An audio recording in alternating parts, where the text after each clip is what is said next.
Big news, everyone! Long-form anime is dead! After 26 years and over 1,000 episodes, One Piece has finally ended its run as a weekly series. The industry's changed and weekly dinosaurs are going the way of the dodo. The One Piece anime is growing up and joining the ranks of seasonal juggernauts like Jujutsu Kaisen, taking its already insane production values to new heights, and I think I speak for everyone when I say, oh my god, finally good pacing. So, what better way to mark the end of an era than by dropping every single One Piece review I've ever made into one massive Season 1 video. Which, okay, Season 1 isn't strictly true here, but it is funny, and that's all that matters for this. So we've gone back through months of videos, fixed all of the copyright issues, moved everything into the correct order, including stuff I missed and had to come back later to record for. This, therefore, is our definitive review video for One Piece Season 1. But before you dive back in, I do have a challenge to issue. Hidden within this video are countless Pandamen. Can you find 10 of them? As Goldie Roger once said, you want my treasure? You can have it. I left everything I gathered together in one piece. Now you just have to find it.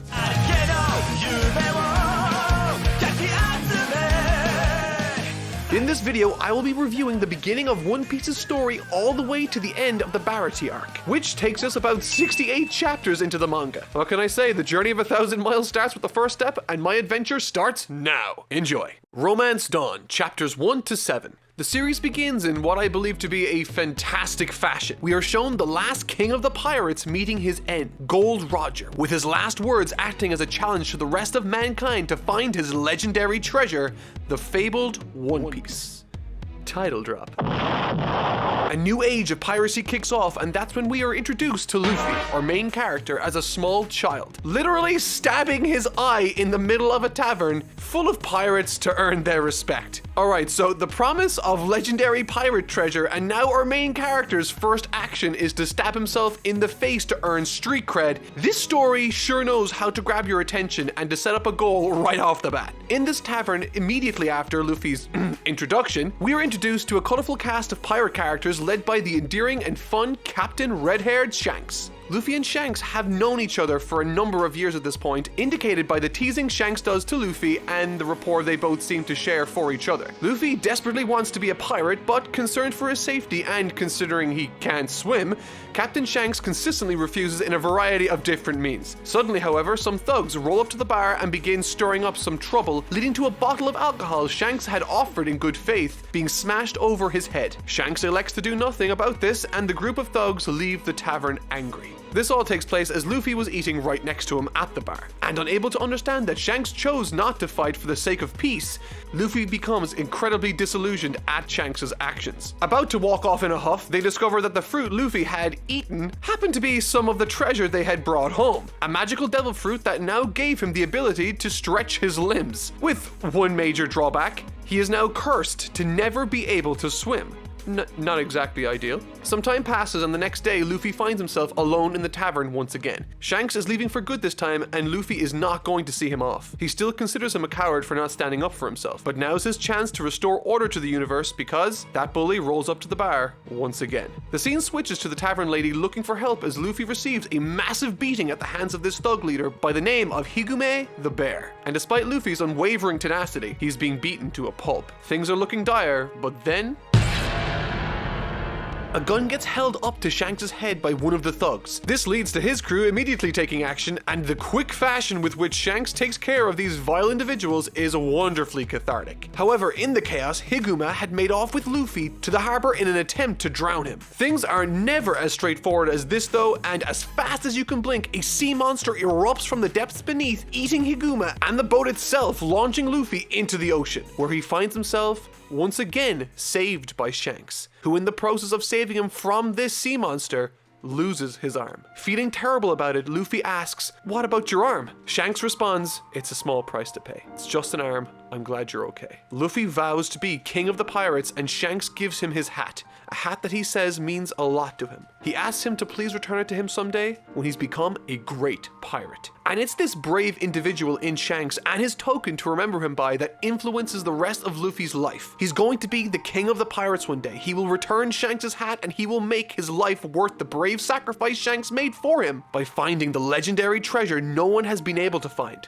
Gold Roger's One Piece. What a character introduction, and what an opening for this story.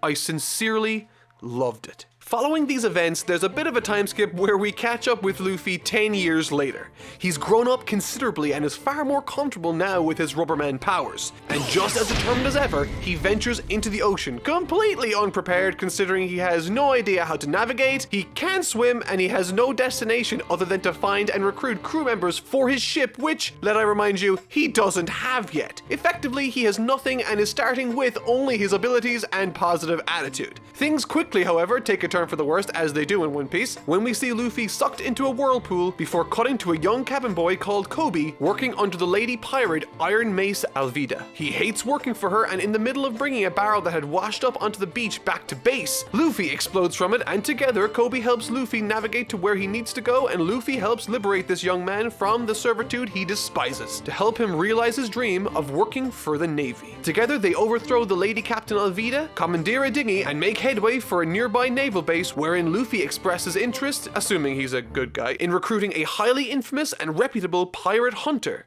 that goes by the name of Zoro. Without much delay, they arrive at the naval base and find Zoro held captive, tied to a stake, starving himself in a yard. The design of this character is, I think, fantastic. At a glance, you can immediately tell what sort of character this guy is and the personality he possesses. And when thinking back over this series so far, Oda has put a ton of care into his designs for the characters. If someone is vain and nasty, he makes them incredibly ugly. If someone is scared and unassuming, he emphasizes that feature. And in the case of Zoro, this guy is confident and damn cool. Within moments of meeting this character, we are also introduced to the naval captain's son, Helmeppo, an incredibly selfish, cowardly, and irredeemable character who provides us our window into the naval base's corrupt leadership situation, under the rule of the tyrannical Captain Morgan, who is nothing like his son. Through flashbacks, we learn what Zoro has been fighting and searching for, a promise he made to his one-time childhood rival to become the greatest swordsman in all the world before they died. Despite having an intimidating reputation across the area, the entire reason Zoro is tied up in the first place is for protecting a young girl from Captain Morgan's son's attack dogs. Luffy decides he likes the cut of Zoro's jib and asks him to be part of his pirate crew. However, he quickly declines, saying that he has plans of his own, going on to explain that Helmeppo said he only has to survive 1 month for his freedom. Luffy doesn't like this, but has to accept his decision before heading down to the village, where he learns from Helmeppo himself that Zoro will be executed very soon. Enraged by this news, Luffy clobbers the obnoxious coward, leading to Helmeppo reporting Luffy to his father, the evil and imposing Captain Morgan. With this news, Luffy immediately runs and tries to free Zoro, but Zoro is reluctant to believe. Taking the initiative, Luffy then begins searching for Zoro's famous weapon, the sword. While he's searching, Kobe reveals to Zoro that the Navy have no intention of releasing him and that he's up for execution very soon. Kobe tries to free him, but it's too late. Morgan has arrived with his firing squad, who open fire on the two of them. Thankfully and surprisingly, falling from the sky comes Luffy, who, using his amazing Rubberman powers, blocks all of the bullets and also returns the, count 'em, 3 swords belonging to Zoro. This guy fights with 3 swords. No big deal. Together, they team up to fight and overthrow the evil Captain Morgan, returning the Navy to its former glory. Kobe stays behind to follow his dream of becoming a naval officer, and Zoro decides to join Luffy's crew in return for saving his life, still vowing to be the greatest swordsman to have ever lived, while also continuing his pursuit of a particular individual widely known as the greatest swordsman in the world.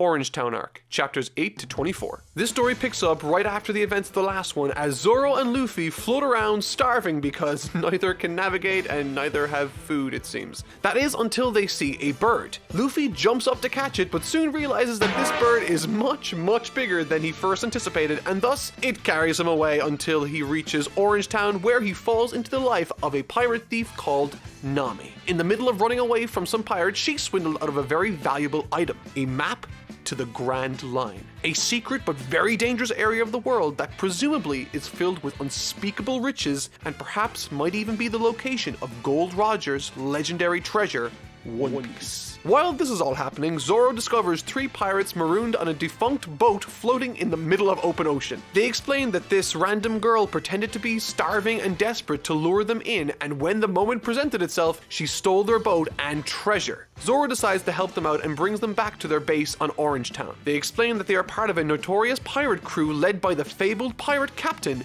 Buggy the Clown, who is easily the best designed villain we have seen so far. I absolutely adore him. Anyways, after taking refuge from the pursuing pirates in an abandoned home on the island, Nami explains to Luffy that she specializes in robbing pirates and that this Buggy the Clown is not someone to take lightly. He's terrorized this town with monstrous cannons and destruction to the point it's almost being completely deserted, and legend has it, he also has mysterious powers. Apparently, the townspeople are after moving a distance away to avoid these pirate activities too. Nami explains that she hates pirates and that once she gets 100 million berries, which I assume is their currency, she will buy, quote, a certain village. And after learning of this and her ability to navigate effectively on the open water, Luffy is excited to ask her to be part of his pirate crew. She immediately declines, however, and reveals that she had no idea that Luffy was in fact a pirate. This exchange between the two characters of how they came to meet up is full of character and delivers exposition for the respective situations fine enough. But at this point in my read-through, I became very annoyed at a particular pattern I began to notice. Oda seems to have a particular writing quirk during this period of the story where he will naturally explain the goals,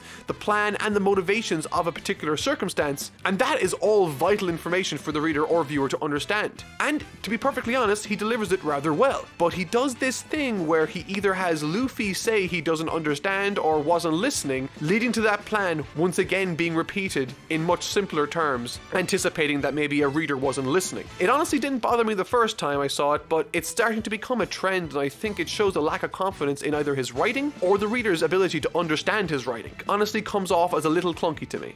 In addition to that, he seems to love this sort of panel structure. It's funny when it's used sparingly, but man does he use this framing and gag a lot in the story early on. Within the first 10 chapters, he must have used it dozens and dozens of times. But anyways, back to the story. Seeing an opportunity to leverage Luffy's innocence for her own personal gain, she agrees to be Luffy's navigator on the condition he helps her with Buggy the Clown. She is, of course, lying. Luffy immediately agrees, but once they arrive, she ties him up with the rope she always seems to carry with her and offers him up to Buggy, explaining that he was her boss before expressing an interest in joining his crew instead. These are all, of course, lies to create an opportunity to nab his treasure. I honestly love Nami as a character. She feels very believable and utilizes all of her strengths to achieve what she wants. She might be my favorite. As the scene progresses, Luffy is thrown into a cage and Nami is left into Buggy the Clown's pirate crew. While all of that is happening, Zoro lands on the shore of Orangetown with the 3 pirates he saved, and together they lead him to Buggy's hideout. As things progress back at the hideout, however, it soon becomes obvious that Buggy is going to take Luffy's life. This isn't at all what Nami wanted, and when forced to make the decision to prove her loyalty by firing a cannon to wipe him off the face of the earth,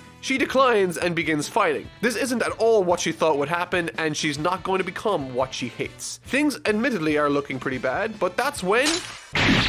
Okay, that was awesome, but unfortunately Buggy's mysterious powers alluded to earlier came from consuming a similar devil fruit to what Luffy did. And so he has the ability to disassemble and reassemble himself. Due to this unexpected trait, Zoro lowers his guard long enough to sustain a serious injury. Outnumbered, trapped, and now gravely injured, Luffy and Zoro quickly come up with a plan of escape. They point the cannon at the group of pirates, and when it fires, Zoro lifts the cage housing Luffy to safety. A righteous bravery and selfless rescue that really takes Nami by surprise. And what follows this was honestly incredibly unexpected, in a brilliant way. As Luffy and Zoro are trying to figure out their next move, after having escaped, they notice a dog barking at the front of a pet food store. The mayor of the town, one of the last residents still in the town, explains that now the dog's master is deceased and that his last order was for his loyal pupper to protect the store while he was gone. To that little dog, that building is his treasure. What a beautiful metaphor and perfectly fitting for One Piece. I've only briefly touched on this particular story thread here, but the story behind it actually made me cry. I'm a sucker for a loyal dog story, and this was beautiful and tragic all at the same time. I've never in my life cried while reading before, and One Piece certainly brought an end to that streak. The remainder of this arc is pretty much its third act. Buggy unleashes his subordinates to find and deal with Luffy and Zoro, the latter of whom has managed to find refuge with the mayor of the town. One of Buggy's lackeys happens to be a lion tamer to keep up with the circus theme, and despite the little dog's best efforts to protect the only thing left behind by his now deceased master, the tamer and his lion beat the living daylights out of the dog, leaving behind nothing but a burning building.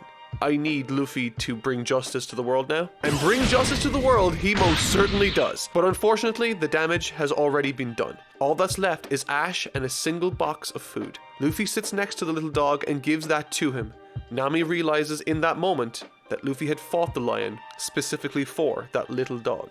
Throughout this arc, the through line has been the light in which Nami views Luffy. While he having nothing to prove to her specifically, by simply being who he is, Luffy demonstrates enough to dissuade or at the very least inject some doubt into her perceived notions about the young pirate. The remainder of the arc is full of more selfless sacrifice and rescue, mainly by Luffy, who protects the town's mayor with the help of Nami and a beautiful callback to the fact that she always carries rope with her, ultimately leading to Buggy's defeat. Oh, and there's this scene where Luffy kicks the disembodied groin of Buggy to stop his other body parts in their tracks, which I honestly found a little more funny than I probably should have. And to cap it all off, when the townspeople finally return to chase off the pirates, Luffy and Zoro are forced to flee. But the little dog, who was once aggressive towards these guys, now stands to valiantly protect them from the mob. What a beautifully crafted little story about personal treasure, prejudice, and trust. I love it. And on top of all of that, despite not fully committing to the crew, Luffy and Zoro now have a navigator in Nami who has agreed to travel to the Grand Line together, as it's both a worthwhile endeavor and mutually beneficial. Syrup Village Arc, chapters 24 to 41.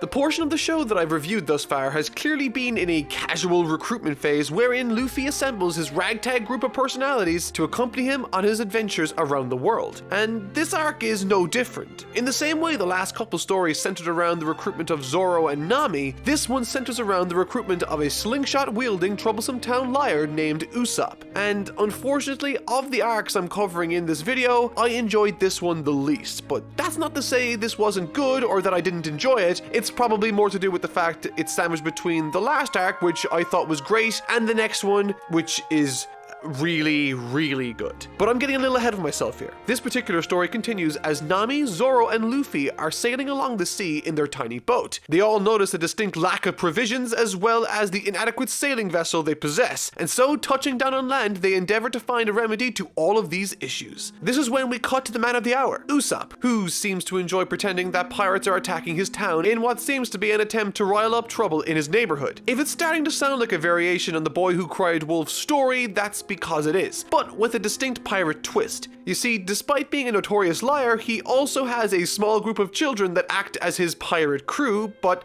upon seeing Luffy and the gang touch down on the beach, the children bail, leading to Usopp eventually inviting the gang for food. There he explains a bit about the town and the local affluent residence owned by a sickly young orphan named Kaya. And it turns out Usopp has a wonderful relationship with her, despite him not exactly being well liked by the village due to his lying. The wonderful stories he fabricates for the young mistress Kaya makes her very happy, much to the dismay of her butler Klahadore, it's a strange name, who at every turn tries to dissuade Kaya from interacting with the likes of Usopp. Coming to a head one day when Usopp, despite being told not to, travels to her window to regale her once again with fantastical stories of adventure and fun. While this is happening, Luffy decides that the best course of action would be to ask Kaya for a ship himself, because that's what grown-ups do. I guess if you don't ask, you won't receive. However, by the time he arrives at the property, Klahadore is reprimanding and belittling Usopp for trespassing on her land, taking things too far by attacking Usopp's personal character and his father's legacy, leading to, some would say, a fair reaction of Usopp punching him in the face, storming off at the behest of Kaya, who got deeply upset at the violence. While this is all happening, a character called Django, who is heavily inspired by a certain pop star, let's see if you can guess who by this subtle clue, moonwalks down the road until he meets the three young boys from Usopp's crew, revealing that he's a sort of hypnotist. Meanwhile, Luffy catches up to Usopp, who has decided to run to a secluded spot overlooking the ocean. There, he tries to console Usopp by letting him know that he knew his father and considered him a great man. Things are going rather smoothly until they hear chatter from down below on the beach. It's Django, the hypnotist from earlier, earlier, and Klahadore, the butler. While eavesdropping from above, they overhear a sinister plot that involves taking all of Kaya's family fortune and ransacking the village. It turns out Klahadore's real name is Captain Kuro, a vicious and feared pirate thought to have been sentenced to death years ago. In reality, he has been playing the long con in an attempt to start a fresh reputation disconnected from the horrible things he's done so that he can do more unspeakable things in the future. Apparently, the plan is to hypnotize Kaya and to have her sign over her family's fortune and to sack the village. The plan is perfectly fine, but the way it's delivered felt pretty unnatural and sort of clunky to me. The questions from Django felt like they were for the benefit of the viewer and reader and something he should already have the answers to himself. In other words, he shouldn't need to ask about this. Also, the odds of them choosing the spot directly beneath where Usopp and Luffy were was a bit too coincidental for my taste. In addition to that super clear exposition we just received, we get Luffy saying that he can't hear what's being said, and Usopp proceeds to break down the entire plot for a second time, and we have to read it or listen to it again, which I still find pretty annoying. But regardless, once Luffy is caught up, he shouts down at them to not do the bad thing and then proceeds to faceplant, falling from the cliff to the ground below. Captain Kuro believes the boy to be dead and for Usopp to not have a chance at convincing anyone of anything. Despite this, Usopp tries to make haste by warning the village that pirates are coming in the morning, and they naturally don't believe him. Shock horror. Instead of cooperating, he gets chased off for his trouble and flees to Kaya's, where he tries to warn her and take her to safety. She refuses. Shock horror. Out of time and now out of options, Usopp is left to defend the village alone. That is until Luffy and the gang offer their services. And while the action supplied for this section doesn't have disembodied nutshots on clowns, it does have Captain Kuro, who has big old cat claws and is by far the most ruthless individual we've ever met in the story so far. He takes himself very seriously, and I felt a different tension while reading his character. We get some good stuff from Nami and Zoro too, but I think my favorite aspect of this series so far is, while it has its obvious shortcomings to me, they are easily forgiven, and alongside them, Oda sprinkles moments that remind me that he knows exactly what he's doing when it comes to storytelling. For instance, during a section where Luffy is fighting Klahadore, or Captain Kuro, your choice, Usopp is being carried into the forest by Zoro chasing after the Michael Jackson-inspired pirate who is chasing after the three young boys and the young girl Kaya. He sets it up such that we are waiting for Usopp and Zoro to arrive to save the day, and so while I am watching the kids struggle and set up counterattacks against Django, I am very much waiting for Zoro and Usopp to arrive. Oda knows this, and so when they do arrive, he sneaks in a counterattack by the little kids I wasn't expecting because I was too busy waiting for Zoro and Usopp. It's these subtle Chekhov gun moments that I am honestly most impressed by. It's a very basic swerve to help deliver a conclusion to a fight scene, but you'd be surprised how many don't use it as effectively or as regularly as Oda does. The fights during this section of the story are also really well done. I very much enjoyed the colorful cast and crew members under Captain Kuro and the challenges that they provided Luffy and the gang. On top of that, I thought the fights were served pretty well by the setting of the battle. A shorefront and a narrow slipway surrounded by forest. It's a nice little setup. I don't think Captain Kuro was as fun as Captain Buggy was, but he offered something completely different and, as I pointed out earlier, was far more serious in and of itself, which was very valuable. In the end, Luffy overpowers and outmaneuvers the crazed Captain Kuro, leading to Usopp joining Luffy's crew. He promises to one day return to Kaya and to regale her with tons of true and fantastical stories. As a thanks for their valiant efforts, Kaya supplies them with their very own ship to sail across the sea, complete with provisions. We also get one last tidbit of information about Usopp's past, also regarding his mother and the origin behind why he cries pirate. And this is an aspect of this series I've been very much impressed by, and that's its willingness and determination to make you care about these individual characters Luffy ultimately recruits into his misfit band of would-be pirates. Through their respective debut arcs, whether it be Luffy himself, Zoro, Nami, or Usopp, any and every character Oda adds to the group is thoroughly explored and understood by the reader or viewer first and foremost before they join the ranks. So, in terms of character writing, I'm very happy with what I'm seeing so far, and I can't wait to see who's joining the crew next. The Baratie Arc, chapters 42 to 68. This will be the final arc I'll be discussing today, and of the arcs I have read through, this was by far my favorite. But before I start, I should say that this arc was so insanely dense with stuff happening that I've had to omit certain parts and quickly go over others to make room for what I thought to be the most important aspects of this story. So let's jump in. While playing with the new cannon on this fancy new ship they've acquired, the crew end up discovering two individuals, Yosaku and Johnny, the former of which was suffering the effects of scurvy. This incident brings to the crew's attention that they require a cook aboard this ship. They eventually come across an ocean-faring restaurant called Baratie after they accidentally deflect a cannonball onto the premises, causing a lot of damage, leading to Luffy having to pay off the damages by means of working in their kitchens. Inside this restaurant, we get introduced to the various wacky and oftentimes aggressive cooking staff aboard the Baratie, as well as the head chef Zeph, a former pirate that has settled down as the owner of this restaurant, and a particularly interesting character named Sanji, another chef working at the restaurant who happens to be a very capable fighter too, sporting what I believe to be a genius character design, and personally he has a dream of one day finding the all blue sea. However, he remains committed to the kitchen and the restaurant for reasons he refuses to share, and despite his abrasive relationships with the majority of the staff working there, insists on remaining in the Baratie. He's also a sucker for the ladies, so I hope that gag doesn't get old too fast. Yikes.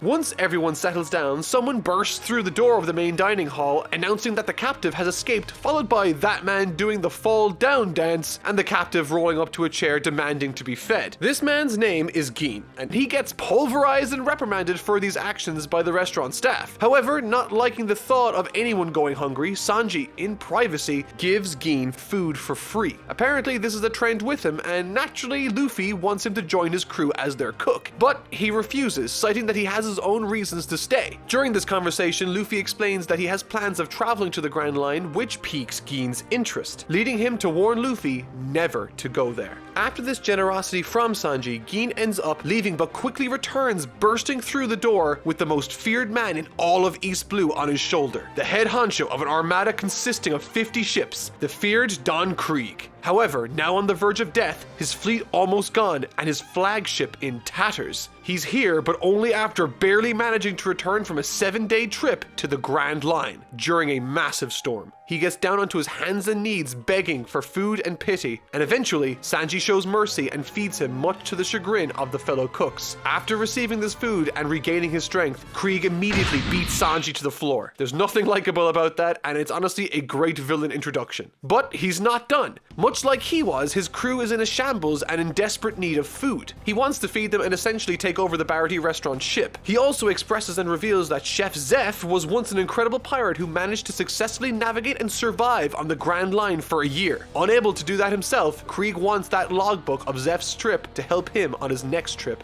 on the Grand Line. This is great because all the people we've met on this journey up to this point have brought up the Grand Line in one form or another. Towards the very beginning, it was a place only suicidal fools traveled to. Then Buggy had planned to go there with his map. Luffy got the map, and now we've met our very first person to have actually gone there and returned. And he barely made it out alive. This is a wonderful progression in villains that is measured in the goal we are working towards, the Grand Line.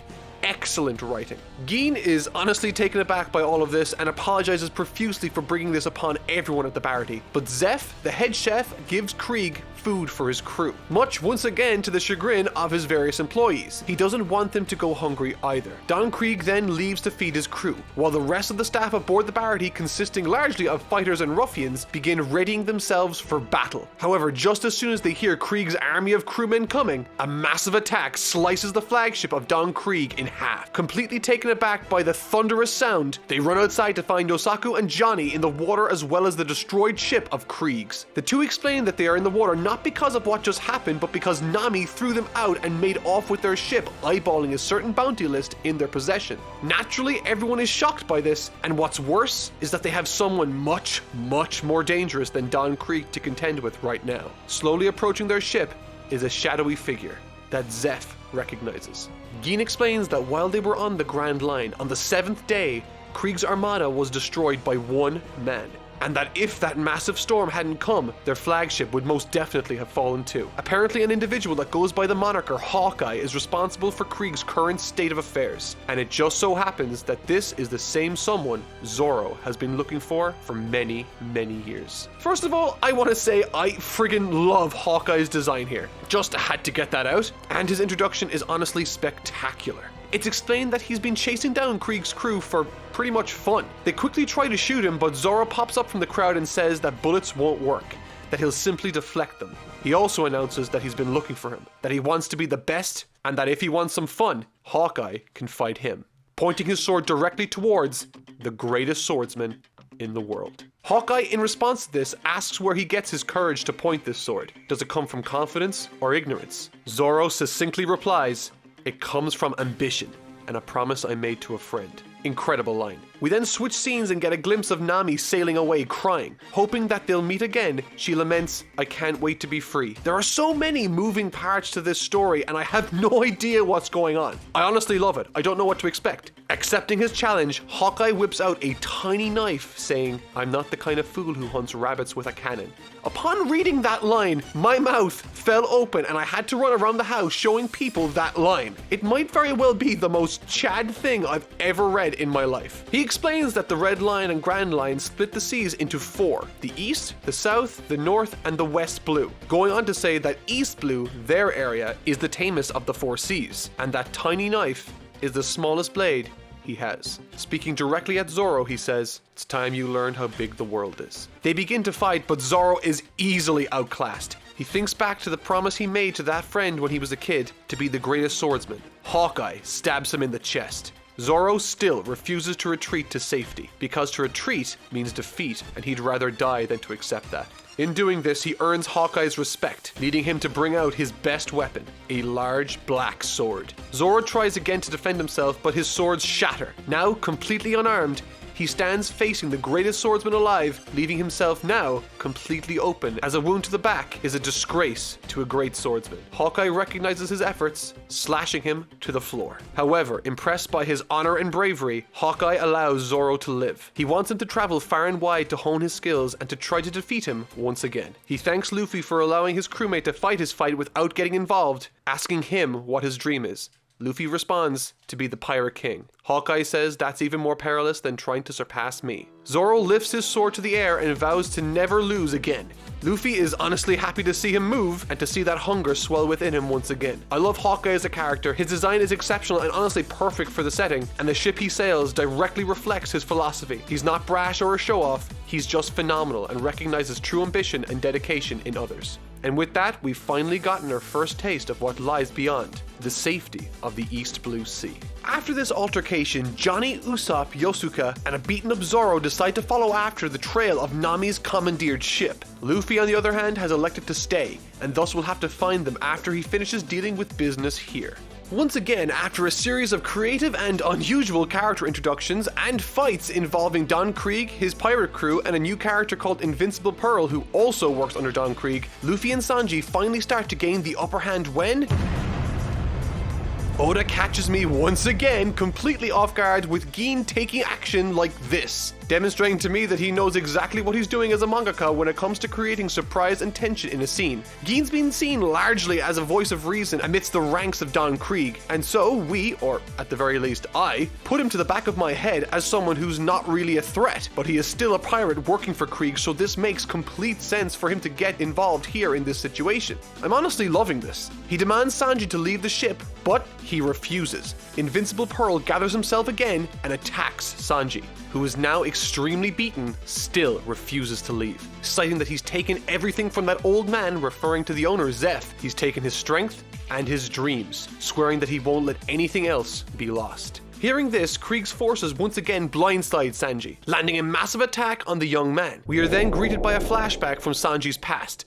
taking us 9 years prior to the events of today, as Sanji is a young cook's apprentice on a ship. He's discussing his dream of finding the All Blue Sea, a legendary place that might not exist, and is said to have the best fish to cook. Suddenly, their ship gets pillaged by Captain Zeph's crew on the return from the Grand Line. However, things suddenly take a turn for the worst as Sanji is dragged overboard as the storm outside rages on. Without hesitation, Zeph jumps overboard to save him. He never had any intention of taking anyone's life, just to steal some food and valuables. The storm begins to worsen and we cut to a small island that the two have washed up on. Zeph suspects his ship was destroyed and so they should both go to either side of the island to keep an eye out for passing vessels. He places a small sack of food in front of Sanji, explaining that this is his bag of food and that this larger bag is his because he's bigger and therefore needs it. But despite having this bag, we later see Zeph in isolation on the other side of the island, taking action into his own hands, beating his own foot with a rock. Sanji, still deeply spiteful of Zeph, but now on his own side, reckons with proper rationing the supply can last 20 days.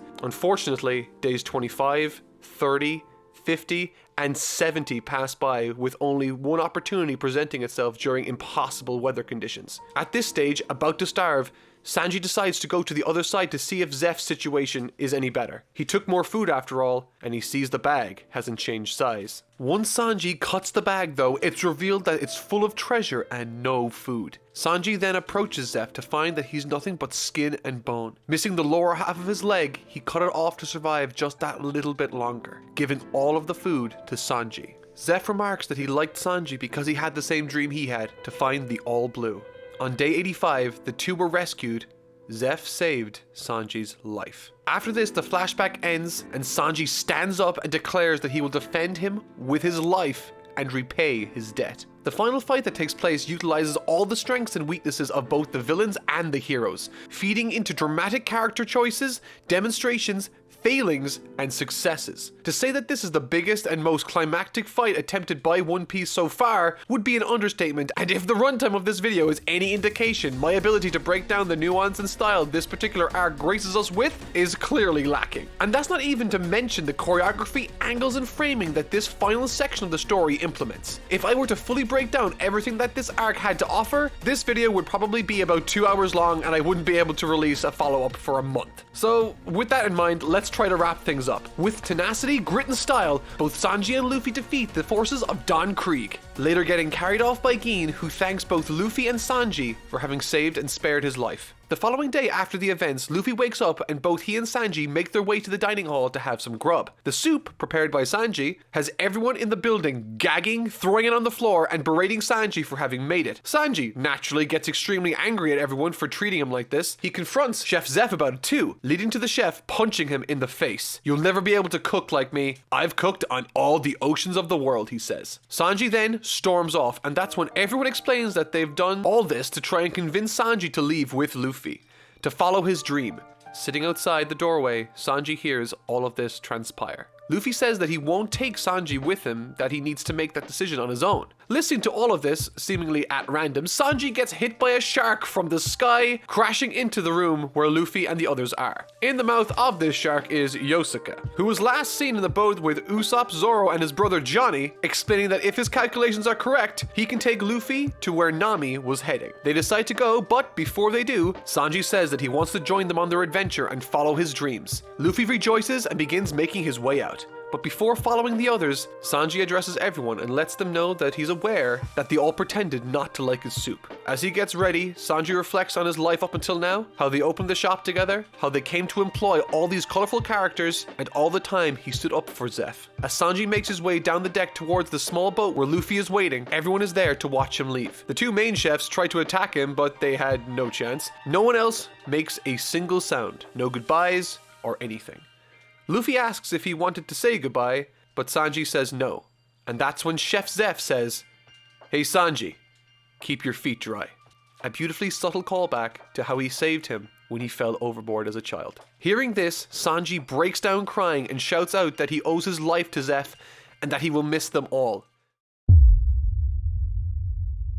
This arc is, to an absurd degree, superbly written. And I say that not because Oda has done anything revolutionary in isolation, but because he's executed so many small, isolated scenes and exchanges leading up to this arc. It's made executing this part of the story look effortless in terms of writing. What would Luffy do in this situation? We don't need to have that explained or justified to us because we've already seen Luffy develop across this adventure for the last 68 chapters. We know him. What would Zoro do in this situation? It's obvious because we too know this character in and out. I touched on this in the prior video, but it's worth repeating because I think it's the key to why this arc worked as smoothly and supremely as it did. Every character that's part of Luffy's crew right now is completely understood by the audience without reading a single word of the Arlong Park Arc. Try saying that 10 times fast. And if I didn't make it clear already, this is the best arc of One Piece I've read so far.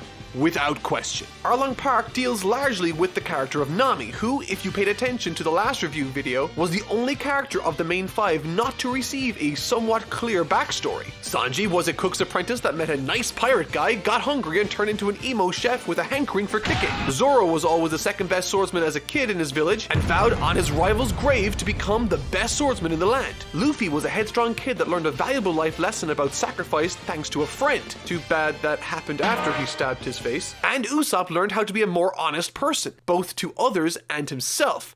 And while Nami's story in Orangetown with Buggy did have something of a resolution, it was intentionally left open by Oda for the specific purpose of exploring it right here. And it's amazing. This particular section of the story, called Arlong Park, picks up right after the events of the last one and follows a fleeing Nami as she returns home after attempting to leave everyone behind. And the story that's told here is nothing short of spectacular. For those of you that are familiar with my reviews, you'll know that I'm rarely this nice, so why does this arc work as well as it does for me?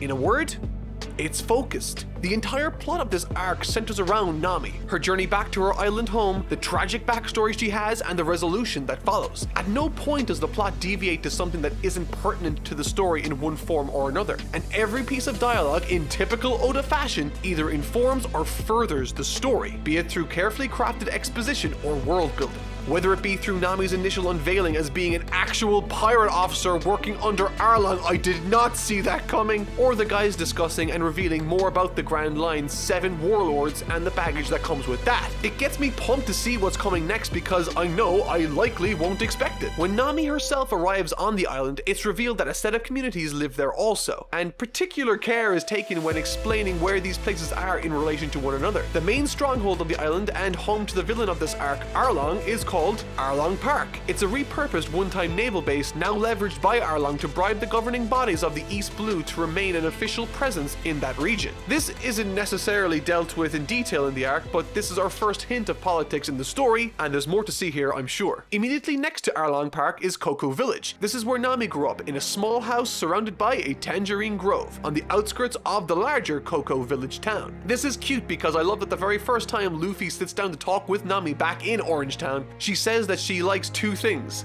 money and tangerines. I remembered that fact, and when I saw the woman living in that home, I knew that she had to be connected in some way to Nami, given that she is surrounded by tangerines. It's simple, but little things like that acting as clues for the future are a nice touch, I think. In the Cocoa Village town, there's a strong sense of community there, as we learn that Arlong enforces a protection tax on the locals, similar to how the Mafia and other gangs across the world imposed their will on their communities. In a nutshell, if they don't pay, bad stuff happens. And that bad stuff is not told to us, but shown to us in the ruins of their neighboring town and furthest village from Arlong Park, Gosa. With Arlong Park, Gosa, and Cocoa Village, we quickly get a firm grasp and understanding of the dynamic and power structure at play in this story. And through the ending of the last arc, with Nami looking at the bounty picture of Arlong, we're led to believe that she's going to claim that bounty for herself and make off with the money. However, we quickly realize that not to be the case when it's revealed that she's an officer working under Arlong, which, as I alluded to earlier, took me completely aback, and I thought it acted as a really nice little subversion. It's here we are introduced to Arlong, the character with which the park he resides in is named after and the namesake of the arc itself. He's immediately built up as this monstrous threat and the most intimidating villain our heroes have dealt with yet. He's responsible for the destruction of Gosa Village and is extremely elitist with regards to his race of people, considering himself and his army of fishmen several rungs above that of humanity, with their abilities to breathe both on and off land, as well as an increased level of strength that far outmatches our own. He considers humanity a lesser being that naturally needs to serve him. Hearing this, I was very interested to see what this character and his subordinates had to offer in the way of combat for the rest of the cast. And in addition to that, the dialogue that Arlong himself spouts is filled to the brim with everything from quiet confidence to explosive anger. He's most definitely an interesting character that I was eager to explore and hear from more. And all that information we do eventually get to explore is provided through the lens of Nami's story and life,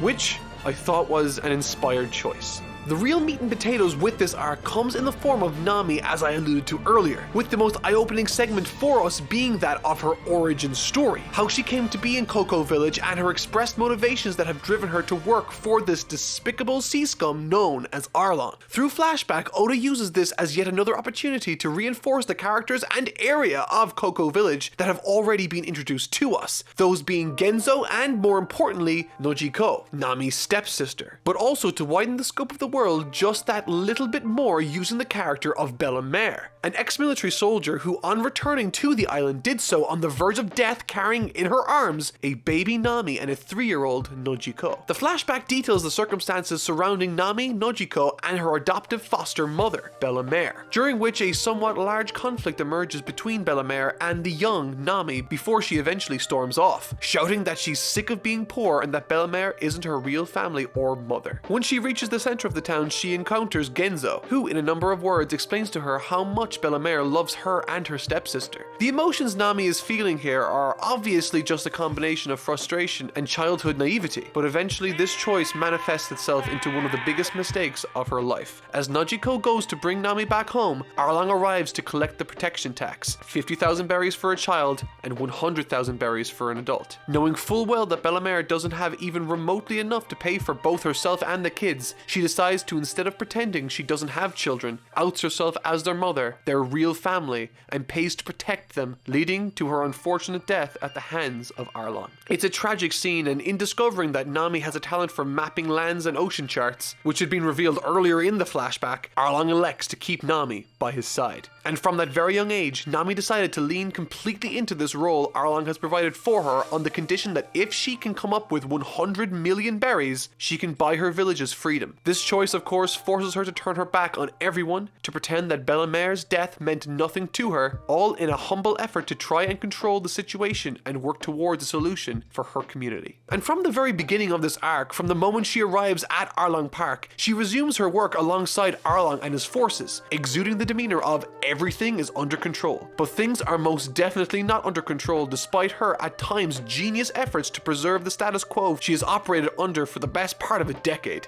The interruption to the status quo, of course, takes the form of Luffy, Zoro, Usopp, Sanji, as well as the 2 bounty hunters along for the ride, Yosuke and Johnny. And this is by far and away my favorite aspect of this tale, the conflict that emerges between Nami and the Straw Hat crew after they arrive to rescue and help her.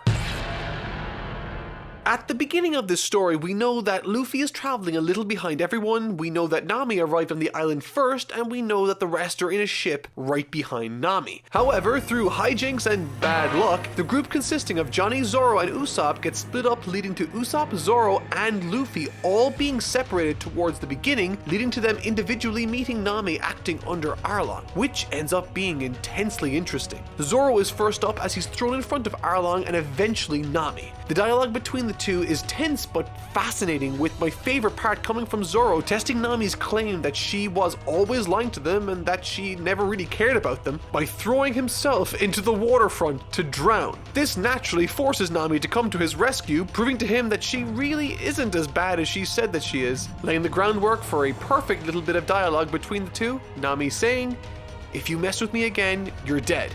But what's with all these bandages?" Zoro then cheekily remarks, "I ran out of clean laundry." Which is a wonderfully character appropriate but subtle callback to an exchange the two shared arcs ago. I love that.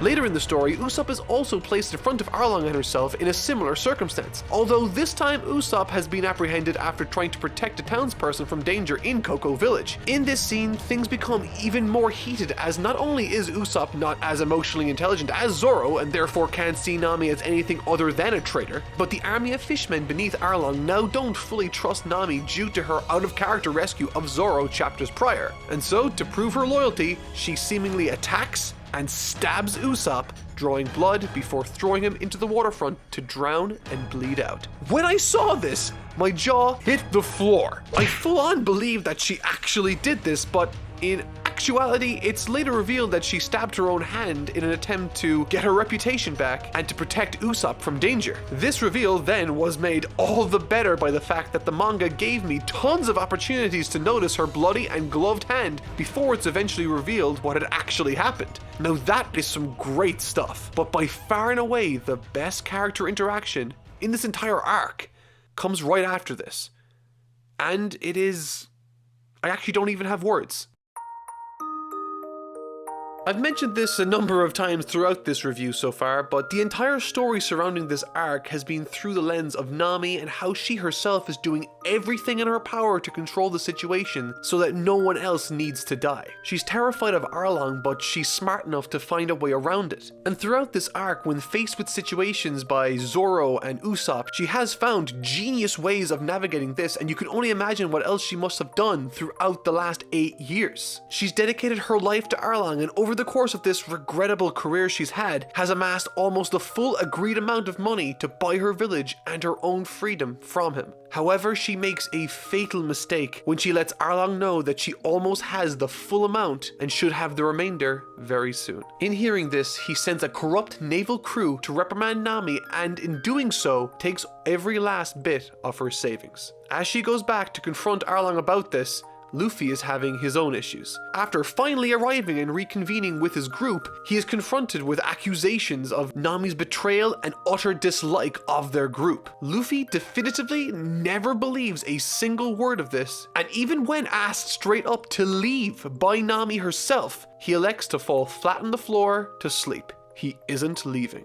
Things continue to unfold, and Arlong exposes that he has no intention of ever allowing Nami to go free, and that's when the reality of the situation crushes her, causing her to run away. Now in a flood of tears, crushed by the weight of her circumstances, realizing that she's pushed everyone away for seemingly now no reason at all, and that all of this effort has completely 100% been a total waste of time. She collapses to the floor, overcome by emotion, trying to cut off the tattoo she got to demonstrate her allegiance to Arlong. And this is when Luffy walks up to her one last time. Her initial reaction is to scream at him to leave, to do what she says. Luffy acknowledges this, but still does nothing. She pauses, and in a final moment of what I can only describe as complete and utter desperation, she turns to him and cries for help. This line hit me so hard because you know that this is said only out of absolute despair. And what makes it all the more powerful is that despite being told to leave, being told that Nami doesn't like them anymore, and that despite her insistence that she doesn't need them or him, Luffy, without hesitation, places his hat on Nami's quivering head, reassuring her that he will see to this being fixed. He makes his way back to the crew, who clearly have all this time been waiting for the go-ahead from Luffy. They are a loyal group that are there to protect each other, loving friends to the bitter end, no matter what happens. This exchange is possibly the most pure and wonderfully touching thing I've ever read in manga, and I think it goes without saying, brought quite a few tears to my eyes. Made all the more touching when I remember when he first met Nami, he said not to touch his hat. And yet now he elects to give it to her to keep safe, indicating visually to us that she has his complete and total trust. And given the things that she said to him earlier in this arc, that act is made all the more poignant. And this brings us up to the fight scenes, and Oda manages to give each character in the crew fighting for Nami a utility in this mini-story and battle that are not only fulfilling for those characters, but specifically don't make them feel like Luffy's lesser, which I think is vitally important, especially in a show like this. And what I find to be the most impressive is, 2 moments from this fight scene actually got me to jump out of my seat and say, yes! So let's jump in. Immediately following that reaffirmation of friendship and trust comes a massive fight scene to cap off the arc. If I were to divide it into sections, I'd say Luffy's opening statement would be the first, the second would be the gang support and backup, followed by and finishing off the arc with Luffy's final battle with Arlong. And by far and away the most interesting and compelling moments from this fight for me have to be the contributions supplied by Sanji, Zoro, and Usopp, with each character serving a critical part of the narrative in this scuffle. One aspect I am always terrified of whenever I read shonen or experience the genre is that of the secondary character effect. Zoro and Sanji both have strong fighting abilities, but with them not being the main characters themselves, oftentimes it falls onto the lap of the main character to clean up their messes or supplement their limitations. In other words, in other shonen, they are often there to be the sidekick to the main character, to make them look better. But One Piece doesn't do this in the slightest, or at least hasn't done so yet. Zoro fights bravely and valiantly while also having a built-in excuse of still healing from the attack from Hawkeye in the prior arc. And Sanji pretty much single-handedly saves the damn day by freeing Luffy from the rubble beneath the water while also dealing with another Fishman. But what Oda does with Usopp is my absolute favorite, as the character up until this point had yet to be presented with a moment to truly prove himself. Throughout this arc, he has stuck up for other people, but always ran away. Not because he didn't care about these people, but because he was genuinely terrified. And that's sort of the key to Usopp. For me, I was totally sold on his character after his introduction during the Syrup Village arc, but during Baratie, he barely participated as Sanji was receiving center stage treatment as well as all the crazy stuff that happened then. So when he got his chance to shine in this arc, it really helped solidify him as one of my favorite characters in this series. He's a terrified regular guy that sees the danger in everything. He has his talents and interests, sure, but he is by no means a physically gifted fighter, meaning by acting as the others do, despite being terrified and not as well prepared, it makes him the most courageous character in the entire series. And when he finally got the win in this arc against a far stronger opponent using his clever tactics, I actually leapt from my seat and shed a tear for him because I knew how much it must have meant to him. I am aware that he's a fictional character, but it did mean a lot to me in that moment. How he finally felt validated as a warrior, taking his first step towards his dream. Despite all of these wonderful things Oda successfully performed here, I do find one aspect of this arc to be, well, I don't want to say lacking, but not nearly as good as the rest of it has been. And that's the fight scene which ended this arc between Luffy and Arlong. When it comes to scripting a fight scene, Oda is once again very good, but I wouldn't say exceptional like he is with character writing, dialogue, even previous fights, and world building. During the battle with Arlong, some of the set pieces were interesting, like him jumping into the water, launching himself out of it at Luffy. But apart from that, I don't really think anything stands out to me. In direct contrast with that, we have his fight with Don Krieg. Interwoven between these bursts of battle between the two characters were other fights, character introductions, schemes, strategies, personal pride, and the story of Luffy proving himself to Krieg. And that's ignoring all the other back and forths and struggles throughout that final conclusion. But with the fight with Arlong, it felt distinctly one-dimensional to me, especially when you compare the two side by side. My impression was that Arlong was supposed to be this imposing, impenetrable force, something unlike anything Luffy has ever experienced, someone to really push him and give him a challenge.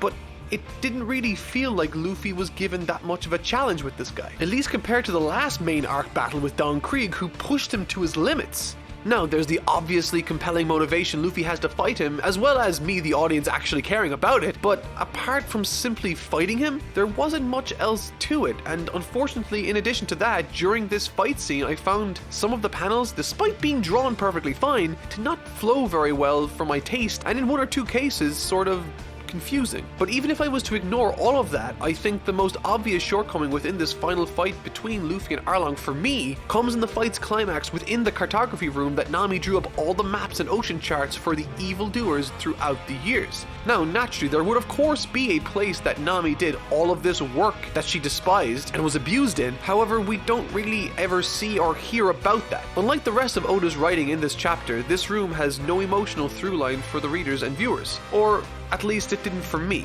And for the climax to come from Nami quietly saying thank you while crying in response to seeing Luffy destroy the room and ultimately liberate her, it's a sweet gesture and I did enjoy it, but it had nowhere near the impact I thought it could have had. And while the presence of the room is perfectly fine, the story didn't really spend any time building that up. But one place it did spend time exploring and familiarizing ourselves with was the village Nami grew up in, Cocoa Village. What if instead of destroying a single room, Arlong had gone berserk and vowed to erase Cocoa Village from the face of the earth? He already went berserk in the fight, but very little changed before and after he did go berserk, really. Koku Village was the place she spent almost a decade as a slave to protect. Imagine if she was faced with that threat, and imagine if Luffy was the only thing standing between her home and certain destruction. There's tons of emotional resonance with that, and it could have even involved the townspeople to stand up for themselves alongside Luffy. It's just a thought off the top of my head, but I thought it could have worked better than a cartography room that we had never been exposed to before. Now, I'm totally aware that this might seem like a small nitpick, and that's honestly because it is, but I think it stuck out to me as worth addressing because it stands in direct contrast with an utterly spectacular arc as a whole. However, with all of that said, despite my small issues with it, Arlong Park is easily the best outing so far in One Piece and is composed of a series of profoundly and masterfully handled moments, conflicts, and scenes that truly touched me, and I'm sure will stay with me long after I finish reviewing this series.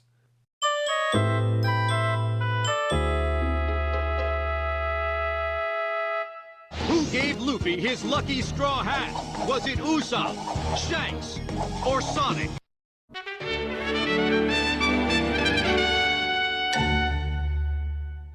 Loguetown Arc, chapters 96 to 100. What's funny about this short but dense arc is that while I was starting to believe I had any grasp on the scope of Oda's writing, he swerves me yet again with something I alluded to in the last review. And I think this particular choice and idea illustrates exactly where Oda's proclivities for action and story lie. For him, it's very much substance over style, and nothing demonstrates that more than the cover art for each chapter he's released. For instance, when it came to Dragon Ball by Akira Toriyama, his cover art would be simply representative largely of what would be happening in this week's chapter or something unrelated. But Eiichiro Oda has decided to tell his own secondary story and subplot using the cover pages of his chapters. And if you line them up side by side, one after the other, they tell the story of Buggy the Clown after his defeat at the hands of Luffy, how he came to meet a new business partner, and how he regained his foothold as a threat in society. It's funny, it's character rich, and it's a whole lot of work, and not to mention vital for this story arc to work. And I say vital not only because it's necessary for you to understand Buggy's presence in this arc with the new and improved Lady Alvida, but because this is the mini arc that showed me that I really have no idea what the hell is going to happen. Whether it be through character rich dialogue while Zoro is buying swords that reminds him of his childhood rival and friend,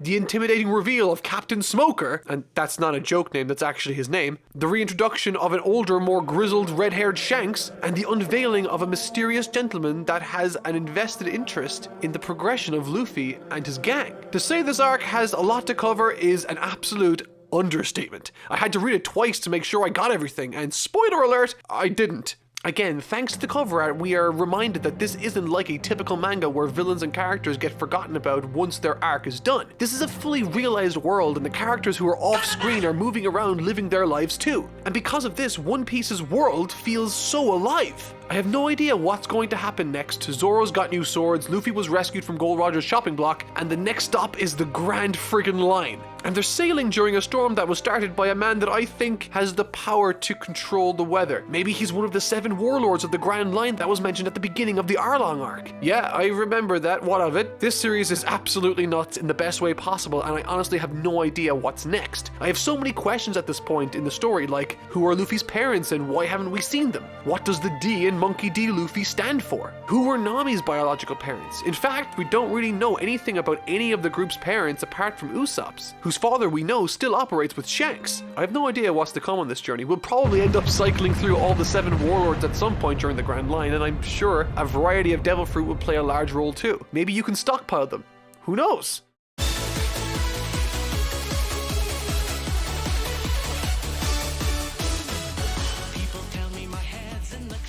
Reverse Mountain, chapters 101 to 105. In this short but admittedly charming arc, acting as our first dip into the Grand Line and the lore surrounding it, Oda utilizes this also to highlight how intimidating the Grand Line can be, which I really liked. There are obvious methods he uses to achieve this, like dialogue and the obvious hearsay within the litany of villains and characters we've encountered throughout the story thus far, but in this arc, Oda visually communicates how small and insignificant the Straw Hat crew really is compared to the Grand Line's monsters and obstacles, both figuratively and quite literally. literally. In these opening chapters to Reverse Mountain, the ship Luffy and the crew are sailing in, whether it be on the snout of a sea monster, the opening to a water passage, or a giant whale, we are made to feel extremely small and vulnerable, which we haven't felt communicated to us yet on this scale ever in the story, and I think it works exceptionally well to communicate to us visually how much trouble lies ahead of us on this journey, which is honestly really exciting, and the sort of stuff that befalls our heroes on this trip is both interesting and utterly fantastical in the most wondrous of ways. It's explained to us that the outer perimeter of the Grand Line consists of a calm belt that is full to the brim with sea monsters, thus creating a world where the only safe means to get into the Grand Line, and I say safe in inverted commas, is through something called Reverse Mountain, within which you have to sail your ship literally up the river that is flowing up a mountain. And I love this sort of world building as it employs the same sort of wonder Harry Potter did for me as a kid. It's rooted in the world, adds color and character to the scene, but it isn't too overly silly to make me step back and say, I don't buy it. And once the crew managed to narrowly escape disaster just entering the Grand Line, they run into more trouble almost immediately in the form of an impossibly large whale that eats the boat and everyone inside, except Luffy, who got launched on top of the whale moments prior. If this is what it's like to just enter the Grand Line, I can't wait to see what actually lies ahead for us.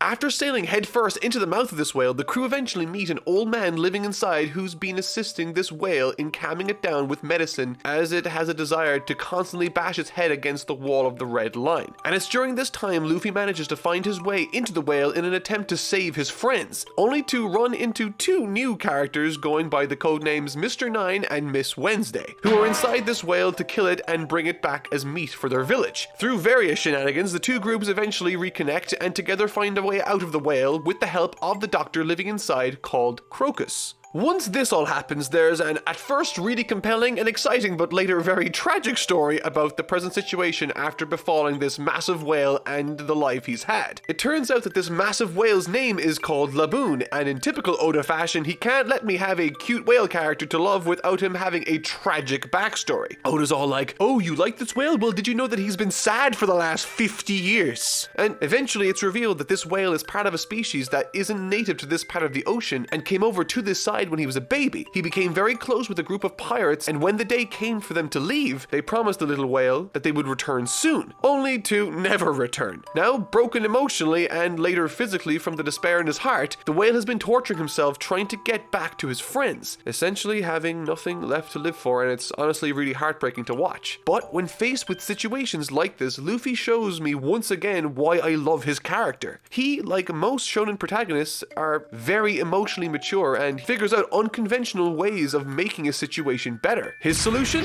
He challenges the whale to a fight by attacking it, stating that they are now rivals and that he promises to return to settle the score. This lifts the whale's spirits and makes him not feel as impossibly sad as it did a few chapters prior. It's a really beautiful touch, and I actually really like this little gesture. The two whalers, Miss Wednesday and Mr. Nine, are forced to beg Luffy's crew for safe passage back home on the Grand Line, as their means of navigation has been lost. For without proper navigation on the Grand Line, you're a goner. And that essentially is the real function and ultimate utility of this arc within the greater story, to explain to us the readers how navigation works on the Grand Line, because, shock horror, it's much more complicated and dangerous than what we've been used to so far in this story. No more hopping into a barrel hoping for the best as you dive headfirst into a whirlpool. On the Grand Line, your regular compass won't work as there's massive amounts of magnetism at play always. Couple that with the fact that currents and tides are unpredictable and you have yourself a nightmare navigation situation, which sounds bad but is actually a great band name. But there is a solution to this issue. Oda introduces a new mechanic for navigation in the One Piece story known as log poses. Since the Grand Line is composed of a litany of small islands, these devices then point towards the closest island in that chain. In a nutshell, the pose will point you all the way to the closest island, and once there, you have to wait for the log pose to adjust to the island before you can move on to the next one in the chain. This is a really clever way for Oda to force the gang to explore all these individual islands instead of sailing towards the end straight away, while also providing incentive to adventure around these islands as they wait for the log pose to adjust to that island. It's a clever little mechanic that really serves to push the story into interesting situations.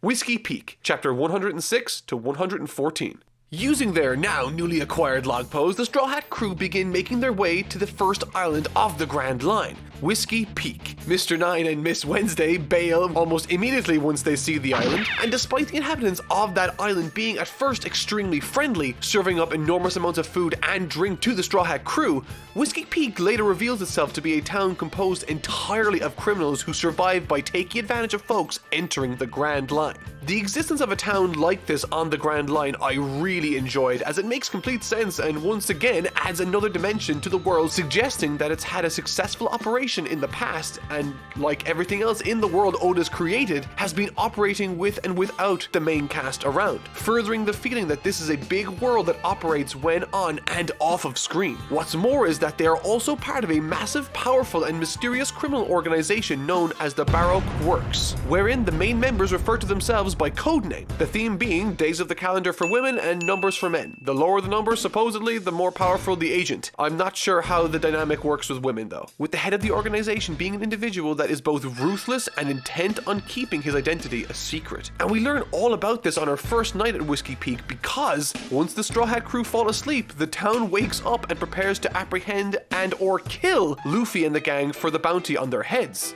which, since his defeat of Arlong, has been raised to over 30 million berries. And that's when my favorite part of this arc happens. During this sequence, on top of the townspeople, he has to contend with the returning Miss Wednesday and Mr. Nine, as well as the newly introduced agents, Mr. 8 and Miss Monday. And as I've said, this is when my favorite part of the arc takes place, and it's my favorite not just because it's cool, but because the actions Zoro takes here are once again informed by character. Throughout the show, we've seen on a number of occasions Zoro sleeping aboard the ship during what some would describe as inopportune times for the rest of the shipmates. In this scene and sequence, it's revealed that he does so because he only really sleeps when he knows he can trust his surroundings. Furthermore, he refused to get blackout drunk for this specific eventuality. If I didn't already love Zoro's character, this would be the moment I'd propose to him.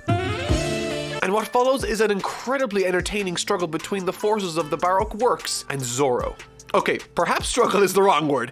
Zoro dominates every character that gets in his way with some wonderful panel work by Oda in the manga. This section really came to life as he dashed and jumped from rooftops and back alleys. And this could perhaps be my favorite scene so far with Zoro in the entire series. But unfortunately, this arc takes a bit of a hit during the next scene and set of circumstances. Luffy's motivation to try and attack and kill Zoro made no sense to me here. And to be honest, I feel like this might be my first divisive or really unpopular opinion in this series. So right from the get-go, let me say I will try to explain my reasoning for not liking this as best I can, and if you do like it, that's totally cool. You are not wrong for doing so.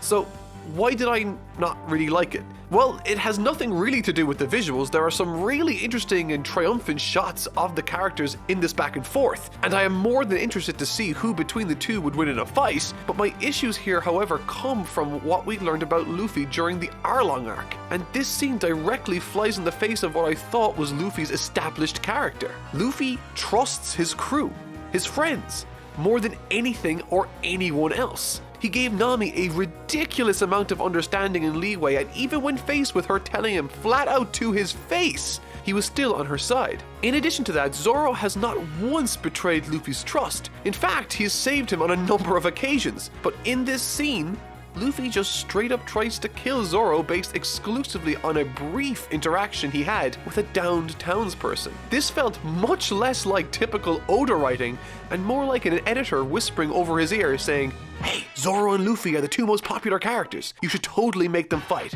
But sir, that doesn't make sense. Shh, money.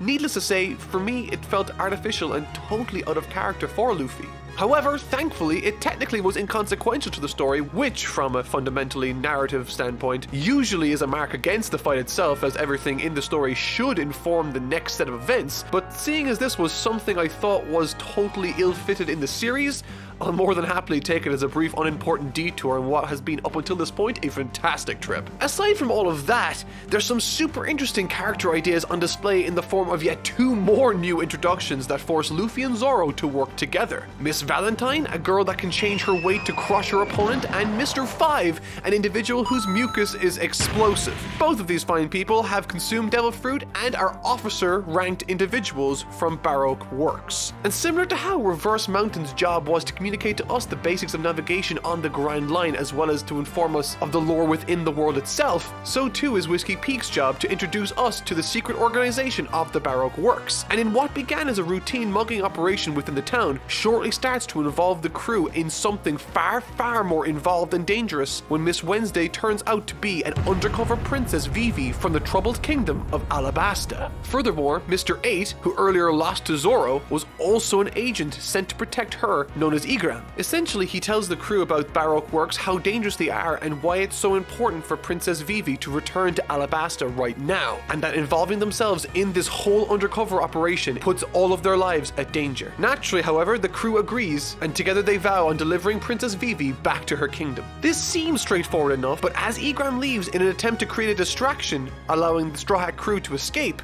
things become all the more severe when Miss All Sunday, the Vice President and Supreme Commander of the Baroque Works, makes herself known by lighting up the sky, erasing Igram from existence.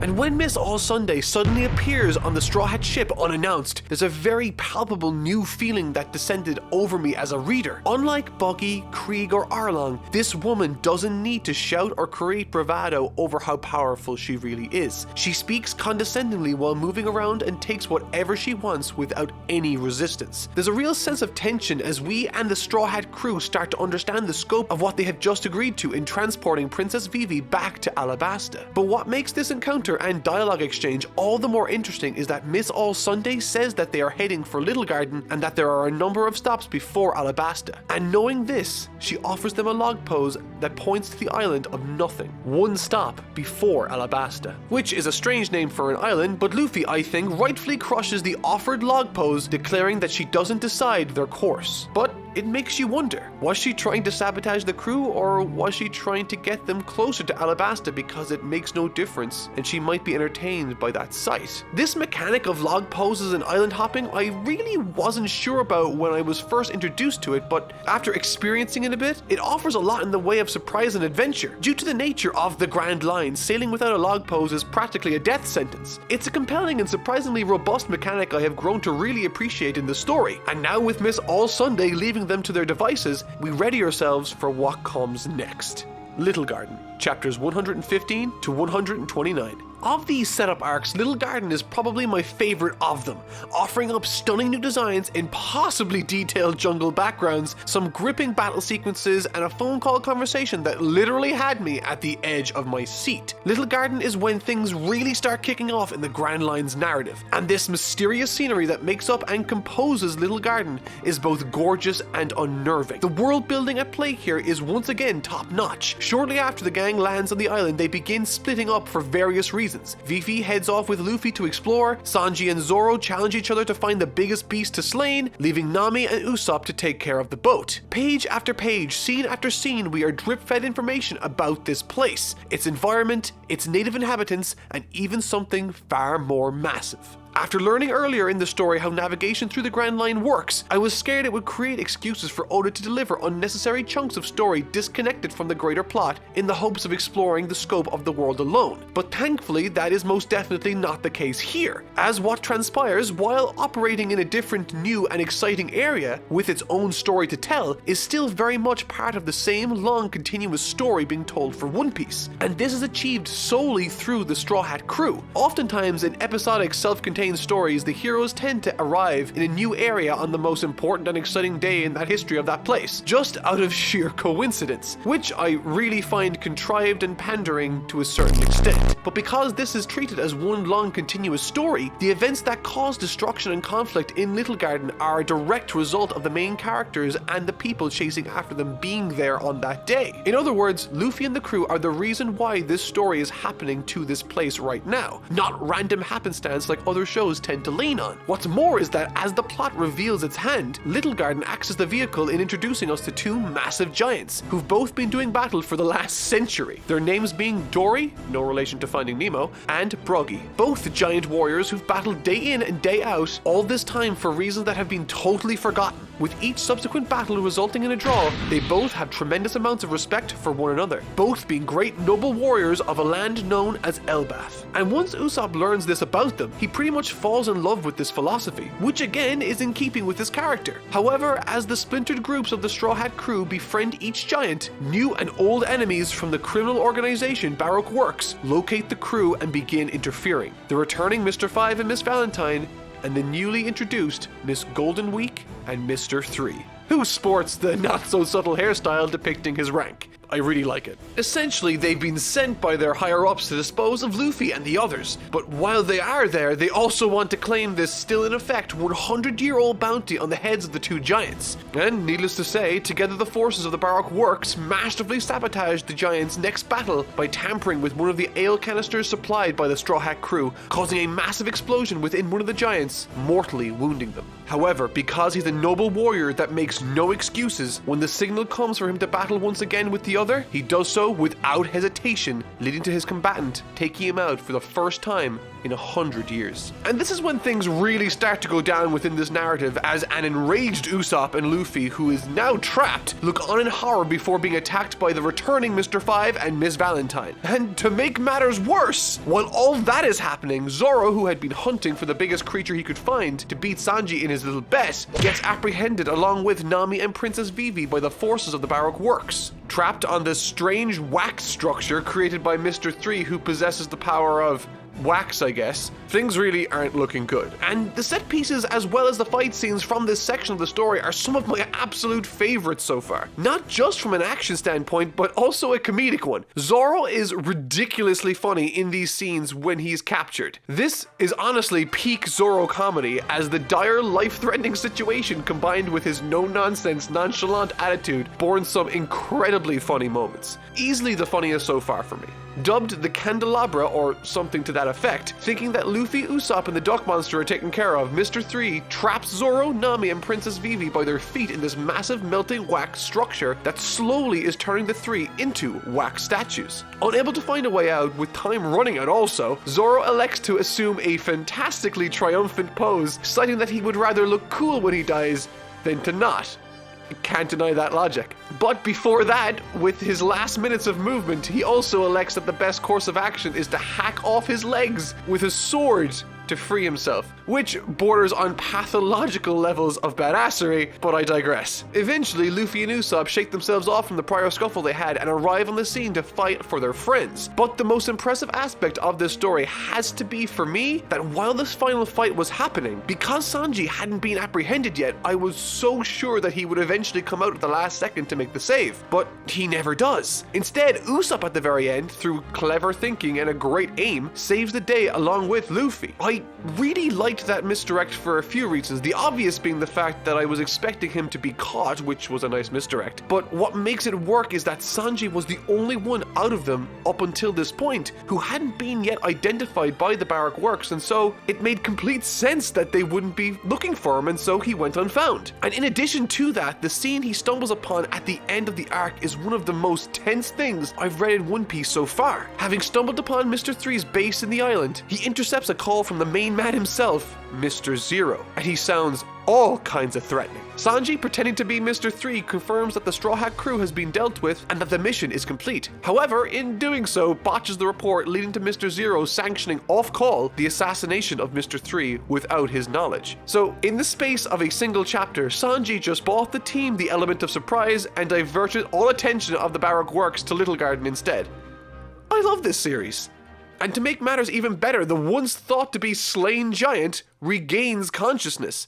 He was never killed, and together the two giants helped the Straw Hat crew escape Little Garden using the log posts acquired from the Baroque works. Everything here is connected so beautifully and it all makes sense, which I adore. But what I love most about Little Garden, and really Reverse Mountain and Whiskey Peak as well, is that throughout these storylines we have been drip-fed information. We've been threatened and been made aware of a spectacularly terrifying entity we've been warned not to engage with. The tension in a very real way is building, and now it's time for Drum Island. And before I get into this, I want it to be known that while I don't know what to expect in this section moving forward, I do know that this particular chapter and subsequent chapters from this point onward are considered a big deal, which excites me. So without further delay, let's dive right in.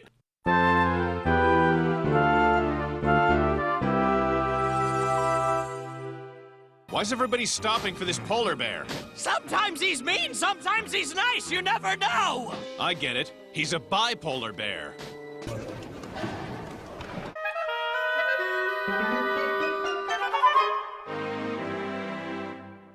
Drum Island, chapters 130 to 154. Drum Island has been for a long time one of the arcs tons of you have been telling me to look forward to, and it honestly wasn't at all what I was expecting. And I don't mean that necessarily in a bad way, but beyond anything else, my experience with Drum Island will go down as one I won't soon forget, as it has been one of the most interesting read-throughs I've had with manga in my entire life. From the very beginning, I thoroughly enjoyed the motivation Luffy and the crew had to stop the forward progression of their journey and make a detour as Nami develops a very serious fever. This was enough motivation for me to stop as a reader, as I wasn't sure what was wrong with her either. So that created an immediate tension and interest in the story for me. Once at Drum Island, I thought the introduction to the village and country was a good one. Learning about their culture, environments, wildlife, and political issues. Once again, Oda doesn't shortchange the world building, as we the audience are given ample time and space to explore and learn about this new land. And after learning about the plight of this land, with its deserted king and its only doctor living atop a massive mountain, by far and away my favorite part of the story was Luffy and Sanji's dangerous, perilous climb to reach the doctor with Nami on their backs. And I say favorite not because I don't like other aspects of the story,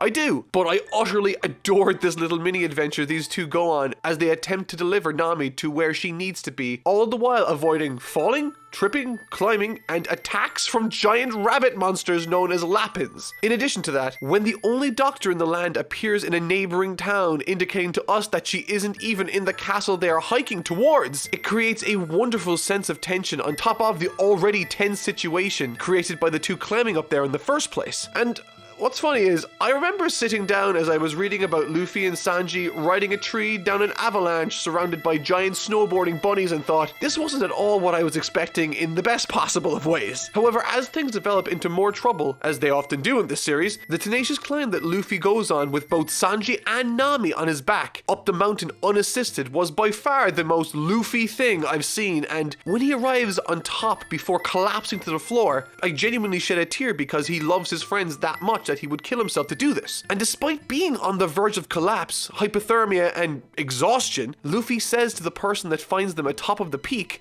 "My friends, they're my friends." He says this after climbing a 15,000 foot mountain with nothing left, and you would assume in need for help himself, yet he only draws attention to them. It makes me wonder why and how loyalty has become such a massive deal for Luffy, to an almost absurd degree too. It makes me wonder more about his origin and what happened to his family. In addition to that, this arc had some of the absolute funniest gags in the series so far. On more than a few occasions I found myself wheezing with laughter, far more than I even had in Little Garden. Stuff like Zoro starting a fight with some random soldier in the name of justice, but really it's to steal his warm clothing, really got me. But the funniest gag in the entire arc for me came as Princess Phoebe, in an attempt to wake up a fading Usopp in the snow, slaps the ever-loving daylights out of his face, causing it to swell up a crazy amount. Which on its own is funny already, but when Zoro stumbles upon the two, he greets Princess Phoebe and stares long and hard at this swollen face of Usopp's before recognizing his nose and calling him by his name. I love stuff stuff like that. It's just great character interactions. Also worth mentioning, the way this arc ends is both insanely interesting and raises so many damn questions my head hurts. For Gold Roger's name to actually be Gold D. Roger is a friggin' awesome swerve I didn't see coming and makes me wonder what his connection to Monkey D. Luffy is, seen as they seem to be the only characters with that sort of name. Compounding this, we are greeted by this new character called Ace that seems to know Luffy, and during some conference some years ago, during Vivi's childhood flashback, we got to see a poster of that guy from Loguetown who controlled the weather. This is such a bizarre, interesting,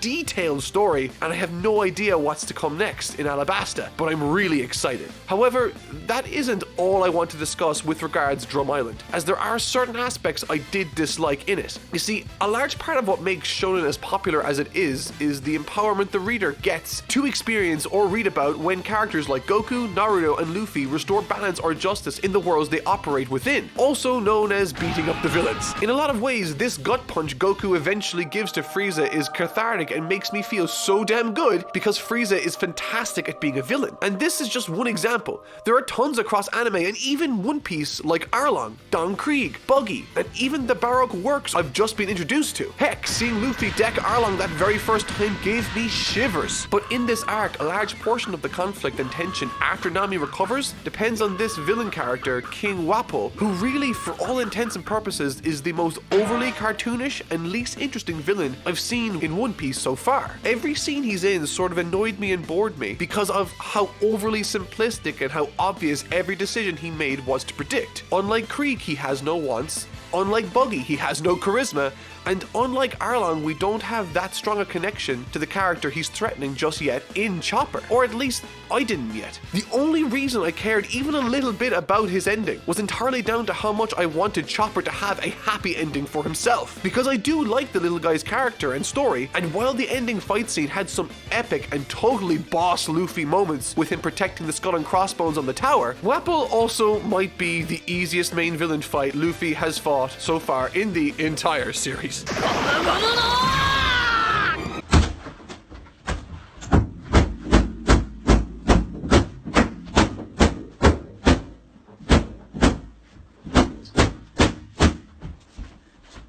But by far and away, the single most interesting thing to ever come out of this arc for me was a scene that caused me more arguing and confusion than any other scene I have ever had the pleasure of reading. And that scene was Dr. Hiriluk's flashback sequence showing Chopper's backstory. This was a friggin' roller coaster of discovery for me, and I'm not talking about the narrative. Let me explain. Upon reading this sequence in the manga, I really, and I mean really, didn't like Dr. Hiriluk's character. Which is an issue because, as it turns out, I am supposed to connect with this character and think him to be a good person. But I found him to be a maniac for a multitude of reasons, and while he certainly grew in me more as the flashback continued, I never could really get past that bad taste in my mouth when I saw the character on the page. And so after finishing the arc, I explained my feelings about this story to AJ, and in response, he edited out that very 30-minute flashback scene from the Drum Island movie to show me, stating that he thought I got the wrong impression. And so I watched the animated version, and boy is it different. In fact, it was so different that I actually ended up really liking the Doctor's character in the movie version and even the anime version on Crunchyroll so much more than I did in the manga, which naturally led me to bawling my eyes out at little Chopper's unfortunate and tragic story. But what was so different about these versions? Well, quite a lot actually. For instance, this is how the movie version of events plays out. It begins as Dr. Hiriluk's running from the police and meets Dr. Kureha, one of the only other doctors in the place, on the bridge. That's how it starts. But did you know that there's a large portion cut from the original that happens before this? For instance, the anime version on Crunchyroll shows a bit more, but again, I still sort of like it. In that version, the flashback opens as soldiers explain to us that by the order of the king, Dr. Hiriluk is to be captured. This immediately paints him as a sympathetic character, as we all know that we hate the king. We then cut to inside a family home where through their own dialogue, they explain that the father desperately needs a doctor, but all the doctors in the area are gone. This creates urgency and paints Dr. Hiriluk as a courageous character that is taking his life into his own hands to protect those around him. That's when Dr. Hiriluk shows up and tries to help the family despite being a terrible doctor against the family's wishes. The mother ends up running to report him, and he makes the dad act like a frog. No big deal, and it's sort of funny. He then flees the home, not breaking anything, before meeting Dr. Kureha on the bridge like he does where the movie version picks up. Already you notice a substantial difference between the movie and the anime, right? Well, that's nothing compared to my experience reading the manga. Bearing in mind that this was my very first exposure to the character and scene, and I am supposed to care and like this character for the flashback to be effective. Alright, here it is. In the manga, the scene opens. Dogs are barking with a shadowy figure running through the snow. There's commotion in the town square. Apparently, Hiruduke has burned down at least one home and either robbed that one or another for money. There is nothing said about the king's desire to take doctors or Hiruduke off the streets. It isn't even mentioned that there's a doctor shortage. We then cut to Dr. Hiruduke, who is complaining that he only managed to steal 50,000 berries and that they should, and I quote, quit making such a massive fuss over a burning house. After this, Hiruduke breaks into a family home. They beg him to leave. The dad even says that he will be getting treatment by the other doctors. Hiruduke ignores this request. The mother goes to run for help. Naturally, like any sane person would do, Dr. Hiruduke shoots the mother with a tranquilizer, knocking her out in front of her small daughter, who is now bawling, crying. He proceeds to force this unusual treatment onto the father, only to leave him in what looks like a seizured state, and that's assuming he isn't already dead. He begins apologizing to the now traumatized and screaming, crying child, as both of her parents are now on the floor, motionless, before breaking their window and running out into the night, where he meets Dr. Kureha on the bridge like the rest of them. Now that is a substantial difference to the animated versions. And even as the conversation progresses with Dr. Kureha on the bridge, it reveals a horrible truth about Dr. Hiruduke. She says, there's nothing worse than an incompetent physician. Had you not called yourself a doctor, hundreds of people wouldn't have suffered from a simple cold. And even the direct translation I found with the help of friends is worse. Both the fan translation, anime translation, and movie translations in this instance paint him in a much better light. So, in the manga, the guy is painted to be a maniac. And because Oda wanted me to sympathize and see him as a good guy character, the entire flashback sequence was hurt as a result for me. Thankfully, however, because AJ supplied me with a 30-minute section from the film to watch, I was able to really enjoy both the character of Dr. Hiruduke and especially Chopper, who this entire flashback is for. Capped off perfectly with a tragically sweet swerve incorporating poisonous mushrooms and the most innocent and tragic of mistakes by Chopper, which I thought thematically really wrapped up and encapsulates the entire story's message and philosophy, with Dr. Hiruduke's philosophy still ringing in the little guy's ear, motivating him to become a doctor that can cure anything, which is an inspiring thought. In all, I found this whole experience with Drum Island particularly funny, as in the past I've gone back to watch certain scenes to see how they play out in the anime for both my own enjoyment and research, and almost every time I preferred the experience I had in the manga. But this was one of the only times it was different, and I'm happy I had friends to point me to spoiler-free alternatives. Say the line, Mark. One Piece's Alabasta Arc is the best manga experience I've had in my entire life. This is the writing masterclass, the phenomenal Alabasta Arc.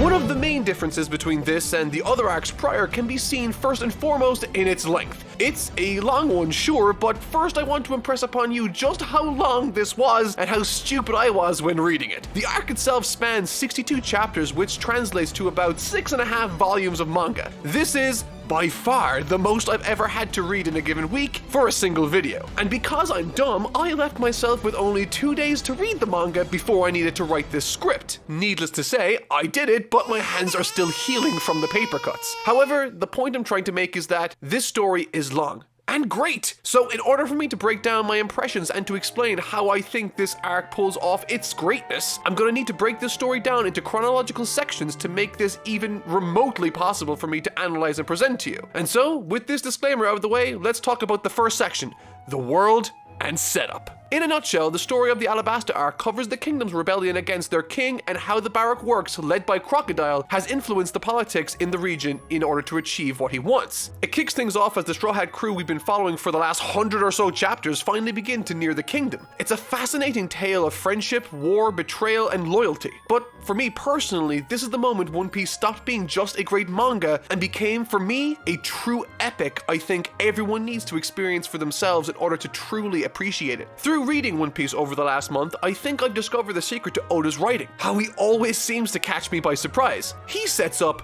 way too many things for me to even attempt to keep track of in my mind. And that's not a complaint. If anything, that's precisely what makes his world feel so alive and chaotic all the time. Typically, when I'm reading a story, I can identify the main 2 or 3 points a writer is using to create a subversion later. But with Oda, he keeps throwing things at me to remember and to keep in mind, that eventually I have to say to myself, alright Oda, you win, take me where you want to go, which is super fun for me. And the means with which this arc opens is really interesting as it provides intrigue and suspense for us the audience without any conflict right away. Kicking things off, we get a scene wherein Mr. 2, one of the main Baroque Works agents working for Crocodile, gets picked up by Luffy and the gang. At this point in the story, they're suspected to be dead, and at this point Mr. 2 is a complete unknown to them too, which is a fantastic example of dramatic irony, which means that we the audience know more than the characters do right now. In this case, we know that Luffy and the gang want to avoid this guy, and we know that Mr. 2 would want to apprehend this crew too had he known about them. And so watching as they make friends is both funny and nerve-wracking, as in the last arc, Sanji managed to get the Straw Hat crew the element of surprise in the first place. But during this interaction with Mr. 2, as a party trick, he reveals his devil fruit powers to transform into anyone he touches. However, once he leaves, it quickly becomes apparent to the crew just how lucky they really were,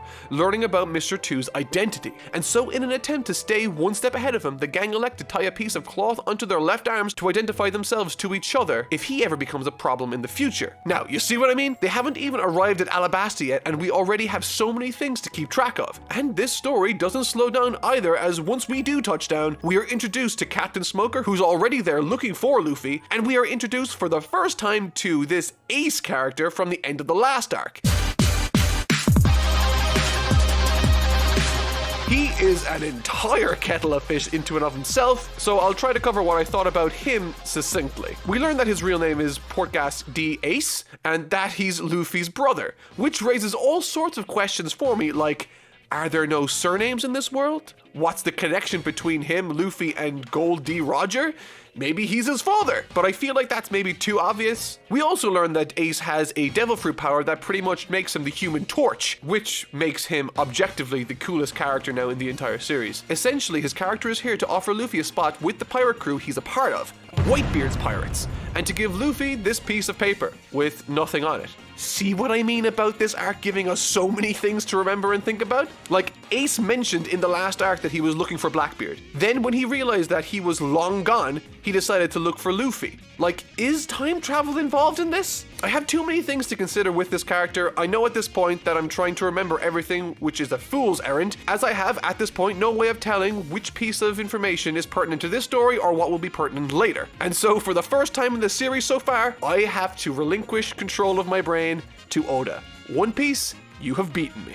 But back to the story. The heart of the arc itself comes in the form of Princess Vivi's devotion to her kingdom, its people, and the desire she has to stop this senseless fighting. And once these opening pleasantries are taken care of, 3 separate storylines are set in motion in 3 different areas of Alabasta, which Oda uses as an excuse to teach us the geography of the country. And by the time we're finished with this arc, you will have a full comprehensive understanding of where everything is in this country. The number 1 priority on Vivi's list at this point is to prevent the rebellion, and so she elects that the best course of action is to not flee to the palace, but instead to try and reason with the rebel leader in an oasis called Yuba across a vast desert. This is great fundamentally, as we needed a concrete goal to aim for as an audience, but it also sheds more light on Vivi's character.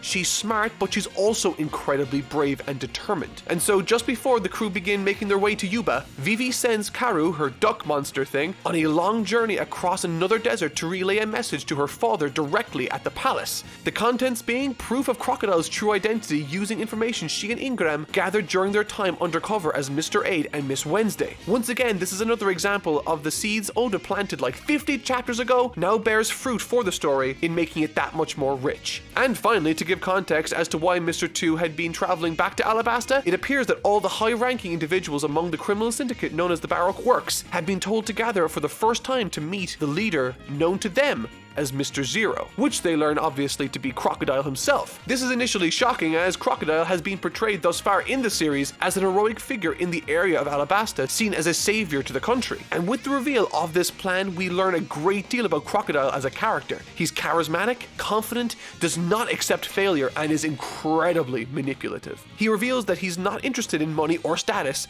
but instead military might, revealing that he can obtain something that will give him absolute power once he gains access to it. And with that, each high-ranking member of the Baroque Works is given a specific mission. They are told that once their missions are all complete, the kingdom will explode, ending the meeting by saying that his utopia starts tomorrow at 7 in the morning. This scene is great, but as I said, there's tons of characterization here for Crocodile in this section. Croc, naturally, at this point is aware that the Straw Hat crew is alive and more than likely in Alabasta right now with the princess. This naturally comes as a big surprise to Mr. 2, and so with that information, they all become aware that their secondary mission now is to prevent Princess Vivi from meeting with the rebel forces, as they have a vested interest in making this rebellion happen. And all of this information is really compelling and all the rest of it, but the scene itself becomes all the more better when Mr. 3 reveals himself from the shadows, offering his services once again. However, in a demonstration of his ruthlessness and power, Croc sucks the moisture from Mr. 3's body before throwing him into a massive banana crocodile pit. It's an horrific scene, but a fantastic one that really sells us on Crocodile's character. And the progression of these three plot threads, watching them develop, complicate, and intertwine, left me sincerely with my jaw on the floor as I watched Oda juggle and keep track of so many different moving parts at once. I like to pretend that he was spending sleepless nights constructing this with corkboards and connecting string all over his office, because this arc is nuts. And one storytelling mechanic Oda loves to use ad nauseum is that of the flashback, and I don't say that in a disparaging way either. Oda's goal is to make this world feel real and lived in, and in order for that to be the case, there needs to be history. And in a similar fashion as the rest of the series, this arc is the recipient of its very own flashback sequences. The first concerning the childhood of Princess Vivi and how she came to befriend the now leader of the rebel forces in an individual called Koza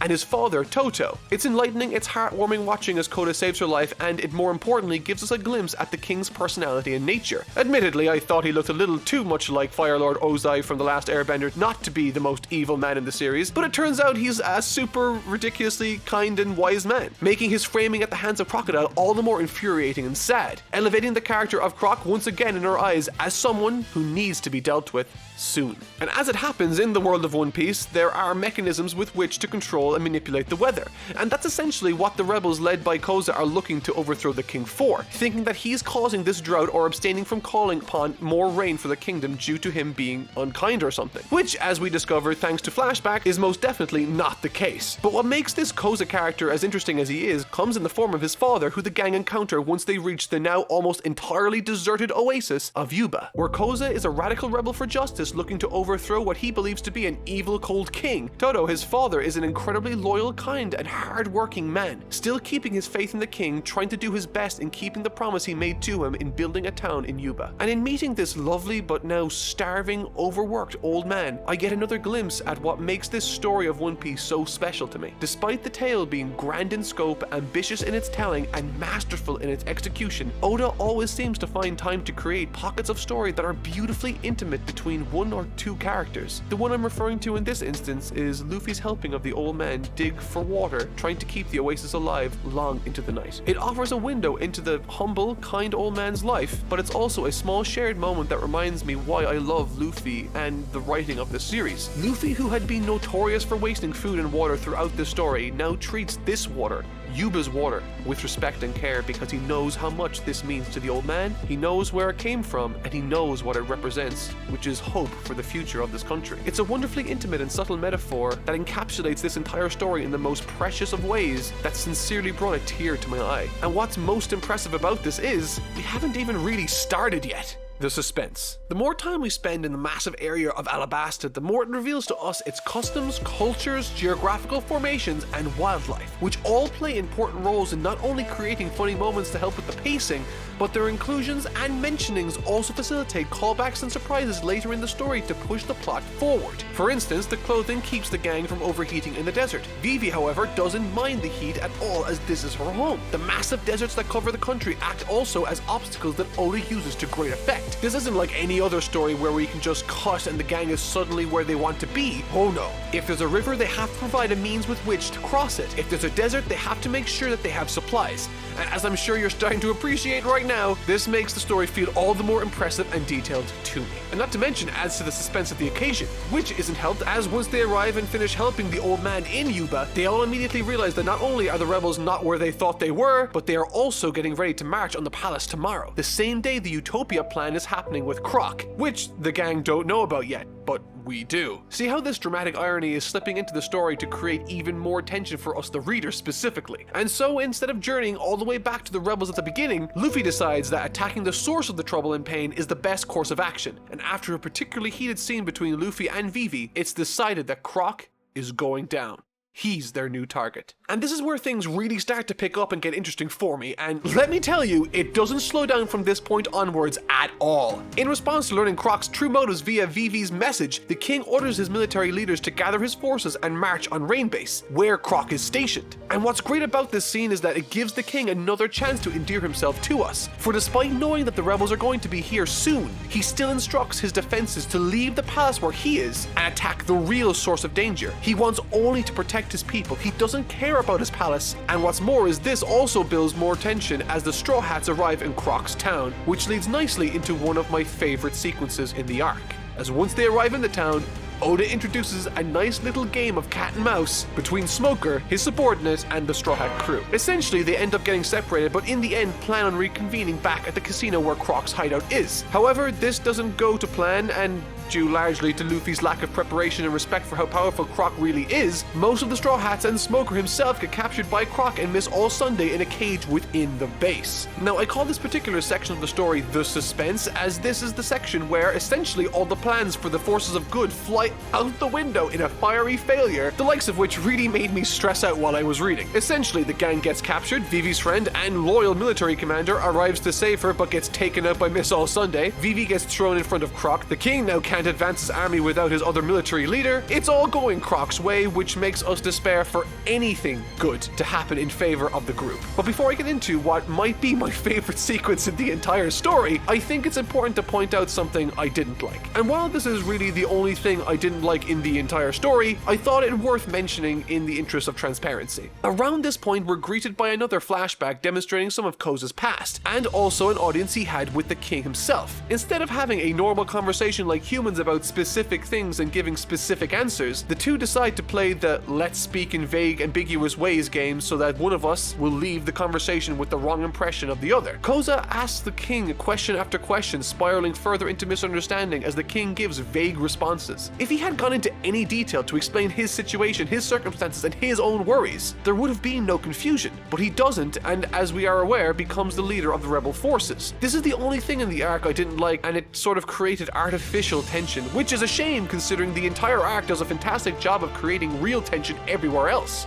But back to the Bond villain crocodile scenario, and possibly my favorite scene in the entire series so far. His plan is fully explained, as all great supervillain plans are, but this time with a twist, and this is what makes Croc a wonderfully fun and playful villain. He sees two things that Vivi loves and forces her to choose between them, giving her the chance to make the impossible journey home across the desert and water to try to stop the rebellion, or to save her friends as they are trapped in a cage with the water level in the room rising. And the only key is apparently inside the stomach of one of the several crocodiles in his possession. Sort of a Sophie's Choice situation, but that's not even the good part. You see, just as Croc and Miss All Sunday are about to leave, Restaurant Le Crap calls the snail phone, and this is when we realize that Sanji and Chopper are both still free, and they have thought of a plan to help their situation. Croc recognizes the voice as the same one that was at Little Garden, and to put the cherry on top of this cake, Sanji refers to himself in the call, protecting his true identity, going under the alias of Mr. Prince, because he fully intends on rescuing the princess.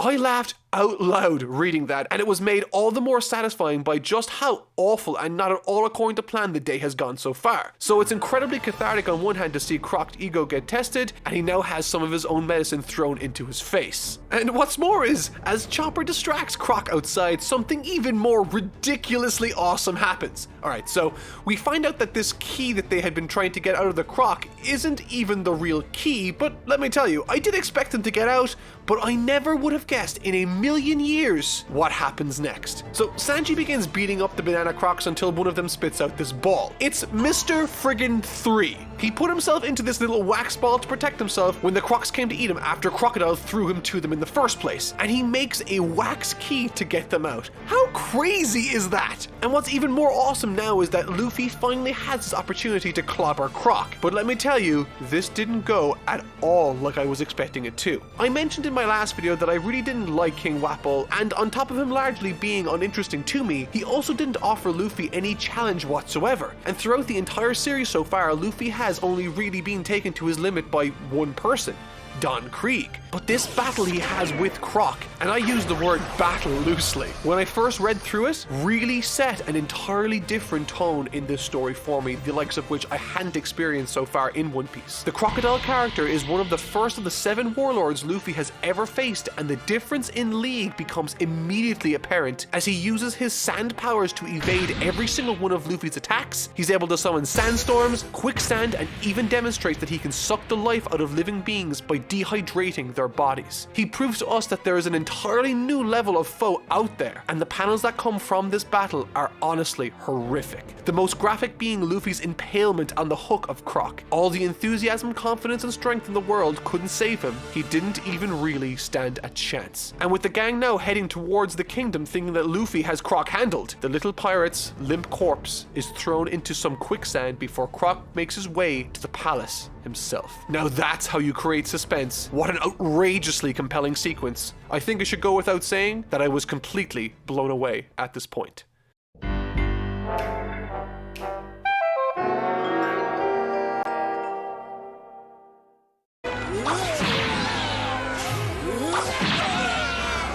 you're in the Air Force.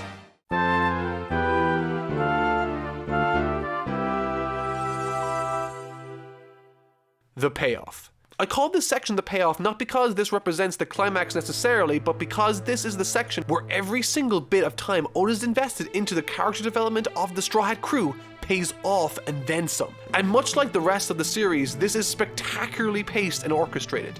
At no point did I feel like something was boring or lacking. Everything was pitch perfect as the Straw Hat crew made their way to the capital in their attempt to stop the agents of the Baroque Works, the rebellion, and ultimately prevent the country's collapse. Made all the more tense as, once again, utilizing dramatic irony, we know that Luffy has failed hard while the rest of the cast are none the wiser. But if I'm being completely honest here, the feeling of camaraderie and togetherness this arc, and really the rest of this series has fostered, creates this incredibly unique atmosphere, and as the gang triumphantly rides into the city with their plan in mind, it feels both epic and fun. Especially when this marks the first time the forces of good have outsmarted the forces of the Baroque Works in this arc on their first attempt, with Oda placing each individual member of the Straw Hat crew like chess pieces to manifest the single most interesting fight sequences he possibly could. You see, at the time that they arrive at the capital, it's been made known to us that the forces of the Baroque Work have, as I alluded to earlier, been given specific roles to carry out, and on top of that, lesser members have also infiltrated the army of the king and the rebels. Essentially, they've got their fingers on tons of pie,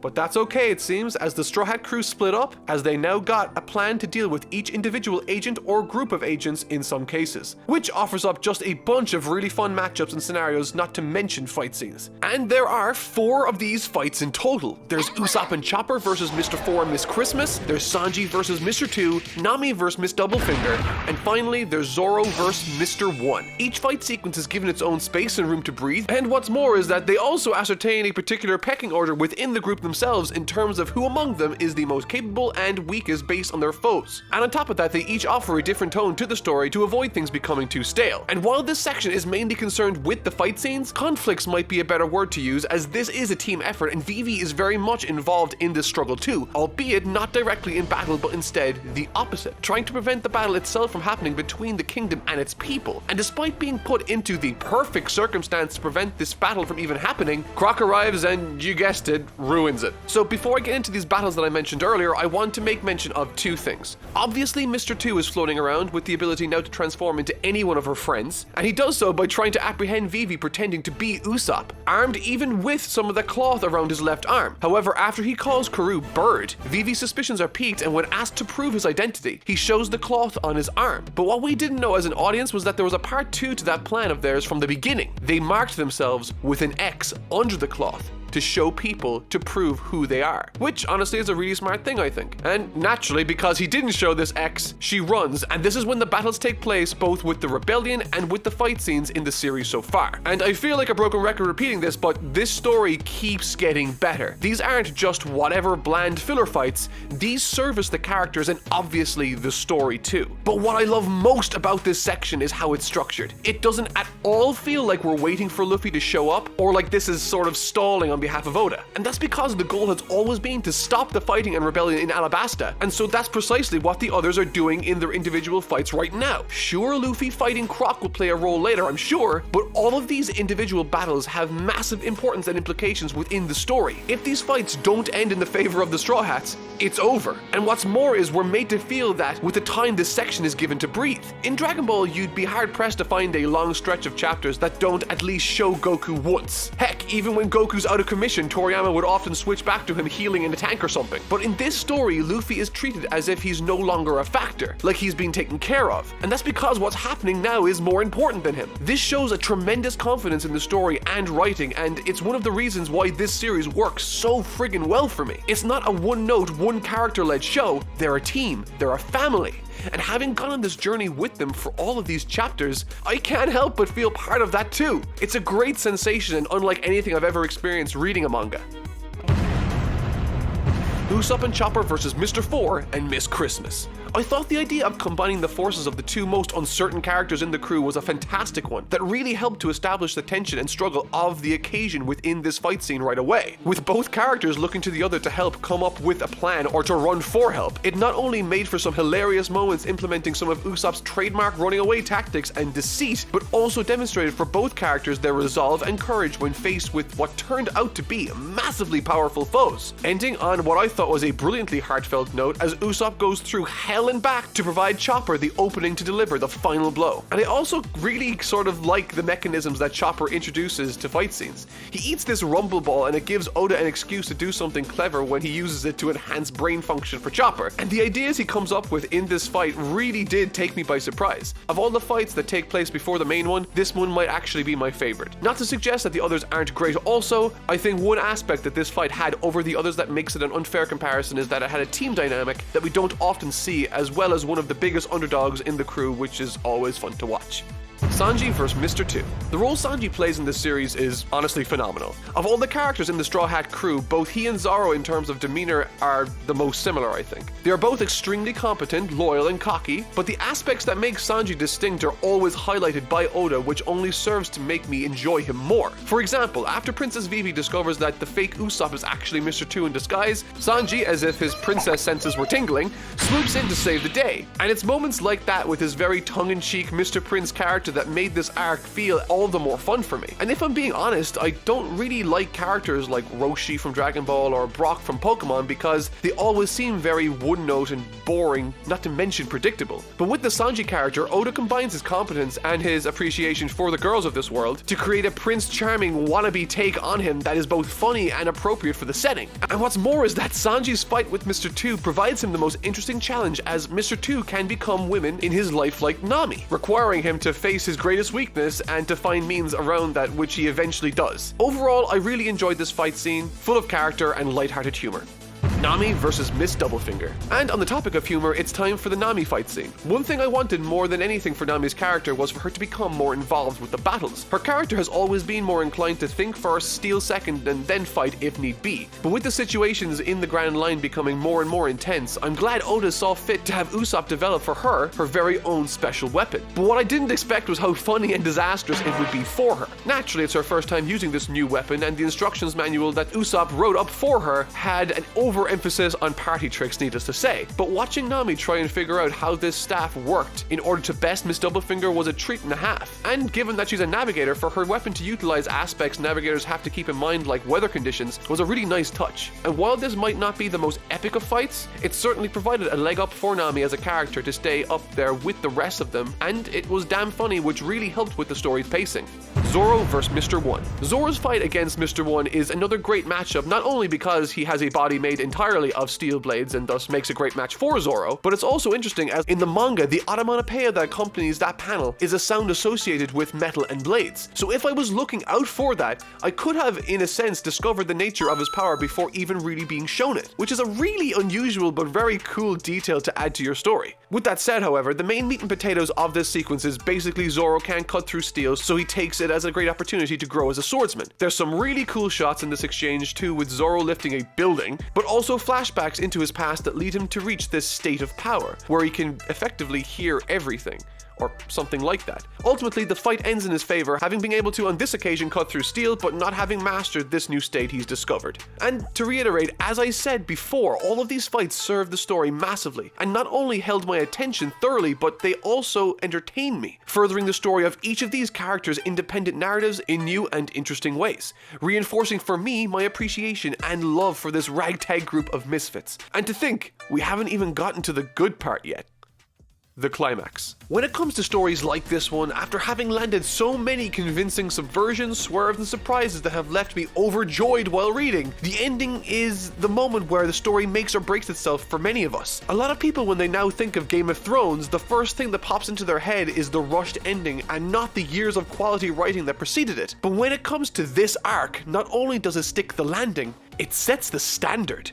Immediately after the Straw Hat crew achieve their goal of taking out their respective targets, in a scene that is as compelling as it is tense, Croc reveals in front of Princess Vivi and the king that he is specifically after something called a poneglyph, which only Miss All Sunday is able to read, and will use it to point him in the direction of something called a Pluton, a massively powerful tool of destruction he has been after since the very start that would grant him the power to destroy entire islands in an instant. Needless to say, that's not good, but what's more is that in 30 minutes it's revealed a massive cannonball will hit, destroying a 3-mile radius starting at the city, which achieves two things narratively. Firstly, it paints Croc as an even more insane psychopath, lying even to his Baroque work subordinates, throwing them into the situation wherein they won't survive, revealing to us that he trusts no one. But it also provides the Straw Hats with a new goal: find the bomb or person setting off the bomb and stop it or them at the source. The goal of the crew and the forces of good are in a constant cycle of completion and renewal, and without a goal, we the audience get kind of bored, so this is a fantastic way to naturally extend the tension in the series. This helps keep the pace feeling fresh, and now that a time limit has been put onto it, it becomes all the more suspenseful, as we, or at least I, had no idea how this was going to be resolved. And there are little things here and there that fill my mind with wonder and appreciation for this story. Like, there's this moment where Vivi convinces the forces of the palace and the rebels to stop fighting in an effort to evacuate the city in time to make a significant difference. But Croc says in passing so many chapters ago that he sends some of his lesser forces to infiltrate the ranks of both the palace guard and the rebel forces. And in calling back to that, the undercover Baroque Works members within the battle continue the fighting by shooting Koza, inciting a massive riot, and once again the battle continues. It's spectacular, and I never saw it coming. So what are they going to do now? There's such a palpable buildup of anticipation, suspense, despair, and tension. With the rebellion going to hell, Zoro gravely injured now after his battle with Mr. One, a bomb about to go off in like 15 minutes, and now Croc apprehends Princess Vivi, dangling her over a massive drop. He lets her go.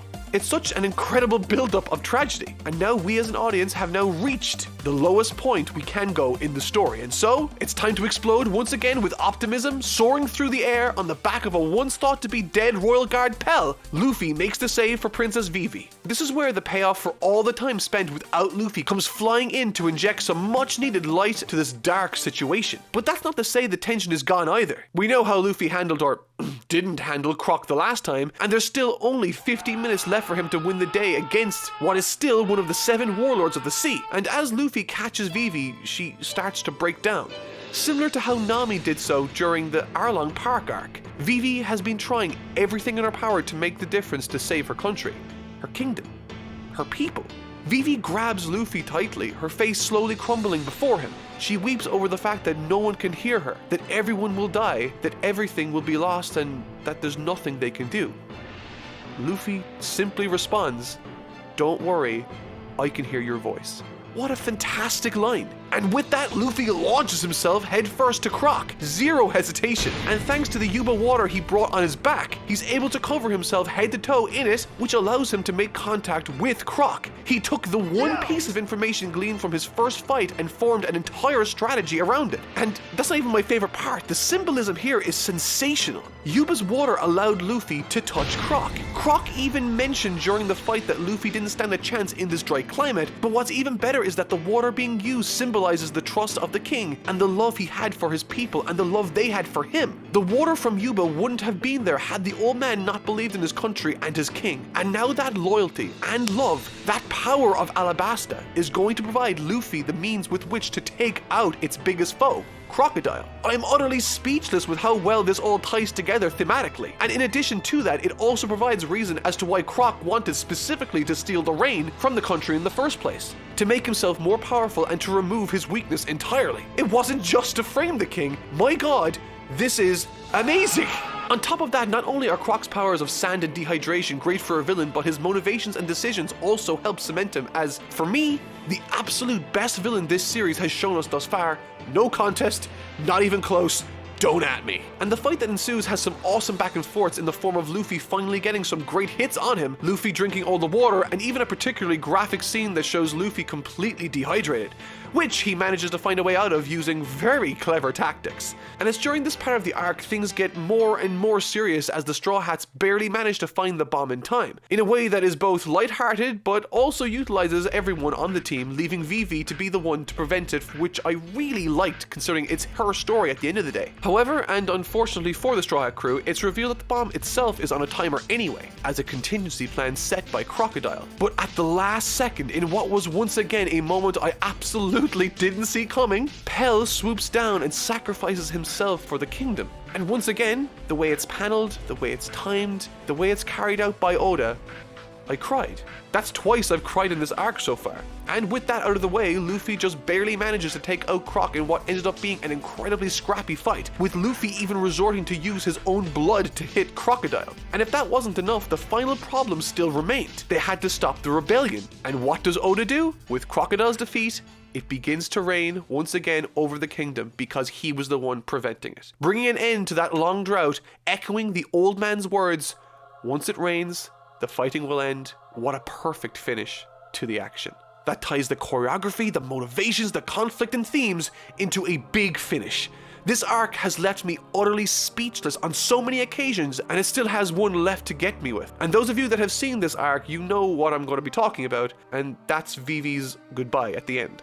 And this was much more touching than I thought it was going to be. Having spent the entire saga with this character through Reverse Mountain, Whiskey Peak, Little Garden, Drum Island, and now this, the Alabasta Arc, she's become a staple of the crew, but I think Oda made the right decision ultimately by not making her a full-time one, and keeping her where she wanted to be, at her kingdom. Reason being, the one aspect of the Straw Hat crew that ties them all together is that they all share a dream that can be fulfilled by traveling and exploring the world as pirates. Luffy wants to be the Pirate King. Zoro wants to become the greatest swordsman in the land. Nami wants to map the world. Sanji wants to find the All Blue. Usopp wants to become a great warrior of the sea. And Chopper wants to learn enough about medicine to cure anything. But Princess Vivi wanted to save her kingdom, and now she has. And while I will miss her, I think the decision she ultimately makes is a good one. And if she had stayed, we wouldn't have gotten one of the best send-offs I've ever seen in any character get in a series of any kind. With the X on their arm reminding Luffy of a small but really nice moment between the two in the early days of the saga. It definitely brought a tear to my eye once again, and left me with a whirlwind of emotions to end what was, without an ounce of hyperbole, the single greatest manga reading experience of my life. Thank you, Oda, for writing this true epic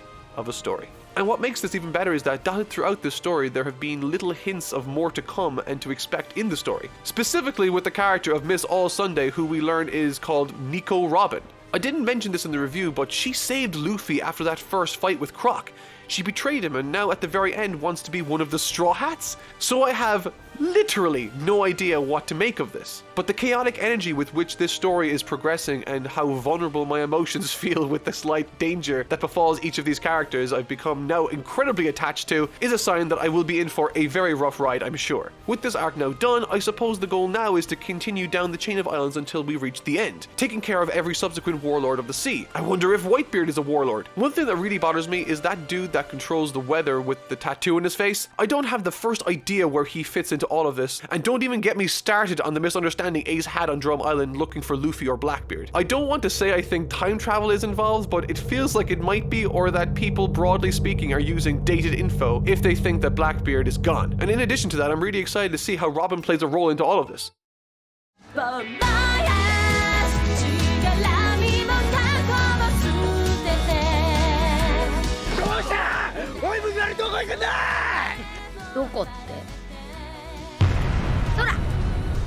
Through my reading of this section, as well as putting my feelers out to get an idea of what you guys think of this particular arc online, a particular divide, so to speak, regarding this story of Skypiea has come to my attention. Apparently there's a portion of people that really don't like this arc and consider it slow or bloated. And after having finished it myself in the manga, I can say that I personally didn't experience that. And in this video I will be explaining in excruciating detail why my journeys through the skies of One Piece were as enjoyable as they were. But in the interest of complete transparency, I've been told that the anime in this section is much slower in comparison to the manga, but I can't really confirm this either as I personally haven't watched the anime section myself. So, in this video, even though I'm sure there will be those of you out there who might not necessarily agree with me from the outset, I'm going to do my best to explain my rationale behind every opinion I share in this video. And boy, let me tell you, after reading all this, I've got some weird theories swirling around in my head too. But more on that later.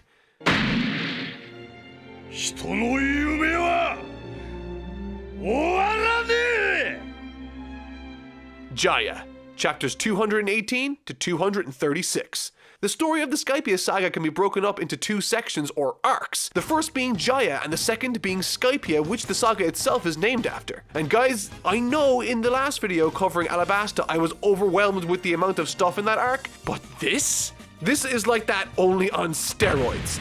Once again, Eiichiro Oda went above and beyond the Call of Duty here in crafting a world that needs to be experienced in order to fully appreciate it. Unlike the Alabasta saga, which felt as though it had several segmented self-contained stories prior to its finish in the arcs like Little Garden and Drum Island, Skypiea's saga is composed entirely of one solid story that flows perfectly from beginning to end, incorporating two separate arcs, which personally makes this by far and away my favorite saga in the series to date. And as soon as the story kicks off, it becomes abundantly obvious how ambitious this tale is going to be, even with the minor set pieces that are being placed as before the crew even land on the tropical island of Jaya. They see some crazy things like 200-year-old ships falling from the sky, Luffy's discovery of a map that illustrates the secret land of Skypiea, their log posts pointing straight up into the air, and what looks like massive giants trotting across the ocean before them. Not to mention freak storms that come out of nowhere, but moreover, this sense of adventure and longing to see a thought to be mythical land is what drives the first half of this story. However, unable to find their way to the sky itself, a storm forces them to the island of Jaya, and when there, the paneling and composition of the introductory chapters in this manga are absolutely, without exception, stunning and my favorites from the entire series. Through the environment of the island, we are introduced to the culture, customs, and people there. And once on the island, the gang are greeted sometimes well, and most of the time awfully, by the pirates that take refuge there also. And of the characters we do meet during this time, there are three during this Jaya section that I think are worth mentioning, as I believe them to be somewhat important to either this saga alone or to the future of this series. Let's start off small with the character of Bellamy, a blowhard pirate that has a bizarre and somewhat obsessive desire to squash the dreams of others. But despite his, in hindsight, less than impressive showing in the arc, he actually managed to facilitate some wonderful aspects of the Jaya story that honestly kept it interesting for me, proving a wonderful opportunity for Luffy to demonstrate his growth as a character, echoing red-haired Shanks from the first chapter of the manga as Luffy and Zoro show restraint against his brutality, that ultimately towards the end of the arc comes to a head as we finally get to see Luffy completely outclass and crush this no-good dream crusher. But perhaps the most important aspect of this character was his fixation on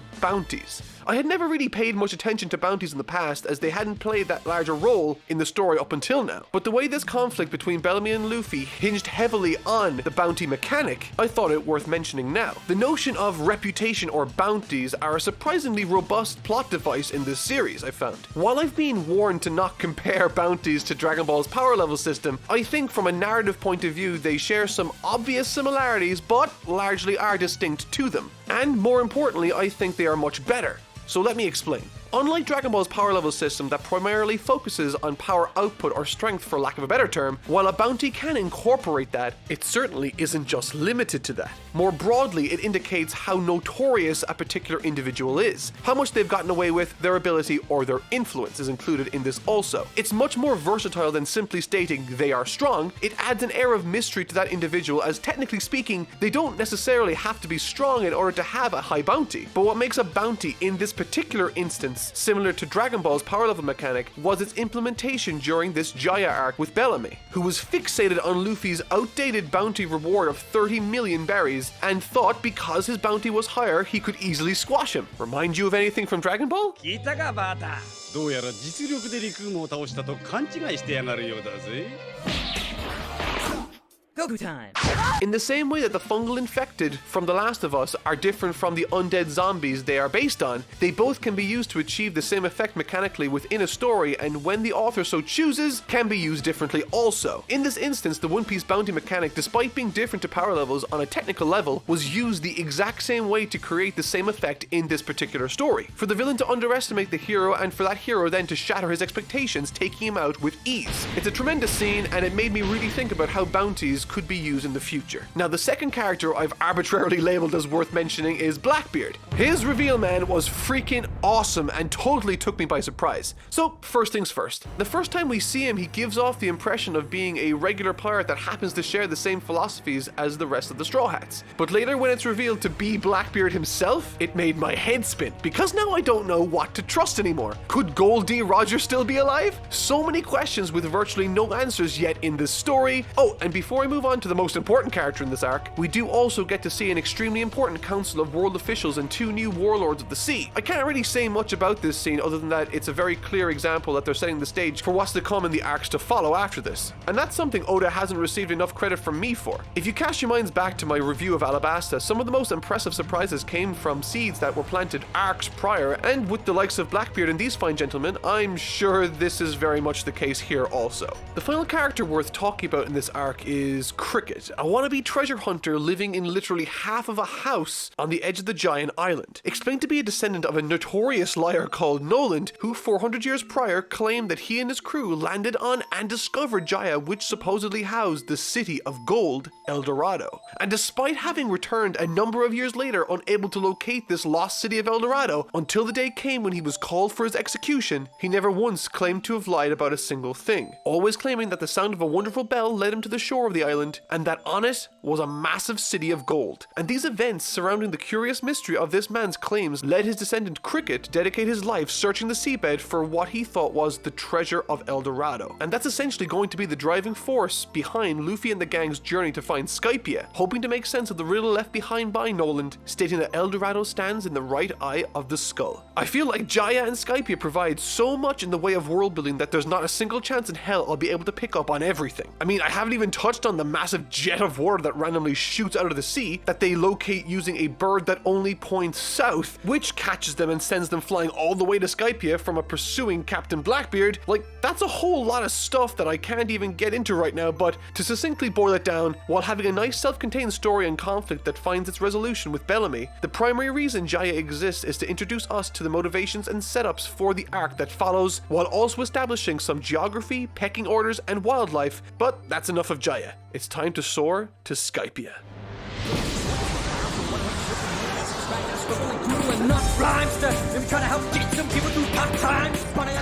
Skypiea, chapters 237 to 302. While I believe I was able to talk about all the things I wanted to in Jaya, Skypiea is the most intimidating thing I've had to talk about so far. Apart from it introducing some new technologies, complex corrupt political systems, dozens of new characters, maybe some magic and clues about Goldie Roger's past, it also happens to be the most complicated plot in the series so far, following 3 separate groups as they weave their stories in this greater narrative. But in very basic terms, Skypiea is what you would get if you threw Dances with Wolves, Indiana Jones, Jack and the Beanstalk, and a whole bunch of awesome writing into a blender. That's right, Skypiea is Dances with the Raiders of the Lost Beanstalk. Yeah. And from the moment they shoot into the skies above and land on the tangible clouds of the Skylands, the mystery surrounding the area becomes immediately apparent, whether it be through being attacked immediately by the natives, protected by a Sky Knight on a spotted Pegasus, or when they come across a check-in station that charges an extortionate amount just to enter. And once we finally get into this strange land, the more we uncover and the more questions we have. What was immediately apparent to me while reading this section was the staggering level to which this world in the sky has been realized, from their customs, dresswear, and appearance to their wildlife technology and terrain. The entire world of Skypiea is not only rich in mystery, but also feels as lived in as any real place in the real world. Perhaps the most interesting inclusion in this arc comes in the form of the land's technology called dials. These dials come in various types, providing the wielder spectacular power with electricity, heat, wind, etc. And these aren't just a throwaway or tagged on part of the story. Oda has gone to tremendous effort in building the cities, vehicles, and combat of Skypiea around these mechanisms. Because if the civilization has this technology,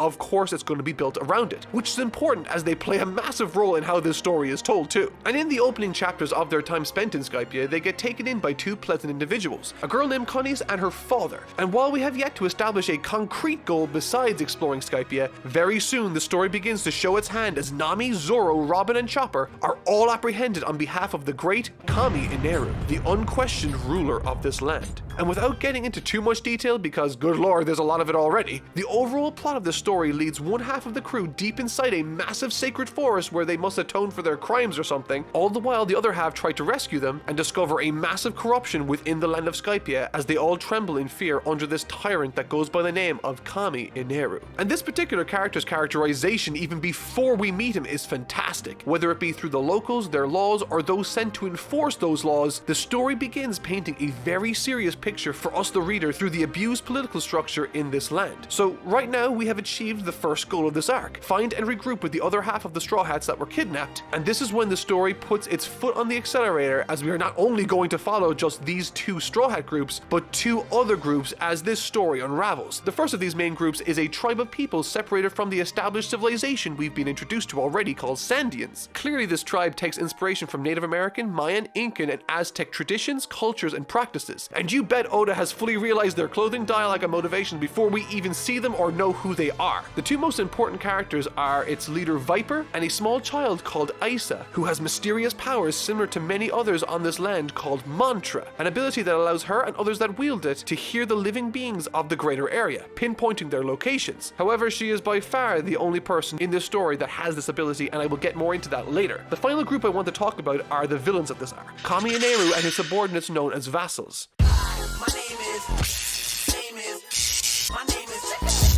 This sinister group of villains is about to go to war with the tribal group of Sandians very soon for this sacred land. And much like Isa, they all have varying levels of mantra power, all with varying degrees of success, with some only being able to hear in their immediate area and others like Ineru being able to hear all around them with no limits apparently. And with the introduction of this mantra power in Ineru and Isa, with my limited understanding of this ability, it seems to be amplified by the presence of the earth, and various people claim to be born with it, but at various degrees of proficiency. So what I found interesting was that the description of this ability in this arc sounds a lot like the strange thing that happened to Zoro during the fight with Mr. One, where he could too hear everything, or at least significantly more than he was used to, a sort of zen-like state that for some reason he couldn't tap into again. So what if this isn't something you are born with, but instead something you either have an aptitude for, or everyone else can learn it? That's just the ongoing theory I have regarding mantra and its hypothetical connection to Zoro, but I'm sure that will be touched on later or disproven entirely.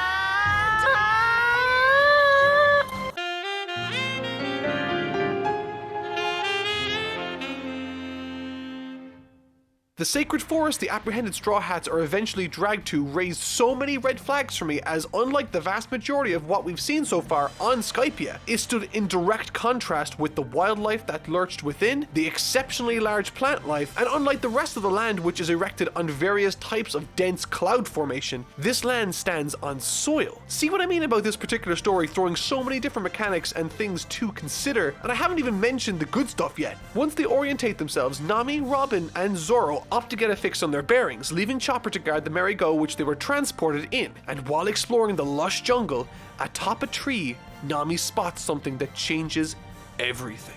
She sees the second half of that guy Cricket's house on the coast. It's at this moment we, as an audience, or at least me, get a sudden rush of insight. This island of soil floating in the sky, this was once part of Jaya, and it was sent flying up here 400 years ago. And so it turns out that Nolan the liar was in fact telling the truth. And what's more is, once Luffy, Usopp, and Sanji, after encountering and defeating one of Eneru's vassals, arrive back at the ship to reconvene with the rest of the group. And in doing so, Nami places the map she has of Jaya with the map Luffy found of Skypiea.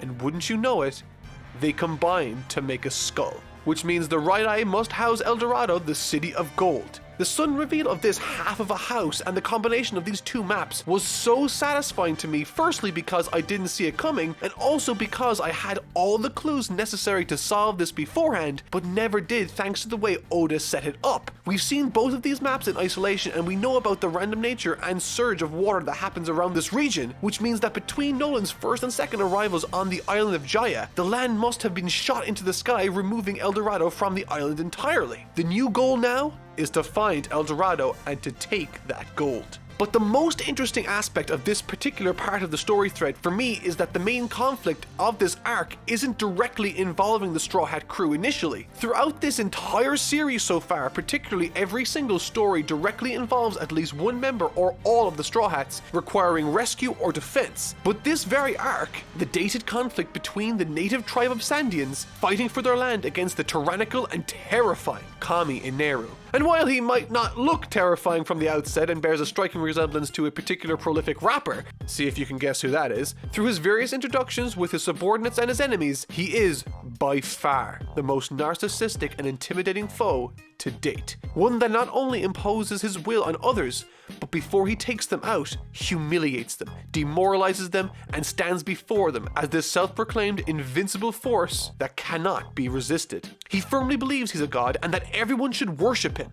Unsurprisingly, his power of electricity came from a devil fruit, but once again, I am impressed by the level of attention to detail Oda has implemented here. The story feels entirely new, as the Straw Hats discover this world and uncover its secrets. And what follows this decision to search for and secure the secret city of El Dorado is some of the most fun I've ever had reading a manga. As I mentioned earlier already, the ludicrous amount of story to cover in this particular section would be a manic feat fit for a madman. And so, to cut a long story short, the gang gets split up and slowly become involved in a war that's taking place between the Sandians and the forces of Kami Eneru. There's a really great scene that finally puts into perspective how impossibly powerful Kami Eneru is, and essentially during this part he gives the forces of the natives 5 entire minutes of uncontested free attacks just to prove to them that their efforts are entirely useless. Effectively, Eneru zaps from area to area of the conflict, taking out all of the rebel forces. However, in the process, the gang as well as Viper, the leader of the rebels, take out all of the subordinates of Eneru.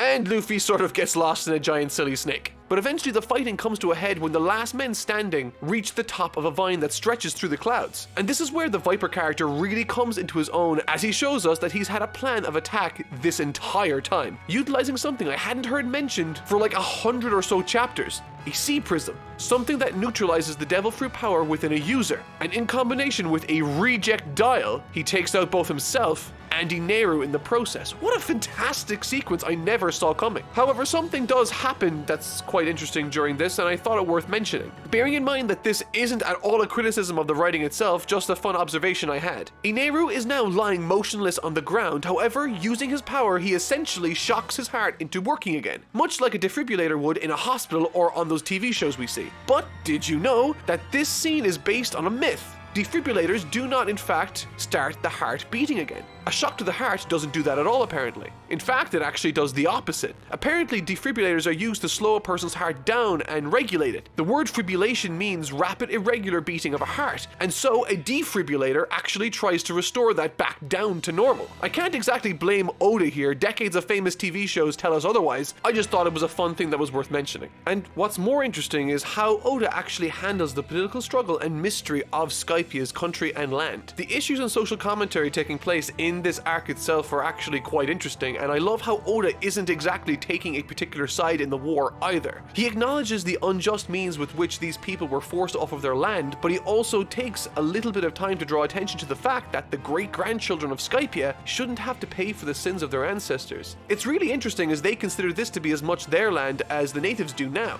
leaving the audience to choose their own side. Now, naturally, we sympathize with the natives much more as they had been forced into this unnatural situation by seemingly pure happenstance as tragedy would have it. And what makes this situation all the more tragic is the flashback sequence Oda gives us of Nolan's story, shedding light on the encounter that paved the way for this entire arc. Once again, Oda doesn't feel compelled to tell his story in a conventional way or in a rushed manner. He sticks to his guns and spends what would translate to over a month of manga releases telling this crucial to understand story of a voyager and his friends he made through unconventional means in Jaya. Essentially, in a nutshell, Nolan, a foreigner, helps to save the natives of a particular plague that is befalling their island, desperately trying to help them in any way he can, and after several misunderstandings and a series of unfortunate events, the two leaders of the respective sides gain respect and love for one another. Unfortunately, we all know how this ends, but the means with which it does is hauntingly sad, invoking from me the strongest emotional response I've had in this series so far. The tribe itself promised to ring the bell for their friend to find them once again, and when Nolan returns, they are gone, having been sent to Skypiea never to see each other ever again. And the fight the tribe leader puts up to ring that bell for his friend is incredibly moving. I loved that flashback, but what's most interesting about it is echoed in a quote Nico Robin made earlier in the arc and how it ties in with the ending of this story. The quote is, "Those that don't respect history are doomed to repeat it." You see, Kami Ineru doesn't respect anything, let alone the legacy and history of the natives. Even his subordinates straight out say this in dialogue sometimes. And so, much like the story of Nolan, Luffy, a foreigner, has traveled to a new land in search of adventure. Through misunderstandings, he comes into conflict with the natives, but eventually they recognize him as an ally, allowing Luffy to rid these people of a plague known as Kami Ineru that's ravaging the lands of Skypiea, threatening the people's very existence. The parallels between this story and Nolan's are obvious, but the way it ties them together is nothing short of masterful, making this all the more satisfying for me. 鐘を鳴らして君を待つ。またいつか必ず会おう。届け！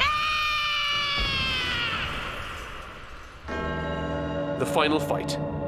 The plan Ineru enacts is perfectly in keeping with his character up until this point, and it's fittingly grandiose in scale, making for a spectacular atmosphere in the final fight of the arc between Luffy and himself. And as I mentioned a number of times so far, Ineru has been built up as this all-powerful, invincible entity, impossible to hit, impossible to intimidate, or to catch. But he hasn't met Luffy yet. Hey yo, lay yourself for the rubber band. Man, you've never heard a sound like the rubber band. Man. Now, granted, while I did sort of see this coming, I absolutely adored how it was handled. Not simply because of the build-up Ineru has received up until now, but because the mechanism with which Luffy hit him made sense, and, my favorite part, it also makes complete sense that Ineru had never heard of rubber as a thing that ever existed, simply because where he comes from, it doesn't exist. It's such a simple thing, but because it's established earlier in the story by way of them worshipping anything that is sent from the ground up to them, it makes sense that they wouldn't know rubber even exists, and so, in the form of the Rubberman Luffy himself, Ineru now has a natural enemy, and over the course of this fight, Luffy makes this god bow to his rubbery powers. Now, naturally, the fight is a lot more complex than that, incorporating some Ultra Instinct by Luffy 20-some-odd years before Goku ever did, as well as his fist becoming trapped in a giant golden ball which he uses to great effect towards the end of the fight, turning a weakness into a strength, capping the arc off on the highest of highs, ringing the bell for the first time in centuries. It ringing so loud that the descendant of Nolan himself, Cricket, on the shore of Jaya, far below, can hear. Climaxing on one of the most spectacularly touching images I've seen from One Piece so far, a giant shadow of Luffy cast over the horizon, acting not only as the big finish to the fight, not only as a signal to the people far down below that things are in hand, but also provides us an explanation as to why Luffy and the gang saw giants in the ocean beforehand. It was the shadow cast by the natives trapped in the sky. What an incredible story, and what a spectacular finish to what was, for me, the single greatest adventure One Piece has brought to me yet. But that still wasn't the most interesting part for me. I think by far and away the most interesting sections of this story are told through the character of Nico Robin, who for the majority of the action stayed out of harm's way as she herself had more pressing matters to attend to. But before I get into that, one aspect of the character I've noticed is how detached she seems to be in situations and from those around her. Despite having quite a few moments in the arc where she helps save various crew members in her own really cool ways, she also neglects to learn any of their names and really is focused only on this ultimate goal of her own, to find and read the poneglyphs. And so for this reason, I believe she most definitely has ulterior motives that the rest of the crew aren't privy to, and perhaps we can't completely trust her yet. So in a sense, I'm sort of with Zoro on this one. But regardless, the most interesting part of the Skypiea journey for me was the ruins that she uncovered and decrypted. Robin reveals that there's a portion of history that is completely unknown or missing in the world. And that's an interesting thing to say, but furthermore realizes that on the tablet she's reading, Goldie Roger left a mark, with another character in Ganfor reaffirming to her that he had in fact been there 20 years prior. And what's perhaps the most interesting thing she says in this instance is, how did he know these letters? Which begs me to ask, who or what is she? Does she know why she can read these letters? Is her memory missing? Is she connected in some way to Goldie Roger? And what's more is that in this very chapter too, Ganfor points out that Luffy was just like him. I feel like at this point they are trying to make me think Roger is Luffy's father, but I have a feeling that's not the case for some reason. It seems perhaps too telegraphed. And what's more is that the text on these poneglyphs from Alabasta and now Skypiea have both alluded to a powerful weapon, but both have given that weapon a different name. And perhaps there's two weapons, who knows? To find out more about this, I suppose we have to wait and see how this develops as they find more of these moving forward. And finally, Robin declares that she will have to connect them all and reach the end of the Grand Line. So it looks like she has a goal now to match the rest of her crew. But apart from that, now that the Skypiea arc is in the books, I'd like to give some predictions I have moving forward. In this video, I mentioned that the mantra mechanic might be huge moving forward and that I think people can learn it like Zoro might have done in the arc prior. I also think sea prisms might have a very interesting future too. I wonder if someone who has a devil fruit power, if he were to hold a sea prism, would that person be able to float or swim now that the devil fruit powers have been negated? And finally, Goldie Roger. Given what I knew at the very beginning of this story, when they said he was executed, I didn't really think anything of it. But now that I understand the earth-shattering scope of power these villains in this series have, I feel like apprehending Goldie Roger, who was the king of all of the pirates, and executing him would be an impossible thing to do unless it was his decision. So for that reason, I believe he's still alive, and that perhaps sometime in the future, Robin will find one of those markings Roger left behind on one of those poneglyphs.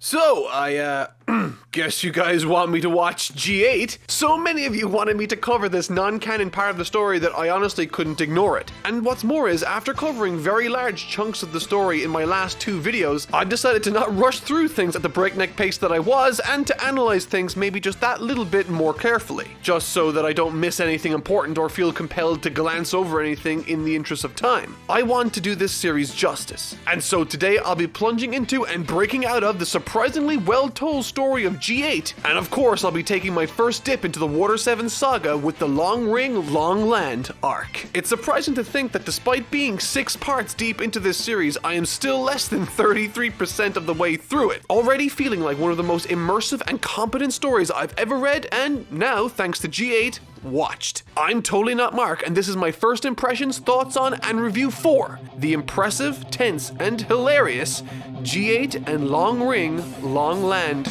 arcs.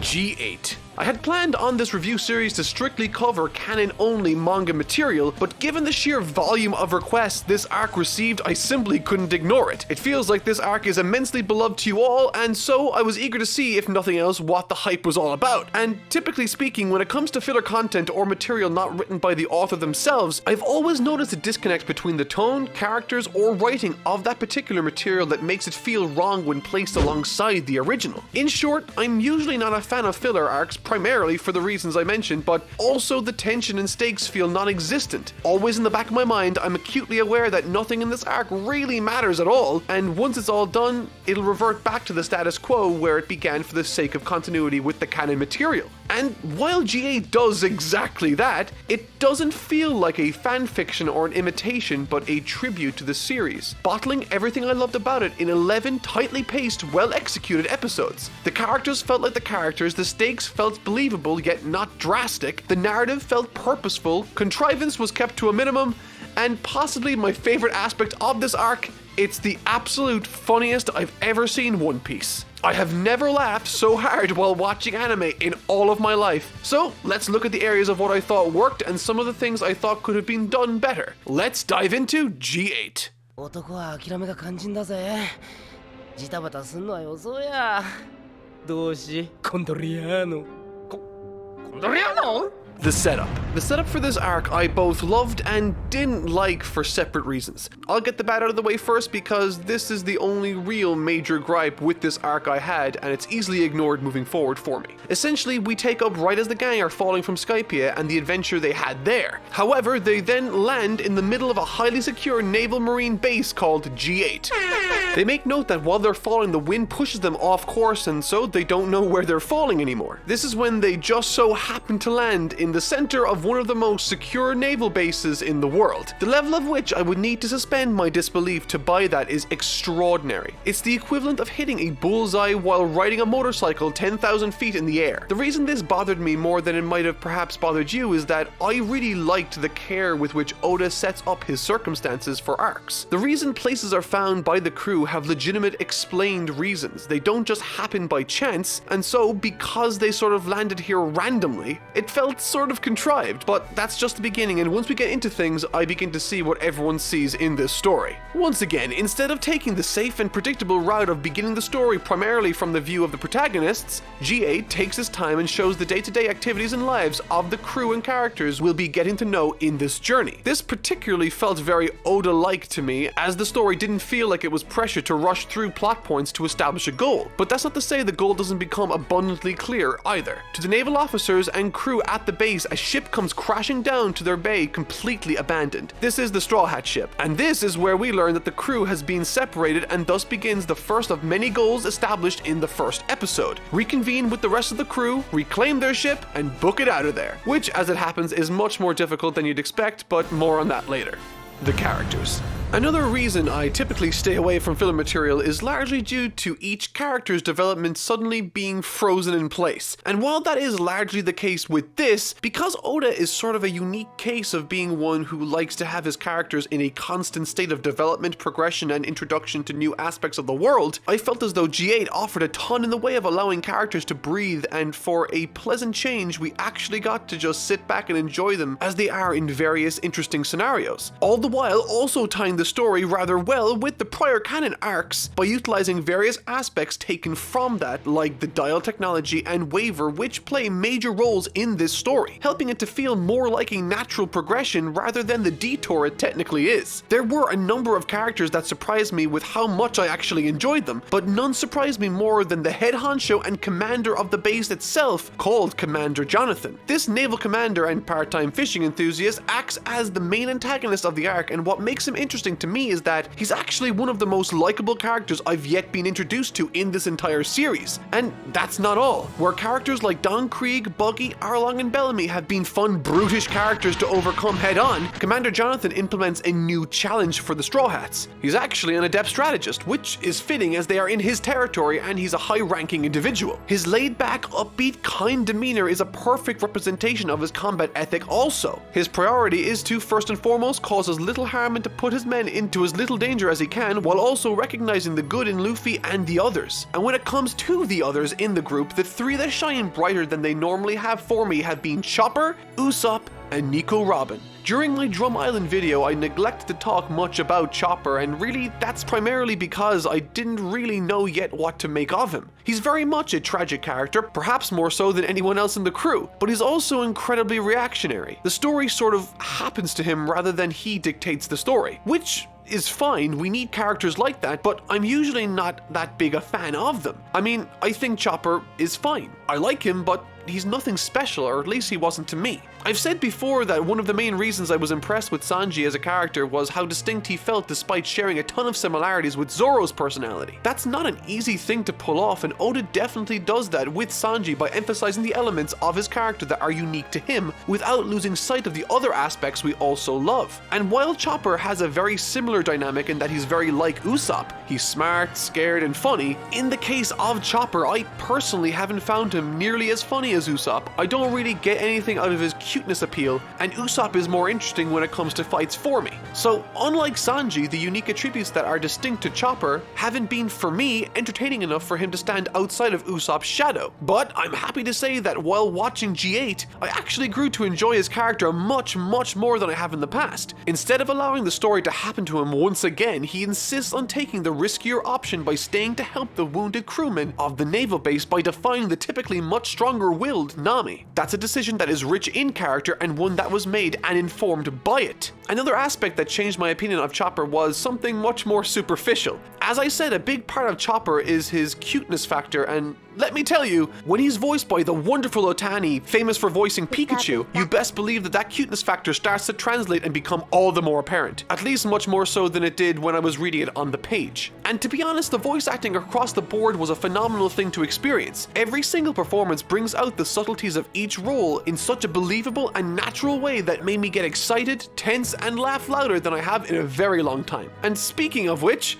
let's talk about Usopp. Usopp is by far and away my favorite character in this arc, and episode 199 is by far and away the funniest episode of anime I have ever seen in my life. The episode surrounds Usopp and Robin largely as they attempt to devise a plan to gather intel and to find the ship to book it out of there. And I love this dynamic because they are so intensely different on so many fundamental levels. Usopp is loud and boisterous, wanting to prioritize the retrieval of the ship, and Robin is very subdued, eager to gather intel quietly to make an educated course of action. And while I love Robin's contribution to this episode and really don't want to devalue her contribution by perfectly infiltrating the base under another person's stolen identity,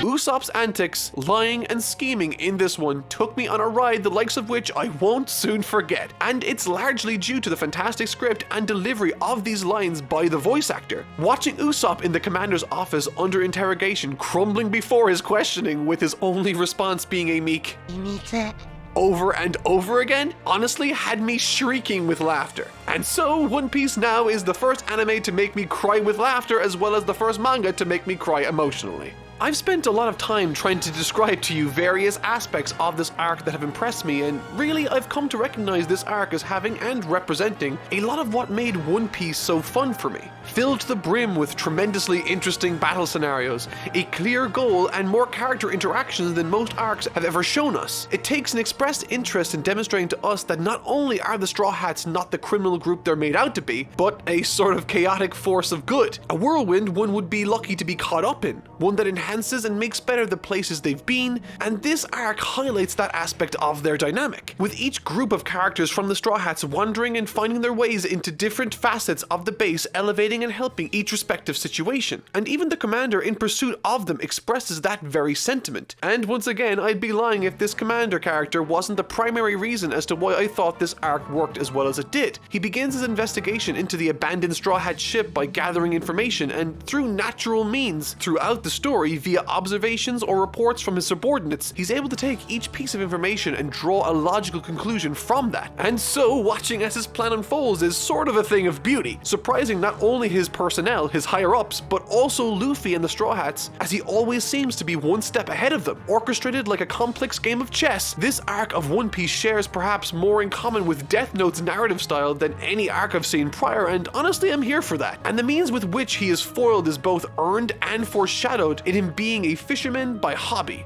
It's a very cute arc that honestly was so much better than it had any right to be, utilizing various locations, new characters, and establishing lore all in creative enough ways to make me forget that it was all an inconsequential filler arc. And in addition to that, an aspect of this filler arc that interested me quite a lot was something that it brought to my attention that I glanced over while I was steamrolling my way through the last Skypiea video. The carpenter that fixes up the ship while they were in Skypiea that Usopp saw?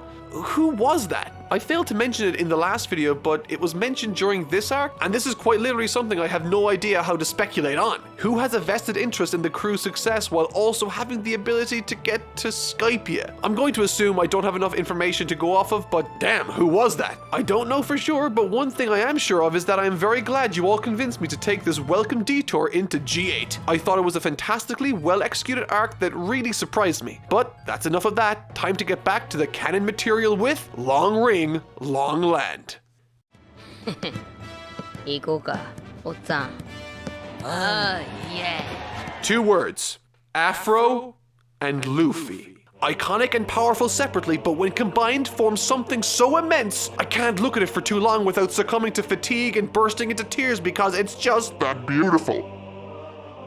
This arc is mostly lighthearted, but it's sandwiched between an intense opening scene and an even more intense conclusion. I mean, I can't really call it a conclusion, more like a massive cliffhanger that makes me want to get done writing this script so I can start reading the next installment. And what's more is that within this admittedly light story, there's plenty of tension and surprisingly touching highlights, much more than I thought there would be. So let's look at what I enjoyed. Kicking things off, instead of taking up right where we left off after Skypiea with the Straw Hats right away, we pick things up with Bellamy and his subordinate Jaya. Only something horrible is happening, and it's due to one of the newly introduced warlords of the sea, Doflamingo. And this scene isn't playing around. Where the G8 arc was a nice bit of fun, this saga starts off with Bellamy begging for forgiveness as Doflamingo, who seems to be controlling their bodies or actions, leads Bellamy to his unfortunate demise. Now, that's a powerful and interesting way to kick an arc off, but this, as far as I know, doesn't really have anything to do with the arc itself, but perhaps is set up for what's to come much later. Regardless of its purpose, it very much establishes Doflamingo as someone that's merciless and to the point. Not to mention dangerous. If nothing else, this scene has really made me wonder what even his power could be. As from my point of view, it sort of looks like bloodbending from Avatar: The Last Airbender, but that's probably way off. But as I said, this isn't the main point of the arc, and once the scene meets its grim conclusion, we pick up with the Straw Hats once again as they come across a ship that seems to be on low morale, know-how, and supplies all before they land on this new island. Filled with long things. I mean, I write for a living and I don't know how else to best describe it. There's a lot of long things on this island, long and tall. But what I liked about this opening was that instead of setting a goal, it poses a question to the viewer. Why was there a ship so ill-equipped out there? Oftentimes, stories like to establish a goal of an arc right away, but doing this time and again can get sort of predictable, so establishing a question is a nice change of pace for this instance. Once on this strange island, the crew splits into 2 groups, one led by Luffy, who bounds onto the island looking to explore, and the other half stay at the ship to take care of it, and both groups encounter their own odd individuals. Luffy's group arrives and comes across a house and help an old man off of some super tall stilts that he's been stuck atop for 10 years, which in and of itself is ridiculous, but what's more is that his horse, that's shaped like a giraffe, waited for him all that time because he loved him, which gave me serious Futurama vibes, flashing me back to that time Fry's dog waited for him until he died. Though admittedly, I thought that story was much more sad, which is good, as I don't think this old man character is here for any other reason than to provide the Straw Hats someone to protect or to avenge, as his horse ends up being shot by the individuals which this arc deals with primarily. The group that approaches the crew on the ship is called the Foxy Pirates, led by the wonderfully designed Foxy the Silver Fox. I'm always interested in seeing how these overly cartoonish villains are designed by Oda. Just by looking at this guy, you can tell exactly what he's about, and that's just a sign of a great design. And it's during this section we are given an answer to that question posed at the very beginning of the story, as well as given 2 separate goals to work towards as a reader or viewer. Help the old guy find his way back to his tribe that left him behind because he was on stilts for 10 years, and defeat the Foxy Pirates in this duel they've proposed after shooting his horse in the leg. Now, first things first,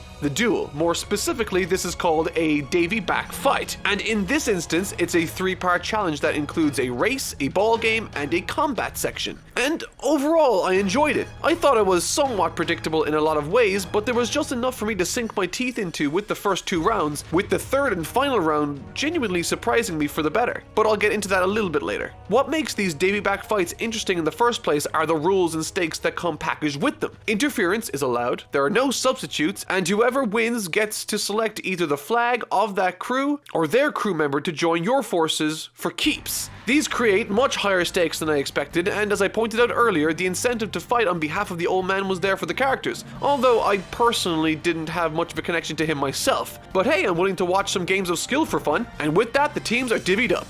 Round 1, the donut race, is Nico Robin, Usopp, and Nami.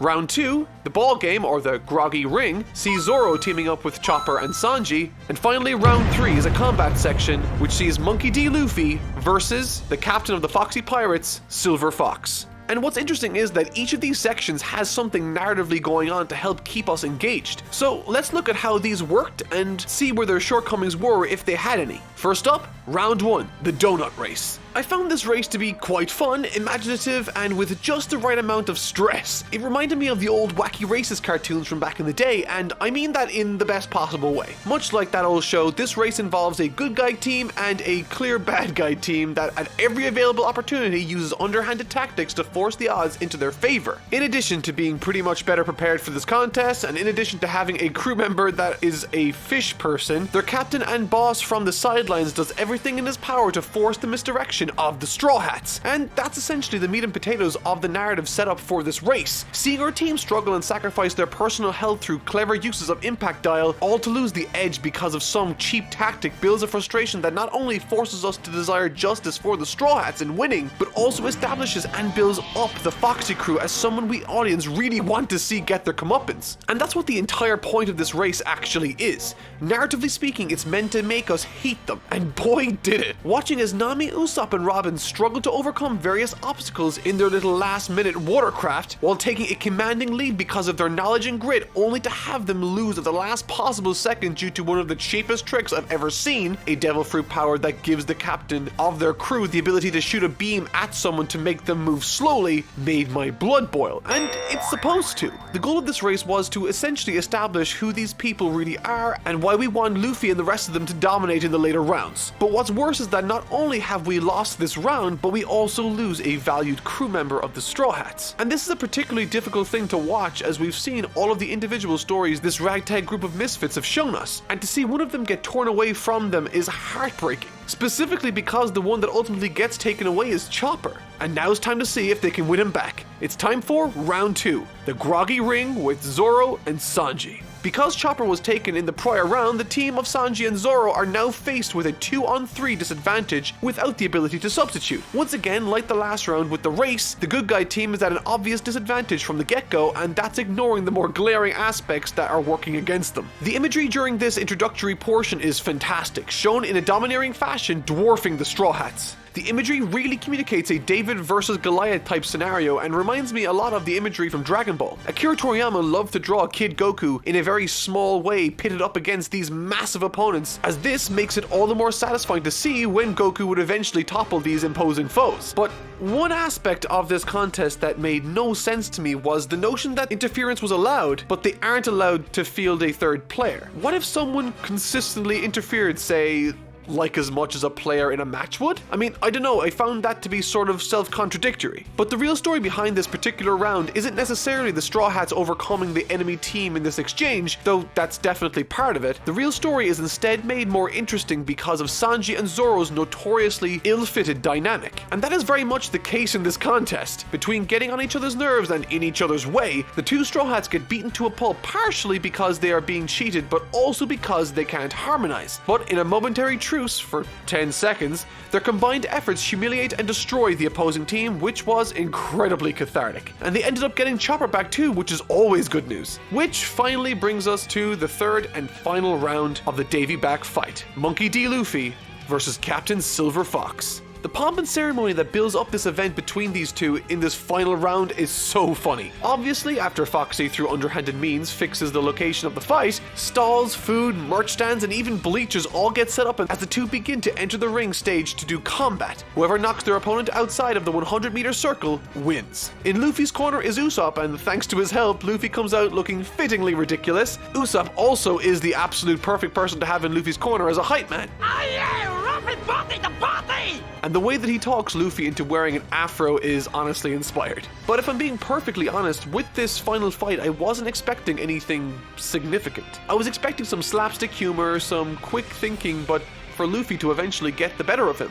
And all that does happen on a number of occasions as Luffy deals with the unfair odds stacked against him by this fittingly fiendish Foxy, trying to overcome his ridiculously powerful Devil Fruit ability and even more trouble below deck involving a giant robot and a mirror trick. But what's interesting to me anyway is the relentless nature of this fight. It begins in a lighthearted place, but eventually, as the fight escalates, the bloody body of Luffy falls on the floor time and time again. And typically, this is where the rule of 3 comes into effect. Typically speaking, a lot of story beats come in 3s, as do jokes for that matter. Usually with the third instance something repeats, there's a significant difference that turns the tide of that pattern. But with this fight, Luffy falls to the floor way more than 3 times, and each and every time he drags himself to his feet, each time slower than the last. Suddenly, as an audience, we stop looking at this fight as something lighthearted and realize that Luffy is hurting immensely. And that's when we see this. Throughout this chapter and fight, various characters make note of Luffy's deteriorating condition. Foxy, his crew, and eventually even the Straw Hats, who up until this instance had been firmly in the corner of Luffy, thinking that he could never lose to this Joker. But when faced with their friend, their captain, beaten into a motionless heap on the floor, even they have to recognize it. But once again, despite being on the verge of losing more than just this match, Luffy staggers to his feet once again, declaring without a hint of reluctancy or uncertainty, "I won't lose a single member of my crew, even if it kills me." What an absolute champion. And with this defiant stand before his maker, legs shaking, breathing uneven, but with an unmatched determination spurring him on, even Foxy's crew begin to get behind Luffy, which is a very sweet visual. But as I said, it's breaking this rule of 3 that makes us as an audience feel more uneasy about this fight, and reinforced by the imagery as well as witnessing the once always nimble Luffy barely manage to move without falling to the floor is when he's hit by yet another attack, this time more massive than all the rest. And so seeing him stand once again starts to feel uncomfortable, not to mention unpredictable, especially when you know the lengths he's willing to go to. And perhaps the most worrying thing about this is that Luffy was genuinely at his limit and was about to lose had it not been for a complete fluke. A random shard of the mirror from earlier in the fight had become lodged in his afro, reflecting the beam back at Foxy before Luffy had time to deal the finishing blow, finally taking the win. For something to finally go their way in this absurdly unfair contest was a nice change of pace, and to see Foxy finally get his comeuppance was incredibly cathartic also, far more than I thought it was going to be too. And perhaps very fittingly, it was the power of the hairdo that won the day. And so closing the book on this chapter, Luffy takes the Jolly Roger and gives it to the old man as a symbol that those that dealt the deed to his horse have been taken care of. But perhaps the most interesting part of this chapter is still to come, and it comes in the form of this gentleman.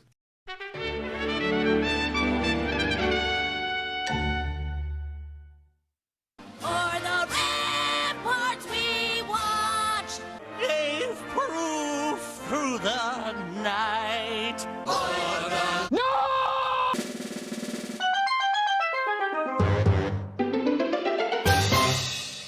The appearance of this man and the tension this section brings I was not prepared for, as it's tonally in contrast with predominantly the rest of this arc. Once he appeared, I knew something serious is about to happen, and the expression that falls across Robin's face was all that I needed to reinforce that notion. Someone who had been incredibly calm and collected no matter the circumstances in the past, now had a massive worry painted right across her face. As it happens, apparently this guy is one of the 4 most powerful and highest ranking individuals in the Navy, and man does it show. And once again, again, I want to draw attention to Oda's characterization of this guy. It's very tempting to just write a brutish or stereotypical character, but he takes the time to establish him somewhat with his lazy demeanor and mannerisms. On top of that, he demonstrates a devil fruit power to help the old man cross the ocean to find his tribe, and that power is fittingly suited to his icy, chill personality. He introduces himself as Aokiji, and what's more is he makes a passing remark that Luffy is just like his grandpa, but more importantly that both he and Robin need to die before things get out of hand with them. And the means with which he takes out Robin without hesitation is terrifying and comes out of nowhere, without her so much as even being able to put up a resistance. Thankfully though, the crew steal her away in time to thaw her, leaving Luffy, the most capable among them, to deal with this strange new character. But even he is no match for him, and with relative ease, this naval higher-up leaves Luffy frozen and completely outmatched. It's like he wasn't even really trying. The ending of this arc left me with a strange feeling. Over the last 300 or so chapters, Luffy has been proving himself to be far more formidable than anyone thought he was. And the people he's proven himself to have been far more than just the villains he's found himself up against. He's shown himself to be a person people can rely on when all the chips are down, primarily to his crew. Over a number of instances, various crew members have made passing remarks regarding how they don't need to worry about Luffy, that he's more than capable, that he has it in hand. But in this arc, on not just one but two separate occasions, Luffy would have lost in dramatic fashion had he not been lucky. And so, while this arc was largely light-hearted, there was a really humanizing message at its core, that Luffy has his limits, that Luffy can be defeated, and even though he might want to save everyone, Luffy might not be able to. And that's my biggest takeaway from this arc before I move into Water 7 next week. To say that I am extremely excited to see what's to come in this story is an understatement, with the knowledge now that the main Navy HQ is in the region they're heading towards next, and that they are fully aware of what Luffy did to Crocodile. I'm very interested to see how this new dynamic works with the Straw Hats, and more specifically from a narrative perspective. As in this arc, we are reminded that the Navy are in fact individuals with good intentions. They, unlike the rest of the villains we've come up against thus far, want to help people, to do good, which matches Luffy's philosophy. And that's not even to mention how Doflamingo and the other warlords of the sea play into all of this, and I still have no idea what that mysterious repairman in Skypiea was doing or who he was. I'm thoroughly pumped to see what comes next, and I can't wait to review it for you guys. 俺たちもう仲間だろ。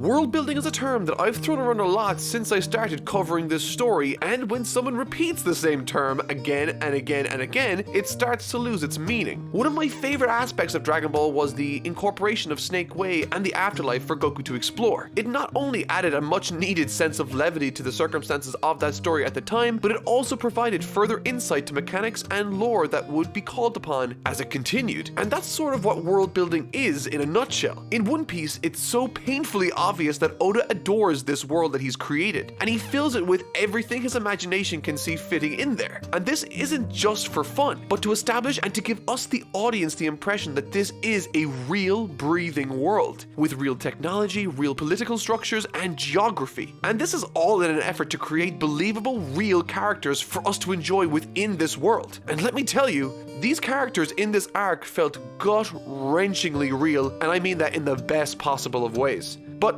more on that later. Once again, this story is incredibly impressive in how it establishes what the situations are, it gives the audience a goal to aim for at the very beginning, which changes as the story evolves, and the separate storylines that establish themselves early on, independent of each other, start to intertwine until they clash in what I can only describe as the single most compelling set of chapters I have ever in my life read through. But before I drool over how ludicrously perfect this arc is, I want to impress upon you the importance of what Oda did to establish this arc in the first place, because it's brilliant. Two major points of contention within the arc come from one singular piece of information and goal that's established and built upon at the very beginning.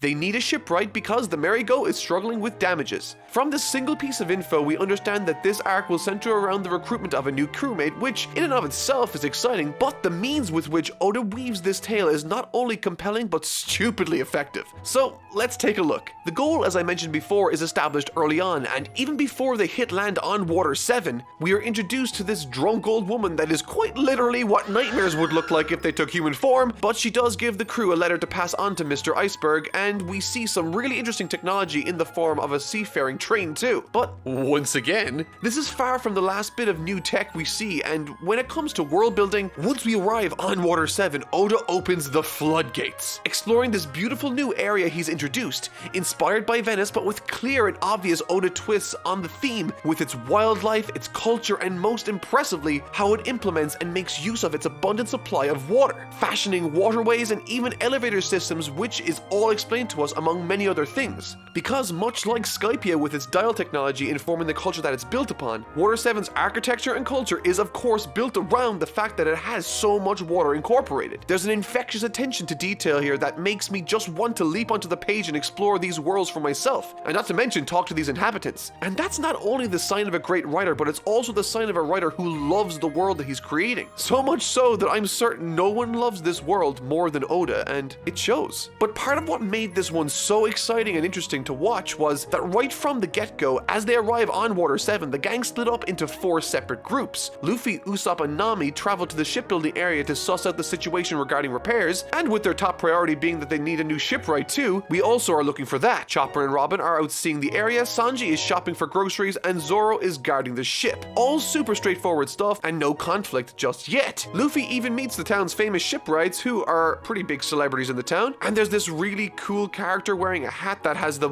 weirdest nose I've ever seen, but somehow the coolest character design too. Needless to say, things are going too smoothly, and so it's time to inject some conflict, and boy, do we get conflict from the most unlikely of places in this arc. As this cool shipwright Assassin's Creed's his way across the city to check on the Merry Go, Zoro ends up needing to defend the ship from some evil looters called the Frankie family, which he does so with ease. But that's not the only bit of conflict here. This strange masked someone walks by Robin, whispers something into her ear, and she starts to walk away with it, losing Chopper in the crowd. And it's these chapters that offer setup to later events that most people might not see as highlights, but one aspect that stuck out to me was a particular chapter that covered Sanji's set of affairs. In it, we see the shipwright alt-airing and parkouring his way across the rooftops to see the Merry Go, and we also see Robin being guided away. This is all from Sanji's point of view, and we don't really ever see that in manga.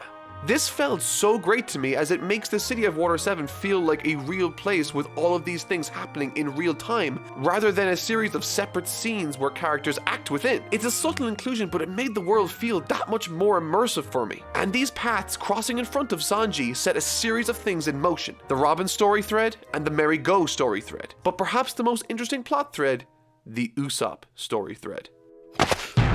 俺と決闘しろー! Before Luffy, Usopp, and Nami fractured away from the main group, something Oda made sure to express throughout his time writing the stories of Alabasta's saga, Skypiea's saga, and even this saga has been how much love and care Usopp gives to the ship. He's always the one repairing it, despite not really knowing how to fully, and he often makes mention of how much the ship itself means to him. It was a gift from someone he deeply, deeply cares for, and so it makes complete sense that that's where his passions lie. And how the next section is paced is honestly brilliant. Having already been foreshadowed prior with Zoro, the Frankie family, in an effort to steal the money the Straw Hats have in their possession and fully intend on spending on repairs, nab Usopp and the cases he was carrying. As Nami and Luffy wonder where he's vanished off to, the awesomely designed Assassin's Creed shipwright guy reappears to give his analysis on the state of their ship, and it's fundamentally beyond repair. It's completely unsalvageable apparently, and despite Luffy's questioning and thinking of alternatives, eventually he's forced to come to the conclusion that he needs to buy a new one for his crew. This is when they notice that Usopp is missing, only to find him beaten and bloodied in the middle of the street. He panically confesses that they took all the money and that he tried to stop them but couldn't because he was too weak. He resents his efforts because, to him, he now believes that he might have just destroyed their chances of fixing the ship, but obviously we know at this point that the ship is regrettably beyond repairs. Nami leaves him against the wall before bounding towards Luffy to inform him of what happened. As Luffy gathers the crew, fills them in on the situation and the plan of action, Usopp once again staggers and makes his way back to the gang's lookout, and unfortunately gets beaten to within an inch of his life. And as the Straw Hats walk up towards the building, they once again find Usopp barely hanging on. At this moment, I'm like, I need Luffy to bring balance to the world right now or I'm going to explode. And boy, does he do just that, and along with the combined efforts of the rest of the Straw Hats, totally demolish their hideout and all the henchmen that committed this atrocity towards Usopp. And it is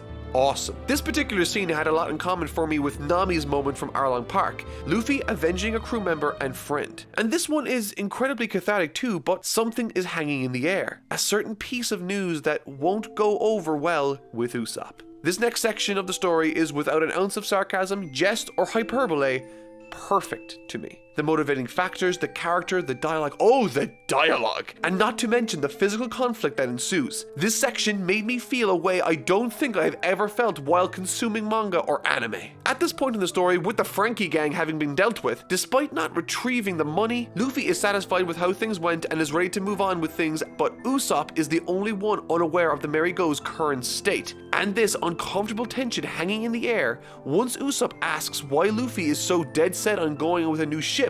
At this point in the conflict, I was incredibly nervous.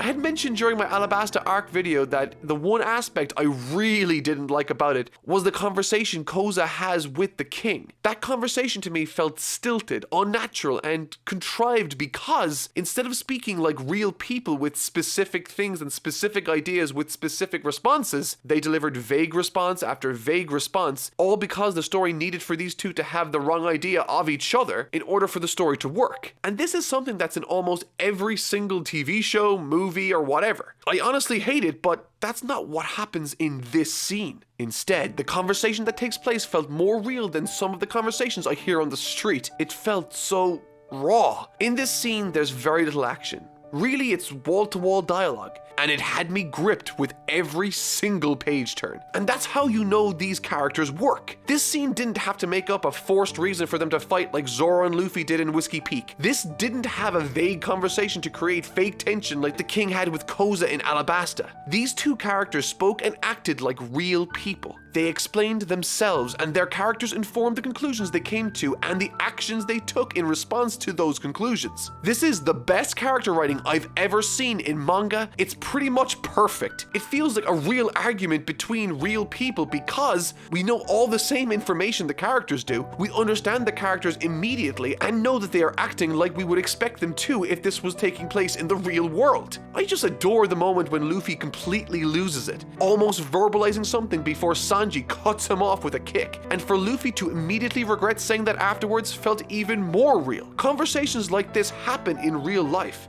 and they ruin relationships. There are real consequences to what you say or don't say in these cases, and now, disillusioned and feeling alienated by Luffy, Usopp challenges Luffy to a fight, the winner of which gets the ship. At this point, the relationship between the two has been ruptured. This is intensely interesting now. And what follows is equally as good, continuing the tension of the prior, only this time focusing on the action and strategy surrounding Usopp fighting Luffy. And once again, it's amazing. This is easily my favorite fight in the entire series, without question, and if that's an unpopular opinion, I swear to God, I'm gonna lose faith in humanity. I've never been so invested, conflicted, and uncertain how a fight was going to end. And I don't just mean the physical fight. This is a battle of prides and outlooks. And the best part is that I can see and understand the points of view of both characters. The Merry Go is as much a crewmate as the rest of them. To Usopp, it holds even more sentimental value due to where it came from, and now it feels as though Luffy is completely turning his back on a friend in need. To Usopp, Luffy is completely in the wrong here. But on the flip side, Luffy is faced with an incredibly difficult decision too. He doesn't want to lose the Merry Go either, but he has to be responsible for the lives of his crew. Both characters are in very difficult circumstances with very difficult things to talk about,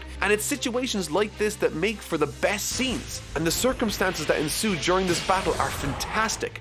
Uncharacteristically unafraid and defiant, Usopp takes advantage of the deep understanding he has of Luffy, totally unloading everything he has on the rubber man, including many twists and turns, taking even me as a reader off guard, juxtaposing how terrible he looked right after the attack by the Frankie family with how confident and sure of himself he is in this instance. However, as the fight pushes forward and further on, Usopp begins to wane, and that's when it starts to get hard to watch. With some fantastic symbolism in the rain making the ship look as though it were crying, Luffy deals the finishing blow to Usopp and walks away, declaring that he can have the ship if he wants it.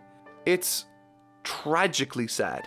Luffy has been up until this point steadfast in his orders and decisions, but for a split second, in a moment he's trying to keep private, pushing his hat over his face, we see him begin to break. He's human at the end of the day, and he just can't afford to be unsure if he's the captain. Echoed in a quote from Zoro that is perfectly in character for him to say, "If you waver, who can we trust?" What an amazing sequence. The psychology at play here is what made these characters work so incredibly well for me. The comparatively small altercation between a captain and his crewmate, more than any other anime for me, has explored in surprising detail what it means to be a leader and what the cost of leadership sometimes needs to be. And everything that the crew says or does not say in these scenes is informed by their characters also. This isn't just the Usopp and Luffy episodes, it's about everyone else too. Chopper has to grapple with the morality of helping Usopp after the battle. Sanji recognizes a fault in what Luffy was about to do and say and kicks him. He doesn't want him to hold on to regret like he had to with Zeph, and so put an end to it as soon as he saw where it was going. Nami in this scene wants everything to return to normal. To her, she's losing her only family and only sense of stability she's ever really had,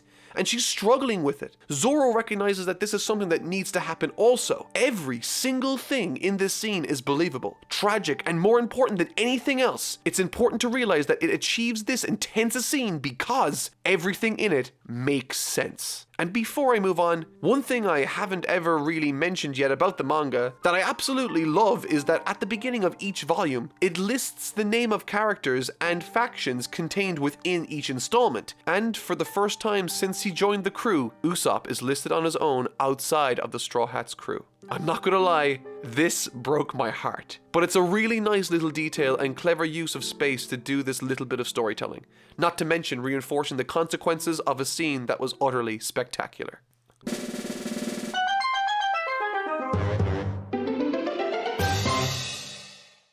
A bunch and say goodbye to your friend! A weapon to surpass Metal Gear.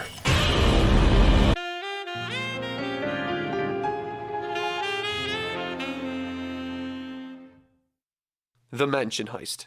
I think something One Piece does that always makes sure I'm invested is that it utilizes well-established characters like Usopp, and now Robin in this instance, as both a motivating force for the characters and as an incentive for me, the reader, to keep on reading. It's a testament to how wonderfully structured and realized this Straw Hat crew really is. If two of them having an argument can yield such a visceral reaction from me, I was very eager to see what they did with Nico Robin next. And I wasn't disappointed. I glanced over this earlier, but while at the shipyard, Luffy and Nami pass on the letter to Mr. Iceberg given to them by Kokoro. Apparently, he's the mayor of the town and seems like a likable stand-up dude. Well, I didn't know it then, but even here, they were setting up groundwork for a major plot point thread to happen in the future. Now, if you cast your minds back to the Skypiea video, I made mention of Nico Robin and my feelings towards her being that of mistrust. I felt as though there was something she wasn't letting on. She felt very removed from the group, and so when the CP9 masked figure came out of the shadows to lure her away, I suspected immediately, naturally, that something was up. But I had no idea she'd turn out to be an official member of a secret government group that at this moment is tasked with retrieving something of vital importance from the mayor of Water 7.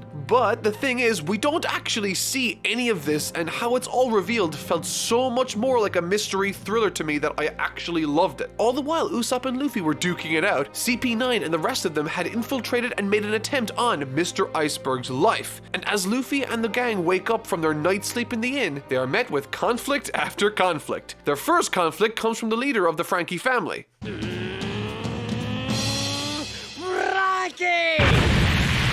Frankie himself, who is a cyborg, which pretty much throws out all of my sense of what the current level of tech in this world is capable of. Anyway, he's charismatic and fun, but he stole all the money and spent it all too, which, when I honestly read that at first, a little part of me died inside. But what really got me was what happens next. Iceberg wakes up after being shot several times, only to point the finger at the Straw Hat crew. Nico Robin apparently was responsible for the attempt on his life, and now they are all wanted by the city. Okay, so what? Usopp is now estranged, Robin is a cutthroat for some government organization, all the Straw Hats are being persecuted for this action on behalf of the entire city, and to put the icing on the cake, a massive tidal surge is expected to hit the city tonight. This current set of predicaments felt so incredible to read through, tensions were high, and there was a mystery in the air.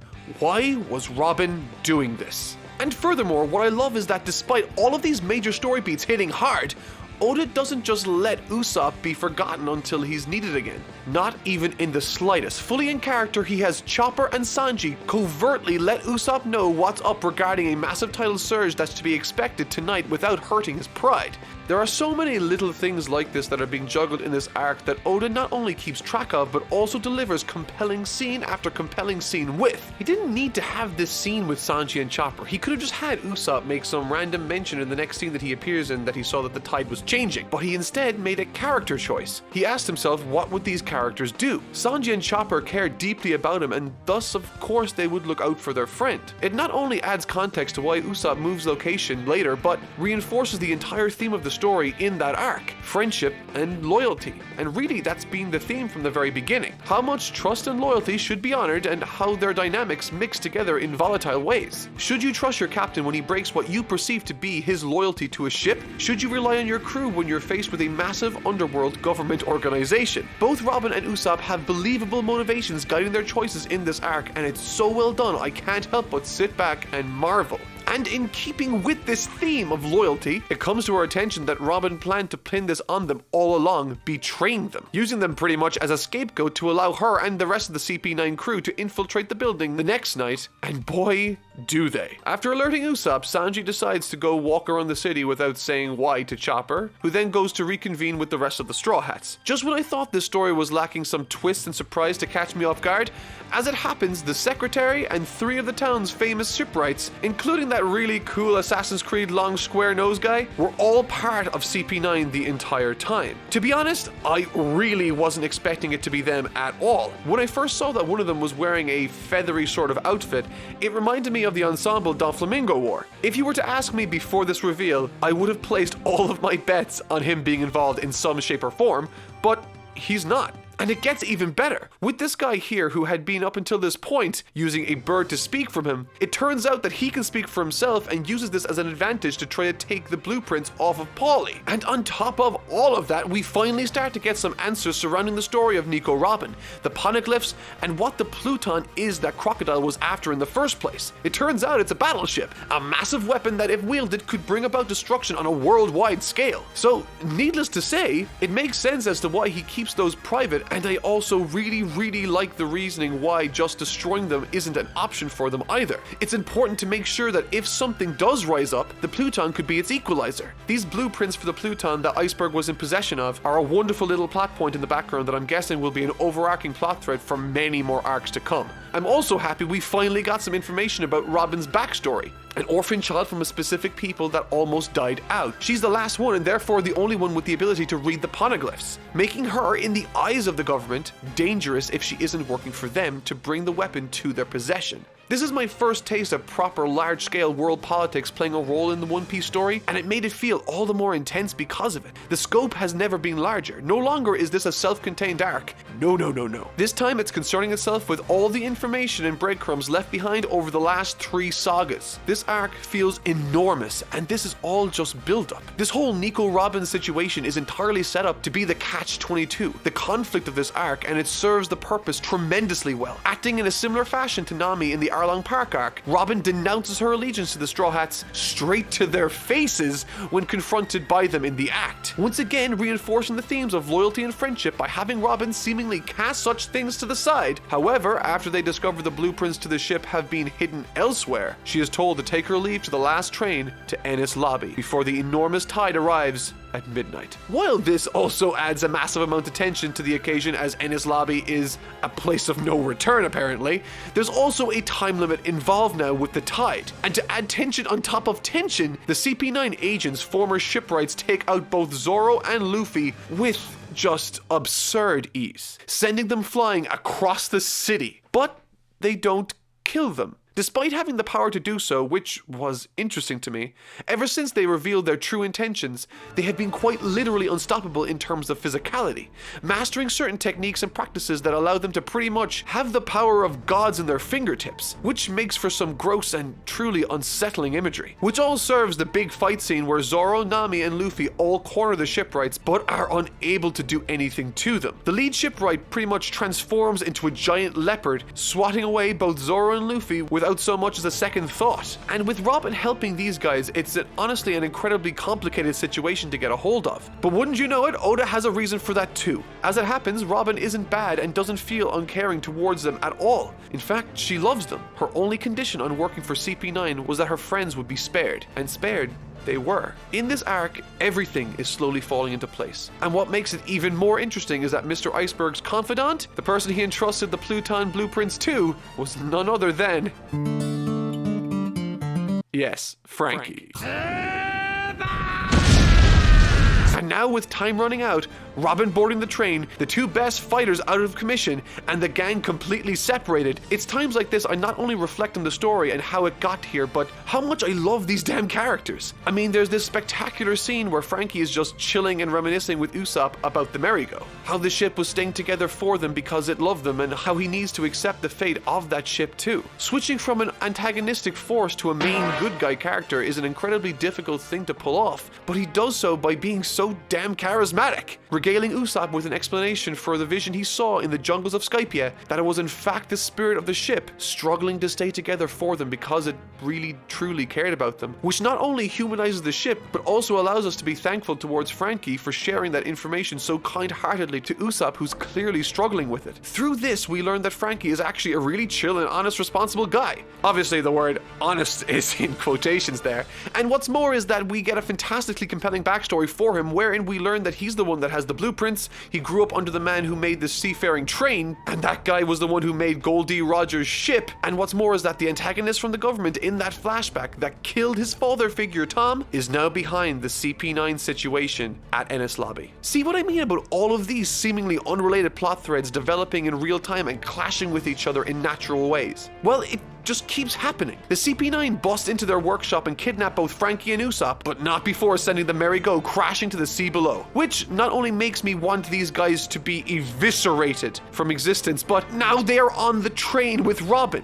And what's more is that they are heading to a place called Enies Lobby, where in addition to no one ever really returning from there alive, is also the place where Frankie's father Tom was sent, and it's where Robin's being sent to also. I just love this story that all converge right at the end, but not before leaving our heroes in dire straits. And it's moments like this that make me think, God, it's so difficult to choose a favorite among these characters. They're all so perfectly realized and enjoyable in their own different ways, but I think when I turned the page and realized that Sanji all this time had been waiting outside the train for Robin to arrive and leave in, I might have fallen in love with him there and then.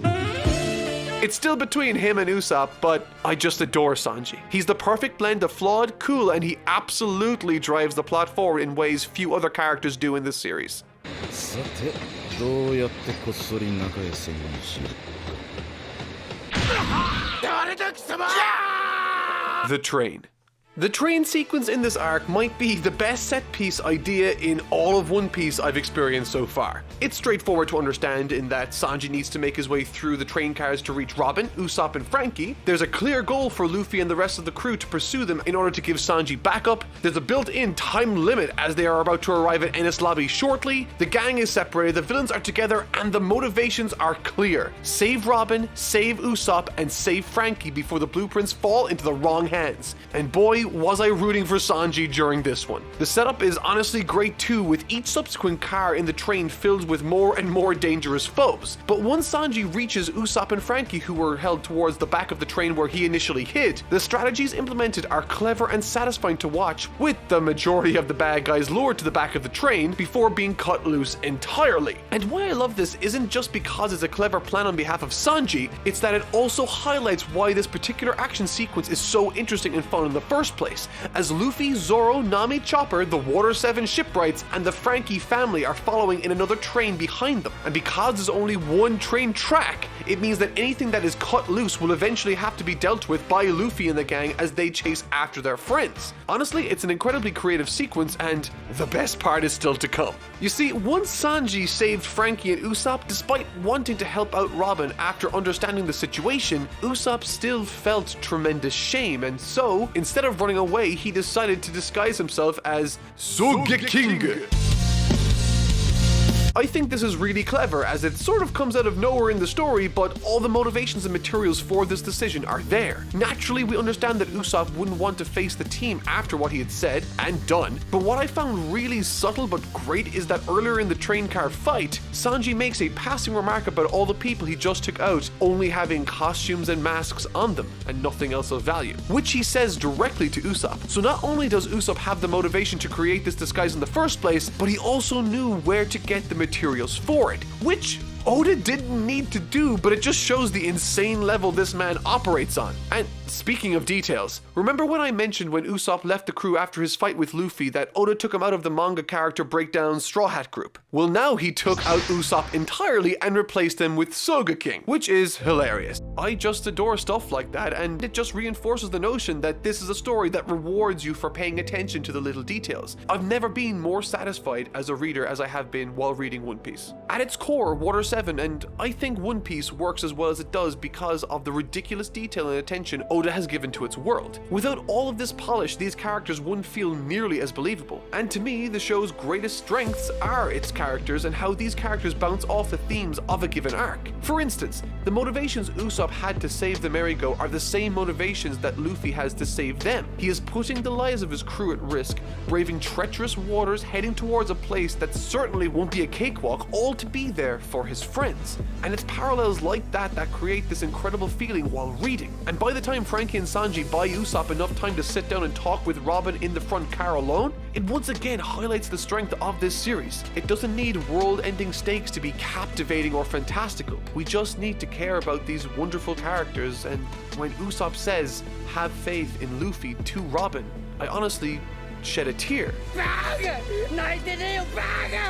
Because that line encompasses what this entire arc has been about. Usopp called Luffy's judgment into question, fought him over it, and now deeply regrets it. He sees Robin making this same mistake and is trying to help her see reason. It's incredibly purposeful writing, and it's bloody fantastic. This series sucks you in and forms an incredible connection with you. You always want to know, are these characters going to be okay? And I think that's what makes this one of the best stories I've ever read through. This arc was incredible, and it might very well be the best arc One Piece has. Okay, look, I know, I say that all the time. You know, I see the comments, people are showing me them. Don't think I don't see them. But let's review the times I said that about something. I said it about the Baratie Arc, which, come on, I think we can all agree it's better than what came before it. After that, we have Alabasta, which was better again. Skypiea was nuts. Water 7 set a new standard, and now I'm in Enies Lobby. It's not my fault it keeps building like a snowball of goodness. But you know what? Enies Lobby? It's not the best.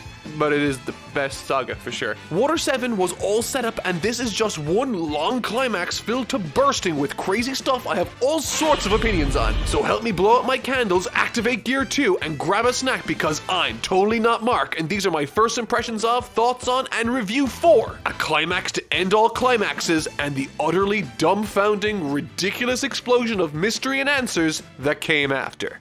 This is Enies Lobby and its aftermath.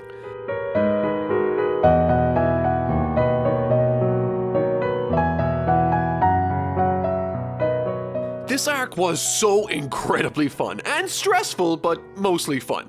This was probably the arc I read through the quickest, which to me is indicative of how ridiculously engaging and gripping this section was. It's not an overstatement to say that I was anticipating almost every single page turn. Couple that with the fact that I was left in an emotional heap at its climax. Effectively, this, as I said in the intro, very much is the climax to what was effectively a whole buttload of build-up taking cues from the last 3 sagas. And after that, we get the roller coaster of words that is the affectionately and accurately titled Post-Enies Lobby. And it broke my brain in all sorts of ways, so yeah, look forward to that basket of spiders towards the back end of this video, and I use the word basket of spiders in the most loving way possible. But before I get into the juicy nectar of the Post-Enies Lobby material, let's dive into the main dish first to explore how and why it worked as effectively as it did for me. Enies Lobby is essentially an action-packed rescue story, centered around the themes of friendship, loyalty, and responsibility. And I love it. But moreover, to reiterate again, this Enies Lobby Arc acts as one big girthy climax for this Water 7 saga.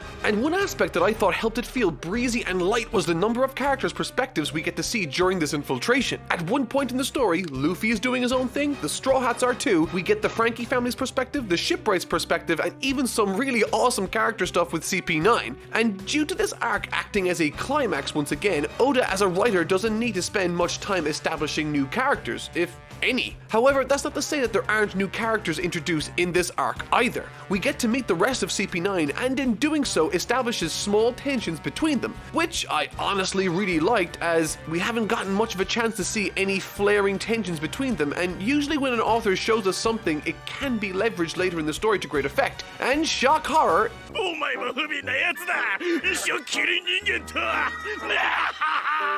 it was. Something I did notice that was somewhat interesting was the introduction of a power level set for the CP9 agents. On one hand, I really like this because it's a straightforward, easy to understand metric and pecking order that tells us the viewer where the real threats lie in this CP9 group to Luffy and the others when and if they are going to interact with these characters, which proves to be stupidly effective later on. It's easy to see here that Oda knew and understood that the audience's understanding of their dynamic was important for what he had planned coming up in the future, but I'm curious if this is how he would have wanted his idea to play out in an ideal world. From what I've read so far in the story, Oda generally prefers to establish who is stronger than who by context clues rather than straight out giving us a list. He's achieved this in the past, as the other organizations have had clear leaders with ranked subordinates, and I don't think any of us would really have too much trouble ranking the Straw Hats in terms of strength either.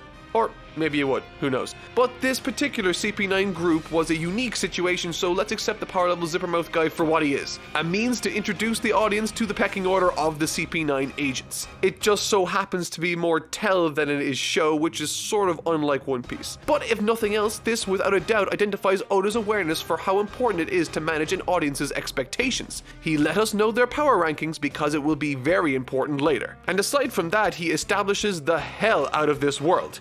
Without delay, as is the case with pretty much any new place or island we eventually reach, we get gorgeous establishing shots of the area as well as maps. Some beautiful panels of the massive circular waterfall that surround this government facility too. In the past, we've seen Oda break down areas like Arlong Park, Alabasta, and Skypiea, all to fantastic effect in combat. He loves to establish where all the fighting is relative to each other, and I love that sort of attention to detail because once again it adds tons of what I perceive to be necessary depth to the world. Everything is happening in real time. The struggle is visceral and we can feel it all the more as a viewer or reader as a result. Only this time there's one significant difference. It's under the context of a plan of action, exposed to us through the clever veil of the crew establishing a strategy, and what follows this explanation of the plan to rescue Robin demonstrates to me Oda knows how to pull off a fantastic subversion that puts the viewer into the mindset and shoes of its characters. Check it out. After going to great lengths to make sure that we understood the plan and that we understand the area too, instead of following the plan like they were expecting,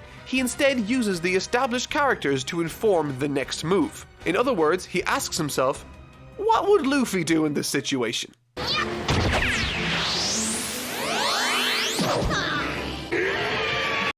Yep, that's about right. When I saw this, I both panicked and laughed out loud. This is a stunning example of the character in the story dictating how the story is written and playing out. Have you ever watched a show where you felt like the characters were making decisions or doing things they normally wouldn't? This was a particular point of contention in Dragon Ball Super, as many felt as though Goku was making decisions and acting as though he was out of character. This creates a dissonance between the story and the audience. You want your audience to go on the ride with you, not to scrutinize over every decision you're making in it. And so often when I'm reading One Piece do I forget that this place isn't real and that these characters don't actually exist. Rarely do I think, man, Oda, what the hell are you doing here? Because of its characters and world, One Piece is one of the most immersive experiences I've ever had. And this choice on Luffy's behalf not only provides a nice subversion to inject tension and surprise into the current circumstances, but also offers great insight into Luffy as a character, deciding to, without hesitation, to launch himself into quite literally a small island surrounded by something that's incredibly dangerous for him.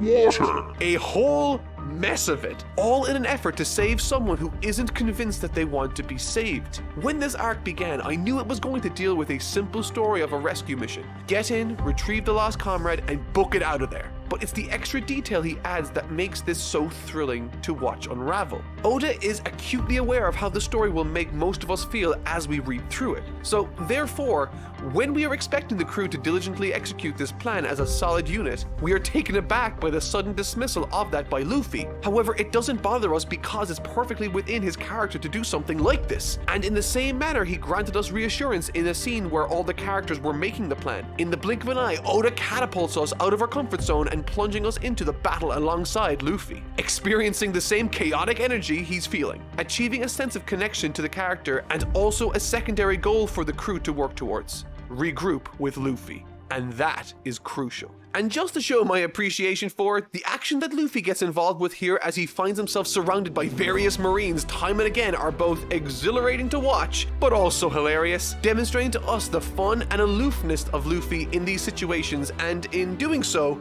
unconsciously, Oda is also making sure we recognize the significant parts of this area in person. We need to have a comprehensive understanding of how this area is structured in order for a lot of the story to make sense. So, Luffy doing the rubberman hokey pokey all over the place looking for Robin is a fantastically entertaining way to communicate all of this information to us without belaboring the point in dialogue.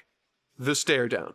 The first massive moment that this arc builds to is this iconic stare down of CP9. And I love it for a host of reasons, but a large part of what made this moment so incredibly effective for me was how it was set up. Getting everyone here for this pose-off wasn't an easy feat and took a considerable amount of careful planning on Oda's behalf. To get here, every single character's abilities are used to tremendous effect in this section, and really, this whole arc. And it doesn't stop here, but more to my point, a lazier writer wouldn't have made much of an effort to incorporate all the secondary Shipwright and Frankie family characters in this initial blitz on the facility. When the crew made their first push through the forces of Enies Lobby, it was like storming the beaches of Normandy. Enemies everywhere, with the only goal to keep pushing forward to get into a position to help their allies. But what I admired about this sequence was how every last character, from the giant animals to the shipwrights to the Frankie family to even a couple of giants that were befriended to their side, they were all used to tremendous effect in pursuing this final effort. Heck, even Kokoro gets involved during this section somewhat, which not only makes the struggle to the top of this epic stare down thrilling, not only does it make it feel more real, but it also grants believable,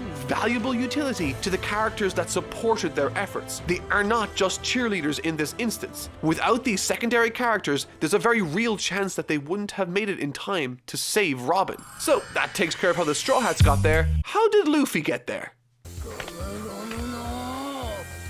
He gets there through this door fruit fuel. Sorry, I just had to do the Dublin accent there. But yeah, he has to go through this guy who ranks relatively well amidst the CP9 posse. And one thing that I really want to say in response to this scene in particular is that I very much enjoy the fight scenes of One Piece. I think they are really imaginative, and I adore the motivating factors that color every decision a character makes within them. In this, I specifically love mechanically what this new Gear 2 and Gear 3 system means for combat going forward in Luffy's regard. In Shonen, I love techniques like that amplify the user's ability but come with a built-in time limit or drawback for using it. The Kaioken in Dragon Ball is my favorite technique in all of fiction, which is no small feat considering there are thousands of techniques in that series alone. And I love techniques like this as much as I do because it makes the setting and circumstances much more suspenseful. It's a gamble, and it ties in perfectly with the values of Shonen Jump as a whole, through tenacity to push past your limits for the sake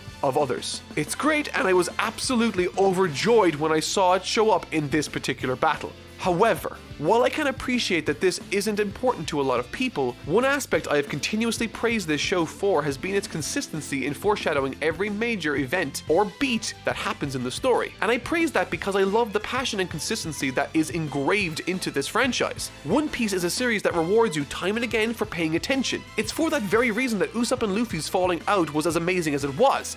But Gear 2, Luffy said he learned it off screen, and I guess that's fine? Or at least that's what I thought before I reread that scene. And when I did, something stood out to me that added so much color to the occasion. It was this quote from Luffy right before he began fighting with Gear 2. He says, "When I lost to Aokiji, I thought, if I was going to meet others just as strong out at sea, I had to grow stronger, to protect my friends. Even if I'm not that strong, I have friends I want to be with. I've got to be stronger than everyone or I'll lose them. I came up with a way to fight at top strength so I won't have to lose anyone. So no one has to go away. And for me, this is the reason why the introduction of this technique on a plot level can be ignored or excused. It might have come out of nowhere in terms of plot, however, it comes from a very believable and emotionally rich place in the character of Luffy. On a thematic level, it's perfect. The existence or presence of these gear techniques are a reflection of Luffy's internal struggles as a captain. The move exists because he's scared. They are physical manifestations of his greatest fears. He achieves this so that no one has to go away. Which begged me to ask, what happened to him as a child? What he's feeling here, protection for his friends, is incredibly natural in this moment, but the wording feels like it's coming from a specific memory or place in Luffy's mind. And because of that, I am more interested than ever to learn more about this fascinating little character. And once Luffy disposes of this lesser agent with relative ease, all of the independent battles each of the Straw Hats were fighting come to a glorious finish, culminating on a phenomenal panel presenting the entire crew standing defiantly against the world's government. They're here for their friend, and they want her back. あのマークは4つの海とグランドラインにある170カ国以上の加盟国の結束を示すもの。これが世界だ。ロビンの敵はよくわかった。Robin's flashback. The flashback sequence that were presented in this section is my favorite flashback sequence out of all of the Straw Hats that I've been presented personally. And I think out of all of them, this flashback might hit to more people on a more personal level than the others due to the subjects it's dealing with. Or at least it did for me. Essentially, this flashback deals with the trauma, misery, isolation, and fear Robin has grown up with. Kicking things off with Robin being bullied and neglected as a young child due to her powers and lack of a parental figure present. Immediately, right out the gate, we sympathize and get behind Nico Robin as she floats from place to place, struggling to find a place where she belongs. That is, until she gets to the scholars of the island that are looking into the missing 100 years of history. There we see Robin feel finally at ease with someone who is genuinely friendly to her. We learn that she gets into archaeology simply because it was a way for her to bond or connect with other people. Naturally, she enjoys it, but the goal of this flashback is to hammer home the notion to us that she wants to be accepted and loved for who she is, begging to have some relationship with anyone as her mother isn't even around. That is, until she arrives to warn the island of a massive buster call that's been launched. During this exchange, I learned a whole mess of fascinating pieces of information. One piece that stood out to me primarily being the obvious. The government wants to stop and squash the illegal investigation of the missing 100 years. And because of this fear on behalf of the government, it becomes obvious that they themselves have been burying information that made them look perhaps bad in the past. Or maybe something even more sinister. Furthermore, there are some gorgeous and heartwarming scenes in this flashback as Robin finally gets to embrace her mother before she's taken away from her again, never to see her again. Robin then flounders from town to town, surviving. She needs to. She deserves to live, and she's the only one left that understands how to read the poneglyphs that very well might reveal the true history of the world. But over the next 20 years, she gets beaten down by life and horrible, disgusting, deplorable people that use and abuse her. And as the flashback ends, with her friends there for her, she realizes she isn't alone, that she finally has found a place where she belongs, and that she is allowed to want to stay alive. あの旗撃ち抜け。了解。 Revealed in a panel that made me weep with joy as she declared, 行きたい。私も一緒に海へ連れてって。 What a phenomenal sequence, and if I didn't already want her to be rescued, now I do with a burning, intense passion.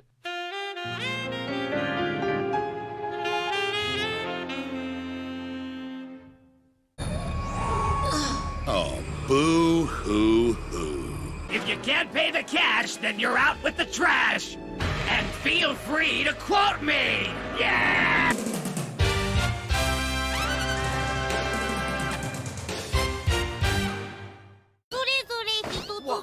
鍵を持ってお前たちを待っている。あん At this point in the tale, after Robin accepts that she wants to live, the goal remains to rescue her, but now the gang are given a secondary goal and reason to split up into a bunch of different groups. Robin, you see, is cuffed with a sea prism and thus cannot use her powers. She also feels incredibly weak, and so as Luffy rushes to her aid, the rest of the crew partake in intense combat against the rest of the CP9 agents to find the corresponding keys that match the cuffs that are in their possessions. It's a super simple concept, but it's carried out in this story masterfully and to great effect. Let me explain. You would expect that as they split up, the characters would end up stumbling into, by chance, opponents that best complement their power set. But in actuality, they encounter folks that both do and don't, making it feel all the more authentic, leading to the natural progression of the various Straw Hats swapping and exchanging opponents in the middle of battle, or finding themselves in serious trouble, one or the other, highlighting for me their respective character flaws. This was specifically evident with the character of Sanji, who was reprimanded by Nami for this very reason, but with a hint that she might actually be growing to like Sanji a bit more, but maybe I'm reading too much into that. Another character for me that shone during this section brighter than he ever has in the past was Chopper. The added complexity to his already established Rumble Ball mechanic, allowing him to stockpile 2 and 3, serving up more and more severe consequences, is an extraordinarily compelling touch. Similar to the gear system Luffy now has, Chopper has the ability now to take seriously dangerous chances, and in this case, manifested in one of the most awesome transformations I've ever seen.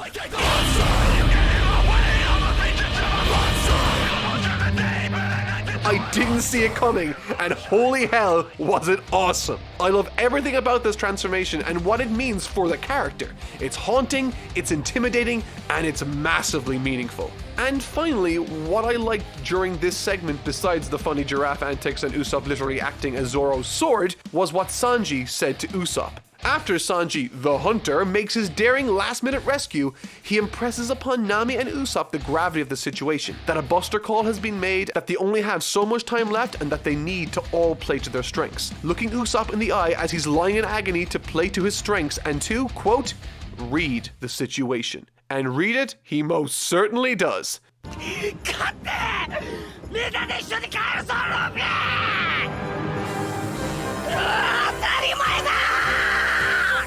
The final section.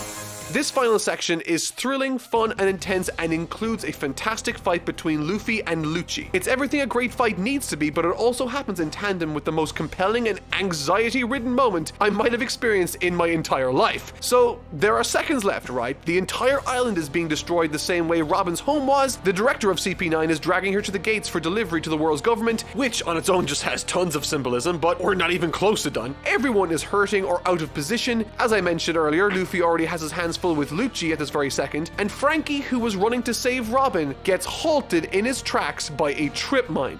Nothing is going the team's way. It's looking as though Robin is going to be captured and that the day is lost when...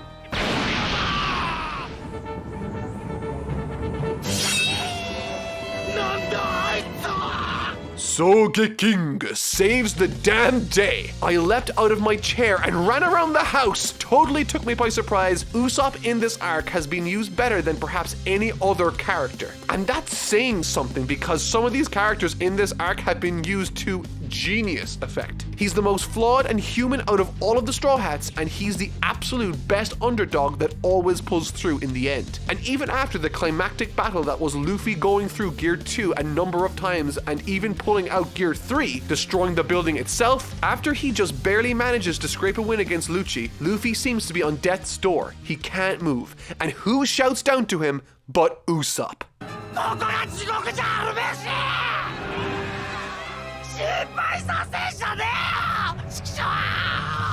What exceptional character growth and storytelling, with the arc itself ending in what I believe to be the single most exceptional and emotional sequence I might have ever read through. They jump into the water listening to a voice that was calling for them, something familiar, but nothing they have ever heard before. And man, let me tell you, I was not ready for what I was about to see. The Merry. I personally found myself in an emotional confusion at the end of the Water 7 arc. I found what happened with the ship to be profound and intense, character-rich and purposeful, but there was something hanging in the air for me that I wasn't sure about, and so I decided to chat with some of my friends who knew One Piece better than I did. I specifically didn't discuss the spirit of the Mary in much detail in my last video, as I wanted to wait and see how the entire sequence regarding the ship and its existence within the greater story played out. And on a plot level, I had a small issue with how this scene at Frankie's place manifested. When it was revealed to us that there was some mysterious repairman fixing the ship on Skypiea, that begged the question to me, who is that? This is a mystery in fiction, and in this instance, this is the story asking us to figure out who this is. However, when it's revealed what it in fact is, I was sort of taken aback because there was no way I could have identified who or what that was with the information available to me at the time in the story. Which, while I was reading that scene in Water 7, left me sort of underwhelmed, as I had been expecting there to be some surge of insight for me to get that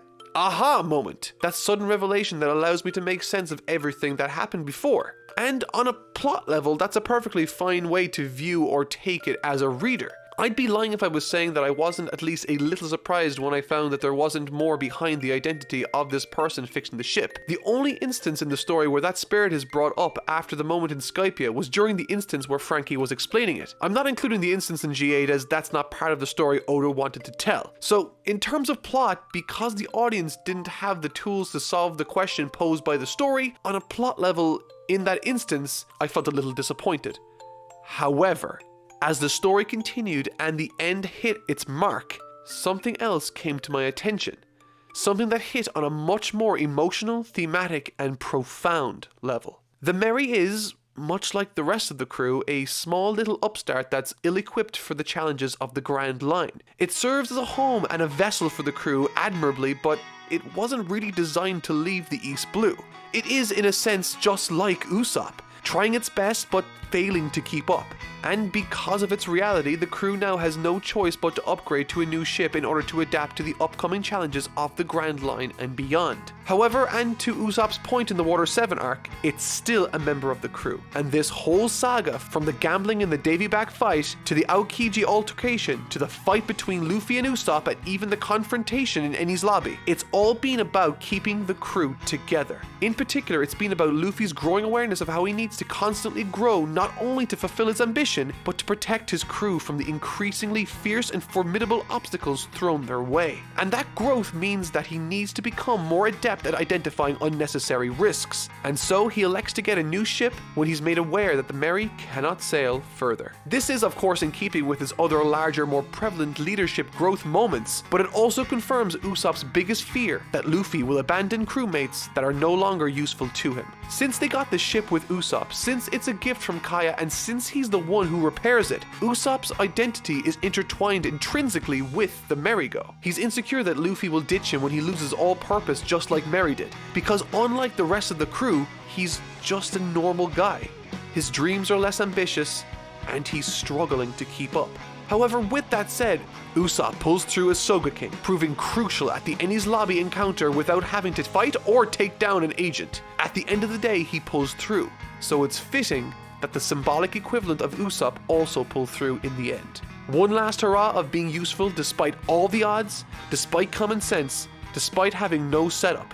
It is the Straw Hats' home's last hurrah, and its loss served to punctuate that the Grand Line is dangerous and that Luffy and co have to step up their game in order to avoid losing another member of their crew. The thematic significance of the Merry in this instance is obvious. It literally took every one of these characters away from a trapped mundane life as an outcast to one full of adventure, ambition, and friendship. It changed their entire lives, so on an emotional level, it makes sense to personify it and give it impossible odds to overcome.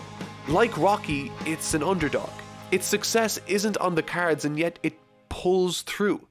The fact that it's unexpected is the point of why it hits so emotionally in the first place. It's why it carries with it so much meaning in the end. And it's why its final words hit so powerfully and emotionally for me at the very end, absolutely destroying me emotionally. Whether or not it's effective in overcoming the plot contrivances is subjective, and I accept that, of course, but I think in a shonen it's very understandable that it went for an emotional resonance, as that's what people are going to remember when plot details fade and the series progresses into deeper and more fierce oceans of the story. The story of Enies Lobby is not something for the faint of heart, but it is one I won't soon forget. It's an exceptionally well-told tale of friendship, sacrifice, loyalty, and tenacity, but with a very human and realistic message behind everything, bringing to life more than just a ship, but also the friends and family that we have seen built over the last 400 plus chapters, and I can't wait to see what they do next.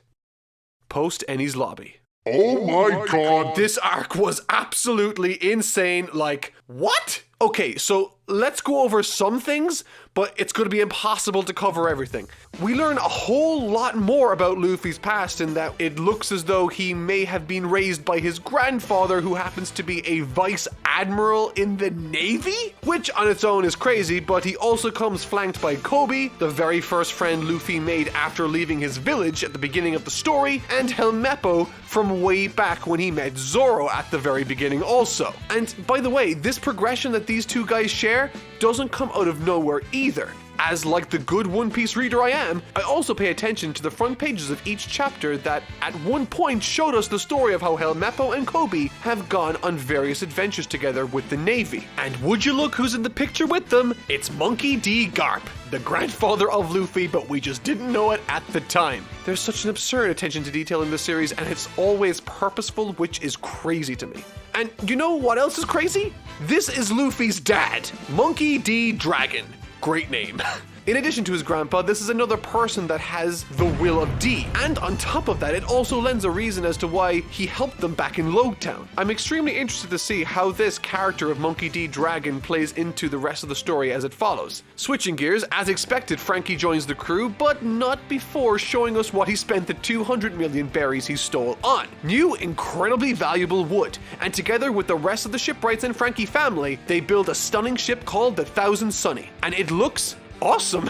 Naturally, as I expected, he also comes along as the crew's shipwright, and I'm delighted about that. I found him to be an exceptionally engaging and fun character, and the means with which the crew have to coax him into staying is both fitting for his character and hilarious, forcing him to run around town without his Speedos on. Oh, also, at the last hour, Zoro highlights to all of us why he's a perfect number 2 to Luffy. His emotional maturity far exceeds most of the crew, and thus points out that Usopp is welcome to rejoin the crew, but he needs to flat out apologize without reservation. And he goes on to say that if Usopp tries to make up excuses, they'll just have to leave without him. This, I think, is fair, but also tense for us as readers because we just read through a sequence with Usopp running through various lines in his head trying to slip back into the crew without having to apologize. Again, I feel like a broken record here, but the writing and motivational factors in each of these scenes with Zoro and Usopp feels so appropriate and real. There's no fake tension or drama, everything just feels natural. And the way that this scene plays out is almost extremely sad here. Usopp begins naturally cycling through lines as they sail away, but no response from Luffy or Zoro as they say they can't hear him. But as soon as Usopp says sorry and accepts accountability for what he had said and done before, Luffy's arms stretches back, leading to the two embracing and dancing together once again,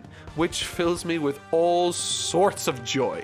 And that's not all. This freaking mini arc just keeps on throwing more and more at you. It seems everyone in the crew gets a new bounty, even Chopper, who gets 50 berries, but with this we get a sequence of scenes wherein the people the crew have left behind in their respective villages and towns look at these bounties, remembering fondly the friend that left them to follow their dreams. I'm not sure if this is a section people get emotional during, but I definitely did. It just serves to highlight how far all of these friends have come together. But wait, hold on a second. This, I feel, despite it being played for laughs, might be, I suspect, indicative of something. Something significant regarding Sanji that I might not be aware of yet. I feel like this is acting as foreshadowing in some way. Can Sanji not be photographed? This is drawn specific attention to in the story, and so I wonder if it actually has utility later. Hopefully we learn more about this, or maybe it is just a joke, I don't know. I think it would be kind of cool if he had a power. Maybe it's why he seems to be great at sneaking around. But possibly the single most interesting part of this entire video's subject matter for me came in the closing chapters, involving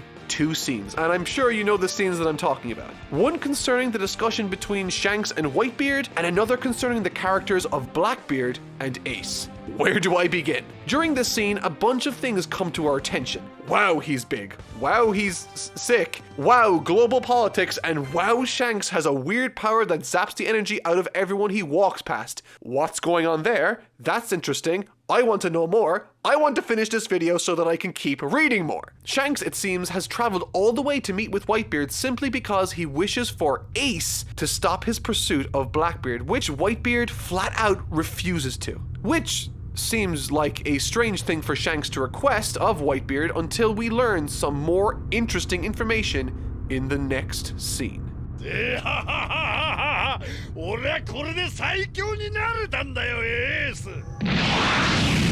I have no idea what happened in this fight. All I do know is that Blackbeard is bloody scary, and the fact Luffy managed to dodge him when he did before Skypiea was a miracle if ever I did see one. And perhaps Shanks knew that Blackbeard had this power and wanted to save Ace from going into something he was unprepared for. But I want to speculate on something here for a second. This list of names: Portgas D. Ace, Monkey D. Luffy, Monkey D. Dragon, Marshall D. Teach, Gold D. Roger, Jaguar D. Soul, and Monkey D. Garp. Some of these folks are family, but others aren't, which means it's not a family name. They each possess different abilities, so it's got nothing to do with the powers they share, and they are all at vastly different strength levels. They are also all originally from different places as far as I'm aware, but I wonder if it has anything to do with a crew that might have existed at one point in time. That they are all maybe descendants of a particular pirate crew. That the Will of D is either a symbol for a particular crew that once existed, that some of these folks were once part of, or their family was a part of in the distant past. Or perhaps these are cursed people and D is a cursed letter, I don't know. There's honestly not enough information here for me to go on, just enough to rule out some obvious ones like family or powers.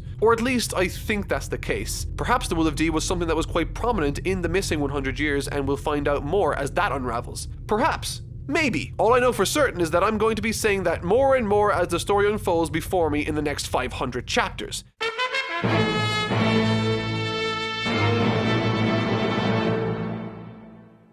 Yo ho ho, Thriller Bark is bananas, but one thing I can say for certain is that for me,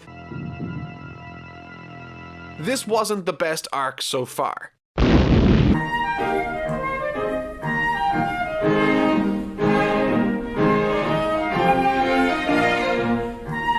Okay, so just to be upfront with you guys, while there were aspects of this arc I really, and I mean really liked, there was a relatively large section of this story that I would consider to be important that, to be honest, didn't really work for me. And I will be explaining in detail why I both enjoyed and didn't like certain parts of this arc, but I just want to make one thing clear before I do. Whether you hate everything about this arc or whether it's your favorite, my opinions in this video aren't more important than anyone else's. These are just my first impressions, nothing more. With that said, I will give reasons for every single take I have regarding the story of Thriller Bark and why it was, for me, the first moment Oda actually felt human in the entire story of One Piece. I mean, it took almost 1,000 chapters to get to what I thought was a bad chapter, so it's ridiculously impressive I managed to get this far without complaining.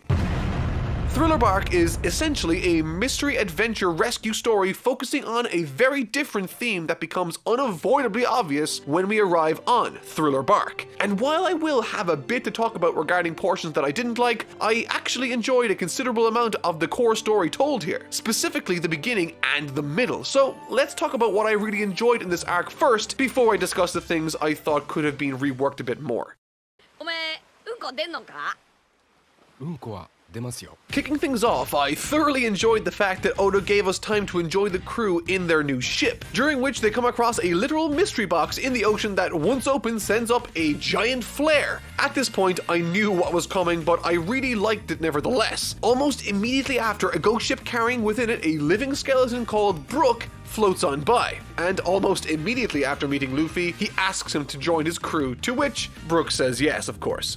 While I thought this was in character for Luffy to do, it distinctly didn't feel like an earned addition to the crew, and I think that's by design, and thankfully this greatly changes throughout. But what I found really interesting about this sudden recruitment was that despite having been offered and having accepted the position, at the beginning of the next 5 volumes to come, which covers the entirety of Thriller Bark, Brook isn't at all featured as a straw hat towards the front of the books, which honestly acts as a nice bit of foreshadowing regarding what happens later regarding Brook's flashback and past. So I really liked that. But to be honest, from the get-go with the character of Brook, I wasn't overly fond of him. I don't particularly like perverted characters, and from the outset, he seemed to be much more raunchy than Sanji was. That is until later in the story, but don't worry, I'll get to that. Ignoring that for now, Brook thankfully becomes a much deeper, more interesting character full of unique problems that tie very much into the history of the established story within One Piece. The presence and introduction of Brook, however, in this instance is less about the crew thinking they've recruited him and more about what he means for the story. He goes on to explain why he is the way that he is due to a devil fruit he consumed, giving him a second chance at life, and also points out that a sinister someone has taken away his shadow, and thus cannot go into direct sunlight without dying. Also, every second line he speaks is a pun. Soon after coming across Brook, the ship gets dragged into Thriller Bark, a massive island floating in the middle of the ocean surrounded by fog. Immediately, an ominous tone is established successfully, leading to Brook immediately running away across the water, which is on its own an interesting thing to see, but what I love about this beginning can be seen immediately after. Apparently, the flare sent up earlier was a signal to this place known as Thriller Bark to take their ship. Apart from this beginning setting up a specific goal in retrieving the lost shadow of Brook, apart from it paying off the barrel in a successful manner, what I love is that while approaching this new island, Oda takes the time to explore the new improvements seen to the Thousand Sunny, demonstrating a bunch of new features courtesy of Frankie. One in particular being a small tribute to the Mary that, and this is the awesome part, connects the crew with the threat of Thriller Bark itself, creating a whole bunch of motivation and tension for the story. Additionally, something I thought was really clever before exploring Thriller Bark was how Oda establishes right away who among the crew doesn't want to investigate the spooky island and who does. Chopper, Nami, and Usopp are those such people that want nothing to do with it, but when out testing the new Mini Mary craft, they don't come back, leaving those on the ship who did want to go investigate, i.e. the most competent people, left worried for their safety. Now we have two goals as a reader: get the shadows back to restore Brook back to normal, despite him after running away, and to retrieve the now lost crew. The second goal is exceptionally important as it gives the characters a reason to explore the new island and to establish the surroundings for the reader while also attempting to fulfill the narrative goal. It's a fun idea that works, I think, extremely well. After this point, there's just a whole mess of mystery and conflict, and from this point we start slipping into the second act of the story, which takes up a large chunk of the overall narrative, which I also largely really enjoyed the same way I did at the earlier parts of the story. Small character moments through Nico Robin demonstrating that she loves adventure and isn't scared of much, proving to be much more curious and less scared than anything else, is exactly what I was hoping for from her, helping her feel very distinct from Nami too. What's more, and something I referred to multiple videos ago during the Skypiea Arc, was how Robin would refer to everyone not by their name, but by some other impersonal moniker, like Big Nose referring to Usopp or Navigator referring to Nami. However, now in contrast to that, Robin refers to everyone by their name after the events of Enies Lobby. It's incredibly subtle and so easily missed, but for those that do notice, it really helps these characters feel all the more human and likable, with this specific instance of that satisfying that she is allowing herself to get close to these friends. It's a beautiful thing to see and honestly really appreciated. And following this little nugget, as readers we are bombarded by information of this world and its inhabitants, watching as the gang get ambushed, attacked, stalked, kidnapped, and all the other things, featuring classic horror tropes and favorites like ghosts, zombies, the Invisible Man, and even Frankenstein sort of much later, which is a really cool idea on paper to build your story around. If nothing else, this arc certainly has its own unique voice and feels distinct from literally everything else I've come across thus far in the story of One Piece, which is something I also very much enjoyed. But this section of the main story I believe is the absolute strongest part. So let's break down why I thought this was really effective and clever. As I explained earlier, Oda took the time to establish who among the crew wanted to explore the island. He then took those among them who didn't want to explore it and sent them in first to discover everything, as it's always more fun to watch those uncomfortable in a situation try to figure it out and stay cool. Through them we meet a three-headed beast, some zombies, and a whole host of monsters before arriving at a haunted house where they meet another key character called Dr. Hogback. In this haunted house, a whole bunch of crazy stuff happens to them as we watch the less scared portion of the crew, led by Luffy, experience the exact same tribulations but in a much more funny way due to their not being scared. This is enjoyable to watch only because we are comparing it to Usopp, Nami, and Chopper's experiences with them. Circumstances like this reinforce character for both parties and I found to be massively entertaining. I specifically burst out laughing as I watched Luffy shove a zombie back into the ground.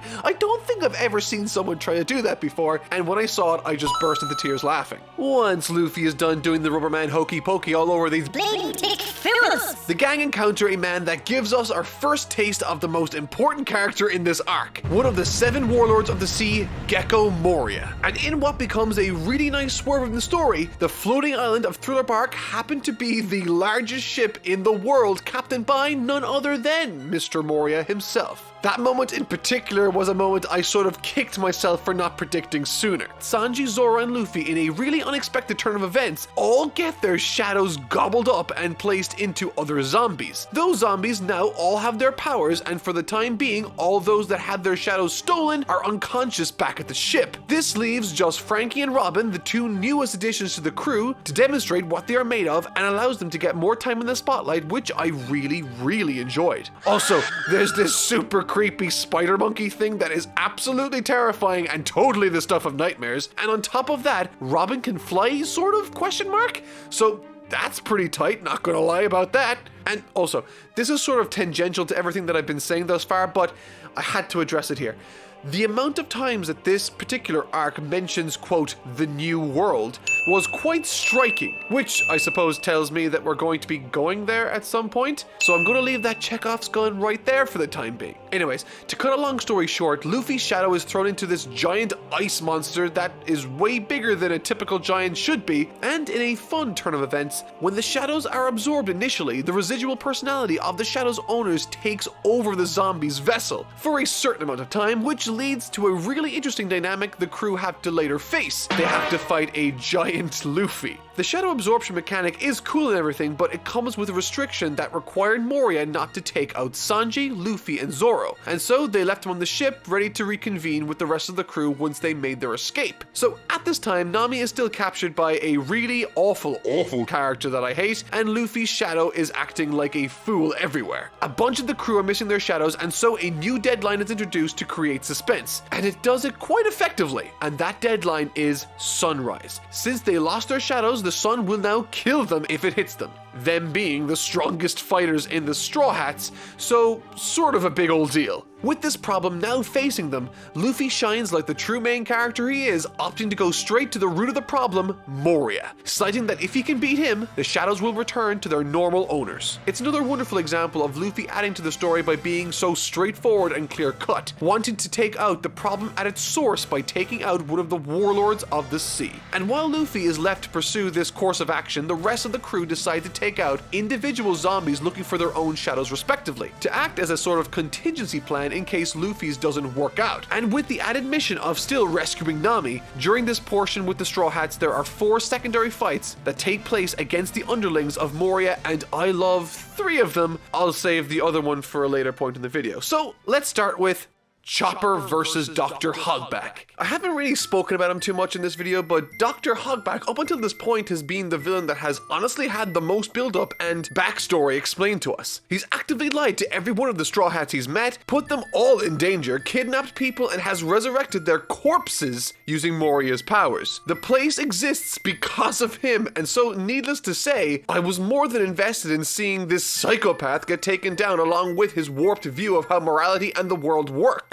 Additionally, Chopper, I thought, was an ideal candidate to face off against this guy, as not only are they both doctors, not only was Dr. Hogback established to be a huge inspiration to Chopper while he was studying medicine, but also because their philosophies as it pertains to helping people are polar opposites. As we learn, Dr. Hogback's motivations are entirely driven by greed, highlighted through the character of Sindri, who he specifically rose from the dead just to serve and be with him despite her utter refusal to do the exact same thing when she was alive, which is just all sorts of messed up and provides a more than interesting through line for Chopper to work with alongside Robin in a tag team effort against them. And perhaps the most interesting aspect of this fight was the internal struggles Sindri was fighting to foil her master Hogback's plan, resulting ultimately in his defeat, which is a nice little narrative trick proving that Hogback lost and was defeated simply because of who he was, which is always incredibly satisfying for me as a reader.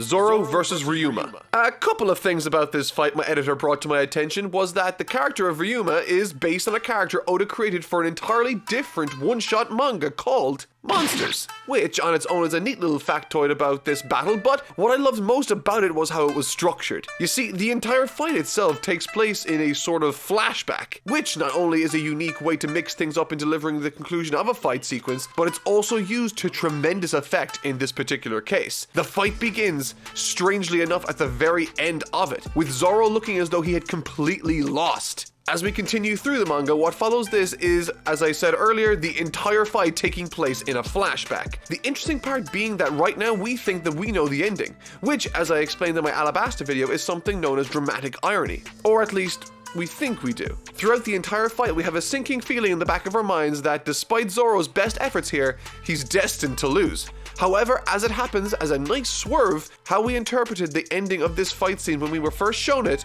was incorrect. Zoro, despite having a lot of trouble with this undead samurai, manages to put him away, proving that he is deserving of one day becoming the greatest swordsman in the land. And so not only did this fight scene provide a nice little character moment here and there for Zoro, not only did it employ an interesting format, but it also elevated both of the warriors involved, which isn't a small feat at all. And with this victory under his belt, Zoro also returns to the body of Brook, his shadow, for the first time in many, many years.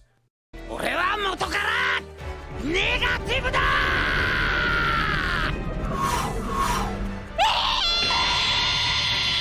Usopp versus Perona. This fight is fantastic, and in my humble opinion is the best fight in this entire arc. Using established techniques like those ghosts that inject negative emotions and a host of goofy things supplied by Usopp, this fight serves to demonstrate why he is such a phenomenally useful character, and acts on its own as a perfect case study for how you should use your weaker characters to great effect in a fight scene. Demonstrated earlier in the arc as the first creature they see, these ghosts commanded by Perona suck the joy out of a person, leaving them in an unmotivated, unenthusiastic heap on the floor. This was played for laughs a large number of times throughout the arc on various characters like Sanji, Luffy, and Zoro, rendering them entirely useless momentarily. But in this sequence, in this fight against Usopp, those ghosts have zero effect on the sniper, as he is already terrified and as down as he possibly can be. It's tremendously sad, but while this works as a great gag, it also serves to emphasize how utterly gutsy and courageous Usopp needs to be at all times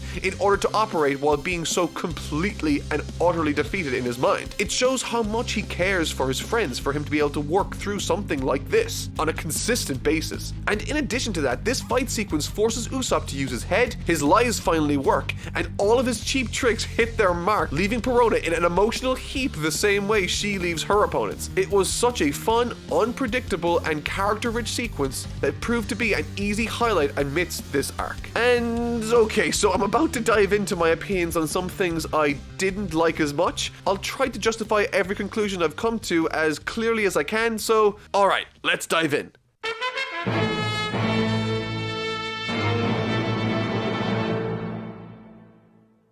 お腹すいたでしょ？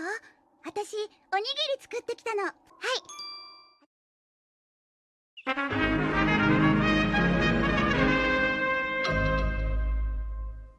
Sanji versus the invisible beast guy. Okay, so I'll start things off with a few minor things. This might very well be the Irish Catholic upbringing that's making me cringe during these moments or causing me to find them overly crass, but that one scene where the invisible guy does some truly despicable things to Nami in the shower really made me feel uncomfortable. I can see that this could have been a tribute to those famous shower scenes from horror films, but geez, does this go on for a long time and is immediately followed by a gag with Usopp. I understand that this is meant to make us hate this invisible leopard character, but I felt as though it took a few steps too far, considering this is a manga for kids at the end of the day. With that said, however, the character who assaulted Nami and Robin is confronted by the White Knight Sanji later in the arc during one of the fight sequences. Now, as you might remember, I specifically didn't like this fight scene and mentioned so above. Not necessarily because I thought it was poorly choreographed or uninteresting visually. I thought it even had some interesting moments here and there in terms of character, but unlike the rest of the fights, which served to elevate the characters involved respectively, this actively made me dislike Sanji more.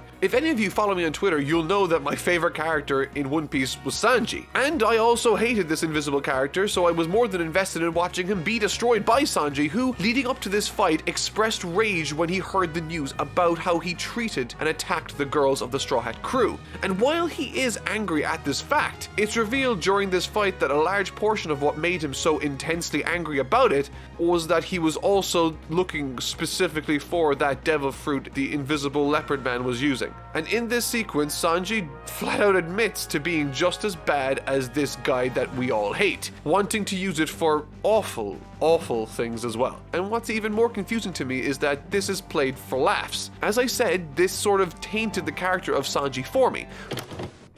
He's also a sucker for the ladies, so I hope that gag doesn't get old too fast.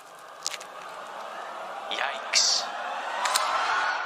Called it. Perhaps I didn't fully understand him as a character leading up to this correctly, but to me, up until this point, I always saw him as more of a Brock from Pokemon type character. One that idolizes women and wants to always sweep them off their feet. He saw them as people to fight for and to die for. And this is a flaw on its own, sure, but it's a flaw that comes from a good place. Up until this point, for me, Sanji had been walking this fine line of a lovable idiot, obsessed with chivalry. But in this scene, he openly admits to be as gross as the character I honestly hated, and to me, that made me like him a whole lot less, taking from him what was for me an interesting layer of complexity and replacing it with an extremely uninteresting and tired anime trope that I personally never found particularly funny. Again, maybe this is the Irish Catholic upbringing in me, but that sort of stuff never resonated with me in any meaningful way. Now, if any of you guys disagree, I'd be interested to hear your arguments in the comment section down below, or if you really want to at me on Twitter, you can do so too.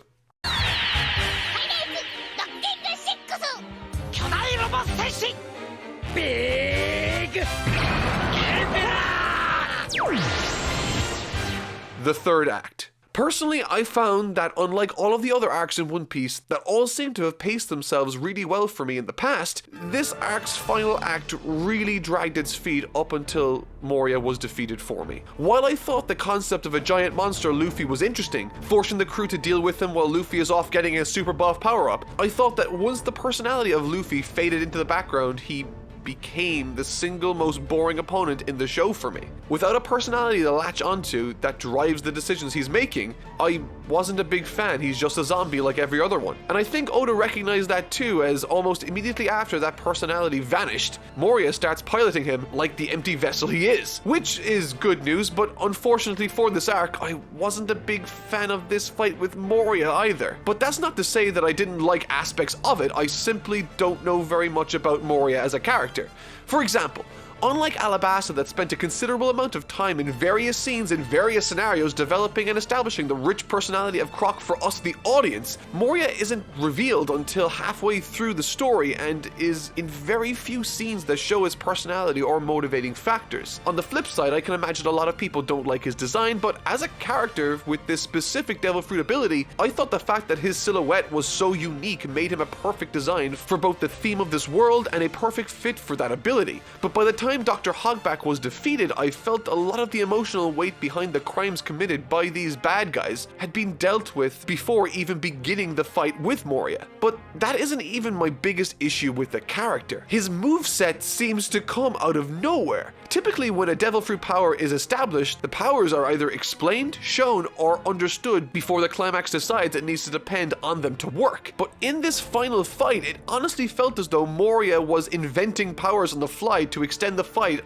beyond a natural conclusion. So, let me explain. Crocodile could do fantastical things with his sand powers, but they were always either foreshadowed or had something inherently known about sand as a material used within it, like its ability to dehydrate something. We all know that sand does that. That's an attribute of sand that exists that people are aware of, and as a result, that doesn't necessarily need to be explained or foreshadowed to us the audience, as it should be derivative of his particular ability. Whereas swapping places with your shadow as well as a host of random powers Moria seemed to have with this particular Devil Fruit ability seemed to come out of absolutely nowhere just to create more trouble than it should have been at the time. These weren't subversions, these were just pulled out of nowhere, and it was all the more unsatisfying for it for me. Now, that's not to say there weren't aspects of this final fight that I enjoyed tremendously. In fact, there's quite a lot. I really enjoyed that Moria isn't the typical cool-looking villain, but more importantly, I specifically adore that he takes the combined efforts of all the Straw Hats to defeat him at the end of the day, with several characters like Chopper utilizing what makes them special to identify weak spots and to form a strategy to defeat him. But even acknowledging that, we get awesome scenes like this one where Robin outplays him in a physical game of chess, and in a really brutal way too, which is totally elevating her in my favorite character list. But more importantly, this was an incredibly satisfying sequence because she overcame in a creative way what we already understood were the established parameters of this particular exchange. Moria comes out of nowhere with an ability that was not foreshadowed, explained, or derived from what we understood about shadows, completely sucking the earned tension out of the scene. And I say that not because I wanted Robin to win per se. I honestly don't really care who gets the win in this case. I only care about how the narrative in a fight scene adheres to certain rules in order to achieve a desired effect. If all the characters did in a scene was pull out made up moves out of nowhere all the time, then that would be really boring. 人として恥ずかしいわ。 What makes a fight scene interesting for me anyway is the creativity employed by the author in deriving surprise or tension utilizing what we already understood about the scene or characters involved. In this particular case, Oda has Moria effectively say, "Oh, you activated my trap card," which honestly really sucked me out of the entire occasion. Luffy also during this section I thought felt a little weird. I thought the idea of him absorbing the powers of all the shadows was sort of cool and, you know, sort of kept in theme with the idea of everyone in this working together to overcome Moria. But when he says this quote, "There's only one Luffy and it's me," while roided out on the power of 100 other people that aren't Luffy, I had a bit of a chuckle, I have to admit. But anyway, even after this roided out attack on Moria, if you thought he was done at this point, you're sorely mistaken.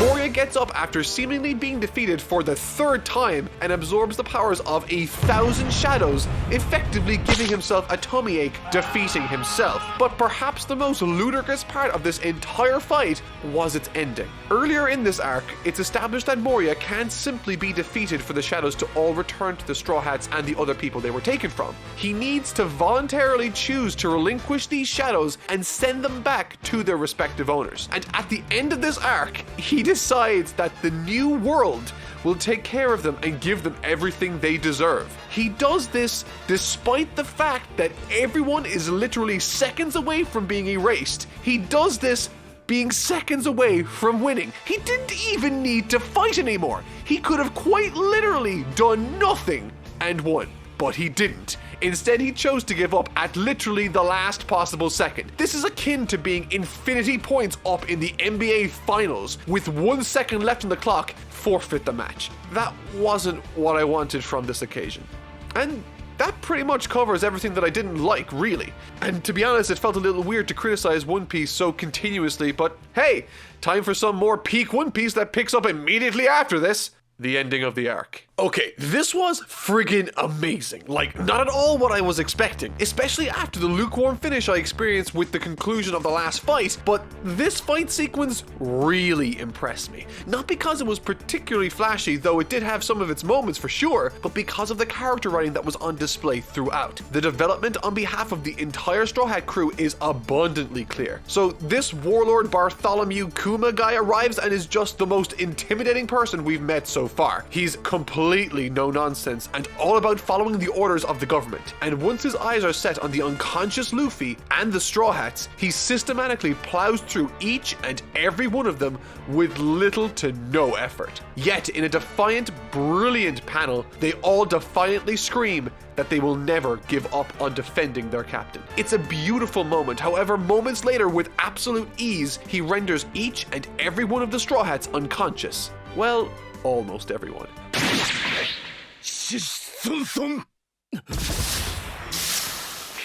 Zoro once again steps up to the plate being an absolute legend with lines like, "When disaster looms, you've got to step up or shove off. Making excuses isn't going to change anything. If I die here, then I wasn't worth much to begin with." As an absolute last resort, understanding that he can't win in this situation, Zoro offers up his head in place of Luffy's. Sanji objects to this, but very quickly Zoro shuts him down. In accepting this sacrifice, Kuma extracts all the suffering Luffy endured during this battle and offers it to Zoro to hold and bear for him, resulting in ここで何があった？何もなかった。 This arc finishes incredibly strong, with not just moments like I spoke about regarding Zoro, but also with delivering backstories for new additions like Brook, and in a shocking turn of events that I absolutely did not see coming. I'm serious. Had you given me 100 years, I wouldn't have remembered that small plotline from Reverse Mountain. But as it turns out, 約束の岬で再会を誓った仲間の名はラブーン。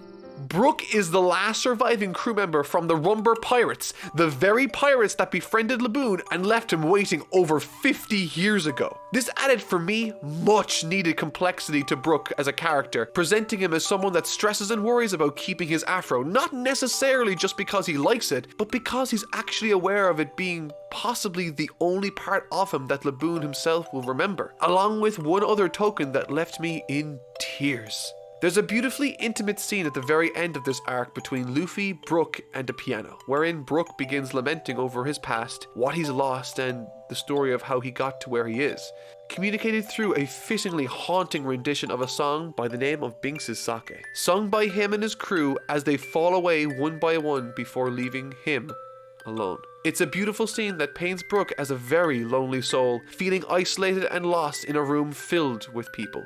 But this time it's different. He's not alone, and in a very real way this time, he's accepted into the crew by Luffy. And so, I guess Luffy's finally found the musician he's been looking to recruit since the beginning of the story. But even that's not the most entertaining part, if you'll believe it. Earlier in the story, Kuma announces that Blackbeard, whom we last saw clashing with Ace, is being chosen as Crocodile's replacement as one of the 7 warlords of the sea. We also learn that whatever happened between Blackbeard and Ace, it resulted in Blackbeard getting away and Ace being taken prisoner by the government. Well, if that wasn't enough, at the very end of this arc, we learn that the piece of paper Ace gave Luffy and Alabasta all those chapters ago is a piece of verve or life paper. Essentially, for all intents and purposes, this connects Luffy to Ace, allowing him to find him more easily. And according to that piece of paper, in Luffy's possession, Ace is barely hanging on.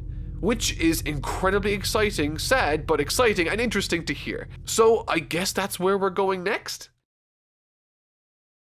A lot of people were claiming that Moria didn't relinquish the shadows to Luffy, that he eventually lost the Battle of Wills, between Luffy beating him up and Lola's crew screaming and demanding for their shadows to return. This, coupled with the fact that he was crushed by a building, created the perfect storm of circumstance for his defeat and their shadows' ultimate reuniting. This panel taken from chapter 456, wherein Moria specifically says, and I quote, "That's right, no matter how defiant a person is, their shadows are obedient to me." This told me that willpower had nothing to do with it, but perhaps I read into that wrong. Moreover, this also led me to believe that by default the shadows were servants of him. He even demonstrates this by commanding Luffy's shadow in that very chapter, which would explain to me why the shadows were only with Luffy for a limited time and why they would be with Moria indefinitely, as it is part of his devil fruit power. Also, there's a specific manga panel in chapter 463 wherein Moria explains, and once again I quote, "Even if you beat me or kill me, the zombies simply lose their master. Their shadows stay where they are. My powers control the shadows. To get what you want, you'll have to make me tell the shadows to go back to their original owners, since I'm their current master." This therefore implies to me that even if Moria lost consciousness or his will, the shadows wouldn't return to their owners anyway. And to me, that sort of was the entire point of this particular dialogue exchange in the manga. And when I saw that it was contradicted at the very end, it sort of conflicted in my mind. So therefore, when I saw that Moria was losing consciousness and was about to be defeated, I was then surprised when the shadows went back to their owners. So I hope at the very least these two quotes being at the back of my head will inform you why I came to the conclusions that I did regarding the last video. Another comment that I saw claimed that I expect everything to be foreshadowed, and to that I say, I don't appreciate it when plot pivotal moments are dictated by coincidence. That's a preference I have and always have had. I have no issue with anyone liking what they like, but for me, if things happen for no reason that dictate the conclusions to stories, then what's the point of being told the information beforehand leading up to that ending, if it doesn't inform the events of that climax? In other words, I don't expect stuff like Moria's devil fruit abilities to be foreshadowed when he's revealing or explaining to us what they are and how they work in the beginning. That's exposition, and it's vital for a story. What I do mind, however, is when there are techniques revealed at the last hour without explanation that change the course of events. For instance, imagine if when Luffy returned the second time to face Crocodile armed with all that Yuba water. Imagine, if you will, Luffy returned from the desert, but we had no idea how he got the water. He just has it. That would feel weird and contrived and wouldn't make sense in the slightest. In another way, what if I said Luffy suddenly managed to become invincible and just beat him in one punch? That isn't foreshadowed, that isn't earned, and therefore it wouldn't make sense or be satisfying for a conclusion. And in a less extreme way than that, that's sort of how I saw the events unfold with the end of the Moria fight, as he introduced abilities that sort of came out of nowhere.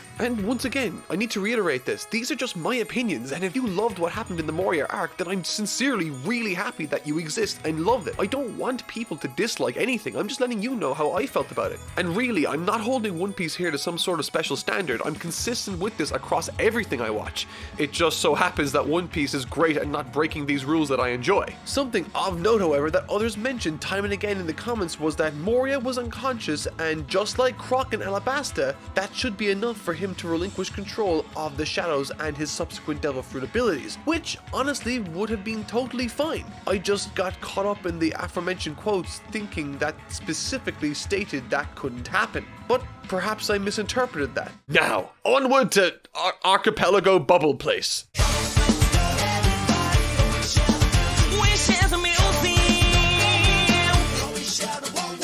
Alright, this arc was so good, I searched the dictionary for the most positive word in it I could find to describe how good I thought it was. The word I found was ineffable, which means too great or extreme to be expressed or described in words. Which it was. This arc was bloody ineffable in every sense of the word. I am first and foremost a massive fan of tragedy in storytelling, and boy, oh boy, this one got me. It got me good, tugging at my heartstrings more than any story I ever read, watched, or listened to. Heck, this made me cry more than some of the funerals I've been to in my life. And so, in order to tackle this properly, I want to discuss sections of it. Hopefully that way I'll tackle everything you all want me to, so yeah, let's begin.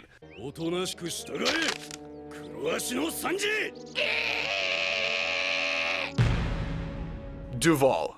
Duval gave me a great laugh and proved to be a fantastic way of introducing us to the world this arc explores and takes place within. As the gang arrive back at the Red Line, looking to cross it for the second time, only this time on the other side of the world, gotta love that sense of progression, it becomes abundantly clear that they need to cross specifically underwater. And that is when we meet this girl, Kami, a mermaid they saved from a sea monster. And she is specifically very important to the story in more ways than one, but none perhaps more important than the fact that she links us back with Hachi, the fishman from Arlong Park, if you remember, that Oda took a lot of care and effort in exploring during the cover chapters portion of his storytelling, which all these cover chapters seem to carry so much importance and add so much to the overall narrative, it's nuts. Essentially, Kami requests of the guys involved to save her friend Hachi from this sinister-looking, helmet-wearing, monstrous entity known as Duval. And once the Straw Hats eventually arrived to free Hachi from them, the atmosphere surrounding his unmasking was built up by Oda so perfectly to something menacing. To be perfectly honest, during this section I was full on expecting it to be someone like Don Krieg because of the armor. But man, was I wrong, and boy was the reveal so much better than I thought. I'm so glad that this wasn't paid off in any sort of serious way, and I love it all the more for it. It plays on an established joke regarding Sanji's wanted poster, with that specifically acting as the inspiration for the altercation in the first place. Climaxing with Luffy, Sanji, and the rest of the crew totally winning the scrap, rearranging Duval's face into, surprisingly, a far more handsome one, all the while earning Hachi's freedom. All in all, this small self-contained little mini-arc was a really nice story that served to introduce us to Kami the mermaid, to reintroduce us to Hachi, to establish his motivations to help redeem himself in the eyes of Nami, and to provide us with a means of crossing the Red Line. And so, in order to help Hachi regain some semblance of conscience, he will bring them to a man in Sabaody Archipelago, wherein he will coat their ship in a substance that allows them to sail underwater through Fishman Island and under the Red Line into the New World. And while this seems straightforward and safe, nothing could be further from the truth. World building, Sabaody Archipelago. The world building in this arc works pretty much the exact same way as all the other arcs in One Piece. absolutely brilliantly. A lot of people will disregard arcs like Thriller Bark and label them as something as simple as bad or poorly written because it's sandwiched between arcs like Enies Lobby and this. And while those arcs are phenomenal in their own right, I want to make it known that they work as well as they do because they were built up to by these smaller, lesser arcs. You can't have an Alabasta Arc without Reverse Mountain, Little Garden, and Whiskey Peak coming before it. You can't really have any climactic worth anything without prior build-up. In other words, you need calm moments in order to appreciate the action, and you need lower stakes in order to appreciate stuff like what's about to go down later. And don't worry, I will get to that. Within the archipelago the crew explore, Oda drop feeds us little pieces of information regarding its world via maps, modes of transportation, how its economy works, and of course, its culture. But this archipelago, more so than any other place in the One Piece world we've seen so far, has some of the darkest themes explored, like the selling of humans, public executions, and slavery among other such activities. It's pretty surreal, and while I was reading it, I was really taken aback and pleased with the subject matter chosen to be explored here in order to bring this world to life. More so because of a certain promise Luffy made to Hachi not to interfere or cause destruction within a certain group. And it just so happens that certain group is...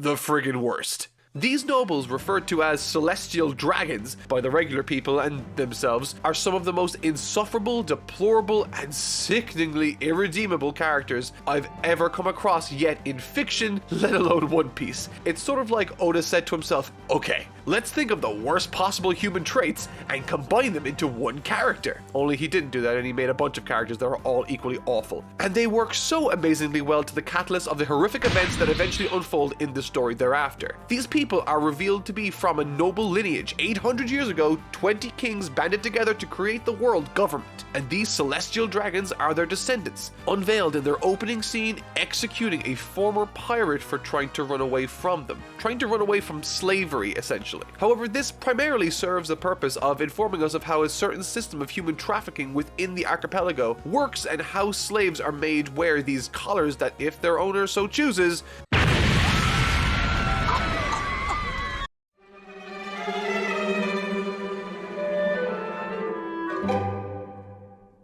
Never try to be deep with a fish.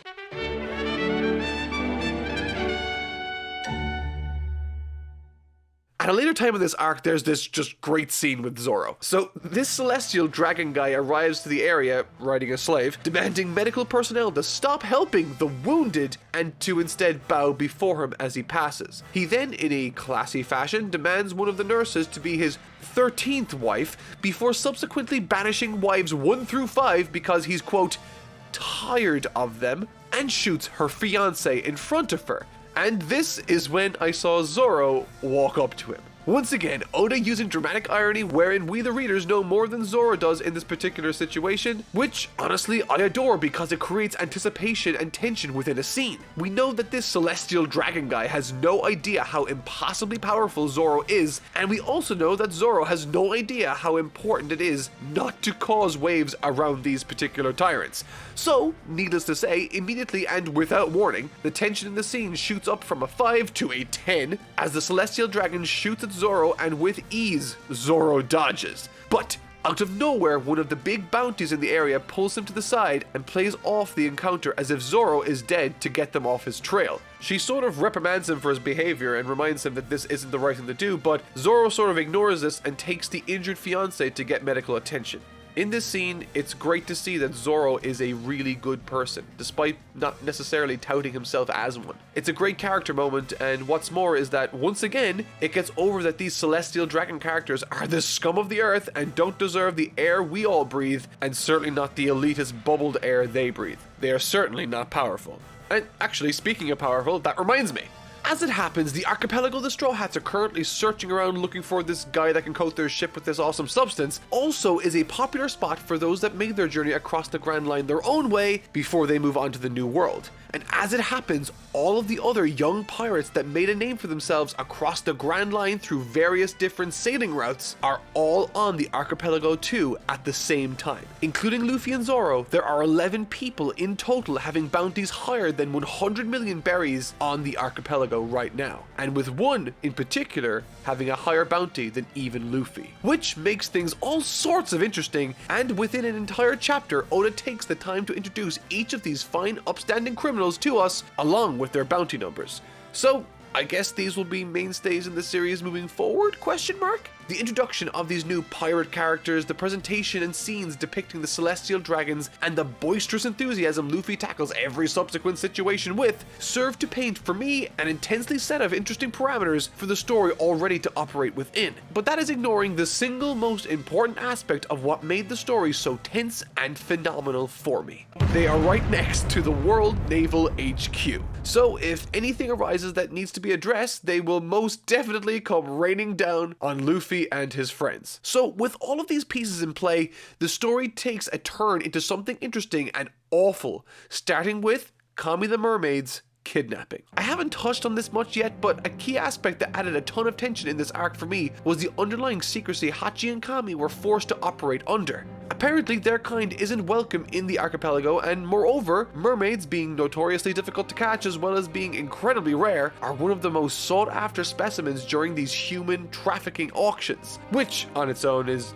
incredibly disgusting and cruel. Needless to say, however, the crew all split up, even going as far as to use the help of their new allies in the Flying Fish Riders, and that's when they eventually all discover that Kami is being sold at an auction in the archipelago labeled number 1. And there we get to see the fiscal struggle for Kami's freedom, or enslavement, happen right before our eyes. And in traditional One Piece fashion, the most interesting part of it is revealed to be something we didn't even see coming, through a character we learn is called Rayleigh. More on him later. Nami, now armed with 200 million berries, all the money they have in the world from their adventures, she is ready to give it all up in order to save Kami. But before she even has a chance to place a bid, guess who comes through with an absurdly high bidding to outbid literally everyone?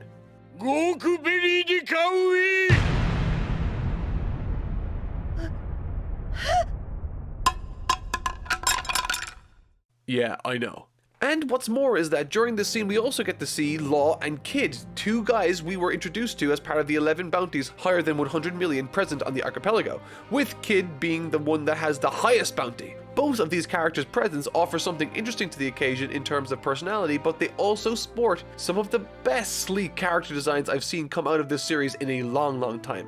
I'm guessing they play a big role later, judging by their character designs, and I guess by later I mean right now, as when Luffy sees what this celestial dragon does at the auction, without delay and in perfect Luffy fashion, delivers one of the most satisfying punches I've ever in my life seen.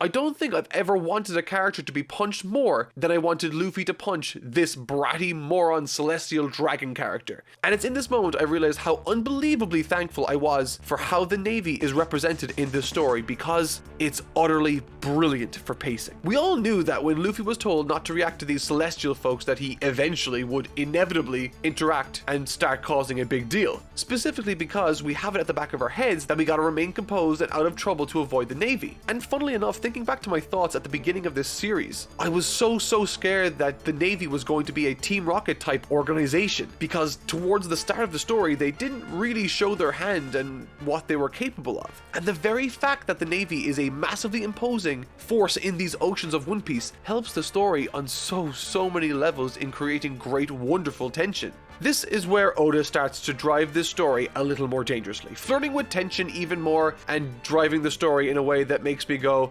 hey, Oda, you okay, buddy? So this pose off with these three heartthrobs of One Piece is cool and all, and we get a really cool action sequence where all of them work together. I also get the distinct feeling that as the series goes on, the significance of this moment will feel all the better as I reread or watch it when I'm finished. But perhaps the best sign that Luffy is growing as a captain comes from this scene too, where he opts to think of his friends first and run away to regroup for safety. After all, this isn't something that needs to be dealt with. They have Kami, they have everyone, all they have to do now is lay low and avoid everything, which is a nice piece of character growth and subtle foreshadowing for what's to come. But anyway, they eventually find this guy who will coat their ship, and man, this guy is a wild ride.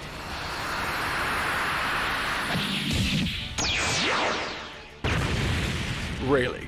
This guy is Goldie Roger's first mate. Holy Jesus on a bicycle. I was not prepared for him to say that, like, at all. And what's more is that one of the 10,000 theories I actually made way back when turned out to be true. Many videos ago, I made a prediction that there was no way Roger was captured without giving himself up or something to that effect. He was just too powerful. And wouldn't you know it, I nailed it! Apparently he got really sick, disbanded his group, and ultimately surrendered. Which, on its own, I'm sort of curious about, but I'm gonna wait and see how this arc itself plays out before I start speculating. When I read this, I literally stood up from my chair and held my hands high, triumphantly. Remember kids, if you want to predict something correctly, all you gotta do is throw thousands of speculations at the wall, and eventually, one will be gold amidst the sea of inconclusive and time travel speculation, which I'm deeply embarrassed about. During this section, there's an incredibly interesting conversation that takes place. Shanks is even brought up in conversation, and Luffy is told that he once worked for Goldie Roger as his apprentice, which honestly was really fun to read through, as we don't really get many chances for Luffy to actually talk or mention Shanks. What's more is that I often make note of these character breakdowns at the beginning of every volume, but one character that has literally always been there, regardless of whether or not he shows up in that volume, is Shanks. He's always there, and I think that's fitting, as he is still sort of a driving influential force in Luffy's life, which on its own is a wonderful touch, I think. And finally, in this scene, there are two character interactions I really enjoyed. Firstly, as Rayleigh explains how Roger read the poneglyphs, Robin begins getting sucked more and more into this conversation. But when she learns how important it is for her to discover this on her own, she immediately stops probing for information, which is a nice little character moment for her. But that's not even the half of it.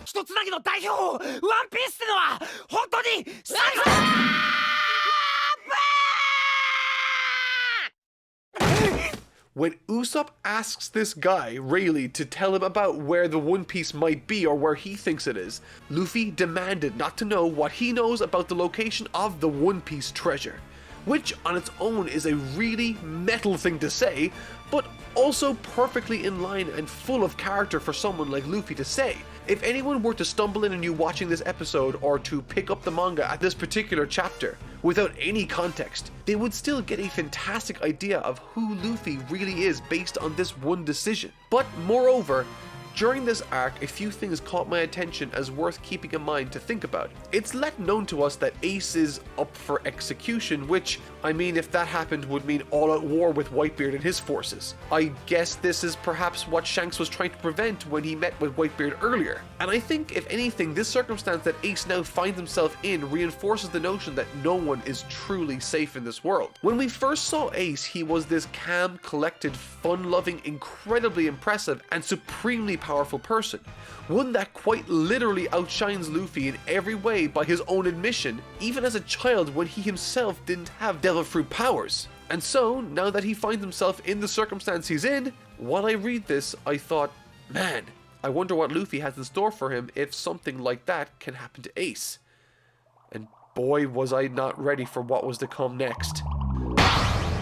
And this is where Oda turns off cruise control and starts veering into oncoming traffic before continuing to drive erratically while I lose my ever-loving mind. Once this intensely interesting scene where Raleigh describes some info about Roger's past, the gang decides to lay low for 3 days while he works on coding their ship when... out of nowhere, standing before all 9 of the Straw Hats together, stands the single most formidable foe the gang has ever encountered, Kuma. And this is where things go from carefree to ludicrously intense in the blink of an eye. Showing no signs of slowing down or mercy, Kuma begins unloading massive attack after massive attack on each of the Straw Hats without reservation, requiring every single one of them to employ their own brand of heroism, strategy, and tenacity to create the perfect storm of offense to take out this once thought to be invincible foe. And trust me, this is not an easy effort. This takes every last bit of energy these guys can muster, utilizing all of their best techniques, all of their power in one short burst of combined, coordinated assault. This scene, more than any other, demonstrates the crew at their absolute best, all on the same page, all in the same circumstance, helping each other and overcoming in their own way a massive threat. I do not want to undersell how immense this particular occasion feels. However, once this giant enemy does hit the floor, it becomes immediately apparent that everyone is spent. They have no energy left, and that's when...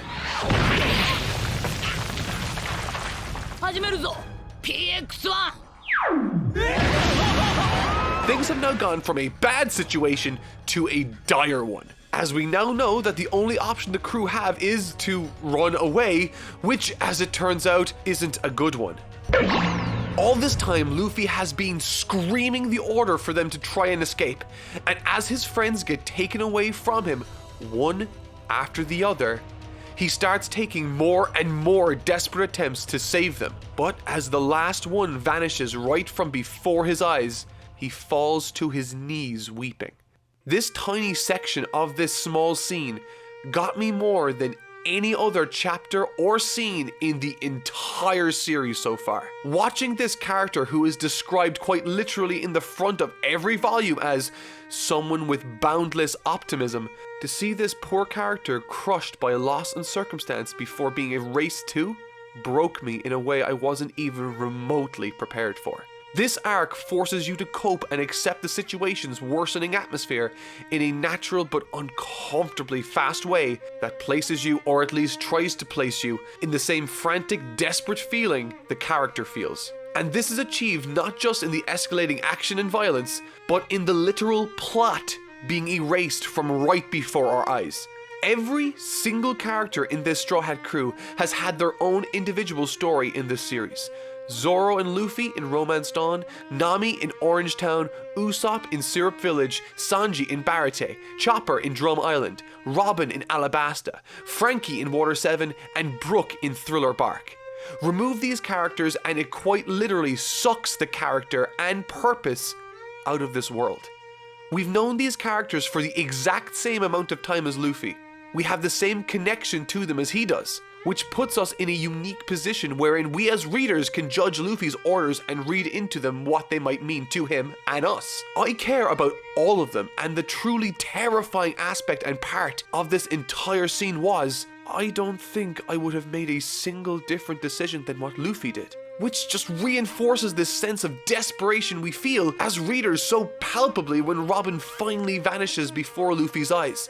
And so, like Luffy, my heart sank and I felt a severe pit in the middle of my stomach, like I had just received real-life bad news. No other story ever in my life invoked such a real, raw, guttural response from me, and I ugly cried on this page. Like, I stayed on this page for probably 10 minutes before turning it to finish the chapter. And even as I write this, my heart is still racing with my hands slightly shaking. This scene affected me in such a profoundly different way than I was ever expecting it to. So much so, I had to start writing my thoughts right away. This part here that you're hearing me speak right now, this is the part of the script I've actually written down first. I have so many thoughts I don't even know how to process them. For obvious reasons, I know that this most definitely can't be the end of Luffy's journey with the rest of them, and that this Kuma ability surely just teleports them elsewhere or something to that effect. But that doesn't matter because for me, the implication is one and the same in this scene. Luffy's single greatest fear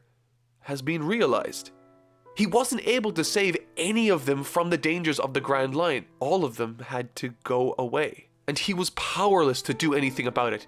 Thematically, narratively, and even emotionally, this hit perfectly, encompassing literally the central through line of the entire series, the ragtag camaraderie that comes with the friends we've met along the way. And what's interesting about this scene also is that it comes right after Luffy demanded not to know more than he needed to know about Goldie, Roger, and his past regarding the One Piece treasure, because he wants it to stay fun. Luffy doesn't want power. He doesn't want to rule over anyone. He doesn't even really want the treasure beyond saying that he himself found it. The journey that he's on to that ultimate dream of his is the reward. That's Luffy's treasure. His friends. The journey, the adventure, the excitement, that's what he's there for. And right before his eyes, right before our eyes, without having any power to manipulate or control the dire situation, one after another, the loyal, loving, brave souls that pledged their lives to Luffy throughout this series and all together just one arc prior, they were all taken away from him as he was forced to watch it all unfold. Luffy was forced to watch himself once again become alone and lose all of his friends. What an absurdly effective scene, and what a beautifully constructed arc. And that's what this is. This was a gorgeous arc in how elegant and light it was, while being able to deliver such an intensely passionate gut punch that hit its mark right in my stomach. What this arc does better than any of the others in my opinion is naturally escalate tension more efficiently in a shorter span of time than pretty much any of the other arcs, climaxing in one of the most anxious, nerve-wracking struggles I've seen from this series ever. And trust me, I'm using the word struggle in this instance with great purpose and utility. This wasn't a fight, this was a statement, and Luffy, I think, received that message loud and clear. Like, to put this into perspective, right? This arc was so intensely good and affected me on such a cellular level that I, for the first time ever, had to tweet out my thoughts on it before I released this video. Heck, before I even finished the script, I tweeted that out. My god, holy hell, this arc was stupidly good. The angry Admiral Man enters the chat while riding a cannonball, which is a cool visual reminiscent of Tao from Dragon Ball that I enjoyed. He did fight with the supernovas for a bit, but I have no idea how strong they are relative to each other, so I don't really learn much about him or them from that particular exchange. We learn about his Devil Fruit ability, which is pretty flashy.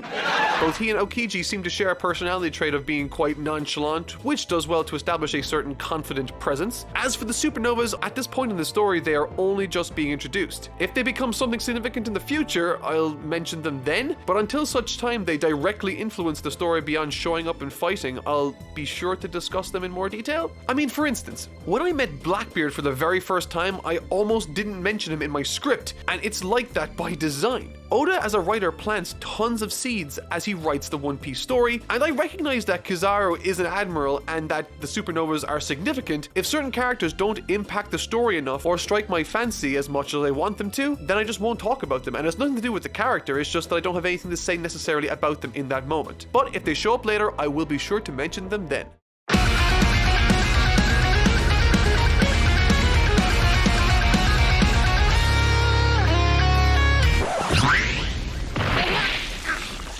This brief but insightfully and delightfully compelling story arc surrounding Luffy was, I found, uniquely engaging, and once I finished what this arc had to offer, I was very impressed with what it did for the story. Not just because it exposes some very interesting and eye-opening lore that I will most definitely be discussing later in this video, but it also provided an emotionally rich patch of respite amidst this turbulent saga we currently find ourselves in, deciding to explore Luffy's emotional state, the whereabouts of the crew, and his ultimate plan to circumvent his predicaments, and to ultimately decide he needs to save his brother from his doomed fate first. For the first time since the very first chapters, Luffy is very much alone, having cultivated an endearing and loving crew of friends to surround himself with against all odds over the last 500 some odd chapters. This arc opens with Luffy flying through the air before landing deep in the jungle of Amazon Lily, a brand new island, completely isolated. Which, firstly, I would like to question the allegiance of Kuma as a warlord of the sea, or if he is in fact doing what he was told to do by sending him there. Maybe it's important for Luffy and the crew to remain alive, but to be very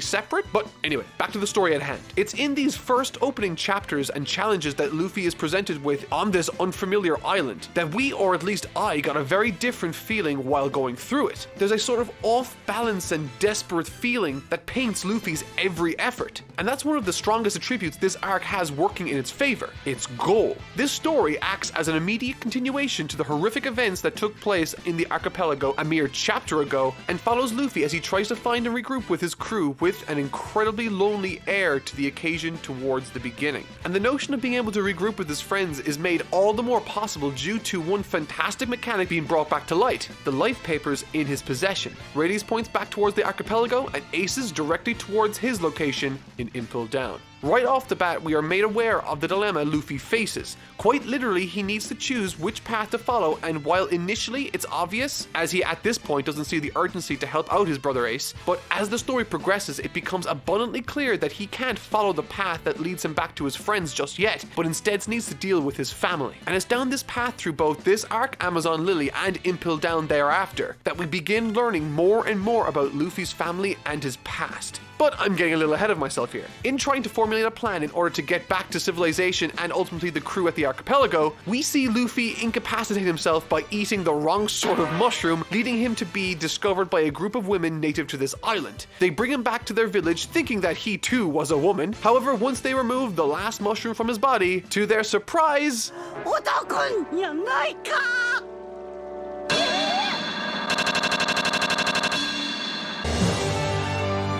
I'm not exactly sure if this is relevant here, but while I was learning about and being exposed to the culture and customs of this island's tribe, I noticed that their currency was Gol, G-O-L, which is the first time I noticed something having the same word or name as a key character. Maybe it has some significance moving forward regarding Gold D. Roger, but maybe it doesn't, I don't know, it's just money. As the story progresses, there's a fantastic piece of subtle character writing on display once Luffy regains consciousness within the tribe. The very first thing he asks about once he comes to is about his friends, and the second is his hat, subtly showing his personality traits and priorities as a character that I really enjoyed when I noticed it. However, once he wakes up in a confusion, he starts demanding information before breaking out, taking with him the very girl who replaced the clothes he was wearing with these new ones. These nice flowery new ones. Specifically, he takes her because she has the life paper he needs to find where he needs to go next, which is a beautiful means of interweaving the plot with the characters to force them into believable circumstances, allowing us the audience to learn more about this girl without it feeling forced. This arc works ridiculously well in that regard too.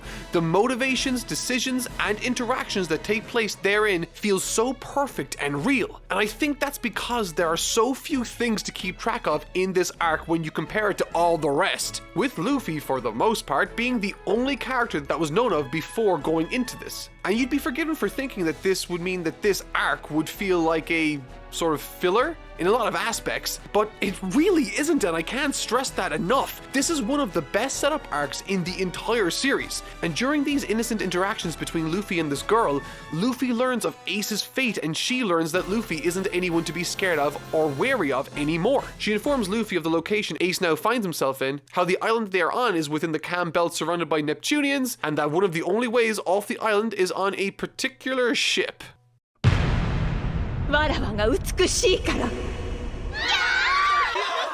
This extravagant character becomes the focus of a chapter or two when a vice admiral that goes by the name of Momongo arrives to summon Hancock to Marineford. Apparently, all the warlords of the sea are expected to be on hand for Ace's execution, and those that do not attend will have their titles revoked. So, yeah, she's a warlord of the sea apparently, which is awesome, and her introduction in this scene is fittingly impactful, flat out refusing to fight in the impending war, and informs the vice admiral that not only will she keep her title and privileges, but she will also take his cargo and treasure, which, I mean, come on, it's a pretty metal move. Through this interaction, it's also revealed that she has the devil fruit ability to turn those that find her attractive to stone. The Vice Admiral prevents this from happening, however, by stabbing his own hand.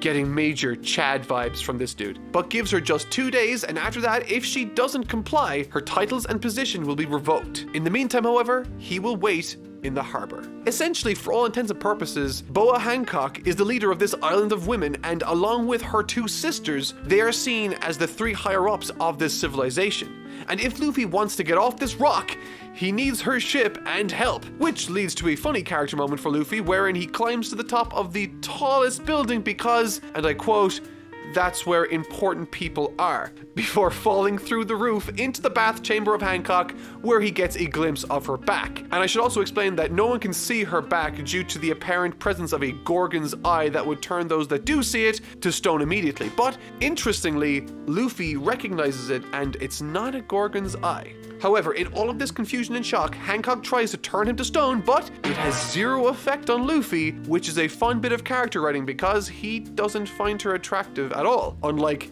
literally everyone else in this world apparently. But easily the most interesting and eye-opening part of this arc for me has to be this scene.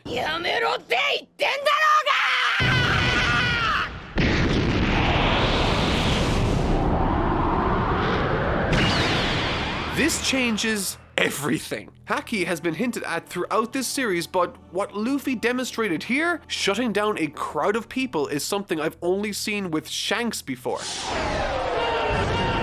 Which leads me down all sorts of interesting rabbit holes that might be worth exploring in predicting the future and recontextualizing the past events of the series. The snake warriors he faces off against in this battle to the death have variations of the Haki power, but in this moment of stress he activates within himself a power that, according to Hancock, is an incredibly rare power, only seen maybe once in millions of people. This particular power is referred to by them as the Haki of the Supreme King, which, I mean, but here's my theory on this. Put on your speculation hats because I'm about to blow the whole lid on this thing. This civilization of women on this island refer to devil fruit abilities as cursed powers. They don't know it, so they have their different terminology for various things.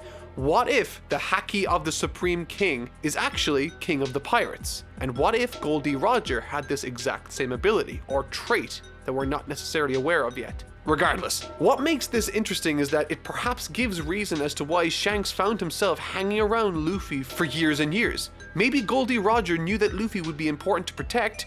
I mean, he's referred to as the future sometimes in this story, but for someone like Shanks to give up his arm to protect him like that is a really interesting move, not just because Luffy could be very important, but also because surely Shanks could have easily taken out that sea monster that did that to his arm. Maybe he knew that this would motivate Luffy to take on the path that he did, or perhaps Luffy has another power that nullifies the Haki of other users. I mean, it was a stressful incident for him, and I haven't even touched on the likelihood of Haki being used on the blade of someone like Hawkeye. We already learned that Haki can coat the outside of weapons in this story too, but whatever, I'm getting a little lost in the weeds here, so let's move on before I completely dive off the deep end. Despite all of this lore speculation, my favorite aspect of this story is how subtle it is when it comes to informing us of Luffy's current predicament and mindset. Throughout his time in Amazon Lily, he's found himself in various circumstances where he misses individual crew members, not just from a friendship point of view, but also a utilitarian point of view, painting for us a much more solemn picture of Luffy's predicament while also reinforcing the notion that he's only here because of the crew he built around him, using all of their strengths in conjunction with his own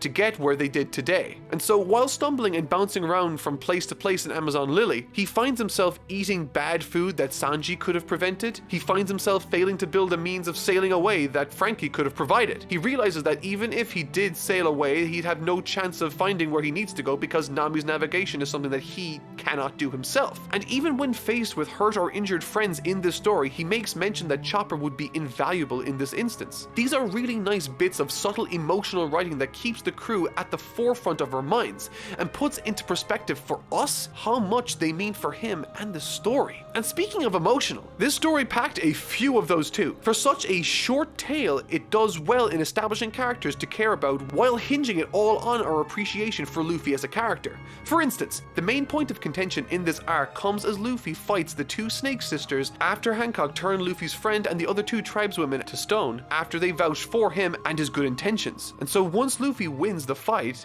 while also protecting the marks on their backs from the audience watching, he puts not only the sisters he's fighting in their places, but also puts Hancock in a really difficult situation. As explained within her backstory, she finds it incredibly hard to trust most people, specifically men, which, once we do hear her story, is understandable given what she's gone through. And before I get any comments about it, I know I'm not mentioning Fisher Tiger, there's just too much stuff to go over in this particular instance. Her backstory was really interesting, but essentially she and her sisters, as well as thousands of slaves, were freed by someone that climbed the red line with his bare hands, and that person was called Fisher Tiger. I have no idea who this person is, and I certainly have no idea what implications he might have for the story moving forward. But in one last effort to expose Luffy as a selfish person concerned with only his own goals, she offers him a dilemma. Either she can take him to where he needs to go to save his brother, or she can return those women who stood up to her on Luffy's behalf back to normal. And after an entire arc of following Luffy experience what it's like to be alone, isolated from his comrades, he chooses without hesitation, and with a relieved smile on his face, for her to save the three women. And the very fact that that was such a non-issue for Luffy honestly had me welling up while I was reading. It's a beautiful moment. And it's that very aspect of Luffy's identity that rather ironically causes Hancock to become infatuated with him as a love interest, leading her to stow him away in the naval vessel to facilitate his rescue of Ace in Impel Down.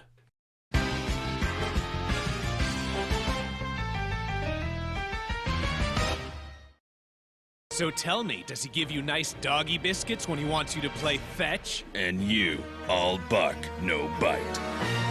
Woof, woof, woof. You're not funny.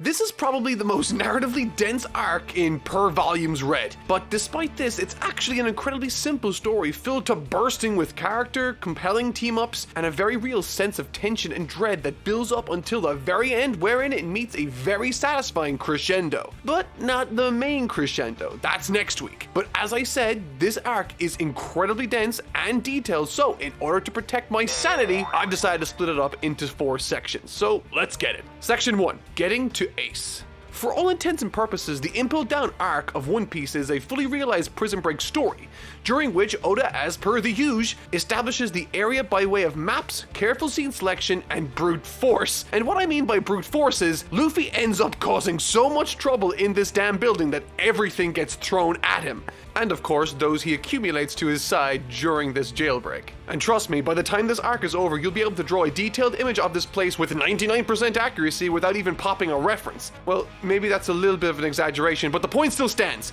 Stuff goes down in this arc, literally and figuratively, because they're literally going down. Never mind. And what makes this prison break nigh impossible to pull off are these factors that we've been aware of from the very beginning of the story. It is, much like the Amazon Lily arc, situated on the calm belt surrounded by Neptunians, behind the biggest doors I've ever seen, ever. It's guarded by some of the most powerful and imposing folks in the universe of One Piece. Oh, and did I mention that the entire facility is underwater? You know, water? The thing devil fruit wielders can't find themselves in? Yeah, well, that's all around it, and what's more is that Ace is at the very bottom. And to be honest, all of these mechanics have been understood by us since the very beginning or around therein, but have never been used all in conjunction with one another to create such an impenetrable fortress for Luffy to infiltrate. But maybe my favorite aspect at the beginning is the nature of how Luffy gained entry into Impel Down in the first place. This is, of course, a maximum security prison built to contain some of the most dangerous people in the world. It's never been broken into, and certainly no one has escaped. And I just love this because the only reason Luffy can break into this place successfully is by being a truly good person.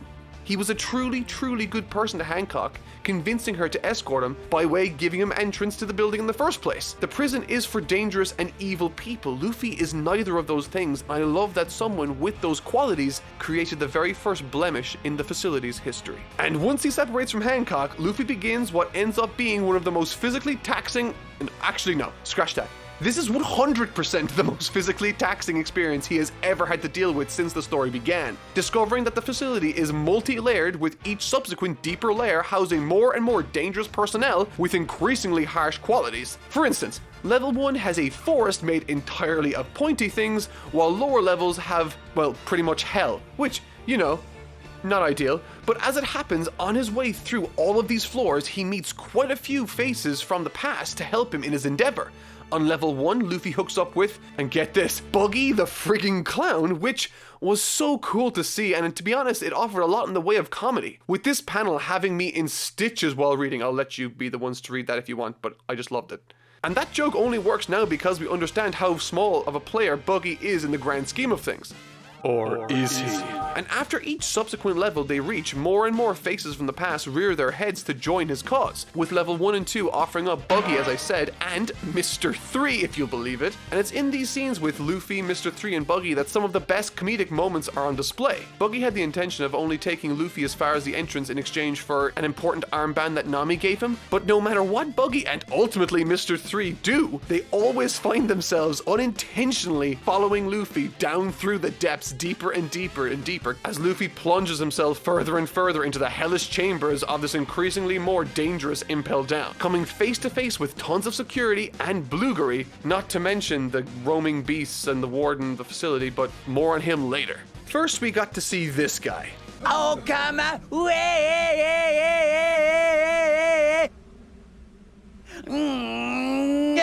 That's right!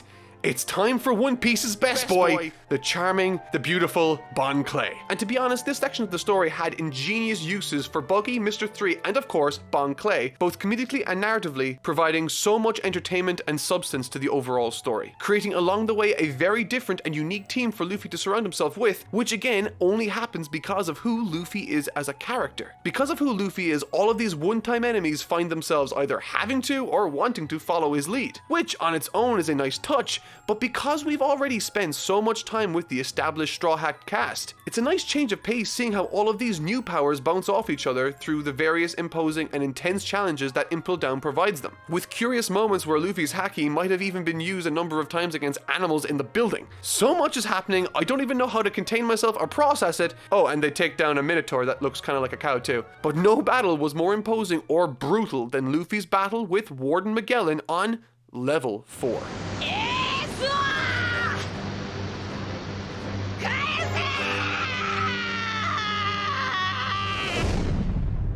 This fight is hard to watch, and what's weird is that this Warden Magellan seems like a very reasonable and likable character. So given my understanding of this world now, there are good and bad folks on both sides it seems, aside from the world government who seem to be the most shady and corrupt by far. In fact, I'm not even sure I've met anyone from their side that's actually not just a really bad or sketchy individual. The Navy has tons of good characters like Garp and Smoker, but also contains some dangerous people too that I'm unsure of yet. The more I read One Piece, the more it starts to feel like good Game of Thrones, only no one really dies, or maybe I'm speaking too soon, I don't know. The Devil Fruit ability of Magellan happens to be that of poison, and in combat with Luffy, despite his best efforts, leaves him for dead. Which highlights another aspect of One Piece I utterly adore. Luffy loses on a semi-regular basis. Like, he can actually lose in a devastating manner, which just adds so much tension not only to this arc, but the rest of the series and what's to come in the future.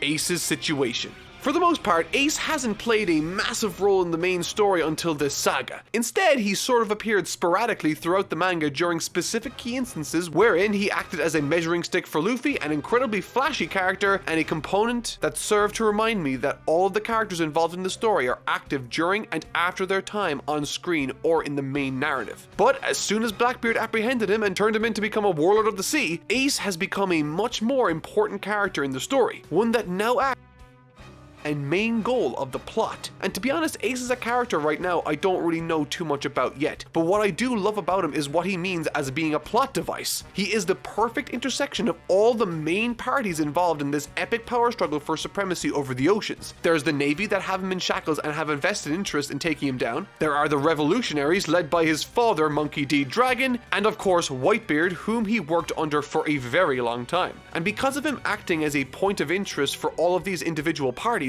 it not only serves to be a great motivating factor for the big power players in the story, but also facilitates new pieces of info to be released to us about them, albeit in subtle ways.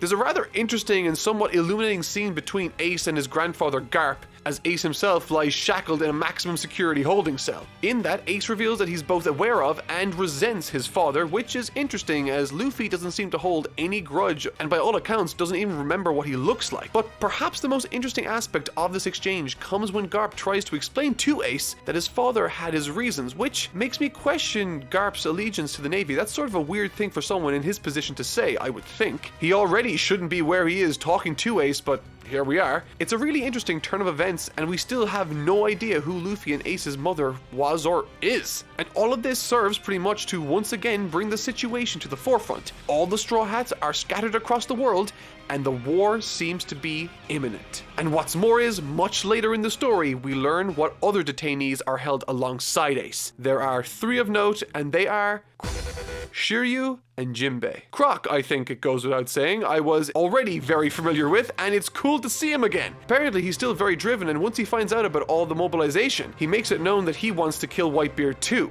Shiryu, on the other hand, is a new character who is described as being a savage one-time jailer that worked in Impel Down once upon a time but was thrown in this cell for being far too ruthless, which is interesting, I think. And the final character I mentioned was Jinbei, the final warlord of the sea that we have not seen yet, that is also a fishman that respects Whitebeard for bringing peace to his people. He seems very interesting to me, and he too wants peace, and with that he even acknowledges shortcomings within his own civilization of people. And later on in the story apologizes on behalf of Arlong, which is honestly kind of crazy to think about, and combining that with the fact that the Whitebeard pirates are making a move on the Navy, Kaido, another Emperor of the Sea, is making moves to take out Whitebeard, and while this is all happening, Shanks is trying to stop Kaido. I still don't know what Shanks' goal is here besides trying to maintain peace. Is there a reason why he's trying to maintain peace? I wonder if he might have more skin in the game than we might realize. But yeah, there are tons of things to consider going on in the wider world that aren't yet connecting to the immediate story, so I thought I'd throw them all into this section so that I wouldn't get bogged down in the details later on. I can't wait for all of this to go down. Something big is definitely happening. Luffy's recovery. This segment acts as the lull right before we head for the big climax, and I honestly find it to be very cool. Pun intended. One of the motivating factors Bon Clay was working towards alongside Luffy was the release of a particular character he called Eva, a so-called miracle worker. His words, not mine. However, in an act of tremendous selflessness, Bon Clay carries the poisoned Luffy moments from death in an effort to find a cure to his terminal situation, despite Mr. 3 and Buggy after running away and deserting them both. Eventually, he loses consciousness himself in the middle of a snowy wilderness despite the power of Luffy keeping some wolves away in a very curious way. I guess that's his hacky power once again, he's getting better at that. But once Mr. Bon Clay awakes, we are introduced to a new area within the prison wherein a vast variety of freedom fighters and former prisoners find themselves, after creating a small civilization within these self-made crawl spaces between floors 5 and 6 of Impel Down. There, Bon meets Eva, the person who saved them and put Luffy into a potentially survivable state. But what makes this all the more interesting is that throughout the entire time we've been in Impel Down, every few chapters we are reminded of the dwindling time before Ace's impending execution, acting as a countdown of sorts for us the reader, which also creates its own tension and sense of urgency to add to the occasion. But by far the most compelling part of this section comes during the window of time within which Luffy's body is in agony fighting off the effects of the poison. For hours and hours on end he is screaming in unbelievable pain. But despite doing so all through the night, Bon Clay stays with him outside his door, cheering on his efforts to beat this thing for 20 hours, despite Bon Clay at the time thinking and believing that Luffy only had a 2% chance at the time of survival.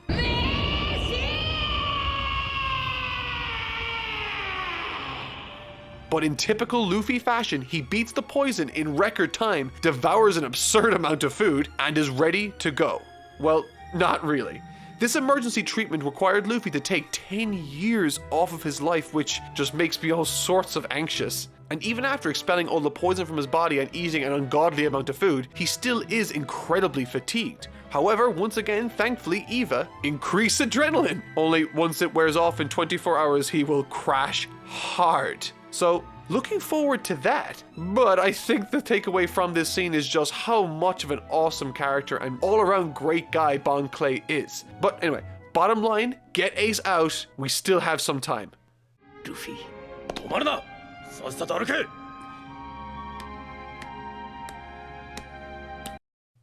Okay, they are too late. Ace is already being escorted out of the building. Getting out again. This section is my favorite part of the story and is by far and away the most dense. And I think of the many aspects working in this section's favor that works perhaps the best is that there are so many mini stories after being established. And once established, as an audience, we wait to see how the story progresses with these and interweaves them into the narrative. However, despite arriving too late to spring his brother from prison, he still has the chance to grab him before they take him to Marineford. But they need muscle. They need more help than what they currently have in order to even get out of this underwater bunker alone. However, thankfully, the area they find themselves within isn't exactly short of talent.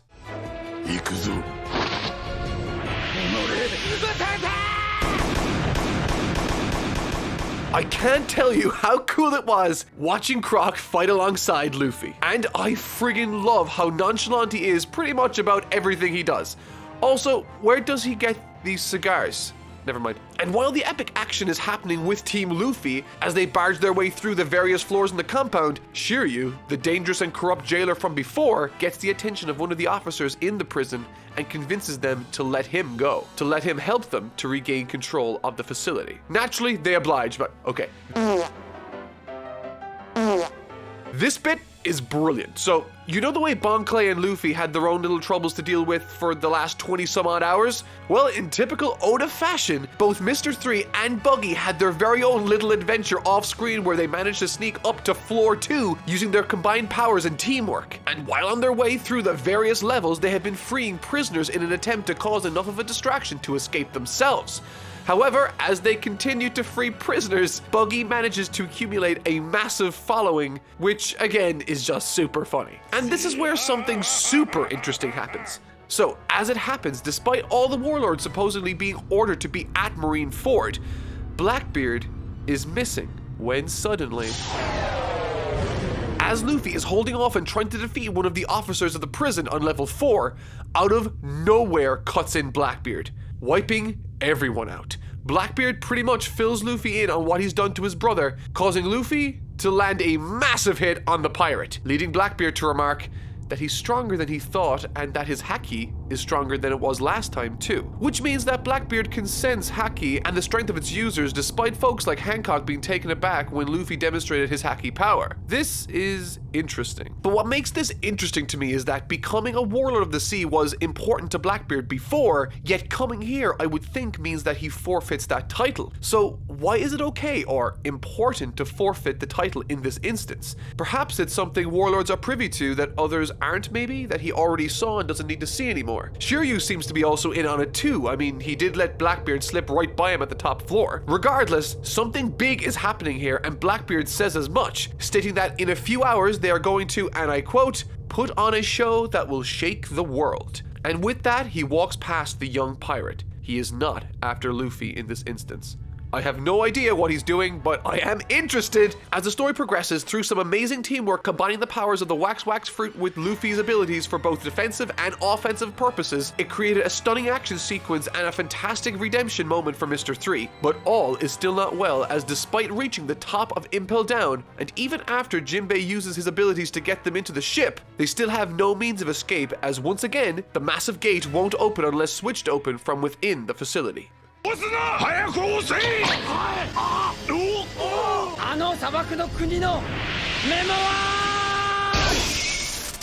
This story, man, that's right. Bon Clay, the absolute mad lad, saves the friggin' day again by being just an absolute genius and a selfless person.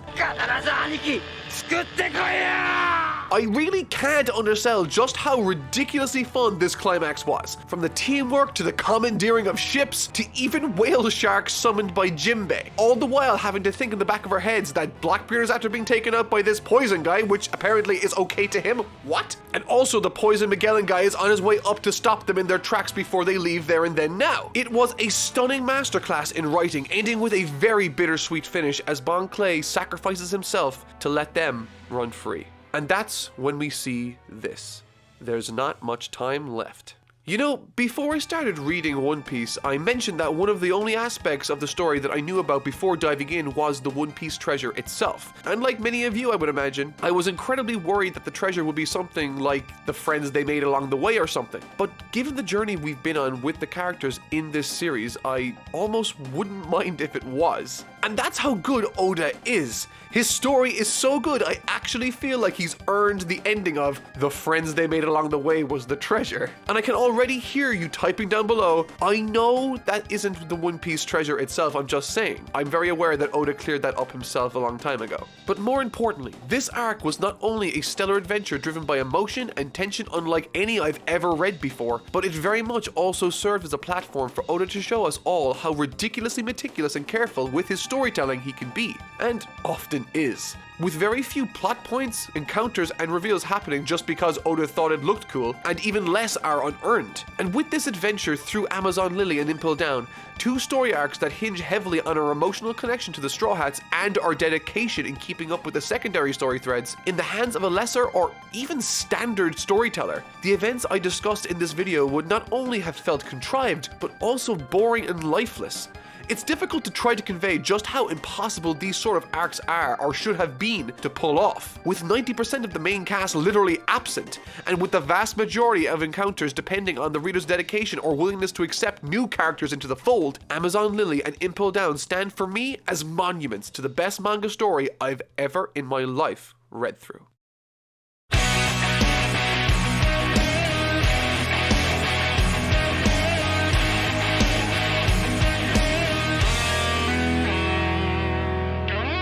opens in a manner that is uniquely tense, achieved by way of not showing us the main protagonistic group at all, but by instead deciding to let the world of One Piece act as its very own character, focusing on showing us collections of its inhabitants in various circumstances and locations, dropping what they are doing and shifting their attention to the screens erected for this specific occasion. Something like this hasn't happened in One Piece to date, which serves the scene incredibly well, impressing onto us the spectacle, sense of occasion, and importance this moment means within the world it's taking place within. With bated breath, thousands, if not millions of people await the moment that will change everything. A moment that could very well harken in the end of an era.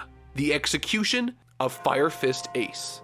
And with that attention-grabbing opening sequence comes one of the most illuminating revelations this series has yet unveiled. While flanked by the 3 admirals and 5 warlords of the sea, Fleet Admiral Sengoku announces that the execution of Ace is incredibly important due to his parentage. His mother was revealed to be a lady by the name of Portgas de Rouge, who resided in the South Blue, and his father, none other than the former king of the pirates, Gol D. Roger. This man, whew! This left me utterly stunned. Last week I made predictions and drew conclusions because I thought he was Luffy's biological brother. At the time, all I knew about the character was that he never took the monkey name and resented his father. Therefore, I assumed he specifically didn't want to have anything to do with Dragon and so didn't take the monkey name. In the same way Luffy is told not to speak about him specifically. And so, when it was revealed that Gol D. Roger was in fact his biological father, I was utterly floored. And what's more is that something of interest regarding the music design within this particular episode of the anime during this reveal is interesting to say the least. During this specific reveal, there's more going on a musical technical level than you might have thought, using a music technique called the leitmotif. A leitmotif is a piece of music that represents a person, place, or thing. For example, think Superman's theme or the Force theme from Star Wars. These are recognizable pieces of music that represent either a person or an idea, and using these leitmotifs intelligently during a long-running series like One Piece can offer a bunch in the way of adding more underlying meaning to a scene, or in this case with Ace, foreshadowing. If you listen to this scene, before it's revealed that Gol D. Roger is the father of Ace, we hear Roger's theme play. Meaning, had we been listening for this, it would have been possible to predict that Roger was Ace's father simply by listening to the music, which is a really fun little piece of musical design trickery, I thought. But all of that is honestly small potatoes compared to what emerges from the oceans following this. The captains of the New World and Whitebeard make their grand entrances, with Whitebeard specifically emerging from beneath the ocean in a grand fashion, setting the scene dramatically, literally making Luffy and his forces afterthoughts. These massive presences collectively tell us that the New World is no joke, and that Luffy could very well be out of his depth.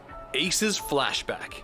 There's a fascinating sequence of flashbacks that go through Ace's life after he left Luffy 3 years before his adventure even began, during which he turns down an offer to become a warlord of the sea and earns the respect of Whitebeard from afar. But perhaps the most interesting piece of information from this sequence to me was a single panel of the manga showing his first encounter with Shanks, where a brief but somewhat interesting conversation takes place. And okay, I'm aware I could very well be digging in a place that has nothing to glean, but here I go anyway. He brings up the fact that 7 years ago Shanks saved his brother. Shanks, with this single piece of info, immediately knew who he was talking about, saying that he must be talking about Luffy, which tells me that Shanks might very well not be the type of person who makes a habit of saving people, signifying to me once again that Luffy was specifically special for some reason that still eludes me, a reason that was enough to give up his arm for, but maybe I'm reading too much into that. Following this, there's a surprisingly fast collection of events shown to us that led him to where he is today. How he gained a reputation, assembled a crew, tried to take down Whitebeard only to have him be accepted into his ranks, showing to us his interactions with Blackbeard, whom he was ranked higher than. It's a super interesting story, but something that really stuck out to me and struck me as interesting was how Whitebeard insists that he ordered Ace to do what he did instead of Ace having gone off and done it on his own accord. And trust me, to say that this arc has yet to show its hand is the understatement of the century. Not only is the best still to come, but what makes this arc one of the most spectacularly written sequences is yet to be shown. This is a war, both thematically, narratively, and visually, with the inclusions of characters like Whitebeard making massive moves, unveiling to us his incredible devil fruit power, the ability to create earthquakes. On an ocean battlefield, this can create tsunamis, and on land, this can level an entire civilization. It's the single most destructive and impressive power that's been revealed in this series to date, which in and of itself is already full of tremendous, incredible powers. And that's not to say that we don't get introduced to other spectacular powers in this thick boy of an arc either. One of the main men working under Whitebeard goes by the name of Marco, and his power is incredibly cool, maybe even overpowered, as he wields the strength and ability of a phoenix, which on its own is nuts. Additionally, we finally get to see more from Don Flamingo, who to me has all the charisma and chaotic neutral attitude of Deadpool. On a number of occasions, we see him laughing at both the misfortune and fortune of the Navy and the pirates respectively, wanting only for things to get more interesting, demonstrating no particular allegiance other than the side that offers the most interesting outcome for him to enjoy, which honestly makes for a really intensely interesting wildcard with some truly curious devil fruit abilities, offering him control of other individuals. It's really awesome. Ending on his thoughts with this quote that I think perfectly sums up his character's nihilistic view of the world succinctly. Justice will prevail, of course it will, because the side of justice will be whichever side wins. The war. As I mentioned earlier, this is a war that offers a super interesting power struggle between the Navy and Whitebeard's forces, acting as a complex game of chess where once thought to be loyal pieces begin acting on behalf of the other side or in their own best interests. Characters like Hancock and Garp find themselves either actively taking action against the Navy or sitting out of this battle entirely as they have too much emotionally invested in it. And it's through these really complex motivations and characters we once again see One Piece's greatest strength rear its head, either through giant struggles with the Child of Oars or with the cunning manipulation on behalf of Whitebeard, who gets a tremendous level of shine and performance in these chapters, highlighting that One Piece is a beast into and of itself with regards to its ability to develop its world, develop its characters, and place them into the most interesting situations possible. But perhaps the most impressive aspect in this first bit of the arc is the sheer lack of any main characters present. Neither the Straw Hats nor Luffy are seen very much at all for prolonged stints of time. Instead, large portions of time are set aside for characters like Ace and Whitebeard, who up until now haven't received much screen time at all thus far. And this is awesome because Oda knows that we are invested in the story one way or the other, and so he can present the story in whatever way he sees fit as the best option without being burdened by the obligation to always have Luffy or the rest of the cast present at all times. Now that's quality, that's confident writing, and I love to see it. But as I was saying, this arc's opening sequence is first and foremost there to serve two characters, with pretty much every interaction working on behalf of both of these individuals, including every flashback sequence building our understanding of the inner workings with these two, but by far the most insightful being how Whitebeard demands to take full responsibility for Ace's pursuit of Blackbeard, despite it being Ace's stubborn idea, with Whitebeard actively advising him against it, recontextualizing Ace and Whitebeard's father-son relationship with a single scene. However, once Luffy does eventually enter the equation, he does so in typical Luffy fashion, falling out of the sky with a bang,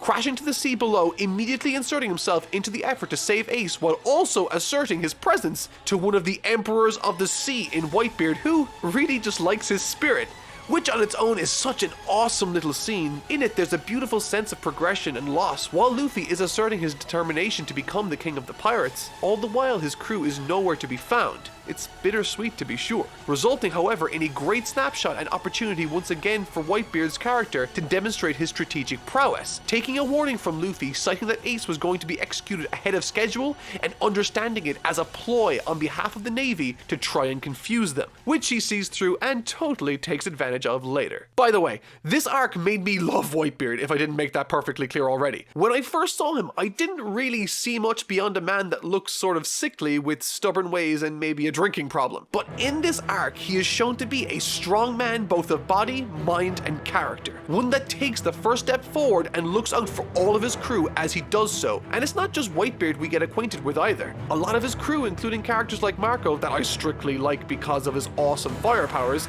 I might have a thing for fire powers. Pushing that to the side, however, we also have a fantastic set piece sequence wherein Luffy screams to his brother and their eyes meet. Luffy asserts that he will save him. all the while Ace laments over Luffy being there in the first place, blaming himself completely as Luffy struggles across the battle-torn area. Another curious tidbit of passing information came in the form of the real Bartholomew Kuma having now died, and why this is interesting requires me to go over something I never touched on last week, which was that Eva's decision to help Luffy in that rescue for his brother came about specifically because he was a revolutionist, part of the forces of Dragon. To him, he was saving the son of Dragon, someone he was sworn to, which on its own adds even more depth to this situation, but in this instance now in Marineford, it becomes more interesting when we discover that Kuma was a part of that very revolutionary army under Dragon, which places him in the same spot Eva was in, which now makes me understand why Luffy and all his friends survived in the archipelago all those chapters ago. I love this story! And by the way, I'm sorry if this feels like I'm darting from cool moment to cool moment, but this really is how the first 10 chapters of this arc unfold. From Buggy to Croc fighting Doflamingo to Luffy finally taking on Hawkeye, and that last one was super interesting, primarily because of what Hawkeye says right before he attacks him. I'm gonna leave that on screen for a few seconds. And while the fight itself I found sufficiently interesting, if not for any other reason other than it's Hawkeye versus Luffy, but it also contains some dialogue that feels like Hawkeye is writing a character study on Luffy himself with this line. It's not his powers or techniques. He possesses some quality that makes others want to help him. And in these waters, that is the most formidable power of all. Which is so true, but it's also before he knows the full extent of how special Luffy really is. But more on that later. If things already didn't feel like there was a tremendous sense of occasion, then the next sequence of scenes will fix that most definitely. The pacing in this arc only knows one direction, and that's up, up, up. The stakes, the consequences, and everything becomes more and more intense chapter by chapter. And this one is no different, when Sengoku orders all the video transmission snails to be cut off, and that's when this happens. Everyone reading this story at this point knows how formidable these thick boys are, and so when we are shown an army of them pressing forward, the feeling of dread becomes all the more apparent. The design of Kuma for a role specifically like this works insanely well. These cold-blooded bots are very much Terminators, both from an action standpoint and a character design standpoint. Expressionless, without even the ability to see the eyes of the character, these mechanical monstrosities march forward with the same emotionless malice any machine would, and because of that, their army feels like all the more like a force of nature. But that's not where things end. Whoa, no. The position they're pressing forward from and the timing of their unveiling comes as a result of Sengoku's strategy. While watching this arc unfold as well as Impel Down, I was constantly struggling to justify in my own head why the Navy wanted to execute Ace as much as they did publicly. And this sequence sheds light on that very situation, knowing that someone with the lineage of Ace would draw the ocean's most powerful and dangerous enemies to the Navy, offering what many people would perceive as only a negative, but Sengoku, in a stroke of strategic genius, saw the opportunity this situation uniquely presented that no one else saw. Having created a field of ice for the battle to take place on, having now gathered all the pirates in one area, Sengoku effectively hatched the plan to eliminate all the pirates of the New World in one fell swoop, using the Kumas as a means of eliminating their only escape route. If a lot of people love each other, the world would be a better place to live. But as I was saying, there's this intensely interesting game of chess taking place between White...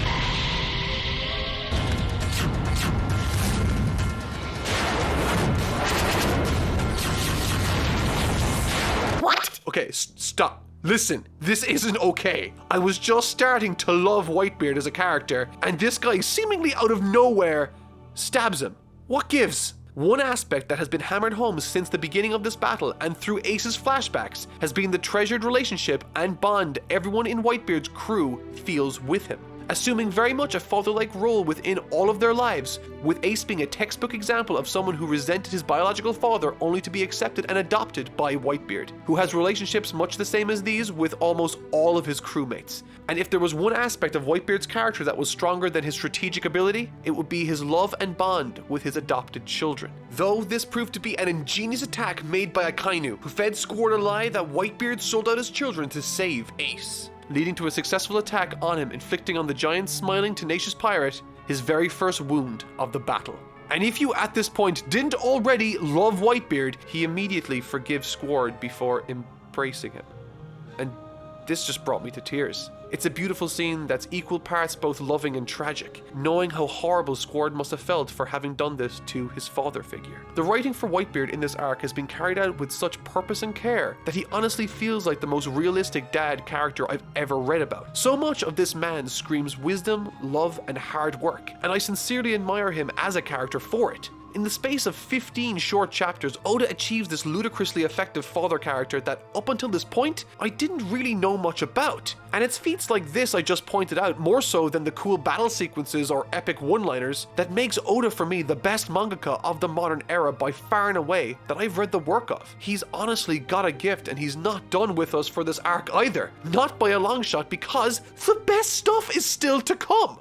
The final struggle, and this is where stuff gets really, really good. Without belaboring the notion that this is the single greatest war effort I've ever seen committed to the page of a manga, I want to make it known that the driving forces behind what makes this so incredibly effective is how well it implements goals for the audience and mixes those goals with interesting set pieces and character matchups, the likes of which we haven't ever seen before in this series, with callbacks to prior relationships and techniques creating so many wonderful subversions. This arc is without a doubt the result of an exceptionally well-told prelude. We all know these characters, we all know their powers, and we understand all the motivating factors. This is the icing on top of this magnificent one-piece cake, and man, is it sweet. This is the moment the Navy showed their true plan, however, erecting a circular blockade of steel walls around the pirates as they continue to get attacked from the rear by the advancing army of Kuma clones. Things are quite literally at their worst. The forces of the pirates are dwindling and in severe trouble. Ace is being readied for execution, and Whitebeard is down.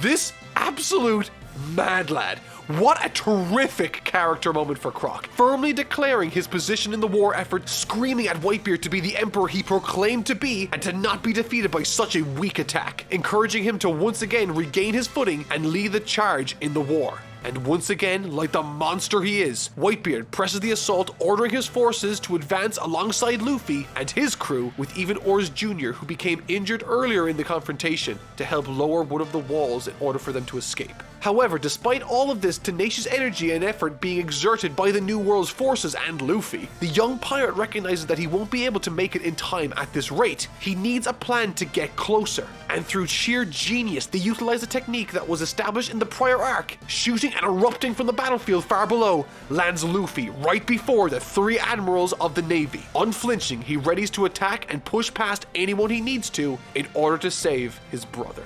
At this time, Whitebeard's forces manage to push past the gap created by the mortally wounded child of Oars, and the battle that ensues between Luffy and the admirals highlights once again how utterly unprepared he is to be in this situation, possessing within him more heart than perhaps anyone in this battle combined. Despite having tremendous intentions, he isn't able to do this without the help of everyone's combined effort, and unable to get past the forces of these exemplary warriors representing the Navy, all Luffy can do is watch as Sengoku gives the order and Ace accepts his fate to be executed.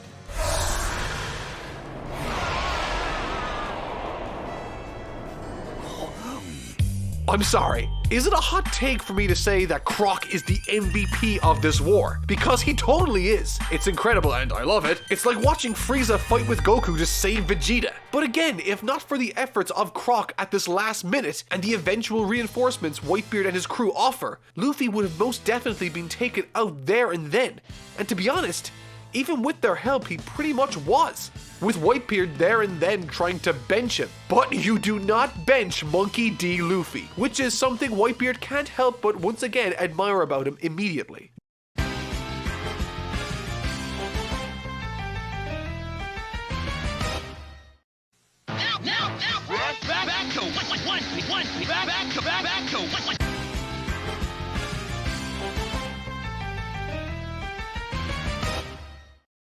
During this lull in the action, Marco tries to make a move for Ace while the admirals are distracted and the other forces are preoccupied. And this is when we see some of the most visceral emotional conflict from the arc. Garp stands in the way of them rescuing Ace, the boy he raised. On his face, you can see it. The conflicted expression of someone who doesn't have conviction in the actions he's taking anymore. Right, wrong, family, duty. Swirling around his head, forming a cocktail of doubt, the likes I've never seen before in One Piece, which was a super interesting dynamic to shine a light on. And as Marco's Phoenix crashes to the floor below, the situation worsens.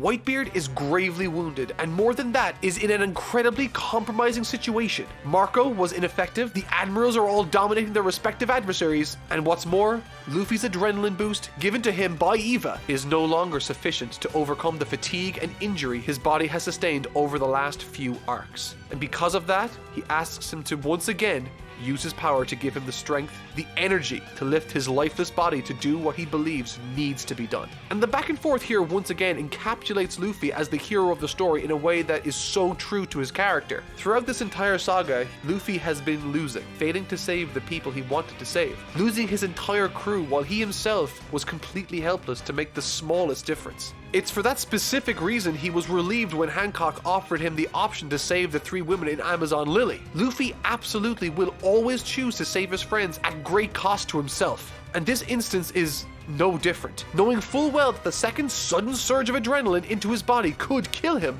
he demands and orders Eva to do it anyway, citing that he couldn't live with himself if he didn't do everything he could possibly to save Ace. And with that, his wish is granted, and his body becomes overcome with power and purpose.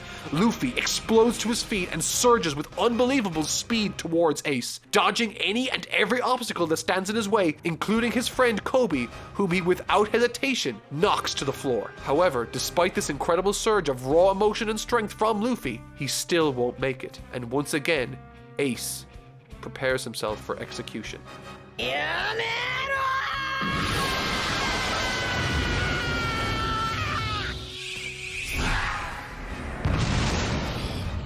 This made me cry.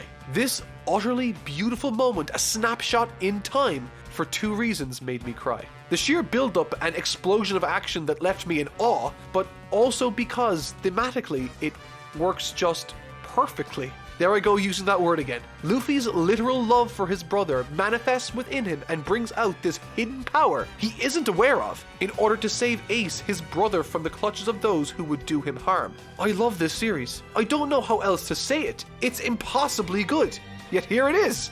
And this moment is it. The singular pause in time, the chance they need to turn the tide in this war, to save whom they came to save. As Whitebeard bellows, back up Luffy the Straw Hat with everything you've got. And with the combined efforts of all the warlords on their side, including Croc, all the subordinates of Whitebeard and himself included, Eva, and even the sudden assistance from Inazuma, it takes every last person giving it their absolute, unmitigated all to give Luffy a single second's worth of chance to get into position.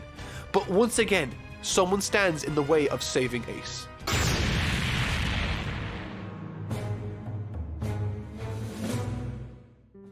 The emotions on display are so much more complicated and rich than I ever expected them to be. Having only been introduced to Garp after Enies Lobby properly, his role within the story has been limited, but the light this saga has shone on him and his character has made him, especially in this instance, an incredibly touching and moving character. One that has dedicated his entire life to the line of duty, and now when faced by Ace and Luffy at the same time, he moves to stop the young pirate whom he raised. But in a moment of pure love for his grandson, he can't bring himself to do what he's been trained and conditioned to do all of his life. In this moment, we watch an old grizzled man break, and it's soul destroying. But there's no time to waste, and this story doesn't give me a second to breathe, as when Luffy moves with the key to uncuff his brother Ace, Kizaru, out of nowhere, in the middle of his clash with Whitebeard, shoots the key to pieces. Now what? I'll tell you what, Oda's a bona fide literary genius, and I'll fight anyone who disagrees with me. He utilizes Mr. 3 to create a shield from the incoming Sengoku and creates a wax key. Now falling to the ground below, the gallows collapsing under the stress of the battle, we experience the single most cathartic sequence I've ever in my life read through. お前は昔からそうさ、ルビー。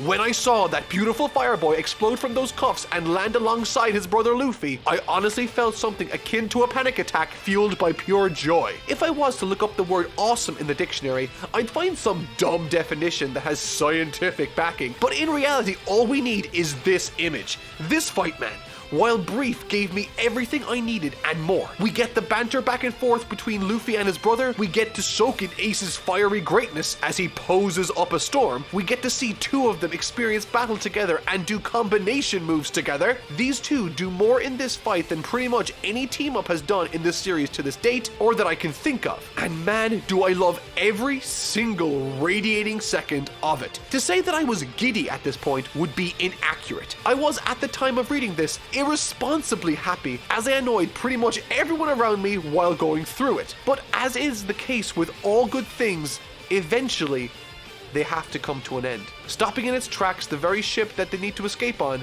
with his bare hands stands the mortally wounded Whitebeard. おめえらと俺はここで別れる。全員必ず生きて無事新世界へ帰還しろ。 But all is never that simple. And Admiral Magma starts blustering insult after insult towards Whitebeard that Ace takes specific issue with. And the very same thing that led him to being captured, his inability to let something go, causes him to get burned by the Admiral. Something neither he nor us thought was possible. You'd be forgiven for believing that this was a story with a light-hearted conclusion. One that has been earned and built up to effectively with a tremendous climax. And it has. But this isn't one of those stories.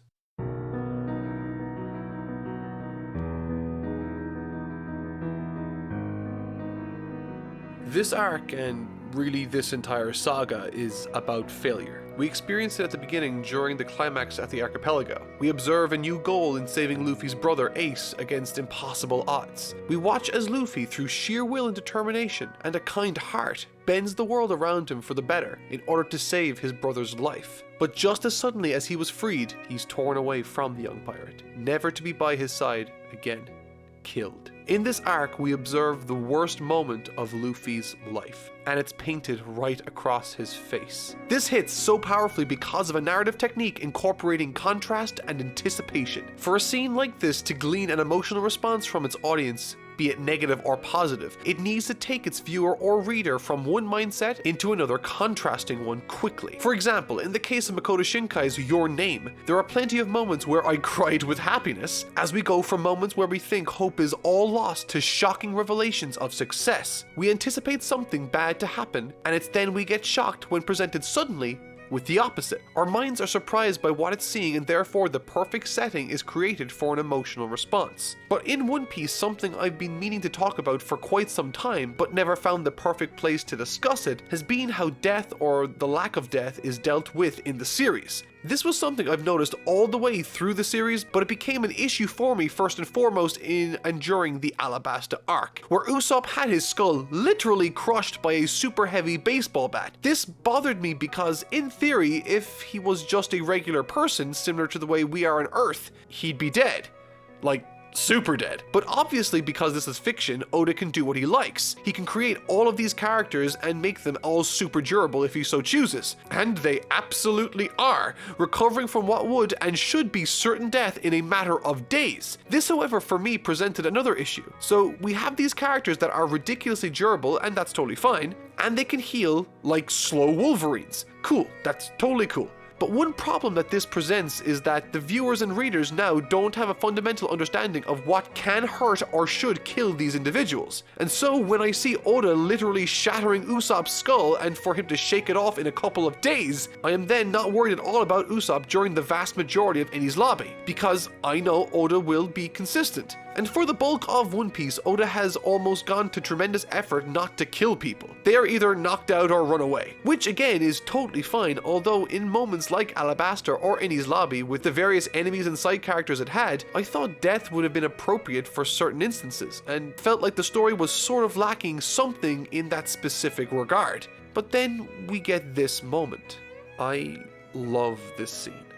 Not necessarily because I felt the loss of Ace personally, but because I knew that this is the worst moment of Luffy's life. And that shift you felt there from me pointing out something negative about the story to suddenly praising it is that very technique, but in miniature and much less effective. It's about contrast and shifting values. As I've been saying throughout this video, this arc has taken a specific focus in helping us understand the backstory of Ace, which in the series has established a pattern of presenting flashbacks as being an indicating factor that we either can expect to see more of this particular character or to see him join the crew entirely, but more specifically that they definitely won't die.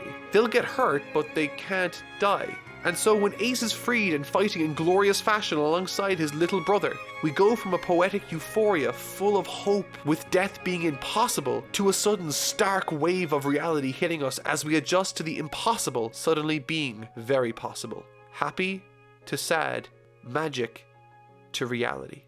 The death of Whitebeard. I think Whitebeard in this series represents a presence, but more so an idea. He's a story, a way of taking on the world while keeping a strong sense of togetherness and family at the forefront of our minds. At the beginning of each book he's featured in, the description of him is that of the strongest pirate in the world. And as this arc comes to a close, the presence he imposes and the ideas he represents dies. His era is now over, and what's to follow I can only imagine is much colder and infinitely more dangerous. What's strange also is that had the story of One Piece been about Whitebeard, it would have been a story where the real treasure was the family and friends you make along the way. And that's just who Whitebeard is, which I think is honestly sort of beautiful. A monstrous, imposing man that despite being taken to the brink of death and losing half of his face, refuses to act for himself, but for the lives of his children, his crew, and his family.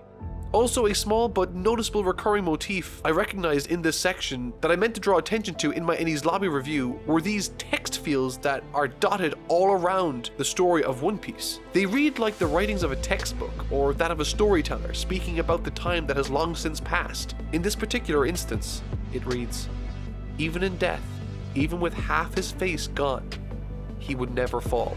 He will forever be remembered as a monster for the way he destroyed his enemies that day. In this one battle alone, he suffered 267 sword wounds, was struck by 152 bullets, and 46 cannon blasts. And yet, neither that mighty body, nor his pirate spirit, suffered even one coward's wound." To me, this says that the story of One Piece is being recalled or told. So in other words, we are hearing perhaps a retelling of this story, and that also possibly all we've experienced is essentially a flashback telling the story of Luffy's life. This obviously hasn't been confirmed, or maybe it has, I don't know, and I could very well be wrong, but right now it certainly felt that way to me, climaxing on a quote that echoed throughout the pages of the manga in equal parts hopeful and epic, as Whitebeard exclaims in his dying breath, "The One Piece exists," signifying the end of an era and the beginning of a new one. And these two deaths, Ace and Whitebeard, serve as a massive loss in the story due to their significance to the two cornerstones of One Piece. The death of Whitebeard is a massive loss to the world of One Piece, and the loss of Ace is a massive loss to the main character of One Piece. Both hold enormous significance and importance within the wider story, and what consequences there'll be thereafter. And speaking of consequences,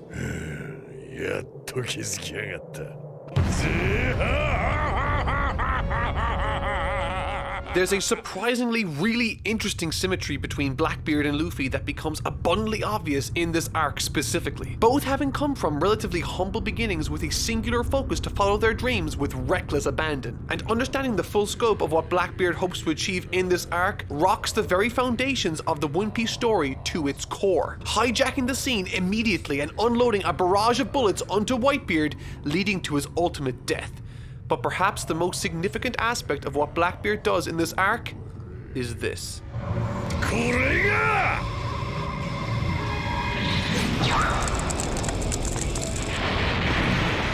For the very first time in One Piece's entire story, and maybe even its history, Blackbeard has become the wielder of two very powerful Devil Fruit abilities. With this being sort of unprecedented territory, I wonder if he's even less susceptible to water right now. Maybe not, but regardless, this acts as an incredible seed to be planted that sets the stage for the future of this world. But following these events, even more people begin getting slaughtered. It seems in addition to stealing the powers of Whitebeard, Blackbeard also convinced some of the worst, most dangerous pirates from Impel Down to join his crew. This is when we get a glimpse of something we haven't seen since Skypiea. Kobe starts freaking out that all the people around him are fading away. They're dying. He seems to have this ability to sense where people are and what's happening to them. Things are in an awful way. Luffy is totally out of it, having been lifted away to safety on Trafalgar's submarine, even dropping his hat in the process. And the forces of the pirates are pretty much spent here also. And right as Kobe was about to be taken out,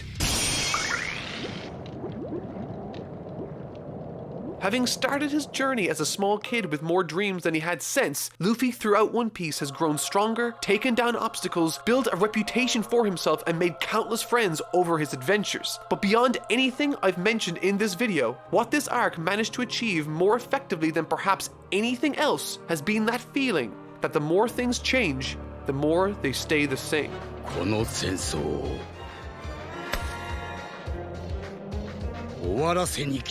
With the first chapter's story being that of Shanks showing up at the last minute to make the save for a very young Luffy, and in this latest installment, rounding out hundreds of chapters worth of growth, he still needs to save the young, headstrong kid with more dreams than he has sense. Even managing to perform the same gesture by giving him his hat yet again, because Luffy isn't ready. The war-torn battlefield, bloodied by the bodies of those that had fought bravely that day, can now rest in peace as Shanks declares that the war is over. I do not have words to describe how perfectly structured and paced this war was. From the beginning to the end, everything made sense, or provided further incentive to carry on the story. And so, let's do that.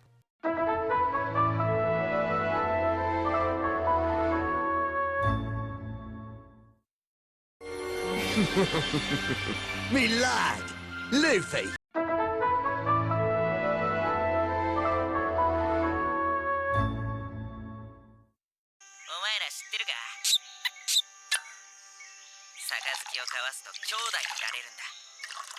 これで今日から俺たちは兄弟だ。 The Post-War Arc. For anyone watching my reviews that have not experienced the story of One Piece firsthand, I can't recommend this series enough, and no matter how flowery my language or how well I describe events that take place, it's not a replacement and won't compare to the vibrant and rich world Oda's created, and that's not even touching on the magnificent character and story writing that fills the pages of Jump's biggest seller. But for those among you that prefer to live through my experiences, I'd like to take this opportunity to apologize in advance for how utterly ridiculous this upcoming cliffhanger is going to be. To describe briefly what takes place within the parameters of this short post-war arc, all I need to say are three separate words: perspective, training, and future. Kicking things off, we pick right back up after the events of the prior arc in a similar fashion to how they kicked off the last one, with the focus fixed on the various communities and gatherings of people who have been watching it on large screens around the world, as well as some notable figures in the pirate community. There's plenty of celebration, and there's some speculation as to what this could mean for the future among everyone, except one.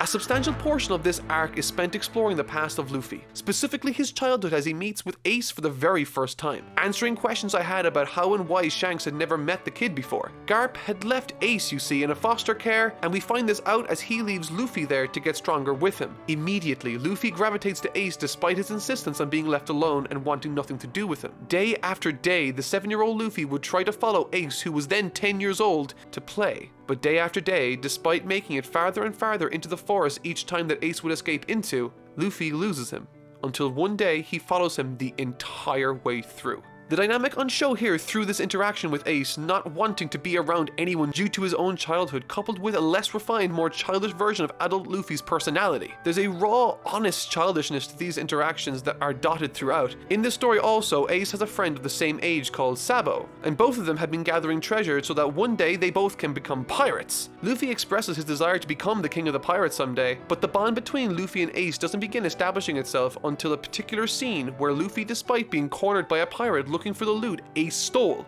Luffy refuses to snitch on Ace. And it's after this beating, Oda presents me with the single most heart-wrenching image I've ever seen in One Piece. In that moment, Luffy gains the respect of Ace, but moreover convinces him that he genuinely wants to be with him. Ace has grown up with people hating him for existing, and Luffy, in this scene, because of who he is, specifically loves Ace because he exists, which is just a beautiful and tragic sentiment that adds even more perspective to Ace's last words, causing me to retroactively lament and cry over that scene even more than I already have. On this adventure, Ace, Luffy, and Sabo make a brotherly bond, citing that they will all sail the seas one day to become great pirates. ここにいても俺は自由になれない。俺は貴族に生まれて恥ずかしい。 But when Sabo's aristocratic past catches up with him and his father forces him away from Ace, and ultimately into running away from home, his boat is shot by a celestial dragon, killing him. Once this is found out, Luffy and Ace's bond strengthens, as we watch them grow into themselves together, with Ace declaring that he'll never die and that he will always look after his little brother. We get to see both Ace and Luffy set sail for the very first time now with full context for these voyages. And even though this wasn't particularly sad, I found myself welling up as I watched Luffy set sail again from his home in the East Blue. It's sort of overwhelming to think about where this kid came from, what his values are and why he has them, forcing me in that moment to recontextualize everything the series has shown me up until that point. This little story adds so much color to an already vibrant tapestry of a world Oda has already created, creating and reinforcing what could be now my favorite character in all of fiction, Luffy. There's so much to adore about this character, but the main focus of this story, without getting too much into things, is how both Ace and Luffy need to grow stronger to achieve their goals, to protect those they love. And by the time the flashback ends, both Ace and Luffy significantly have grown incredibly strong, and you can see this on their faces of how sure they are as they each shove off for their respective voyages. We've seen their training, the decade-long endeavor Luffy has been on to master his abilities too, but as Luffy's modest craft launches from his humble beginnings into what we now know becomes a massive adventure, we cut back to the grim reality he finds himself in.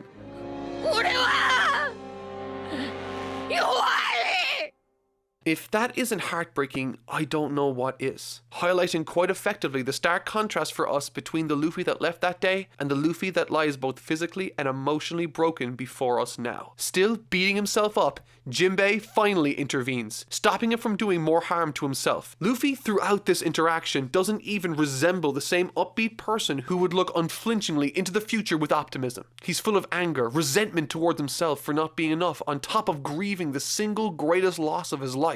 These are new feelings for him, and it looks like he's about to lose himself in them until Jinbei points out that he has something important to live for, that he isn't alone. With that, Luffy silently counts his fingers.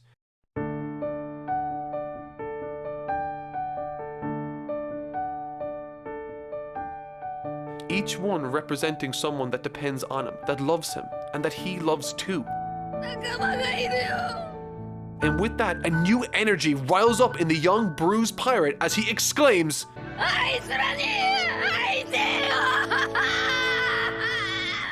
This dealing with loss and reconciling it into a healthy outlook is not only a terrific story to read, but also an important one for anyone dealing with loss and grief, which at some point will happen to all of us. But this is where the story starts to get interesting. Even more interesting than it already has been, planting more seeds than I can count, forming a massive swerve the likes of which left me in the single biggest cliffhanger of my life. Rayleigh surprises everyone by swimming up to the island of women that Luffy is currently on, and presents the Straw Hat with a proposition. The scene then cuts, and we don't know what his plan was. It's at this point we see the Straw Hats in individual scenes scattered across the world. Usopp got really fat. All in very different circumstances, but all with the same goal of reconvening with their captain, whom they know must be hurting incredibly at this moment. Like the rest of the world, they've been aware of what's been happening with regards to the war, and they know what happened to Ace. But as they are making their individual arrangements to head towards their agreed upon rally point in the archipelago, something comes to their attention.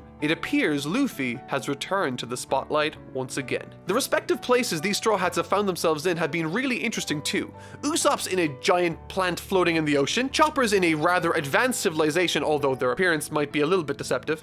Zoro is, get this, in Hawkeye's island. Nami is on a sky island that has advanced weather technology. Frankie finds himself on the island of one Dr. Vegapunk, who I think is the one responsible for the Kuma clones, I'm not sure. Brooke is captured by four-elbowed freaks, and Robin somewhat auspiciously finds herself in the company of those that want to bring her to Dragon as a friend. At this point, we still have no idea as to what Luffy has done, and as the story continues, we get a host of short scenes. Duval has been keeping the Thousand Sunny safe, Princess Vivi, her father, and Crocodile all react to what Luffy has been doing in the newspaper. Both Garp and Sengoku retire, making room for the next generation. Aokiji and Spoker both react also to what Luffy has done, but perhaps the most interesting, we get a small look at Kobe, who demonstrated Haki power. In this short but illuminating scene, we get information that apparently every naval personnel, from Vice Admiral and up, all have some form of Haki ability. But once that scene comes to a close, we finally learn what Luffy in fact did to grab the attention of the world. It could have been advantageous to remain hidden, go into hiding and to pretend to be dead like the Navy already expected him to be. But instead, Luffy rocks up to Navy headquarters, where the war has just finished taking place as it's under construction. All the naval personnel are away, by the way, because this is the last place they would expect anyone to be after what's just happened. And in this stroke of genius, he commandeers a ship, sails around the island in a circle before ringing the bell on the island 16 times. Apparently the bell he rang is called the Ox Bell, and to ring it 16 times is to signify thanks for the prior year and prayers for the upcoming one. It's only carried out by the Navy, and for Luffy to be pictured doing it in a moment of silence, it's a gesture to the rest of the new world that the new era has begun. But what makes this interesting is when each of the Straw Hats see this article on the paper, they all come to the same conclusion, putting a halt to their plans that they had to regroup, instead focusing all of their efforts on training to become stronger. It's revealed that this entire stunt of his had one specific purpose: to send a signal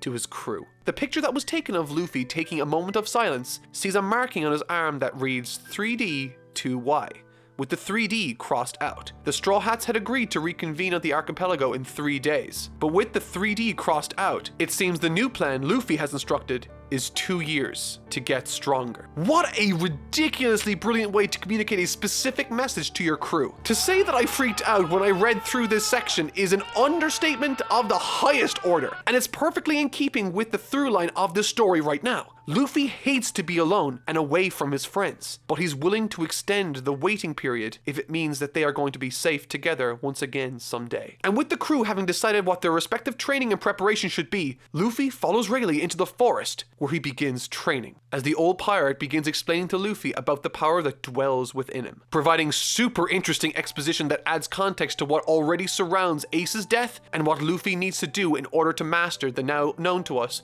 3 different types of Haki. Words cannot express how utterly giddy and enthralled I am by what I've just read. This is, without a doubt, the greatest story I've ever read in my entire life, and I can't imagine anything coming close in my immediate future. There's an absolute reason why this series, why this story, is so infectiously popular. It's got more heart than most stories out there and has so much more ambition in its telling than I've ever been exposed to. The narrative and poetic symmetry in this story, and this very chapter, serves to me as a perfect example of why planning your story offers so much in terms of payoff and emotional significance. It's why I've never stopped loving stories. They are the only place where magic actually exists, where good triumphs over evil, and where we can all escape to whenever our daily lives become overwhelming. You can take a small child full of dreams and through his eyes take us on an adventure the likes of which can uplift us and fill us with satisfaction. And so, despite my eyes full of tears, despite my excitement and sense of loss here, I couldn't help but smile as I watched Oda sew the very last stitch in the masterpiece of a tapestry he's woven over the course of what was then 13 years of work. This is an incredible and special moment in what I've come to understand as an incredibly special story. At the end of my second video covering this series, I confess that One Piece could very well be something I can appreciate but never fully love as much as those that grew up with it. And while I can't compare my enjoyment to anyone else's, this series has, on a fundamental level, changed how I view storytelling, and has seriously helped me through some really tough patches over the last 3 months.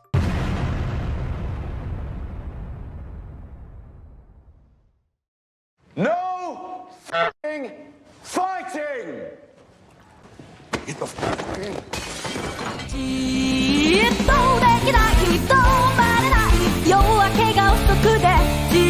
Oh, by By the way, I see your comments. Oh, Mark cries at everything. He's overly emotional. He needs to Man up. First off, rude. But moreover, I don't actually cry that much. I meant it when I said that before reading One Piece, I never cried while reading before. Now, do I cry while watching films and TV shows? Yes, like a fountain. But that's besides the point. And what's more is, I haven't just been resting during this vacation from the world of One Piece. I've been training. I've been watching The Notebook, Marley and Me, and Your Name on loop for the past 2 weeks straight. And I can now proudly declare that not only do I not cry, but I am also an emotionless vacuum void of even the most fundamental basic level of humanity. So, with my newfound grit and determination, let's open the story and get back to work. Okay, I didn't actually cry here, but after taking my time away from this story after having sunk so much time into it beforehand, it was sort of nice seeing the story kick off again after what was in-universe 2 years worth of training and time spent apart. Effectively, this very short arc explores the changes the crew have undergone, including emotional, intellectual, and in many cases physical changes, with everyone in varying degrees changing their appearances. They are after growing up considerably in the last 2 years, and that is very much made evident throughout this reintroduction of the Straw Hats as they rendezvous at the archipelago. So let's check it out.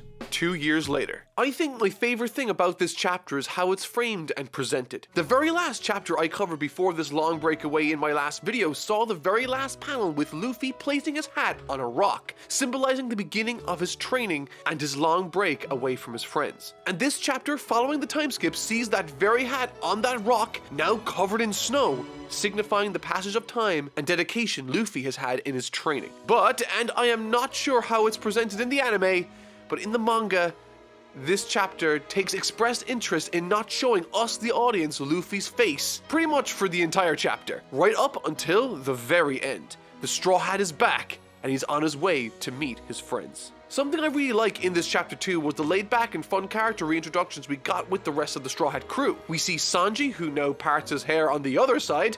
Now that's growth. We see Nami, and not to mention Usopp, who's gotten so much more buff. We see Chopper, Robin, Rayleigh, lots of reintroductions that filled me with all sorts of nostalgia I wasn't expecting heading back into this. However, the most interesting part of this small collection of chapters comes in the form of this group of imposter Straw Hat pirates, every one of them pretending to be a particular part of the crew, drawing attention to their presence in the very area they were taken out last time on the very day the real Straw Hats are planning to leave. It's a little more on the convenience side than I'm used to with One Piece, but I'll leave things slide because I'm still enjoying it, and we see moments like this when the real Luffy engages with the fake Luffy.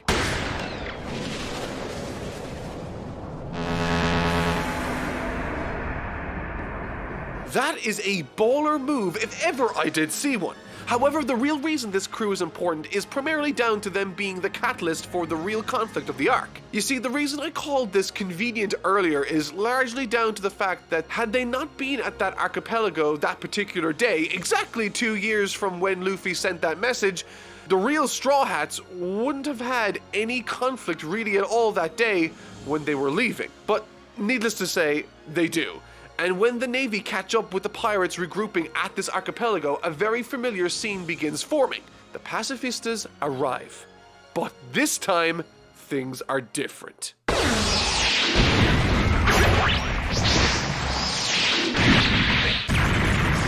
That's right, Zoro's got one eye now. Well, that sucks for him, but seriously, it's really cool to see the progression all of these guys have gone through, communicating to us visually the stark difference between them then and them now. Oh, also, there's this really bad guy in the ranks of the fake Straw Hats that led them to be ultimately disbanded and taken over, who looks like he'll be important later considering how much focus he got on during these chapters, and, I mean, just look at that character design. But moreover, the best part about this reintroduction to the series is the humor and flavor the arc set up for us. There's this tremendous sense of anticipation and joy when the Straw Hats are looking for each other at the archipelago. And when they all do eventually arrive at the Thousand Sunny after it's finished being prepped by Rayleigh for deep sea adventures, Luffy doesn't spend much time embracing or hugging them, but instead gets right back to business. They have an adventure to go on, and with that, they dive into the deep below. It's awesome, and I can't wait to see what's next. Also, shout out to Duval, who kept the ship safe for like 2 years.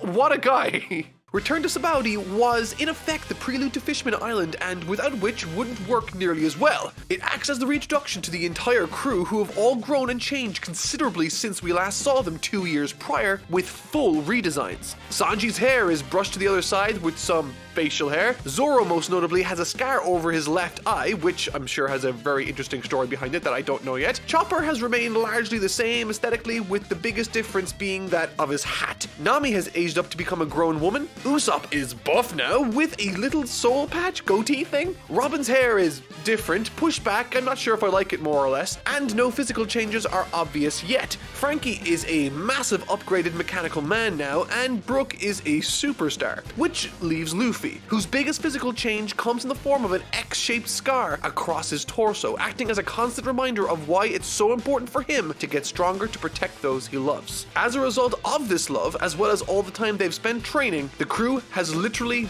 never been stronger, taking out pacifistas with relative ease. And speaking of which, Bartholomew Kuma, the real one, acting on its last shred of humanity, he protected the Thousand Sunny until Frankie arrived back at the archipelago. I don't know what this means for the future, but I'm interested to see how Dr. Vegapunk plays into future events. Overall, I think these redesigns are welcome and in many ways inform the changes the characters have undergone over the last 2 years. This being most evident with characters like Usopp and Zoro, whose physical changes echo the tribulations they underwent over the training period of the last 2 years. But with characters like Frankie and Robin, I'm not sure if I like these redesigns as much as the former, but who knows, they might grow on me. However, while keeping that in mind, if Fishman Island acts as anything, it's as a statement to the rest of the world that the Straw Hats are here and they are a force to be reckoned with. Alright, enough teasing. And with a weird long-tongued creep pursuing them, the Straw Hats dive to the depths below, not knowing the adventure that awaits them.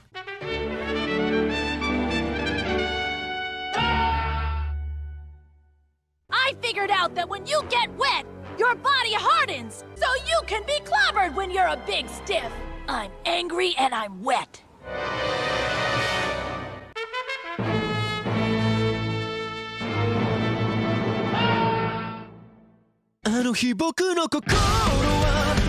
Right, speaking generally before diving into the story in greater detail, I actually really enjoyed this arc. It's by no means the best or even in the top 5. I would say I got a little bit more enjoyment out of this arc than I did with Little Garden. Or perhaps the same. It doesn't do anything structurally different to the prior arcs of the story, and does some things here and there that I didn't really enjoy so much, that I will explore in greater detail later. But overall, I'm pretty happy I read it. It has some tender moments, and I'd totally be down to read it again in the future sometime. Fishman Island is a story that finally explores the rich history of the area and its people that have since the very beginning of the story been ostracized and belittled for how they are. It's a story about prejudice and the means with which to combat that on both sides of this, which is a really interesting way of tackling the issue, I think. Now, with that said, I think it can be very heavy-handed in parts, with certain characters devolving down to represent the extremity of a certain ideology's point of view. But overall, I think it offers more good than bad. So let's talk about the setup and how the story handles the first act.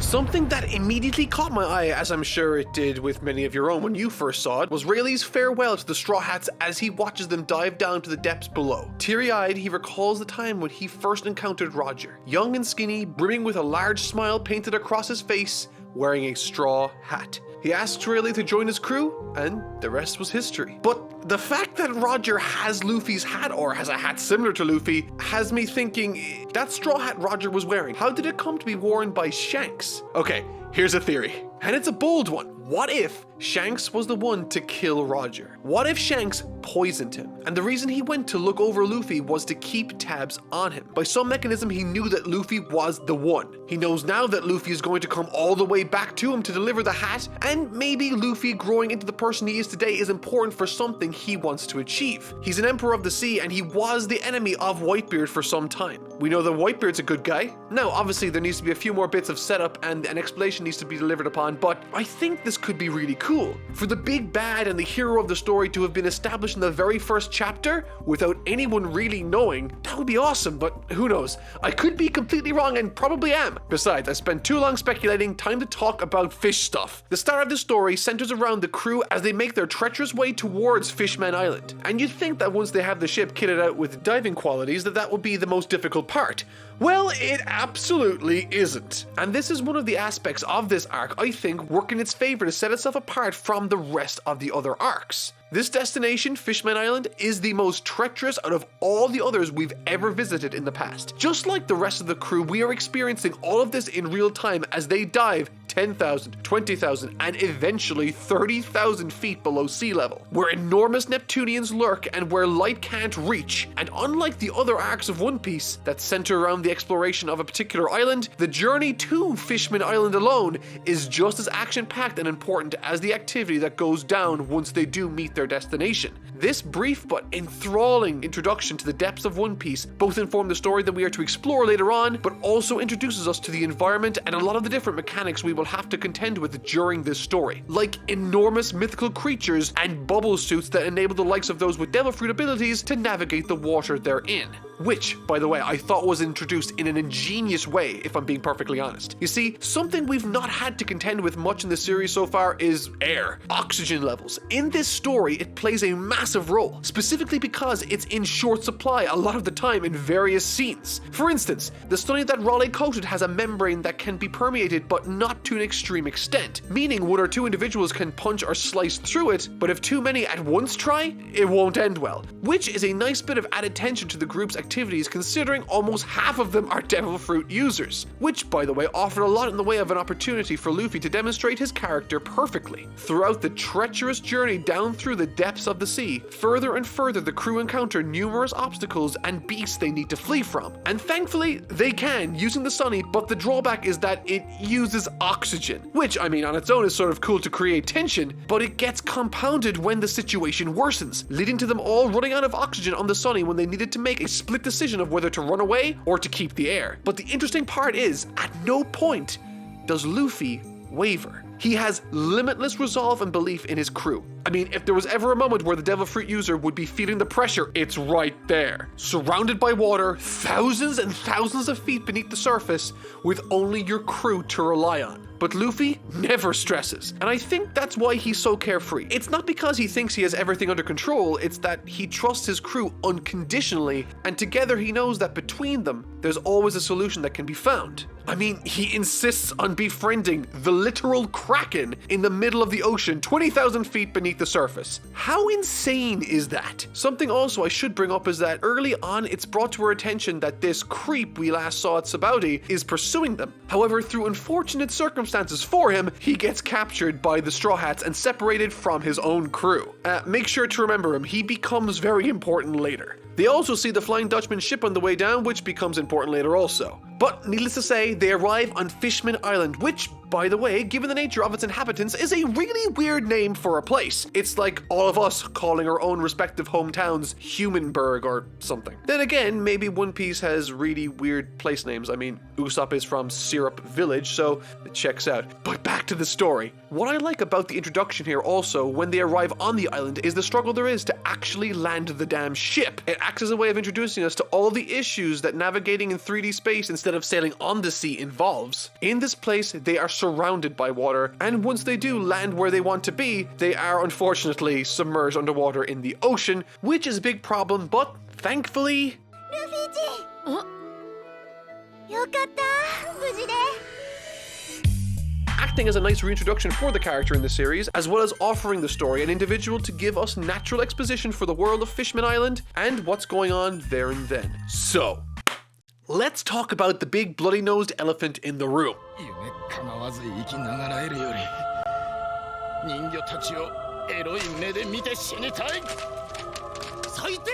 I actually didn't mind Sanji in this arc. I know that sounds sort of contradictory, and I don't find it really remotely interesting, but it is what it is. I don't actively dislike it like I did the Absalon scene from Thriller Bark. In that, Sanji acted sort of like a creep, whereas here, albeit to a ridiculous extreme, all he's really doing is finding people attractive, and that's totally fine. He always did that, but what is funny about this to me is that it's used as a mechanism to give the crew a short-term goal to drive the plot forward. Sanji was deprived of seeing people he found attractive for so long that now the mere sight of an attractive girl sends him flying into the sky propelled by his own nosebleed. Yes, that is a sentence I just said right now. This is literally the only anime I know where the lustful nosebleed actually has ramifications in the real story, which is honestly kinda funny. Regardless, this creates the circumstances wherein, along with certain stresses imposed by a sneak attack from the Fishman pirates, the Straw Hats need to escape and find Sanji a suitable blood transfusion, which apparently requires a rare blood type because Sanji's blood type is rare. As viewers and readers, this introductory scuffle informed us of 3 things. Sanji is a hopeless case, Luffy has gotten monstrously powerful, and the laws of Fishman Island are colored by their history. This particular circumstance, while it does meet a swift solution, it also shines a light on the 2 main themes of this story: prejudice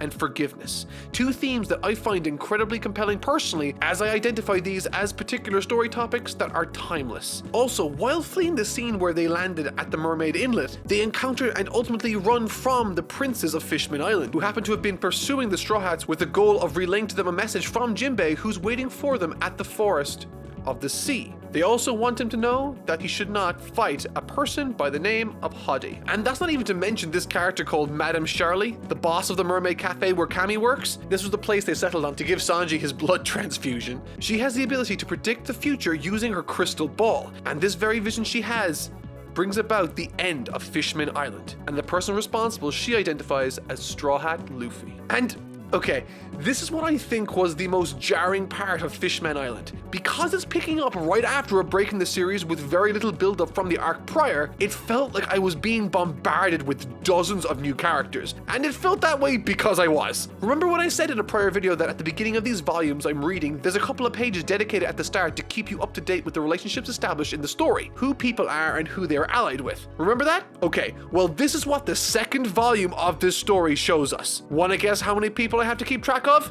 I'll give you a hint, it's 31. That's a lot to remember for little old me, and as someone who needs to keep track of the story's moving parts in order to review their success and failings, I found it almost overwhelming early on. With that said, however, this does improve greatly as Oda streamlines the story relatively quick after this, having spent the first arc establishing a lot of the characters in the story, explaining and demonstrating how the world of Fishman Island works through wildlife, cultures, belief systems, citizens, as well as its technology and infrastructure. This arc, if nothing else, is ambitious in its telling. So let's see how the story starts to connect the dots and picks up from this point. It's at this point the main plot thread starts to take a hold of the story. We're introduced to and get to know 2 important antagonistic characters for the arc: Hadi Jones, captain of the new Fishman Pirates, and Vander Danken, captain of the Flying Pirates and the Flying Dutchman ship, which we saw towards the beginning of the story. Both of these characters effectively in one form or another threaten to corrupt and tear the island itself apart. As villains go, I didn't personally find them too interesting on an individual level, and they certainly lack the same level of charisma other older characters like Arlong and Crocodile had. But that's not to say that either of them don't have anything to offer the story. Vander Decken is a crucial plot device that allows the story itself to function as smoothly as it does, possessing a devil fruit ability that allows him to, once he touches someone, to throw anything towards them without missing. Now, that sounds rather unremarkable when set alongside other more flashy abilities, but it's this very power that holds the foundations of the plot together that I will get into a little more later on. On the personality front, Decken is more akin to a comedic sideshow attract, by no means the main force of the arc, and resembles something out of the Wacky Racist cartoon more than an imposing villain. Now, Hadi Jones, on the other hand, I really enjoyed, but I should preface that by saying that I think if he had been used in any other setting or story, he would have been a ludicrously boring character, which is to say that he works extremely well for this particular story and this story alone. And this is made all the more evident by how he turns out at the very end of this arc. The reason why Hadi Jones serves this story so well comes down to what the story is trying to achieve. As this tale unravels, it comes more and more to the forefront of the narrative that racism and prejudice are at the core of this story. And a fantastic way of exploring these oftentimes complex concepts is by pitting 2 extreme versions of the ideology spectrum against each other. Hadi Jones is one of those extremes representing racism and hatred in its purest forms. In Arlong Park, we got some minor exposition regarding his feelings on human-fishman relations, but it was by no means the main topic of the story. This time it is, and Hadi acts as a terrific tool to communicate one side's feelings on the topic. And once Luffy and the crew meet the royal family of the kingdom, but most notably the princess, they become, as they often do, caught up in the complex turmoil the Fishman people find themselves embroiled within. As I said, Luffy, Usopp, and Nami are taken to the palace by King Neptune, where Luffy meets Princess Shirahoshi, an enormous mermaid that has been locked away in her room for 10 10 years, hiding from one Vanderdecken who relentlessly throws lethal weapons and projectiles towards her from a very far distance in an effort to kill her for not agreeing to marry him. Now, naturally, when she meets Luffy, she is initially reluctant to trust him at all. Oh, and as a quick aside, this particular arc is filled with moments where someone asks Luffy to prove himself, but he never once tries to convince anyone of anything. He is who he is, and he always lets his actions speak for themselves. He won't apologize for who he is, and in this particular story, where many fishmen judge humans and humans judge fishmen, it's a really powerful use of Luffy's character to fit and contribute to this particular story. And once he successfully protects the princess from an oncoming projectile, she feels safe enough to leave her tower to explore the wider world with him, for the first time in a decade, which again highlights Luffy's character as someone who, no matter how significant or powerful he is, will have no issue finding the time for a single individual if they so need it. Also, she sneaks out inside her pet shark Megalo, who's an absolute trooper in this story, by the way. However, once her identity is eventually let slip and she slides out of the shark's mouth for all the public to see, they are forced to flee with her to the Forest of the Sea, where the most significant side of the arc takes place. It's at this location Luffy happens to find and meet up with Jinbei, who was waiting specifically for Luffy here. If you recall, towards the beginning of the story, he was the one who had sent the three princes to relay a message to Luffy. That message was to go to the Forest of the Sea to meet with him and to not fight Hody Jones. Good thing he managed to get there without ever receiving the message. Now, it's here we're greeted with a flashback and perhaps the best part of the story really. For hundreds of chapters now, the history of these people and the hardships they faced have been drip-fed to us, which obviously creates anticipation, but also offers these flashbacks a strength the rest of the story doesn't really have much of, which is build-up. We want to know about Arlong's origins, we want to learn about Fisher Tiger, and we really want to learn about the Queen's story, who is held in incredibly high regard within this society after dying tragically young. So, let's talk about the flashback.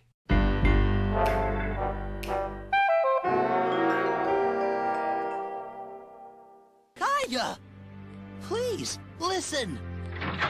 Miss Kaya, has he harmed you?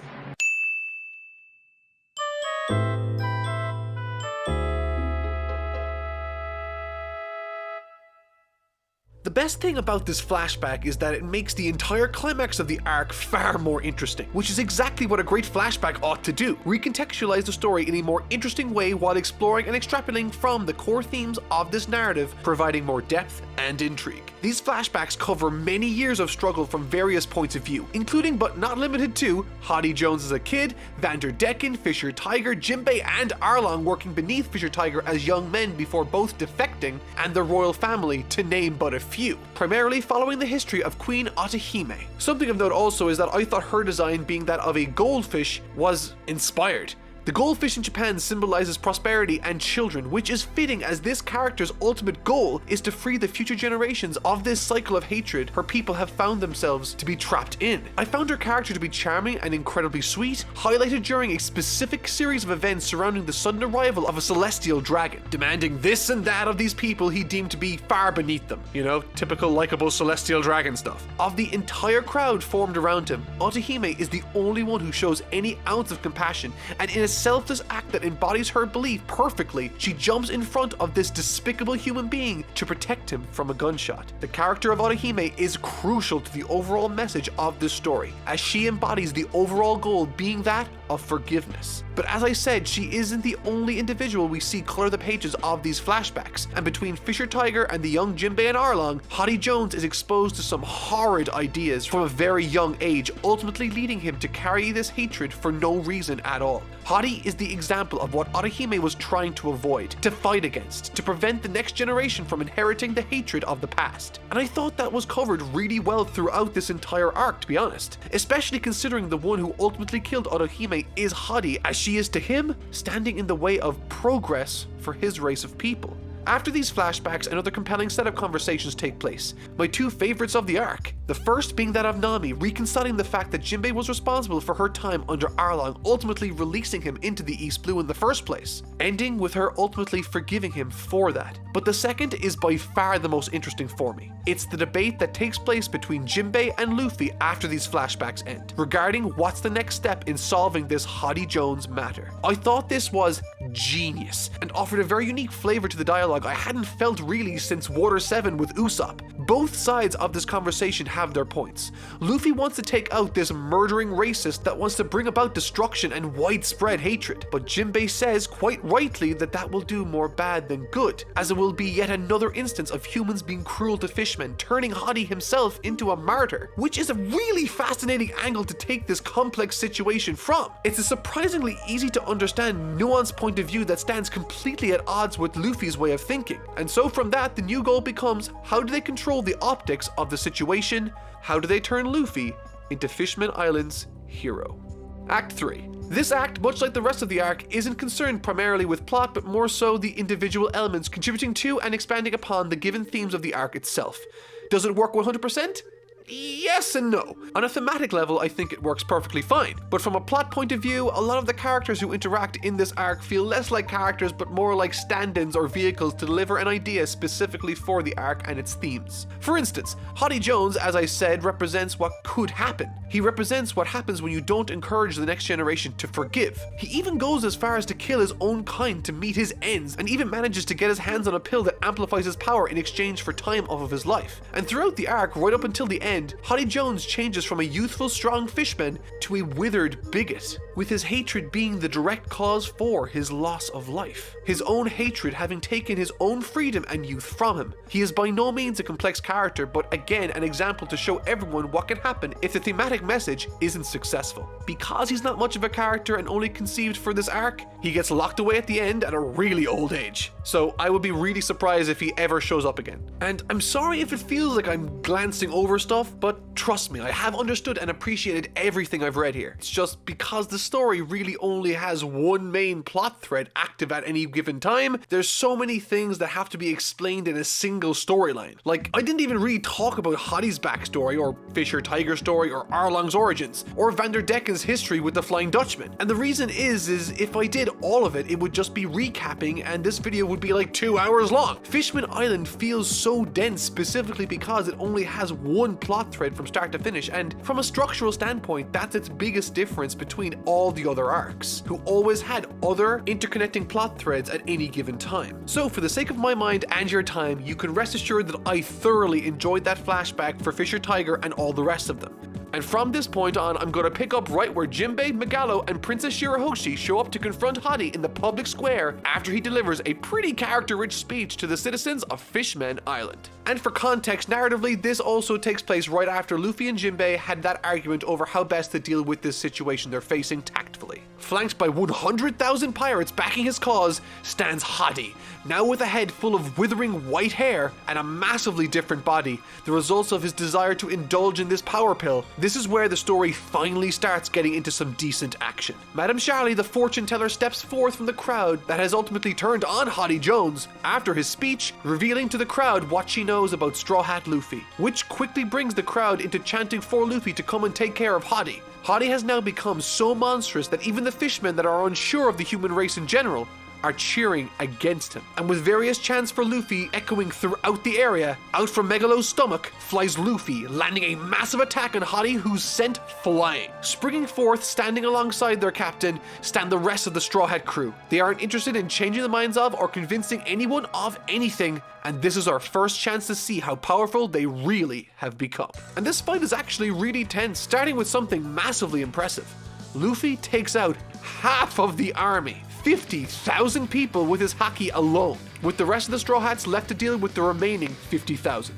From this very section, the part that stayed with me the most as a striking visual was the moment Luffy walks casually through the hurricane of a battle raging on before him, unafraid and undeterred, straight towards Hody, allowing his crew to clear the path toward him. It's a powerful moment demonstrating that Luffy has changed a considerable amount over the last 2 years. He is now a force to be reckoned with.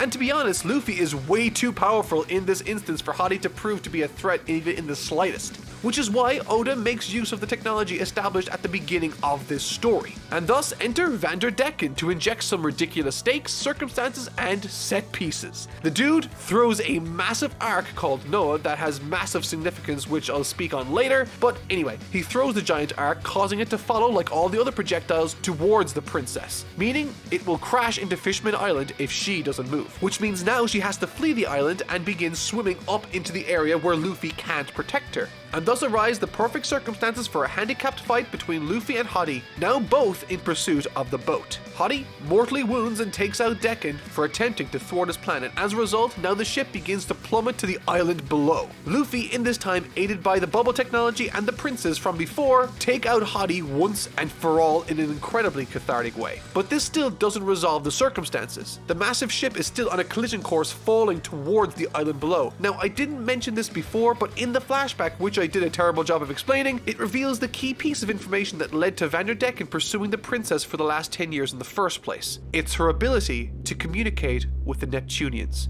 a gift that is granted to maybe one individual every few centuries. Which is a massive deal, considering how enormous the Neptunians are in this particular section, but moreover, in this instance, full of distress and worry for her people and her island, while Luffy is doing everything he can to destroy the ship before it lands, she screams for him to stop. This ship is important for her people and carries a tremendous significance, but also, there's now no need anymore. Having not known how to control this power or that she even had it, she manages to pull off this right at the last second. And at the very end of this battle, Luffy, much like Fisher Tiger was in his story, is left lifeless after a savage encounter, in desperate need of a blood transfusion. However, as it was established in the beginning of the story, giving blood to a human is forbidden by law. And at the same time, throughout this story, Jinbei has been an incredibly compelling character to follow as he offered the story a ton of internal conflict. Raised to resent the society that put his people into slavery, even after Fisher Tiger's passing, he still held onto both resentment and shame for what his actions wrought.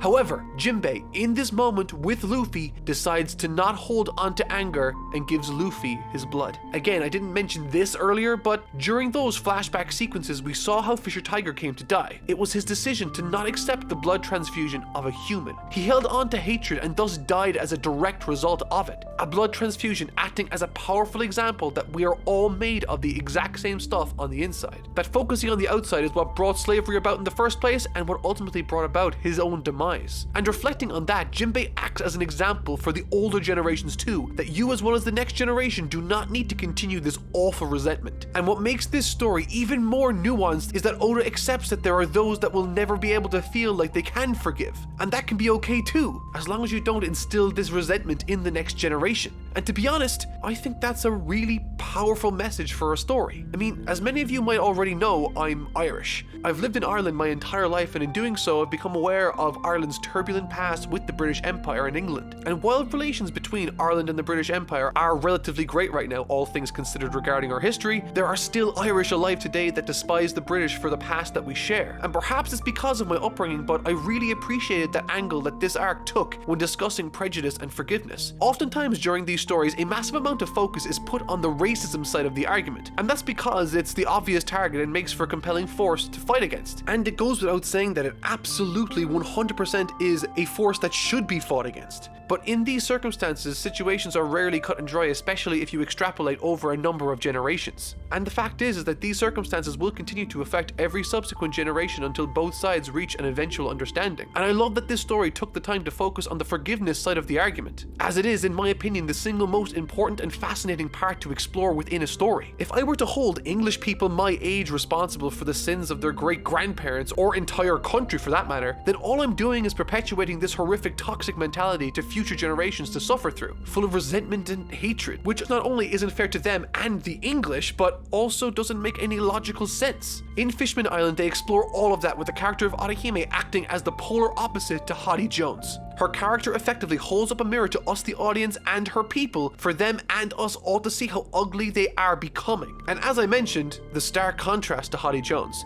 the product of a hateful ideology, proving that if you follow this resentment far enough, you become exactly what you hate. A prejudiced maniac obsessed with his own race. Fishman Island and Hottie Jones's character tells a story of how choosing hatred over forgiveness can lead to your own self-destruction, both on an emotional and physical level. This is on display throughout the entire story, but my favorite similarity I noticed was that of Nami and the former Fishman slaves. Just like the former slaves of Fishman Island, who morphed their own tattoos to represent something else that they believe in, so too did Nami change her Arlong Pirates tattoo to something else. Effectively, Arlong did the exact same thing to the humans that he despised them for, reinforcing the notion that if you let the hatred consume you, you start to become exactly what you hate. Now, before I wrap things up with this review, I'd like to break down all the interesting pieces of information and lore that were revealed during this arc first. And what comes to mind immediately is the significance of the ultimate weapon finally being revealed. Way back in Skypiea, coordinates pointed to this exact destination, and only now is it being explored and uncovered. That's mad.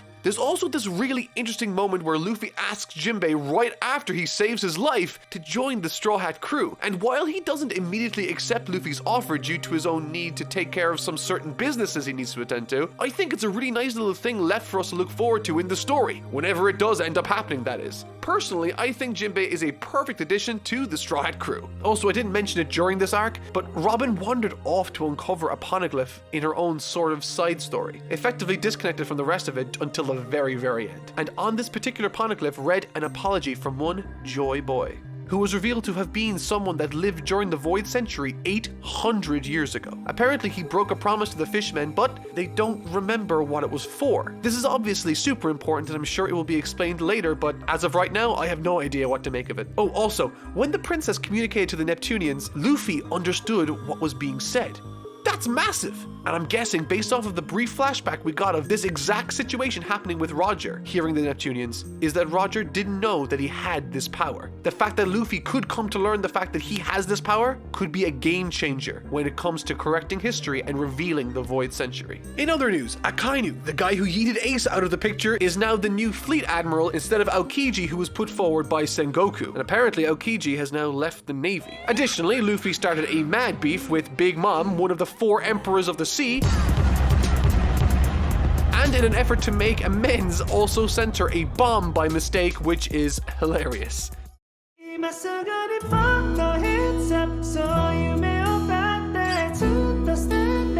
I'll do classical gas.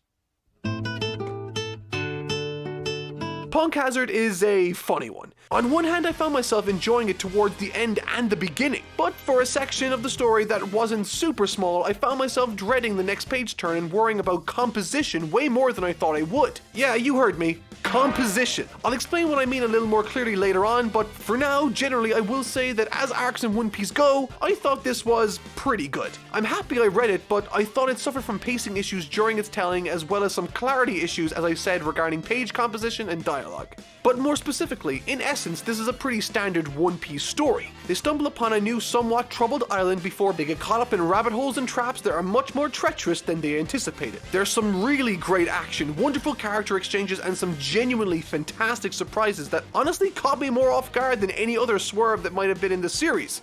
Maybe.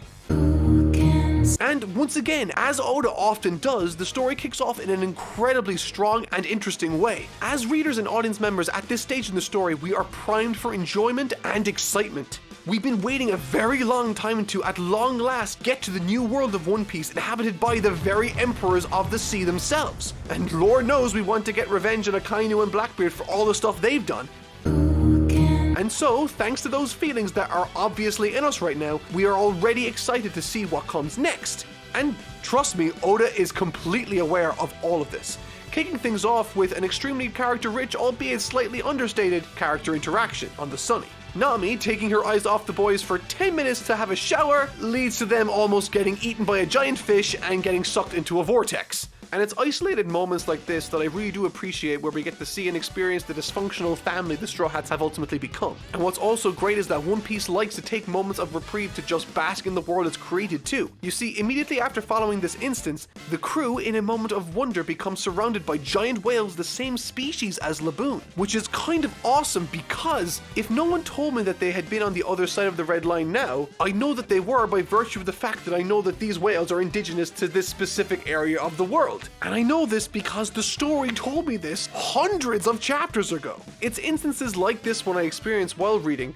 that puts into my mind stark clarity of how much I've absorbed regarding this world and its world building. It's a really unique and wonderful feeling knowing that we are exploring a story that's consistent and alive. But all is not well, and using this moment of calm to immediately contrast to one of mystery and tension, the comms on the Sunny, once it surfaces in the New World, immediately start to pick up an SOS signal from an unknown island not pointed to by any of their log poses in their possession, which on its own is rather interesting and leads them down a series of rabbit holes of discovery and adventure. But let's take a moment to consider something else first, or at least I will. This piece of information sort of took me by surprise, so it's theory time. At this point in the story, we've gotten into a routine of sailing, looking at the log pose, pointing to the next island, chilling out on that island for a bit, and then repeating the sequence. But Punk Hazard was different. This was an island that, if the SOS hadn't been picked up on their comms, would never have been discovered by Luffy and his crew. And what's even more curious is that Smoker, later in the story, doesn't have a problem finding the island at all, which leads me to believe that there might be islands that can't be found unless the government so chooses.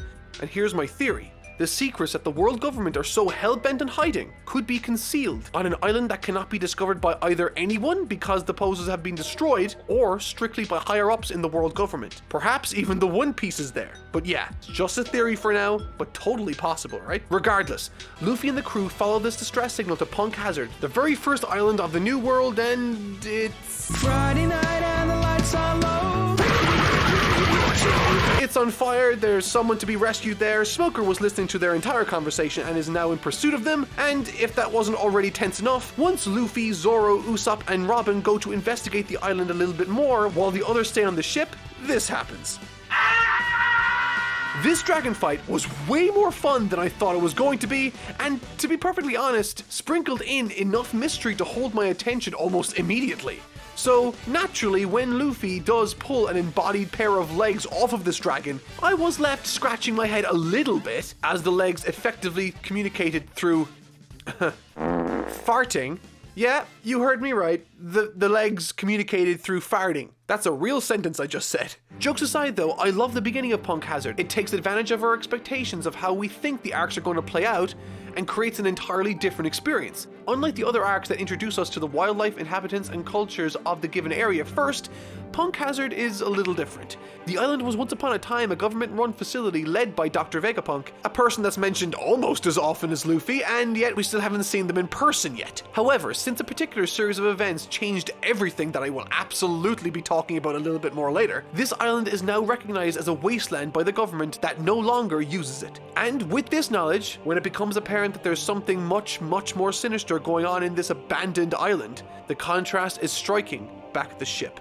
I honestly love this moment because it establishes a bunch of different things, including the antagonist of the arc itself, but also gives us a goal beyond exploring, which is for the gang to regroup. And in this effort, we get to understand and become exposed to a host of new and mysterious circumstances, like this little guy's head chopped up into pieces in the same cell that they were held in. Clearly, this is the headpiece of the samurai puzzle that Luffy and the others began a scene ago, which adds even more purpose behind them reuniting there and then. This little samurai guy needs to find the rest of his body, so might as well help him. Oh wait, he's a massive douchebag! And this particular samurai's name is...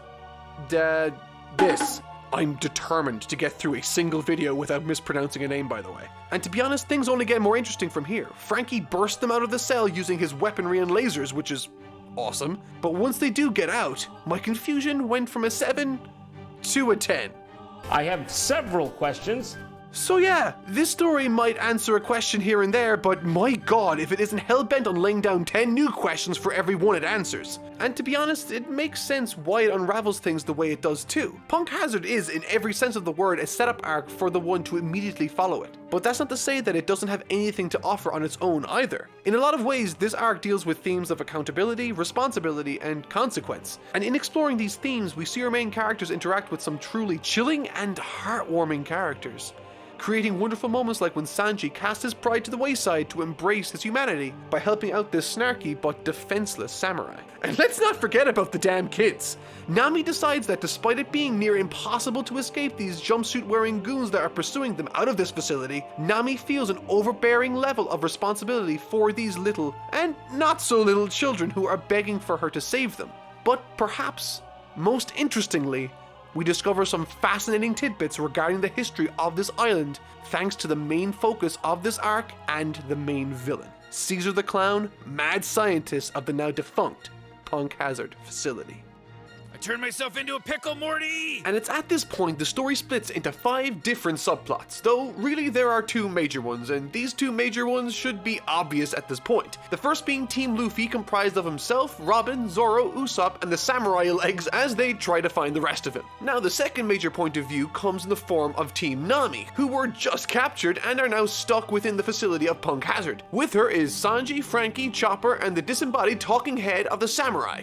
Oh, and now a whole bunch of children apparently. In addition to this, there are 3 other points of view that sort of vary in importance. One is that of Caesar the Clown, as he reacts and makes plans surrounding his experiments and deals with the sudden appearance of the Straw Hat crew. There's also Smoker, Tashigi, and the G5 troops. And finally, there's Brook, who was left on the ship when the others were kidnapped. Probably because they thought he was dead, and to be honest, his part of the story, while minor, it does play a large role in the story in terms of structure. He is literally the only reason Team Luffy find out about what happened to the rest of the crew and the Sunny. And to be honest, so far everything in the story is working for me. There's some tight pacing thanks to some well-placed minor fight scenes, some really interesting mysteries, and now we have a goal to supplement multiple points of view. It's all gravy. And that's when a bloody fascinating piece of info is dropped. You see, all this time we've been on this island, a large part of the conversations surrounding it have been about why it's so icy and why it's so fiery at different parts of it. And we learned this visually by way of Nami noticing the clouds above the fiery hellscape we were initially presented with, and then of course that's confirmed in the scenes with Brook. So how did this island come to be the way it is? Fiery on one side and icy on the other? Well, Smoker answers that question. And the best part about this is that it makes perfect sense.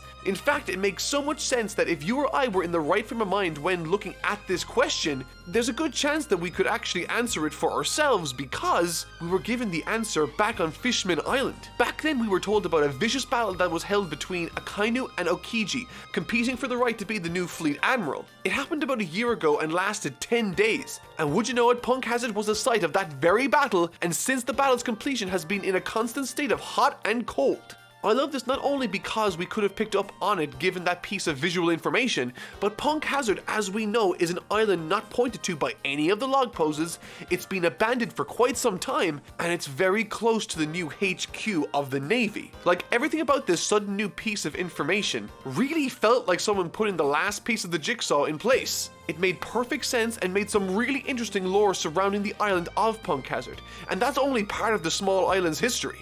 As 3 years before that very fight, a massive explosion happened that wiped out life in the area. This was the reason why Okiji and Akainu fought there in the first place, and that very explosion on that day is one of the mysteries that's explored in this arc too. How did the catastrophe happen? And if that wasn't enough, Smoker arrives on the supposedly abandoned island, knocking on the door, and wouldn't you know who opens it but Law. This was the last person I expected to be involved in this situation, and once again added even more curiosity to the occasion. At this point in the story, I had seen a disembodied samurai, battlefields set ablaze by long complete battles, dragons, giant children, and a little more recently I've seen Luffy punch a centaur in the schnoz. This arc was bananas with a capital B, and now we are being reintroduced to Trafalgar Law, now a warlord of the sea, as it looks like he might be involved with the goings-on on the island. But this story isn't perfect, and it does have its flaws. And one of those flaws that came to my attention around this time surrounded the equipment of Usopp. No matter what the circumstances are, you best believe that he has some random thing perfectly specific for this occasion in his arsenal of random gadgets and projectiles. Now, this isn't a huge issue, but it did irk me a little bit because we aren't made aware of the materials he has from the get-go. It comes across as convenient more than anything else, and when something convenient comes out of nowhere, it just feels lazy. The character of Usopp explains his supplies by saying that all sorts of strange things were on the island that he was training on, but without telling us what it is that he found, it just feels like a random grab bag of whatever the team needs to get out of this situation in a pinch. And that's fine, I guess, but it's significantly less interesting than what we had before, with him trying to figure out his way around different obstacles while also knowing what he has and what he's capable of. Like, remember his fight with Luffy, or Arlong's grunts, or heck, even this battle with Perona. These fights specifically worked because we knew what was in his arsenal, and the fun came from how he bluffed or came up with amazing new ways of using this sandbox of abilities we all knew he had. So I think that's something that, at least for right now, New World Usopp is missing for me. Another convenience I noticed was that the SOS signal that led the Straw Hats to the island in the first place really was another one of pure coincidence.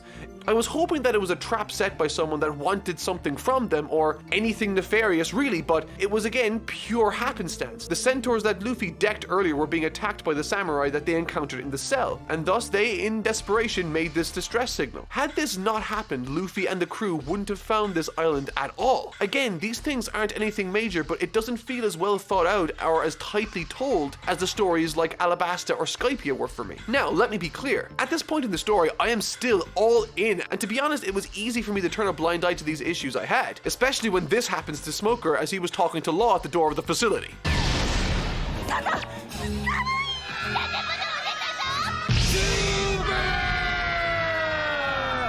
Alright, so we get the first convergence of different narrative threads now, and boy is it interesting, as Law finally shows us the powers of his Devil Fruit ability, swapping the minds of the Straw Hats running past in an instant before removing all of the communicators from the Navy present. In Law taking this course of action, we learn that whatever's happening on this island is top secret and that no one can know that he's there. Again, this is all interesting stuff, and what's more is that this is followed by another great action sequence which, I gotta be honest, this arc is filled with. I enjoyed almost every fight in this arc more than what we got on Fishman Island. And I have no idea if that's a controversial take, but there it is. The fight that takes place is that of Law versus Smoker, who is at this time a Vice Admiral in the Navy, having been promoted from Captain over the last 2 years. This particular fact is small, but I really like how we are not only seeing the progression of the main characters, but also the secondary and tertiary characters like Smoker, Aokiji, Akainu, and even Tashigi, who has been promoted to fill the position of Captain that Smoker vacated. And during this fight between Smokey and Traffy, in addition to Smoker's grit and determination being on full display with some great choreography, seriously, this is like the best Smoker fight in the series so far, he also implements a sea prism tipped weapon to fight Law with, which not only is cool, but given the fact that Smoker is also a Devil Fruit wielder, it serves to communicate his confidence in his own abilities to hold on to this weapon, such that it can't be used against him. Small inclusions like that are subtle, but they go a long way in helping to communicate an individual character to an audience. But to cut a long story short, Law, using the Op Fruit abilities, takes out Smoker's heart from his chest before swapping his mind with Tashigi. Also, speaking of mind swaps, I think now is a good time to discuss the mind swapping aspect of this story.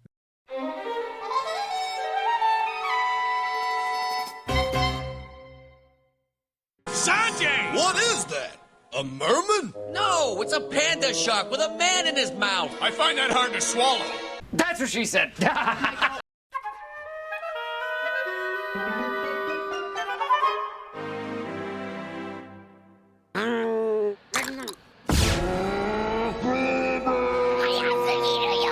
This mind swap plotline, while it makes sense, doesn't do anything in the story except delay its events from unfolding. At first, it's funny watching Chopper struggle inside the body of Sanji and watching Frankie struggle inside the body of Chopper, but for every Nami inside of Frankie's body to laugh at, there's a Sanji inside of Nami's body and a Smoker inside of Tashigi's body that's only there for fan service. And when I say this, I'm not saying that they are never funny, sometimes they are, specifically the way Smoker, purely out of habit and comfort, insists on sitting with his shirt open in Tashigi's body. But for me, this gets old really fast, and ultimately with everyone whose minds have been swapped, because they aren't used to the bodies of their crewmates, every task they need to achieve becomes a punchline or extremely annoying to get through. And that's not even the worst part.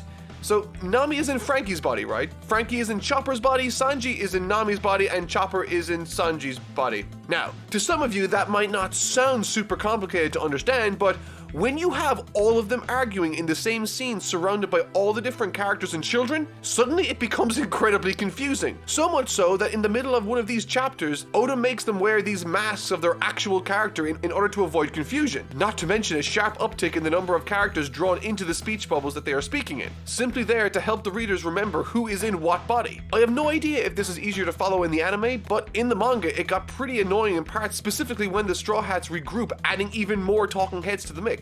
Or at least I felt this way. And this brings us to the second act of the story, and in this part I really started to find it difficult to get through. For the first time ever reading this manga, in fact, and this is why. While I could read and get through all of the information relatively easy, it was by no means easy to understand what's happening or going on just by looking at these pages. There's tons of text, tiny panels, and so much conflicting imagery that when you look at it, your brain might not know what's happening on it without reading through it. And okay, I can already hear a lot of you say, well, Obviously, you're supposed to read it. It has words. It's a manga after all, and I totally understand that point of view. That means it's a visual medium as much, if not more, than it is a written one. And in this instance, I really don't think Oda was making the most out of the visual components of this medium. So often he leans so much on the words rather than the drawings to speak for themselves. And speaking of the text, so much of the text propagated throughout these chapters are flavor, with characters saying inconsequential stuff or reacting to things that only serve to make the conversations feel more authentic. And in many instances, I can totally appreciate stuff like that. It's a large part of what makes this series as successful and immersive as it is, but there's a time and place for everything, and when I turn the page and I'm faced with this useless text and a panel structure that isn't intuitive, it makes me not want to read as much as I could. And just for argument's sake, I'm going to demonstrate what I think good panel structure is. I'd like to point you guys to these random pages from early Dragon Ball Z. While Dragon Ball was by no means as narratively complex or competent as One Piece, visually, I believe Dragon Ball is on another level narratively to many other manga, not just One Piece. Manga is a visual format, and Akira Toriyama used this format to the best of its ability in order to communicate to his audience what he wanted to do on a given page, with clarity and a panel structure that would suck anyone into reading it. Now, I get that a lot of people might want the dialogue and cluttered panel structure because they feel it gives more information to them and that's what they're after, and I can totally see that point of view. But I can only speak from my own point of view, and personally, I don't see why we can't have both. Heck, One Piece from the first chapter through to Enies Lobby was paneled extremely well, so I see no reason why it can't be like that again. With some minor alterations and some smart use of paneling, these pages could be so much more visually engaging while sacrificing almost nothing in terms of story. But alas, that wasn't the case with these chapters, and as a result, it felt more difficult to get through this arc than any other I had read through in the past. And to be honest, this is a shame because I actually really enjoyed a ton of things that were going on in this arc. I liked how the focus of the arc kept shifting as new and exciting things came to the forefront, like at this point in the story, the team reunite and split into 3 groups. Nami and Chopper stay with the kids who are going through withdrawals from the drugs that Caesar gave them. Yeah, you heard me right, this is an arc that deals with drugs. Then there's the team of Sanji, Brook, and Zoro who ran out after the samurai looking for his kid, as Sanji himself felt responsible for his well-being, which I honestly really enjoyed. And finally, the team of Luffy, Usopp, Robin, and Frankie who venture off to find the lab to confront Caesar about the children and the shocking symptoms that they are exhibiting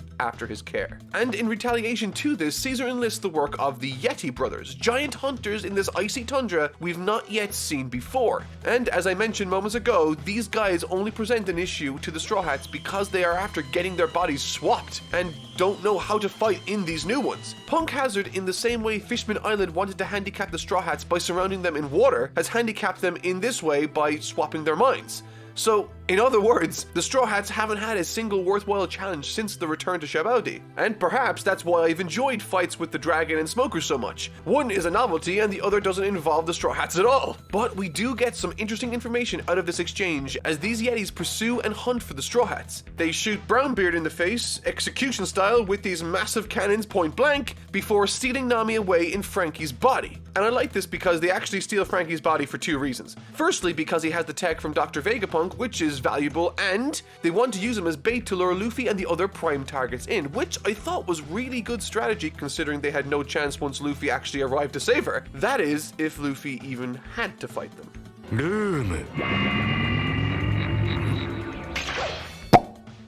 This section here is the single most important part of the arc and, to be honest, really piqued my interest back to the levels of excitement.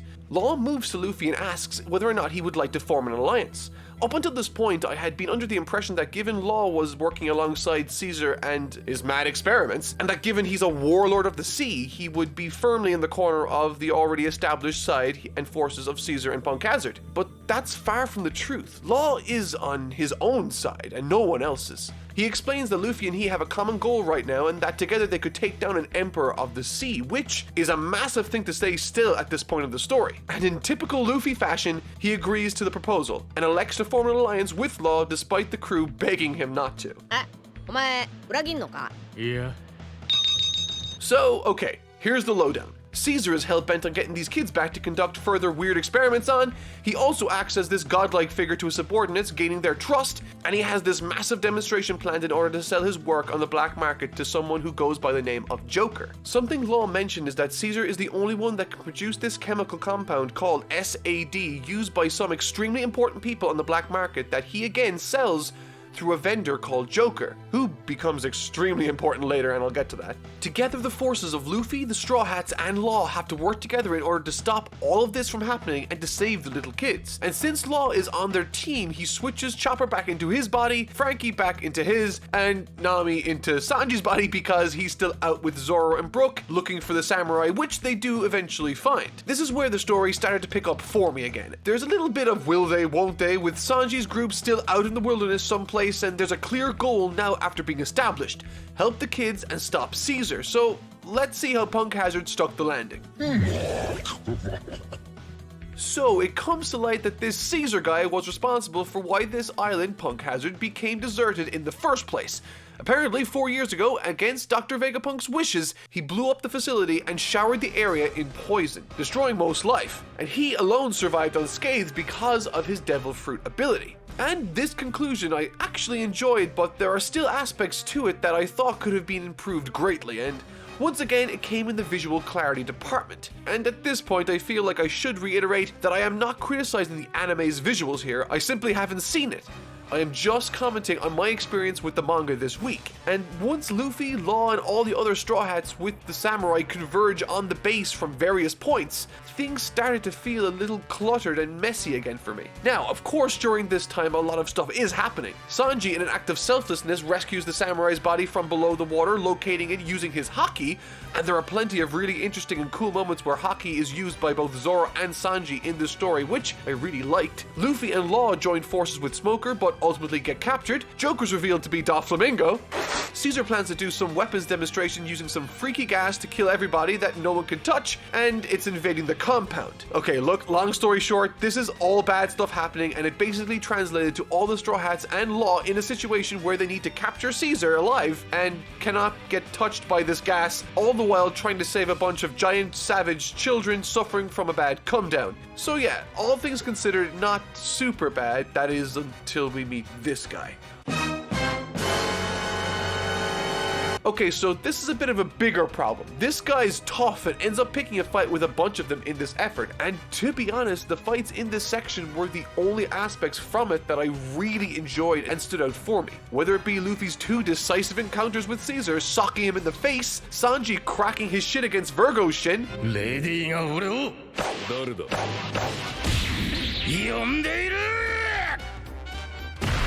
or even Smoker and Law's altercation with Virgo, and Law ultimately getting the upper hand in the end. This section, if nothing else, reinforces that the new generation is here and it's their time. And this is abundantly evident with the characters like Usopp, Chopper, and Frankie, who throughout this story get plenty of wonderful moments to shine too. And so now it's time to discuss some of the aspects I didn't really enjoy. Caesar as a villain didn't do it really at all for me. He came across as a two-dimensional cartoon villain that didn't really click. I knew he offered no challenge to Luffy, really, and his motivation and justifications for what he has done did seem far too outlandishly devious to even be remotely credible for me. I mean, he seriously looks like he should be from one of those old Hanna-Barbera cartoons from the 60s, and not in a good way. One thing I thought that I was really going to enjoy was the keep-away nature of this set piece for the conclusion. Given that they were all in an enclosed space with the gas slowly filling up the various chambers, I thought the manga did a pretty poor job visually of informing us about the area. In the past, I thought Oda did a brilliant job at establishing the areas like Alabasta, Enies Lobby, Skypiea, Baratie, Arlong Park, and all the other places that we were introduced to. In these scenes, I was never left scratching my head wondering where they were, would anyone please tell me, because I could tell by the context clues. But this compound laboratory situation in this arc is very boring and everything looks the exact same. And in the same way Oda had to make the others wear masks because the things weren't clear enough when they swapped their bodies, in this section we have to look at map after map after map of the area in order to understand or have any sense of where people are fighting and where everyone is in relation to each other. And the only rooms that look somewhat distinct are the SAD room and the control room, and almost no fighting takes place in these rooms beyond Law, Smoker, and Virgo's situation that, again, doesn't last very long. Needless to say, despite liking the concept behind this section, despite liking the gas idea to create tension, and despite all the effort that went into it, I thought the environment chosen in this instance really held it back from what it could have been.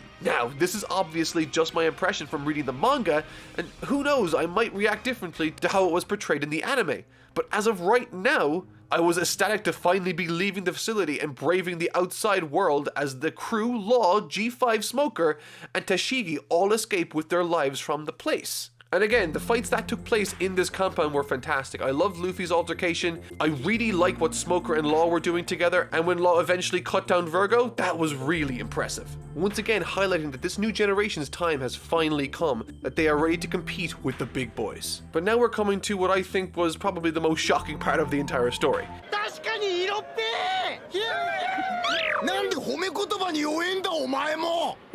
You see, there's a section of this that leans heavily on the Devil Fruit abilities of Trafalgar Law. You see, he has this ability, as it's already been established, to remove a part of someone from their bodies while also keeping them alive. And using this ability, many people in this story have their hearts removed from their bodies, like Smoker and Law's very own. And in an effort to prove his allegiance to Caesar, he gives his own heart to him in exchange for Monet's. Now, one character I didn't really speak about during this video was that of a character, Harpy Lady, called Monet. She appears very early on, and she's effectively a subordinate of Caesar and Virgo. During this particular section, it was explained to us that in order to gain Caesar's trust, Law offered up his own heart in exchange for Monet's, taking out both of them and offering up his own to Caesar as collateral. In essence, putting his life in Caesar's hands. This whole thing was basically to act as a truce of sorts during the story. Now, this was established before the final act, this was known going into the final battle, but this was genius, as when Caesar was lying outside the compound after being punched into oblivion and betrayed by Law,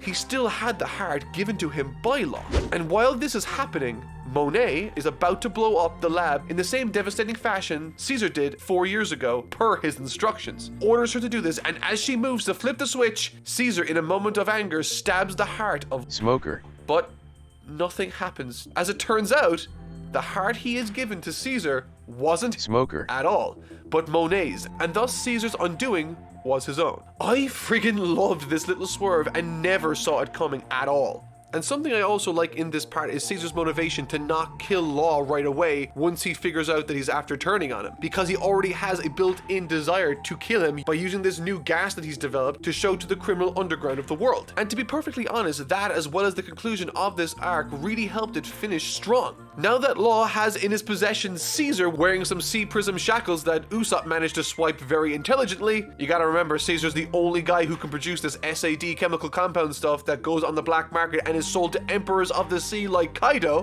who uses it to make animalistic zone-type devil fruit users for his army. Now that he has Caesar in his custody, Doflamingo, a main vendor on the black market that supplies Kaido with all of this stuff, now has his supply cut off and is now at the mercy of Law, which he doesn't appreciate at all, but he has no choice but to do as he says. Don Quixote to Flamingo. 七部会脱退 In my Punk Hazard video, I mentioned that the entire motivation for Kinemon in that arc was to rescue his son. And during the third act of the story, when Luffy gets trapped in a trash heap, we find Momonosuke having eaten a devil fruit that transformed him into a traditional Chinese dragon. Again, this looks like one of the fake devil fruits that were developed by Caesar at the time. He doesn't really play that much of a role in this arc, but it does strike me as something that will become much more important later on, specifically with regards to the fake devil fruit that he's eaten and the implications of that said item. Next up, Zoro and Tashigi versus Monet. During the final effort to reach Caesar in Punk Hazards, Zoro found himself needing to stop Monet and eventually Tashigi, with the G5 troops supporting the effort. What's interesting about this isn't necessarily the choreography for me or the action, but the character of Zoro in and of itself. In this altercation with Monet, despite her posing a real threat to everyone, Zoro refuses to take her out effectively simply because she's a woman. And what's interesting about this specific scene is that Tashigi, someone who reminds Zoro of his childhood rival, takes specific issue with that. Now, the specific struggle his old childhood rival had was overcoming expectations from society to become a warrior. And I don't think Zoro fully understands that yet. And this scene was a direct indication of that. What he chose to do in not taking out Monet in this instance is quite obviously a mistake on Zoro's part in the story. And had Caesar not at the perfect time stabbed her in the heart unknowingly, Zoro would have been single-handedly responsible for the deaths of hundreds and his crew, as Monet blew herself and the facility up in Caesar's name. This for me indicated that this will eventually be Zoro's arc, to come to respect the ability of a warrior regardless of their gender, to empathize with and understand his childhood rival finally, and to see Tashigi as a warrior and not as a woman when they battle. And that brings us to what I wanted to talk about this week, what the ending of Punk Hazard means and Dressrosa. Personally, I thought how the last arc ended offered this upcoming Dressrosa arc a much needed alley-oop when it came to stakes, tension, and plot. At the end of Punk Hazard, it introduced us to the lesser subordinates of Doflamingo in Baby 5 and Buffalo as they are tasked with retrieving Caesar right before the end of that arc. However, they fail, and in doing so, we do find that they sealed the fate of their master, leaving Law to give him an ultimatum. Either he kills Caesar and Doflamingo would have to face the wrath of Kaido as he could no longer supply him with what he needs, or, more favorably, he must quit the 7 warlords of the sea and renounce his position as king of Dressrosa. Needless to say, he chooses the option that doesn't have him dancing with an emperor of the sea, and thus are the circumstances leading into Dressrosa. Law, along with the Straw Hats and Caesar, make their way to the island to drop him off as part of their bargain. But one other curious interaction occurred that I'm guessing has a big implication for the future. At the very end of this Punk Hazard arc, with the Straw Hats having gone and Doflamingo having arrived on the island, Smoker is left to take the wrath of Dawn. But moments before he loses his life, Aokiji stops him right in his tracks, protecting someone that he refers to as an old friend, before later suggesting that the greatest challenge yet faced is on the horizon, then disappearing once again. Now, if that doesn't make you curious as to what's to come, I don't know what will. And with that, the Straw Hats have finally arrived at Dressrosa.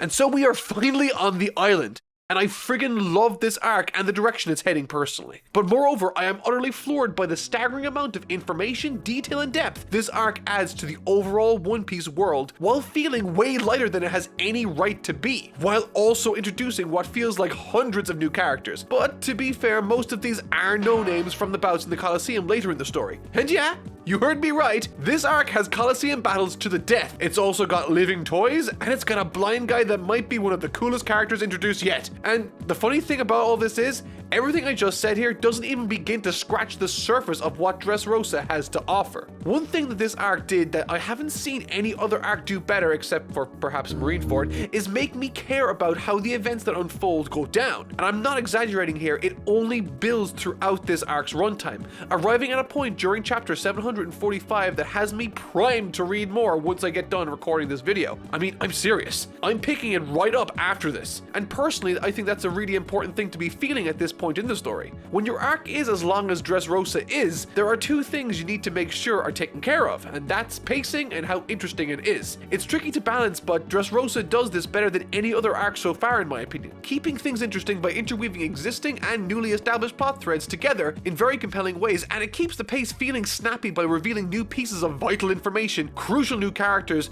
and swerves that keep us on the edge of our seats and unbalanced as we try to figure out just what the hell is happening on this island. From the very beginning of this arc, in addition to the setup and goals established in Punk Hazard, something I criticized in the last video seems to have been rectified in Dressrosa, and that's paneling. Though still not at its best, a large section of this portion of Dressrosa is paneled well and clear, easily communicating how the characters are feeling as well as the wildlife, architecture, cultures, and notable structures visible on the curious island of Dressrosa. But before ever landing on the island, the crew and Law establish and break down the plan of action before diving into their respective squads. The first squad is to deliver Caesar, the second squad is to take care of and watch over the Sunny, and finally the third team is to destroy the factory that produces the artificial devil fruits. 3 separate teams with 3 very different goals, and right from the get-go this made for some really great pacing as each scene offered something new and fresh compared to the other. However, something curious regarding this section that I found particularly noteworthy was Luffy's exclusion from the squad that drops off Caesar and his placement alongside Sanji, Frankie, and Zoro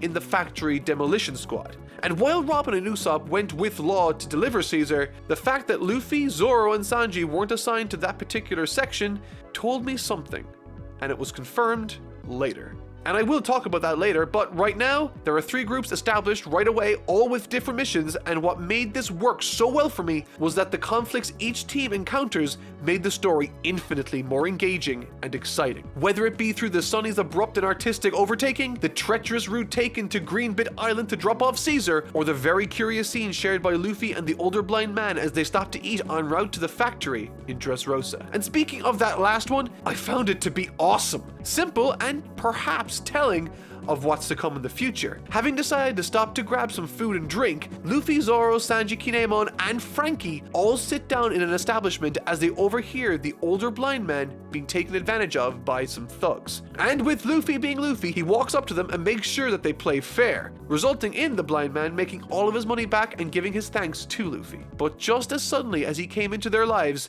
a massive hole opens up in the floor of the cafe, swallowing up anyone that were to have fallen into it. As the old man makes his way to the door, Luffy remarks at how strong he is, asking who he was. In response to this, he turns to face Luffy and suggests that keeping that to himself might be better for the both of them. Okay, so immediately I'm hooked, but what's more is that due to that important key event, Zoro notices that he is now without any of his swords. They've been stolen. Zoro then concludes that the old man must have taken them, despite everyone around them seemingly concluding that it must have been fairies or something. Okay.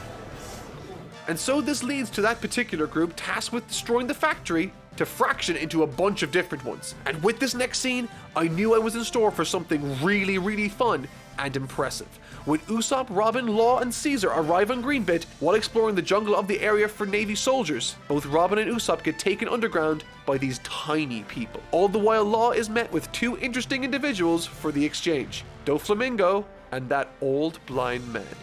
Going by the name of Fujitora, he is a new admiral in the Navy. My jaw in this moment hit the floor, and as my jaw is on this floor, it's also explained in Robin and Usopp's situation down underground with these tiny little things that the fairies the townspeople were speaking of actually did steal Zoro's sword. And that is what I meant about two seemingly unrelated plot threads becoming tangled, creating tension and excitement much more than what they would have been able to do on their own. And there's more. This scene keeps on giving. On top of Fujitora, an admiral of the Navy now facing Law, on top of Doflamingo now facing Law, on top of fairies actually existing and stealing Zoro's swords, Doflamingo reveals that he's lied. He is still part of the Seven Warlords, and he is still the king of Dressrosa. You just got pranked. Which means this admiral dude that we see before us right now that can summon meteors needs to be contended with along with Doflamingo. So okay, two of the Straw Hats have been taken captive. Law is left alone in a standoff against Doflamingo and Fujitora, who can create meteors, and the other Straw Hats are scattered across Dressrosa doing God knows what. And this isn't even the good part yet. This is the setup. So let me talk about one of my favorite aspects of the story, and that is the Colosseum. Speaking somewhat generally, this arc is unique as it's the only one that has ever created mystery simply by using its inhabitants in an effective way. Dotted all across the island are living toys that can talk and move on their own. No one seems to know why or how these little guys came to be here, but at the end of every day, they need to return to a certain place on the island. And the cornerstone of this mystery comes in the form of a character I will call henceforth Toy Soldier. With Zoro having gone looking for his swords and Sanji having become a little preoccupied with the dancing girl called Viola, both Luffy and Frankie stumble across this little guy outside of an event held in the Colosseum of Dressrosa by the king. A free-to-enter tournament with the winning prize being the Flame Devil Fruit containing powers once held by Luffy's brother, Fire Fist Ace. This blew my mind, and my excitement suddenly shot up from an 8 to 100 degrees Celsius, man. The Flame Fruit is by far and away my favorite devil fruit and my favorite powers in general. Not only am I massively invested in Luffy and someone on our side to get these epic fire powers, but I am also an enormous fan of tournament arcs in general. If done well, they offer a really interesting but easy to understand vehicle for great story to be told, and it offers far more characters the chance to establish themselves that otherwise might be impossible to do under different circumstances. And while this tournament sort of sits on its own to the side of everything, eventually, like everything else in this arc, it all ties together in an impressive and elegant way. So let's dig into this tournament. What did I think of it? Well, speaking as a Dragon Ball fan, a series that is made up of tons and tons of different tournament arcs, I loved this addition to One Piece's story. And while reading, it hit me that Oda managed to make it 700 chapters in a manga before diving into a tournament arc with Luffy. Now, that's rather unique given the genre at hand, but regardless, I thought this tournament served the story being told perfectly. We have a terrific goal to shoot for in the Flame Fruit, and we have tons of great matchups to look forward to as well. And speaking of Dragon Ball, something I really appreciated while reading through this was Luffy's choice of disguise. You see, in the first tournament of Dragon Ball, Master Roshi enters in disguise to make sure Goku doesn't win. But in this tournament, Luffy dresses up like Master Roshi, which I thought was hilarious upon first viewing. Regardless, it's here Luffy becomes acquainted with the facility, sporting a massive statue of its supposed finest gladiator with 3,000 victories and 0 losses, though the legitimacy of this particular person having ever existed seems to have been lost to time. In addition to that, we learned that the first rounds of the tournament see 4 separate free-for-all battles, each with over 100 people participating. The 4 winners from that will then move into the next and final round. And what makes this entertaining is the hijinks and effort Luffy has to go to in order to protect his identity from being revealed, meeting terrible individuals like Jesus Burgess from Blackbeard's crew, sent there to retrieve the ability in order to bolster his forces, and somewhat similarly, everyone else who's introduced in this section wants the fruit to further their own selfish desires, like Cavendish, who was once the most popular pirate before Luffy came along and now resents him. There's Qinjiao and his family who have a long-standing beef with the monkey name, but of course there's also those with altruistic goals, and none better embody that in this tournament than the character of Rebecca, an undefeated gladiator who's as kind as her outfit is ridiculous. And with these different interactions with these new characters, as well as old ones like Bellamy, who's back by the way, and sporting a totally different outlook on life, full of respect for Luffy, it serves as a fantastic way to manage a manga's pacing. There's some great comedy, some touching moments, and some revealing instances like Luffy's collision with Qinjiao, someone Garp crossed many years back, and he still holds a grudge against Luffy and his family. And heading into his first battle royal, with Blackbeard's flunky and the crazy man-eating loon called Bartolomeo having already qualified, Luffy is next up to topple all of those in his group, including Qinjiao. Something that I also really liked about this section specifically that's on display is its paneling. There's some superb action shots with some great imagery using Luffy's small body to heavily contrast all the massive opponents he's standing against. And this battle is pretty awesome. There's a fighter from Elbaf that towers over all of the competition, but one that stands out beyond all others is Qinjiao, when he begins using the same haki power that Luffy specializes in. The power of the Supreme King. I really enjoyed Chin's design here. It's understated and, frankly, really awesome when he channels his haki ability. And with one punch, everyone in the arena is sent flying out of bounds as the two titans clash their tremendous fists together. There's an awesome sense of impact and occasion during this clash, and the panels capture that perfectly. But to cut a long story short, he resents Luffy because Garp destroyed the shape of his head, preventing him from unlocking his treasure somewhere underneath the ground. It's the sins of the father or grandfather in this instance type of thing, but Luffy has this great line in response to his complaining. He says, "One punch, who cares? He's punched me countless times." And then proceeds to punch him with a massive fist that gives him back the shape of his head, winning the battle royal. I'm still not sure what, if any, significance Qinjiao plays in the greater arc or greater story as a whole, but maybe it was only a chance occurrence and that's going to be the end of him here and now. But that doesn't really sound like One Piece to me really, so I wouldn't be surprised if he does pick up again somewhere. Regardless, that's him pretty much done for the rest of this video's material at least, and with Luffy now qualified, we're greeted with another interesting encounter. And this Colosseum plotline for Luffy, while we were invested in the Flame fruit coming into Luffy's possession, we're also exposed to dozens of new characters, and this is honestly rich for comedic moments, like this Bartolomeo guy I touched on earlier, introduced as this vicious savage of a human being said to have even eaten people. When he speaks about Luffy and his exploits, it's revealed that he's actually a crazed superfan, having been there in Loguetown the day Luffy declared that he wants to be the Pirate King. While on the chopping blocks, he sort of becomes a vital tool later in the story, but essentially he's a crazed superfan, and that's just really funny. And little things like that, as we meet characters that are not important and others very important, lead to some really fun moments in the story, like this one with Rebecca, congratulating Luffy on his win and her round still to come in Block D. She gives Luffy food before luring him down into the cell blocks to be ambushed, all in an effort to squash the competition and give herself a better chance at winning. But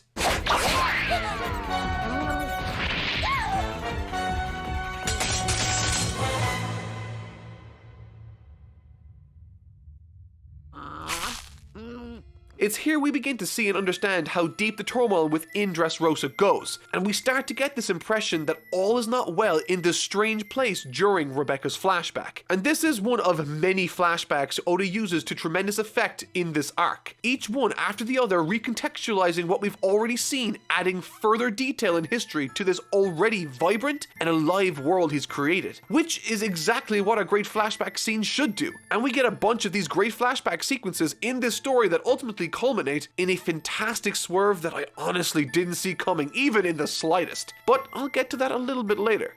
During this particular flashback, we are made aware of Rebecca's tragic past, how she remembers her mother fondly, how they struggled for food, and how one day, after she left to go get some food for her, she returned to them in the arms of a toy soldier, dead.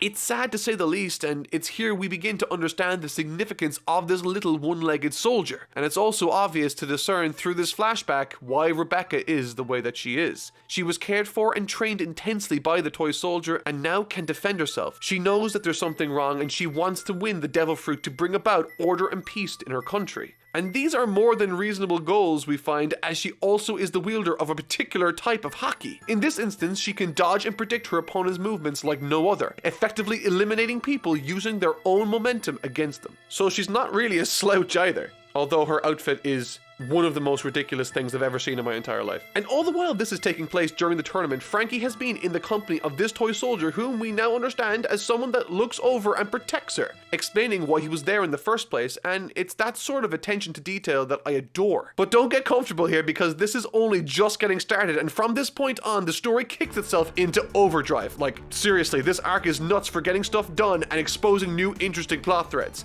As of right now, Frankie is with the toy soldier heading for the rendezvous point.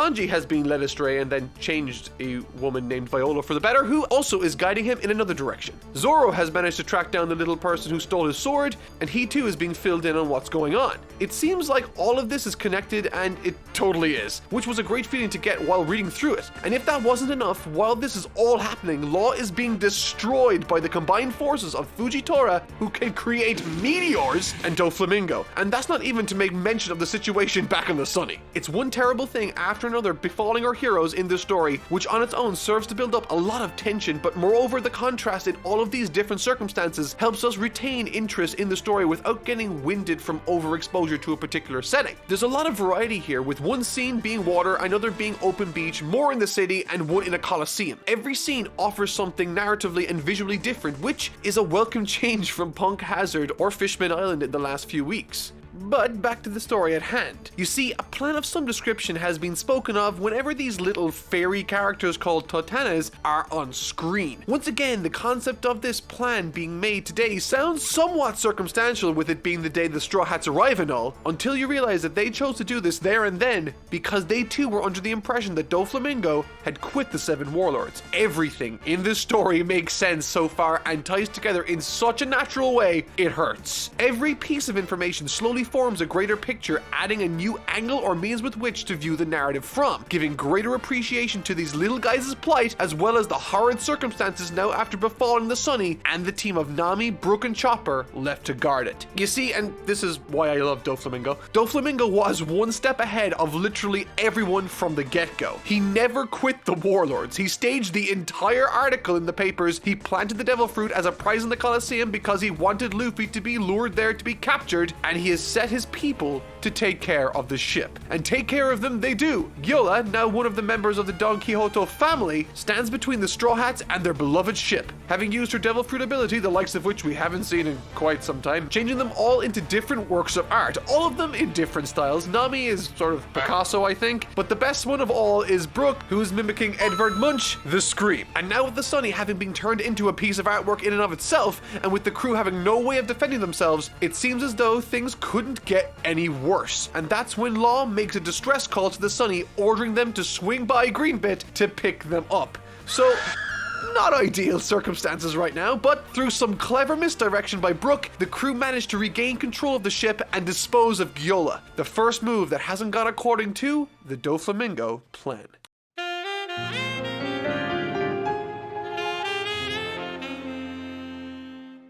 Hey, you don't have to leave any for me. They're all yours. I'll just watch.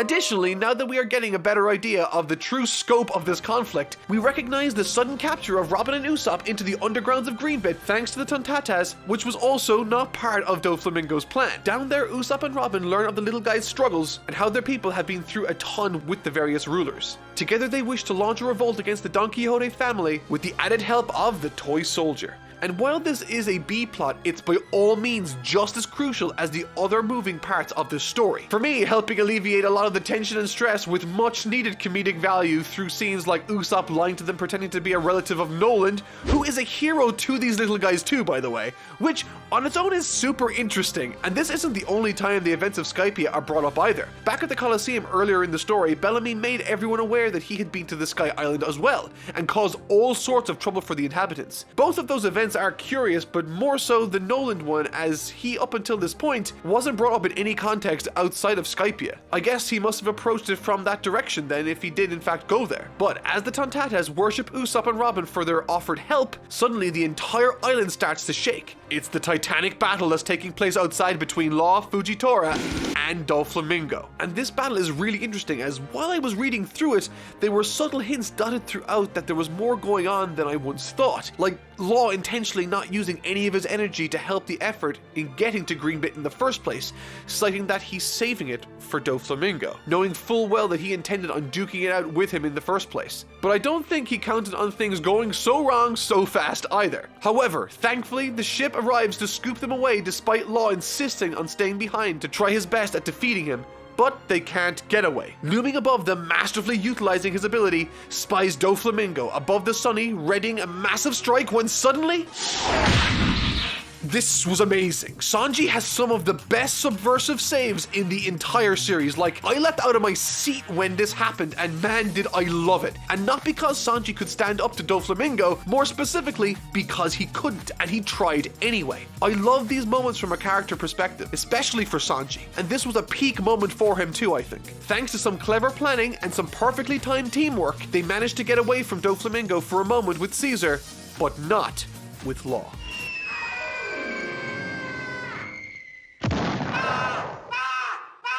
Okay, what? Slow down. What the heck is happening here? This arc is bloody insane with the amount of things that are happening and how often things progress in this. It's a long story, admittedly, but it's by no means boring. It's one of the most consistently interesting stories I've been exposed to so far in One Piece. Like, Luffy, Zoro, and are gathered towards the edge of the Colosseum, with Zoro giving Luffy lip for not telling him about the tournament in the first place, when suddenly, boom! Down comes Doflamingo with Law as if to prove a point. And Doflamingo shoots Law with a gun. Now, where have I seen that kind of behavior before? And to make matters worse, Zoro lunges in to help but is stopped in his tracks by the new Admiral Fujitora. And Luffy can't help because, get this, the bars of the Colosseum are sea prism.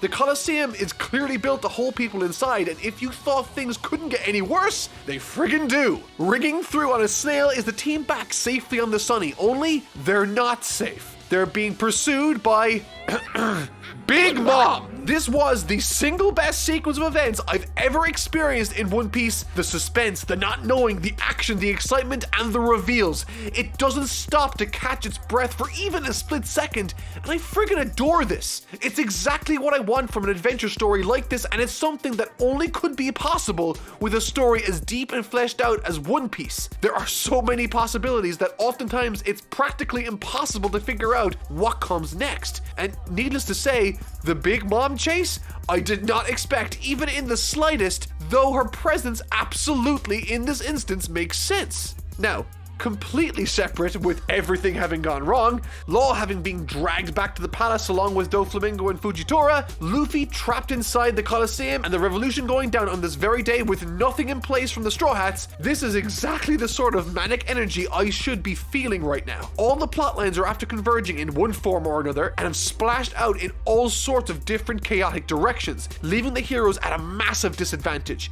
It's spectacular to read through. And it's at this point in the story I should mention that my reading experience during this arc has been significantly better than that which I've experienced since the time skip. Not to say that anything I've read through was bad or anything, but this clearly is at a completely different standard in terms of pacing. Every chapter it feels like a greater amount of progression has taken place and or something vitally important happens, with chapter 730 being a prime example of that. And I think it achieves this specifically because of Punk Hazard in this instance, as well as Fishman Island in the case for Big Mom. mom, doing all the heavy lifting in terms of setup. But that's not to say that Dressrosa doesn't set up anything on its own either, because it absolutely does. And you might think that at this point there isn't much video left to discuss, with there just being 15 chapters or so left to cover, but holy hell would you be wrong for thinking that. And it's in this section of the story I'm made aware of the level of patience this arc has in implementing its story. Having covered the events of the Colosseum and acquainted us with the building, we learn that those that lose are transported to the factory beneath the building and turned into toys by this little girl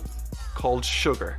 And let me tell you, this little girl freaks me out more than any other entity in the One Piece story, or maybe even fiction. Her powers are utterly terrifying, and there's no telling how old she is either, as these powers sort of freeze her age in time apparently. So, okay, get this.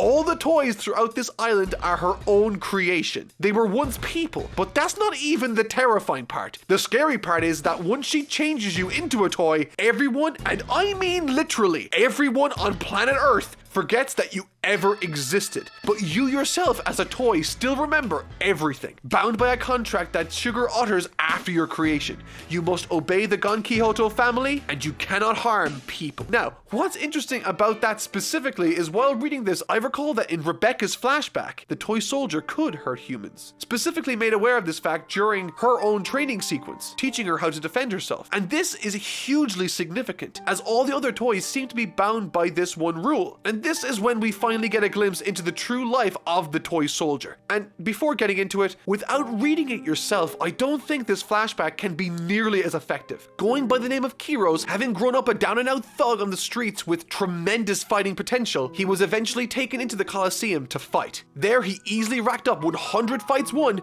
with 0 losses in record time. And as the fights rolled on by, in only a matter of 9 years he accumulated 3,000 consecutive victories, eventually gaining a new respect for himself and ultimately became the leader of the royal family's guard. This is where we see Viola, King Riku, and Scarlet, Rebecca's mother. And it's in this flashback that we learn that he was not only Rebecca's father, but he was the statue that stands in the Colosseum grounds. They had all simply forgotten about the man behind the statue. And you know, it's a tale as old as time. Scarlet and he fall in love, they run off together, have a child, but all is not well in the kingdom. Doflamingo seems to have caused a tremendous amount of chaos, and once Scarlet goes to investigate, he's captured and shackled by his leg. But as soon as King Riku's life is put in danger, Kiro slices off his own leg and lunges at Doflamingo to cleave off his head.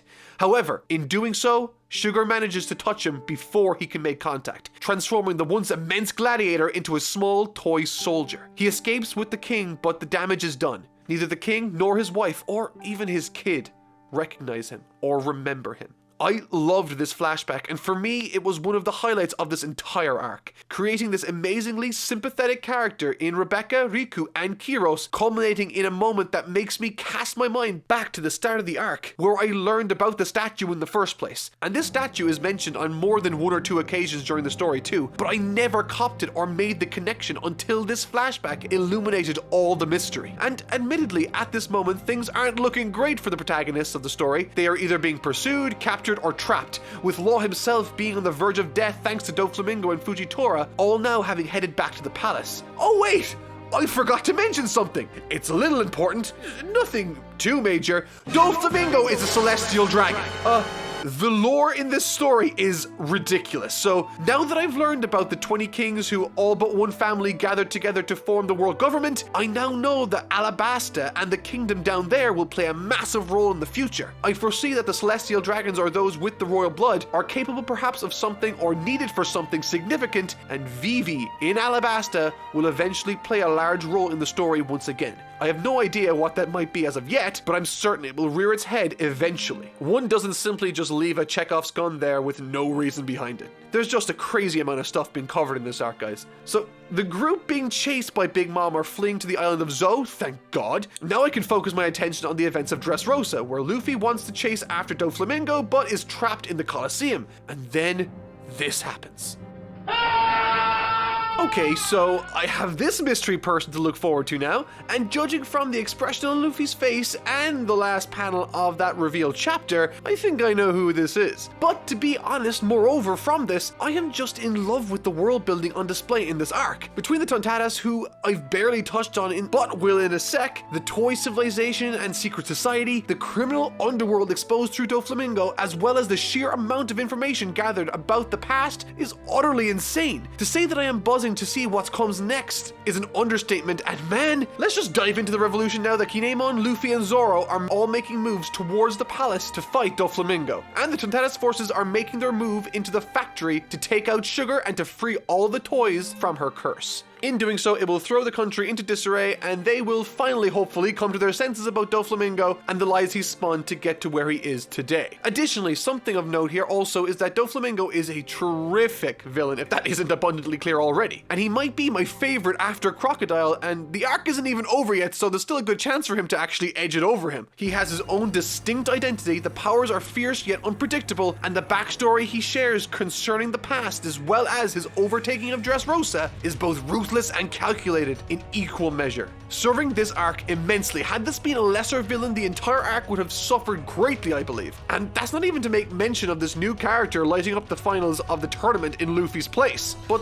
this over here specifically, in particular, is my favorite section of the Tontata subplot concerning Usopp, Robin, and the little guys as their attempt to knock out Sugar and ultimately free everyone from their lives as toys and restore the memories of the country, and probably the world. And it's here in this section of the story I believe we get a glimpse at the scope of Sugar's powers and what they might mean for the future of this series. The idea that this person can effectively create a slave out of someone while erasing their impression on the world is incredibly unsettling and powerful. And this scene is filled with circumstances and scenarios that I found both rich with character and just flat out fascinating. The first coming from Robin, who when she notices that Treble, one of the key members in the Don Quixote family, looming over Sugar as a bodyguard, protecting her from pretty much anything even coming remotely close to her. And that's when Robin comes up with the ingenious move of pretending to be a worker there, informing them of a conflict at the dock that requires Treble's attention. And I just love how smooth she is in this interaction. But the best part comes when Treble realizes that he's been duped and sees Robin running away, only for that Robin that he catches up to and pins down to be a friggin' decoy. Short but a great scene informed by character. However, despite Treble out of the way, for now, Sugar proves to be far much more than she even lets on, with her changing a large number of the forces of the Tontatas to toys along with Robin, and again, all of their friends and family immediately forget that they've lost anything. She even eventually changes Robin, and Usopp forgets she exists. And this is when something super interesting happens. When I first watched this, I enjoyed the scene that ultimately played out, but I had some reservations regarding Usopp in this instance, thinking that he should have been past this sort of behavior for the most part. But thankfully, something super interesting was brought to my attention that really highlights the strength of Sugar's character and the importance that the Straw Hat crew mean to each other. You see, a lot of this history behind Usopp's bravery, and really the crux of his bravery in general, comes from Soga King. It's an identity that he's used in the past as a security blanket like in Thriller Bark, but when Robin was removed from the equation, not only did he suddenly find himself in a dangerous situation without backup, but he was also after losing the impetus for Soga King. He had lost all of his development and motivations throughout Enies Lobby, which is where a lot of his bravery and character was born. Now, obviously this is just conjecture, but I think it stands to reason that when Usopp lost a part of his crew in Robin from his memory, he too lost a large part of himself that made him as brave as he was today. Once again, it's the attention to detail that this story time after time after time after time I'm blown away by, with callbacks to prior events to fantastic subversions on the back of monumental moments. Whenever Oda builds to a reveal, it never feels uninteresting to me, and when he builds to an action crescendo, it always hits its mark, and this time is no different.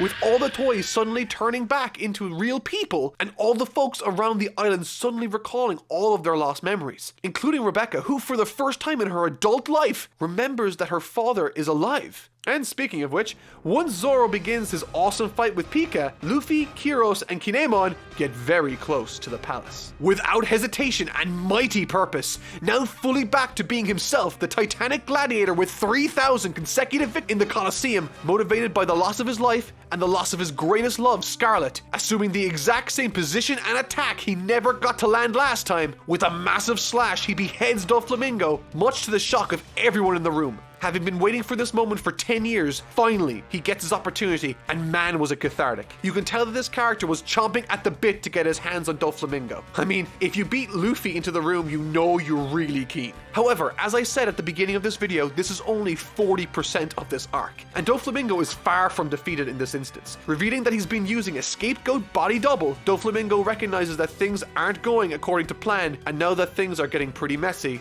it's time for the birdcage. And to that I say, what the hell is that? And the very fact that I am only 40% of my way through this story should tell you everything you need to know about this tale. It is, without an ounce of hyperbole, one of the most densely packed and enjoyable stories I have read so far in this manga epic. Dressrosa so far has dished out more information than I can cover and has offered up more material than I even discussed in most arcs. And we aren't even halfway through. What is happening? We've been introduced to the bulk, if not all of the subordinates of Doflamingo, with my personal favorite being Senor Pink, who is just the strangest, most delightful character Oda has ever concocted out of his mind. But I'm sure I'll speak more about him next week. And it's this special brand of comedic strangeness mixed with awesome moments like Kyros offered, or heck, the Colosseum finals, which, by the way, the end of that was chef's kiss. Mwah. Handled again absolutely perfectly, utilizing every character in it to the max. Rebecca being the one out of her depth, and with Bartolomeo and the new guy protecting her from Blackbeard's imposing Jesus Burgess. With it coming down to the wire, the cloaked figure finally grabbing the flame fruit and he erupting into the sky, propelled by fire, saving Rebecca at the last possible second. He is the victor, and he is the returning Sabo, now part of the Revolutionary Army, along with Koala, a little girl from Fisher Tiger's flashback sequence in Fishman Island. This arc, it's nuts.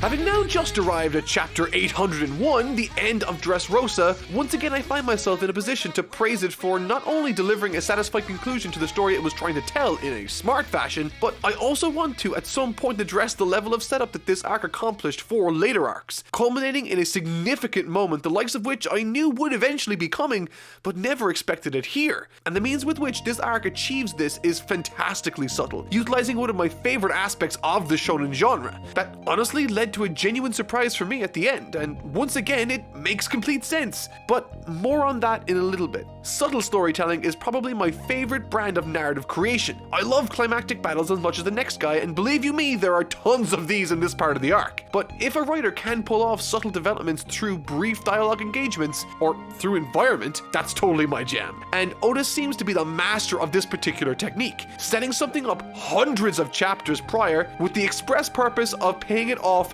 a literal decade later. For instance, it was brought to my attention that during a specific section of Skypiea, which was written in 2003 and 2004, Nolan was regaling his village with tales of where he had been, but one such tale he mentioned, while brief, was of a land of tiny people. And if you recall, I remarked in my last video that I thought it was curious that the civilization of Tantatas all idolized Noland. And when I found out this quote from Skypiea made 11 years before the Tantatas were even introduced, I sat back in my chair in utter amazement. The level of patience it takes for a writer to delay gratification for that long is staggering, but so worth it, as the feeling it gave me as a reader, having only covered the material of Skypiea a few months prior, was intense. So I can only imagine what sort of euphoric endorphin rush a decade delayed reveal like that would have been for some of you out there who have been reading for that long. That on its own is crazy to think about from a world building point of view, but would you believe that there's a much more significant or crucial plot point in this arc that's foreshadowed in the most subtle way I've ever experienced in a story? So come with me on a journey, won't you? Cast your minds back to the events immediately following Marineford. Luffy's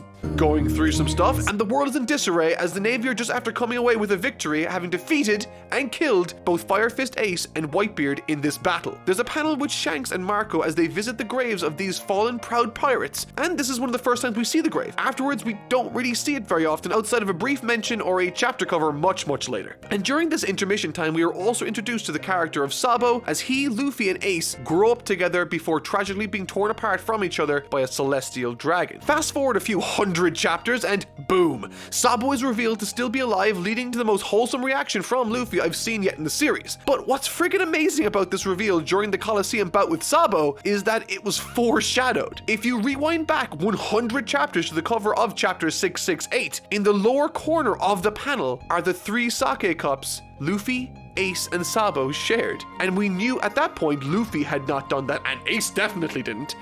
Had I noticed this incredibly subtle but fantastic piece of foreshadowing, it would have been possible for me to determine that Sabo was still alive and would show up sooner or later in a definitive manner. And needless to say, when this was brought to my attention in a similar fashion to the Nolan world building, I didn't know what to do with this intense sense of excitement I had for the future of this series. From these 2 pieces of information brought to my attention over the last 2 days, I can, once again, completely understand how and why Oda's One Piece has retained such an avid and voracious reader base over the last 2 decades. And quite simply because Oda loves this world more than anyone, which is something to say considering its fan base, filling it with occasionally small and oftentimes massive moments of passionate storytelling as he guides us through the lives of the wonderful inhabitants that dwell within the sprawling oceanic universe he's created. It might honestly sound pretentious to say this, but I'm genuinely happy that I can say I was reading One Piece before it ended, because having that mystery hanging over my head to enjoy is something most people won't be able to say, because once One Piece ends, it'll be over forever. It's the small section of time that it runs for between when it starts and it ends is the journey to enjoy, which at the end of the day I think is worth more than any ending he can deliver. And that's by no means saying the ending will be bad. It will most likely be amazing. And speaking of things ending, this is the arc that finally Usopp loses his secret identity, but it also is the only one where he becomes a deity, so it's a mixed bag for sure. But what makes this funny is that for whatever reason, the Usopp character, despite finding himself in situations he is utterly terrified of, always seems to come out on top. And while that makes for engaging cat and mouse chase battle scenarios for him to add to the mix, it also concocts unique conclusions like Soga King, or more recently, God Usopp. Having been branded the savior of the Tontatas, and now everyone who was transformed from a toy into a human again, held above like some sort of god figure through the far-reaching angel light rays, he is broadcast to the island and the wider world as their one and only savior, even mistakenly uttering some slurred speech in the form of holy order. And while this is hilarious and concludes at the end of this arc with an equally funny revised bounty number, it makes me think back to all the popular lies Usopp has told in the past and whether or not they might eventually end up becoming true. I mean, he pretty much has an army now, so who knows? Now, this won't be the only time I mention God Usopp in this video, but I think for right now we should start hopping into the events surrounding the conclusion of this tale. And let me tell you, if the first half of the Dressrosa review was top to bottom exposition and world building, then this second one is wall-to-wall battles with the established setup to this section being taken care of in the last video. The island has found all the truth behind Doflamingo's heinous plans, and thus he has to cast the entire island into a giant cage composed of his own string, citing that each one of the heroes have bounties on their own heads, encouraging the combatants in the city to capture them for a reward and their freedom from this cage. Naturally, God Usopp gets the highest bounty with 500 million berries, but Luffy isn't too far behind either. And spawning from this, there are dozens of individual battles that take place all as Luffy tries to reach Doflamingo, all in the singular effort of clobbering him and freeing the country. Now, it's not going to be easy as he has to travel up the different levels to reach the palace where Doflamingo is ultimately waiting, and all along the way the forces of the Straw Hat crew have to contend with the various officers of the Don Quixote family, leading to honestly compelling and really unique conflicts that offered a lot in the way of character. It's very easy for sections of story congested with battle sequences to get tiring very fast, as constant unbroken action, typically speaking, is a fast track to poor pacing or even boredom if you don't have something else to contrast the action with. And what's rather remarkable about this arc is that it contrasts action with other mechanically different action sequences to keep the pacing at a satisfying satisfying level that I've honestly never really experienced before. So, since the last episode had a lot of exposition to break down, I thought it might be interesting for this video that I go through some of the most significant battles that take place in this section of the story and share what I thought about them and explain how I thought they worked so effectively. Quite similarly to the Alabasta Arc ages ago, this arc climax focuses on all the Straw Hats present taking part in various battles against the forces of Doflamingo as Luffy makes his way to the main battle with the main man himself, Doflamingo. And they are all great but very different. Some offering room for lots of comedy, others more subdued and revealing, while more are just plain old epic.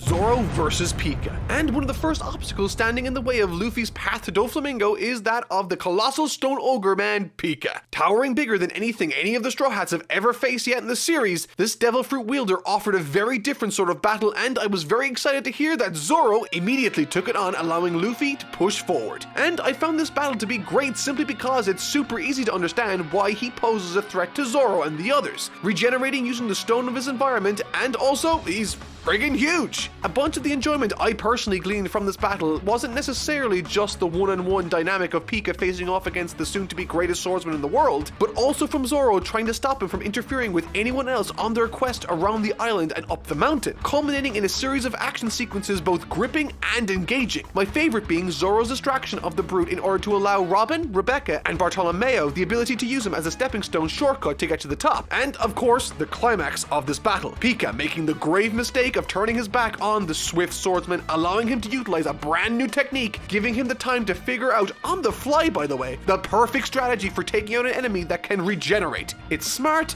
it's epic, and it has a shot of Zoro cutting through someone that looks like he's the size of a country.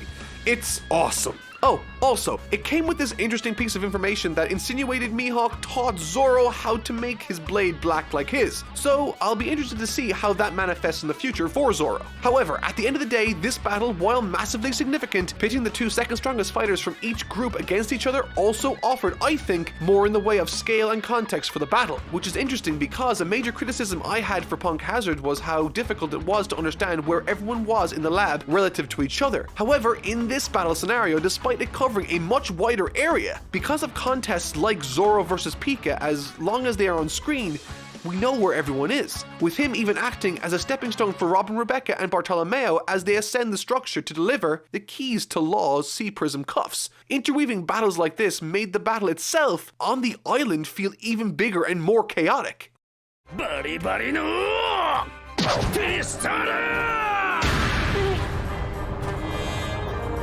Robin, Rebecca, and Bartolomeo with Cavendish versus Gladius. This particular plotline from this section of the battle is another indication that Oda knows exactly what he's doing. Acting as a delivery mission, Robin, Rebecca, and Bartolomeo need to deliver the keys to the Sea Prism cuffs that are trapping Law, which, as a quick aside, Law being grumpy towards Luffy because he can't do anything all the while Luffy carries him through treacherous passageways and perilous climbs was something I never knew I needed in my life. It's hilarious and offers much needed levity to this section of the story, but moreover, Robin, Rebecca, and Bartolomeo, once they nab the ability to jump high using these dandelions from the Tontatas and leapfrog their way over Pika thanks to Zoro, they find themselves on this plateau still levels behind Luffy and Law, facing off against Gladius, easily the most edgelord looking character design in this arc and perhaps the whole series. Rebecca and Robin are sent on ahead while Bartolomeo proves what he's made of alongside Cavendish, who also finds himself on the plateau battling alongside Bartolomeo. And it's moments like this that we find the strengths of the tournament setting from the first half of this arc starting to take full effect. The significance of these tournament arcs for me in Shonen have less to do with the actual battles usually and more so the story, specifically with the character growth and character introductions that take place, oftentimes acting as the perfect spot to establish new faces to better utilize them much later in the story. And right here in the battle against Gladius, we experience that with the two most developed characters from the tournament, the self-absolved and troubled Cavendish as well as the obsessive and good-willed Bartolomeo. And during this battle, all of their traits are on full display. Bartolomeo prioritizing the safety of his idols with Cavendish focusing on the attacking aspect, each one reprimanding the other for their choice of tactics, with a significant moment causing Cavendish to begin slipping into his Akuba form, attacking with reckless abandon abandon, while this form acts as a significant speed and power boost for Cavendish, which would be a good thing,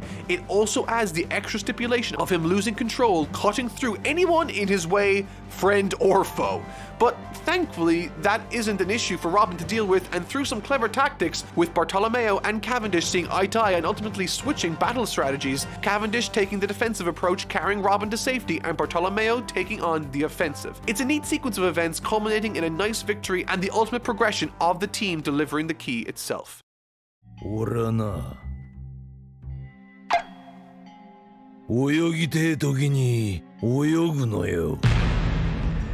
Frankie versus Senor Pink. Now, of course, with all this super serious mission type stuff serving as the backdrop and tone for each encounter so far, Frankie versus Senor Pink was exactly the sort of hard-boiled, lighthearted, and intensely funny altercation we and Oda needed to cut to in order to create greater contrast with the more serious moments. I think something easily forgotten in storytelling is the need for lulls in the action. The excitement we get and experience in an action sequence is only exciting because of the sudden and easily recognizable escalation of energy and stakes. Because an action sequence oftentimes exemplifies a higher bar than the norm, excitement happens as a result. However, if all the story ended up being was serious fighting, then the bar wouldn't ever change, and thus, quite quickly, it would become stagnant and boring. So that's why in this section of the story, I am most interested by how Oda manages to create a good pace and level of interest in this section by creating significantly different and strange fight scenes. And thus, enters Senor Pink, a chubby, half-naked, middle-aged man sucking on a pacifier, wearing sunglasses, styling a baby's bonnet. And the best part is, his demeanor, his fighting style, and his dialogue all contrast his appearance in such a stark way, I immediately fell in love with him, finding it additionally hilarious that the chorus of girls following him around everywhere are equally as taken by this suave specimen of hard-boiled manliness as I was. What I appreciated from the battle was, once again, how it informed other conflicts and led to other interactions. The consequences of this fight between Frankie and Senor Pink leads to the Tantata's escape, and ultimately, this is how Robin, Rebecca, and Bartolomeo come to receive these weird dandelions in the first place that helped them scale Pika. So I may be going through these fights sequentially, but make no mistake, they are all taking place in real time and more often than not are messy as other people and other fights suddenly become connected and intertwined. But more specifically with this battle, we get to enjoy a flashback of the origin of Senor Pink, which was significantly more tragic than I thought it was going to be, demonstrating a much younger man falling in love with a woman named Lucienne who in particular detests pirates. In an effort to not lose the love of his life, he manages to keep this reality hidden from her, claiming to be a banker instead. Together they have a child, but unfortunately the child dies, and in trying to contact Pink, his wife finds out that he never worked at the bank. He comes clean about his piracy, causing her to run off. Later he discovers that in her fleeing from him, she falls victim to a massive landslide, leaving her in a vegetative state. To this date, Senor Pink still wears this ridiculous outfit because, while he was caring for his wife, this was the only way he could make her smile. I mean, no wonder he's so hard-boiled, but also gleaned through these flashbacks we learned that Senor Pink has been part of the Don Quixote family for well over 10 years, giving us glimpses at the unit that they were back then, showing us a person or two we might not yet have seen. Regardless, the battle ends in favor of Frankie, but not until Senor Pink gives him everything he's got. Both men ultimately vowed to not dodge and take everything the other person has to offer. In the end, only Frankie was left standing.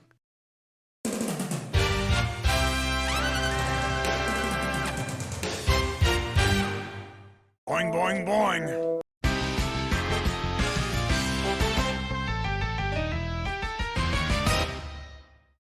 Usopp, the godlike sniper. And speaking of each fight in some shape or form being connected, this one is connected more directly than any of the others, and what's funny is that this involves virtually no fighting, but it's still my favorite part of this section, simply because of the stakes it has and the means with which its events are carried out. You see, once Usopp finds out that Sugar, the person who scares him more than anyone else on the planet apparently, has reawakened thanks to Viola's devil fruit that allows her to see anywhere around the island, she sees Sugar making a beeline for Luffy as they edge their way closer to Doflamingo. But what makes this interesting is that Usopp and them are the only ones that can warn Luffy and Co about Sugar's impending arrival, and what's more is that Luffy and Law have no idea that she has these powers, which means they are doomed if Usopp, who is on the other side of the island, doesn't do something soon. And thus are the circumstances that set the scene for one of the single greatest Usopp moments in this series that I've witnessed. So here it goes. Usopp has to, while still injured and fatigued from the last battle he had, set up his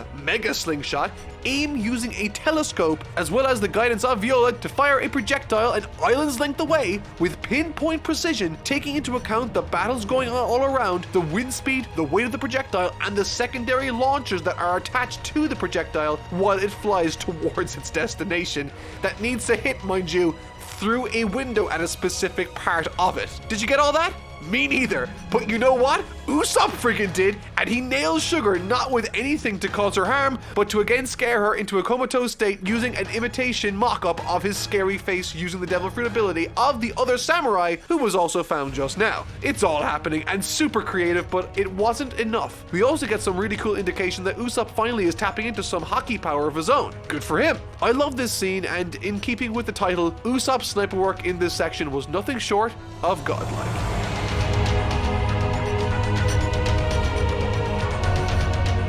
Law and Luffy versus Doflamingo.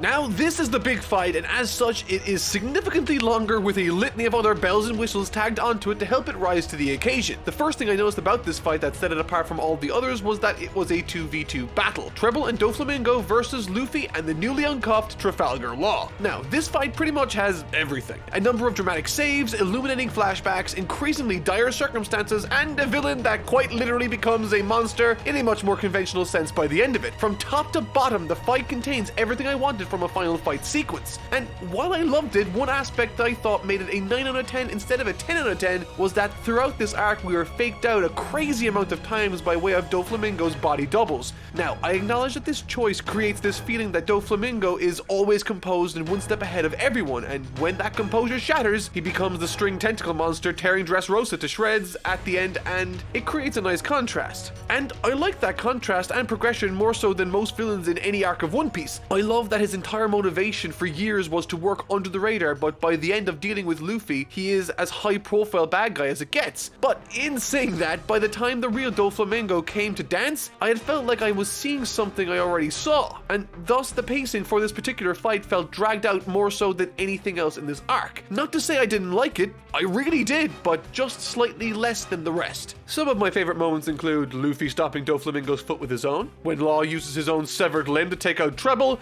and finally the sadistic battle Doflamingo forces Bellamy to have against Luffy. While tragic, this scene went a long way in putting over Doflamingo as the bad guy of this arc, if it wasn't abundantly clear already. And to be honest, when taking into account the entire story of One Piece, he has to be one of the absolute best. Maybe just behind Crocodile for me. And I think that's primarily down to the liberal use of his Devil Fruit ability, turning everything effectively into strings. He uses it for everything, sometimes things that are almost unbelievable, using even strings to fix his internal organs, which I feel you'd have to have some sort of medical or surgical background in order to pull off effectively. Now, to make things clear, I like this progression in Devil Fruit abilities. It shows that there's way more inventive ways of using a particular power. I just found it slightly more difficult to suspend my disbelief when dealing with Doflamingo swinging off the clouds in Dressrosa than I did with Crocodile's abilities in Alabasta. I realize it might sound like I'm knocking Doflamingo here, but I'm really not. I love the guy, and what he offered this arc was spectacular, specifically when this happened.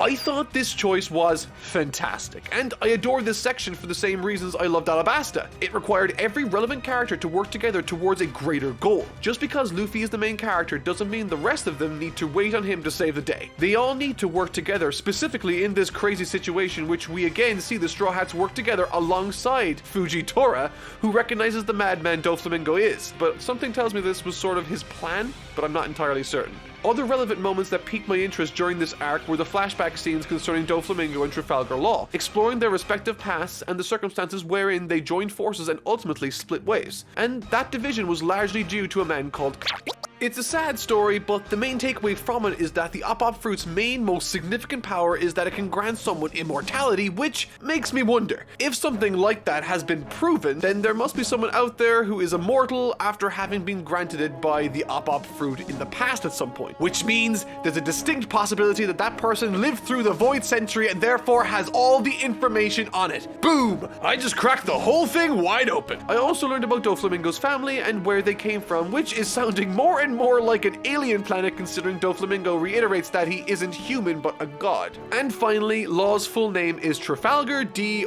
Water Law. I have no idea what to make of this, but Sengoku, who is also in this arc, seems to know more about the will of D than anyone else I've seen so far, but fails to share it. But that's for later. Regardless, when we get back to the action, the fight continues, only with one difference. It sort of gets turned up a gear.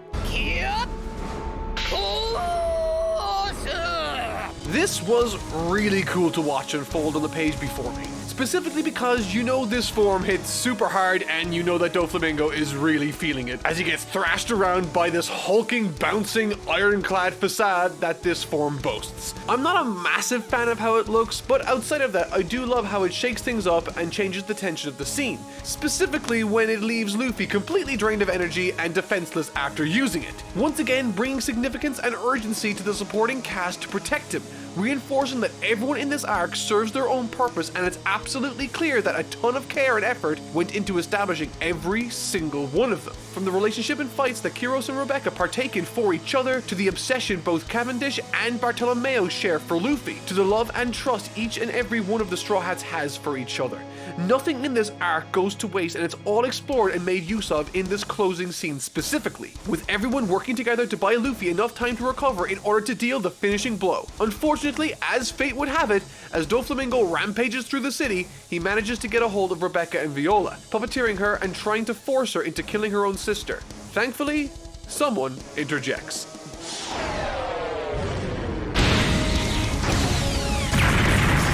There are a lot of visual and thematic components to this story of Dressrosa that share parallels and contrast well with, similarly to Alabasta, we are aiding the princess of a particular region in an effort to save her kingdom from the main villain who wishes to gain control over it for his ulterior motives. We have a largely group-oriented battle, requiring everyone to fight before all working together at the end to buy Luffy as much time as possible. In addition to that, the significance of Luffy's role is brought about by some visual components also. In the case of Alabasta, it was the rain to signify the end of battle, and in this instance, it's the vanishing of the birdcage. I think this format works specifically well for Oda and the ensemble cast of characters he's assembled within these pages. However, obviously in saying that, there are plenty of aspects to this tale that make it unique into and of itself. The main standout being the inclusion of Law, who, on more than one occasion, throws a wrench into the works of Doflamingo's plan, by either protecting Luffy during the latter stages, or more specifically when he manages to get his hands on Doflamingo and deals a near fatal blow to him, which, by the way, was amazing. Something of interest I also noticed was the activity of Jesus Burgess in this section through his engagement and entanglement with Sabo. He seems to be hell-bent on still extracting the devil fruit powers from him, and the battle that ensues is satisfying. Or at least, I thought it was. I love the flame fruit, it's just my favorite. But to be honest, even after having split this arc in two, covering all the intricacies of these battles will almost always be a losing effort for me. I never even touched on the incredibly touching battle Kyros had against Diamante in the place of Rebecca with help from Robin in the flower field. This battle really reinforces who Kyros is, where his values lie, and even what he thinks of himself, which manifests in the conclusion with him trying to distance himself from Rebecca, as he felt he didn't deserve to be her father. However, thanks to the help of Luffy, who went out of his way to help this situation, he allows Rebecca to catch up to Kyros before he bails entirely, and the scene is a mucus-filled, emotional high point of the story for sure. Oh, and by the way, this ending to Dressrosa is like super long, and I don't mean that it was boring, it's just that it contains, again, so much stuff, like a retired Sengoku who has now retired and is boasting a head full of white hair. It's so refreshing to see Sengoku laugh about the situation Fujitora has elected to let unfold too, allowing the Straw Hats to regroup, rolling the dice every day for such a thing to be allowed. But the most important action Fujitora takes during this entire section is seen at the very end of the battle when he purposely bows before the entire country and world, asking for forgiveness in failing the entire country, essentially apologizing on behalf of the Navy and preventing them from spinning their own narrative like they did in Alabasta, giving credit to Smoker, which he acknowledges from afar, and I really appreciated that inclusion from Smoker too. Okay, all of that aside, it's time to discuss the most important change this arc granted the series. So, as Luffy and the crew retreat to the docks while being pursued by Admiral Fujitora, something curious happens. A real sign of changed times and progression. Luffy flat out refuses to run any longer and dukes it out with Fujitora, citing that things are different and aren't at all like they were in the past. He's now an extremely powerful pirate and has no need to run any longer. It's also here that I learned that Fujitora can't summon meteors from random places, but instead pulls large amounts of rock and rubble to the ground, which gave me a bit of a brainwave. Fujitora's pull is far-reaching, right? The first instance is demonstrated to us as he pulls a meteor from space, it looks like, which could mean, technically, if he's powerful enough, he could, in theory, pull the moon down to Earth, which houses Enel from the Skypiea Arc. It's just a thought, but I'm calling it here. That's totally gonna happen in some shape or form in the future. It absolutely seems like the crazy type of thing Oda would totally do. And for fun, here's another theory I had while reading. Fujitora has the ability to pull things down towards the Earth, and we've seen him use these dice multiple times in this arc. My theory is that maybe he can control the number the dice rolls to using his Devil Fruit power. In doing so, he controlled the fate of the dice rolls, perhaps in order to let Luffy recover, but he might have also used this power as a means of testing Luffy's honor at the beginning of this arc. It's just a thought. どんな顔してんだい。目閉じなきゃよかったな。 But the aspect that made this arc a masterpiece was the inclusion of this scene at the very end, where all the warriors we've come to know over the course of this arc pledge their lives and services to Luffy and the Straw Hats. Essentially, this is the moment where Luffy gains the power of an armada 5,600 men strong. Now, the reason why I found this to be extremely impressive was, first of all, I never saw this coming, but the means with which Oda makes this work was again extremely subtle and efficient. Typically, the tournament arc setting grants a writer the ability to introduce a bunch of different people, establish their characters, and offers interesting matchups that explore the nature and abilities of each individual, which is essentially character development in fast forward. And this was useful in the traditional sense during this arc when we were able to utilize characters like Cavendish and Bartolomeo as well as the rest of them in crucial scenarios that even carried some of the narrative tension and weight. But when I saw this scene, I realized that he used the tournament setting and this arc to set up and establish, quite well I might add, the foundations that make up the captains of Luffy's armada. While reading through this story a few weeks back, I realized that there would of course come eventually a time in the not so distant future where Luffy would require such forces. But I always wondered how it would be done. I figured these characters would need to be established independently, and over the course of the series, Luffy would acquire them similar to how he did with the original Straw Hat Pirates. But instead, he completely surprises me by getting the entire thing in one instance, while also taking me completely by surprise. Imagine, if you will, being surprised by the natural inclusion of a 5,600 man strong armada, and I was blown away by how he pulled it off here.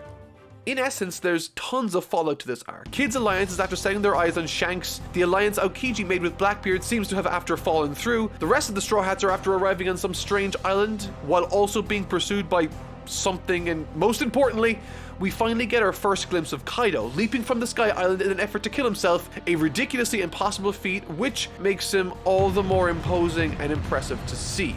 And finally, all the Straw Hats now have new bounties.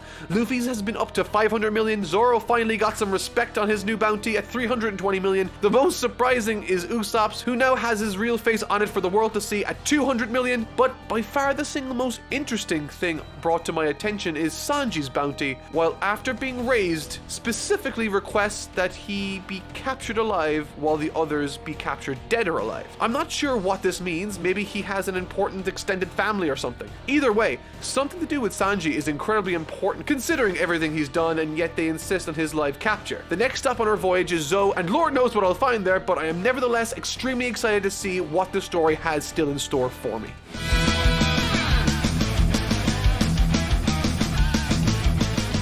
So right off the bat, the most enjoyable aspects from this arc come from how it's structured. Expertly interweaved with the prior Dressrosa arc, the events of which inform the beginning and consequences of this one. We are tied to the perspective of the fractured Straw Hat Pirates under Luffy, whom, after defeating and handing over Doflamingo to the Navy, is now in search of his friends on the island of Zou after they attempted to escape from Big Mom. The stakes, tensions, and questions this story establishes for its readers to come to grips with right from the get-go are palpable and massively captivating. This feels like a genuine and true continuation of the story, helped inextricably by the fact so much of what has made the arc feel visceral was set up in the arc prior, which, while relatively rudimentary compared to how advanced some of the steps he's taken in the story so far have been, the fact remains that simple and basic additions to the story like this help in a multitude of ways to not only help the pacing of the prior arc by cutting down, focusing the cast you need to occupy, but it also encourages the very prior arc in Dressrosa to carry a lot of the heavy lifting for this one, by establishing tension and a goal for us to follow. And this is super simple stuff in principle, but when you're dealing with the climax of the biggest arc in a long time,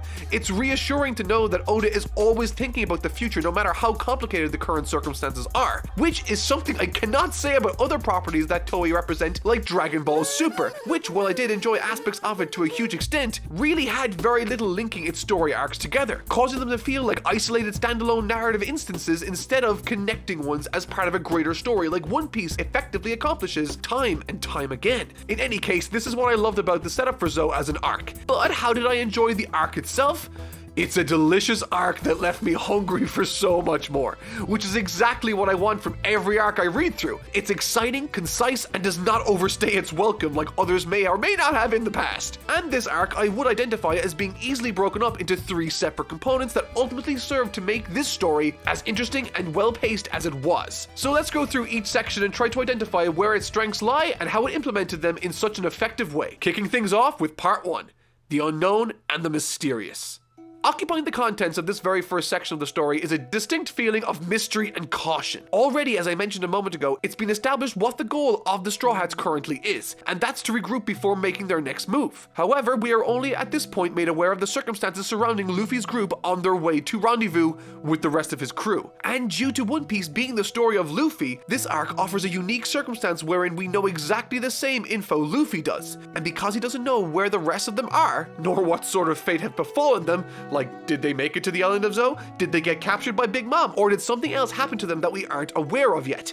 These are all questions swirling around in Luffy's mind, and by extension, us, linking us to the story in a very visceral way, assessing the possible outcomes as the story presses forward. And as this story highlighted during the initial voyage to Zou, it reinforces what we are voyaging for, the missing Straw Hats, with Nami not being there to navigate, leading to various navigation tribulations, and with Sanji gone, Luffy tries his hand and fails at whipping up some grub for his team. These are small inclusions in the story, but just like Amazon Lily demonstrated Luffy lacking in certain areas his friends helped him with, so too does this arc demonstrate the struggles they face when they aren't all united, proving in addition to the emotional reasoning we have to find and regroup with the rest of them, they add a utilitarian one. They need each other to survive. In addition to those reinforcements of the established themes in this arc, we're also greeted by some really interesting fallout and points of view from various characters. Dragon expresses that he wants to gather all of the revolutionary leaders and seems to show more interest in Robin than his own son, which I call BS on, seeing as he saw to his son's safety in Loguetown. Don't think I forgot about that, Mr. I can control the weather or something vaguely like that. But that's not what's curious about this scene, in fact. It's the instance that Blackbeard seems to have the location of this revolutionary base, targeting it as something in need of overthrowing, which I'm exceedingly excited for considering I've been waiting for Dragon to do something for ages. He's shown in Loguetown, we see a glimpse of his picture in Alabasta, and really he's peppered throughout this tale but never ever the focus. So I'm interested to see where this plotline goes. And finally, before I move on, it's briefly mentioned that there exists this big individual, while being encouraged by his mother, who claims to be the supposed son of Whitebeard. So yeah, don't know what to make of that. These side stories are really the only instances in this arc that draw our attention away from the main plot, which I'm honestly thrilled about because this happens when they discover and arrive at Zou. And man, was I not prepared for what I saw.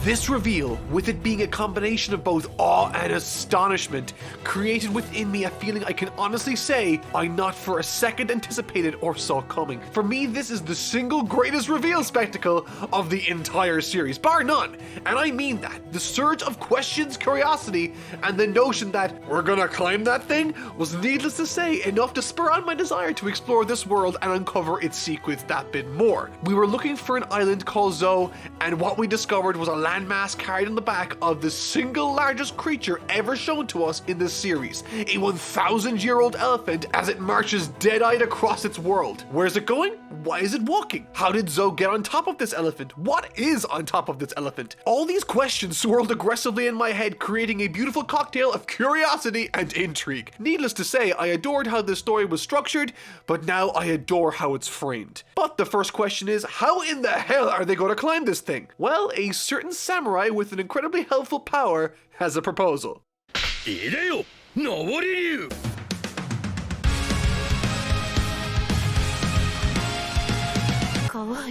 This was one of the single strangest but best gag sequences that I've probably ever experienced in One Piece. I have no idea how it's structured in the anime, but in the manga, the journey this little cartoon dragon character goes on to get the crew to the top of this massive elephant is framed in a very short period of time as an inspirational journey that's even structured like its very own hero's journey. It's so over the top and funny. He accepts the call to action, he struggles, endures loss even, pushes through for the sake of the others, and proves himself wrong at the end, rising to the occasion in summiting the massive hind leg of this elephant before disappearing entirely. It's so ridiculous, and I love Oda for creating something so wacky to lighten the mood before we discover even more mystery on this island. What's more is that at this point in the story, I had a theory brewing which proved to be wrong, but I'll tell it anyway. So the Straw Hats, in addition to looking for the rest of the crew here, came to this island in the first place to retrieve the third and final part of the samurai group, a ninja called Raizo. Now, no description is given about this character, and when the two samurai fall off the elephant, they do so after a monkey fell from the island towards them. For the longest time, I was convinced that this little monkey guy could have been the ninja Raizo,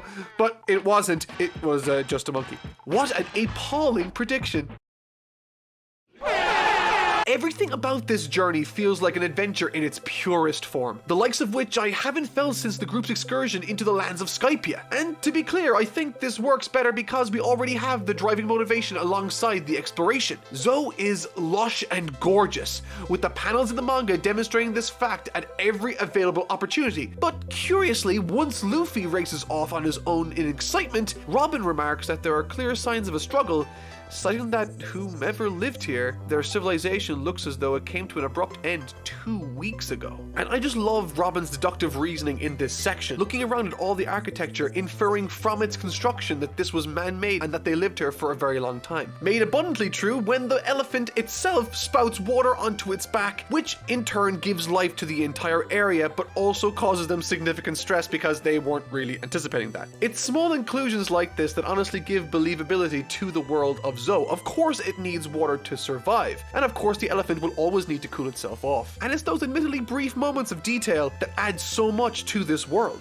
And once we discover the inhabitants of this island, we learn that any and every anthropomorphic creature we've ever met in the show more than likely originated from this small land on the back of this elephant. That includes the bear from Law's crew. Again, like any good addition to this sprawling story, it enriches the prior stories with extra insight and information. In addition to that, we also meet Carrot. And it's this introduction, guided by this dog person called Wanda, who's supposedly wearing Nami's clothes. She leads Luffy to, and eventually the rest of the Straw Hats, to their base of operations within this world, where they regroup with Nami, Chopper, and Brook.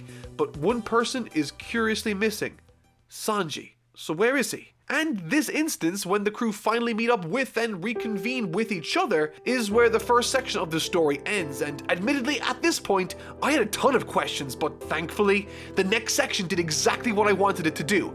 It went back in time and showed us what transpired right after we left off with the crew as they were being pursued by Big Mom's ship during Dressrosa.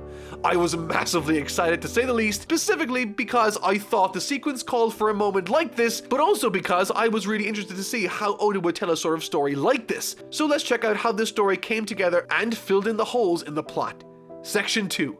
Filling in the timeline. From this point in the story, there will be nothing but revelation after revelation, bringing us all up to speed with the events that have transpired since we last saw Sanji's group 11 days ago in the story. Interestingly, they actually escaped the clutches of Big Mom's ship without much effort, with Caesar in tow also. Which reminds me, Sanji and Caesar are gone. and with it only taking an extra day after they do lose Big Mom's ship to arrive at the base of this enormous elephant carrying Zoe. Now, what's interesting about this whole encounter to follow is not only the curious characters and circumstances they uncover, but more so the fact that this timeline conflicts with Robin's remark earlier about the city coming into conflict over 2 weeks prior, and naturally, Nami's story corroborates this fact. Something happened before even Sanji's group arrived. And all the while this tale is being recanted by Nami, in the back of our minds we have the single piece of information we are waiting to learn about, and that's Sanji's disappearance. Now, naturally there are a host of other questions the gang are looking to learn, and slowly over the course of this explanation from Nami, we learn the harsh and uncomfortable fate that befell the poor civilization almost 3 weeks prior at the hands of one of Kaido's main men, Master Jack. The design of this person is massively intimidating, and with a bounty of 1 billion berries, it really puts into perspective the magnitude of a threat this individual boasts. And despite the forces of the daytime and nighttime on this island not cooperating, they do provide a decent struggle against this particular foe, but perhaps the most interesting part is the reason this Master Jack of Kaido's empire has chosen to ransack the island in the first place. They are looking for Raizo from Wano. この国にいるはずだ。そんなものはいない。何度言えばわかる。 Again, I'm completely unaware of how this particular grouping of scenes plays out in the anime, but in the manga, the visuals depict a truly harrowing circumstance after befalling the likes of the two leaders, Duke Dogstorm and Cat Viper, alongside their many people, declaring and pleading with their torturers that they do not know of, nor have they ever harbored any such individual. In the face of this, maybe because they don't believe them, or maybe because they just like it, the forces of Master Jack insist on dragging the poor inhabitants of this country kicking and screaming to near death. It's horrific. We're also introduced to a bunch of other characters working under Master Jack, including but not limited to a certain individual called Sheepshead. He's not a very nice guy. After many days of this torture, out of seemingly nowhere, Master Jack was called away on an urgent need, leaving just a skeleton crew behind to finish them off. And this is where our Straw Hats Sanji, Nami, Brook, Chopper, and Momonosuke arrive with Caesar in tow. Again, every piece of information drip-fed throughout this story helps us add context to different visuals we were shown earlier in the arc when Luffy and them arrived. We've seen the ruined structures, we've seen the racks where people were left to die on, we've seen every wound this damaged civilization has endured, and now we have an appropriate context for everything. And what's more is that the events that took place in the last arc totally informed the events of this one, down to a T, and I absolutely adore that. It might not seem like a huge issue when thrown out quickly, but something One Piece has usually been really good at is avoiding convenience when it comes to the events the characters participate in. For me, the sign of a weaker writer or weak story structure is one that has their characters arrive at a location where, as luck would have it, something out of the ordinary for that particular village or town is happening, or maybe a random chance event lures them in. A good example of this plot orientation in action can be observed in series that typically adopt the Monster of the Week type format. They might have a loose overarching plot, but it's by no means the focus of every given episode. In these, characters encounter fantastical things within each place they visit, and this sort of causes the characters to feel more like passive participants in the world, while other more active or interesting ones inform the events that unfold. Admittedly, this is a preference I have, and there's nothing wrong with liking that format, but I love characters that are active within their own story. I love individuals that once they enter a room become the focus because they are causing the interesting things to happen. They deserve this story to be told about them. This is why Vegeta during the Saiyan and Namek arcs was so interesting, and why I adore Luffy. How many times have I described a scene where Luffy pretty much just wings it or decides to randomly go on the offense? He doesn't wait for the story to happen to him. Luffy happens to the story. And as consistent as ever, Luffy happens to this island too. You see, once he defeated Doflamingo, Kaido suddenly became aware of it, and because he had that skin in the game, needing Doflamingo, he ordered Master Jack, someone he could trust, to leave whatever he was doing on Zou and pursue to free Doflamingo from his naval escort. The events of Dressrosa not only set up this arc, but this arc, simply put, couldn't have existed without it. It is, in the purest sense, inextricably linked with the events of Dressrosa, with, as I mentioned, its setup being informed by it, and And quite literally all of what makes this arc interesting in a narrative sense spawns from that arc also. The mystery and the stakes would not even remotely be at the same ballpark level had it not been for the last installment. And because of this upheaval and leaving on behalf of Master Jack, once the first group of Straw Hats did arrive, they were able to liberate the people of Zou from their torturers in addition to providing the necessary aid. And because they provided aid, when Luffy arrived with his crew, they were treated like heroes. This informs that, and that informs this. Everything is connected, everything makes sense, and now we have delicious context for it all. I love this arc, everything just connects perfectly. And the simple addition of it shows the far-reaching implications of the actions the crew are taking these days. No longer confined to the East Blue or the naval-dominated section of the Grand Line, we are in the new world now. And when you interfere with the business of an Emperor of the Sea, the effects on the wider world can be felt almost immediately. Case in point, Zou. In addition to that, we got some nice teamwork during these flashbacks as Sanji takes out the brutes, but still, the weapons used to win this struggle over the minks of Zou were gas-based and creations of Caesar himself. So good thing he's there and just sucks up everything. However, still, even with all the context, we are still missing crucial information concerning the whereabouts of Sanji. And this scene covers just that. ここは俺の体内だぞ。お前らはもう捕まってんだよ。 This is the scene that pretty much dictates and will inform the series of events that'll no doubt unfold within the next coming arcs, and perhaps even further beyond. I have no idea if the effects are still being felt today of this scene, but only time will tell. Regardless and irrespective of future complications, this scene in this arc creates a powerful moment for Sanji, which I'm honestly happy about.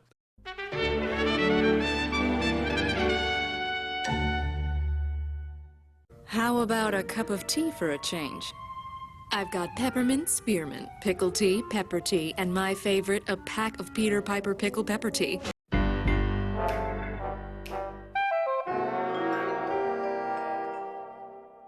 As it happens, 2 days prior to Luffy and the gang showing up on Zou, Big Mom's forces appeared on the island. They announced that they are there for 2 reasons, but interestingly, the lion mink in their company by the name of Pecoms, one of the leaders in this group, declares his gratitude towards them for saving his homeland from the rampaging forces of Kaido, citing that they will only take Caesar and not anything regarding their second mission. And that's when this happens.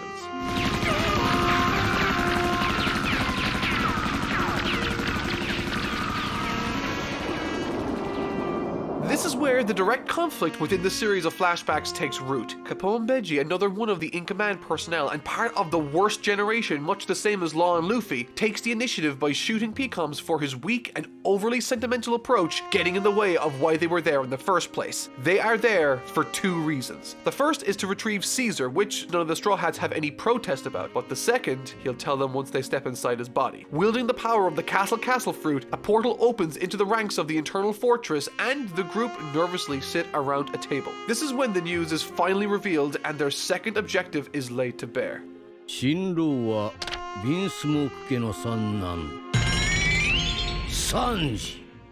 I love this scene. Within it, we learn a tremendous amount regarding Sanji's upbringing and backstory in just a few illuminating pieces of information. We learn that he's part of an important crime family called the Vinsmokes, of which he's the 3rd son. Interestingly, I always figured he was an orphan, given the circumstances surrounding his introduction to the series with Zeph and his backstory therein. So, to hear that his immediate family, his nuclear family, are not only important but also alive is something I'm not even sure I know how to reconcile yet. Immediately, I'm filled with surface-level suspicions like there must have been a good reason for him to leave. Someone must have helped him leave. I mean, he was a very young child at the time, and during this arc, a specific emphasis is drawn on the distance he must have traveled to get to the East Blue from where he was in the north. Was it someone in the Navy? How did they cross the Red Line? I have so many questions circulating in my head surrounding this very small plot thread that I'm dizzy from thinking about it. Despite this dizzying news, however, Sanji is being beckoned for one specific reason: to marry the 35th daughter of Big Mom, going by the name of Pudding. I have no idea again what to make of this news or what sort of far-reaching implications might stem from this, but all I do know is that Sanji demanded that his friends be freed, and in return he would go to the tea party being held by Big Mom. Sanji writes a letter before taking his leave, promising to return. Having received such important news regarding the fate of one of the original 4 Straw Hats, this story once again pulls the rug out from beneath my feet. 何度言えばわかる。ガスをまき、弱った戦士たちこの命にくれてやる。雷蔵殿はご無事です。 After the samurai reveal themselves to be in allegiance with the rest of the Mink civilization, this insane piece of information is revealed. Tying up the end of this section in a surprising but welcome bow is the reveal of Raizo, the samurai they had initially arranged to go to Zou to retrieve in the first place. It's revealed that despite Raizo actually being harbored on the island of Zou, the inhabitants not for a second entertained the idea of ever selling him out to their torturers, which on its own is badass, but they also tied him up and did everything in their power to make sure that he was none the wiser of their plight. It's honestly quite sad and adds a lot of respect to the minks that live here, specifically when Raizo talks about how they brought him food and took care of him despite their clearly worsening conditions as the days progressed. It's a harrowing tale, and not to mention makes a great little swerve when also informing us of the alliance the country has with Wano. And with that, that brings us to the third and final part of this arc, and that is reveals and conflict. This is the section where Oda drops a much welcomed and hefty exposition dump. I say welcomed because of a single piece of information Wanda mentions towards the beginning of this arc, and that's that this civilization has been atop this elephant for 1,000 years, which meant that it was perfectly within reason for me to infer from that this civilization might have something to do with the Void Century. And would you look at what the ninja is tied to? It's a poneglyph, but not just a regular run-of-the-mill poneglyph, it's a redstone poneglyph, and these things are bloody important. This is the first sign of an end goal or a means with which to get the location for an end goal I have seen in the series. You see, this special red poneglyph thing is part of a 4-piece set. Each one points to a specific location in the world, and if you plot all the locations gathered by all of these on a map and intersect the coordinates, you get the location of Raftel. The reason why Raftel is important is because it was only traveled to by the former king of the pirates, and may also be the location of the fabled One Piece treasure, so it's sort of a big deal. Not just because it presents a clear and easily understandable goal for us to follow, but it also informs the rest of the story from here on out, because once the situation with Sanji gets addressed, they will have to try to locate and decipher the locations of all of these redstone poneglyphs. Which seems straightforward until you come to understand that 2 of these are in the possession of Big Mom and Kaido respectively. Interestingly, however, all the Straw Hats technically need to do is to find the locations pointed to on these maps, which sort of opens us up to lies in deceit. I mean, what if Luffy trusted someone who told them that the poneglyph was pointing to a specific location, only to find out that it was a lie? That would totally throw off the location of Raftel and would make for some serious tension between 2 characters. And that's just one way the story could go with this particular line of thinking. And if you think this particular revelation is the only thing mentioned in this section, then buckle up. Momonosuke isn't the son of Kinemon, or any other samurai in the party for that matter. He is in fact a noble heir by the name of which explains his bratty attitude, further recontextualizing prior events. But what's more is that I learned the people of Wano 800 years ago created the poneglyphs, which is of course curious or obvious timing depending on your definition, considering that that was when the Void Century occurred. However, more recently, Kaido and his pirates are after invading Wano, and due to their king not cooperating, they killed him. We're talking about a guy who apparently sailed with Gold D. Roger to Raftel, by the way. This is a huge deal. Apparently his dying wish was to open Wano's borders to the rest of the world, so I'm sure that will play as a motivation in the future. But needless to say, this arc is amazing. So now not only have we a goal for the next arc, which is to suss out the situation with Sanji and to get him out of there, not only have we a goal after that in dealing with the oppressive shoguns of Wano and liberating the country from Kaido, but we also have a separate overarching B or C plot where the Straw Hats need to partake in the single most important scavenger hunt ever concocted. It's bonkers, and this arc is still not done. Despite this being short-lived and not really focused on action at all with the main cast, it serves to bring yet again another vital piece of information to the forefront of my mind. Master Jack attempts to kill the elephant that's carrying Zou, and what's more is that he almost succeeds in dealing some serious damage to the poor creature too. But thankfully, this happens.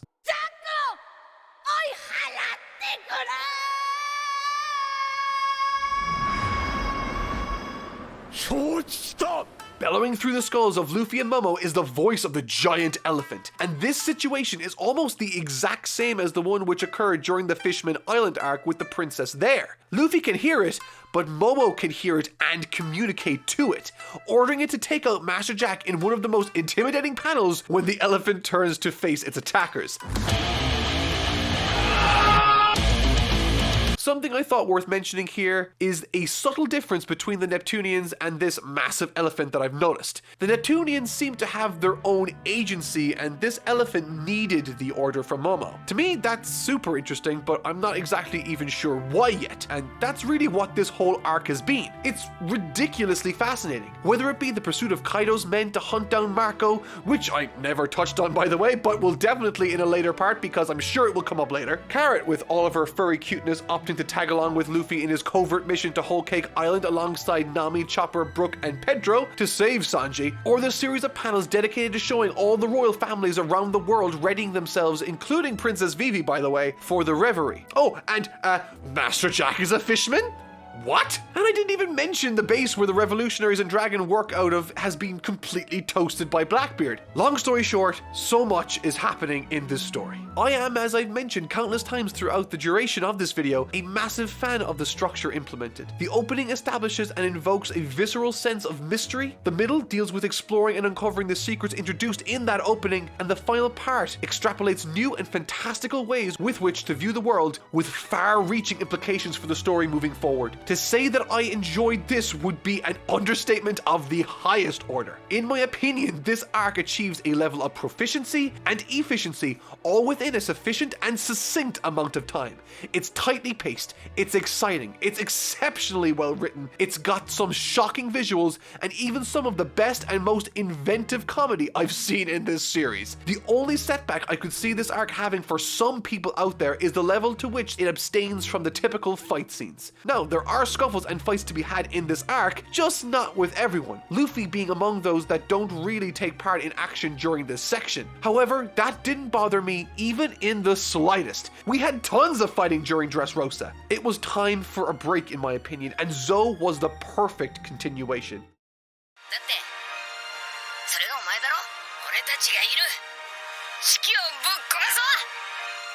Say the line, Mark.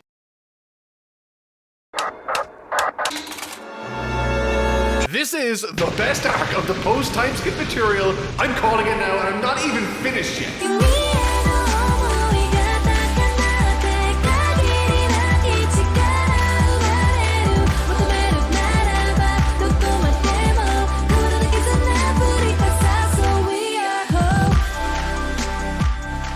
This is a beautiful arc. As I mentioned before, possibly the single most emotionally resonant of the series. And for those of you that are familiar with it, you'll know that's a pretty big claim considering the big arc contenders for that title in this series. One Piece has in its catalog some fantastic action and storytelling, yes, but the cornerstones to perhaps most of its tales is some sort of emotional throughline. Immediately, what came to mind for me were stories like Arlong Park with Nami, Water 7 and Enies Lobby with Usopp and Robin, or even Marineford with Ace. All of these are tremendous stories that have an emotionally driven narrative focusing on characters we care about in one way or another, exploring their darker secrets and putting them into extreme circumstances to see how they navigate them. And that is so interesting. One Piece has a litany of incredibly interesting secondary and tertiary characters, but by far and away I think we can all agree the most interesting characters in this series are the Straw Hat crew. And when we get individual story arcs concerning these guys specifically, it makes for what I think personally are the most interesting One Piece arcs. And yet, Whole Cake Island has affected me the most, dealing with the character of Sanji. Primarily, this arc explores his past, explains how and why he thinks the way that he does, and investigates the relationships of his past and contrasts them beautifully with those of his present. Dealing with themes of hatred,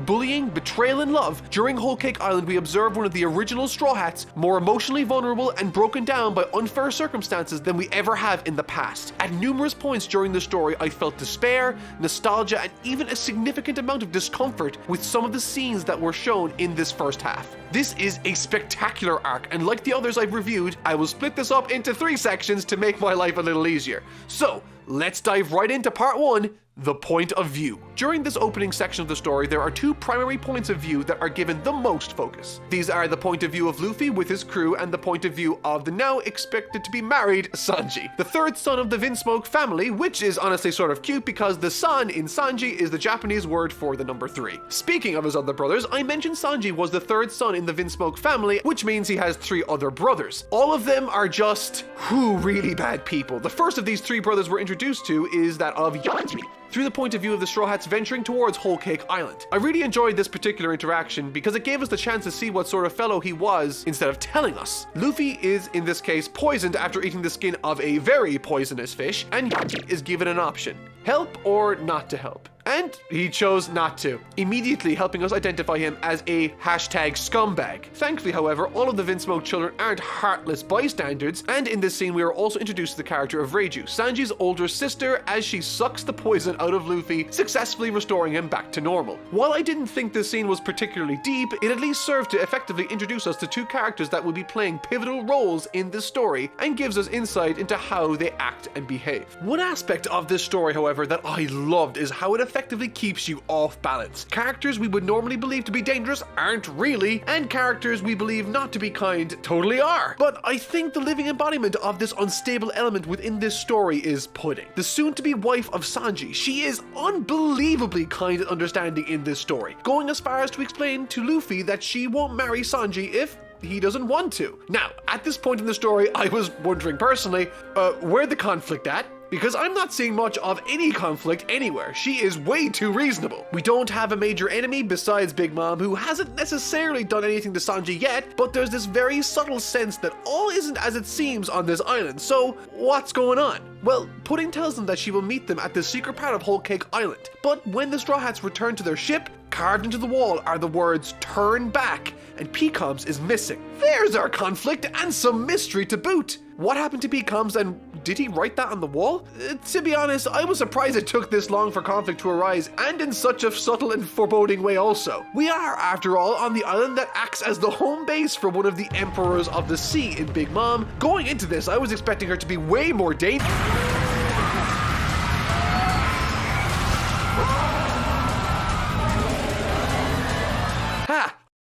So, Big Mom is terrifying in the truest sense of the word, and to be clear, looking at what she's capable of here, I have no idea how Luffy and the others, once they do eventually collide with her, how they will possibly overcome what she brings to the table. She can steal the lifespan of those that get in her way, with this mechanic being introduced to us by way of her inflicting this upon her own son, which again serves to throw me off balance. A self-proclaimed mother doing something so horrible to her own children, it's unsettling, made all the more creepy by how upbeat and sugar-coated everything in her surrounding areas are. This island and those surrounding it have a big secret. Beneath the sweet exterior is a rotten core, made all the more abundantly clear when Jinbei reveals he has been part of Big Mom's forces, but also announces that he wants out, bringing full circle the plot thread from Fishman Island, where Jinbei had to deny Luffy's recruitment simply because he had stuff he needed to deal with, and it turns out this was that very business. But it's not as simple as that, unfortunately, and in order to leave, Big Mom brings out this roulette wheel,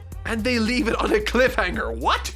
Anyways, we go back to the Straw Hat ship with Luffy and co. as they decide to split up into 2 teams. Luffy, Nami, Chopper, and Carrot head to the part of Whole Cake Island that Pudding said that she would meet them, and the second team, Pedro and Brook, decided to covertly see if they could retrieve the prince from the poneglyphs in Big Mom's possession. There's a lot going on, and this is when things really start to get interesting. You might have noticed that I have refrained from talking about Sanji specifically, and that's because I want to dedicate an appropriate amount of time to without fracturing it throughout this review. So let's discuss Sanji's point of view within this story and the tragic circumstances that befall him therein. As mentioned earlier in this review, Sanji has 3 other brothers, as well as a sister. Of them, we have met Reiju, his merciful sister, and Jaya, his unsympathetic and mean-spirited brother, which leaves 2 brothers unaccounted for. However, in the same fashion the other 2 had a scene that demonstrated their characters briefly, so too do Ichiji and Niji, Sanji's 2 older brothers, spoiled, filled with self-importance, and even going as far as to demand his people to act as meat shields in the heat of battle. It's horrific and gruesomely communicates these 2 to us in a succinct manner. These are Sanji's 2 older brothers, and they mean business. And now that we've met all of his siblings, I guess now's as good a time as any to meet Daddy.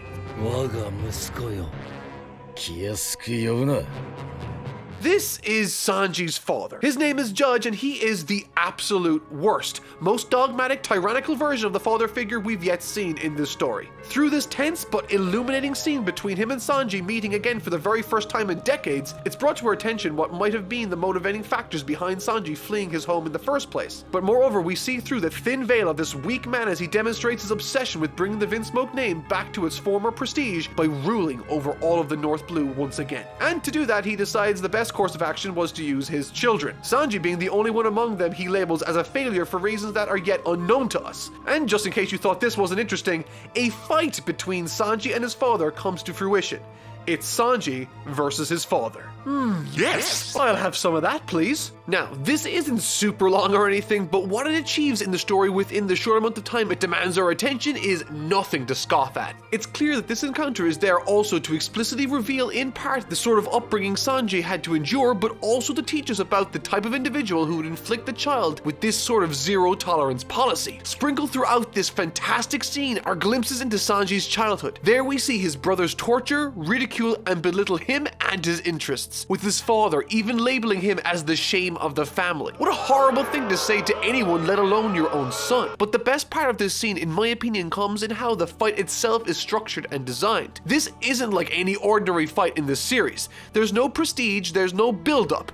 This fight is here to show us exactly what sort of person Judge is and why Sanji is different. Highlighted early on is Judge's surprise by how capable Sanji is as a warrior, even remarking over his use of haki. But quickly, Judge, through the use of his disgusting tactics like human walls and blatant disregard for life, overcomes Sanji, who is unwilling to participate in such barbarism. This fight then concludes with Judge having won, but Sanji having stayed true to who he is. It's a phenomenal scene that serves to highlight perhaps what is the point of contention between Sanji and his family: his empathy and his kindness. And if that fight wasn't indicative of the sort Judge is, in true scumbag fashion, fearing that his son won't comply with his demands and marry Pudding, he straps 2 bracelets onto the wrists of Sanji. The same sort of braces the Celestial Dragons used for their slaves. And so, if Sanji doesn't go through with this marriage and make his family stronger by association to Big Mom, they will blow up his hands. And the worst part, Big Mom holds the key. These scenes for Sanji paint for us a very clear picture. Sanji is a prisoner within his own family, ridiculed and abused by his brothers and father,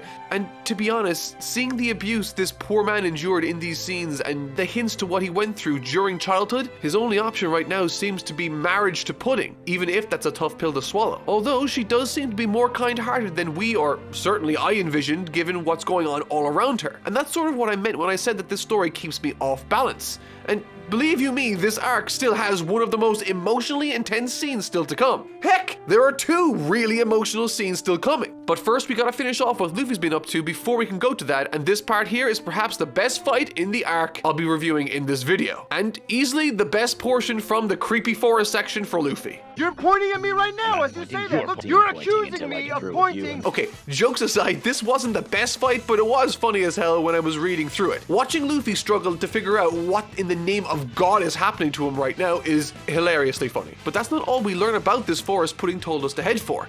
You see, we learn that this forest is alive, and the entity lurking inside of it is none other than a daughter and son of Big Mom in Brule and Cracker. Oh, okay, yeah. While Brule is bad news, locking Chopper and Carrot away in a mirror dimension, I'll get to that later, this Cracker guy is what causes the bulk of the issues for the Straw Hats in these woods, or more specifically Luffy. This guy is an absolute bruiser, boasting a bounty of 840 million berries. It's clear to see just by how easily he brushes off Gear 3, how impossibly powerful he really is. And what's more interesting is what happens when Luffy uses Gear 4. Personally, I love this fight, not because it's the best I've seen from the series or anything like that, but because of how well it serves the story it's a part of. Existing within a largely emotional story filled with serious and tense encounters left and right, these scenes offer us, while still being cool as all heck, a much needed break to the tension with some levity that I really enjoyed. An easy highlight for me being when we realize that Luffy has been fighting this Cracker Man for 11 straight hours in an effort to get to Sanji. This is specifically funny because his sole strategy seems to be eating his attacks, with whomever loses the will to go on being the loser. It's stupidly effective in terms of whipping up some interesting action set pieces, some lighthearted comedy, all the while demonstrating to us that Luffy is willing to risk his life to rescue Sanji from this island's clutches. And while he does eventually overcome this massive enemy Cracker, sending him flying with a creative combination of his uniquely bloated form in tandem with the Gear 4 ability, afterwards it poses the very real issue of having Luffy extremely fatigued, lying asleep as they exit the forest. Oh, and I almost forgot, there's also this scene in the woods where Luffy fought Cracker, where Nami realizes that she has this Reverie paper from way back in Thriller Bark. This paper was pointing to the mother of Lola, who happens to be Big Mom. Like, okay, what? This happened like hundreds and hundreds of chapters ago. Oda, you absolute monument to human patience. Now, time to get to the good stuff.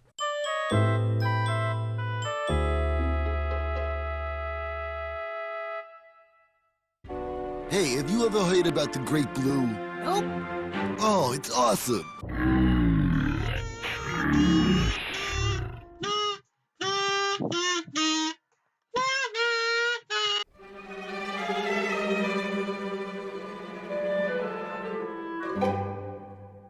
This scene here is one of the best scenes that this arc has to offer, and I think it says a lot about me as a reader for liking it this much. It's just a bunch of people conflicting around a dinner table. It's simple, it's dramatic, and it highlights exactly where the differences between Sanji and his family lie. Having just arrived home from their time spent in another war effort, this is the first time we see all four brothers together as adults: Ichiji, Niji, Sanji, and Yamato.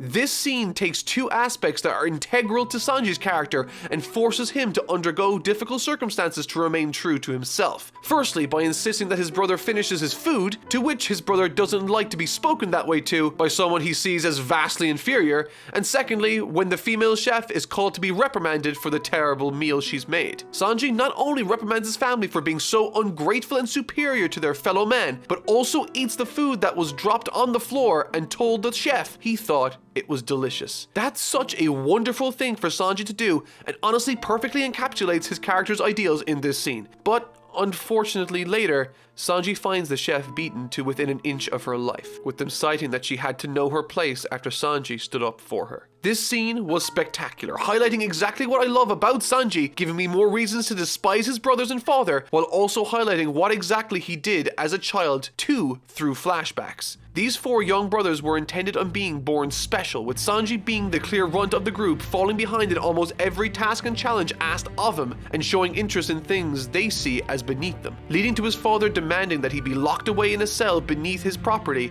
wearing a helmet. These horrific acts of torture led Sanji, with the help of his sister, to run away from this tormented life, and it's honestly harrowing to read through. Visually, these scenes communicate so much to us also. Everything about Sanji is different from his brothers. From his expression, the clothes he wears, and even how his hair is understated like his mother's, when the rest have extravagant stylings to exude their greater-than-thou personalities. Sanji is so different to his family, even his eyebrows curl in the opposite direction. And what's more is that now Zeph's very life is being threatened if he doesn't go through with this wedding also. He is trapped in a horrible set of circumstances that keep mounting higher and higher against him. By the time this scene ends, with how these Vinsmokes are threatening Sanji's only father figure, with how they abuse Sanji as a child, and with how they left that poor chef beaten in a bloodied heap on the floor, I now desire Sanji or Luffy, or both, to bring balance to this world again, to take out the tyrants that tore him down for who he was, and to reunite with the family that he loves for those same reasons. Stakes have never been higher for Sanji. He is faced with a massive conflict in his mind, and now another conflict comes running over the hill that he wasn't expecting to have to deal with in the second section of this video: damage and conflict. 俺も行くよ。付き合おうじゃねえか。海賊王への道。いいのか悪いのか。いいさ。やったー。 In this section, we explore all the setup with each character respectively and watch as they clash and conflict through either misunderstanding or tragedy. The first coming in the form of this initially charming interaction. And I love Luffy. He's one of the most well-realized characters I've ever had the pleasure of watching traverse a world. Every scene he participates in serves to inform us of his character. He never wants to be disrespectful or to treat anyone in any mean-spirited way intentionally. His default is to always treat others as he would like to be treated. Overly friendly and enthusiastic enthusiastic, eager to gain friendship. And so, despite having been on the receiving end of an army of cracker men, his face lights up when he finally sees Sanji again, leaping onto his family's carriage, much to the surprise and chagrin of Sanji and his family. And this was where I realized what was going to happen. Luffy doesn't know everything that Sanji has to lose if he doesn't go through with this wedding, and thus... 帰れ、下級海賊ども。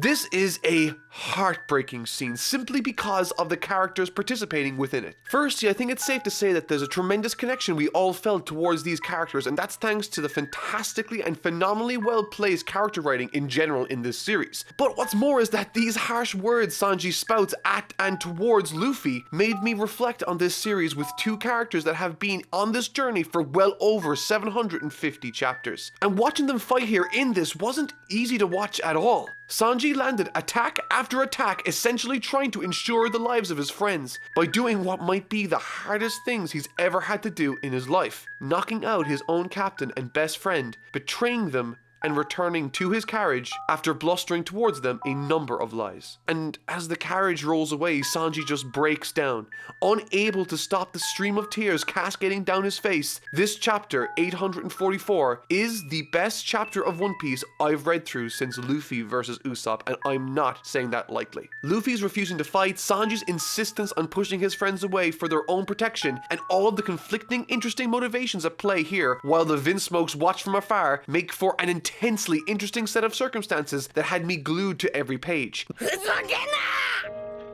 俺のこと蹴るだけ蹴っても痛えのはお前だろ! Looking at the Usopp and Luffy section where they were brutally honest with one another, they have this scene here that is held together by Sanji being brutally dishonest for the sake of his captain and friends. It's a masterpiece, and I absolutely adore it. And if that wasn't enough, Luffy declares as Sanji rides off to his gathering with Big Mom, he won't eat any food unless it's prepared by him, and he won't move from this spot until he comes back. Meanwhile, an army of Big Mom's forces begin riding across the hillside towards them. Nami is scared, Luffy is exhausted. What a story. Now, the rest of this section has some really interesting, cute interactions between Sanji and Pudding, some deeply upsetting ones between Nami and a broken Luffy as he's dragged off into a cell, and a great collection of scenes dealing with Pedro and Brook as they move about the island of Whole Cake, being the only ones left from the original party not having been found yet. I don't really have much to say about this B-plot other than that it serves its purpose relatively well in splitting up the action and informing us of the whereabouts of the certain key characters and where their hearts lie. Another B-plot that I thought was worth mentioning is that of Chopper and Carrot. The two furry mascots of One Piece get to enjoy their own little story in this mirror world as they escape the forces of Brûlée, reprimand her, and use that dimension to their advantage in a really creative way of popping to and from different mirrors all across the island. And since they already have their hands on Brûlée now, it's sort of like a wormhole to anywhere they want to go on the island. In retrospect, that was a bad hostage for them to gain control of for Big Mom. However, all of that B-plot comedy aside, we are still faced with the grim reality having befallen Luffy and Nami. But thankfully, Pudding is here, and perhaps she can alleviate some pressures and stresses from them with some reassuring words.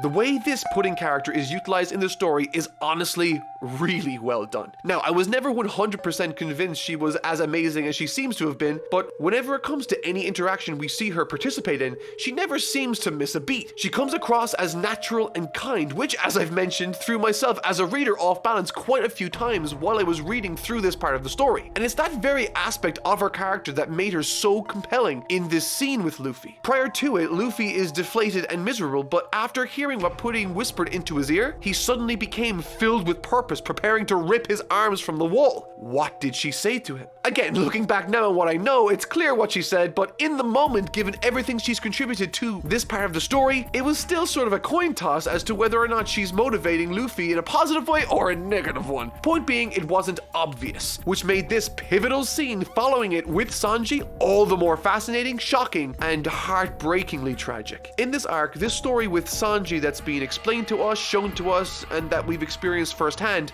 reads like a tragedy. Sanji simply wants something that's reasonable, companionship and freedom, but through a gauntlet of vicious and merciless circumstances, he is essentially held prisoner by his family, and not to mention the forces of Big Mom. With his father figure Zeph being threatened with his life, his hands primed to be blown to smithereens, and the attacking of his very own captain Luffy. Sanji is very much a man lost in a turbulent sea of tragic circumstance, but he does have a lifesaver, a light in this dark situation, and that's Pudding. Someone who has shown genuine affection for him, and honestly the only person who's even shown him a minutia of sympathy and empathy throughout this entire ordeal. And so, Sanji, having accepted his situation as unavoidable and uncompromising, he accepts his current predicament and walks to Pudding's room with a freshly made array of foods prepared specifically for her to share with. But at the door, he stopped from entering her chambers, with the door itself citing that she's otherwise preoccupied right now. And as a quick aside, something I thought that was worth mentioning for the sake of me being intellectually consistent with the Sanji character, when faced with this blockade at the door,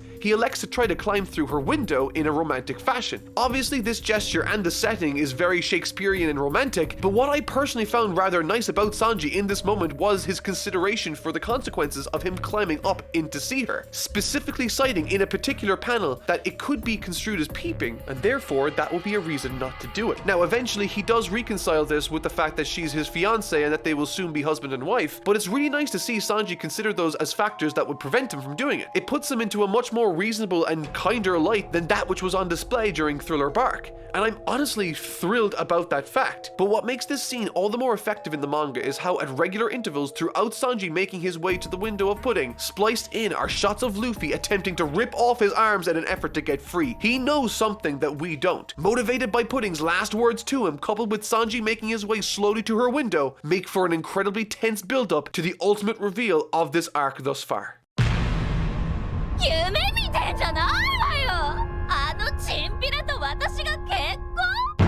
The power behind this scene for me never came from the reveal itself because, as I mentioned, it was sort of difficult not to see something big coming from Pudding, and this sort of fits that narrative perfectly. The power for this scene instead came from Sanji's reaction to this news. As Pudding describes her insidious plan to kill Sanji and the rest of his family before they marry, we are met with shot after shot after shot of Sanji as he tries to put on the brave face he has for this entire ordeal before crumbling and breaking down as Pudding's voice echoes in the background, continuing to ridicule him to his sister for how he proposed to her, reinforcing the same sort of bullying that he endured from his brothers. His one and only salvation during this horrible circumstance betrays his good nature like so many have already taken advantage of in the past, calling him a failure, a pathetic excuse for a groom, and not a proper prince. This scene made me tear up like few other stories from One Piece have done in the past. It's an extremely relatable situation to overhear something you weren't meant to hear about yourself, made all the more effective by the gloomy weather making even lighting his cigarette all the more difficult. Much like everything else in his life right now, he has lost control. He can't even light his cigarette. I love this scene. With it, we now understand Sanji, Luffy, and Pudding, as well as her powers, which are ridiculously powerful. She has the ability to edit memories, essentially. Which again, like the sugar power from Dressrosa, these mind-altering abilities have the potential to be incredibly powerful if used correctly. So I'm interested to see how her powers play out in the rest of this story when I do eventually get to it. This is the turning point of the story. This instance where for the first time in a long time, the pendulum of fortune swings in the favor of the Straw Hats. And after being at such a depth of despair just moments prior, the sudden and surprising revelation of Jinbei was so welcome, let me tell you. So much so, I jumped out of my chair and was like, hell yeah! It's at this point of salvation, Jinbei saves Luffy, and on his way to find Sanji in order to warn him too, Reiju lets Luffy know that Sanji is up to speed and knows everything. With that, Luffy relaxes before leaping out of what looks like to be a very high window. Did I mention I love Luffy? I just love stuff like that. It's just so fun. I mean, after all, he did promise he would wait in a specific spot, but in saying that, at this moment in time, Luffy isn't feeling great. He's starving and immensely fatigued, as he also promised he wouldn't eat anything unless it's made by Sanji. In addition to that, I haven't touched on this that much in this review because I wanted to focus on the main plot thread specifically, but now seems like a good time to touch on the B-plot of this arc quickly concerning Brook and Pedro. Having decided to split up to try to get their hands on the Poneglyph Prince, Pedro finds himself squaring off against Tamago. In this fight, we gain new insight into the last time Pedro came to Whole Cake Island with his partner. At this time, he and his partner were sentenced to 100 years. However, this means something significantly different when it comes to Big Mom, as I'm sure all of you are now aware of. His partner had 30 years of his remaining lifespan sucked from him, causing him to die, leaving 70 remaining for Pedro to square off. He comes during this time, begs Big Mom to spare him, and shaves off another 10 years, leaving 60 remaining. In a final, last-ditch effort, Pedro rips out his eye from the socket and offers it up to Big Mom as partial payment. Big Mom admires his efforts and shaves off an additional 10 years before sucking Pedro of 50 years of his life. The conclusion to this tale? Flashing forward to the present day, Pedro doesn't intend on leaving this island alive. He doesn't have much longer to live anyway, but he doesn't intend on dying in this fight. This quick little flashback did a lot for me in the way of getting Pedro over as a really intense and cool character. It's also at this point in the story, Brook, much like Pedro, is faced with a difficult decision and elects to challenge Big Mom head on, which is one of the most ballsy decisions made in this series, considering how powerful we understand an Emperor of the Sea to actually be. And in addition to that, Chopper and Carrot rejoin the main plot of the story. Using this new power of mirror dimension wormholes, they locate and regroup with Nami as well as Pedro and Jinbei. However, there's one small problem. I thought this scene was honestly really funny and pretty character rich for Brook and Big Mom respectively. There's not really much to say about it other than that it was a very funny scene, and I will talk more about Brook towards the end of this video. Right now, I want to talk about a scene that I think is a contender for being one of the best scenes in the entire series for me. At this pivotal point in the narrative, we understand that Luffy has struggled to get back to where he has said he would be waiting for Sanji before collapsing. We also know that Sanji is en route to this location to find Luffy also, but as Sanji arrives in the area, Luffy is exceptionally difficult to locate against the bodies layering the streets. It's clear that a massive struggle took place here for Luffy to maintain this position, and that's when I was greeted by one of the most striking panels of this arc. This is a point during this chaotic story where everything falls quiet, as two best friends try to reconnect and understand each other better. But moreover, this is a scene that once again proves to us why Luffy is the best fit for a captain in One Piece, and why he is their friend first and foremost, willing to take himself to the cusp of death in order to bring Sanji back to the light and to convince him to accept their help. Dotted throughout this scene are callbacks to significant moments from this arc. Some I haven't even mentioned yet, like a specific flashback concerning Sanji's mother and her desire to rebel against her abusive husband. Wanting to not birth monsters, she did everything in her power to prevent it, and Sanji eventually ended up not being like them. And now that we have a causal factor instead of pure happenstance regarding Sanji's difference between himself and his brothers, it makes for a much more powerful scene with Luffy. Specifically, during this instance, he offers this poor-looking food to eat, drawing a clear and intentional comparison between him and his mother when Sanji as a child prepared her food while she was ill. What's more is that Luffy in this instance humbles himself greatly. He drags himself through hell and back, takes undeserved punishment from Sanji, and still unfettered in his resolve, loves him and wants to help him in any way he possibly can. However, for Sanji, things aren't so clear-cut, and it's here Luffy is brought up to speed on the three things keeping Sanji subservient to Big Mom. Number 1, he struck his captain as hard as he could, which he views as unforgivable. 2, his father figure Zeph in the East Blue is at life-ending risk if Sanji doesn't go through with this. And 3, he doesn't want his family to die, no matter how horrible most of them really are. And to that, Luffy has to say this.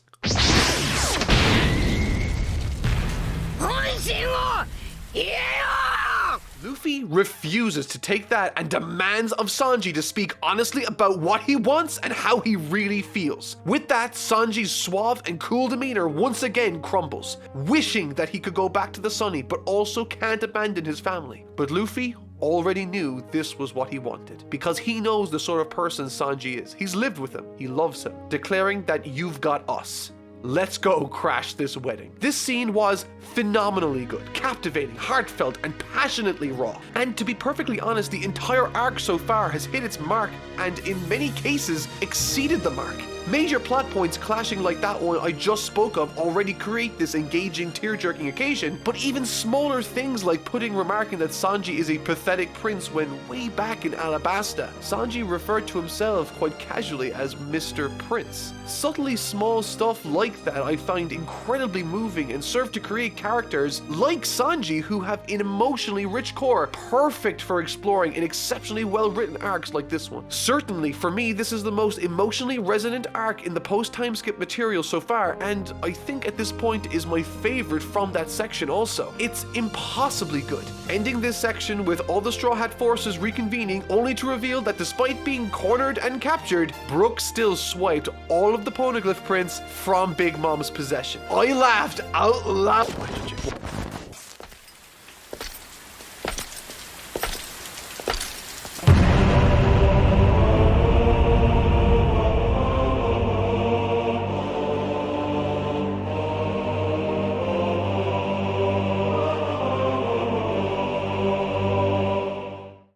なんというビッグニュース!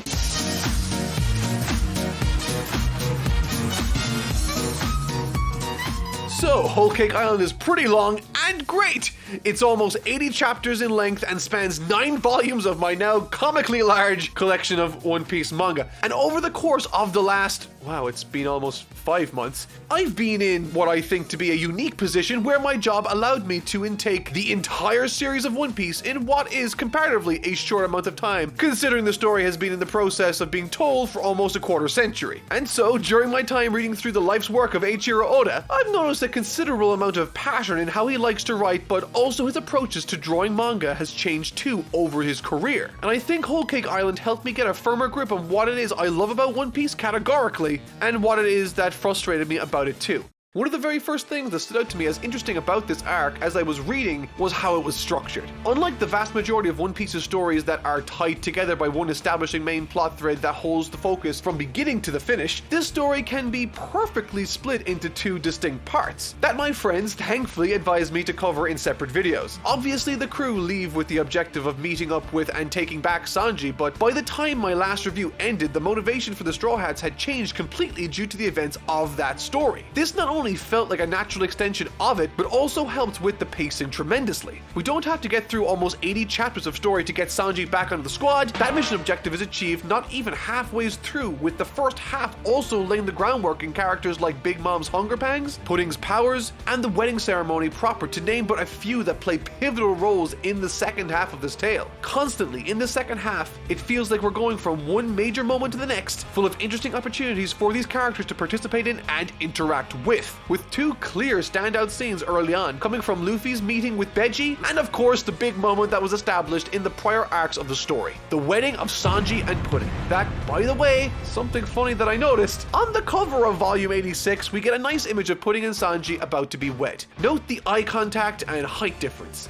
Now, if you skip to chapter 862, you'll find that corresponding artwork for this volume itself, with Sanji, instead of looking into her eyes like the cover, it looks like he's looking at her boobs. Even in moments of extreme stress, he's unable to restrain himself. Classic. But again, this second half of the story feels like it could be categorized as its own arc, in the same way that Water 7 and Enies Lobby were part of the same story thread. I understand One Piece likes to name its arcs by the name of islands visited, but I mean, they could have called it Cacao Island or something, I don't know. The meeting with Beji is honestly mostly for exposition and a bit of humor, with large amounts of the appeal coming from Luffy's interactions with Beji himself and Caesar, who finds himself in Capone's possession, which, as it happens, is a good thing because he ends up playing a vital role once again in the arc early, concerning the plan to crash Sanji's wedding and to foil their plans. However, what I thought was interesting concerning this portion of the story is that Luffy indirectly becomes involved in a plan to assassinate Big Mom. Now, that plan does involve aspects of the Big Mom character we weren't privy to prior to this plan coming to light, and so it feels more like exposition rather than the reveal of the plan first and foremost.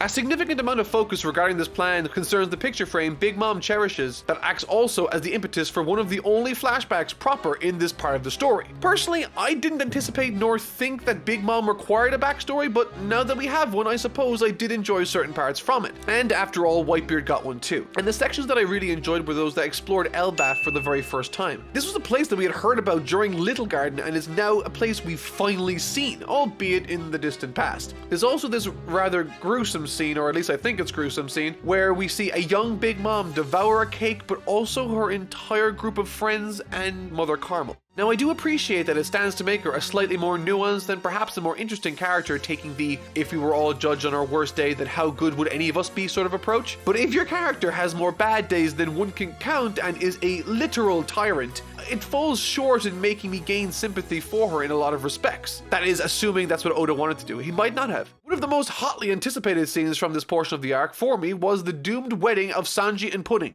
which totally lived up to the hype for me, by the way.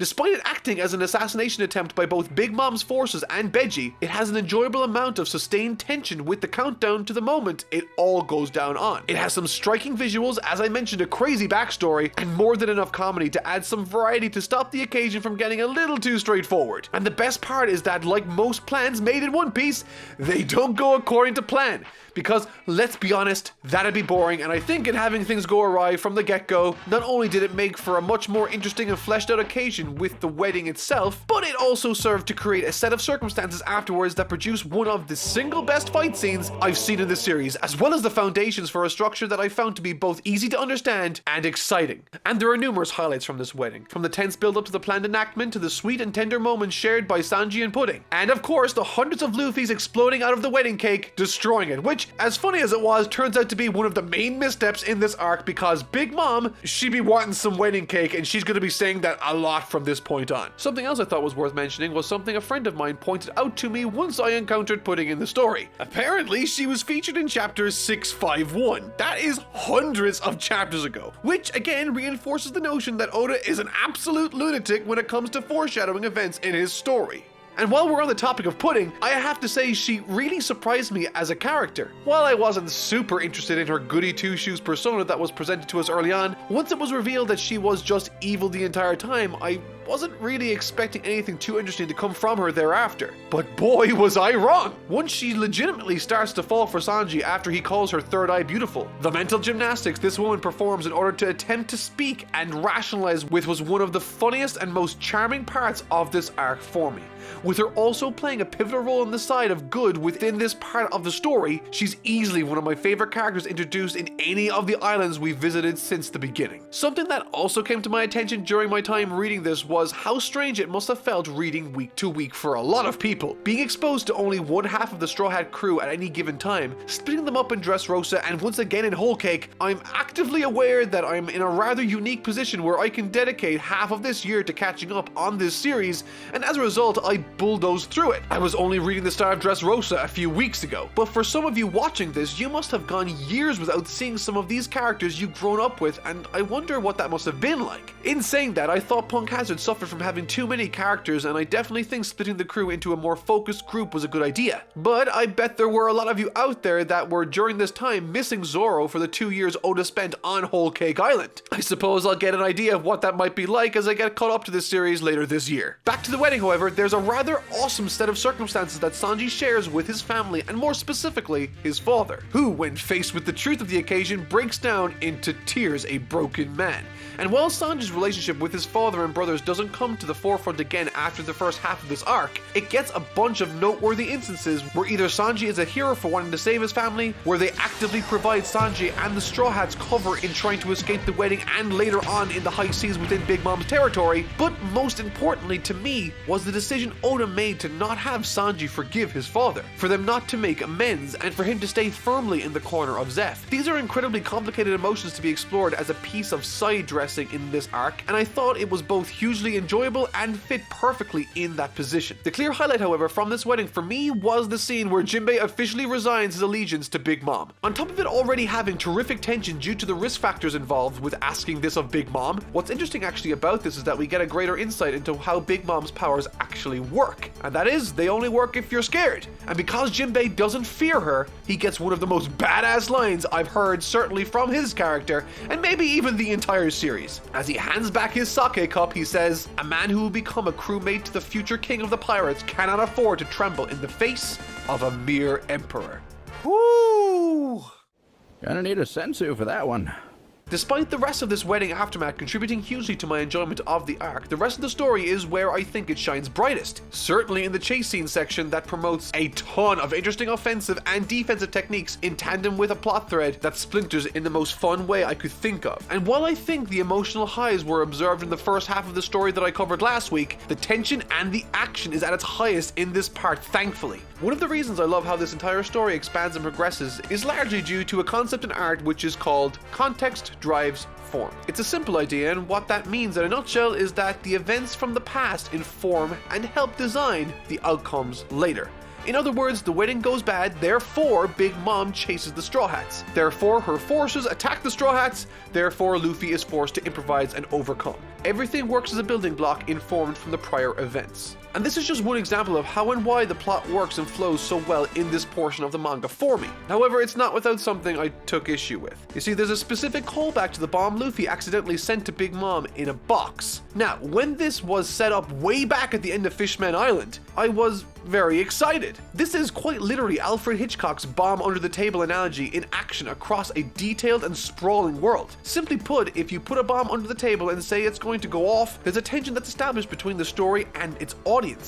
And ever since that bomb was put in motion, I had anticipated it showing up at any moment. Coating the pages of every interaction with Big Mom was a palpable tension concerning when the bomb might show up and go off. I was certain that it might inform an action by Big Mom towards Luffy, or perhaps it might even show up and the Straw Hats might leverage it for their own gain. But none of this happens, however. Instead, the Straw Hats, for the first time that I can think of, were literally beaten and about to lose without any options. This is when, through sheer coincidence, in circumstances surrounding the bomb's explosion, it indirectly saved the Straw Hat crew. To me, that is extremely convenient and slightly disappointing, considering it was something that was left lying there in the back of my mind for so long. But then again, I suppose not nearly as long as it was for all of you. With that said, however, it's not a big deal, and the arc picks right back up from that point and right up until the very end. And while this section of the story does concern a certain donut-loving strong boy called Katakuri, what I am most pleased with this section for is its dedication to giving the other members of the crew tremendous utility. Because the plan was to get in and get out, not to get into conflict with Big Mom, was imperative. And so Luffy is reminded that the priority is to escape. I mean, they don't even have Zoro, one of their best fighters, present, so it only makes sense. And I really like how this arc too expresses interest in making sure it wasn't another one of those arcs where they mosey on up to a new town and defeat their strongest before ascending the pecking order yet again. These specific circumstances will require strategy and preparation. Certainly not something they can all just dive into flying by the seat of their pants, despite Luffy really wanting to at times, clearly. Specifically during this midpoint of this section where Big Mom relentlessly chases them down across her territory, now in a panicked, mindless frenzy thanks to her hunger pangs, she becomes a real force of nature to contend with. This section specifically climaxing with a wonderfully clever and visually impressive lightning shock from Nami to Big Mom, utilizing her own strength in Zeus against her. However, during this chase scene, I was beginning to get a little worried for one specific reason, and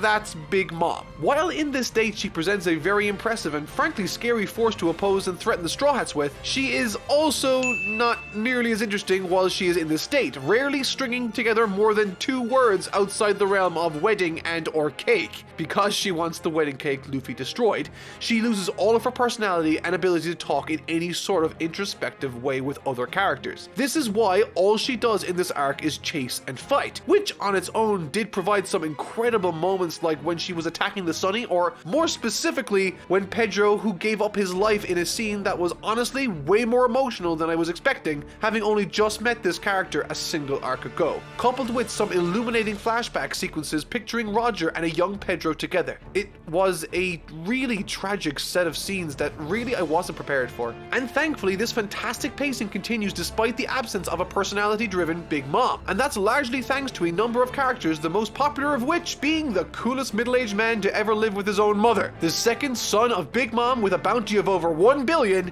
it's Katakuri. So, what are we waiting for? Let's get my thoughts on what I might consider one of the best fights in the series. Luffy versus Katakuri.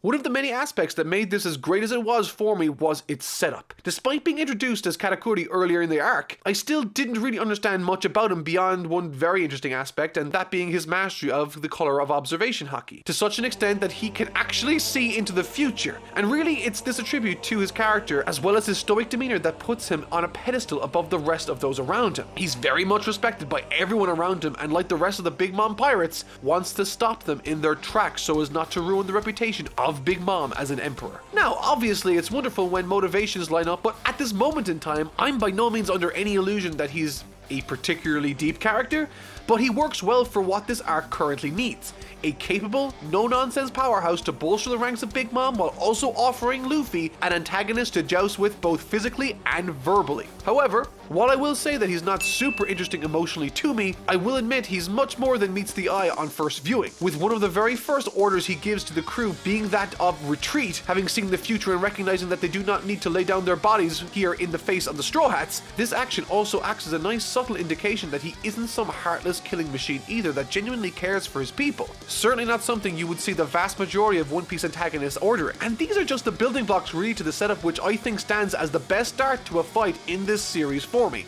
Bar none. Having been relentlessly pursued by Katakuri and with his crew on the verge of defeat, Luffy makes the ultimate save by grabbing him and dragging him into a mirror dimension with him, throwing him to the side and shattering the mirror behind him. Luffy will not leave anyone hurt his crew, and so he's forced Katakuri to contend with him. Luffy may be trapped in there with Katakuri, but he's also trapped in there with Luffy. It's a wonderful opener in the bout, and that's honestly served well in equal part by the opening and the environment of the mirror dimension. Used as an arena where they can clash as much as they want, coupled with the odd instance here and there where we get to learn a little bit more about Katakuri as a character, not being the awesome cool guy everyone thought he was. This fight offers tons in the way of entertainment, lore, and connecting threads as this story races towards its conclusion, utilizing broken shards of mirror to act as communicators, very short flashbacks concerning Rayleigh and Luffy's training, and comedic moments to demonstrate Katakuri's humanity, culminating with a finish that is perfectly fitted for a contest between an individual that can see into the future and one that is currently learning to, with Luffy exclaiming that he will be the person who becomes the Pirate King, and Katakuri remarking before falling that Luffy is looking very far into the future indeed.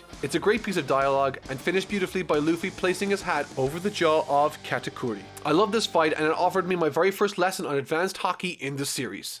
And really, it's this section of the story that was my favorite throughout all of Whole Cake, I think. Coupled with Sanji's escapades with Pudding and the rest of the Straw Hats as they tried to duck and dodge the forces of Big Mom in, might I add, it's some incredibly impressive and captivating ways. I'm serious. And it might sound like I'm always complimenting the action here, and I don't normally do that, but I really thought this arc hit the nail on the head when it came to fight scenes in One Piece. Better than Dressrosa and pretty much every other arc in my opinion. Heck, I might even categorize the struggle the forces of Jinbei, Chopper, Carrot, Nami, and Brook undertake against the forces of Big Mom might actually be another one of the best fights in the series, with Brook in particular acting as the kryptonite to much of Big Mom's soul fruit ability. In other words, Brook's a boss in this arc. Easily his best showing in anything I've seen so far from him. And so with all of these three plot lines converging in a perfect moment that encapsulates the main through line of this arc with Luffy and Sanji electing to have unwavering trust in his Captain Luffy despite the odds, unlike him trying to deal with it all himself like he tried to do earlier in the story. Oh, and by the way, before I forget, I really enjoyed what they did with Sanji specifically in this arc. They gave him something to really contend with morally and ethically, which for a character like him that always wants to try to do right by everybody, male or female, whether he admits it or not, it's a beautiful thing to see unfold as the story progresses. I'm honestly thrilled with how Oda handled the conflict with his family, and I'm genuinely surprised with how elegant he handled the father-son dynamic that colored the vast majority of this story. I've been on something of a roller coaster of emotions with this curly-eyebrowed, blonde-kicking chef in Sanji, but to tell you the truth, he's really been one of the most consistently engaging and fun characters to watch traverse a scene with. And in the same way Arlong Park served to make Nami a more complex and interesting character, I sincerely believe Whole Cake Island did exactly that for Sanji, and I'm genuinely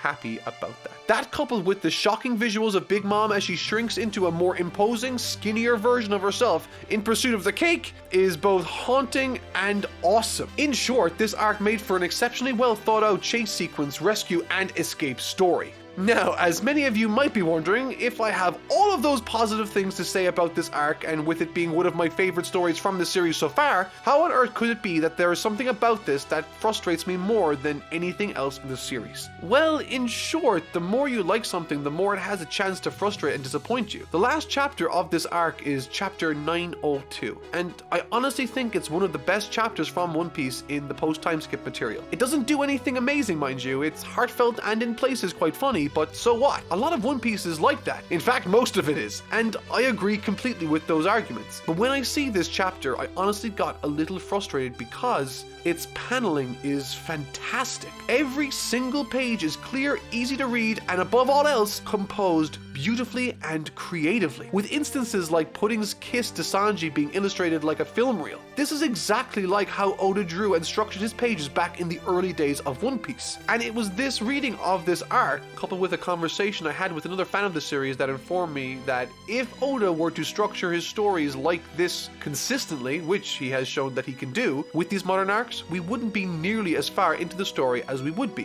Which, to me, isn't a reason not to do it personally as a fan. I can understand why Oda wouldn't want to do it professionally, but for me as a fan, it really disappoints me, which might explain why some people like the anime's adaptation more than the manga. If all you're trying to do is cramming your chapters with tiny panels in an effort to get as much story completed as possible, while you are delivering more story technically, you are crushing the quality of the way you are telling that story. One criminal offense in this arc that I noticed was that of Jinbei's retirement from Big Mom's pirates. This should have been a large panel front and center on the page, but instead it was surrounded by tiny panels, all in an effort to get as much of the story across as possible in as short a span of time. In saying this, I know that this doesn't bother everyone, and it might not even bother a lot of you, and I can totally understand that Oda doesn't want to do this for the rest of his life, but it still irks me to know that Oda can produce beautifully elegant and well-structured panels but still chooses not to do in an effort to cram as much story in as possible. This is like someone speed reading a bedtime story to you as a kid. Sure, you get more story, but it's not nearly as engaging or enjoyable, at least not for me.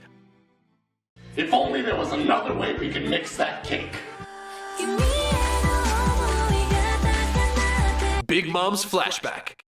Funnily enough, I understand that this story isn't designed to foster sympathy, but something I want to make clear is that I don't think that that is the sole purpose of a flashback either. I've never thought that. In the case of Big Mom, her flashbacks provided greater unseen context for the character she became and the circumstances she fell into. This doesn't necessarily garner sympathy, but it does garner empathy. It's easy to see how and why she became the way that she currently is. Empathy instead of sympathy, and that's an important distinction. Something that heavily colors the pages of this arc is the theme of family and what that means for each driving force in this story. With Big Mom's pirates, it's sort of forced diversity, ensuring and allowing everyone to be part of the group, but only those she accepts, is interested in, or finds value with. Germa in Sanji's family is based on order, with it basically boiling down to family members that are literally engineered to be placed in a hierarchical structure, with their sole purpose being to serve the father figure. And lastly, the Straw Hat crew, with possibly the healthiest approach to helping out and supporting each other in reaching this common goal. Already, this is far more interesting and complex than I initially drew attention to, so let's look at Big Mom's dynamic a little closer. As I alluded to earlier, the point of the flashback wasn't necessarily sympathy, but to instead demonstrate how and why she became the way that she is. Having been born with an unnatural level of strength, reprimanding her became nigh impossible. This led to her becoming isolated and lonely, thus creating a longing in her for a family unit. However, when she does eventually find people that take her in,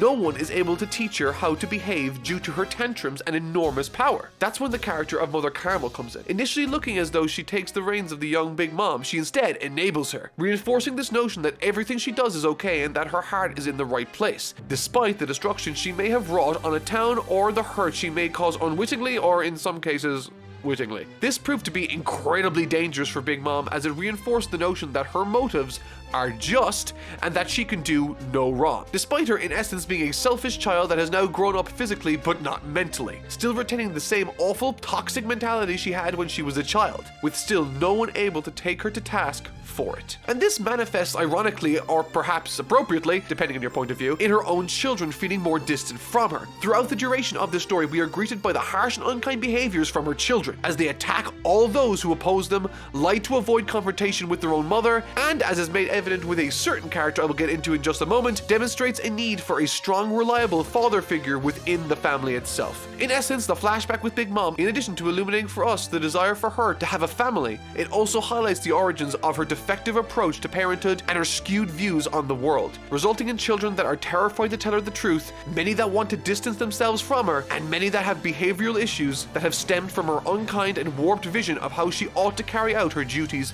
as a mother. The Sulong form. I thought this was cool. But something I think is important for me to reiterate at this point is that my jam is clever writing and it sort of ends there. If Oda surprises me or does something interesting with the plot, then that's what I adore. Stuff like Robin not wanting to go underneath the revolutionary deck at the time skip, Sabo being foreshadowed with the sake cups way before he made his return, the consistency in Luffy's dialogue, those are my Super Saiyan moments. Now, that's not to say that I don't appreciate aesthetically cool moments like Gear 2 or this. I do very much. Like that time Luffy did the champion walk on Fishman Island where he used his haki to put everyone to sleep. That was amazing. Amazing for me, however, because I knew beforehand that Luffy has been trained to hone this ability prior, and now it was manifesting in action. It was a payoff. However, that doesn't mean that I like all of these techniques just because they are cool techniques. For instance, way back on Drum Island, Chopper introduced us to the Rumble Ball mechanic out of nowhere at the end of the arc. There was never a precedent established for such a devil fruit to be enhanced by various substances, and thus I treated it like exposition rather than a reveal or a surprise to enjoy. But that doesn't mean I didn't see the utility or visual flair from the move, it just meant I didn't appreciate it as a reveal or a surprise. Which is what I love about One Piece personally. When it comes to the Sulong form introduced to us by Carrot, I thought it looked really awesome and I thought it offered, much like Chopper's monster ability, a nice ace in the hole once the right conditions were met for Carrot. I like how it also encouraged the crew to get involved in order to protect her while she's in that state. The same is true for when Peckhams takes off his glasses and transforms himself into his Sulong form to help them escape. I wasn't super attached to Peckhams personally, but strangely, I'll admit, I probably have more reason to be close to him than I did Pedro. However, maybe because his character was more interesting or perhaps he had more exposition via flashback, Pedro's sacrifice hit me much more intensely than Peckhams did. Regardless, there are plenty of things mechanically and visually to love about the Sulong form, and I'm interested to see what it offers up in the future for her and the rest of the crew. In essence, it was a nice piece of exposition. Katakuri versus Luffy. I think the worst part about this section within my last video is that while I sort of got what Oda was going for, I didn't fully expand upon it or appreciate it, and instead focus on the set pieces of the battle as well as the beats that affected me the most while I was reading. So let's take a deeper look and talk about Katakuri versus Luffy and what I thought about Big Mom and his relationship with her. And don't worry, I'll also mention Snake Man.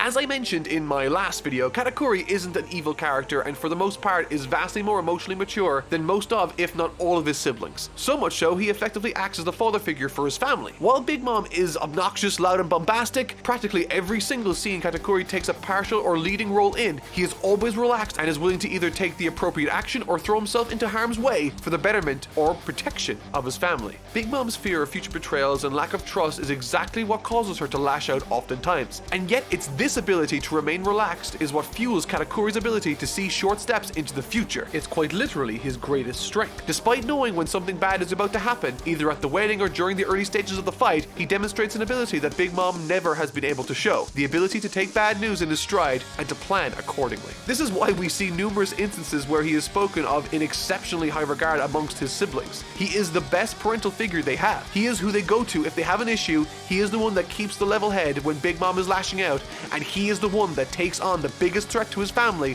when Straw Hat Luffy comes to town. I think perhaps, however, the most tragic part of Katakuri in this fight with Luffy is how his fickle relationship with his family is laid bare. Despite being the father figure or older brother to the rest of his family, he's acutely aware that if he relaxes and projects who he really is onto them, i.e. letting down his perfect tough guy persona, they will reject him. And it's this specific aspect of his character that I think makes him a perfect foil for Luffy to help make an example of. Both armed with very similar powers of stretch, they too have one fundamental difference. Rubber, by its very nature, can absorb damage and return to normal shape automatically, but Mochi leaves an imprint, showing that he has taken damage and therefore isn't perfect. Throughout Luffy's journey, he has failed dozens of times, but every single time he could rely on the support and love of his family unit, the Straw Hat crew, to lift him up and to help him where he needs it. If at any point Katakuri shows weakness or a sign that he isn't all that, then he has every reason to believe that his family unit won't care for or respect him afterwards, simply because they have all been raised to value and respect the wrong things in people. This is exactly something that Luffy recognizes during the battle and in an act of kindness puts those ridiculed ridiculing him to sleep using his haki. This also demonstrates a dual function. Obviously that Luffy empathizes with Katakuri in this instance, but also that those who would ridicule him are weak-minded, and therefore subject to falling asleep from his haki power. And throughout this fight, we see Katakuri come to accept who he is and fight the way he wants to fight. Overall, I find Katakuri an interesting character and a great vehicle in helping communicate some of the more complicated dynamics under the explored themes within this arc. And to be honest, the choice to explore the theme of family within the context of a pirate story concerning its crews is not only interesting, but as I discovered, is also extremely versatile and appropriate for the topic, enabling its author to examine and explore dozens of different interesting family dynamics, and not to mention traumas using the various crews as proxies for real families. I mean, it's hardly even a proxy really. The Straw Hat crew is as much a family as my own is. Snake Man.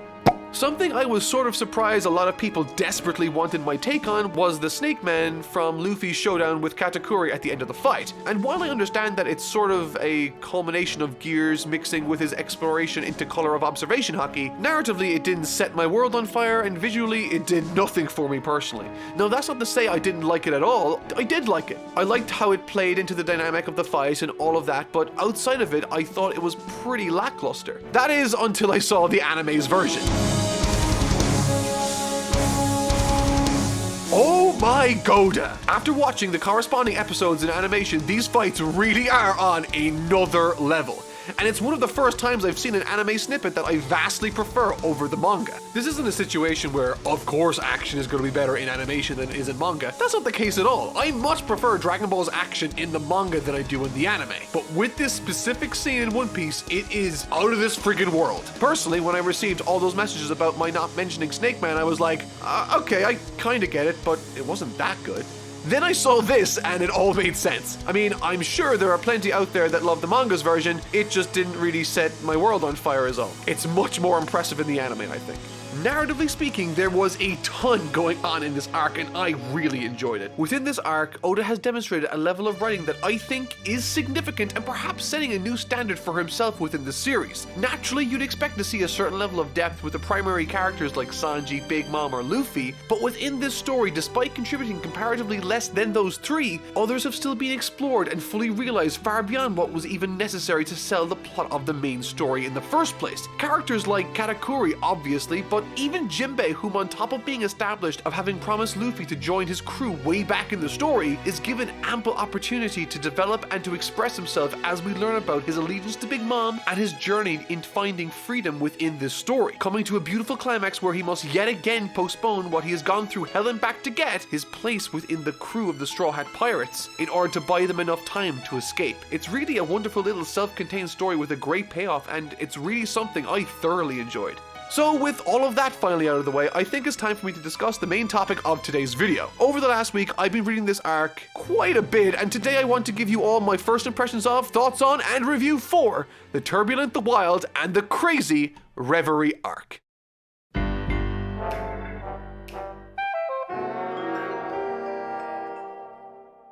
You're nothing but a joke. But you get the punchline! And you...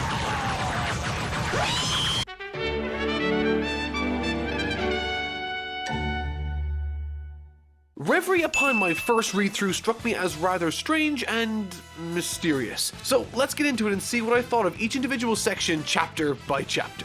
Chapter 903. 903, despite being the first of the Reverie Arc, is a reflection on the prior Whole Cake material instead. I thought it was rather neat that Sanji was given a higher bounty than Zoro now, something that he can talk about with him later. I mean, it totally makes sense given what he's done, plus his association with Germa 66. Additionally, I thought it was a great narrative decision to give Sanji a symbol of his family to follow him around, this suit his family made for him. While he doesn't want to wear it, you absolutely know he will in the future if his relationship with his family improves on, or if the circumstances require him to give up his pride. Regardless, he'd be wearing that suit at some point in the future. Something I also liked was the inclusion of Kobe. Every few hundred chapters we check back on him, and every time we see him, he again has grown exponentially and right now has developed his haki to an impressive level, not to even make mention of his physical ability, demonstrating also that he has yet to gain Devil Fruit ability by swimming and easily protecting a royal ship on the way to the Reverie from attack. And finally, in this chapter, the gag or reveal surrounding Luffy's bounty number is a bit of a cheat in my opinion. Initially, towards the front of this chapter, it's announced that his bounty has fallen to 150 million berries, with a small panel demonstrating that in reality as Luffy holds up the poster. Now, as the chapter progresses and we see the headlines color Luffy's exploits in a positive light, because of this, I began entertaining the idea that this lower bounty number could very well be a reward from the Navy, or might have been a strategy on behalf of the Navy. But it turns out it was neither of those things, and Luffy just can't understand big numbers because his real bounty number is 1.5 billion now. I think this is sort of a cheat because the initial picture we see Luffy holding up at the beginning of the chapter doesn't have a comma behind the 1.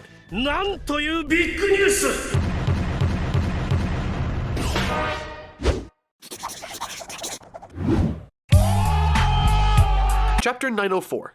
Not much really happens in this chapter. It's mainly for exposition, and with it just being 15 pages long, it's one of the shortest chapters I've yet come across in this series. Essentially, we're made aware that the revolutionaries are planning a war against the Celestial Dragons. Good idea, I guess. We get introduced to the military captains of the Revolutionary Army in Karasu, Lindbergh, Baratie, and Morley. We also get to see them help a village rise up against pirate oppression while demonstrating for us their powers. Among the 4 mentioned, I thought Barati's devil fruit power has the most potential for creative narrative input. Other than that, in chapter 904, I don't really have anything else to talk about.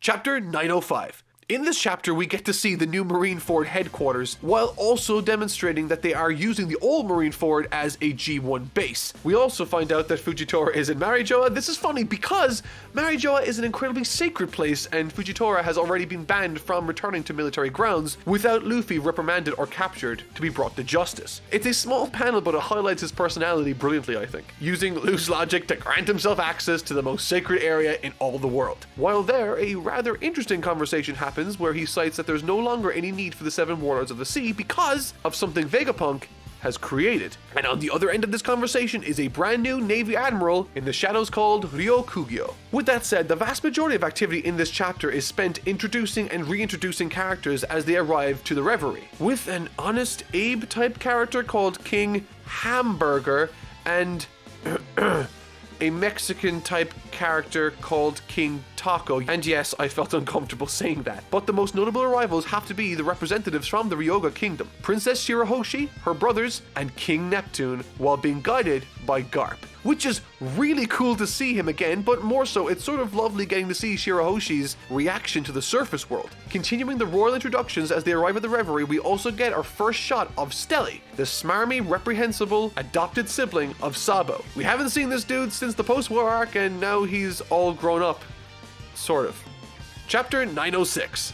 We finally get to see Marijoa surrounded by its very own man-made forest, with stunning structures and slaves underground to add to the world building, helping the facility to work. Again, however, there are tons of reintroductions to older characters in this arc, like Wapol, Vivi, Rebecca, Dalton, Dr. Kureha, among others, while also dedicating sections of this chapter to remind us of who these characters are and what their connection was to Luffy in this story, which is sort of humorous to me, not because I don't think these are justified to be here, but because I only read those stories a couple months ago and they are still very, very fresh in my mind. Whereas when these chapters were released, some of those stories were told over 15 years prior. But perhaps the most interesting part of this chapter, and what will be, I assume, one of the main talking points of this arc, is that weird big crowned shadow man with a massive straw hat in the cold. Literally no idea what this means or what is happening here exactly, but it's certainly interesting, and I will absolutely talk a bit more about what I think about it later on, because this won't be the last time we see him, her, or it in this arc. Alright, so to be honest, up until this point, the Reverie Arc, with all that it's been built up to be, I wasn't super enthusiastic about what I had seen thus far. I mean, sure, some of it was interesting, but a lot of it was sort of side dressing or super ambiguous. Apart from that weird Shadow Man, meeting old characters again, seeing some heartwarming scenes were pretty much the things that were taking center stage, with the most noteworthy being Luffy's reputation starting to get to the level of an Emperor of the Sea. These are all cool for sure, but at this point in my read-through, with only 2 chapters left in the arc, I was really hoping there was gonna be more, and thankfully, there was. Chapter 907. This chapter was probably the most enjoyable chapter so far for me, mostly because stuff happens here that has massive repercussions. The other chapters were great and all, but large portions of them were spent introducing or reintroducing characters, like the introduction to the revolutionary captains. That's great, but I can't do anything with that information right now. It's exposition. Same goes for the reintroductions of Stelly, Shirahoshi, Rebecca, Vivi, and all the others. And speaking of Vivi, I think the most important thing about the princess comes later, and I'm guessing it might have something to do with the fact her bloodline came from the 20 original founders, but decided to live amongst the people instead. Gonna put a pin on that for just a moment. The chapter itself kicks off with a bang with two Emperors of the Sea in Big Mom and Kaido attempting to form an alliance to take out Luffy. I like this personally because it helps set up what I can assume will be the main plotline of the Wano arc. This is the first time someone in this arc has set their eyes on Luffy, so I guess that makes sense? Also, something that I thought was a blink and you'll miss it moment was Garp mentioning the big cheese before Roger. He refers to an era prior to Roger being that of Roxas. Whomever or whoever they are, they were involved in the event with Garp that led him to becoming a naval hero. And once that scene is done, we see it. The big chair. Stelly was an interesting character within this particular part of the story, and I feel like he'll be made an example of later on, perhaps after Wano, in another expository dump like this one is. Because right now, he's a terrific vehicle to help the audience understand the significance of various things. He's tremendously eager to become a celestial dragon and inquires about the big chair. Essentially, this chair is never to be sat on. It's there to act as a symbol that no one person may rule this world, and thus helps retain peace and balance between the various kings and kingdoms that make up the world. But Stelly, he really wants to sit in that chair. Alright, now something that's set up in a chapter earlier was that a celestial dragon that we all know called Saint Carlos has made it known that he wishes to capture Princess Shirahoshi because he wants to. But what's interesting about this is that once he does, everyone is powerless to do anything about it. Until I really love this short but wonderful scene. This is the same celestial dragon Orihime, Shirahoshi's mother, saved way back in Fishman Island, and obviously much later in life, her actions have led the celestial dragon to becoming a better person, and now he has saved her daughter's life. And get this, he is one of the Don Quixote family. I like this for obvious reasons that include a long narrative thread being paid off and linked with others, but I like what it means for the future also. From the very beginning, these celestial dragons have been depicted as the garbage juice of people, and yet here we see some nuance and complexity which I am always going to be a fan of, unless you're talking about panel structure.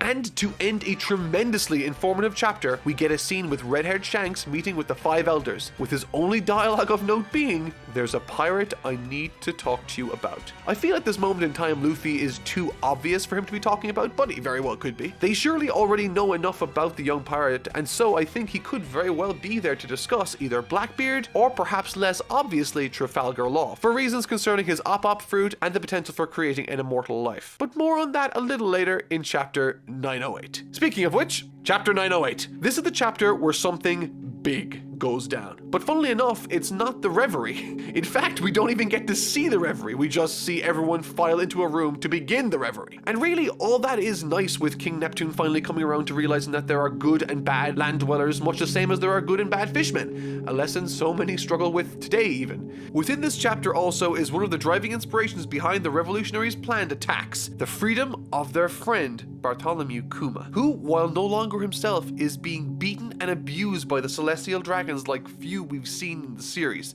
It's a big sad for sure. And to be honest, I could talk about cute things like that all day, but to hell with all of that because the implications of this chapter's ending is something groundbreaking, and it involves the big chair.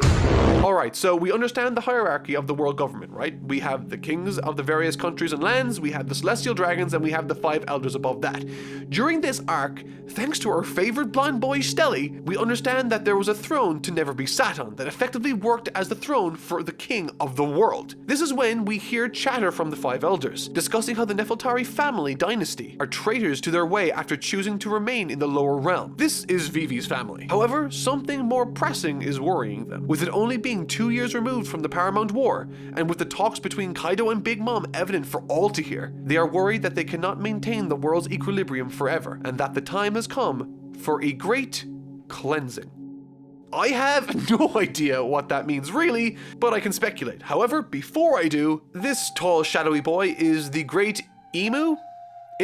or so he's called. Strewn across the floor are tattered images of Luffy, Blackbeard, and Shirahoshi, combination of wanted posters and regular photographs. They are all massively important individuals within the world, and one that's missing, I think to me, is Momo, with his power to communicate to the massive elephant of Zou, which makes sense as Wano is perhaps an unknown to the wider world. However, what's interesting is that in his hand is a photograph of Princess Vivi as he scales the steps towards the throne that no one is to be sat upon. The 5 elders then bow and ask if another light is to be erased from history. The only glimpse of his face, or her face, we get is through this panel, and in it we see a very strange eye.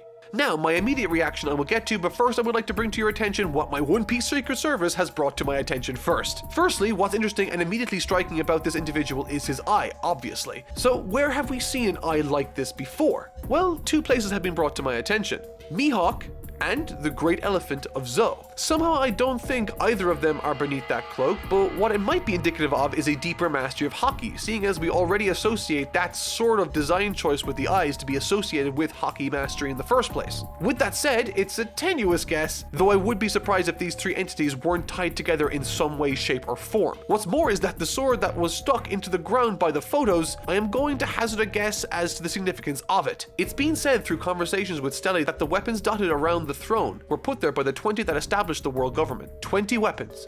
Now, I've gone back over the images of this throne, but I can't get a good view of the weapons put into the floor. But no image shows all 20 weapons. One thing for certain though is that I cannot see all 20. In addition, this emu guy is tied with the responsibility of the Void Century, which means that sword planted in the ground, which he was using, could very well be his own. With the tattered ruin he's left Blackbeard and Luffy's posters in, it's clear he's been aware of them for quite some time and has been troubled by their exploits, made evident by their tattered remains. Shirahoshi, however, has more recently come to his attention and has also been recently stabbed since her utility has just become known. As I've said, Momo still isn't widely known yet, and furthermore, Vivi's in the perfect condition and in his possession, meaning her importance is clear but in a way that is yet unknown to us. He could very well be a great ancestor of hers. I mean, we do know the bloodline she represents is important, and it was mentioned at the end of that chapter yet again. However, that makes me feel like it's a misdirection and she might be required for a different reason. Additionally, something that was brought to my attention is that the Op fruit may have been used to prolong this emu individual's life. It's been explained to us already that the ultimate power of the Op fruit is to grant someone eternal life in exchange for the wielder's own life. So I wouldn't be surprised if this is that man. But overall, I don't think we have the means with which to derive a conclusion just yet. Just a bunch of ill-refined theories, but it's interesting to say the least. Or at least I don't. I mean, it could have something to do with why the Zou elephant is walking forever or where it's walking to. It's a mystery and bizarre to say the least, and that's not even to make mention of the poneglyphs and Raftel. On a narrative first impressions level, I do have my own thoughts on the utility of this reveal and how it conflicts with my expectations. From the outset, these are not complaints or disappointments, just my internal thoughts as I discovered this new entity. From about Alabasta until now, I sort of assumed the ultimate roadblock at the end of this journey for Luffy would not be a person but a concept, an idea, a culture or sociological structure. Usually in the real world, no one person is to blame for the world's issues, and that's what makes solving global issues difficult. Everyone has a different point of view, there's nuance, and throughout this story, Luffy, whenever he's needed to solve a problem, is very much a hammer in search of a nail. And he's tremendously effective as a hammer, don't get me wrong, but it's the quiet moments with Luffy as he tries to communicate with his crew to work out a problem, or with other people where he tries to solve their problems using his emotional maturity, is what I always found to be the most interesting aspect of his character. And seeing as Luffy's solution is to typically punch the bad guy in any given arc, I was sort of anticipating Luffy's struggle in grappling with and being confronted by a more nuanced and complicated problem than simply punching a person could solve, seeing as up until this point there's been no one person to blame for the world's issues, and even if there was, you would think they would be long since deceased. However, now there seems to be someone to blame for everything, and therefore a problem that once again, in theory, Luffy can rectify with the right punch. Maybe?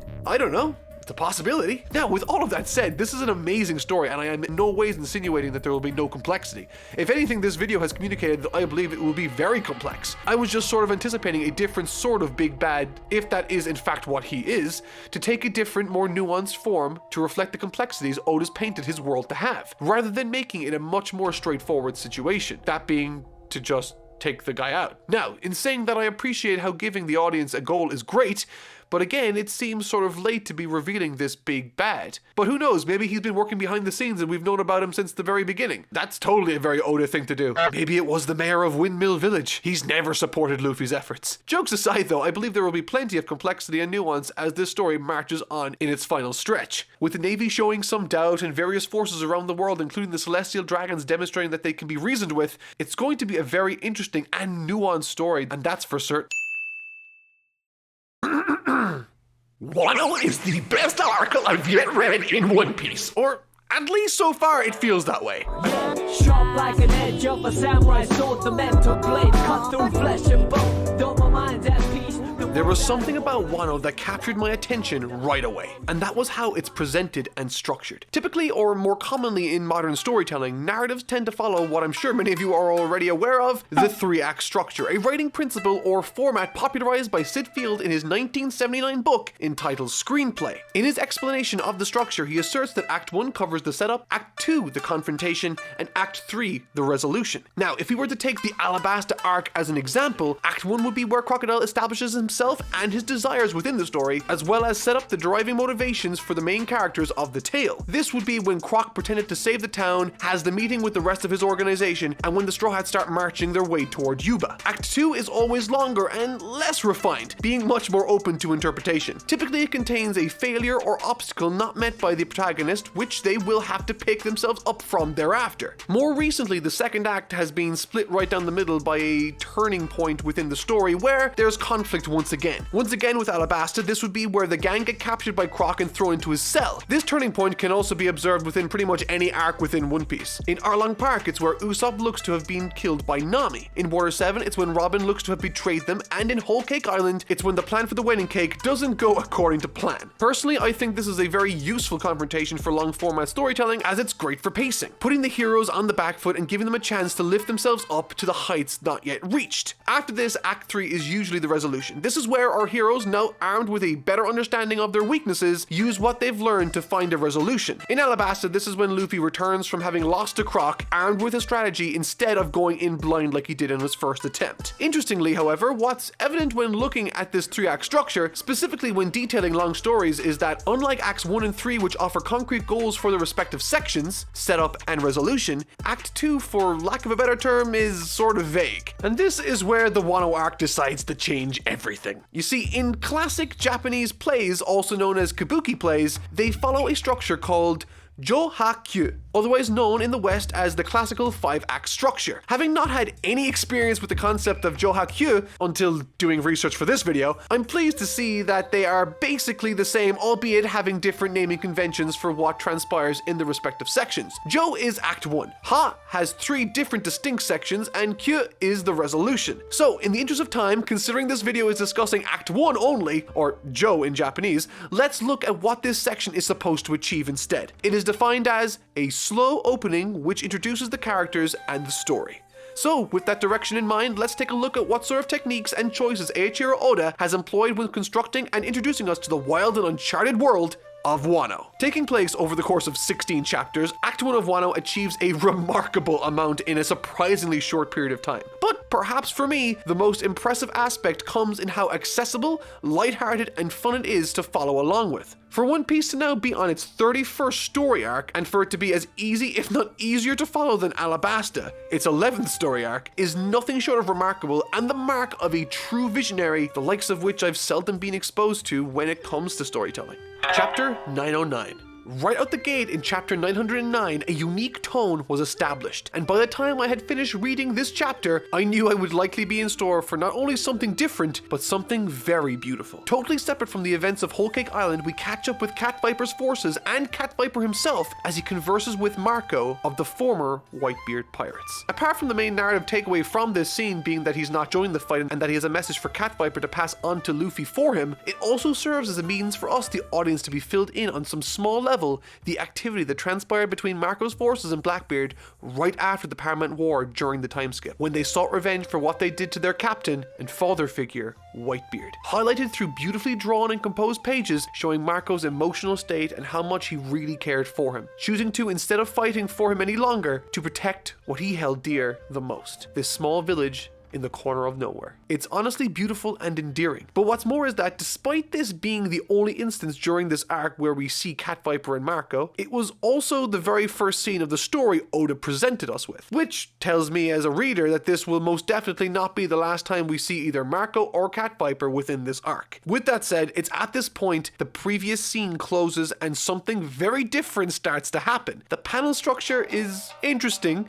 framing a curtain opening, cherry blossoms falling, and shamisen playing, unveiling one of the most stunningly beautiful revelation panels into a new area I've yet seen presented in One Piece. In fact, you know what? It's the best one. I think this is the most beautiful panel in One Piece so far. And what's more is that I really and truly believe that this story's world hasn't looked as beautiful as this glorious world Wano boasts at almost every available opportunity. Taking this time to reintroduce us to characters like Usopp working as this world's equivalent of a con man or snake oil salesman, Frankie as a carpenter, Robin as a geisha, and most importantly for now, Zoro, who is being reprimanded for stealing a sword that he acquired way back in the story. Having been instructed to keep as low profile as they possibly could before Luffy's return and the enactment of their plan, Zoro is forced to take action to protect his life in what I think is the single best action panel I've seen Oda ever produce. Already the story is interesting, and on a visual front, I don't think One Piece has ever looked more impressive.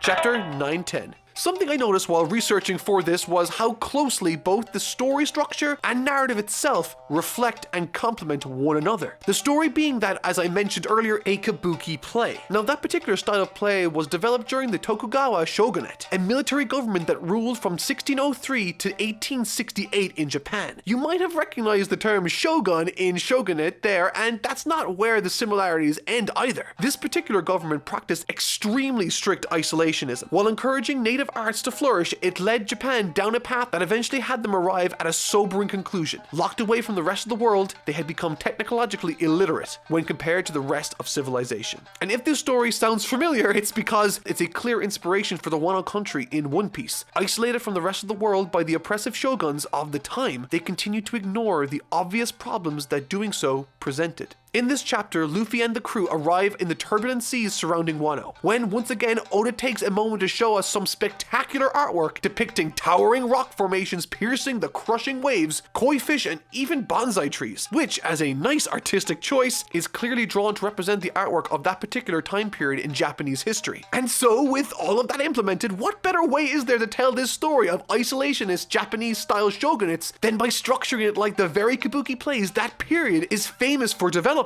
It's a brilliant choice that not only allows this arc to feel distinct from the 30 others, but also feels intrinsically connected on a personal level with the story being explored right now. And even if I want to talk about everything else outside the themes of this arc, this chapter alone is both tense and gripping, with Luffy and co having to use giant koi fish to crash land onto the country in the first place, leading Oda to make another phenomenally appropriate narrative decision to remove every other point of view character that isn't Luffy. He wakes up on the beach alone before being confronted by two very intimidating creatures we've not yet seen in the series. Chapter 911. Now that we have only one point of view character to focus on, the world around us is allowed to play as much a pivotal role in telling the story as any other character, which, on top of establishing the setup for the story and introducing us to important key characters, also allows us to, on various levels, become more acutely aware of and accustomed to this brand new mysterious land. Going into the story, we know that Wano is closed off to the rest of the world, and so keeping the point of view in Luffy, lost and confused, helps sell this mysterious side of the world exceptionally well, while also allowing the story to remain simple and focused. There aren't multiple plot threads here. We are given room to take in and appreciate the world as Oda sees fit, and I love it. The setup that takes place and that's in question here takes hold almost immediately when Luffy becomes entangled in an effort to stop this thug from kidnapping this little girl. There's some really cool scenes interspliced, like Luffy using his observation haki to dodge and counterattack a sniper shot unseen, and when he uses the Supreme King haki, he subdues a giant baboon, and that's pretty dope. Now, one of the main attributes that this arc acquired when it decided to follow the one point of view character in Luffy was its ability to endear us more effectively to new characters like Otama, the little girl he saved from that thug. She has a devil fruit ability that enables her to take off parts of her cheek, feed it to creatures, and make them obey her. She's honestly incredibly sweet and incredibly grateful toward Luffy for what he did for her. And the little scenes here and there that informs Luffy and her relationship are not only effective but also help drive the story forward. Unbeknownst to Luffy, Otama has given him, as thanks for saving her, all the food she she has in the world. Already starving, she flees to the river to drink from it just to try to distract her stomach from how hungry it is. It's at this moment another new character by the name of Tenguyama Hitetsu barges in, reprimanding Luffy as an intruder that ate all of Otama's food. Overhearing this, she returns home pleading with him to forgive him before fainting. As it happens, the water she drank from the river has been polluted heavily, and now she's in grave need of a doctor. Now, there's nothing spectacular or flashy about this scene or chapter really, but it's still very effective in establishing what it does and endears us to Otama extremely well, which thankfully gives Luffy a new immediate goal he needs to attend to: save the little girl. And what's more is that apparently she's been waiting for a certain pirate called Ace to return for quite a while. While a small detail, this tiny piece of info further links Luffy and Otama, and what's more, helps bolster this feeling that Wano really is closed off to the rest of the world. During Marineford, the entire world looked on in bated breath as the most significant battle in the history of this series transpired. Everywhere Luffy went, he had to disguise himself, and by association, everyone knew what happened to Whitebeard and Ace. But not this little girl. Not Wano country. Oh, and additionally, I'll mention this because I just thought it was cool. Oda, the absolute Chatosaurus Rex, the pharaoh of foreshadowing, already told us that Ace had visited Wano before. Way back in Marineford, through the character of Oars Jr., we see a flashback where Ace mentions how he learned to make that hat Oars wears in Wano country. There goes Oda again, casually slipping in dialogue that helps add color to a scene he won't write for another decade. Chapters 912, 913, and 914. When the little girl wakes up, Luffy informs her that Ace is dead immediately. I personally really like this move from Luffy. He knows better than anyone that this is news not to dwell long on. Rip it off like a band-aid and move on with your life. Besides, and more importantly, he has another life to save right now, Otama, and she's fading fast. With that said, after being filled in on the circumstances that surround the island of Wano, with Kaido and his men seizing all the food and fresh water, leaving the rest of the area a wasteland and heavily polluted, Luffy gives himself the job of bringing Otama to get help. But not before Hitetsu hooks him up with some sweet new threads. And... yeah, Luffy takes his sword, but notices something about it that's familiar, and it should be. Well, sort of. This is an incredible callback to Loguetown from chapter, get this, 97. That's over 800 chapters ago. Back then, Zoro acquired Kitetsu 3, and right now Luffy is running around with Kitetsu 2. He has in his possession a sword that's way above his skill level and way above the likes of anything we've seen before, or at least I think that's the case. It's one of the most famous swords in the world and easily the longest callback yet in this series. Super impressed by that. And to be honest, calling back to prior events to either recontextualize a particular event or to add emotional resonance between two characters like the way Ace continues to do so between Otama and Luffy, these small interactions add so much color to this world and stand as a testament to the Goliath of a series One Piece has become. Luffy gets on his way, and once he's through the clearing of the trees and after some flashbacks to Ace's time spent with Otama, we finally see the wastelands of Wano. A desolate, eerie smoke fills the air as factory towers puncture the horizon. This stands in perfect contrast with the beauty we witnessed in the introduction. We immediately have something that we want to fix, and we associate that with Kaido now. And that's not even to make mention of the gentleman Luffy happens to run into after this. Luffy! This scene where Luffy and Zoro reunite actually brought a tear to my eye. It's nothing flashy or special, but these are the first Straw Hat pirates, and this is their first time seeing each other in a very long time. Seeing Zoro, someone that rarely shows that level of emotion with a massive smile on his face as Luffy jumps onto him, is what I love most about this series. The fantastically well-realized relationships and characters. There's some classic Luffy and Zoro banter in this chapter, with Luffy filling him in on poisonous food situation while eating the food himself, and Zoro remarking that this explains why his tummy hurts. These scenes are what I live for, and that's when Basil Hawkins arrives on the scene. Now, one thing I haven't chatted about regarding this arc thus far has been how ridiculously funny it is. Now, like, this arc so far has gotten more than a few giggles out of me throughout, but this next section where Hawkins addresses Luffy and Zoro for the first time, I recorded my reaction immediately after reading it. Check it out. I love how Hawkins is like so foreboding and Zoro is like so super serious, but then Luffy just goes off the rails with silly.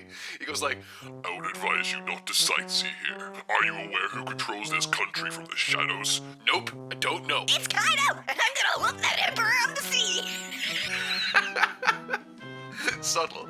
And Zoro's all like, shut up, Luffy. Gaemon said we're not supposed to know that. He's like, I was just kidding. I don't know who that is.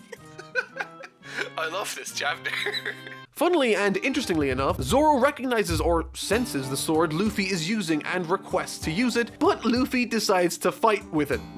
Sort of. I mean, he punches people while also slicing people by accident, sort of, I guess. It's surprisingly effective anyway. Something I'll briefly touch on is the character of Basil Hawk. He seems to have been after siding with Kaido as one of his subordinates, and he's one of the worst generation pirates along with Luffy and Trafalgar Law. He's based off of a tarot card reader, and his moves largely rely on which cards he gets when he calls upon them. Not exactly sure how relevant he'll be long term, but he adds a neat little dynamic when they clash, never knowing how he will attack or chase or even if he'll be successful.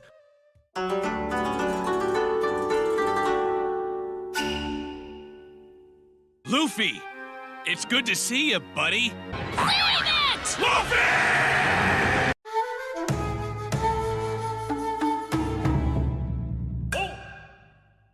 Looking at this story again, something I also noticed was that it was quite efficient with its scene selection.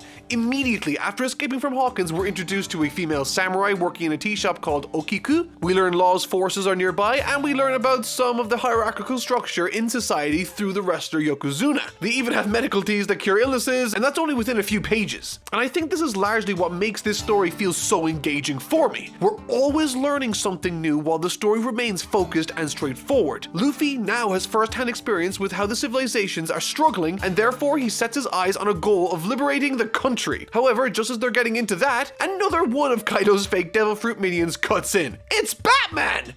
I'm vengeance. There's a pretty sweet shot of Zoro blocking an arrow attack on the owner of the tea shop, and this gazelle man just runs off with Otama towards the town of Bakura. Something that's easy to love about this chapter is how there's never any resistance between Luffy and Zoro to take the most action-packed route to solve the problem. Chopper, Nami, or Usopp aren't there to be the voices of reason, and so we get instances where the two deem it worthwhile to barge into a town and cause all sorts of chaos. Chapters 915, 916, and 917. Right about here is where the combined forces of Luffy and Zoro's no subtlety plan begins to cross a threshold of no return. You see, Otama, at this moment in time, has been taken because she's suspected of having a real devil fruit ability. Thankfully, she keeps his information quiet despite her being tortured by pliers. Needless to say, Zoro and Luffy aren't so quiet. As they begin to look around the area and engage with all sorts of different townsfolk, I'm reminded why I love this atmosphere Oda's established whenever we enter a new island. It has culture, different principles and dialects. Heck, it even has its own currency, gold coins, which again just makes sense because they don't use berries. They're isolated from the rest of the world. The same way that gold is the currency of Amazon Lily and Extal is the currency of Skypiea. It's a small detail, but it goes a long way in demonstrating the level of consistency and detail One Piece employs from start to finish. Now, this is around the time when Yokozuna's eyes lock with Okiku's, and before he knows it, she's slicing off his top knot. And he mad! Naturally, we are still in an expository phase within this act, but you can definitely tell we're building to something. Not because Luffy's gonna fight this WWF wannabe, but because, you know, we're barking up the chain of command, and sooner or later someone important will bark back, and we might not like who that ends up being. Luffy facepalms Yokozuna to next week with some funny moments interspliced, like Luffy's win-loss record as a sumo wrestler against Usopp, but in doing so blows down the living quarters of a person called Hold'em, one of the main guys behind the Animal Kingdom Pirates. Around the same level as Hawkins, this Hold'em guy's design I can't really make heads nor tails of. He's got a lion on his tummy that shares a nervous system, and there's a scene where he punches himself in the balls. Classic? However, right now he's holding Otama for all the world to see in his jaws as a hostage. Now, to be honest, the real threat here is less this man, but more the impending arrival of someone we've heard from before, Jack the Draught. Anzo, this individual wreaked havoc on the little island but got dealt with indirectly without Luffy's input. We have no idea what will happen if he arrives and Luffy has to contend with him. But in saying that, there's a very sweet moment that rears its head right after the battle when Luffy yeets Otama from the jaws of the lion and reverses Hold'em's firepower.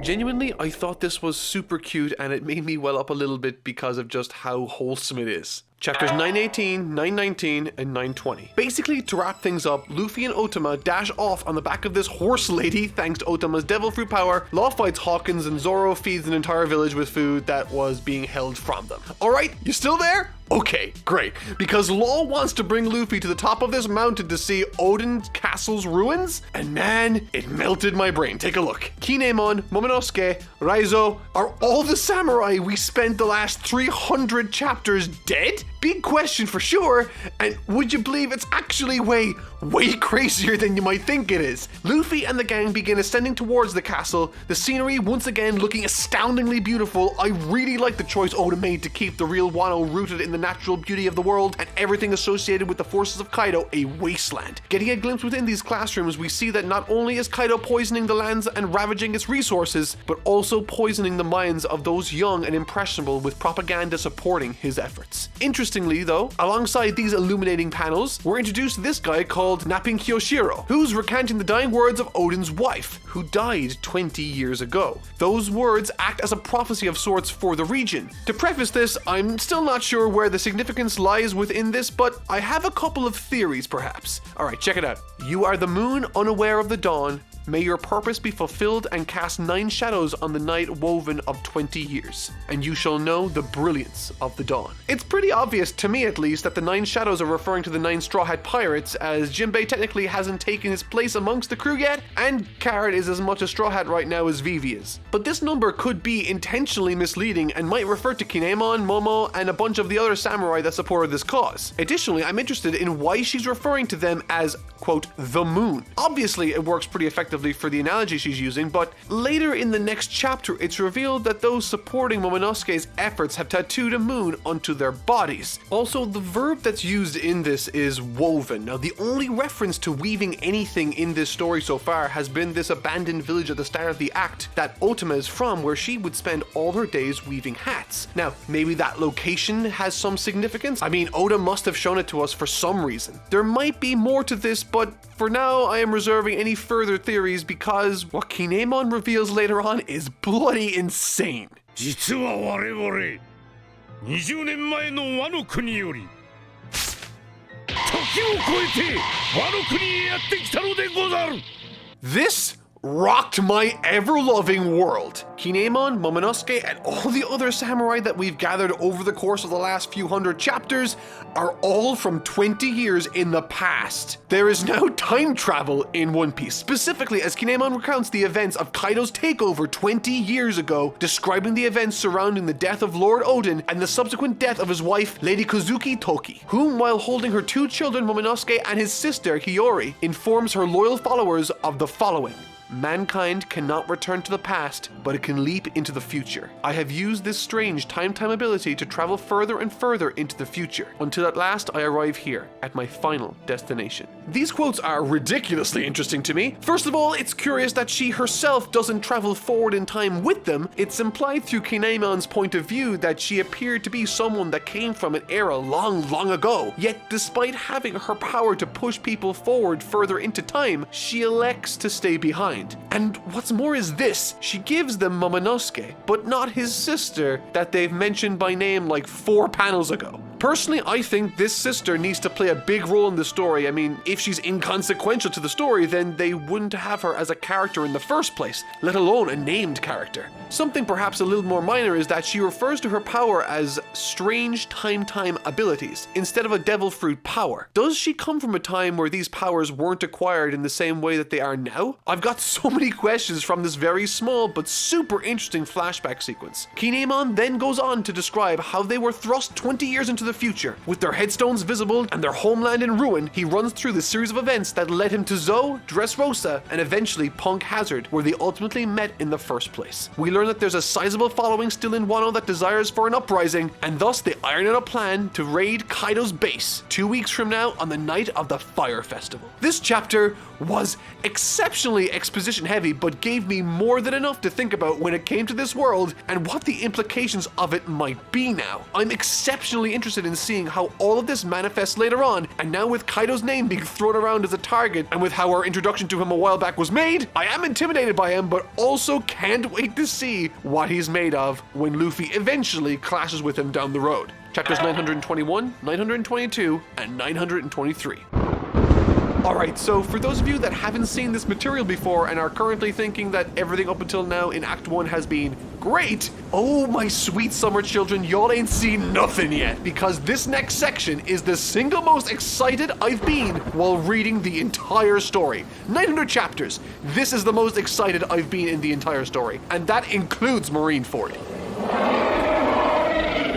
So, Amon runs through the current plan, trying to rally up the existing support within the country to bolster the raid. Makes sense, and that's when we cut back to the village all the food was given to. This thief, with 5 A's in his name, Atamayama, molds on up and boom! Jack is right there looking for Luffy. But before they can exchange even 3 sentences, this random thief, it turns out he's a samurai, and an awesome one at that, slicing right through Jack with what looks like relative ease. So in my head, I'm wondering, okay, so we're in Act 1, and Jack has already been dealt with relative competence by a complete unknown. Yeah, and then Kaido shows up, and he's a massive friggin' dragon. I swear, mentally I was preparing myself for Jack, not Kaido, and certainly not Super Dragon Kaido the size of a town. It's an opponent with a presence, size, and power so far removed from anything we've ever seen in the series, including Big Mom and Whitebeard, at least from a visual level. It's also helped in large part because at the beginning of the chapter, things were relatively calm. They were discussing things in secret, and this chapter ends with a giant Kaido dragon attacking a town.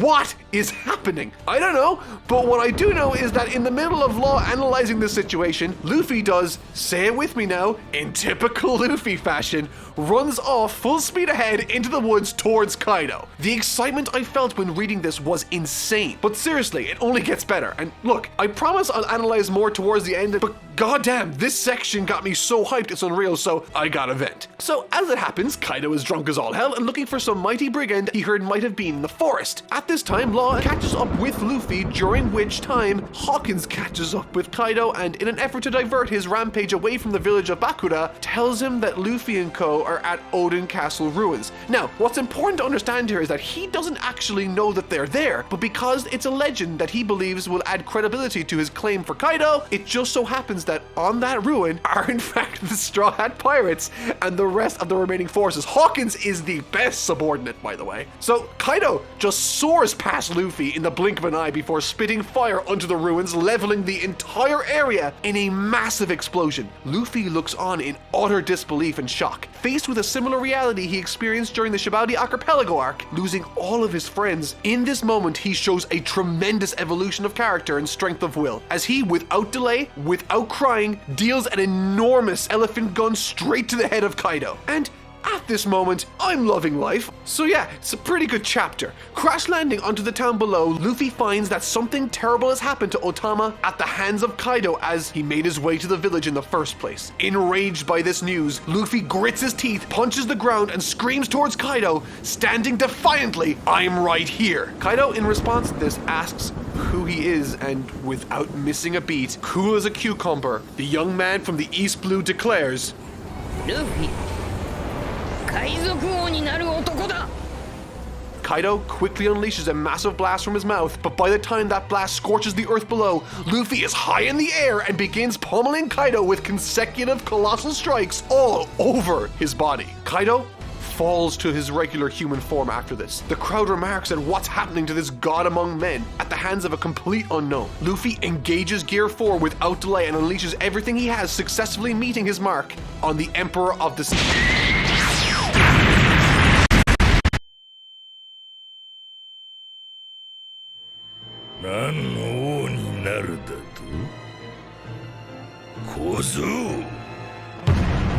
Chapter 924, the last chapter of Act 1.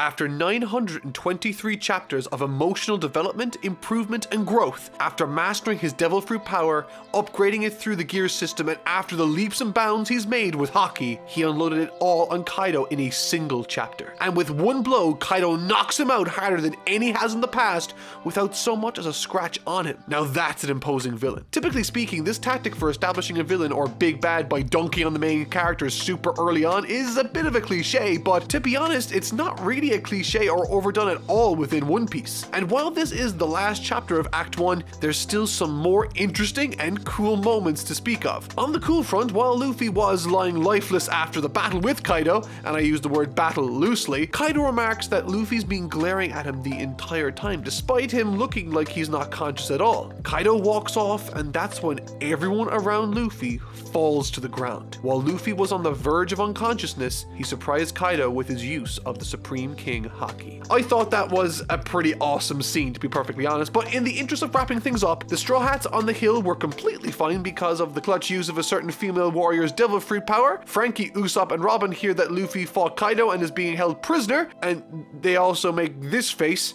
It's wonderful. And when Luffy's thrown into a cell, he's sharing it with none other than Kid, another member of the worst generation of pirates. What a crazy situation. This should be really interesting. And with that, the curtain closes on Act 1. If I haven't made it abundantly clear already, Wano Act 1 is phenomenal and easily my favorite part of the post-time skip material. It's stunningly beautiful, exceptionally well written, and has a super fun and straightforward story that has hidden complexity throughout. For instance, remember that sword dealer way back in Loguetown that Zoro got Kitetsu 3 off? Well, during that chapter, chapter 97, he said, and I quote, "Famous swordsmen have died tragic deaths because they wielded the Kitetsu swords." This establishes the curse surrounding the blades themselves, obviously, but as we see earlier in this arc, the gentleman Luffy yeets Kitetsu 2 from refers to it as a cursed blade yet again. Now, I'm not saying there's a correlation between the sword and a curse necessarily, but Luffy and Otama both met sinister ends within this chapter, which is a wonderful bit of underlying continuity I had to point out because it was pointed out to me and I loved it. Alrighty, so in the last episode, I explored various story structures from the modern 3-act structure all the way to the classical 5-act structure, but more specifically, the Japanese variety of that 5-act structure called Joha-kyu. In this structure, you start slowly, then gradually and smoothly accelerate towards a very fast peak. Now, I find this particularly interesting because this rhythm or flow can be seen as quite different from the Western idea of beginning, middle, and end, or acts 1, 2, and 3. Since the latter tends to produce a series of steps rather than a smooth acceleration, in addition, this concept of beginning, middle, and end usually only refers to the overall dramatic structure of a play, while Joha-kyu is used to support every moment of a performance as well as its structure. Each individual speech will have its own internal Joha-kyu. Every single gesture even employs its own little micro Joha-kyu, and that specific component to Joha-kyu is what I find to be the most interesting. Heck, the Japanese culture even employs it in martial arts, which makes it the perfect fit for a shonen story, a story about fighting. In other words, each and every one of these 5 acts will also experience their own internal Joha-kyus, with even the scenes inside it, including fight scenes, adhering to this particular structure. And in doing my research for this, that particular trait from this sort of story structure I found to be the most interesting, not only from a narrative standpoint, but from a sheer morbid curiosity one also. After looking and researching about Joha-kyu, I really wanted to see if Oda applied this sort of cohesion and commitment to the Joha-kyu practice. And while Act 1 did explore a large number of reintroductions, new characters, plot points, and all the rest of it, it seems that while he was building to these, the format of Joha-kyu was followed in smaller details and scenes dotted throughout the first act. Luffy shows up on the beach and explores. Jo. He gets into a minor conflict with creatures. Ha! And finally, he quickly dismantles the bad guys, meeting a very fast and speedy resolution. Kyu. This sort of structure to the overall flow of scenes and conversations can be observed throughout the first act, and most definitely at its climax, which not only acts as its own internal example of Jo, Ha, and Kyu, but it also acts as an example of a fast climax or representing a Kyu for the entire act as a whole and not just that one scene. I can't describe how blown my mind was retroactively by simply watching these old men describe to me what Joha-kyu was. Oda is doing the literary equivalent of 4D chess right now, and I'm actually a little intimidated as a human being. I've never seen this level of commitment to story structure, and I'm sorry if I've harped on about this for so long. I just needed to share this and to also justify to myself the ungodly amount of time I spent watching delightful men like this guy describe to me what Joha-kyu actually is, and to justify reading web pages that looked like this. With that said, after having read Act 1, while I thought it was a phenomenal outing for the series and one that has, in my opinion, set a strong standard for the rest of the subsequent acts to uphold, Act 2, being the one that I'm discussing in this video, is actually the one that I'm most excited to look at as a case study. At the beginning of my last video, I outlined what I believe to be an issue with the traditional modern 3-act structure, that being its second act running the risk of being rather vague or, at times, uninteresting. And this is where I hope Joha-kyu comes in, otherwise I'll have wasted 6 hours watching this guy talk about 18th century Japanese scripture. As I outlined in the prior video, I wanted to see if the Japanese technique could remedy the issue that plagues the modern 3-act structure. So let's see. Let's dive into Wano Act 2. Chapter 925. Diving into this story, the first pattern I've become aware of has been these small single chapter intermissions discussing the events of the outside world in some small or large way quickly before returning to the action within the closed off boundaries of Wano country. Right before Act 1 began, we got a glimpse into Cat Viper's journey to recruit Marco from Whitebeard's former crew, and it was pretty sad, with Marco himself imparting a message that is still unknown to us for to give to Luffy. However, in this intermission, we get something way more interesting. Through Hawkeye reading the newspaper like a disgruntled old man, we learn Gecko Moria is not only alive, but is marching an army of zombies on Blackbeard's crew. But that's not even the interesting part. Apparently, Absalon's clear fruit ability has been taken from him, and in addition to that, has been given to this guy. Remember him? From Impel Down? Well, he's got it. So yeah, not great. And if that wasn't enough, the revolutionaries we saw getting ready for a big mission during the Reverie have infiltrated Sacred Marijoa to get Kuma back. And get this, they are currently clashing with Fujitora and the other admiral, Ryokugyo. So it seems the world is on fire outside of what's going on in the main plot, which, to be honest, still doesn't have the best sort of circumstances. But what makes this chapter particularly interesting to me, however, is that whenever we do peer outside of the events of this Wano tale, something even more severe has happened. And what's more is that it reinforces the idea that no information is reaching Luffy and the gang while they're in there, adding to this feeling that something massive is going to happen while they are in Wano, and once they finish their business there and connect Wano with the rest of society, they will become aware of something even more horrible or significant that requires their immediate attention thereafter. Which would be, once again, a classic case of the characters and events informing what happens next in the narrative. Their goal is to help free Wano, and in doing so will cause them to become aware of just what transpired while they were in that closed off box. It's a super interesting aspect of the story that honestly makes me excited to read the intermission between each act all the more. Chapters 926, 927, and 928. Alrighty, so now that we're getting into the material for Act 2 proper, let's pay attention to two things. This is the first ha of Johakyu, which primarily dedicated to breaks or development within the story, and it employs a slow start before quickly building to something significant and a climax that is self-contained in this Act 2. With that said, the curtain opens in Act 2, literally, immediately setting scenes for future events, or at least with some of them I think that's the case. There are instances where Otama is told that her ability is very powerful, which, I mean, it absolutely is, but I wonder how this power will come into play later in the story, if at all. Within Act 2 itself, it definitely doesn't play a super significant role therein. I mean, she's already demonstrated that she can become a master of creatures and people far more powerful than her. How far can this trail of logic follow? I have no idea, and how will it manifest? No clue. There's some terrific meat in this particular section too, with characters like Shutenmaru who've demonstrated that they have ties to the original Kozuki Samurai Guard. We're given a nuanced, jaded point of view with this character, resentful that for 20 years they were forced to wait when they needed them. And throughout this act, we explore what that actually means with his character as he introduces us to a large graveyard which to this very day haunts him. And trust me, added detail and development is something we get a lot of during this section too. In fact, there was a theory I had brewing with the character of Kiku that turned out to be horribly incorrect that I plan on sharing with you all a little later. However, primarily the focus of these chapters centers around two different parts of the story. A prison break section which is established with Luffy, and the second, the Straw Hat Plan, which itself is segmented between Zoro, who went missing while sitting down with everyone. This is sort of like someone getting lost while riding on a bus with you. I mean, these are advanced levels of ineptitude when it comes to staying together.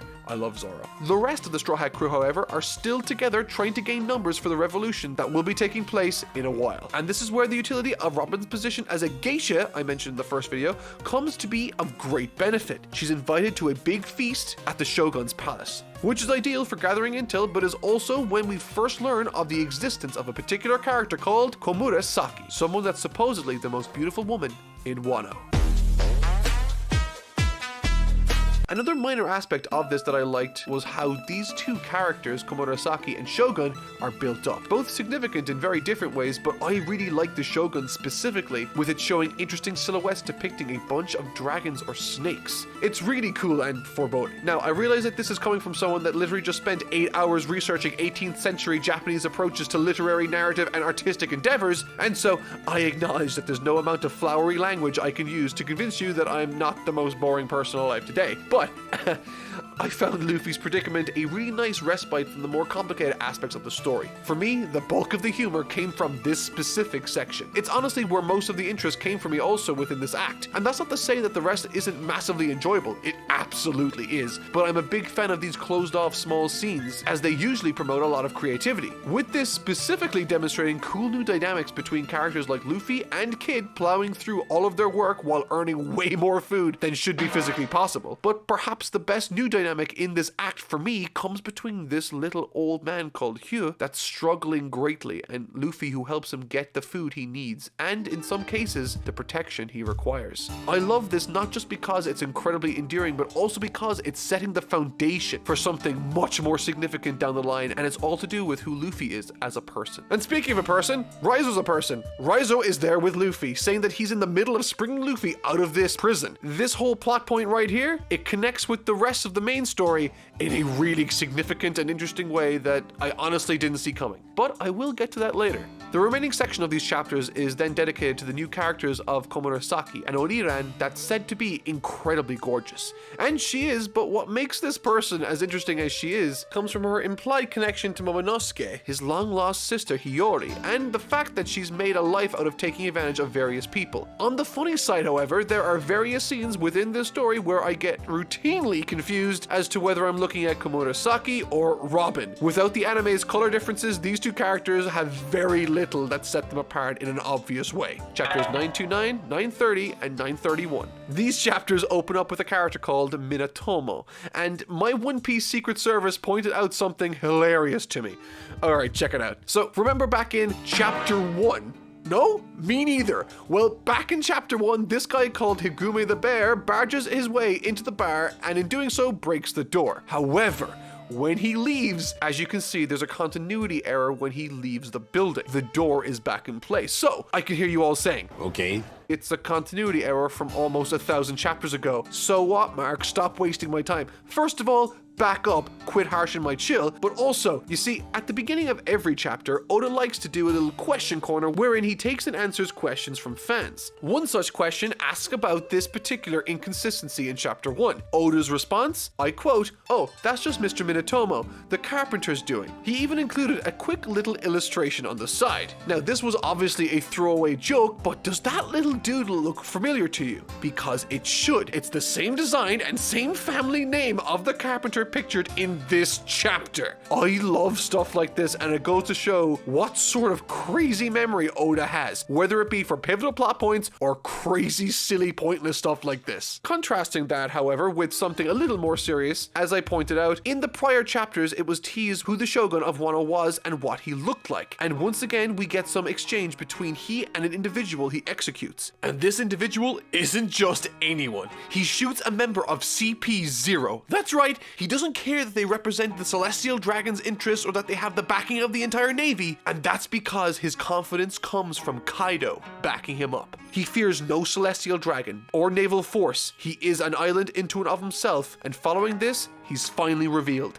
Shogun Orochi, surrounded by wealth, women, and all the food he can eat. And the page spread that this man is revealed on is a great sequence of panels demonstrating where he is and zooms out to the wastelands of his own creation and the factories that make the land so. Now, honestly, I really enjoy this guy as a character. His design and overall presence reminds me of King Wapol, only better in every conceivable way. In my opinion, this is King Wapol done well. He's threatening because of his allegiances, and to top it all off, has some pretty dope powers that I will be discussing discussing in a moment. Right, so at this point I probably should point out that this arc dedicates a lot of time to two characters specifically. Zoro, whom we all should be very familiar with at this point. If you're not, I don't know how you found this video. And the second person, this self-proclaimed sycophant called Yasu. He leads Zoro to the village of Ibisu, and to be perfectly honest, I didn't really think too much about this town or this person, or what sort of relevance it will have for the story. It's a poverty-stricken town much like the rest of Wano, with the only difference being everyone is smiling and rejoicing all the time, regardless of their situation. For now, Zoro takes it as a philosophical outlook all these people share, but as the story progresses, the dark truth behind this village is nothing short of horrific.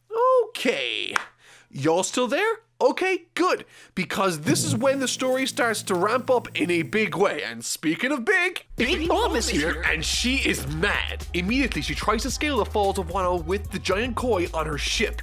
However, naturally, Kaido wants her to stay far away from his territory and thus deploys one of his henchmen to sort out the situation, which they do quite effectively. The curious thing about this particular exchange, however, is that had Katakuri been present on the ship, they might have been able to avoid or block the attack altogether using his future sight abilities, and perhaps might have even succeeded in scaling the falls, which is on its own a really cool detail, but also a fantastic piece of continuity following on from Whole Cake Island. Regardless, Big Mom falls into the ocean with not even her crew knowing where she went. As a devil fruit wielder, this is extremely dangerous and a practical death sentence. And to be perfectly honest, a lot of stuff happens in this act. Like, I'm looking over my notes right now and there's an absurd amount of detail to cover. Like, I didn't even get a chance to touch on the little scrap the Straw Hats get into while they defend this little smiling girl called Otoko, all the while they're looking to recruit more people for the rebellion. Like, I mean, they need like 5,000 and they are nowhere near that number right now. But the cool part is that within this scrap, Sanji finally uses his Garma suit that his family gave to him. And it's pretty sick, allowing him to go unseen pretty much anywhere he wants to while also heightening all of his abilities. I'm just gonna pretend the whole spying on his fellow crewmates in a bathhouse didn't happen, you know, cause why tarnish such an amazing power-up and character with yet another crude and self-serving gag? Oh, and as I mentioned earlier, Robin's at the party looking for poneglyphs, and get this, Big Mom washes up on the beach right near Chopper, Kiku, Momo, and Otama. But, and this is the weird part, she has amnesia. What? Jokes aside though, I'm not sure how I feel about this. I mean, I accept that in order for a story to work, there's a certain amount of suspension of disbelief that goes into it from the audience. But within reason. I was willing to accept that in Act 1 Luffy washed up on the beach alone, and I'm also willing to accept that Big Mom did the same. Maybe there's a specific current or something, I don't know. Who's to say? But for Big Mom now to also have amnesia when she hasn't had a history of that before in the series, and it just so happens to be the only situation that could allow her to travel with the Straw Hats, it feels less like carefully planned writing and more like Oda trying to fit a triangle peg into a circular hole. At least to me. So much so that for the entire time she was with Chopper in them, I had this feeling in the back of my head that she was faking it somehow in order to keep a low profile while she was separated from her crew. But as it happens, it's real. Now, with that said, as a narrative tool, she acts as a terrific means with which to garner attention for the story. She's effectively a ticking time bomb. No one knows when she'll suddenly recall who the Straw Hats are, and when she does, it's gonna be a big deal. Chapters 932 to 937. Within these chapters, there are three significant plot points that really caught my attention and that I thoroughly enjoyed. The first being that of the feast held by Shogun Orochi, wherein Robin is discovered by some henchmen, and by some henchmen, I mean a whole lot of henchmen, but she uses her clone ability to escape, which always seems to catch me off guard. Because of this, eventually Nami is forced to intervene and help, but by far the most interesting part happens when the little girl, Otoko, gets on the nerves of Orochi and Komurasaki is forced to stand up for her. She even slaps him. First off, awesome. Second, awesome. And thirdly, the character Komurasaki really keeps me on my toes. In one scene, she's conning men out of their life savings, and in another, she's defending a little girl, with seemingly zero fear demonstrated super effectively on this page spread, showcasing the powers of Orochi in all of its terrifying glory. He's intimidating, but Komurasaki refuses to yield to his whims, which is freaking cool. Right after this act of defiance, however, Kyoshiro slashes down Komurasaki, and this is when Nami makes the last-minute clutch play to save the game. Drops down and unloads the full brunt of Zeus onto the palace. It's a brilliant panel with a terrific sense of scale and power. And really, this entire arc so far has been one negative thing happening after the next. All the plans seem to be falling apart or meeting dead ends. Even regarding the situation with Luffy and Hyo back at the prison, the situation worsens, particularly after Hyo begins getting punished by the wardens yet again. And in typical Luffy fashion, he you know the rest. Once again, these are my favorite scenes in the act because they're so wholesome. Luffy shares his food tickets with the old man who's starving. The old guy gets into trouble for having them in the first place, and then Luffy defends him. It's a really simple story, but then something super interesting comes to our attention about this old guy. Apparently, he had tremendous influence over the people living in Wano years back. And the folks stuck inside this prison? Well, they were put there for crimes against the current shogun, which means all the numbers we need for the rebellion are technically right here in the prison. They don't know it yet, but they've put the Straw Hat Captain in the exact place he needs to be to make this plan work. I mean, not that Luffy knows anything about this yet, but it's a good step forward. As I've said before, the trend of this tale is of worsening circumstances and situations. And just when you thought Luffy couldn't be in a worse predicament, they take off his cuffs and replace them with a celestial dragon collar. A collar that will slice off his head if he or Hyo leaves or gets knocked out of the sumo ring. Tension. Naturally, Luffy isn't fazed by this, and so instead of seeing this as the dire set of circumstances that it is, he instead views it as an opportunity to get stronger. He knows he can't defeat Kaido yet, so why not train, I guess? And now, finally, we get to a clear highlight of this act, and one I am sure many of you have been waiting for. That being the encounter Zoro has in the snow with an individual trying to take his weapons. First off, this section starts out with a really neat callback to Thriller Bark where Zoro dukes it out with a legend of Wano in a character called Ryuma. They clash for a while over the sword in question, but that's when we get a major convergence of two separate plot lines. Zoro and the fleeing Komurasaki and Otoko bleeding. I absolutely love this section, not really because I noticed anything particularly incredible about it narratively, but because I just love Zoro as a character and he hasn't really had his own chance to shine in this story yet, or at least not for quite some time. Too often I think he's relegated to dealing with something that Luffy doesn't have time to deal with. And he is fantastic in that role, don't get me wrong, but I love getting the chance to see him in his own little subplot that has now intertwined with the Komurasaki plot, which I have lots to talk about, by the way. To make matters worse, however, another character makes himself known, a criminal from the flower capital called Hitokiri Kamaza, who, let me tell you, apart from being hella strong, has a much more significant role to play in this tale beyond what he's shown to be right now. My personal highlight within this fight has to be the ebb and flow of Zoro's attention having to dart from one tough threat to the next, all the while trying to defend a woman and child. This act really helps me connect with and appreciate Zoro all the more, but as the fight presses on, it's looking to be that little bit too much for him.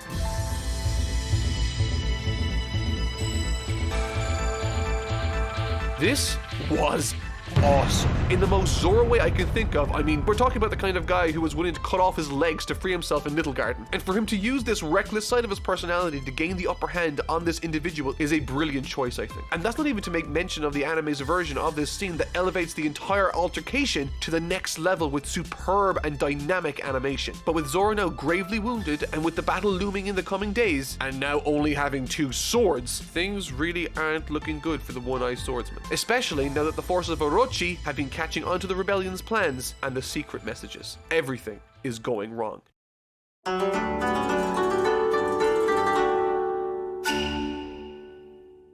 None of you pirates on this ship have the proper appreciation for booty.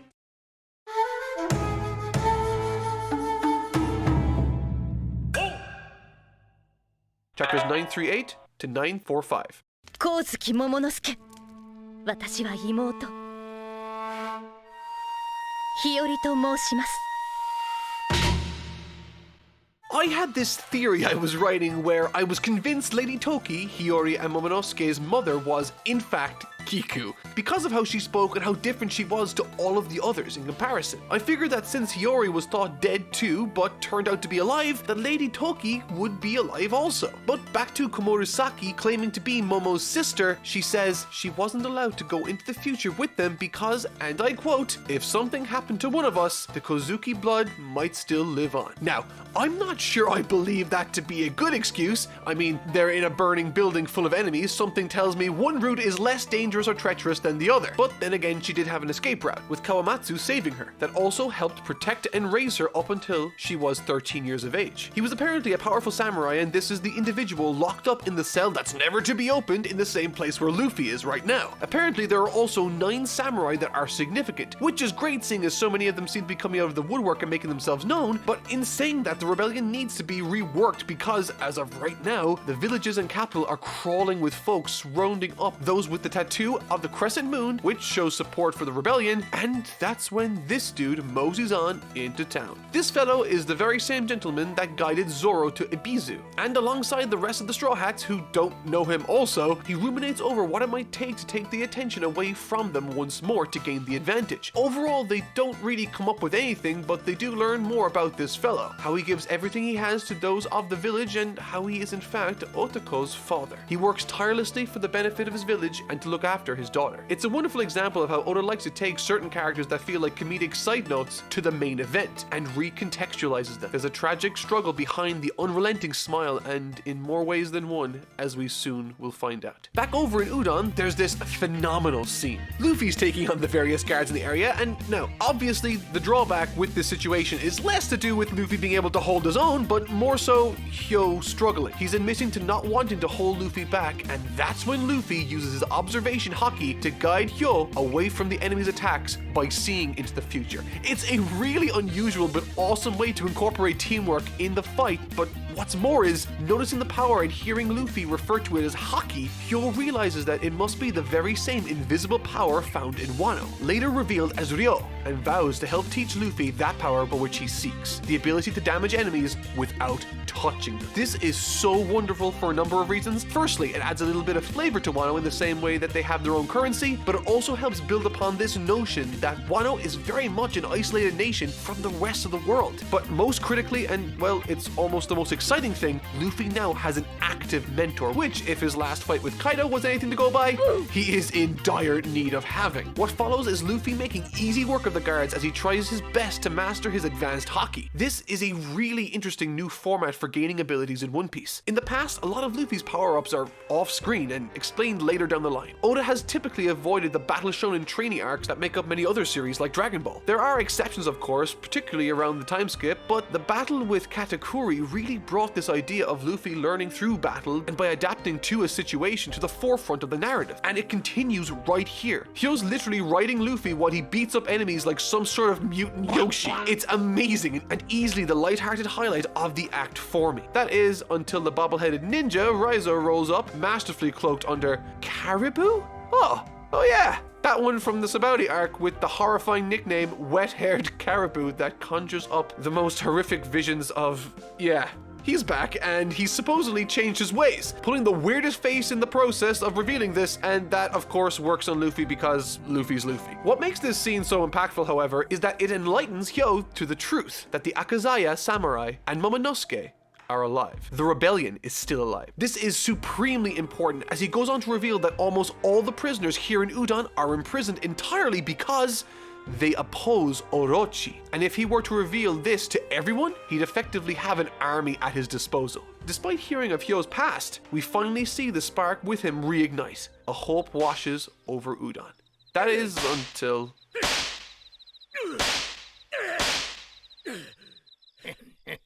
It seems we can't have too much happiness in Wano, apparently.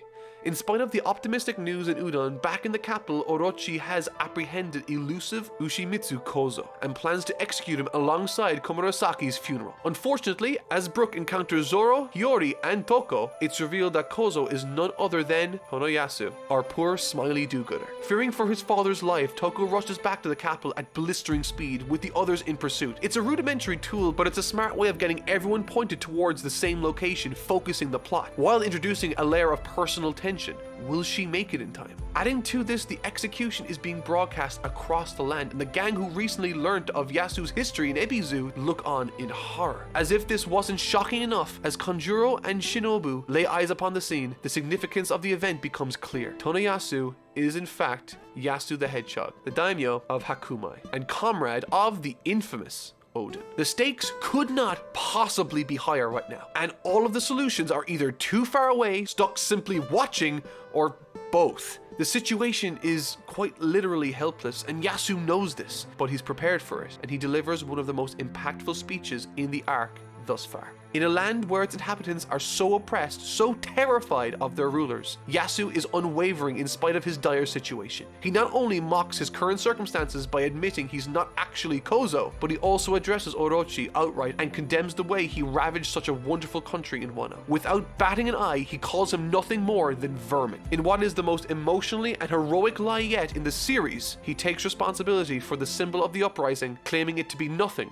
but a prank. This is absolutely genius for two reasons. Firstly, it protects the rebellion and gives them a tactical advantage once again, but secondly, it humiliates Orochi beyond comprehension, destroying his reputation in the process. As Orochi prepares to deliver the final blow, Yasu throws out one last bout of humiliation, reciting words that cut deep into Orochi's heart. A man of such small caliber shall never, in his life, truly devour Oden. Orochi's crosshairs plant themselves firmly on Yasu as he rallies the nation towards Onigashima. As a flurry of bullets pierce Yasu, Toko finally arrives on the scene, desperately calling out to her father, and what follows this is one of the most shocking moments in all of Wano.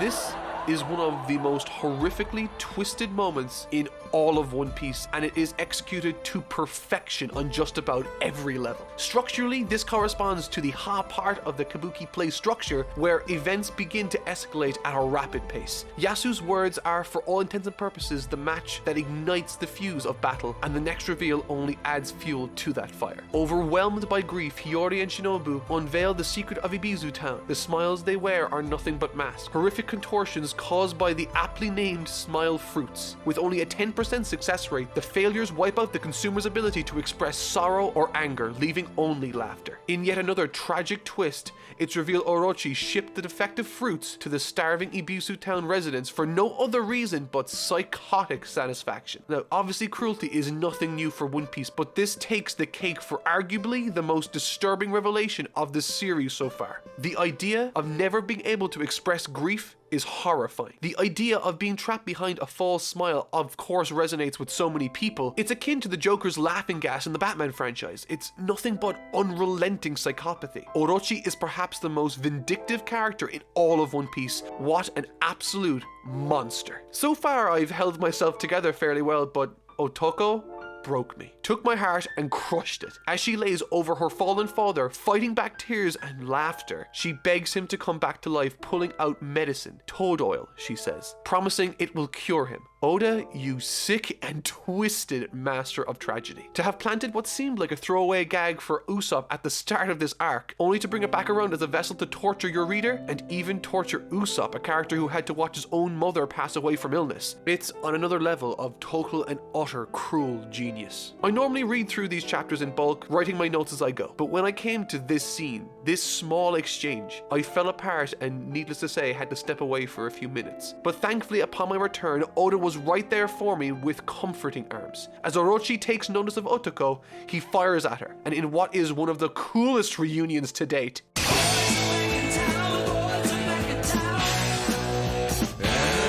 it's Zoro and Sanji to the rescue. For the first time since Dressrosa, the boys are back together, and holy crap, is it awesome. Needless to say, I sort of, well, maybe, okay, almost definitely squealed with excitement over that moment. What follows this is a chaotic, impromptu scramble by all the Straw Hats present, trying to save Toko and to retrieve her now deceased father in order to give him the proper burial that he deserves. There's some great action here, with Usopp getting stuck in with his slingshot, and even Zoro using everything in his power right now to take out the cruel tyrant in Orochi. However, his two-sword attack gets blocked by Kyoshiro. This character is creepy as all hell and is ridiculously dedicated to Orochi's protection. Thankfully, however, they manage to escape, but just as things are wrapping up here, Luffy is dealing with his own situation. Someone is knocking on the door of the Udon prison camp. So, this is the wildcard element I was talking about regarding Big Mom in this story. As mentioned before, Luffy can't leave this circle without his collar yeeting his head right off, and now Big Mom is demolishing the area. But Diamonds are made under extreme pressure, and it doesn't get any more pressurized than this. As Luffy and Hyo are sent flying from the arena floor and outside of the perimeter, Luffy suddenly becomes infused with outward haki. Obviously, this is super cool, but it also begs the question from me. We've now seen advanced forms of armament haki and observation haki, so I wonder what advanced Supreme King haki looks like. And with very few people even possessing the power itself, finding a master might be harder than you might think. However, as demonstrated with Hyo and Katakuri, Luffy can learn under extreme pressure and while facing an adversary. So my prediction, this advanced Supreme King haki will be taught to him by red-haired Shanks when he ultimately has to face off against him. Now, if you thought this scene was over, you're sorely mistaken. As it happens, the warden managed to inadvertently restore Big Mom's memory by bonking her super hard in the head, and once he has her down, he chains her up to the gills in Sea Prism Stone. It's honestly hilarious the precautions these folks are taking in apprehending an Emperor of the Sea.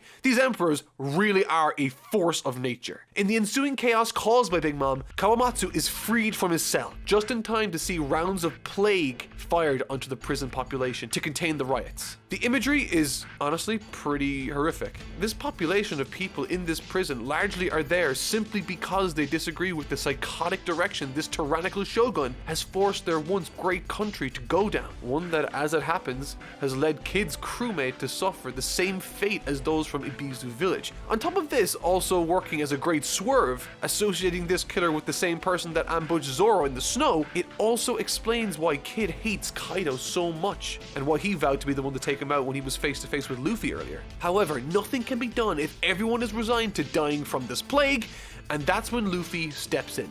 Luffy is a bona fide, and in the truest sense of the term, a natural-born leader. He does not see himself as more or less worthy than anybody, and standing in direct contrast with Shogun Orochi, decides to lead by example, inflicting himself with the plague to rile up the prisoners and to lift their spirits. I love this speech for so many reasons, but more than anything, it once again granted Oda the opportunity to demonstrate exactly what it is about Luffy that we love and respect as a character. This scene also boasts the most badass Luffy line in the series. Check it out. Luffy stops this Elephant Man's trunk from firing another one of these rounds, and before it goes off, he ties it into the trunk, and calmly states, "I saw a pretty bad future just now." That's just cold-blooded awesome and intimidating as all hell right there.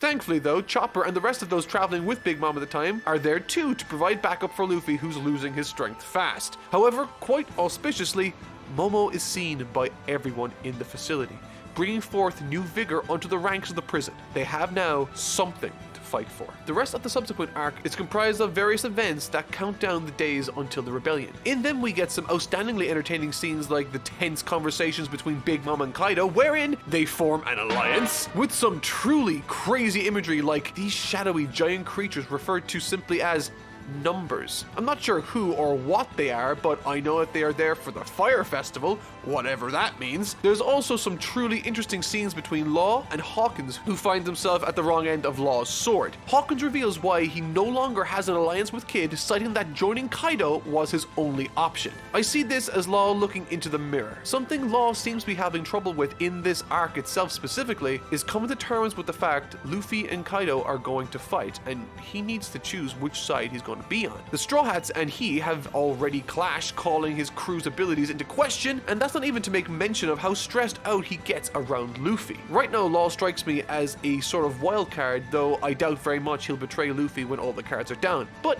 you never know. At the very end of chapter 955, the worst happens. Orochi receives leaked and updated information regarding the rebellion and where it's going to be starting. It's insinuated through paneling that Law was the one who leaked that to the Shogun, but that seems misleading to me. It's too obvious. In my mind, I think two people are the two most likely traitors amidst this group: Kiku and Komurasaki. Komurasaki, for reasons I stated prior, her introductory scenes demonstrated a much more unkind woman that would do anything to get what she wanted. With that said though, while Momo wouldn't recognize her, she has demonstrated knowledge of her own family's sword and the fact that Kawamatsu vouches for her. Then again, she hasn't seen him in about 13 years, and a lot of changes could have come about in that time, but yeah, I'm not too sure on her personally, or even Kiku for that matter. The only aspect that makes me wary of her is that Zoro had his suspicions about her, and he usually is a great judge of character. These are both probably wildly incorrect, but this is what my gut is telling me right now. Much of the prelude to this ending focuses on the successful recruitment of various rebel forces to bolster their ranks, as well as training for Luffy and ironing out the plan of attack. We get some nice backstories on the individuals that took Zoro's sword, and the location of a hideout that contains the weaponry that will be used during this revolution. This weaponry was guarded by this fox spirit, and the imagery of this fox is honestly gorgeous and matches Japanese symbolism of foxes perfectly. In Japan, they are seen as guardians to many shrines across the country. But perhaps most importantly, Zoro comes to obtain a new sword. And not just any sword. This is the sword owned by Oden himself and is given to him by Hiyori.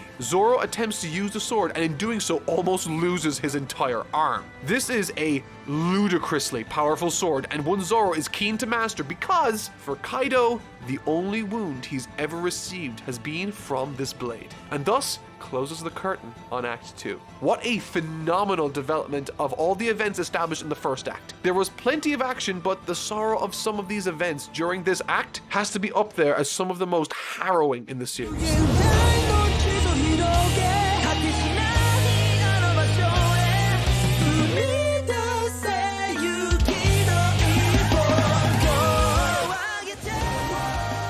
Before I jump into this, I think it's important for me to say that this arc is, without reservation or hesitation, the single best arc I think Oda has ever written. Oda could quite literally print nothing but blank pages for the next 50 chapters, and I would still say that this is easily the best experience I've ever had in all of One Piece. Never, and I mean never in my life, have I ever been so blown away by a portion of storytelling. This is honestly nothing like anything I've seen from Oda before.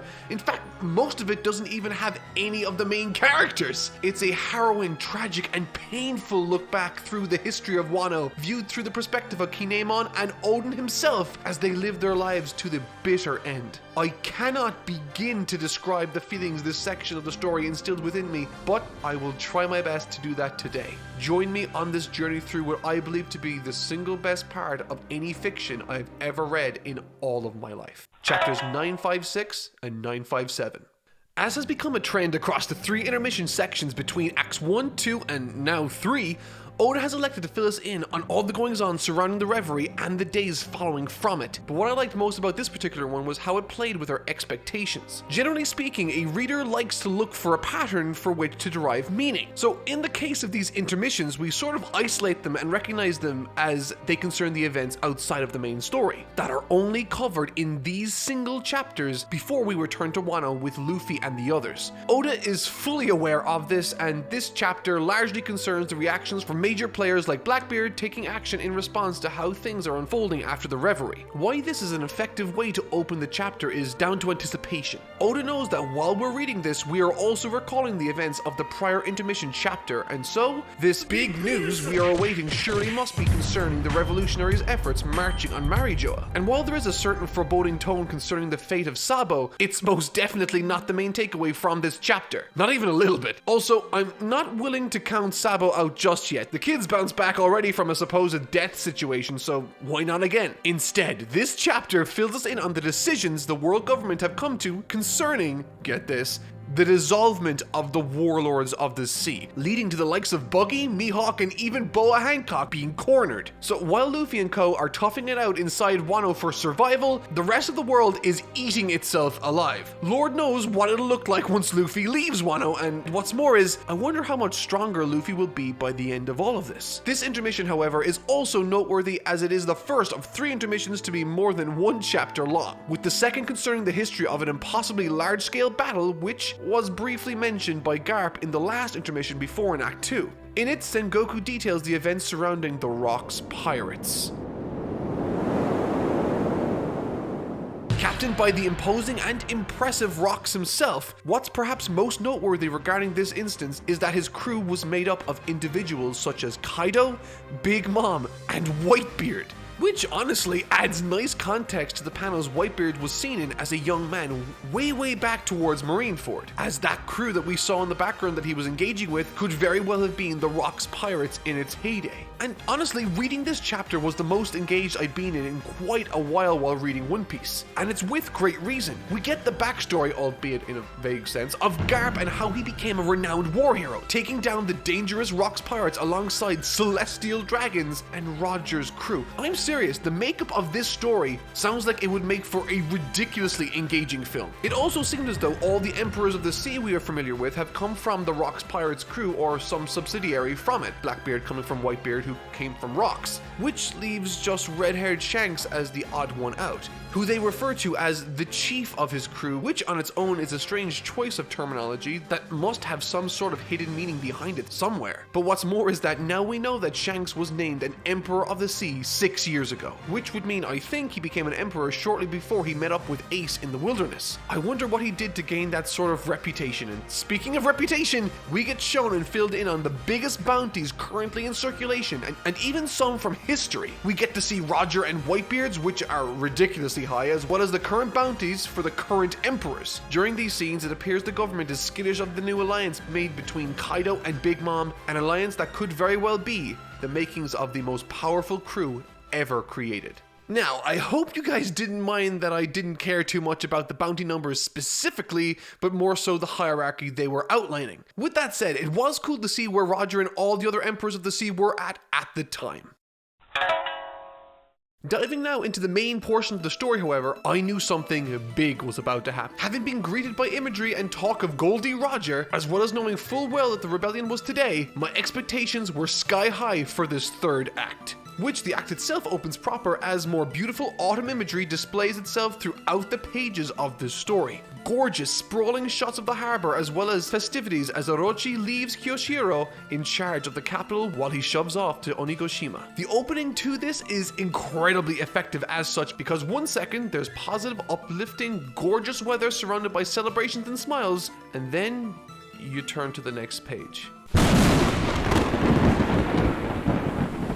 Crashing dark waves, smashing and swirling angrily before the samurai, who are pictured very small. This was a stupidly effective opening, and one I thought was extremely interesting. Having already established a plan of action long ago, this should be the moment where they put it all into practice, but something's wrong. There's no one here. The Straw Hat crew, all of their allies, and all of the weapons and ships, there's nothing to show for all of their effort and work. And so, as they began this journey, they are once again left all alone with nothing to show for it. Because of this, there's a tremendous amount of foreboding tension that sweeps across our minds as Momo begs to try another day and Kinemon fails to make contact with anyone, all the while surrounded by signs of wreckage. It's a ridiculously sad and almost pathetic scene as Kinemon screams desperately into the smell, all to no reply. The following chapter then forces us to watch the prior 2 days build up to this harrowing, lonely moment, all through the lens of dramatic irony, as we all know how it's going to end up. Everyone seems to be going about their own preparations, but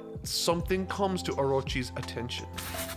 A traitor has been feeding him information, enough information to destroy the Sunny's cave and all the various bridges linking all the areas of Wano together. No one can go anywhere now. They're all stuck, leaving them exactly where they find themselves, on the coast looking out to Onigashima, terrified but duty-driven.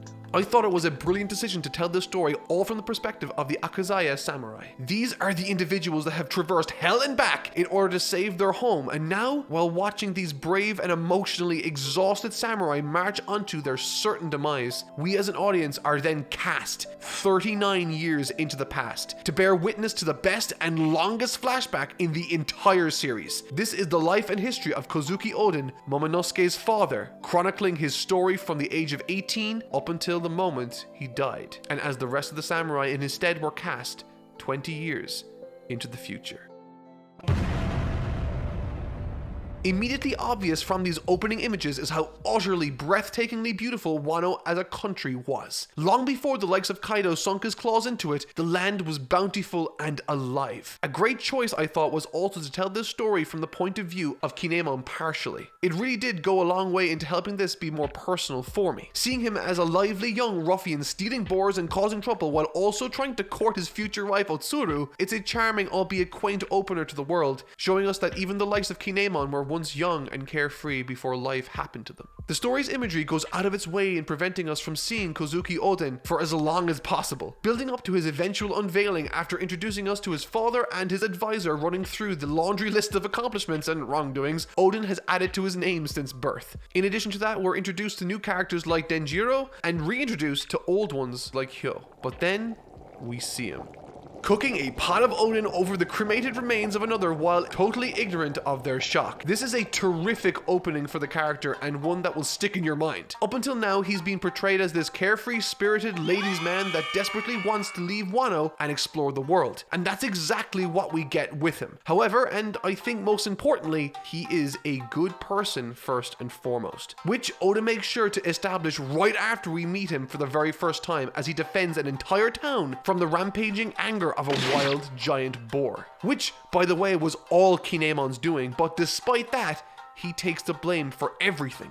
This is a tremendous sacrifice, and because of this, he is disowned by his father and no longer is seen fit to be the shogun of his country. It's this very aspect to Oden's character that leads him to garnering a following within Wano. He isn't leading out of fear or anger or promise for something more. These strong and capable people chose to follow him because he is a man of tremendous character. Well, most of the time. There's a wonderful personable aspect to how this flashback is delivered. There's a warmness to it. It truly feels like a recanting of a distant memory cobbled together with then little pieces of public information and Oden's very own journal entries as he journeys with these newfound followers from place to place. And peppered throughout this journey are instances where, if given the chance, Oden always chooses to put himself second for the well-being of others. Well, for the most part. This can be seen obviously through scenes where he finally meets up with Cat Viper and Duke Dogstorm as they are very young but being tortured by the people of Wano. But perhaps the best and most obvious example of Oden's true nature is on display after he meets this man for the very first time. I'm sure you're familiar. It's Whitebeard! All young and strong, and look at that hair! This scene, perhaps more obviously than any other, highlights the deepest desire of Oden, and that is the desire to leave. Despite developing a great reputation around Wano through his travels, and having been reinstated as his own father's son, as soon as he hears word that a pirate ship has arrived, he dashes towards it before anyone even recognizes he's left, leading to one of the best greetings I've seen in all of One Piece. A dust cloud forms on the horizon. Whitebeard recognizes it as something dangerous coming, telling his crew to stand behind him. Then, Oden dashes into the clearing and leaps into the air before clashing swords with Edward Newgate of the Whitebeard Pirates. As he does so, he introduces himself and asks, "Let me ride on your ship." What follows here is a really strong moment of character on behalf of Oden, which cemented him as a best boy among the secondary characters of the One Piece story for me. He's charismatic, he's brave, but most importantly, he has a strong value system that takes priority over his own desires to realize his dreams. Whitebeard doesn't want him to come along, but as soon as he leaves, Oden leaps from the coastline and grabs a hold of a chain trailing after the ship. Whitebeard says that if he can hold on for 3 days, he can come along and see the world. Now, the reason why I praise this as a strong character scene, however, becomes clear when we shift focus and fast forward almost 3 days later. With less than an hour left to hold on, Oden, now swollen and bruised from the grueling trip he's been taken on, as soon as he hears a woman in danger, he leaps to her aid without hesitation. It's Lady Toki, the woman he will marry. I just loved this scene, as it was, again, a great way of introducing the character we've already heard so much about, and what's more is, in seeing this, the same way Oden has won over his other followers, Whitebeard became a fan of him out of respect for what he's done here and now, referring to him as little brother, which I thought was a really nice touch. There are some great moments of humor with Lady Toki too, as all she wants to do is return to Wano, and when Oden and Whitebeard hear that after spending all this effort to leave there, their faces are hilarious. hilarious. However, again, I noticed something a little interesting about this character. She lets everyone know that she's 26 years old and apparently from 800 years in the past, meaning she has info regarding the Void Century. But I'm curious as to why her age is mentioned at all, and wonder if it's a coincidence that her age here is the same as Hiyori in the present day storyline. I mean, it probably is a coincidence, but I just thought it's strange that she told us her exact age without much reason. I wonder if that information is necessary for a deduction later. Questions, questions, questions. Now, this is where things start to pick up and get even more interesting. Sprinkled throughout these flashback chapters are snippets of Orochi's life working as a commoner and servant. Originally working beneath Yasue, he eventually, through underhanded and clever means, rises in the ranks of Wano society through the help of a particular old woman wielding the power of the clone fruit. The very power that we associate with Bon Clay. It's through this character we learn the motivations Orochi has for doing what he's doing.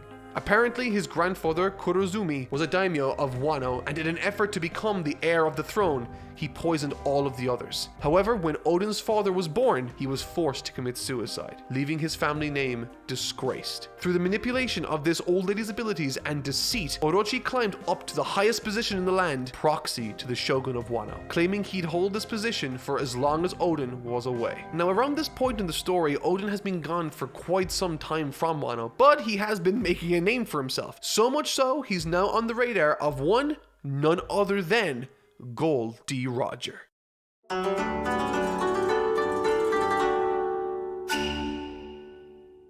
flushing me down like a big toilet! That makes you Desert Doo-Doo.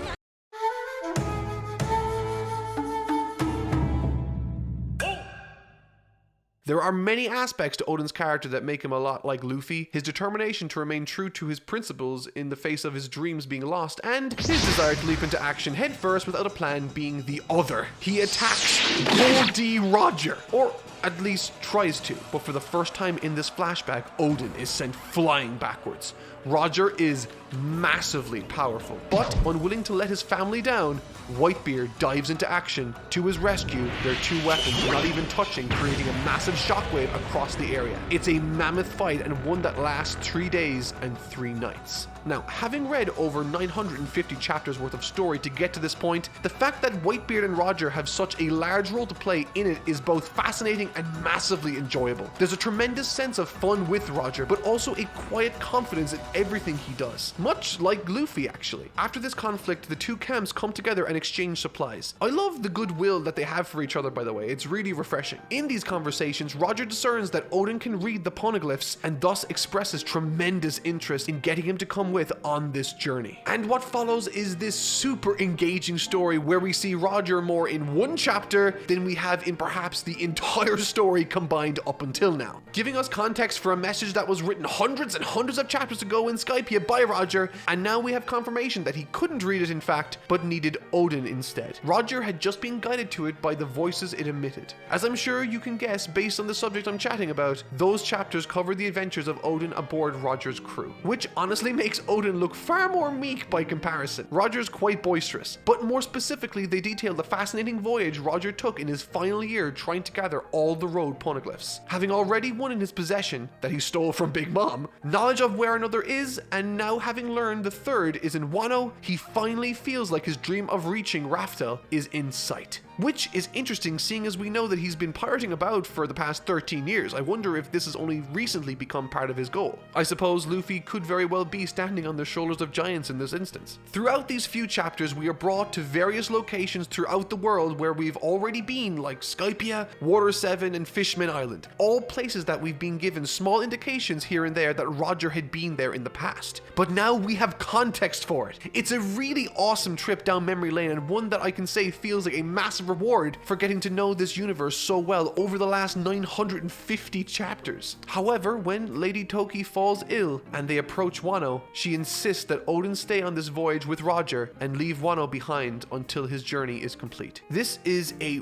really tough scene for two reasons. Odin has been the sort of free-spirited man to always seek out adventure wherever he can go, and now he finds himself being drawn back to his home, specifically because his family is now there. But secondly, there's something majorly negative after happening to Wano. It's changed. He hasn't been home in over 4 years at this time, and it's difficult to leave it once again, knowing that his loved ones are there and that his help is needed for his country. Odin is becoming a man. The rest of this tale ties up rather quickly. They stop off at Zou to see the final road poneglyph and make their way to the final destination. Shanks and Buggy didn't make it for, honestly, reasons that feel a little forced, but I'll let it slide. And that's when we see it. Chapter 967, the final 2 pages. The most spectacular close-up of the series, and it's Goldie Roger laughing his heart out. It's revealed through Odin's journal entries that they are the first ones to have arrived there in over 800 years. They can confirm that the One Piece is real. They learn what the 100-year void is, what the Will of D is, and what the ancient weapons are. And that Wano was once open to the rest of the world. This is the single biggest carrot ever dangled in front of me from this entire series. And this portion of the long Odin flashback concerning Roger was sort of a One Piece greatest hits into and of itself. Sort of in the same way Endgame is the MCU greatest hits. Throughout this massive journey we've all undertaken together, to see Roger and Odin travel across the ocean, arriving at various locations, leaving the breadcrumbs that Luffy would ultimately find was such a surreal experience. And following the trail of the road poneglyphs was really fun too. But when we got to Laugh Tale, for me not to see anything but Odin's journal entry and their expressions was a fantastic choice. No backgrounds, just characters. And it makes me wonder why they're laughing, obviously. For all the secrets of the world to be in that one spot too, it gives us a great goal to shoot for. Everything we need is right there, we just gotta get to it. I guess we are really now in the endgame. Something that did catch my attention, however, immediately afterwards was the first page and first panel of chapter 968. In it, we see once again Odin's journal entry citing that when Roger returned, Shanks came to him and asked him something, only to shed tears afterwards. I'm not sure if this is something to do with Roger's impending illness and death, which I'm still not convinced of just yet, or if it has to do with something entirely different. I honestly don't have anything to speculate on, but it might have something to do with going to the East Blue perhaps. But that could very well be a stretch. Needless to say, it'd be interesting to learn the contents of this particular conversation. Odin returns to Wano.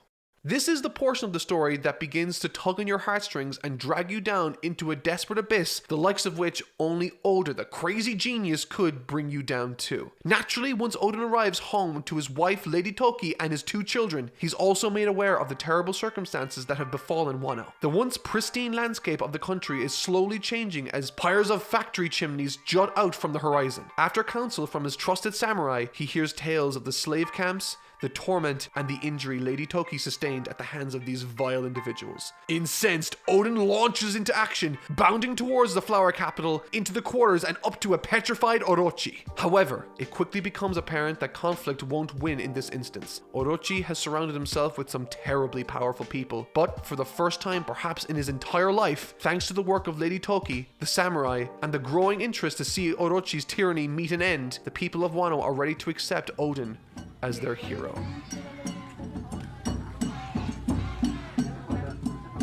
When I turned the page and saw this panel, my heart sank. Now there's clearly more to this than might meet the eye, but this is easily one of the most effective page turns in the entire series for me. Successfully building up the person Odin is and the following he's garnered, all the while establishing a sense that the people of Wano view him as a returning hero to free them from the vile human being in Orochi. In doing this, Oda puts us into the shoes of the townspeople as they watch on in defeatist disbelief. This was supposed to be the man to save them all, but instead he's dancing like a fool in the streets for change, continuing to do so for 5 long years, until one day Orochi and his crew march into Kuri, the town where Odin is residing, citing that Wano will be a weapons manufacturer. This shatters Odin, and for him, it's the last straw. And together with his Akazaya 9, he does just that, marching towards a moment that will go down in history as the Hour of Legends. It's revealed that when Odin confronted Orochi back then, he chose the path that would lead to the least hurt in his mind. Orochi promised that if he danced every day, he would save the people of Wano from being killed and tortured. And if he kept it up for 5 years, then Orochi and Kaido would sail away in the ships that they were building. But this did not happen. Incensed with purpose and anger, now stands Oden and his forces before Kaido in one of the most intimidating scenes in the series. Having been manipulated into giving Kaido and his forces time to build in strength, now on one side stands 11 samurai and on the other 1,000 pirates. It's a fierce and bloody struggle, and the conflict is captured brilliantly through these wonderful drawings. But this is when Oden gains the upper hand, using these two swords slicing through the strong hide of Kaido, dealing serious damage. But then he sees his son. However, it was just a distraction, a mirage created by the clone fruit, and that minor momentary distraction was all Kaido needed to take Oden out. The battle was won in that instance. The samurai and Oden are now imprisoned, awaiting a terrifying death sentence. They are going to be boiled to death. And this, once again, is in the same way he came into the story. Oden leaves it, accepting a terrible situation in the face of harrowing consequences on behalf of other people, citing that if he can survive holding his companions above his head, safe from their boiling oil fate, for 1 hour, they can go free. And the crazy part is, he does it. For 1 full hour, his body is cooked by the boiling oil around him, all the while holding his friends above a grim, grim death. Easily the most heroic story of the series for me, and one that shook me to my very core when I read what happened next. Knowing full well that he will last a full hour, at the last minute, Orochi changes the sentence to death by firing squad. And with that, Oden launches his friends into the sky, telling them to flee and to open Wano's borders. And with that, they dash into the distance, now driven by new purpose. Oden, however, he wasn't so lucky. Shot by Kaido between the eyes, his last words being, "Build your strength while you can, for I am a story to accompany your drinks."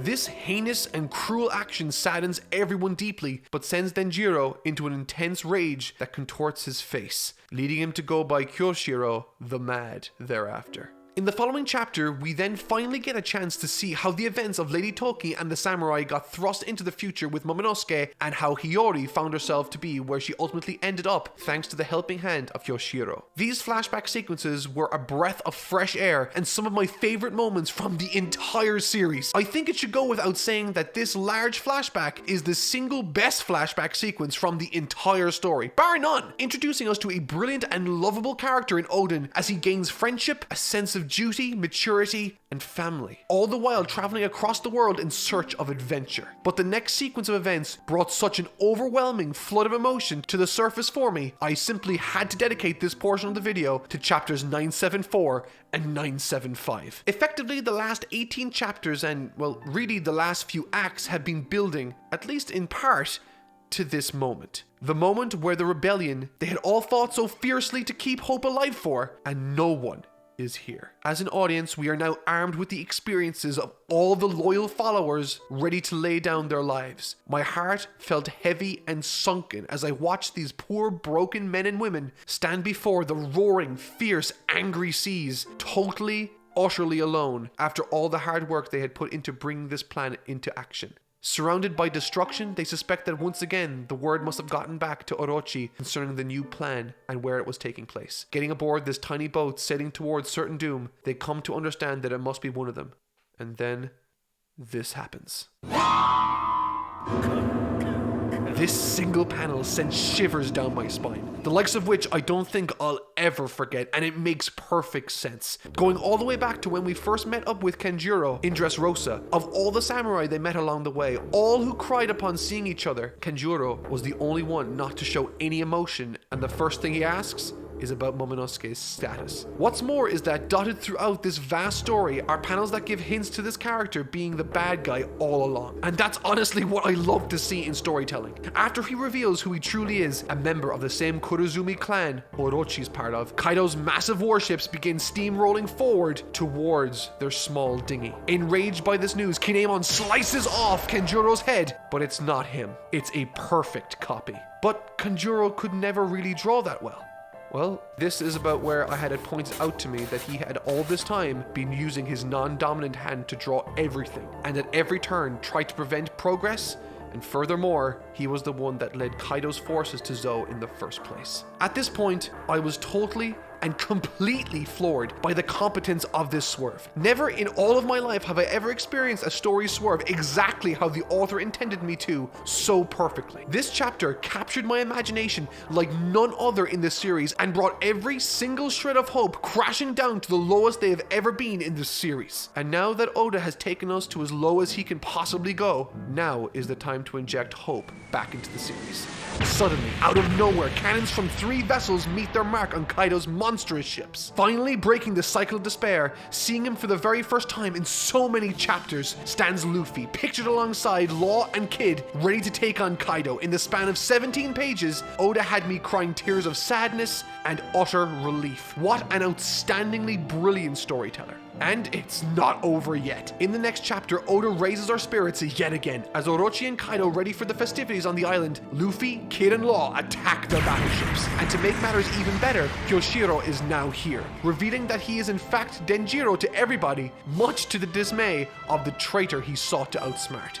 And outsmart he did. But the true giga-brain play of the entire rebellion has to be from Kinemon, convincing the traitor that the rebellion was taking place on the Tokage port and not the wharf. Even hiding numbers from Kanjuro that proved to be crucial in the closing moments of this encounter.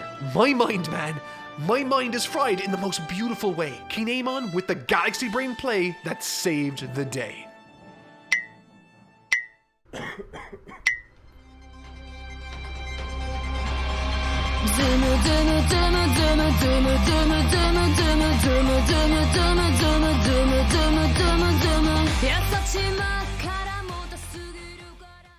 The raid commences. This raid is bananas, has some of the most breakneck, frantic pacing towards the start, in a good way, and presented me with scenes that gave me chills. Furthermore, the anime managed to supersede my wildest and highest expectations for this story, managing to present the material in a fashion that I found not only resonant as a fan of the series, but utterly gorgeous as an artist and human being.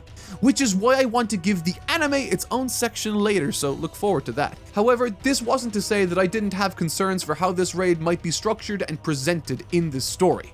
If the pop culture machine is anything to go by these days, whether it be in the East or in the West, great stories with action interwoven into the DNA of the storytelling can be both terrific and revolutionary 1 minute, and utterly devastating in another. When it comes to grand epic battles of good versus evil, one aspect above all else that I always like to make sure is there is that of an emotional through line, a goal, story arc, or target to be kept in the reader's eyes and mind as the story and action marches onward. It's difficult to compare Wano's raid on Onigashima to anything that's come before it due to its tremendous scale and length, but when it came to One Piece's Marineford, I think that arc did a masterful job of creating and following an emotional through line too, providing a clear and obvious narrative thread that served to deliver that arc's most poignant moment, satisfying us as readers and watchers in the process.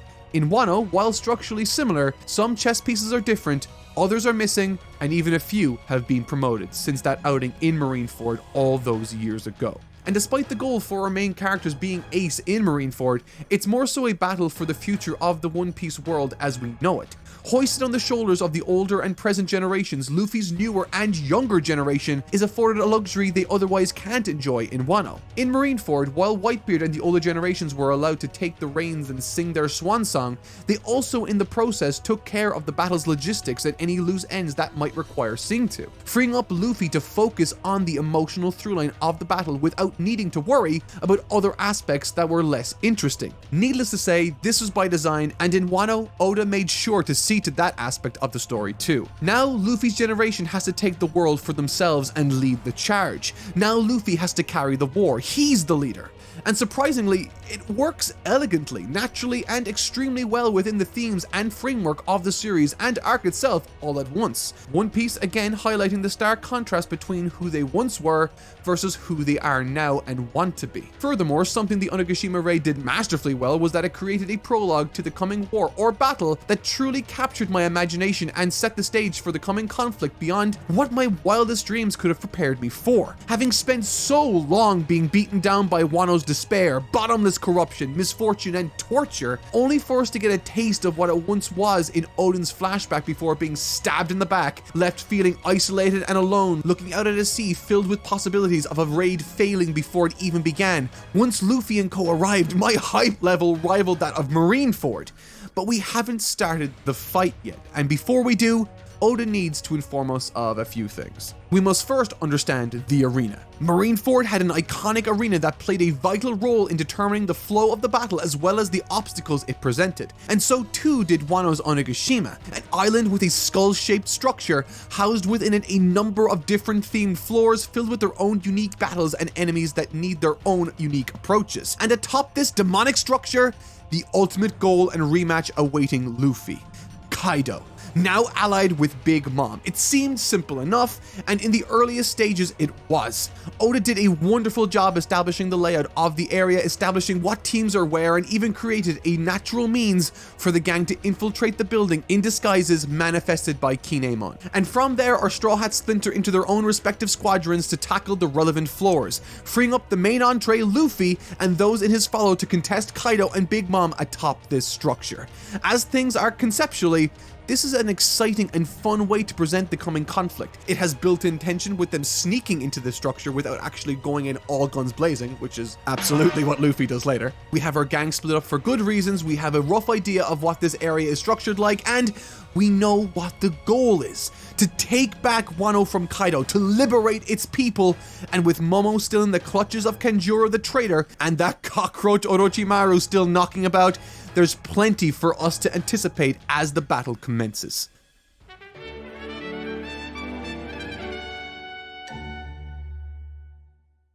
But take a look at that iceberg! If you don't turn now, we'll hit it!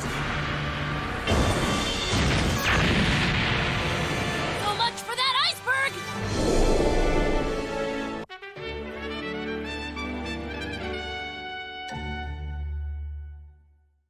Okay, look, let's slow down a bit and just take stock of where we are. I think early on I was most impressed with Oda's ability to create comedic moments within the seriousness and chaos of the broader raid itself. Showing the gang react to Luffy going to make things worse and Zoro going after Luffy, to which the gang remarks, "He's only gonna get lost." Rooting all of this, of course, in the character of the series is built upon was a genius and lovely idea. Similarly to how some comedians deliver phenomenally dramatic performances like Robin Williams in Good Will Hunting and Mrs. Doubtfire, Oda leverages his comedic chops to help avoid this battle becoming one-note and downtrodden by the gravitas of the occasion also. Again, and I'm sure many people might have overlooked this moment, but completely driven by character, there's a short but brilliant exchange between Luffy and Zoro that I absolutely adored. I never really thought to speak of this aspect when I was reviewing the series a number of years ago. However, having spoken to fans of the Zoro character recently, I've personally found a new appreciation for the character myself. The duo of Zoro and Luffy is exceptional across this series, and despite one of them being stoic to the point of silence on a number of occasions, they have perhaps some of the best chemistry in the series and fittingly don't share too many exchanges to share that. Zoro is a formidable character, one that offers a lot in the way of brawn and ability to the Straw Hats, but what I think is often overlooked regarding him is his effectiveness as the backbone of the greater Straw Hat crew themselves. A few weeks ago, I spoke on how much I adored the battle Luffy shared with Usopp during Water 7, and a main component as to why I found that to be so resonant and effective, in essence spawned from the realism and sense of division it created amongst the crew themselves, and few contributed to that feeling more so than Zoro himself, for he was the one who stood in Luffy's corner, backing up every uncertain but stern decision he made or was forced to make towards Usopp. And when Usopp wanted to get back to the Straw Hats, Luffy was willing to accept Usopp's excuses if it meant he could get his friend back. However, Zoro made sure Luffy stood his ground to get the apology he was owed. And this, I think, makes Zoro the perfect first mate, the perfect second in command and complement to Luffy's boundless ambition, helping him to remain focused in moments where he might be unwieldy and to back him up whatever it takes when the moment calls for it. And chapter 980 has a wonderful moment that echoes that very aspect of their dynamic, with Zoro having chased after Luffy, who is now just blown his cover due to the indulgence of the ruling class and soldiers. In response, Zoro complains, but once he figures out the situation and the motivation behind it, this big brotherly bond is in full force once again. And switching gears from that dynamic, we even get moments where Kid himself goes face to face with rivals of his from the very generation he belongs to alongside Luffy, with excuses like, do you really think you tip the balance in favor of yourselves against one of the 4 emperors being the order of the day? And once again, in line with each of their characters, it's not by chance the rebellious thought leaders found themselves aligned against Kaido. Those with ambition that genuinely want to grab the world by the reins and steer it in the right direction are fighting Kaido. And those too scared to challenge the status quo are stuck beneath his dogmatic and tyrannical thumb. It's a subtle but again very effective aspect of the villain's characterization that helps to create an obvious and easy side to root for. However, with all of this good stuff, there are some small issues that eventually cascade into much larger ones for me as I read on. And it all starts with the conveyance within the raid itself. So, what do I mean? Well, dotted throughout this raid are instances of exposition, text from Oda directly to us, where in lieu of demonstrating a particular group or character's positioning, he just tells us. This struck me as strange. Normally, One Piece is meticulous in its setup and desire to let the story do the talking. We don't need to be told where they are by some disembodied voice or narration bubble. We normally find this out through context clues in the story, like when Sanji went to the sea train in Water 7, or visual cues like in Arlong Park or Alabasta. Looking at stories like Skypiea or even massive events like Marineford, characters establishing shots and the story's flow would fill us in on the details normally. However, here in Wano, for some reason, it doesn't. And I think I might know why. Having spent the entire story on the Wano mainland, getting to know that region and the area, now having moved to another island, one that has multiple layers or floors, filled with countless characters, many of which are newly introduced during the Wano arc itself, all duking it out in, honestly at this point, very similar styles of battle, now Oda finds himself in a situation where he wants to have, for example, a pleasure hall. When we as an audience don't know what they look like all too well, we don't know where it is in relation to the rest of the crew fighting, and that's the problem. Furthermore, with everyone on every floor fighting, that too creates environments that look rather similar. Understanding this, Oda later introduces much more unique types of fighting as well as different targets for the gang to hit on each of the respective floors, but even including the most diverse examples for me, it didn't help all that much. Impel Down handled this issue fantastically, and I honestly thought it had a similar problem to overcome.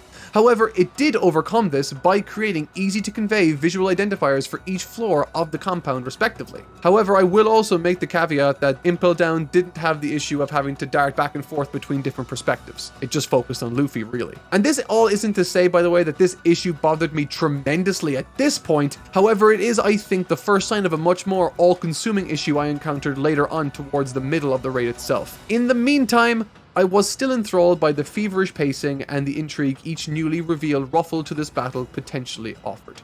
Like this one! Yeah, Marco's here! This I did not see coming, and I wondered why, seeing as I should have known he was on his way in some capacity. But whatever about that, he'll have his own moments later. But now we gotta clear the red carpet for the main man of the hour! Odin, or should I say, the internet's new favorite, Yamato. Yamato is a character that's grown in popularity enormously since their unveiling, and to be honest, I was blown away to see that they were revealed so early on in this story. I had forgotten how early they were introduced. So now we get the offspring of Kaido running about in opposition to his father, channeling the spirit of Odin himself, all the while sort of acting like Odin in many respects. It's an interesting ruffle to this story, and again led me to reconsider how key events in this conclusion to this epic battle might play out in the future. And just as that happened... Yeah, this is something of a trend for Orochi this battle, and given how awful of a person he is, I'm kinda here for it. I kinda wanna see him die again and again and again. And while we're focusing on Kaido's section of the ongoing skirmish, I think it's important to touch on a vital aspect of this story, a narrative thread that extends far beyond this raid and even this very arc. I am of course talking about Kozuki Momonosuke.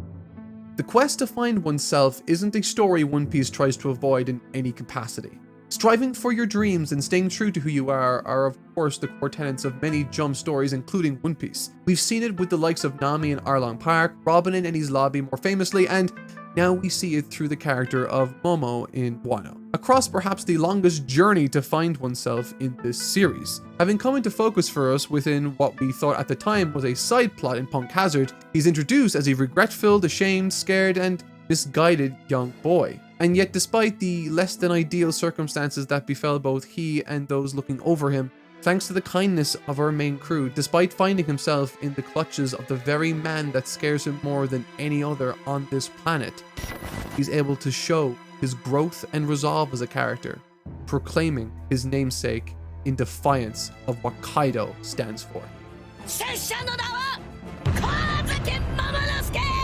Demonstrating to everyone within earshot, and of course us reading and watching, that he is no longer the sniveling child he once was, but now a strong and capable young man.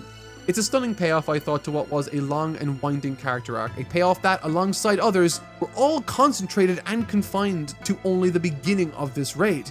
And I honestly think that's remarkable. A little while ago, I made a video called The Day Dragon Ball Died, and in it I tried to describe why I found that to, quite frankly, be the case in at least one meaningful capacity. And that very capacity being that I thought the fighting was no longer a driving force for the narrative. And while I have my issues with One Piece's choices in conveyance, there's no denying the sheer volume of compelling, character-focused and narratively driven story beats that occupy and populate the pages of this manga, chapter after chapter. When I say that reading this week to week versus reading it all in one go is a massively different experience, I want to emphasize that that is actually the case. Chills, man. Absolute chills. It's what we have character-driven stories for. We followed these troubled individuals, seeing their journey, their past, their ups, their tragic downs, and naturally their goals. With one final, albeit massive dragon-shaped obstacle standing before them, it's a standoff worthy of the time dedicated to it. Oda wants us to take notice and recognize this as a monumental moment in this story, and it absolutely felt that way for me as I read it. I apologize also if my reactions to this story at this moment sound unwieldy and somewhat frantic. If it feels like I'm dashing from one awesome moment to the next sharing my thoughts, that's because I kind of am, and it's by design. In reality, I'm trying to capture something of a glimpse of what it might have been like to discuss this with me as I was reading the early portion. With grand moment after grand moment, prophetic reunitings after massive set pieces that conclude with amazing group shots ready to catapult us into the next exciting sequence, all of this takes center stage without delay. It is frantic in every sense of the word, and in a brilliant way that's both exciting and appropriate for the story being told. There's no negatives really at this point to speak of outside of that minor conveyance issue. However, still, at the forefront of my mind at this point was one thing. Kaido versus Luffy, the rematch. A long time has passed since their last encounter, both in real life and sort of in the One Piece story. Maybe not, I don't know. And in the back of my mind, despite enjoying all of the pageantry and One Piece awesomeness, I was eagerly awaiting the moment that I was certain would change the story forever. I could not wait for this rematch. Okay, so let's set the scene. Kaido's on the roof, Luffy's on his way to the roof to challenge Kaido, and between Luffy and the big dragon himself stands a number of formidable foes that are all being ordered to stop him no matter the cost. It's an easy to understand structure for this challenge, and honestly I'm hyped. But perhaps more importantly, in many ways this feels like the ultimate test for the Straw Hat Pirates themselves. Along this difficult ascent up to the roof, Luffy and his gang encounter a colorful litany of enemies that at any other point in the story could have spelt the end for their little crew. However, when they point out as each of them drops off one after another to buy time for Luffy, that was a long time ago. Encountering obstacles that would rival the likes of oars, Zoro slices through them as if it were nothing special. Luffy assumes Gear 4, screams, "Things are different now." Not just a battle cry, but a promise to us as viewers and readers that our time spent with these characters has served a purpose. We believe in Luffy when he says this. No longer the crew that would run, instead they have now become something worthy themselves of running from. And I think that's something not many manga get to enjoy, certainly not like One Piece does anyway. It's like every turn of the page I'm greeted with another reminder of their character progression, whether it be through Sanji, Jinbei, Nami, or Robin, who all get their own chance to shine in this conflict, let me add, but more on that next week, with each of them making it their mission to conserve Luffy's strength to hold the line with each respective enemy they encounter. It's simple, but if you don't get the simple stuff right, then the more complicated stuff later on either doesn't matter or comes off as pretentious.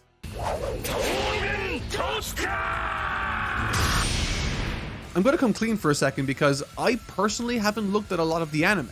and even within this video I've only really taken a look at less than a handful. However, one thing I did notice while I was watching those episodes was how well Oda's manga pages with their numerous panels end up translating as a storyboard for a given animation. This was a massive upside I saw for those watching this anime. In the past, and indeed with later portions of this arc that I will struggle to get through in this review and manga, that doesn't happen to be the case. However, with this samurai fight, Oda knocked it out of the park. Pages felt much less cluttered when the time came for the action, more interesting layouts started to make themselves known, and the action could breathe. There was even a moment in the short exchange that made me audibly gasp. I'm serious, I gasped, and it was for this.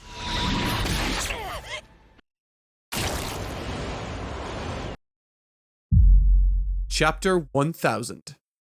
Chapter 1000 was a landmark event I touted early on in my One Piece journey that I said time and again I wanted to be present for. That it wasn't every day a series like One Piece comes along, let alone reaches 1000 chapters. And this might be my favorite point in the early battle. For all the aspects of it that I've praised prior, I think this sequence is the moment where the storylines in the battle felt the most in sync with each other. The chaos takes a breath, and for the first time it truly feels like a structure I can immerse myself entirely within. And it's achieved through contrast. During this section, there are a multitude of POVs to consider. However, really there are only two main ones at this time that we should focus on. Luffy's and the samurais. Each has their unique tasks and both feed into the effectiveness of each other. Naturally, with regards to the samurai's struggle against Kaido, understanding that this situation with them is worsening is made all the more tense as we know Luffy will arrive at any moment to help their worsening situation. The drama and tenseness of the occasion is made all the more palpable when contrasted with the lighthearted blitz Luffy section provides. Unlike the samurai scene that are terrified and standing their ground, Luffy just runs straight past everyone in his way to beeline it to the roof to tango with Kaido. However, while these two scenes have key differences used for the purpose of contrast, they're also importantly similar. They both demonstrate a group of friends, allies, or warriors standing by one another to help each other achieve their goal. Where the samurai stand by each other, so too do the Straw Hats stand by their captain. It's uplifting within both scenes, of course, however, when one comes out on top, another doesn't. This discovery atop the structure is shocking. Watching as Kinemon leaves his dying wish to Luffy, the upbeat and somewhat lighthearted nature of Luffy's scramble to the top becomes overshadowed by the weight of this new responsibility.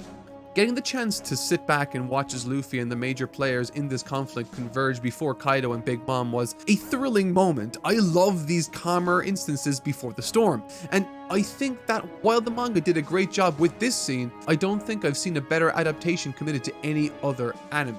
Because Megumi Ishitani demonstrated how impressive she was as an anime director with episode 1015 covering this very material. And while I will most definitely be covering it later on in this video, I need to mention it at this point too, it's just that damn good. The fight that takes place here is great too, perhaps some of the best action paneling I've seen from Oda in quite some time. A prominent complaint I've had for this raid that I will most definitely be addressing later on as its cluttered nature increases, hindering my personal ability in understanding and enjoying what's been shown to me has been the paneling itself, cluttered as it is. However, with this fight and indeed the samurai fight leading up to it, there are large panels everywhere, interesting layouts and compelling set pieces, flashing to and fro from characters like Kid, Zoro and Luffy as they each try their hand at toppling the unstoppable Kaido. It's a compelling set of circumstances, one that's allowed to breathe and shine through these very pages, one that's outcome determines the future of not just Wano but the One Piece world as it stands. All they have to do is keep the pressure on. The anime. Despite covering the manga in this video, one thing that's impossible to ignore is the sheer quality of the anime adaptation in this arc. Week after week, spectacular scenes from Wano are paraded around social media, and as the show has reached the rooftop and the quantity of action increased, so too has the quality of output from the animators on board this wonderful adaptation. After struggling to maintain its reputation post-time skip, reaching some remarkable lows in Dressrosa, the anime has found itself revitalized. While it of course can't hit the consistency of a 12 to 24 episode seasonal anime, it has confidently cemented itself as the best looking long format show on TV right now. The dramatic increase in quality is the result of a number of staff changes that have slotted together to form the backbone of this production. production. The biggest change comes in the form of the show's series director. This is the person in charge of the entire production, both as a creative decision maker and final supervisor, meaning they have the last word on every aspect of the production. And it was Tatsuya Nagamine who took over this role, perhaps best known these days for directing Dragon Ball Super Broly and heralding the visual upgrade the Super TV series received in its Universe Survival arc. In a similar vein, one of the very first things Nagamine did in this role was overhaul the show's composite, meaning how the original drawings are treated. Their colors, their lighting effects, and even the way the line work looks. He ousted the previous company, Sanko Productions, who had been with the show for 20 years, and instead replaced them with the Asahi Production, one of the most beloved compositing studios in Japan, and the group who defined the look of the One Piece movies Gold and Stampede. Led by Naoyuki Wada, the anime found itself with thick, inky line work, bloom, and intense lighting, creative camera work like depth of field, and a more bombastic approach to the way the cast's powers were displayed. Guided by the series director, it helped bring the anime up to modern standards that allowed even the most basic of scenes to shine brighter than they had ever done before. However, the series director role requires more than just overseeing the finishing of episodes. It's an intensive role that sees Nagamine looking over and often providing corrections for every episode's storyboard. It is so much work. So much so, in fact, that the Wano arc introduced two co-series directors in the form of Kohei Kureta and Aya Komaki, two of the series' most beloved episode directors. With these exceptionally talented staff members leading the production, a show with the scope of One Piece finally received the necessary manpower to ensure its success. And a series can't be made with 3 people, of course, and so a huge number of animators are required to bring the show to life. This is where the production manager comes in. They're the person in charge of gathering talent for each respective episode, and as a result, can be just as important in determining the show's quality than the series director themselves. A man by the name of Tetsuji Akahori plays this role on One Piece and arguably deserves the biggest praise for their role in elevating Wano itself. Akahori is a huge One Piece fan and has routinely gone out of his way to bring the finest animators and directors into the fold. He has reached out to overseas talents on Twitter, bringing in the likes of Vincent Chansard and Glassround, the latter of which we even managed to rope into one of our redraw videos recently, and also brought in the likes of Shu Sugita and Bahi JD, two of the best animators working today. Together with Nagamine and the production assistant Hayato Tokita, Akahori takes a lot of time planning out where best to use these staff members to ensure they have the biggest impact. He has likewise looked inwards at Toei's own staff to help foster talent from within, promoting the likes of Chu Young-soo to animation director, and series veteran Katsumi Ishizuka to the role of action storyboard artist. This has all resulted in an atmosphere where everyone's looking to do their best and their efforts are actually rewarded. For example, Yasunori Koyama, a director who has been with the series for many years without making too much of an impact, has since shot his way up to becoming regarded as arguably the most talented director of the show since the beloved Megumi Ishitani. With this happening more and more, the One Piece team has become hugely popular with the Toei studio itself, with other staff in the company looking up to them as a result of their stellar work. And so, for me, there are 3 episodes that best highlight this monumental achievement the Wano adaptation has become. And not just because of their sheer quality, but because the way they were made is a byproduct of this revitalized work environment. Let's look at a very popular episode, with Megumi Ishitani's episode 1015. It allowed animator Bahi JD to have input not just over how his scene was composited, but what colors were used too. One of the industry's best young animators, Keisuke Mori, was also given the freedom to handle the Yamato and Ace flashback section alone, animating and supervising the entire 8 minutes all by himself. This was the first episode I was told to watch from this raid, and to say I was blown away by this very installment would be a massive understatement. While I might have had issues with how the story and the action was paneled in the manga, the manner with which the powers at be used the source material to create one of the most stunningly beautiful episodes I've ever seen committed to any given series was nothing short of remarkable. Not just providing focus on the action, but showing an attention to detail and metaphor through its use of the Yamato scenes. Utterly unbelievable.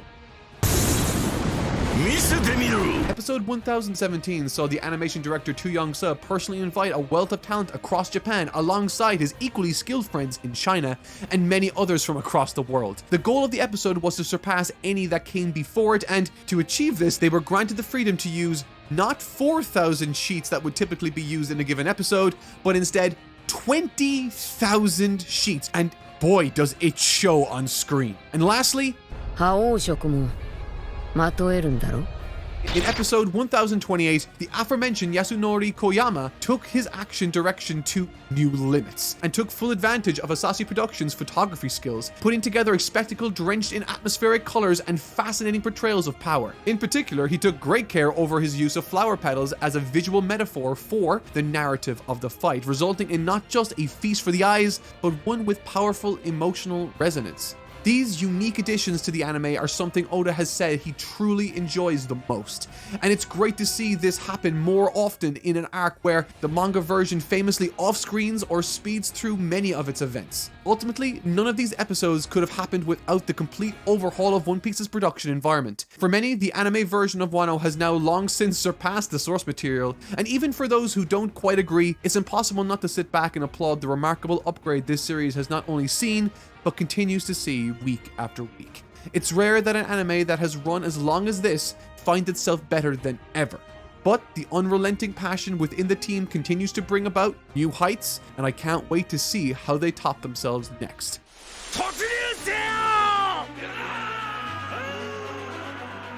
Luffy ends up losing to Kaido in his first tango with the great monster himself. Falling from the roof and ultimately the now floating island of Onigashima, all seems lost, leaving Yamato then being tasked with holding back his own father. This is a very cool moment in the series, and while the story does pick up again, this marks the beginning of a midpoint crawl for me. Waiting for Luffy. First off, let's clear something up. I am not saying nothing good comes from this choice to bench Luffy for a while. I love that the fact the crew's resolve isn't affected by this sudden shocking negative news, that they keep fighting because they know what Luffy is made of, but at the same time, in a similar way to how I felt during Death Note's second half, where there was a compelling story to be told between Near and Light, but there's all this extra stuff in between to distract us from that until Light and Near come together at the end to deliver the final finale, which is awesome, but that midpoint in that series is rough. That's sort of how I feel about Wano, at least in this particular section. And while this battle needs to have a bunch of different things happening all at once, when there's no movement on the main event and we're stuck in this obvious waiting period, I almost entirely lost interest until Luffy resurfaced. There are plenty of interesting moments with plenty of potential, like Momo's addressing to those in battle and Sanji carrying around wounded Zoro is always hilarious, but again, it all feels like padding to me. Now, this isn't to say that when Luffy isn't on screen, I'm bored. Far from it. I love Luffy as a character, but it's important for other characters to do their thing for many chapters without his story interrupting them. So that's not necessarily my issue. My issue is that the fight itself isn't even progressing in the background. We know as an audience that the main battle this arc is about is now on pause. We know they aren't suddenly going to affect any other battles. They aren't going to crash through a wall out of nowhere. We know that we are very much in a waiting phase for an indeterminate amount of time, waiting for Luffy to get back up, find his way to the roof, and then resume and pick things up where we left off. And if the action was something spectacular, something I was going to lose my mind over and get completely captured by emotionally or whatever, then fine. But it wasn't. Cluttered pages and lack of clarity. For the purposes of this critique, let me say that I'm aware I might be a unique case, but there's also a good chance that I'm not. I've touched on this countless times throughout my review series, and it's only gotten worse and worse as the series has soldiered on, unfortunately. At times, while I was reading this, simply turning a page to be greeted by a wall of text and dozens of panels crowding and cluttering the layout, it made me completely lose interest in reading any further. And it's not because I'm not interested in reading or because I don't find Oda's art interesting. Far from it. I love reading books and Oda's artwork is eccentric and fun, but both of these two things don't come together very well and made for some really tough reading sessions for me. With this approach, I think, fundamentally stripping One Piece of the gravitas it could otherwise have had if it was laid out more clearly. And I mean this in the most sincere and earnest of ways, so allow me to explain what I'm trying to say. In filmmaking, animation, and even comic layouts, presentation is a monumentally important aspect in the creation process to consider. Whether you're writing a book or a script for a film, the key visual elements need to be clear for the readers or viewers taking in any given scene. Meaning, every scene needs context to some extent. We need to know where characters are specifically, where they are in relation to one another, and in particularly, within a battle, we need to know and understand the consequences of being in a specific location. Shows and stories are made and broken by this fundamental principle. Many thrive and many fall from grace potentially as a result. Game of Thrones has some terrific examples of both great and terribly conveyed battles. This is big brain time. Moi j'aimerais longtemps lorsque revient le temps de la rentrée. Season 5, Episode 8 of Game of Thrones plays host to one of my favourite battles in the series entitled Hardhome. This battle, or massacre, while frantic and chaotic, never loses itself in the chaos and always keeps a clear track of the scene and the locations of any given characters within it. The set pieces are simple and clear to understand, with the goal clear in the minds of the characters and by association the viewers watching at home. The same can be said for Season 6, Episode 9's Battle of the Bastards in Game of Thrones, with that very conflict playing host to one of the scrappiest, most chaotic battles in the series itself, and it's one of my favourites. Starting out as a psychological battle with one life in the balance, quickly becomes a savage swarm of people struggling to make sense of the craziness they've been swept away in. It indulges in this craziness just long enough to capture the essence of the fight itself, but never for so long that we lose track of what's going on or taking place. And largely, this is true of One Piece's Onigashima towards the beginning, but One Piece keeps the craziness going for a very long time, and eventually I got a little lost. Season 8, Episode 3, entitled The Long Night, is one of a few episodes from Game of Thrones' final season that became marred as time soldiered on. Outside of some insane narrative choices, one of the main issues I have with this battle is how difficult it is to see and how damn boring it was as a result. A battle built up for 8 seasons, literally since Episode 1, Season 1, concluded in one dark, hard to see episode. Thankfully, however, One Piece doesn't have the same narrative problems, far from it, but when it came to conveyance, I genuinely had no idea where different characters were, and in many instances, totally lost interest in the villains they were fighting. The Tobiropos are a group of enemies our heroes need to defeat in order to win the day alongside Luffy, and I honestly couldn't tell you a single thing about most of them. I know one of them by name, and despite Oda going out of his way to give them all unique personalities, I just didn't feel like I spent nearly enough time to get to know them to justify how long they took to dispose of. But that's some negative stuff. I think it's time to move on to some positive stuff. Yamato holds off Kaido.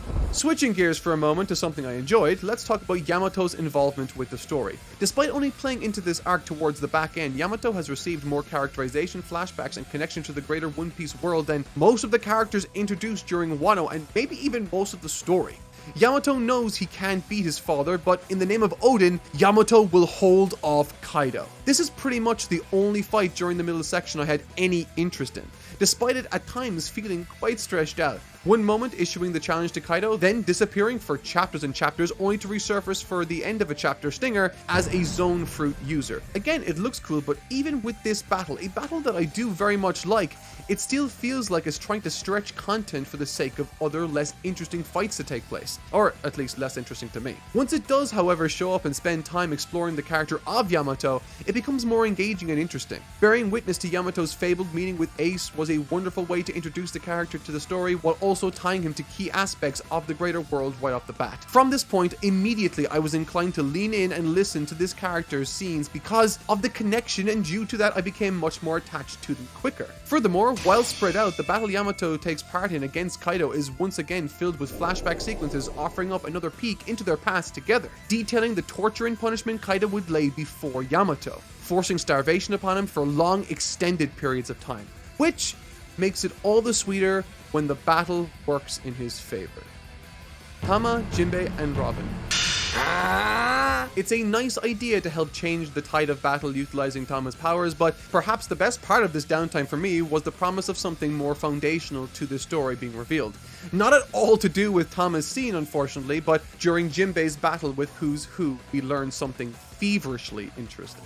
A former member of CP9, he was imprisoned for failing to guard a certain fruit that fell into the hands of Shanks and ultimately our little stretchy boy, Luffy. Immediately, this woke me up from the disinterest I had typically been feeling during this section, and sprinkled across a number of chapters is this illuminating conversation between these two concerning the origin of Luffy's Gum Gum fruit, and of course, tell us of the sun god, Nika. Naturally, all of these components are connected, which I'll get into later, but for now, they were the only thing that kept me engaged when reading, and it's honestly very fascinating stuff. I love it when Oda does this stuff. Broadly speaking, I think this Tama, Nami, and Usopp storyline stuff is hindered more than any other part of this manga. There's plenty to enjoy with Zeus and Nami staying true to her convictions, not running away, but there's so much dialogue, and the layouts for this section, particularly in chapter 1018, are just awful for me to read. There's just so many panels. So many reactions, so much flavor text that I would normally greatly enjoy, but found at this point, particularly with my interest waning, that it directly affected my enjoyment.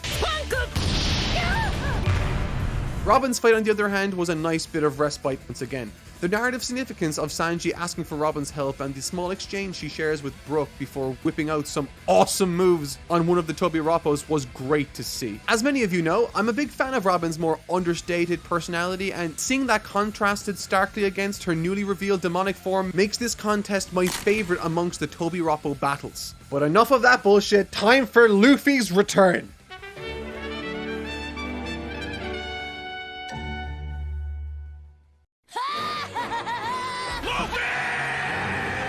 If you can't pay the cash, then you're out with the trash. And feel free to quote me. Yeah!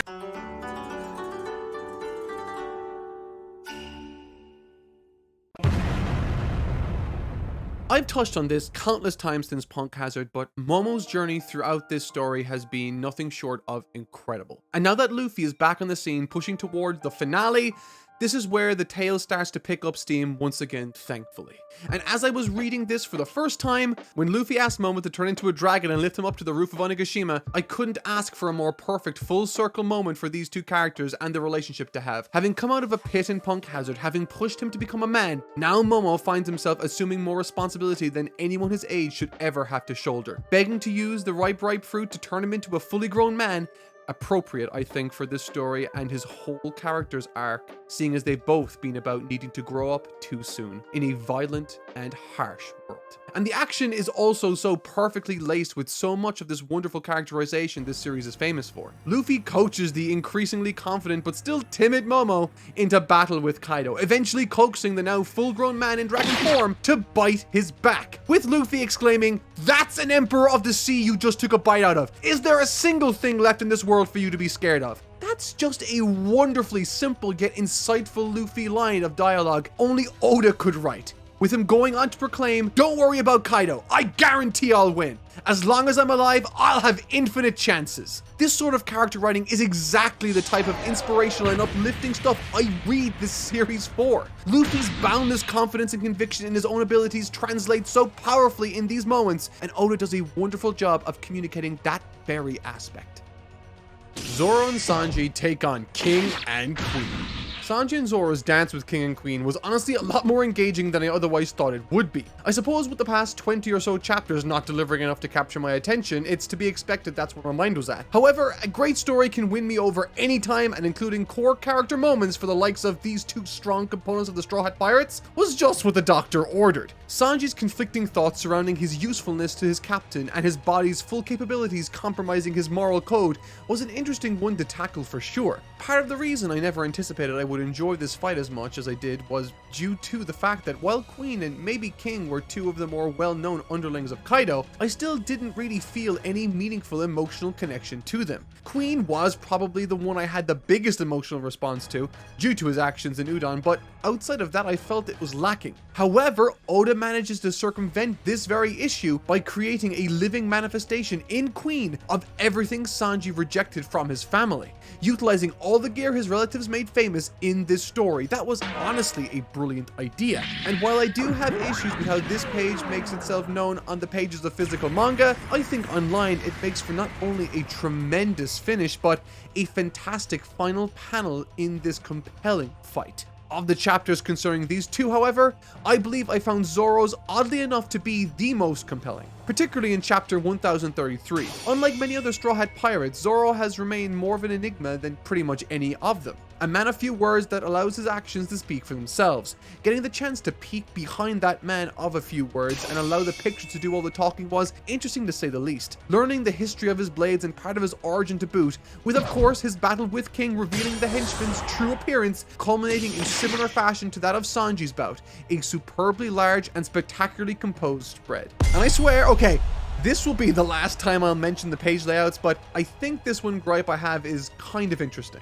I understand that more and more manga isn't read physically, and that's to be expected. It's expensive and takes up space, so while I anticipate manga to go the same way as records, cassette tapes, and CDs, I personally love collecting physical copies of manga, and it's my preferred means of consuming them personally. Which brings me to my gripe. This right here is one of Oda's favorite page style layouts for big spreads. It takes up roughly 2/3 of a page while also allowing room for other panels around it. And it looks kinda nice. It's cool to see some large panels every now and again, and given that Oda will very, very seldomly use an entire page for a single panel, let alone 2 pages for a single panel like other mangas do, this is the closest we get to consistent large panels within One Piece. This would be fine.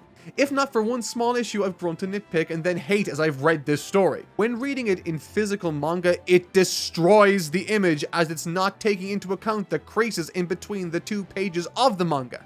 Okay, rant over, time to talk about more cool stuff. Law and Kid take down Big Mom. Generally speaking, I think from the King and Queen fight onwards, the action really started to hit its stride for me. While I appreciate the dedication in giving Killer and Hawkins their time to shine, I didn't really feel much in the way of entertainment from that section. I know for a fact there are those out there that love that material, and for that reason I'm glad that it's there, it's just not for me. The fight with Big Mom, on the other hand, had a tremendous amount at stake, and interestingly had no Straw Hats involved, giving credibility to the idea that they needed an alliance with these guys in order to defeat these monsters together. And the fight was actually kinda dope too.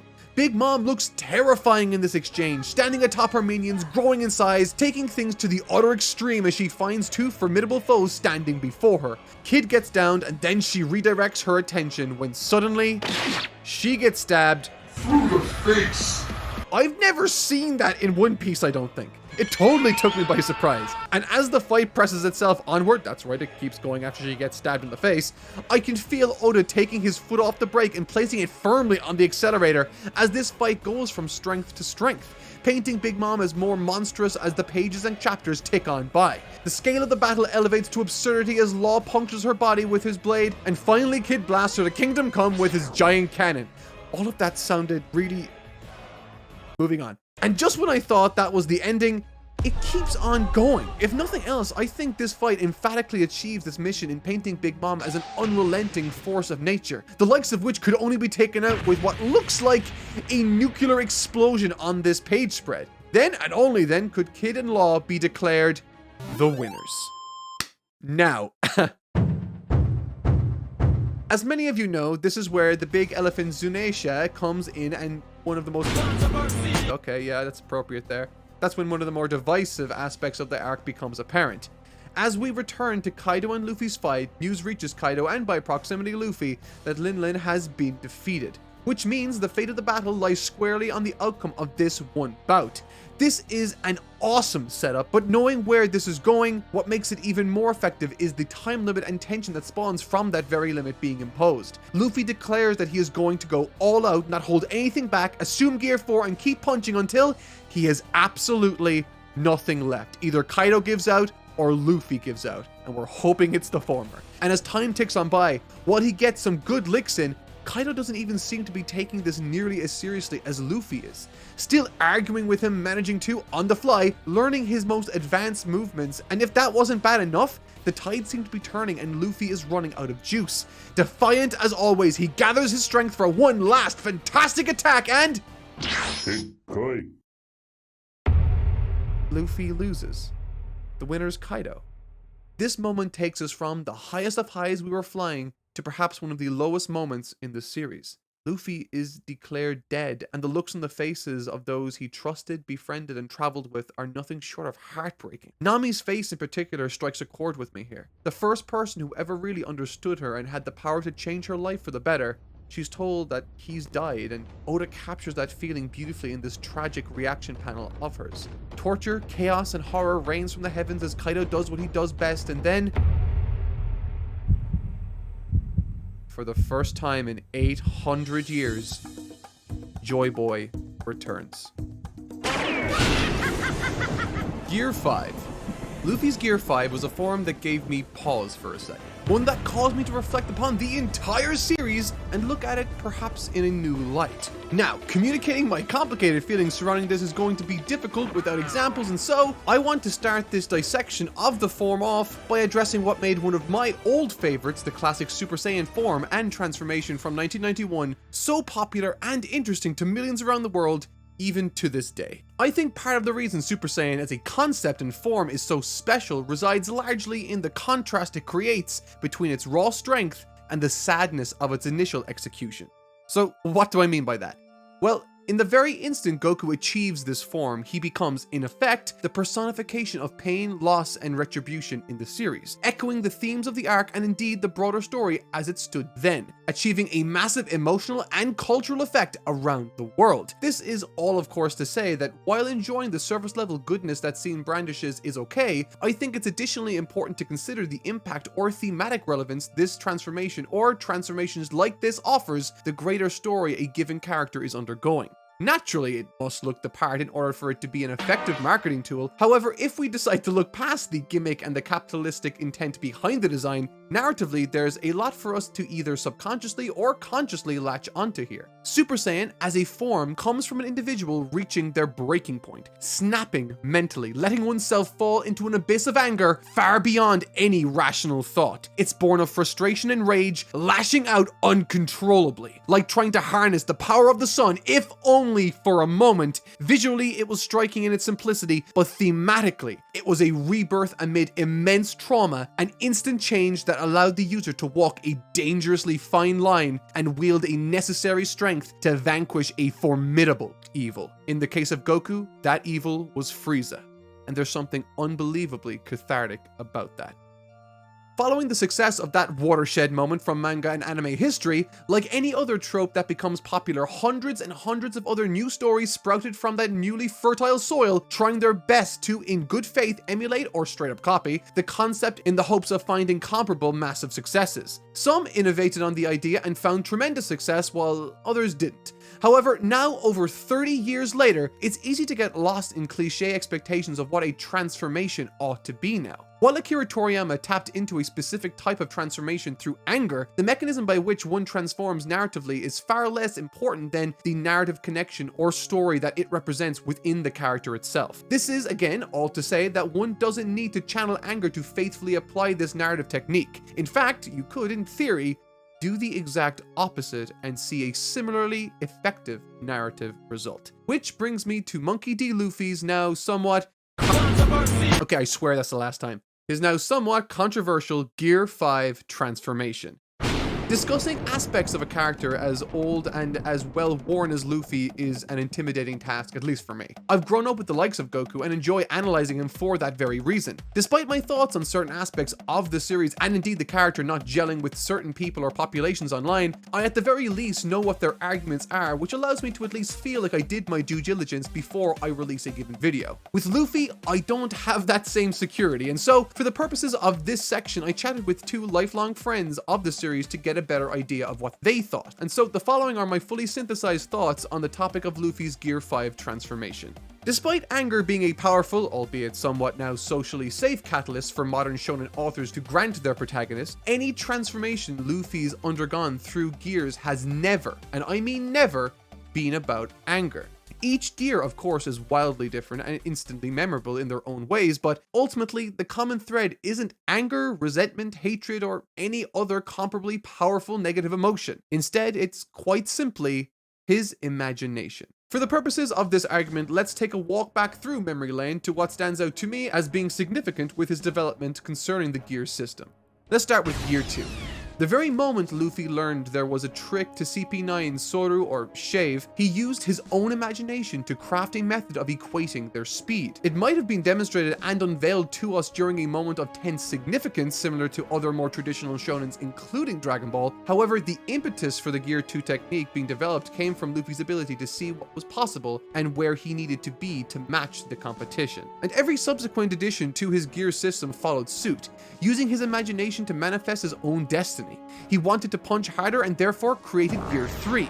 Upon learning Haki from Raleigh during the time skip, Luffy incorporated it into his fighting style and created a new Gear 4 capable of taming the beast he was training against. Combating Cracker, he utilized his own size to generate more defensive power, a la Tank Man. Against Katakuri, he needed to go faster and did so by way of Snake Man. Every single time Luffy's development eventually produces something new, they have always come from his own ability to see what he needs and using his imagination cobbles together some solution from what he has available to him. And I think that's what's important here. It's not necessarily what he's responding to, but the fashion with which he responds to that thing. This is all again to say that Luffy's gears, at least as far as I can see it, aren't simply a power-up for the sake of making him stronger. They're a full-on example of his ingenuity to create and shape his body to fit the scenario and find a way to win. And in these instances, the limit was always his imagination. The more he learned, the broader his perspective grew, and ultimately the more fantastical his transformations became. To me, that's what Gear 5 is. It's a fantastic and fantastical culmination of everything Luffy is and always has represented in the story.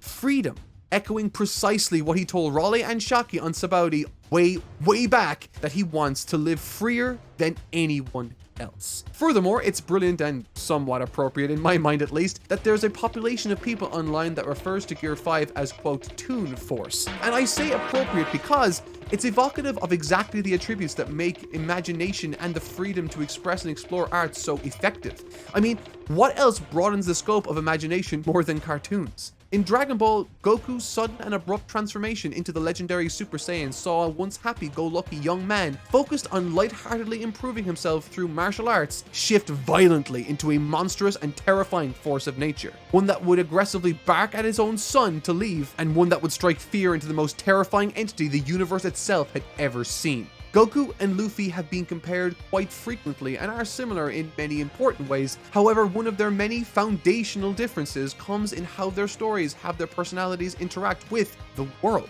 Where Goku's story details his journey to surpass his personal limitations imposed by his own physical body time and again, Luffy specifically focuses on his ability to overcome limitations placed onto him by external forces, to brave the harsh and dangerous oceans that he himself can drown in, to broaden his horizons far beyond what modern man have ever seen, and to achieve true freedom no matter how dangerous it can be.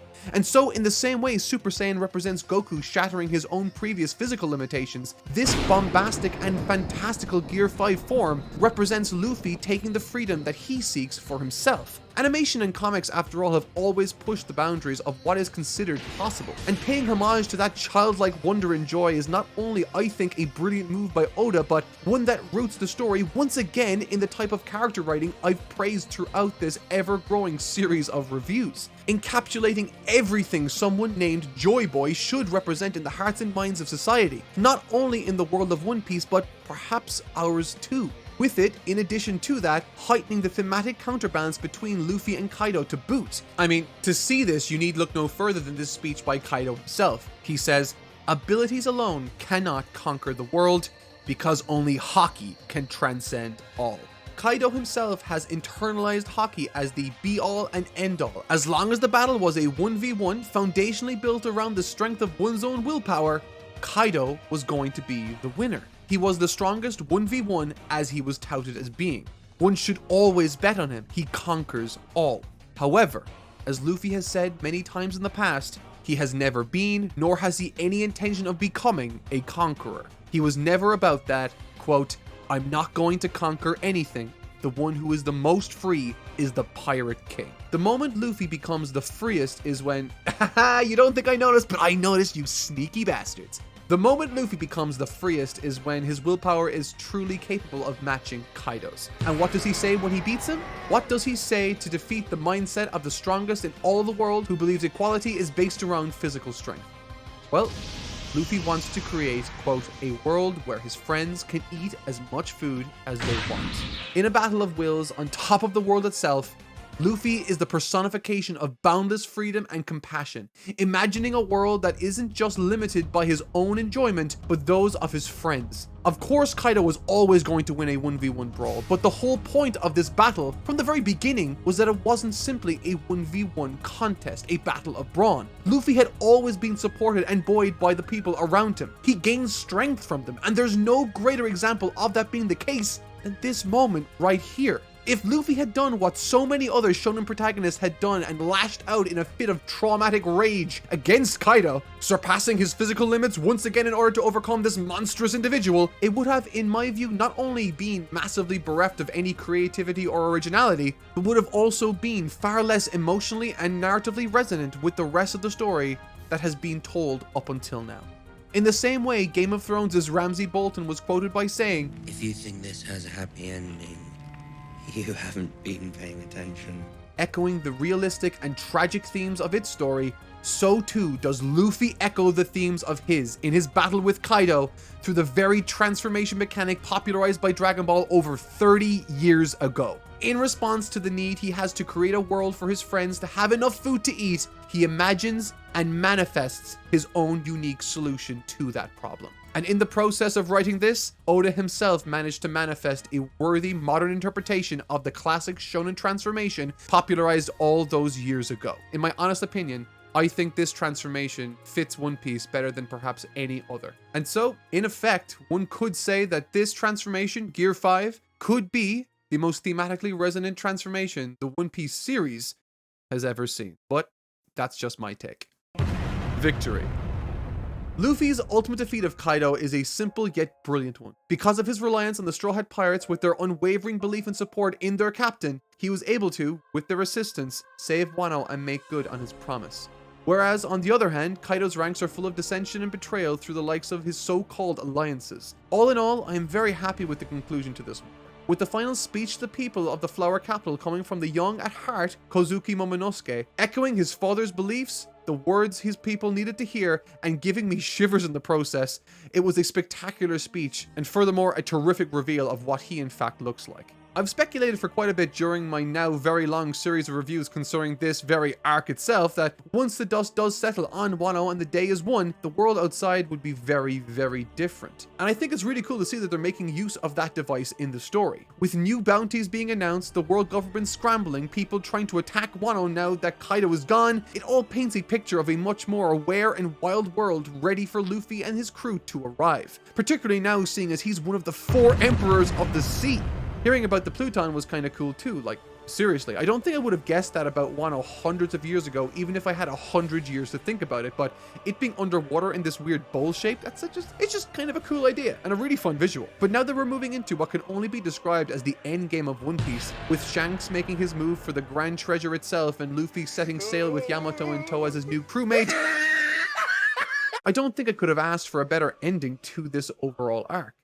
Law, Luffy, and Kid follow the events of Wano involving The big chair. And for those there was a nice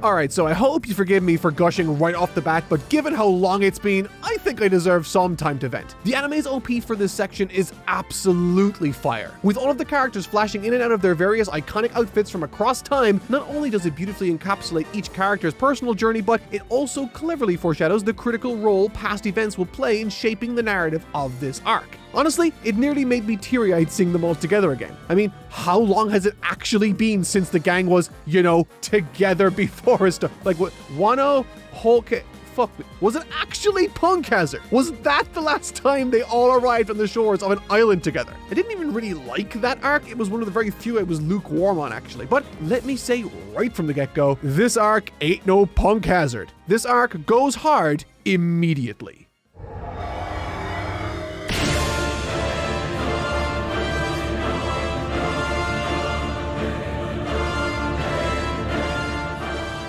Yeah, shit is fucked. But honestly, it only made me more excited. As soon as I saw all of that, I sat down and got to writing a bunch of theories. This is one of the most intense and explicit narrative escalations I've seen in the story, and it's not even the arc's climax, it's the opening note. I am so ready for this, which means it's time for me to put my theory cap on and once again talk about the tall, shadowy boy with the big chair.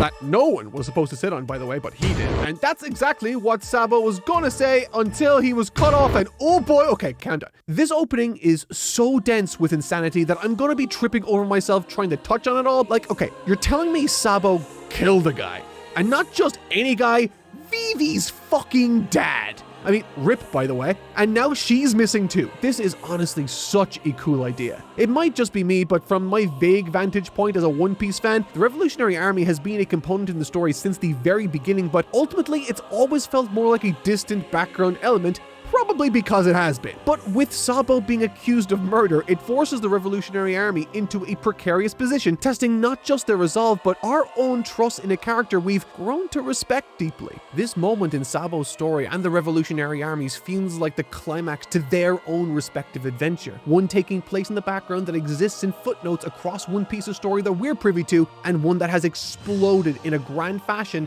that captures even our attention as we follow Luffy. It is such a cool idea. And that's not even the touch on Leloucia being erased before I even learned how to pronounce its damn name correctly. And of course, I have to mention the reshuffling of the New World Order, which honestly might have created the single most funny trio the entire series has ever seen, with Crocodile, Mihawk, and Buggy just vibing on the high seas together, I guess. I don't care what anyone says, this is cinema. But it all got me thinking. Oda's known for his world building, right? Each island has their own crazy stuff going on, but this moment forced me to stop and consider these transitionary moments more closely. In the moments leading up to the terrifying erasure of that island, Oda went out of his way to communicate that all of these people had their own conflicts raging. Issues, relationships, and loved ones all ended in an instant thanks to one man.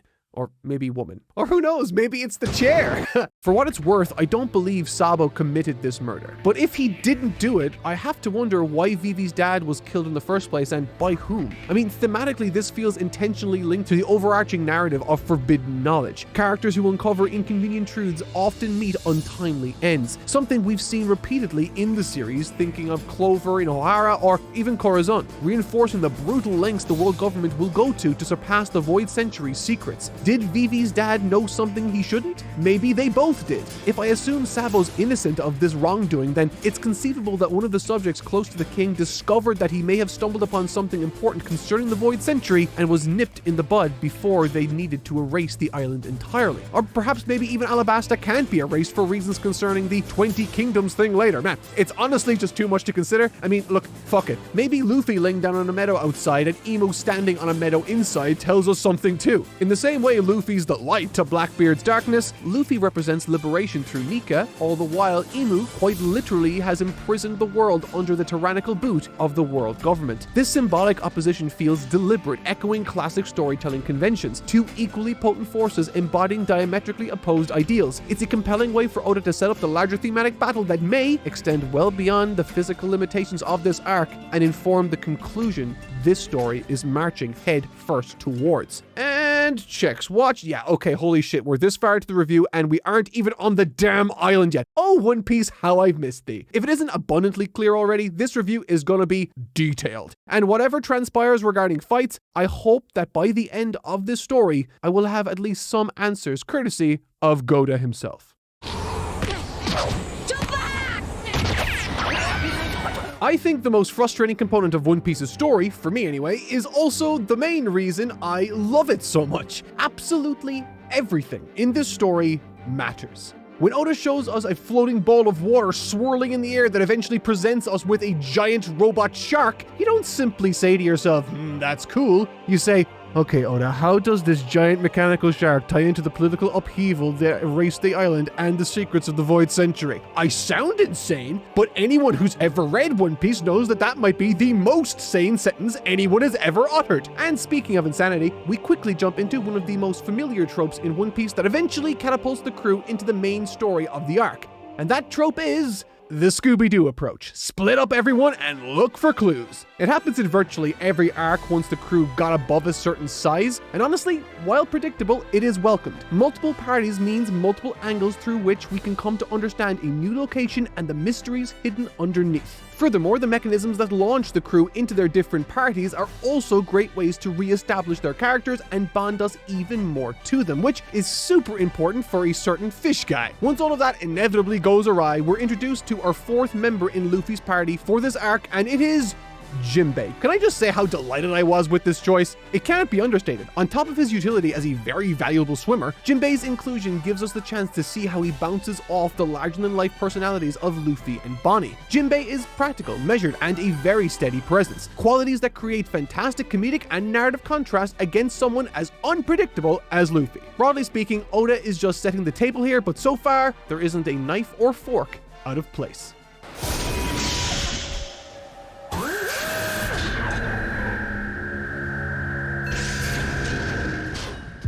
This is one of the coolest scenes I've come across in a very long time, and it immediately reminded me why I love Oda's writing style as much as I do. He writes his comedy explicitly and bombastically, but when it comes for those moments of seriousness, he knows exactly when to let the tension breathe and speak for itself. The crew look to be captured, right? Vegapunk is finally revealed to be a girl. Okay, that's weird. Not because it's a girl, but because I thought she'd be like way fucking older, but I digress. What's great about this scene, in addition to Vegapunk's long-awaited introduction, is how quickly and suddenly Lilith's commanding position of presumed dominance is brought to an abrupt and humiliating halt when she realizes who the fuck she's really dealing with. And the best part is, no one had to say or do anything.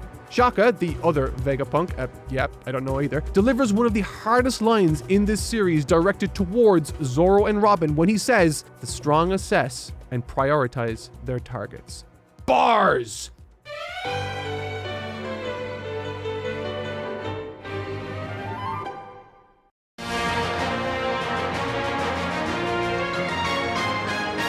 Both feared and fearless, Gold Roger navigated his way to the far reaches of the Grand Line and lived to tell the tale. But Gold Roger didn't live to tell the tale for very long.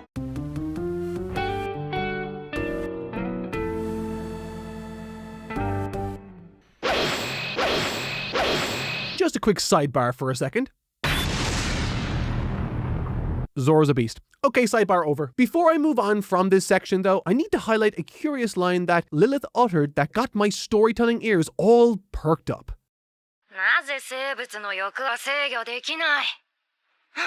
There it is. Did you catch it? Thematic conflict clearly articulated. This is potentially the dramatic question of the entire arc. This line isn't just about an unruly shark, it directly points to the central conflict Oda could be setting up for Egghead. But before I reveal my thoughts on that, I want to wait for another oh my goodness! Alright, I've seen enough. Egghead seems perfectly positioned to represent the theme of the future, not just in its aesthetic, but symbolically as a turning point for the entire world. The theme is clear, a futuristic ambition locked in conflict with the natural world. The Vegapunks and Punkettes openly express frustration with limitations in their research, from failing to control their creation's primal instincts to wrestling with control of the very weather of the island itself. Even now, they're trying to circumvent some ongoing energy issue. The references to weather manipulation immediately call my mind back to Alabasta, where Crocodile brought drought upon an entire kingdom, manipulating its weather for his gain. While this might seem initially disconnected, both instances could potentially hint towards the ethical boundaries crossed and dilemmas encountered when human ambition goes unchecked.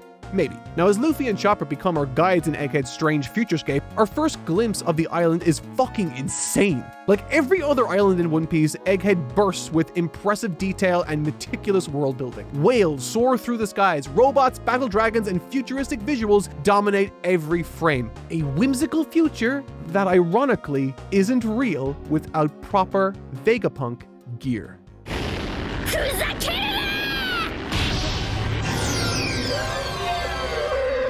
Right away, it's clear. The future, in this case the holograms, can both fascinate and frustrate. That is until they meet Atlas. She, alongside Lilith, Shaka, and 3 other clones we haven't met yet, embody the thematic tension between technological advancement and the natural world clearer than any other element of the story. These 6 separate minds, each representing a unique facet of Vegapunk's personality, from evil to good, ideas to greed, showcase Vegapunk's relentless pursuit to defy his own natural limitations in the name of invention. But one line from Atlas in particular, I think, is important to consider. There are 2 compelling ways to interpret this quote. One perspective views it as a scientist's hubris, determined to reshape reality regardless of natural limitations. Alternatively, it could be viewed through the lens of a dreamer, someone determined not to let the naysayers stop her or him from realizing their dreams. It might even be both. Yet, with Vegapunk's laboratory literally floating high above the real world, one can't help but see this as a visual metaphor for the isolation genius often imposes upon itself, detached from reality and even morality by lofty ambitions, not necessarily through malice, but perhaps ignorance or idealism. But maybe I'm overanalyzing things here. It's conceivable, it is One Piece. At the end of the day, she's just one of 6 clones created explicitly for efficiency, to get his ideas out. And yes, I did say his ideas, because there he is! Look at the little cutie pie. Oda's design for Dr. Vegapunk fittingly evokes several legendary scientists. His reveal shot is clearly a playful nod to the famous photograph of Albert Einstein sticking out his tongue. The apple antenna thing artificially inserted onto his head pays homage to Sir Isaac Newton and his discovery of gravity through an apple falling on his head, while Vegapunk's original head shape, resembling a light bulb, references its famous inventor, Thomas Edison. Embodying the arc's central conflict in his very design, Vegapunk is a wonderfully playful amalgamation of history's greatest scientific minds, one brimming with an infectious smile and a whimsical, upbeat nature. And yet, we're consistently reminded that all of that technological magic is underpinned by possibly the most heartbreaking reveal I've experienced through the eyes of another character, Jewelry Bonnie's backstory. What's initially alluded to as unfinished business with Vegapunk eventually unravels to highlight the horror at the heart of this story. She explains that her father was transformed into a cyborg, stripped of his humanity and reduced to nothing more than a mechanical tool by Dr. Vegapunk. And here's the kicker. Her father isn't just some nameless entity. Her father is a phantom from this story's past, a shadow that's followed our heroes by the name of Kuma. Bartholomew, Teddy Bear Paws, and Cute Fuzzy Ears Bucket Hat Kuma, the imposing former warlord now reduced to a soulless puppet for the world government. But while Vegapunk's clones grapple with the primal urges of their mechanical creations, Bonnie is very literally grappling with the question of whether any of her father's humanity remains at all. And to tell you the truth, when I saw this, my brain sort of short-circuited. Of course, Bonnie had to have a father, and while Bonnie hasn't exactly received pride of place in One Piece since her unveiling all those years ago, her story here isn't a subplot, it's the emotional anchor of the entire arc, beautifully highlighting the thematic tension at the core of Vegapunk's existence, the delicate balance between innovation and humanity, progress and ethics. The future Egghead promises might indeed be astonishing, but at what cost to the world he ultimately wants to help with his creations and discoveries.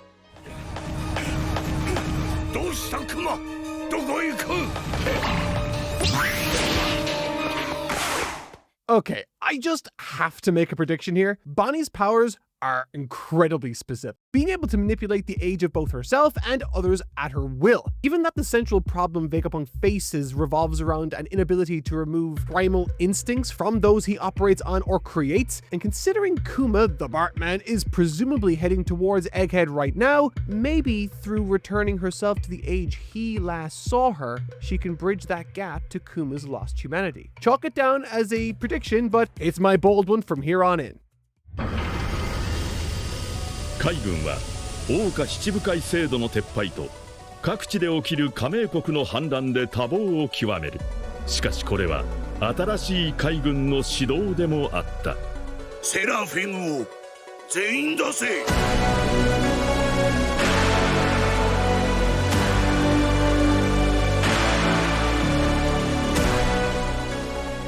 I skimmed over these Seraphim things rather hastily a moment ago, but only because this story is insanely detailed, and I was afraid that if I didn't get all of my Vegapunk thoughts out, my head would explode like his almost did, so here we are. You see, at first I thought this whole thing was a trap, right? Lilith, Shaka, and Edison luring the Straw Hats into the confines of the lab, isolating them from the wider world because they knew they'd stand no chance against them in a direct confrontation. But what exactly could they want? この島の動力は火だ。もし消えない炎がこの世にあれば、太陽を作れるのにと。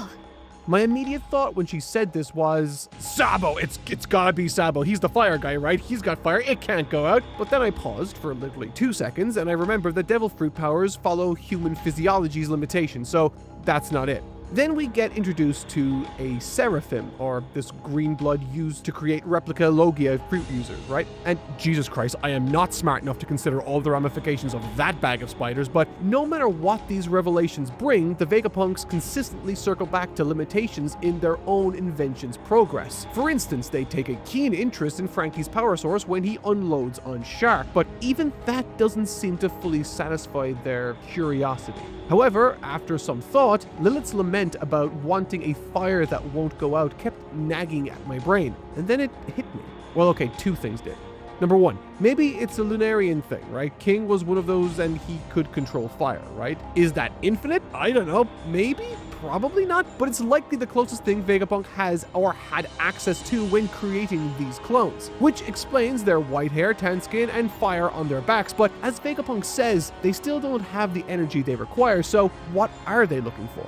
And this is my second idea. There's only one fire really in existence that doesn't go out, and that's the sun. So far, it's clear that Seraphim juveniles are designed after the former warlords of the sea. S-Hawk resembles Mihawk, S-Snake looks like Boa Hancock, and S-Shark is clearly based on our wide boy Jinbei himself. But this warlord motif isn't their only shared characteristic. Now maybe I'm wrong, but perplexingly they all seem to both resemble the race of Lunarians and kinda look like they're cosplaying as Luffy's Gear 5. Now maybe there's a connection between these two, maybe there's not, but this race can weaponize fire and Nika is the sun god. All their eyes even have a star shape. What else is a star if not a crudely drawn sun? I might be grasping at straws, I admit it. With all that said, it seems crystal clear to me that whatever boundless energy Vegapunk is desperately seeking, there's a chance Luffy could be the key.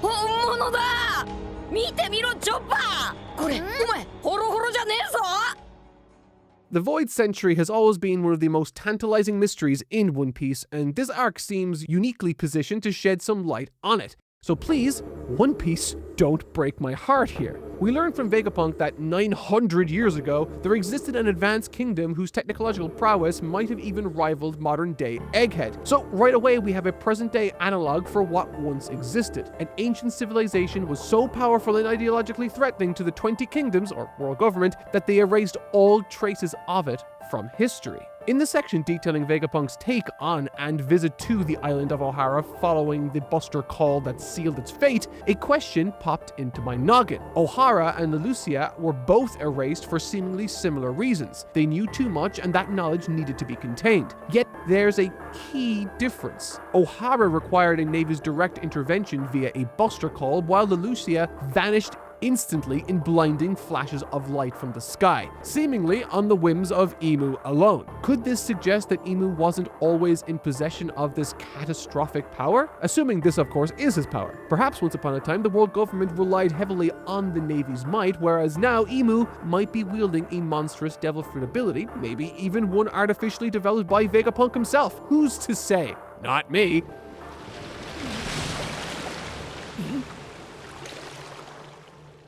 Giants salvaging the books that Ohara's scholars had desperately hidden underwater to survive the destruction. I honestly don't think there could possibly be a more explicit visual metaphor for determination to uncover the truth. Led by a mysterious giant wrapped in bandages, later confirmed to be Saul, that's pretty cool, they invaded and preserved Ohara's legacy, a legacy that Vegapunk eventually absorbed under the protection of Elbaf itself. This relentless determination to protect their treasure mirrors the very mechanism that makes Nika's existence so enduring and valuable. Devil fruits, according to Vegapunk, are manifestations of humanity's potential for evolution, but what if, just like his inventions, he's missing something? What if they actually embody humanity's collective will instead? In Nika's case, as long as people believe in liberation and never surrender hope, he will persist. Similarly, for Ohara, as long as the will to seek and uncover the truth exists, their knowledge can never truly be erased. Now, because Oda loves narrative parallels and history repeating itself and all that thematic mumbo-jumbo, I posit that given Ohara's knowledge was unknowingly preserved thanks to the dedication of scientists in their pursuit of truth, then it is also conceivable that whatever was thought to be erased forever on the island of Leloucia still very much walks among the land of the living, burning brighter than ever.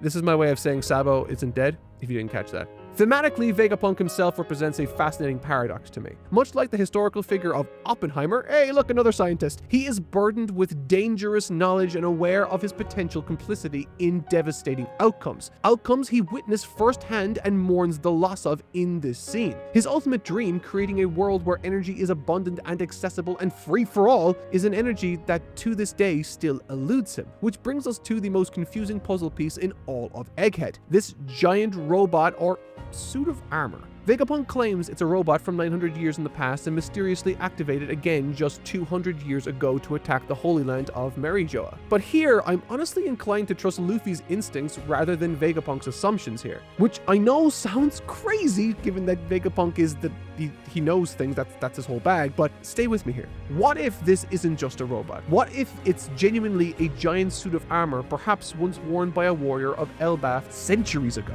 Vegapunk's entire character arc may be centered on his relentless pursuit of technological advancement to the point he may have overlooked something fundamental and natural. The ancient scientists who chose to preserve this suit of armor might have done so not because of his technological capabilities, but for what it symbolized to them, a spirit or ideal that could not be replicated artificially.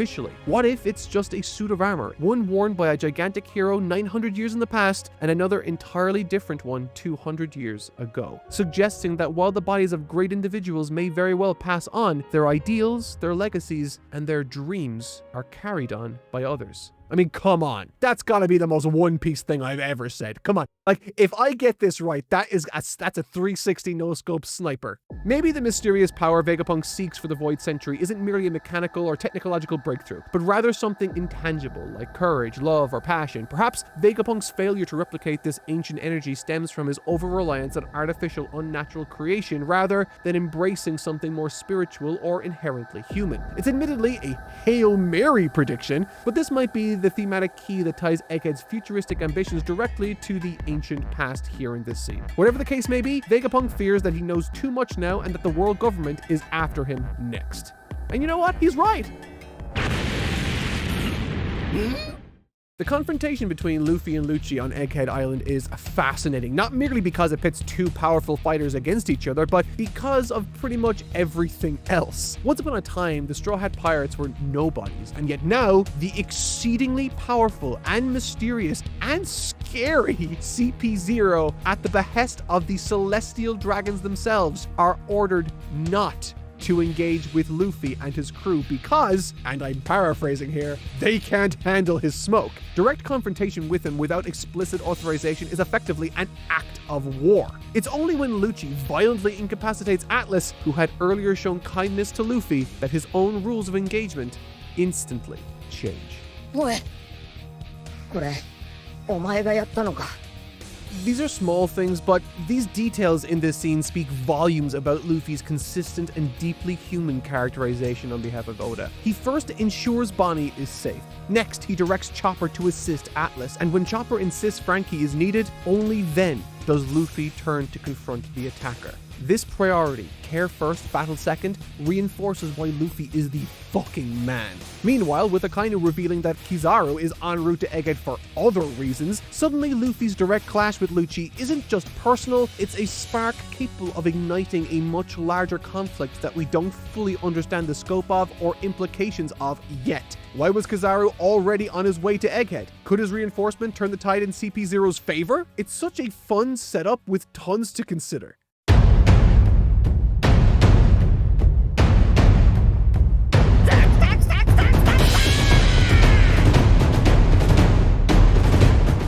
Okay, I'm not gonna lie, this version of Luffy is so funny, but also effortlessly cool in a weird way, which is a strange balance to strike so successfully. But damn it, they managed to make it work here. I've spoken before about how you can identify if and when a character has the it factor, right? You know, stuff like Sukuna in Shibuya, Frieza on Namek, or Goku with the Ginyus. Whenever that guy shows up, people take notice. You can see it on their opponents' faces or the expressions of their allies. You can feel the landscape of the battle start to shift. And when it comes to Luffy's Gear 5, he quite literally changes the landscape. Reality literally warping around him. Ground turning elastic, physics giving way to cartoonish spectacle.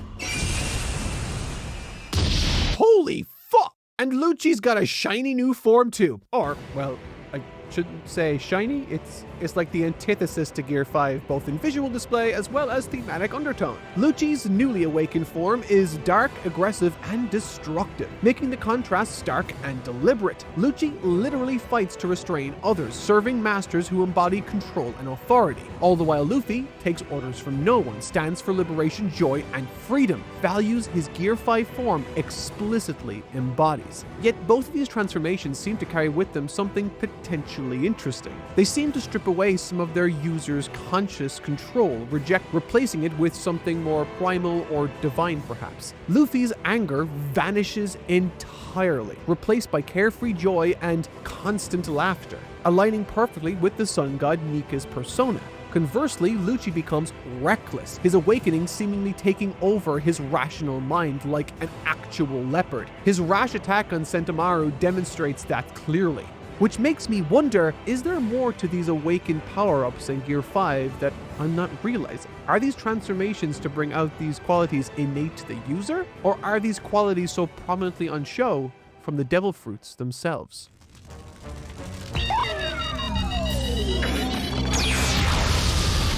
What I like the most about this battle between Lucci and Luffy is that it isn't just one strong guy versus another strong guy. Those have their place as a set piece or spectacle, of course, but when it comes to this, the rules of engagement matter far more than the power of those doing battle. Luffy and Lucci are both incredibly strong in their own rights, but they are simply fighting to keep each other at bay, while the real struggle for victory rests in whomever seizes control over the Seraphim. With Sentomaru outranking CP0, he controls the Pacifista. However, he himself isn't strong enough to maintain that position.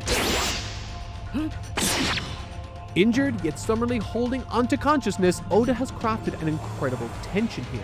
If Sentomaru falls, command passes down to the Vegapunks, which maintains Luffy's advantage, yes, but puts Vegapunk directly in CP0's crosshairs, the precise scenario they're trying to avoid. The battle thus masterfully integrates characters of varying power levels into this high-stakes chess game, with each move feeling significant. In the climax of this confrontation, Luffy faces a crucial, tension-filled choice. Does he stay to protect Sentomaru, or follow Sentomaru's wishes and retreat to the transport train? Luffy chooses the strategic retreat, but as Sentomaru collapses, Luffy's Gear 5 flames too fade away. Is there a connection? Oh, I don't know. It's exciting to think about though. And so now the pieces of Egghead have finally been put into place. CP0 can't reach the top, but neither can the Straw Hats escape with Vegapunk, leaving us to anticipate the inevitable escalation of Admiral Kizaru as he rapidly approaches the shores of Egghead Island. The fate of Vegapunk and his secrets are very literally dangling precariously in the balance. At this point in the story, I was fairly sure that we were a healthy bit into the total runtime of the arc, and Oda had finished setting the table, so to speak, for a big standoff between CP0 and the Straw Hats with Vegapunk hanging in the balance. But then this happened.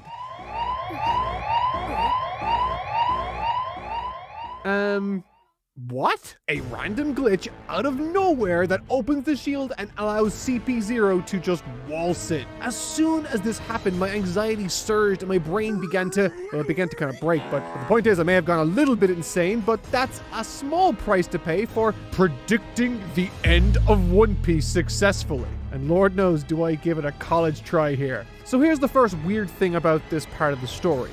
They aren't fighting. I mean, they kind of are, but the issue is that it's not at the scale to which I was anticipating. Everything sort of feels off. Furthermore, Oda's still divulging information about Vegapunk to us left, right, and center. He's invented modified cyborg animals, researched artificial devil fruits, created pacifistas, and of course, the Seraphim clones. This resume reads like a villain's rap sheet. Every single one of these things are inventions and experimentations that the Straw Hats have directly clashed with in the past, with great risk to themselves. At this point in the story, I was exceedingly suspicious of Dr. Vegapunk, but things got even crazier when this happened.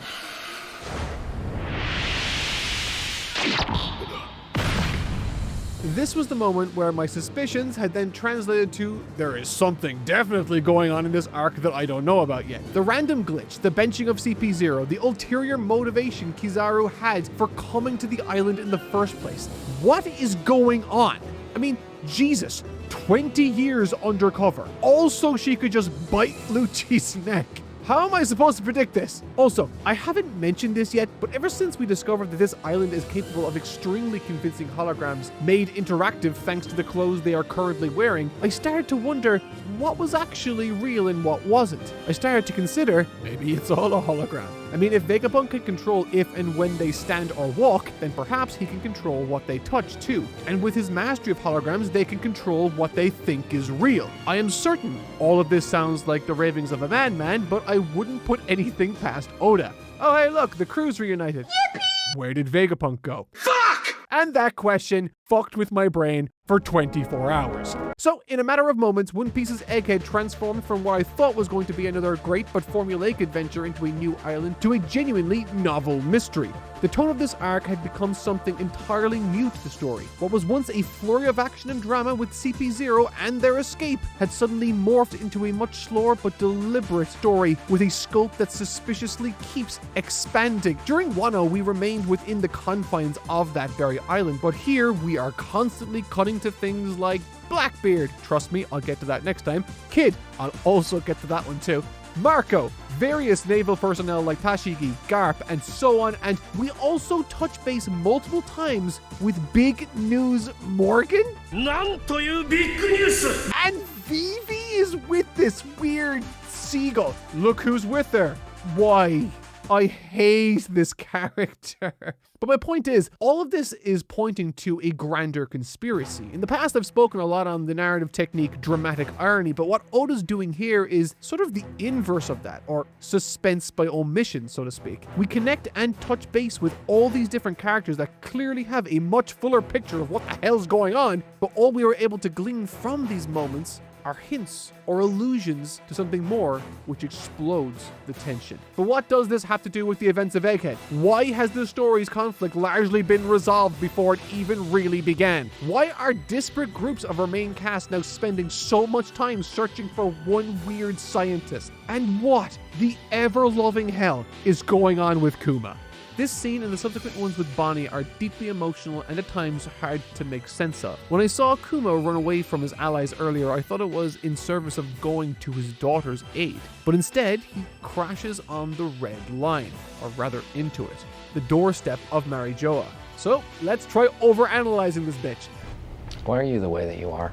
Striking the symbol of the world government, this may visually underscore Kuma's internal conflict, his struggle against the oppressive powers of the world government that's far more complicated than we or Bonnie may have fully realized, and in the process muddies my theories. How dare he? Vegapunk's compassionate demeanor towards Bonnie adds layers of moral ambiguity to his character, making him neither wholly villainous nor purely heroic.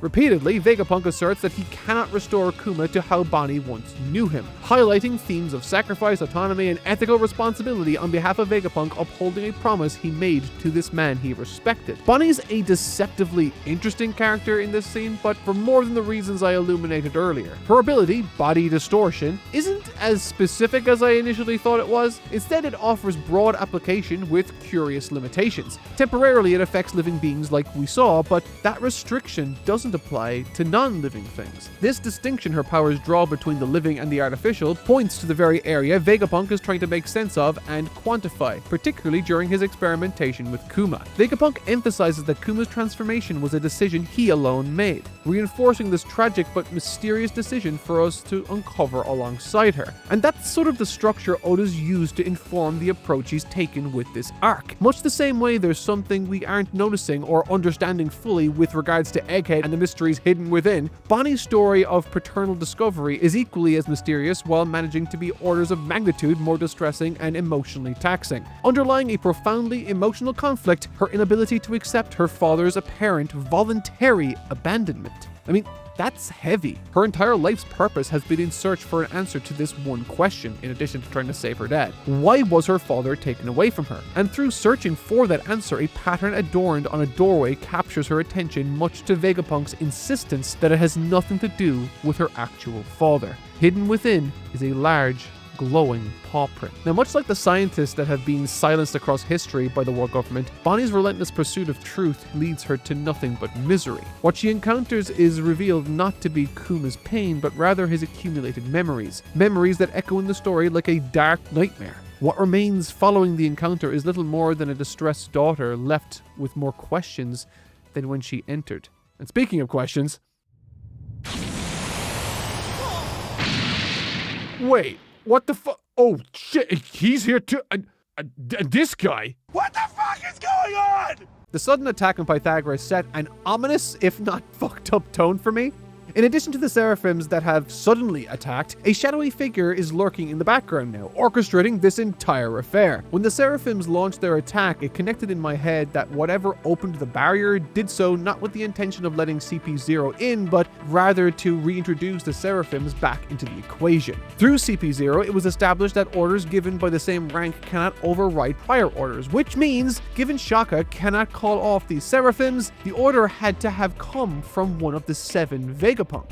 And I, of course, can't discount the possibility that there could be more than one in cahoots with each other, making it almost impossible to predict. Honestly, because One Piece is such a long and lore-filled story too, the mere addition of mystery and misdirection amidst all these different clones had me hatching some of the most wacky predictions I'd ever concocted. The fact that Shaka was the de facto leader of the Vegapunk satellites had me suspecting him fiercely. With his face concealed and his demeanor collected at all times seemingly, I thought back to the moment Bonnie was able to escape detection from the Pacifista with Luffy by playing with their ages. This told me that whatever mechanism allowed these entities to read faces does so based on physical characteristics and little else. And given that we're talking about a show where Mr. 2 exists, and Vegapunk has been known to create new devil fruits based on old ones, I thought it could be possible that the imposter could be hiding in plain sight somewhere. And spoiler alert, they weren't. I was just crazy. I also considered the possibility of Shaka being multiple people, considering his face is concealed at all times. All one would need is the right outfit and boom, done.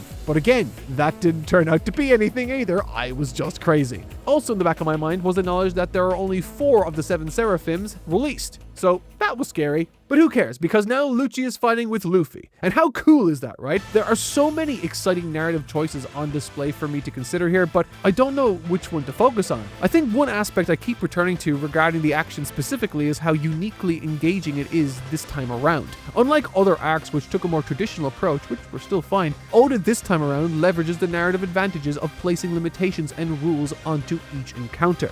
The Seraphims battle as they exist within the ranking system initially served as a means of incorporating weaker characters into the fold to create tension and variety. Later, once it was revealed that they were attacking the Straw Hats, CP0 and the Vegapunks, they became a vehicle for mystery. We understood how they were functioning, and so therefore, we had something of a lead to go on. But now, the rules have seemingly changed once again. No longer are they targeting whomever they come across. Instead, they have chosen to prioritize the weakest first, because through doing so will weaken the resolve of the strong. It's a protocol that serves as a mechanism which led to CP0 and the Straw Hats fighting together in the first place. It is awesome. While this arc has offered plenty in the way of symbolism and the potential for a mirroring of what happened with O'Hara on Egghead, it's Oda's approach to the structure of his action in the story that has really captured my imagination. If you can't see me now, my head is in my hands. This show has defeated me. I am ashamed to say that up until this moment, Shaka had still been considered a prime suspect by me, and I had all but forgotten about Greed because what the fuck? She was turned to stone. I know that they can turn off that power at will, but still, why did she only turn Frankie halfway to stone? Do they want his powers? Ooh, the plot thickens. Within each story ever told, there is typically something at its center, something that informs the structure and substance of the entire tale, and using it, it can also help you predict how this story could end. And that something is the central dramatic question. Similar to humanity's soul, without the central dramatic question driving and informing the narrative's path, something important will always be missing. The answer to this question is ultimately what Oda wants the lesson of this arc to be. And if you can figure out the question, suddenly predicting the conclusion becomes easier. But because this story took an extraordinarily unconventional path before eventually showing its hand, that question had largely evaded me until suddenly the narrative shifted into the past tense? There's an entire narration here where events are referred ominously to the Egghead incident as something that will happen in the next 24 hours. Suddenly, and without warning, this entire arc starts to feel like someone reading a disaster report, like they're reporting on something that has already happened. I mean, that's crazy in and of itself, but then York's chilling statement echoing in my mind with, "The world only needs one Vegapunk." I mean, this highlights precisely the danger I saw with Stella and the destructive potential of unchecked individual ambition. But more so than that, it brings into focus the central dramatic question of Egghead. What does it mean to be human, and what are its consequences? There are countless incidents where these satellites of Stella are shown to be as human and as individualistic as any living, breathing person out there. They aren't a hive mind in the literal sense, they each have their own wants and desires, oftentimes disagreeing on how best to navigate any given issue. Stella's decision to out Stussy despite everyone else's thoughts on the matter reinforces that very aspect. All of them are people, but they will always be nothing more than a satellite as long as Stella is around. Or at least that's what York thinks. So given the narrative's thematic trajectory, the Egghead incident likely culminates in a disastrous outcome, but more importantly one that sets the playing field for the final stretch of the story. With Vegapunk's hubris and unchecked ambition serving as a cautionary tale perhaps, my prediction is that he will meet something of an end in this story along with many or possibly all of his clones. And along with him, the knowledge of O'Hara and potentially the Void Century too. Or will it? Vegapunk still has a backup memory bank which could retain all the information he requires, and more than that, we have the Library of Elbaf still to consider. But how do we get there? I began to think to myself, is One Piece's ending going to fall flat?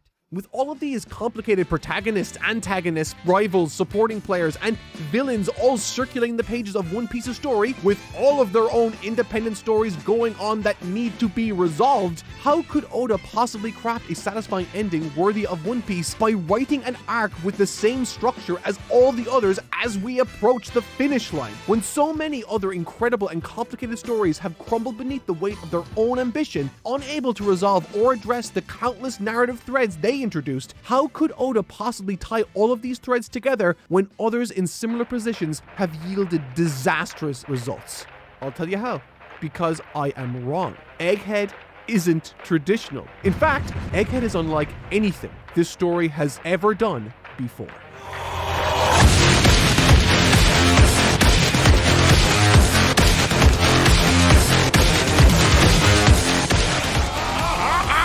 This arc isn't about Luffy or the Straw Hats. This arc, in addition to reconfiguring and solidifying the New World Order, simultaneously attempts to establish the final order upon which the endgame of One Piece is set to play out. No longer concerned with the stories of Kaido, Big Mom, or the minor players of Wano, Egghead has positioned Luffy as an illustrious Emperor of the Sea. And while this is cool, okay, very cool, on a narrative level, it effectively enables Oda to dramatically and, most importantly, narratively narrow the focus of this story. No longer do we have to concern ourselves with the lesser conflicts of the wider world directly. The exhaustively broad scope of One Piece's world is now instead compartmentalized and represented by several elite central figures for Luffy to interact with. Entities that are deeply tied to his past, his central themes, the ultimate conclusion of this story, and most vitally at this juncture, entities that can tie up the loose ends of several plot threads all the while Luffy deals with the world government. This approach primes all storylines for eventual convergence, expertly communicating that as much as One Piece has been Luffy's story, the final prize is still very much all to play for.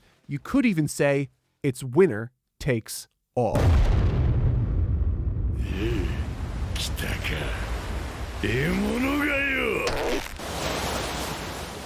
I love this fight. I love it so much. When I saw an entire episode was deviating last week from the main story, it gave me whiplash. What do you mean we're getting Law versus Blackbeard with no foreplay? But hey, I ain't complaining. Daddy likes. Blackbeard actively seeks out conflict with Law with zero preparation or consideration for his crew or their abilities. His motivation for engaging in these fights seems to be internally driven, perhaps ego or narcissism. He demands that his crew facilitate these selfish and poorly thought out whims, and through doing so, his crew is hurt by him. I mean, he's the head honcho that people need to worry about on his crew, and so therefore perhaps he assumes tackling Law one-on-one was the best approach. In this battle, he refers to Law and his crew as prey and constantly reiterates that there's no escape, suggesting that he believes there's only one logical response to his presence: to run. But unfortunately for Blackbeard, that is not how Law operates.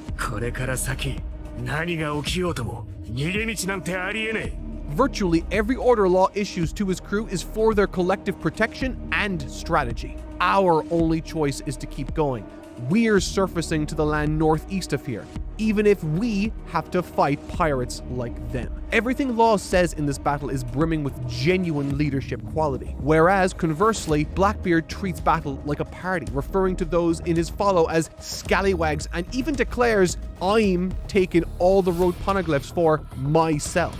That's the difference between a tyrant and a leader. Blackbeard's crew serves him and him alone, all the while Law serves his crew, emphasizing that no one member is more valuable than the collective, with the contrast only becoming more evident as the battle commences. Much the same as Law's initial orders were, his first active move in this battle isn't offensive. It's to reverse the effects of the Sick fruit from both himself and his crew. And once the battle finally gets underway and into full swing, while all of Blackbeard's crew seem to be freeballing their approach with virtually no oversight from their captain, Law's crew doesn't advance until their captain issues the order, even if the land atop which their feet find footing start to bend and crumble beneath them. They do not move unless instructed to. That is loyalty, that is trust, and that is genuine leadership. They literally take a bullet for him. To someone like Blackbeard, this might appear as though the weak are gathering around the strong for survival, validating his focus on Law and cementing his disregard for the weaklings around him. But this is Blackbeard's fundamental flaw. He only thinks about himself.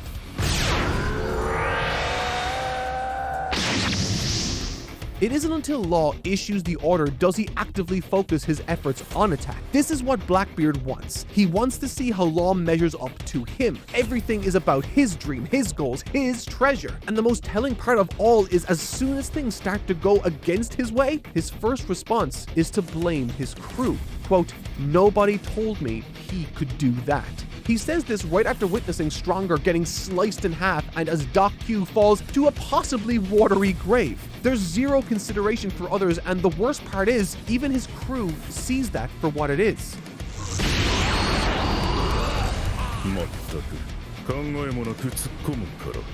Everything about his crew's approach seems to serve as whatever it is he haphazardly decides to do at a moment's notice. However, through this single-minded and ego-driven approach, Blackbeard reveals his greatest weakness. Through only focusing on attack, and certain the natural response to those weaker than him is to run away. I mean, after all, his entire crew reflects the strength value here. Having scoured the globe in search of the strongest devil fruit abilities, they have formed a team that is all but invincible, demigods that strike fear into the hearts of those they prey upon, but Law and his crew are not prey. The very quality that makes Blackbeard's pirates fearsome has become the target which Law's crew hopes to exploit. Now left totally uncontested and virtually defenseless thanks to their captain's inconsiderate approach, I don't know what's worse, the fact that Blackbeard's carelessness caused this, or the fact that he doesn't seem to care one way or the other. Because for Blackbeard, victory is seldomly more complicated than raising his left hand. In that instant, the tides shift, and the Heart Pirates are facing annihilation. It's at this point the consequences of such a defeat become apparent. Law's Op fruit is powerful and valuable. Perhaps Teach wants it for himself. However, this is the moment the final play of this cruel duel reveals itself. Unable to move, Law is saved thanks to the heroic actions of Beppo. Erupting from the verge of death with a final gambit that is as successful as it is short, he is unable to save his crew. All Beppo can do is carry his captain away from danger. As Law drifts in and out of consciousness, he utters the first sentence in this entire battle where his focus seems to be on himself and himself alone. "I cannot leave my crew behind." In that moment, Law assumes all the responsibility from Beppo's choice. Up until the final moments of the Heart Pirates, their captain, Trafalgar Law's devotion and love for them did not waver once. The Heart Pirates have been defeated.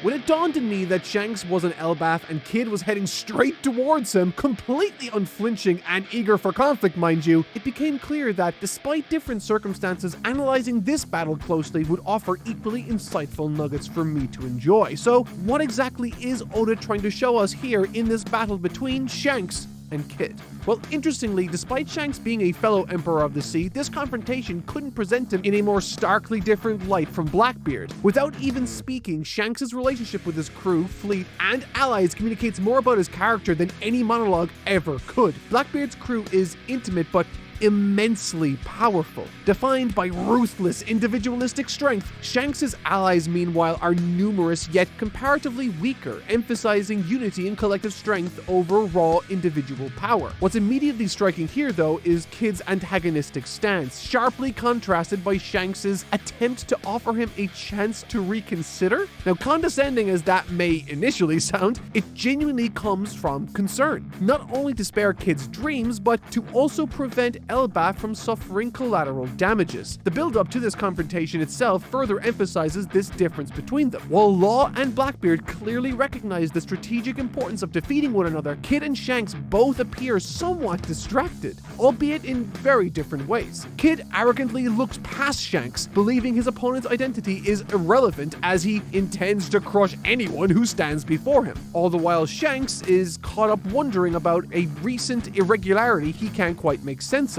Why didn't Blackbeard go to Wano? Now that's an interesting question, but that doesn't matter because within Shanks' contemplative state, a certain mechanical menace quickly snaps him to attention. Holy shit! Like, I'm not exaggerating when I say this, but in that moment, with Shanks seemingly caught off guard, I genuinely thought we were witnessing the toppling of the old world order as we knew it. I mean, how could I not? I literally just saw Kid sink about 8 of Shanks' ships in mere seconds. The sheer destructive power was electrifying and chilling into and of itself, but the consequences of such a victory here would literally shake the story's foundations. However, this isn't the end of Shanks' story. In fact, it's quite the opposite. It's a demonstration of the very power that's seen him to where he is today and the philosophy that's guided him there. You see, right before the attack, Shanks delivered this line, and I quote, "Don't underestimate how fast youngsters grow up." This, I believe, is the fundamental difference between Shanks and Blackbeard. Blackbeard obsesses about himself and his future, while Shanks is genuinely invested in the potential of others, even those who directly challenge and threaten him from younger generations. But make no mistake, this does not mean Shanks can't keep his own eyes fixed firmly on the future.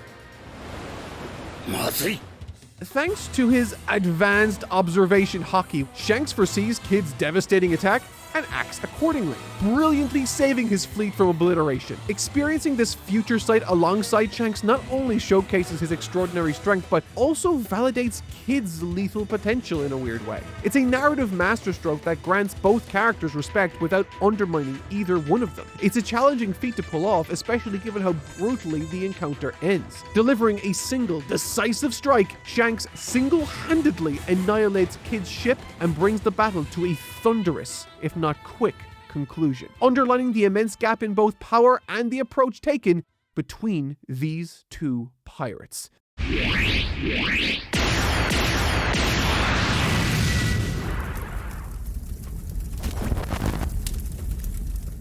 Comparing this to Law's earlier battle with Blackbeard gave me tremendous insight into these characters' inner workings, highlighting a beautifully deliberate parallel crafted by Oda, I think. Shanks' characterization here might just be the most consistent writing I've seen in this story, maybe? His defensive approach mirrors perfectly his original encounter with the bandits in Chapter 1, where Kid now takes on the role of those very bandits. Shanks goes out of his way to avoid conflict until he's given no choice but to act and end the fight as quickly as possible for those that depend on it. On the other hand, Kid mirrors Blackbeard's reckless aggression, charging ahead despite clear opportunities to withdraw, ultimately facing catastrophic defeat. Law, like Shanks, approaches battle patiently, strategically, and defensively, capitalizing on his opponent's overconfidence. It's an incredibly well-written sequence. I mean, after Wano, 3 pirates with incredible potential set out to reshape the world. But now, only one of them, only one dream remains intact. And that's only because his fight is yet to even begin. However, and this is a big however, through analyzing these two fights, I think I may have just discovered two weaknesses in the victorious pirates Shanks and Blackbeard. Weaknesses that I think Luffy and the Straw Hats themselves, notably, do not share. However, I will say that I don't have all the necessary information yet, so don't crucify me if I end up being wrong. Blackbeard's blind spot is his ego and philosophy. Driven by passion to achieve his goal, his ruthless methods will inevitably lead to his downfall, I think. His crew are not friends or comrades, they're merely strong individuals bound by power. When his power eventually falters, I think Blackbeard's crew's loyalty will fall into question. A question I don't think Blackbeard personally wants the answer to. Luffy, by contrast, is supported by genuine bonds of friendship and trust. Should Luffy ever falter, Zoro, Robin, or any other Straw Hat will readily step in until he recovers. Conversely, Shanks might have the opposite issue. The gap between his power and the rest of his crew could be far wider than that of the Straw Hats, though for sure that's hard to say. Although undeniably strong, compared to the Straw Hats as a cohesive unit, my theory is that they may fall short in that regard. And when it comes to sheer determination to realize one's dream, Luffy's drive is unmatched in the entire series. To defeat Luffy, one must crush his team and his spirit in equal measure. Shanks, characterized by his reverence for the next generation and a desire to avoid unnecessary conflict, may not be willing or able to go that far. I mean, I don't personally think he's gone as far as to kill Kid in this attack.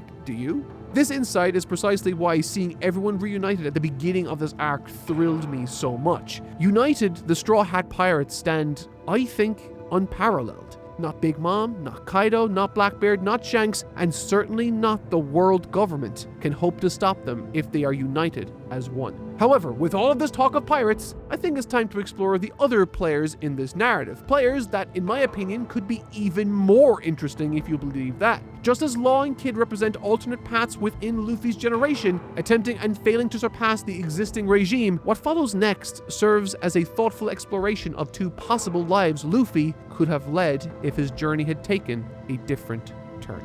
While all of these secondary adventures concerning Blackbeard, Shanks, Sabo, and Kobe in this instance highlight and expand our understanding of these characters as well as advance their respective tales, my favorite aspect of this approach is how all of these scenes offer the secondary benefit of complementing Luffy's already complicated character and adventure without him even being on screen once. Where Blackbeard and Shanks represent where Luffy's path will ultimately lead him, Sabo and Kobe represent the alternate paths or lives Luffy could have lived had he followed the dreams of his patriarchs and not himself. Like Luffy, both Kobe and Sabo embrace the beating heart of their respective worlds, the Navy and the Revolutionary Army. And through their respective eyes, the worlds they inhabit and encounter are opened up to us in ways we've seldom seen before.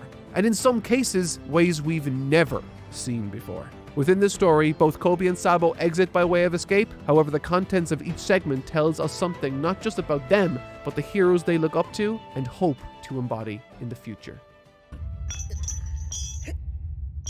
First of all, Perona hype. Woo! I just had to throw that in there. Perona is one of my editor's favorite characters in the entire story. You're welcome. Why, that's very good. Yes, I like that. For me, however, I'm hugely interested in seeing how a character under pressure reacts, as these moments are where we see who they really are. Wappo might talk a big game, but faced with danger, he crumbles into a coward. Usopp might seem like a coward, but when the chips are down, he can be depended on like few others in this story. And in the case of Kobe's character, even when behind bars of the same terrifying tyrant that obliterated Law or confronted by an angry mob trying to kill him, his first port of call isn't his own safety, it isn't revenge. His first priority, without hesitation and with great cost to himself, is to facilitate the escape of innocent people. No matter how many times different characters might recant the adventures of Kobe or refer to him by his new nickname, Kobe the Hero, nothing can emblazon a heroic quality upon a character more powerfully than the simple gesture of an altruistic sacrifice offered up in the face of tremendous danger. That is a hero. It seems the little kid, terrified to step out of his oppressor's shadow in those opening chapters, has fully realized himself. Today, we can see finally the person Luffy saw all those years ago, and we're not the only one.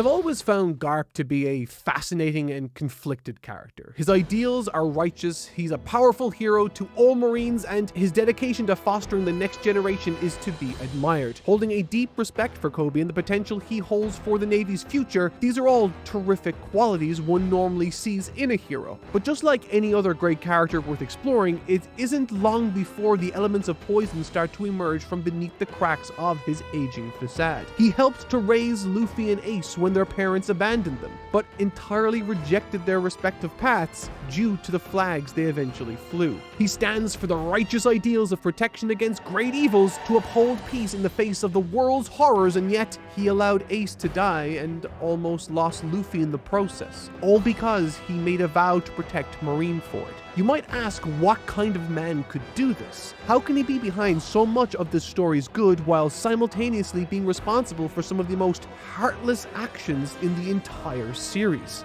Well, for the exact same reasons Koby wanted to join the Marines in the first place. From the first arc we meet Koby, we are shown everything we need to know about him, particularly in the moment he mentions Captain Morgan's name.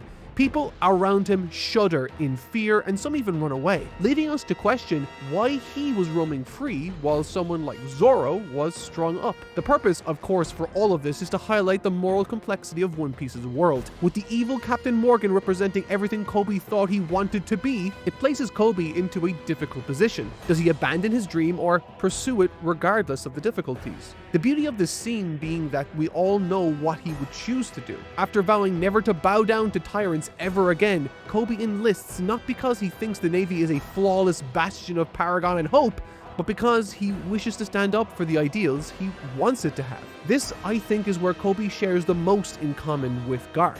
To him, the Navy represents something important. It's a bastion of hope and peace for the world and its people. And through his decades of tireless service to that institution, he became an heroic figure for all Marines and people around the world to look up to and aspire to be. If during Marineford that symbol were to become a traitor, it's easy to see where Garp's mind might wander to. Would the world lose faith in the Navy? Would the world suddenly start to plunge into chaos? Whether you agree with him or not, it's a terrible situation to find yourself within. And I think that's why Garp risks everything here to save Koby, because he isn't burdened like he is. All alone, Koby was the only man with the strength of character necessary to stand before Akainu and say, "That's enough." It is a thunderously powerful moment that's brimming with the same passion he and Luffy shared in their adventure's beginnings. Because to this new generation, the world they grew up in has never been black and white or good versus evil. It's never been as simple as family or not family. For the likes of Koby and Luffy, it's never been pirate versus marine. It's quite simply right versus wrong.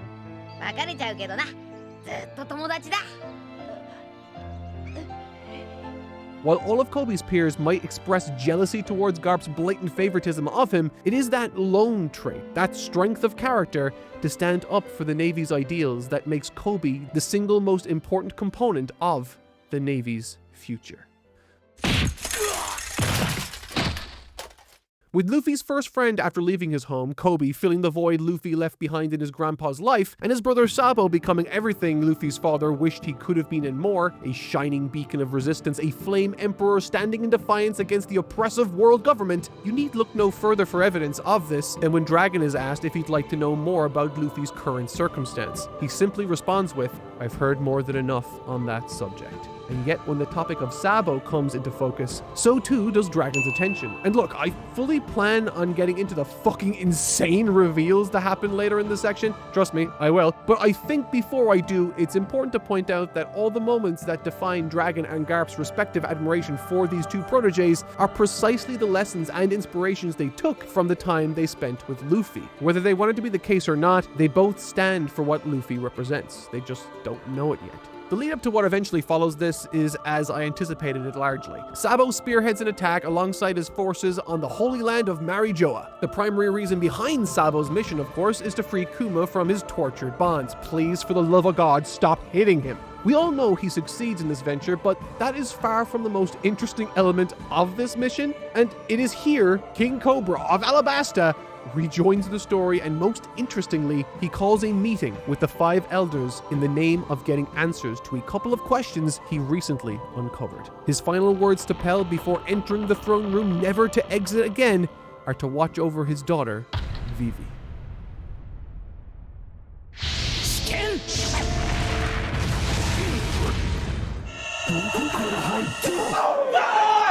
But who gives a shit about all that educational mumbo jumbo? I do. I care deeply about it, so please. Now it's time for the main event! After thousands of chapters and episodes, after decades of only getting breadcrumbs to satiate our curiosity, Sabo and Cobra, these Giga Chads, help to expose the for what it truly is. Not a symbol of humility, but of totalitarianism. And worst of all, someone sits on it. Get off the chair! That's right, it's time we finally get around to talking about Emu substantially. No, not the fucking bird. The guy, or the girl maybe? Honestly, the more of this emu I see, the more they start to look like a little girl. Am I crazy? I can't be the only one to see this, right? Like, imagine Robin as a child wearing a comically large crown, wearing a veil, I don't know. That's what I see. Her eyes are the same shape as Robin's and Vivi's too, so that might tell us something. With that said, they also appear to be a shapeless shadow monster that consumes all, so that could very well discredit everything I just said. My brain is honestly fried after all this juicy information I just absorbed, and it will take some time to fully synthesize, but did I hear all of that right? Vivi's a fucking celestial dragon? I think I'm going to be sick. Okay, no, actually no, that's bad mark, bad mark. The whole point of One Piece and the mistakes characters like Garp and Dragon are making is to emphasize and drive home the message that neither your race, your passion, or your job determine the quality of who you are. It is what you do with the powers you have and the limits on those powers you set that determines your quality. What an incredibly important and thematically resonant revelation. But more specifically on the topic of Emu, one of the coolest creative choices I thought in this entire sequence was to have Emu voluntarily reveal themselves as soon as Cobra asked too many questions. By virtue of Emu showing up for Cobra to see in the flesh, that was the signal to all 5 dragons in the room and to us sitting on the edge of our seats at home that Cobra's fate was sealed. Out of all the crazy reveals and explicit violence on display, my favorite part might just be one of the most subtle elements of this exchange. When Emu's name was revealed to Cobra, he seemed to already be familiar with it. To me, this says that Emu could very well be from the Void Century itself. You see, during his inquiry, Cobra explained that he formed these questions based on what he had read from the histories of Alabasta over the last 800 years. Now, this is a hunch, of course, but perhaps Emu's name is featured in that history book to some capacity. Perhaps he's a timeless, shapeless creature that sits at the nucleus of this entire mystery. And perhaps the information contained in the libraries of Alabasta could shed some light on further specifics concerning their origin. It would explain the old-fashioned way with which Emu chooses to speak too. And look, okay, there's a lot to unpack here concerning this exchange and this subsequent action from Emu, because he did not like what Cobra had to say here concerning his ancestors' lineage, even going as far as to question whether or not these troublesome poneglyphs were an accident or something intentional. This is what leads to that infamous letter exiting Cobra's mouth and, the subsequent shish kebab. As it happens, the D, or Will of D, is effectively the big fat middle finger to Emu. So much so that upon learning that even these poneglyphs were released onto the world from someone brandishing the Will of D, it served as a breaking point for him. Anyone with any association to that letter must die. It isn't who you're related to so much as it is what you stand for. And the Will of D, according to Emu, stands as an affront to everything he represents. Oh, D! Holy fuck, holy fuck, holy fuck. Sabo versus Emu, it's happening. It's fucking happening. Wait. No. What's happening? Did Emu and the Celestial Dragons just turn into shadow monsters? What do their shapes even... They're like different animals. Leave it to Oda to answer a boatload of my questions, and in the process leave me with countless more to ponder. When this scene came to an end and the scope of Cobra's sacrifice comes into focus, the first thought that popped into my head was of contempt for the likes of Dragon. We've already explored how antiquated Garp's view of the world is, but it seems Dragon isn't very different either. Upon the revelation of this story to Dragon, he acknowledges Cobra's good nature, but ultimately celebrates his death as a win for the revolution due to his technical association with the world government prior. These are the sensibilities of an extremist, and while his mission may be virtuous, his means will harbor nothing but contempt and ensure the wheel of hatred continues to spin for generations to come. And while Sabo's #1 priority is the revolution, it's clear he too saw the immense good in Cobra as a leader and fully appreciates the sacrifice he made for their shared effort.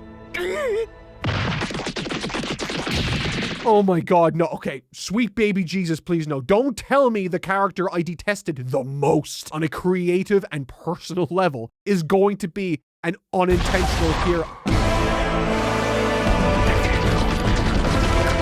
I can't believe this is happening. But I guess it's all in the name of remaining true to the original central thesis of this arc, that it doesn't matter what label you wear or what title you have, everyone has the ability to do the right thing, even if in this case it's entirely by accident. Alright, so before we move on to the next segment of the story, there is still one additional piece of curiosity I want to explore, and that's this line Imu uttered. He says, "I wish to put Vegapunk's creation to use, the Mother Flame." And with the target revealed to be Lelouchia, even the elders pause or take issue. People live there, but to Imu, that doesn't matter. He chose that location for no other reason than to test this new toy. It is truly a disgusting order, and even though I know this is One Piece, I can't help but feel this dark cloud descend over the story, which might be fitting considering what happens to Lelouchia. Ivankov's theory concerning Imu mirrors my own, which made me feel all kinds of validated, but moreover, had me thinking about the broader themes of One Piece yet again and the implications of such a creature existing in this world, pulling the strings for centuries. The control of information has played a key role in informing all of the stories we've enjoyed through One Piece in the last few decades, with that attempt to control the narrative spilling into characters like Big News Morgan or even someone as virtuous as Sabo. Faced with the opportunity to leverage misinformation for his own gain or to correct the narrative on Lelouchia, Sabo opts to manipulate the narrative even further, and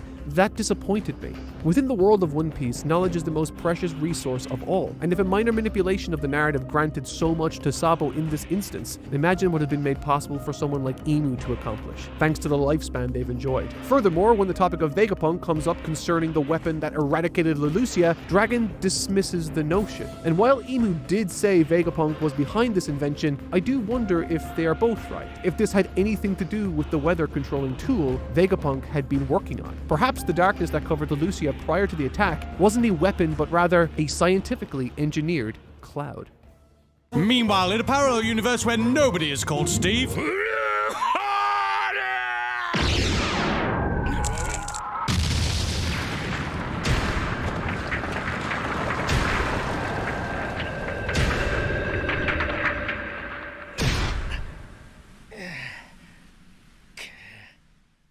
In this ensuing fight, the symbolism of Garp using pirates as shields and throwing their flaming cadavers at other pirates isn't exactly subtle.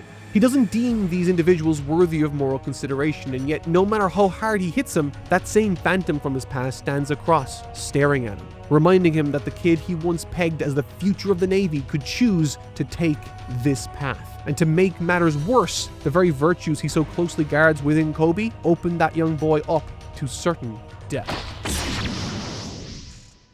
俺を弟子にしてくれ。お前が弟子に？ああ。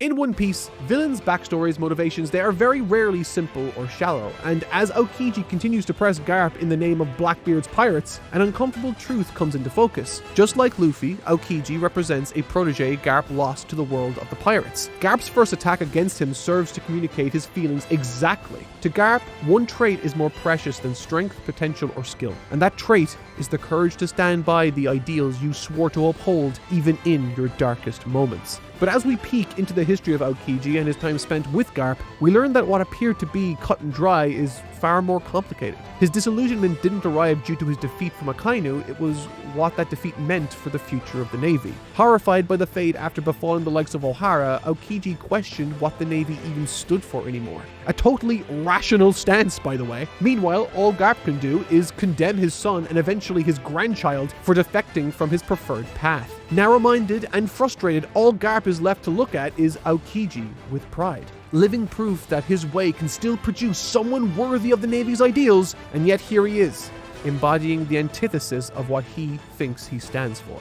The contents of Kobe's flashbacks to his time spent learning under Garp are honestly brilliant. We get a sense of who both of these men are, what they stand for, and most importantly, how they handle pressure. There's one specific scene where Garp is down and all Kobe can do is watch as the island kills everyone he ever tried to save. Unable to make sense of anything, Kobe is about to crumble until he hears Garp's words, "If anyone can save him, it's you guys." I love this because it points a finger not to one individual but a new generation, an idea that Garp can stand behind.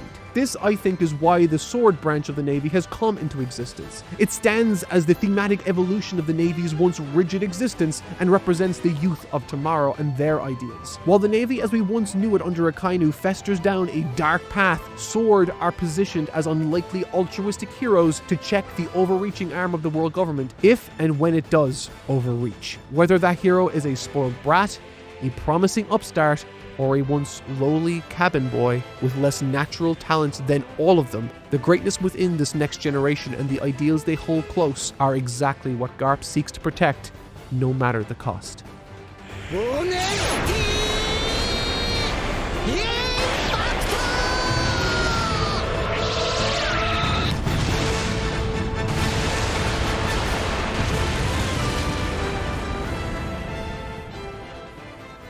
In the end, Garp's final lesson is a practical demonstration of his first. Save the youngsters and leave the old man behind. Protect the future and live on.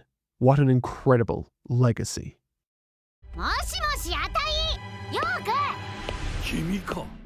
As is commonly the case, Oda pivots this story to an even more fantastical angle, all through clever misdirection. Our reintroduction to this plotline initially seems familiar, picking up right where we left off, receiving York's demands through the perspective of the villains. Safety assurances, celestial dragon status, blah blah blah blah blah. However, after the cavalcade of action, drama, and tension we've just enjoyed through characters like Sabo, Kobe, and Kid, returning to Egghead initially, to me at least, felt like slamming on the narrative brakes, so to speak, which isn't nearly as fun. But thankfully, this pacing shift is entirely by design. Oda wants us to feel just as shocked as the elders when the Straw Hats invariably reveal their hand.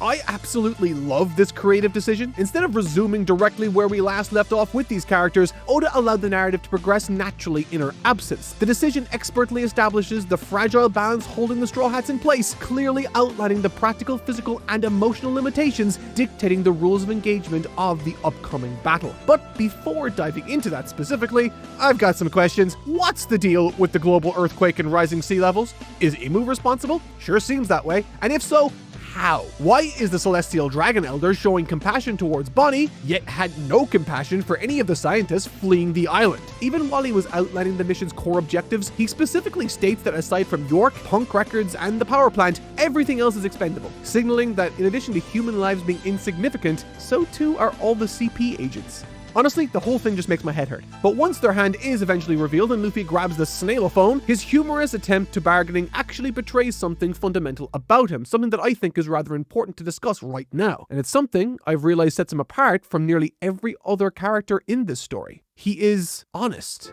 Completely so. Previously, I've outlined how characters like Dragon, Sabo, Garp, Big News Morgan, and many others engage in warfare not just through physical means, but through misinformation and dishonesty for personal gain. Here, Robin's urgent insistence on ending the call before Luffy reveals too much explicitly reinforces a key theme that knowledge is power. But this raises an important question, I think. Luffy's honest approach here clearly has short-term drawbacks. I mean, that much is obvious. But across the span of his journey, has his tenacity to be truthful, sometimes even to a fault, actually being the key to his success here?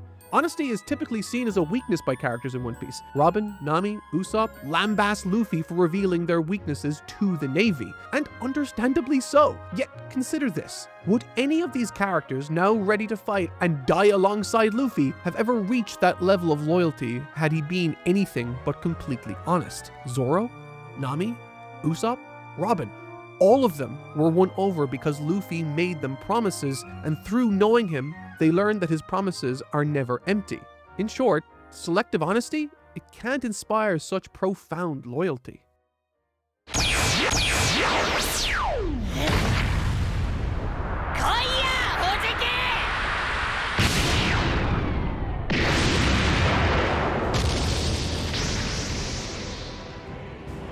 Kizaru's involvement in the story carries, I think, significant weight that I had initially not considered. The specific nature of his Devil Fruit ability allows him easy penetration of Egghead's barrier. However, and here's where these crucial rules of engagement come into play, two factors restrain him, one personal and one practical. Personally, Kizaru wishes to honor his history with Sentomaru, and practically speaking, as soon as he breaches the barrier, his subordinates become vulnerable to attack from pacifistas and sea beasts. Casualties would then therefore be inevitable. These limitations and consequences are exactly what makes battles in One Piece so exciting. Yet for me, the most compelling aspect of Kizaru's impending clash with the Straw Hats, his presence now threatens to tip the delicate balance of mutual cooperation within this floating fortress.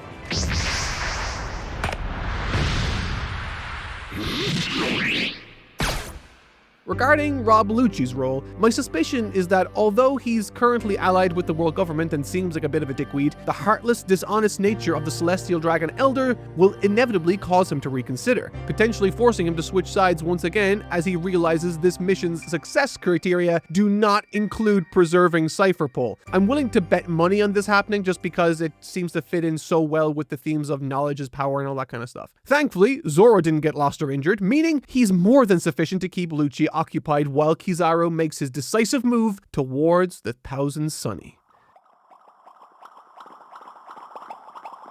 みんな仲間一人も救えない。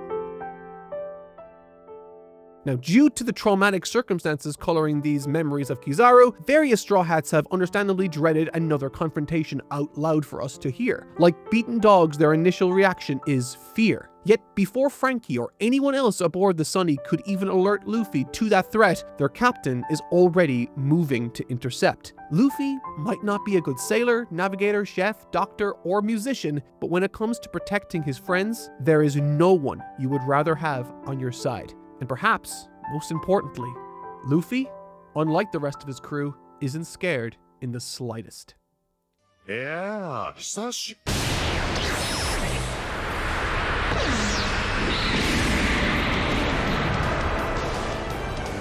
Kizaru! うちの人なら大丈夫よ。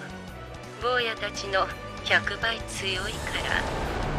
俺たちは2年前の100倍強えぞ。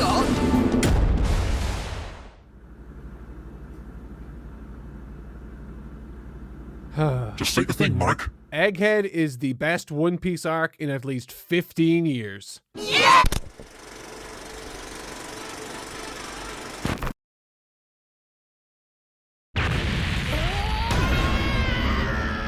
To say that I was hyped to jump back into this story would be like saying it's raining a little in the middle of a hurricane. I was positively vibrating with excitement heading into this battle, and honestly, it kicks off in stunning fashion. The conflict between Luffy and Kizaru brilliantly encapsulates the broader thematic tensions between individual freedoms and institutional control. While at first glance, this battle might appear to lack the ideological opposition and contrast which define the likes of Blackbeard versus Law or Shanks versus Kid, upon deeper consideration, Luffy and Kizaru, the subtlety of their conflict becomes apparent. Kizaru explicitly states his reluctance to harm figures such as Vegapunk and Sentomaru, individuals he genuinely respects and values. However, despite this fact, he remains unwavering in carrying out his mission, demonstrating the tragic reality of someone stripped entirely of their personal agency. In effect, Kizaru is little more than a vessel for the world government's oppressive agenda, obeying orders even when they directly oppose his personal values and desires, like a whipped dog. But Luffy, he ain't no dog. Conversely, Luffy represents absolute freedom and choice. His actions are always intimately tied to his desires and his own willpower, the very essence of One Piece's power system. Thus, the clash between Luffy and Kizaru symbolizes not merely physical strength, but also the stark difference between voluntary willpower and involuntary compliance, a dynamic which aligns wonderfully with a recurring theme throughout the narrative history of One Piece, especially within major operations orchestrated by the world government.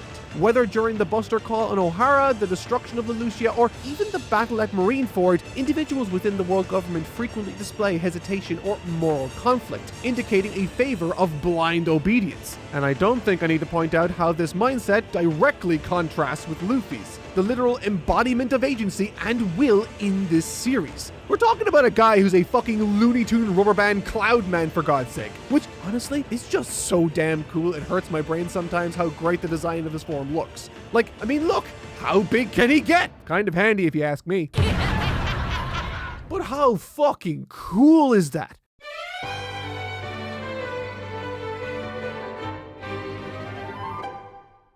Now, try this one. How do you find a rabbit who's lost? You make a noise just like a carrot. What's black and white and red all over? A skunk with diaper rash. Why did the chicken cross? Enough. You know that it's raining cats and dogs? I just stepped in a really big poodle. Desert doo-doo.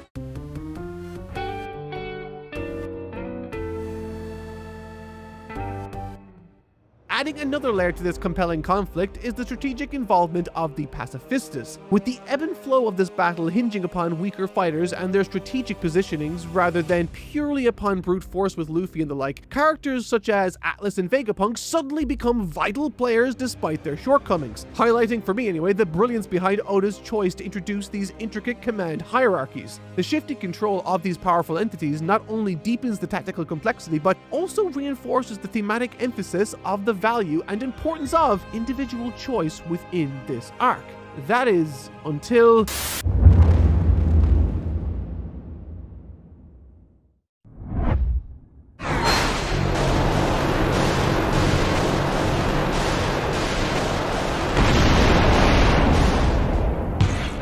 Anus Arachnid joins the fray. For those of you listening and don't know what the fuck I'm talking about, I'm referring to Saint Saturn, you know, the spider guy with the beard. Yeah.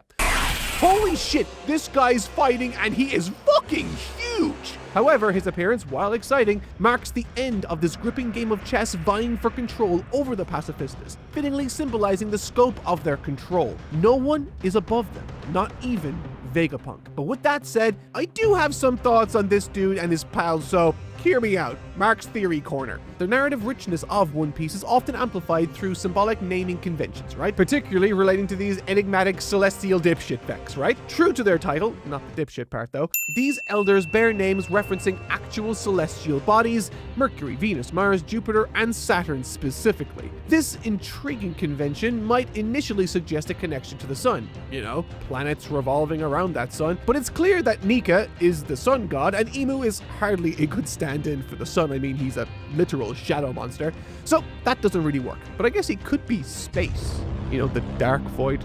I don't know, that's Future Mark's problem to think about. However, given their antagonistic relationship to Luffy, you know, Nika's current representative in the story and our son in this case, it's more compelling to interpret these planetary figures as obstacles placed between the sun, Luffy, and the ancient weapons, Uranus, Neptune or Poseidon, and Pluton.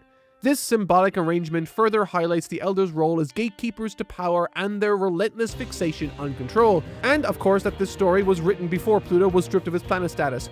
Rip Pluto. With that said though, it does make me wonder, is Saturn positioned first in this story for us to engage with, not just because he's of value to Bonnie and Kuma's story, but also because he's the furthest planet of the Elders from the sun, and does that denote his strength? Like, is he the weakest because Saturn is the furthest relative to Mercury, Venus, Earth, Mars, and Jupiter? I don't know. Am I talking nonsense? Probably. Let's move on. But as I grapple with trying to make sense of that, we're greeted yet again with Kuma's mysterious journey as it unfolds. But amidst this escalating suspense and honestly confusion, the tides of battle turning in favor of the enemy and Kuma's story seemingly making less sense to me by the moment, Bonnie stabs the fucking spider shadow beard monster guy. She stabs Saturn. Holy fucking shitballs, right? French? Classic? I didn't know it yet, but this one earth-shattering and chest-penetrating moment marked the moment this story grabbed my heart and tore it into a million pieces. You of course know where I'm going with this. It's Kuma's past.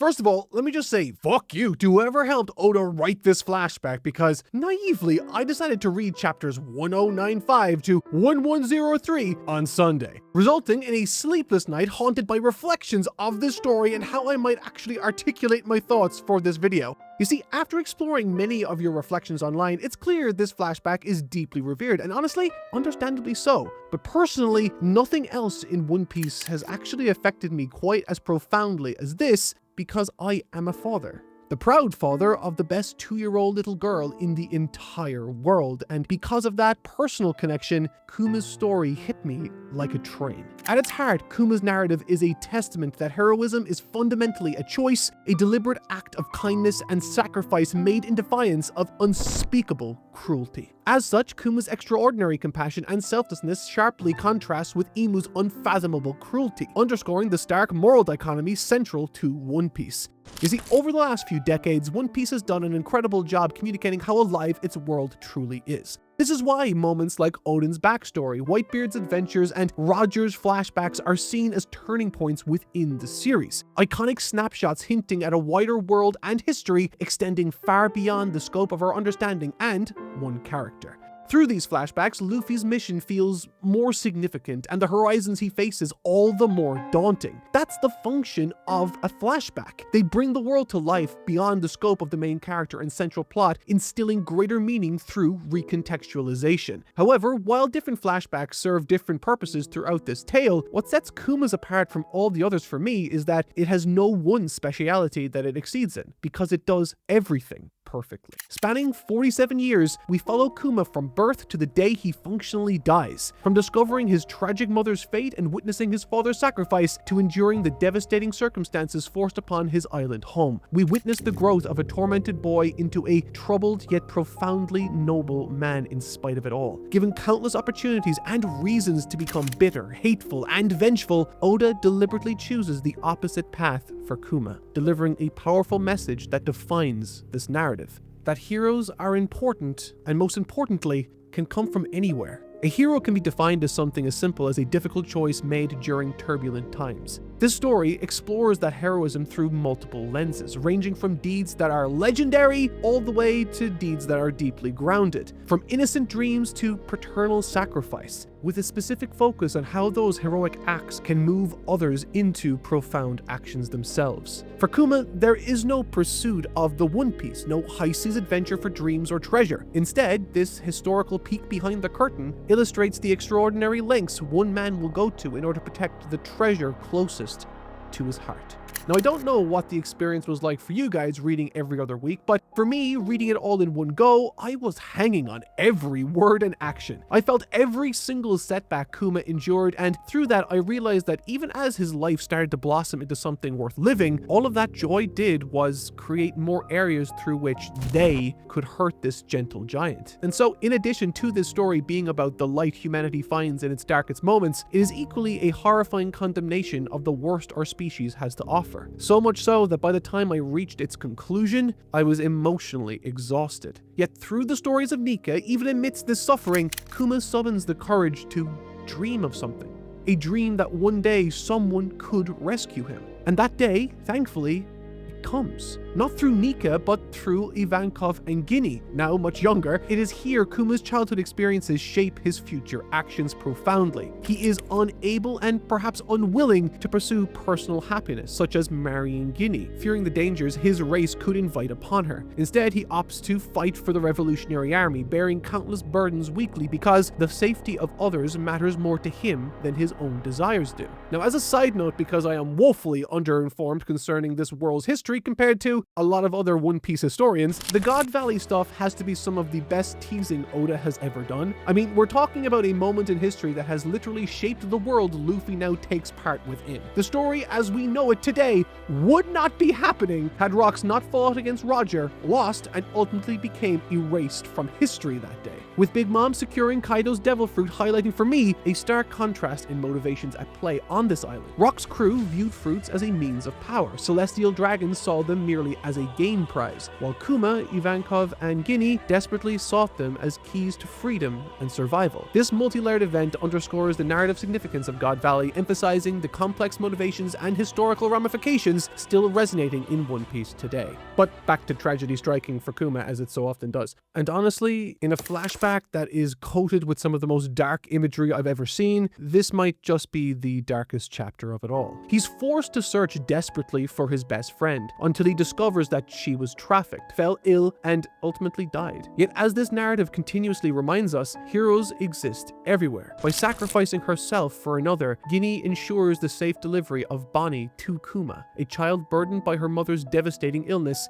confined to Kuma's chapel. The man capable of taking Bonnie everywhere is now tragically unable to bring her anywhere. And as the story unfolds and he eventually makes a deal with the devil himself to cure her, Kuma is once again forced into a position where he can reach every corner of this globe, but not her. Curiously, during this period, Bonnie inexplicably manifests the age fruit ability. We never see her ingest the fruit, but this made me recall Vegapunk's theory about devil fruits representing manifestations of human desires. Could this fruit power have emerged from Kuma's profound wish for Bonnie to experience future birthdays, to safely and happily grow older? Now this might be speculative, but it is poetically fitting that the girl Kuma feared would die young suddenly acquired the ability to experience all of life's ages at once. Yet the emotional themes aren't the only aspect of this flashback that captivated me. Throughout One Piece, supporting characters like Kuma who appear frequently can often seem mysterious or ambiguous. However, Kuma's sporadic encounters with the Straw Hats, such as confronting Zoro on Thriller Bark, being profoundly inspired by Luffy's stand against the Celestial Dragons on Sabaody, and ultimately safeguarding their ship during their absence, gain deeper significance through the context of this flashback. These moments, previously enigmatic or briefly touching, are profoundly enriched when we understand Kuma's own tragic and heroic story. It reinforces the narrative that every character, even those who appear rarely, each individually live a life as complicated and meaningful as our main cast. Kuma's encounters with the Straw Hats aren't just plot devices, they represent intersections of deeply personal narratives, reminding us that the unseen stories are not always happy, yet are equally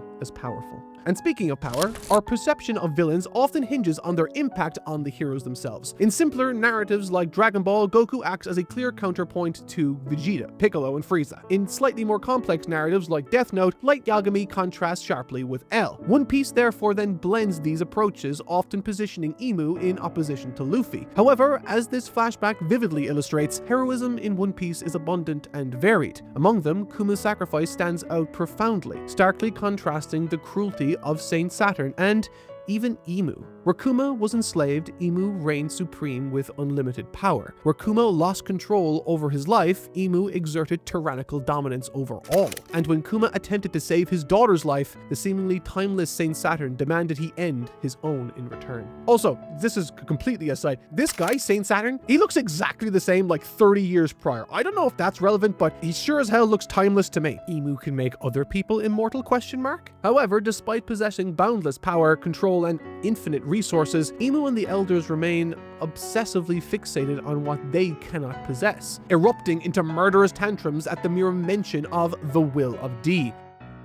Meanwhile, Kuma, surrounded by endless sorrow, sees clearly and exclusively the profound love he holds for one little girl. In other words, the world isn't enough for Imu, but this little girl is everything to Kuma, and is his world. This staggering and beautiful contrast intensifies the injustice and cruelty highlighted by Kuma's story, crafting a villainous force I have honestly and genuinely never despised more. In Kuma's poignant final moments though, before his consciousness is forever extinguished, his last thought is a heartfelt wish to his daughter on a day he believed she would never see. He dies exactly how he lived, not consumed by anger, bitterness, or regret, but overflowing with love and appreciation for the bright future his treasured daughter now possesses. They say stories like One Piece can transport us to worlds more fantastical than anything we could ever imagine. And indeed, for me, this story has often been precisely that, an escape When I first picked up One Piece back in 2020, it was literally my refuge from the uncertainty of the pandemic, granting me adventures in distant, exciting lands that I couldn't visit. Yet on this particular occasion, through the character of Bartholomew Kuma, One Piece did something entirely unexpected and different. Instead of drawing me deeper into its imagined treasures, Kuma's story guided my focus towards the treasure sitting downstairs as I write this. My daughter watching Bluey with her mom. My real treasure. The moment Kuma's flashback concluded and Oda brought us back to the present day, I honestly paused. For the first time ever, I stopped reading mid-chapter, turned off my computer, and went downstairs. Because suddenly, spending time with her felt more important than anything else. And that itself is a gift that this story gave me. But I really wish I didn't stop reading halfway through that chapter, because when I returned, I realized I had put down one of the most sick, kick-ass moments in the entire story right before the kick-ass moment happened. When we jump back into the present-day action, Bonnie's desperate attack against Saturn, now enriched by the devastating context of her life, hits us with an incredible emotional weight. Yet tragically, we quickly realize her initial strike accomplished nothing. Despite knowing exactly what's driving her, despite feeling every ounce of pain, loss, and anger she's endured, the situation doesn't improve, it gets worse. Bonnie's resolve doesn't strengthen in the face of adversity. Instead, she begins to crumble. Her devil fruit powers, always so dependable, now start to fail her, slipping beyond her control. Faced with this monstrous being, Bonnie sees only inevitability. She remembers losing her father, her weaknesses, and now, staring into Saturn's indifferent, unfeeling eyes, she's overcome by the thought that no one could possibly defeat this creature. I mean, how could they? And as her powers betray her, Saturn twists the knife further. Quote, "Its powers might allow you to transform into any future, but the more you know of reality, the narrower your future possibilities become." What an incredibly written nihilistic line from a central villain worthy of the name it's coming from. If Luffy symbolizes hope, freedom, and dreams, then Saturn and his ilk represent the exact opposite. Tyranny, despair, and the crushing weight of reality. One Piece has always connected strength to the power of will and belief. The unshakable, unbreakable resolve never to surrender. But here, in the presence of hell incarnate, Bonnie's reality has convinced her of an undeniable, brutal truth. That despite her father's sacrifice and all that he fought for, all her struggles, hopes, and dreams, it seems Saturn was right. Dreams do indeed die.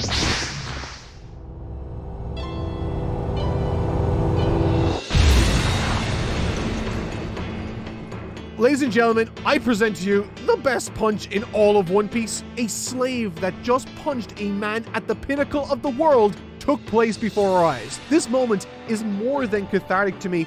It beautifully pays off the earlier setup with Lilith insisting that robots cannot entirely discard their instinct. I mean, Bonnie's reaction to this miracle is immediate and profoundly moving. Reverting back to the same small child who lost him so many years ago, she finally experiences a moment of relief. After all these years, finally, they are together again. But what's Saturn's response to this? It is to usher in the apocalypse. It's time for a buster call, and this time, we're at ground zero. Absolute chaos erupts as clone pacifistas begin shooting at Bonnie and Kuma. And while all of this is unfolding, one question remains agonizingly unresolved for me. Where the fuck is Luffy? He somehow got food earlier. Don't know how that happened, though I do have a theory.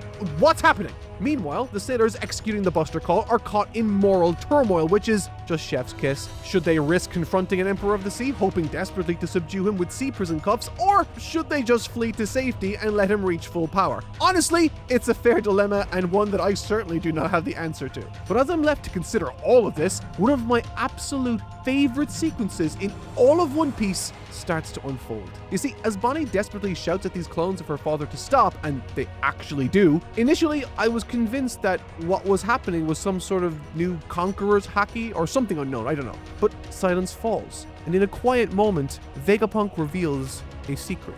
As a final act of compassion, he had embedded a failsafe within Kuma and his clones to ensure that no matter what, they would always be loyal to Bonnie. An insurance that saved her life, but ultimately cost him his. The scientist who struggled to comprehend the very intangible depths of humanity ends up making the single most human decision of all. Self-sacrifice born purely from compassion, devoid of logic, but full of meaning and consequence. In other words, screw that fucking hierarchy. Bonnie just usurped Saint Saturn's absolute authority through sheer command of her father's clones. I mean, fuck the Aegis Spider, that's awesome. Yet as this victory feels within reach, Saturn's earlier words echo ominously. Hope, dreams, they ultimately collapse under the oppressive reality the world government imposes. And as Kizaru moves to end both Kuma and Bonnie moments after their heartfelt reunion, it appears Saturn was tragically correct.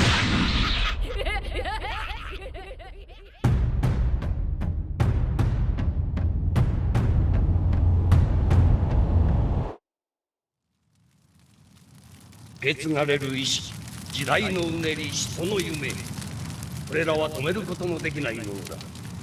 人々が自由の答えを求める限り、それらは決してとどまることはない。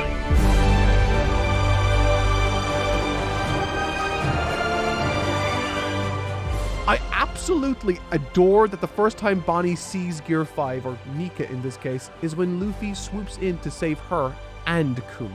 Just like her father's promises and stories, everything Kuma ever believed has come to pass.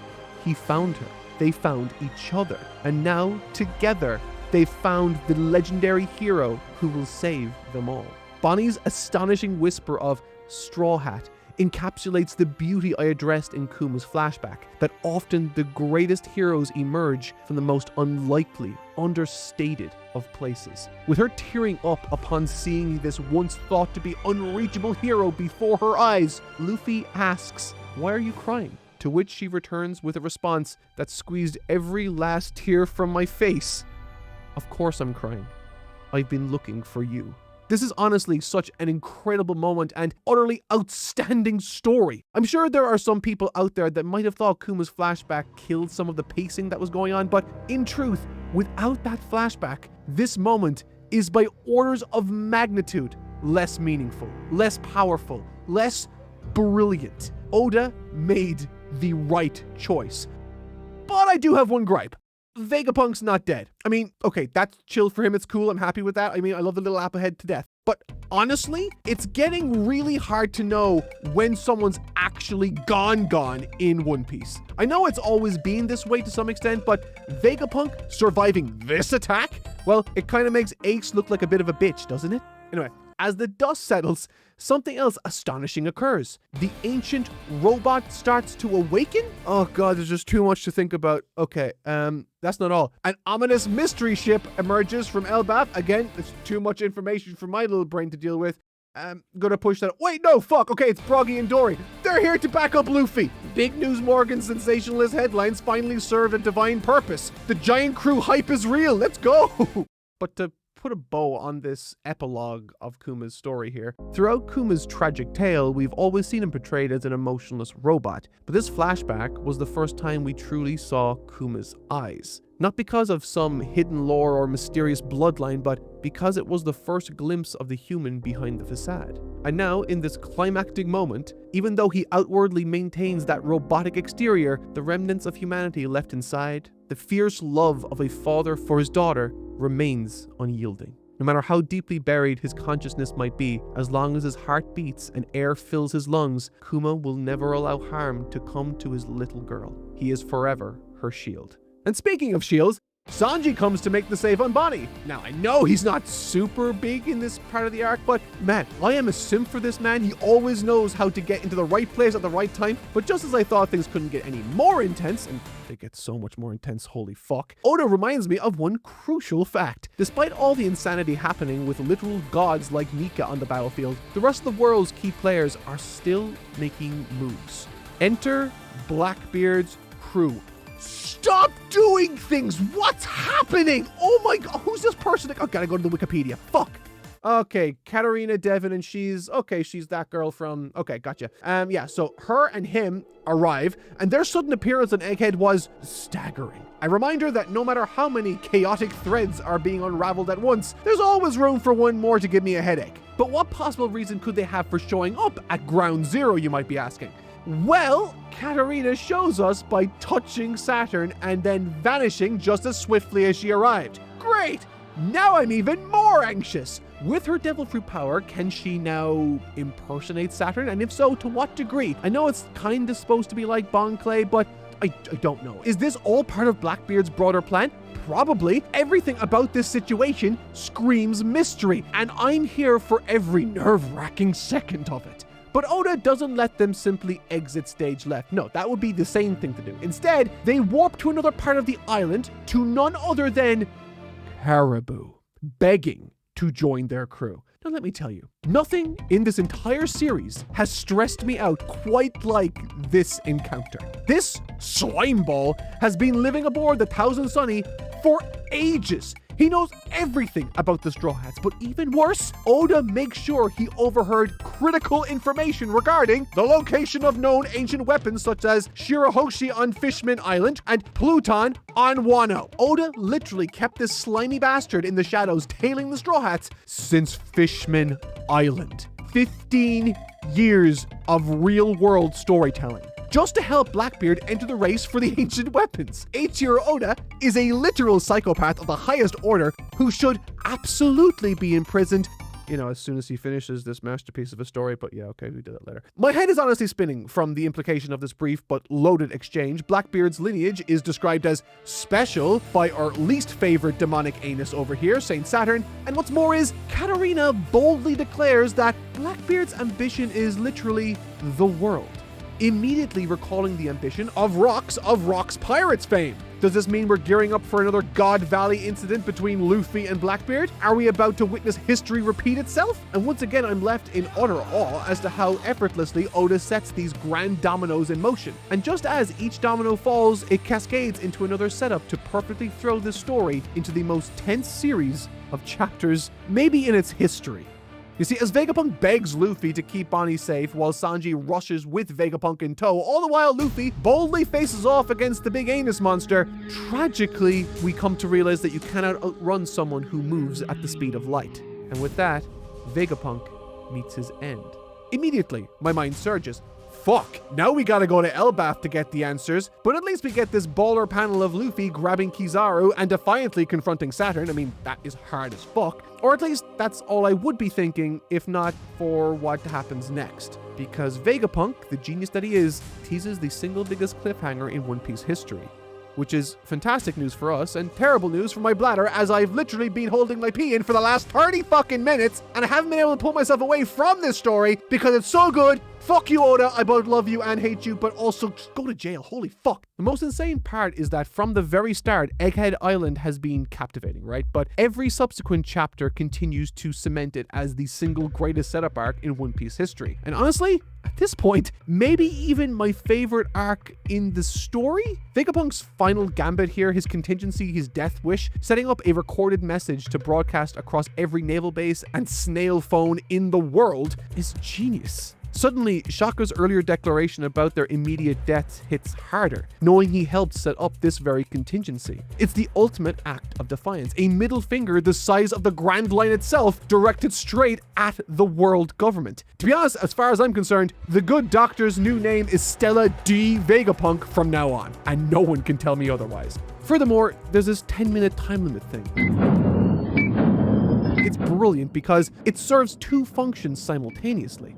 You see, in-universe and story, it allows everyone worldwide to gather and prepare for the impending revelation. But secondly, on a meta-narrative level, it's a thrilling ticking time bomb we, the audience, eagerly anticipate while the entire world unravels around them. Morgan's entire existence has been about manipulating news coverage. But Vegapunk's determined to ensure this truth is heard exactly how he intends it.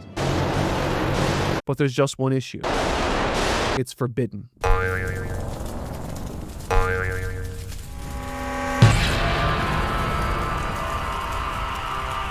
This absolutely astounding and impeccable double-page spread of the Five Elders is, shockingly, the first double-page spread since Dressrosa. I repeat, that's like fucking 10 years ago. Oda truly is a fucking psychopath. He edged his audience for an entire decade only to deliver one of the most epic and menacing panels ever put to paper. 5 enormous shadow monsters appear, and the only figure standing defiantly between them and Vegapunk's final act of rebellion is none other than the Cloud Man himself, Monkey D.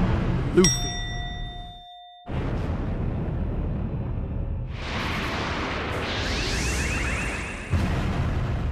Alright, so the very first thing I thought when I saw that sweet double-page spread of those Elder Shadow Monster effects was, holy shit. And the second thing I thought was a question. I wondered what the sailors and wider navy were thinking when they witnessed these very obviously evil monsters showing up to fight on their side.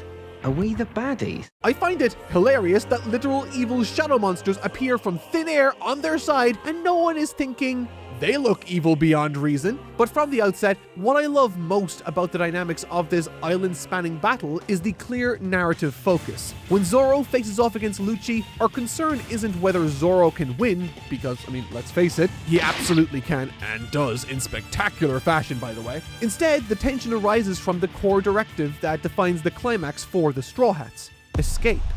Despite Egghead being surrounded by countless Navy ships, personnel, giants, and literal shadow goo monster fecks, seriously, what the hell is the Navy thinking? Oda has masterfully positioned this not as a battle worth fighting, but as one worth fleeing. Jinbei rushes desperately to Zoro, not to save him, but simply to ensure he doesn't miss the boat, which underscores this beautifully. And so the stakes here aren't really about strength, they're about the fragility and urgency of their getaway. And speaking of Lucci, I've got to toss my hat into the ring here. Surely he's gearing up for a redemption arc, right? After being utterly disrespected by the elders, forced into begging, only to be dismissed as a mere insect, it's impossible not to empathize. If Lucci was aiming for a Vegeta on Namek redemption story arc of some sort, he is right on track. Yet in classic One Piece style, even amidst this comedic chaos and exaggerated action, deeper thematic layers surface. Lucci has always been the one issuing orders to the bird on his shoulder, but here the dynamics have shifted.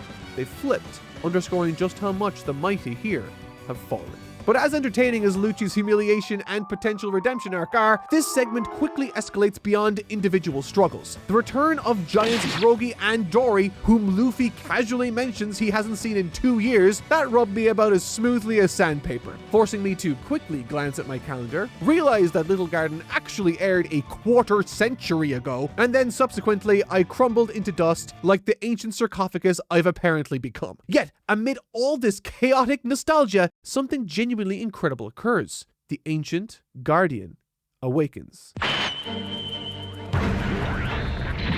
Now, believe me, I've got a lot to say about him in just a second, so hold tight. But fundamentally, this climax functions as a gripping escape narrative, underscored by the drama of injury or weakened characters like Robin and Vegapunk, who are unable to contribute as actively as usual. The sacrifices made by Stussy and Edison willingly staying behind to ensure everyone else's safety resonated strongly with me, even though we really didn't get a chance to know these characters all too well. Despite this, their actions echo the fundamental ethos of the series, highlighting that heroism often emerges quietly through understated acts of bravery. However, fuck all that shit, push that to the side, because at its core, this entire segment, it revolves around a singular, powerful theme: truth.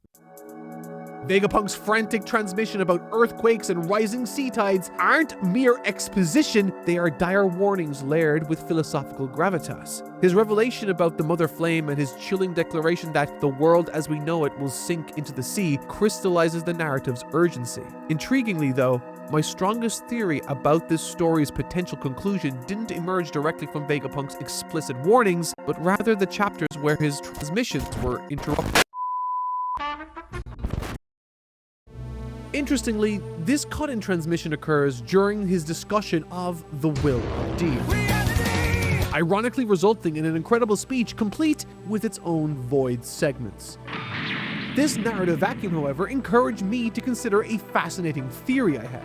What if the events depicted during those missing chapters were themselves a metaphorical representation of Vegapunk's lost message? Could Bonnie's transformation into Nika, which was fucking awesome, could that, which was catalyzed by witnessing Luffy's Gear 5, hold the key to understanding the elusive will of D? You see, Vegapunk's final line before the abrupt interruption read as follows: "Lastly, I have one final message to impart. To those scattered throughout the world who bear the name of D, within you there is a..." and then it ends. While it remains uncertain precisely what he intended to say, I propose the continuation might have been along the lines of, within you there is a wish, a legacy of love, courage, and the unwavering refusal to yield to tyranny. Bonnie's moment of profound transformation into her version of Nika was more than just a striking action sequence, it symbolized something deeply meaningful. Bonnie isn't a predestined figure like Luffy is. In fact, you could say despite her lineage, she's largely representative of the common person, someone who fights simply because she believes in freedom and justice, inspired by the love and sacrifice of her father, and now, subsequently, Luffy. It is precisely this idea, ordinary individuals inspired by extraordinary love and determination, that speaks volumes about the Will of D, which made me wonder, perhaps what makes someone with the Will of D special isn't a unique power, an exceptional lineage, or predestined fate. Perhaps it's something far more human and universally accessible, the simple yet profound act of believing in freedom, standing against oppression, and striving for happiness. In other words, the courage to do what's right, even when it's hard. Like Bonnie, Kuma's heroism wasn't predestined or inherent. It was a consistent choice he made out of love. Kuma wasn't remarkable because he was unique, he was remarkable because of the humanity, compassion, and resilience everyone around him had the capacity to embody. A sentiment that all life is precious and has inherent value. Conversely, the elders and Emu have zero regard for anyone other than the celestial dragons and themselves, openly referring to humanity in all forms as mere insects. This is fitting because as one of the main antagonistic forces within this story, they position themselves through this mindset as the direct antithesis to the Will of D. So how do you fight an organization obsessed and defined by lineage? Simple. With traits that aren't biologically passed down but inherent to every living being. The greatest treasure Kuma gave to Bonnie wasn't strength or power, but his unwavering love and the hope-filled stories of liberation embodied by Nika. This profound familial love and hope are exactly what the Will of D encapsulates. Consider what the world government did to Roger. They deliberately altered his name from Gold D Roger to Gold Roger. By stripping away the D, they sought to erase what he stood for. As Vegapunk aptly stated, history is told by the winners, but the world government made one crucial mistake.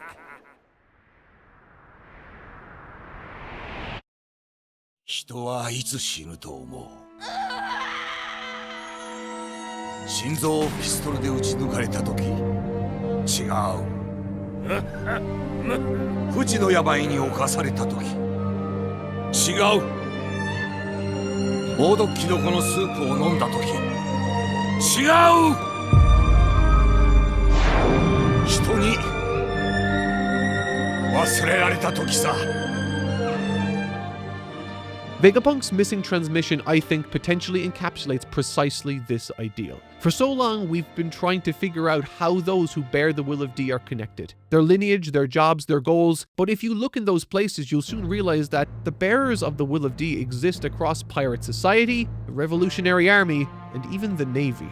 They have been homeless orphans as well as royal figures. It is clear that this will, whatever it is, transcends one's circumstance or alignment, highlighting its universal and deeply human quality. The world government fears the D because it represents the potential within every person to rise against oppression. It symbolizes a collective, inherited dream, a dream of freedom, happiness, and dignity. Vegapunk's overarching message was cut off, but in the moments of silence that preceded it, Bonnie's actions spoke for him through a symbolic transformation. The missing segment from Vegapunk's transmission thus might have been a direct reflection of this metaphor, that the Will of D is a wish passed through generations, a legacy of love and resistance against despair, proving that heroism and the power to inspire change can arise from anywhere, from anyone who dare dream and resist. The beauty of One Piece is not found in predestined heroes and ancient prophecies, but in the simple yet profound idea that everyone can be a hero. Anyone can resist tyranny, anyone can fight for freedom, and anyone can carry forward the hope-filled legacy of the Will of D. As Luffy, and now Bonnie has shown us, sometimes the greatest of heroes arise from the most unlikely places, driven by the simplest yet most powerful motivations: love, freedom, and hope. Throughout One Piece, Oda has continually demonstrated a mastery of weaving subtle yet significant story threads into a grand tapestry. Among the most intriguing of these threads concerns Roronoa Zoro and his cursed sword, Kitetsu 3. Now, I have a friend called Rachel, and she recently walked me through a fascinating idea concerning the cursed swords known as Kitetsu, and it's honestly too cool not to share. You see, the first time we encounter the concept of cursed swords is in Loguetown, where Zoro stumbles across Kitetsu 3. Tashigi identifies it, explaining that famous swordsmen who've wielded Kitetsu blades typically suffered tragic deaths due to their supposed curse. But in a dramatic test of fate, Zoro tosses Kitetsu 3 into the air, challenging its curse against his own indomitable will. The sword narrowly misses his arm, affirming Zoro's unyielding resolve. It's a fantastic character moment and sets the stage for Zoro's intricate relationship with his blades. But here's where it gets interesting, right? You see, each Kitetsu sword has a distinctive hilt, recognizable by its cross and clover-like design. Fans immediately drew a connection to one of the mysterious elders in this regard, specifically the horse-like elder, whose sword hilt bore an uncanny resemblance. At first, this seemed speculative. However, as the story progressed onto Wano, the thread thickened.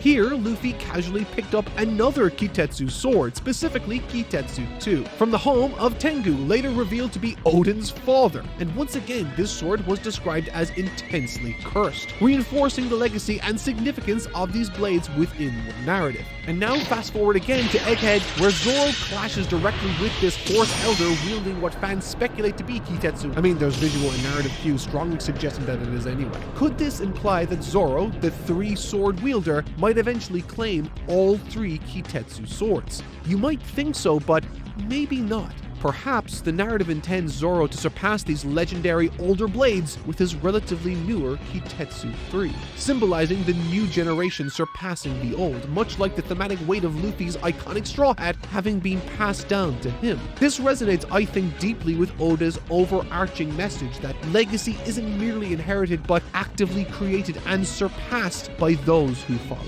Older swords in One Piece are powerful precisely because they've absorbed generations of will and experience. Thus, Zoro retaining Kitetsu 3 could represent a thematic shift in this regard, a powerful statement about the new generation creating its own legacy, standing up to and clashing with the old guard.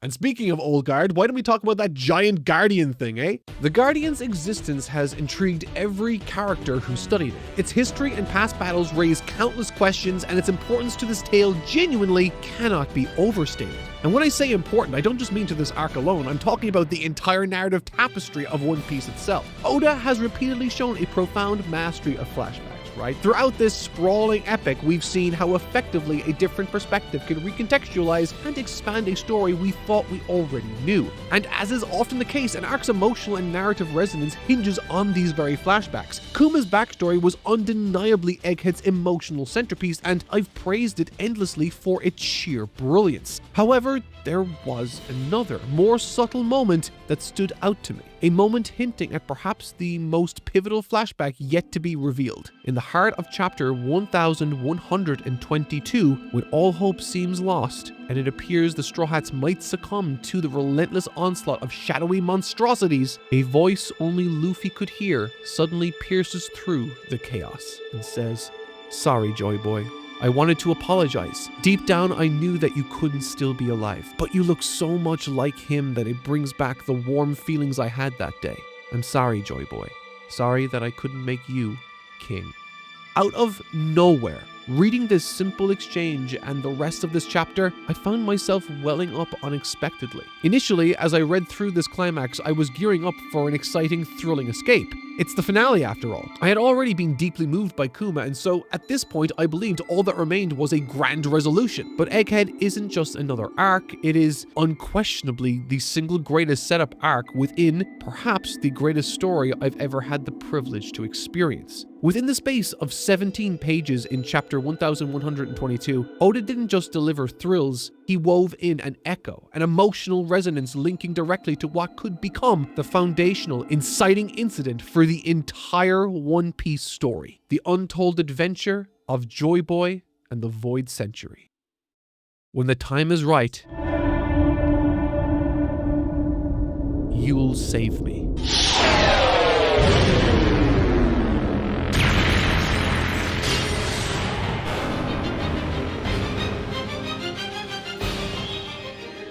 This special hockey handed down from Joy Boy to Emmett ultimately provides Luffy and his crew the means to escape an otherwise certain demise. Its significance goes beyond mere plot convenience or as a metric to gauge strength, though admittedly it did notably strain even Emu. That was cool. This hockey symbolizes something far deeper. At its core, hockey is simply will, a manifestation of determination, courage, and heart. Yet, in this moment, the prevailing emotion isn't just strength or heroism, but profound melancholy. Emmett's apology to Joy Boy reveals a lingering sorrow and a deep regret for dreams left unfulfilled. Notably, Joy Boy is described as the first pirate, but never as the greatest pirate. His defeat, marking the end of the Void Century, was the definitive turning point of history, affecting everything that followed for the next 800 years. However, this poignant apology from Emmett isn't the first apology associated with Joy Boy either.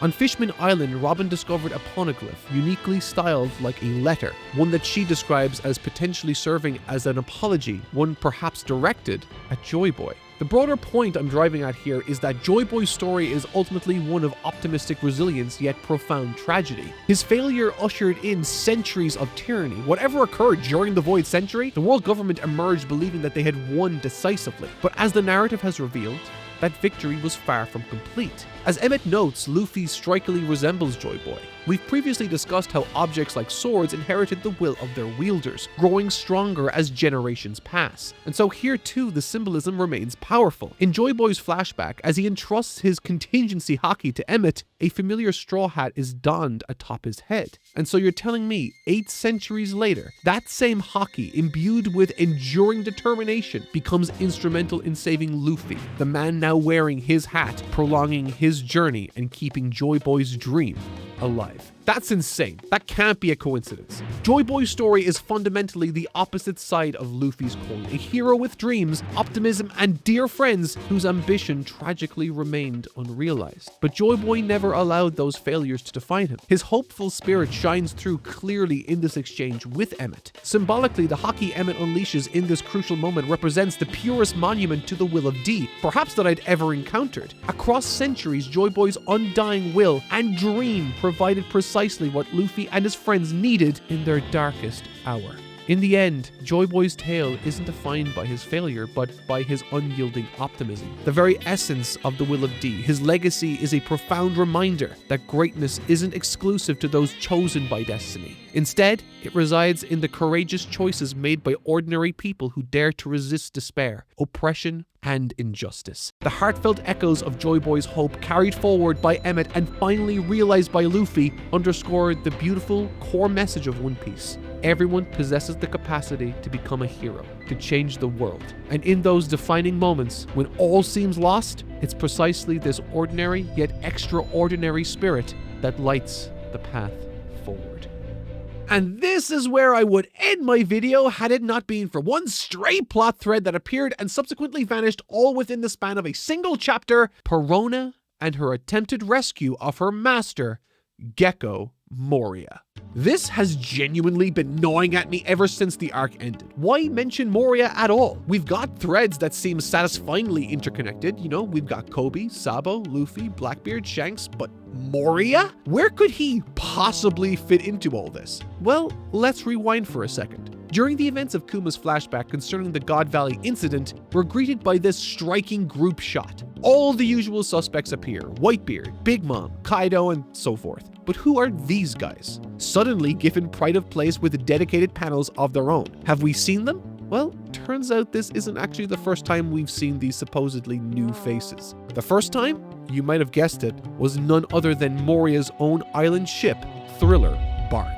But how could these infamous figures possibly be in Moria's possession, you might be asking? Well, consider this detail. Within the chapter, the Celestial Dragons announce the beginning of their annual manhunt. But in the upper right corner, we're told explicitly that the location of God Valley was the West Blue. Yet we also know that following the God Valley incident, the island itself disappeared completely, erased entirely from the maps. And that is true. God Valley isn't there anymore, but that doesn't mean the island itself is necessarily gone either. Remember, upon first sighting Thriller Bark, Nami explicitly states that her log pose isn't reacting to the floating island before them, leading to Brook casually responding with, well, of course not. The island came all the way here from the West blue. Boom! Why are there so many bodies littering Thriller Bark? Perhaps because it was the site of the Celestial Dragon's notorious manhunt. Why were the corpses of those infamous pirates in Moria's possession? Perhaps because Thriller Bark is God Valley, or rather, what remains of it. The very place they all died. Moreover, during Kuma's flashback, we're given brief glimpses of his tragic past, including his time spent surrounded by celestial dragons, potentially in God Valley itself, and intriguingly, there's a fleeting shot of a castle. That castle seems to match nearly perfectly the castle from Thriller Bark. Sure, there are minor stylistic differences, but they easily fall within the scope of Oda's evolving art style over the years. And so, if you accept all of that, consider this. Imagine the devastating irony here with Kuma returning to Thriller Bark, otherwise known as God Valley, potentially decades later, still under the world government's control. Only this time he's tasked with retrieving Luffy's head from the very location where he himself was once marked a dead man. And what does he test Zoro with? Accepting pain. The exact act Kuma himself carried out selflessly for years on behalf of others. That was a lot of talking, reviewing, and theorizing, so to round out this now exceedingly long Egghead review, I'll share my overall thoughts. It's spectacular. Utterly spectacular. Eiichiro Oda has somehow managed to naturally and efficiently lay the groundwork for what will no doubt be an endgame of legendary proportions. The only disappointing thing about this arc is that it manages to pull off this feat so effortlessly. I'm sure that the vast majority that watch it or read it will come away not fully appreciating just how incredible what they read just was. However, given the progression of the series, I will be taking this moment to pause my One Piece review series until the next section comes to completion. And with that, my friends, Season 1 comes to a close. This remains one of the greatest experiences I've had reviewing any manga on this channel. I honestly had no idea what to expect, and truthfully, I went in apprehensive because I just wasn't even sure I liked its presentation. But as you've just seen, I was won over almost instantly by its quirky charm and truly heartbreaking moments. With One Piece, Oda has created not only a world whose sheer size is impressive, but one that feels lived in. One that lives and breathes outside of the main plot, that's impressive even beyond its usual scope of a manga, and that's a feat up there with the literary greats. Thank you so much for sticking by me all this time. I really cannot thank you enough, and I hope you'll continue to sail with me on this incredible journey right through to its closing moments, whenever they may come. Until then, I've been Totally Not Mark, and thank you all so much for watching.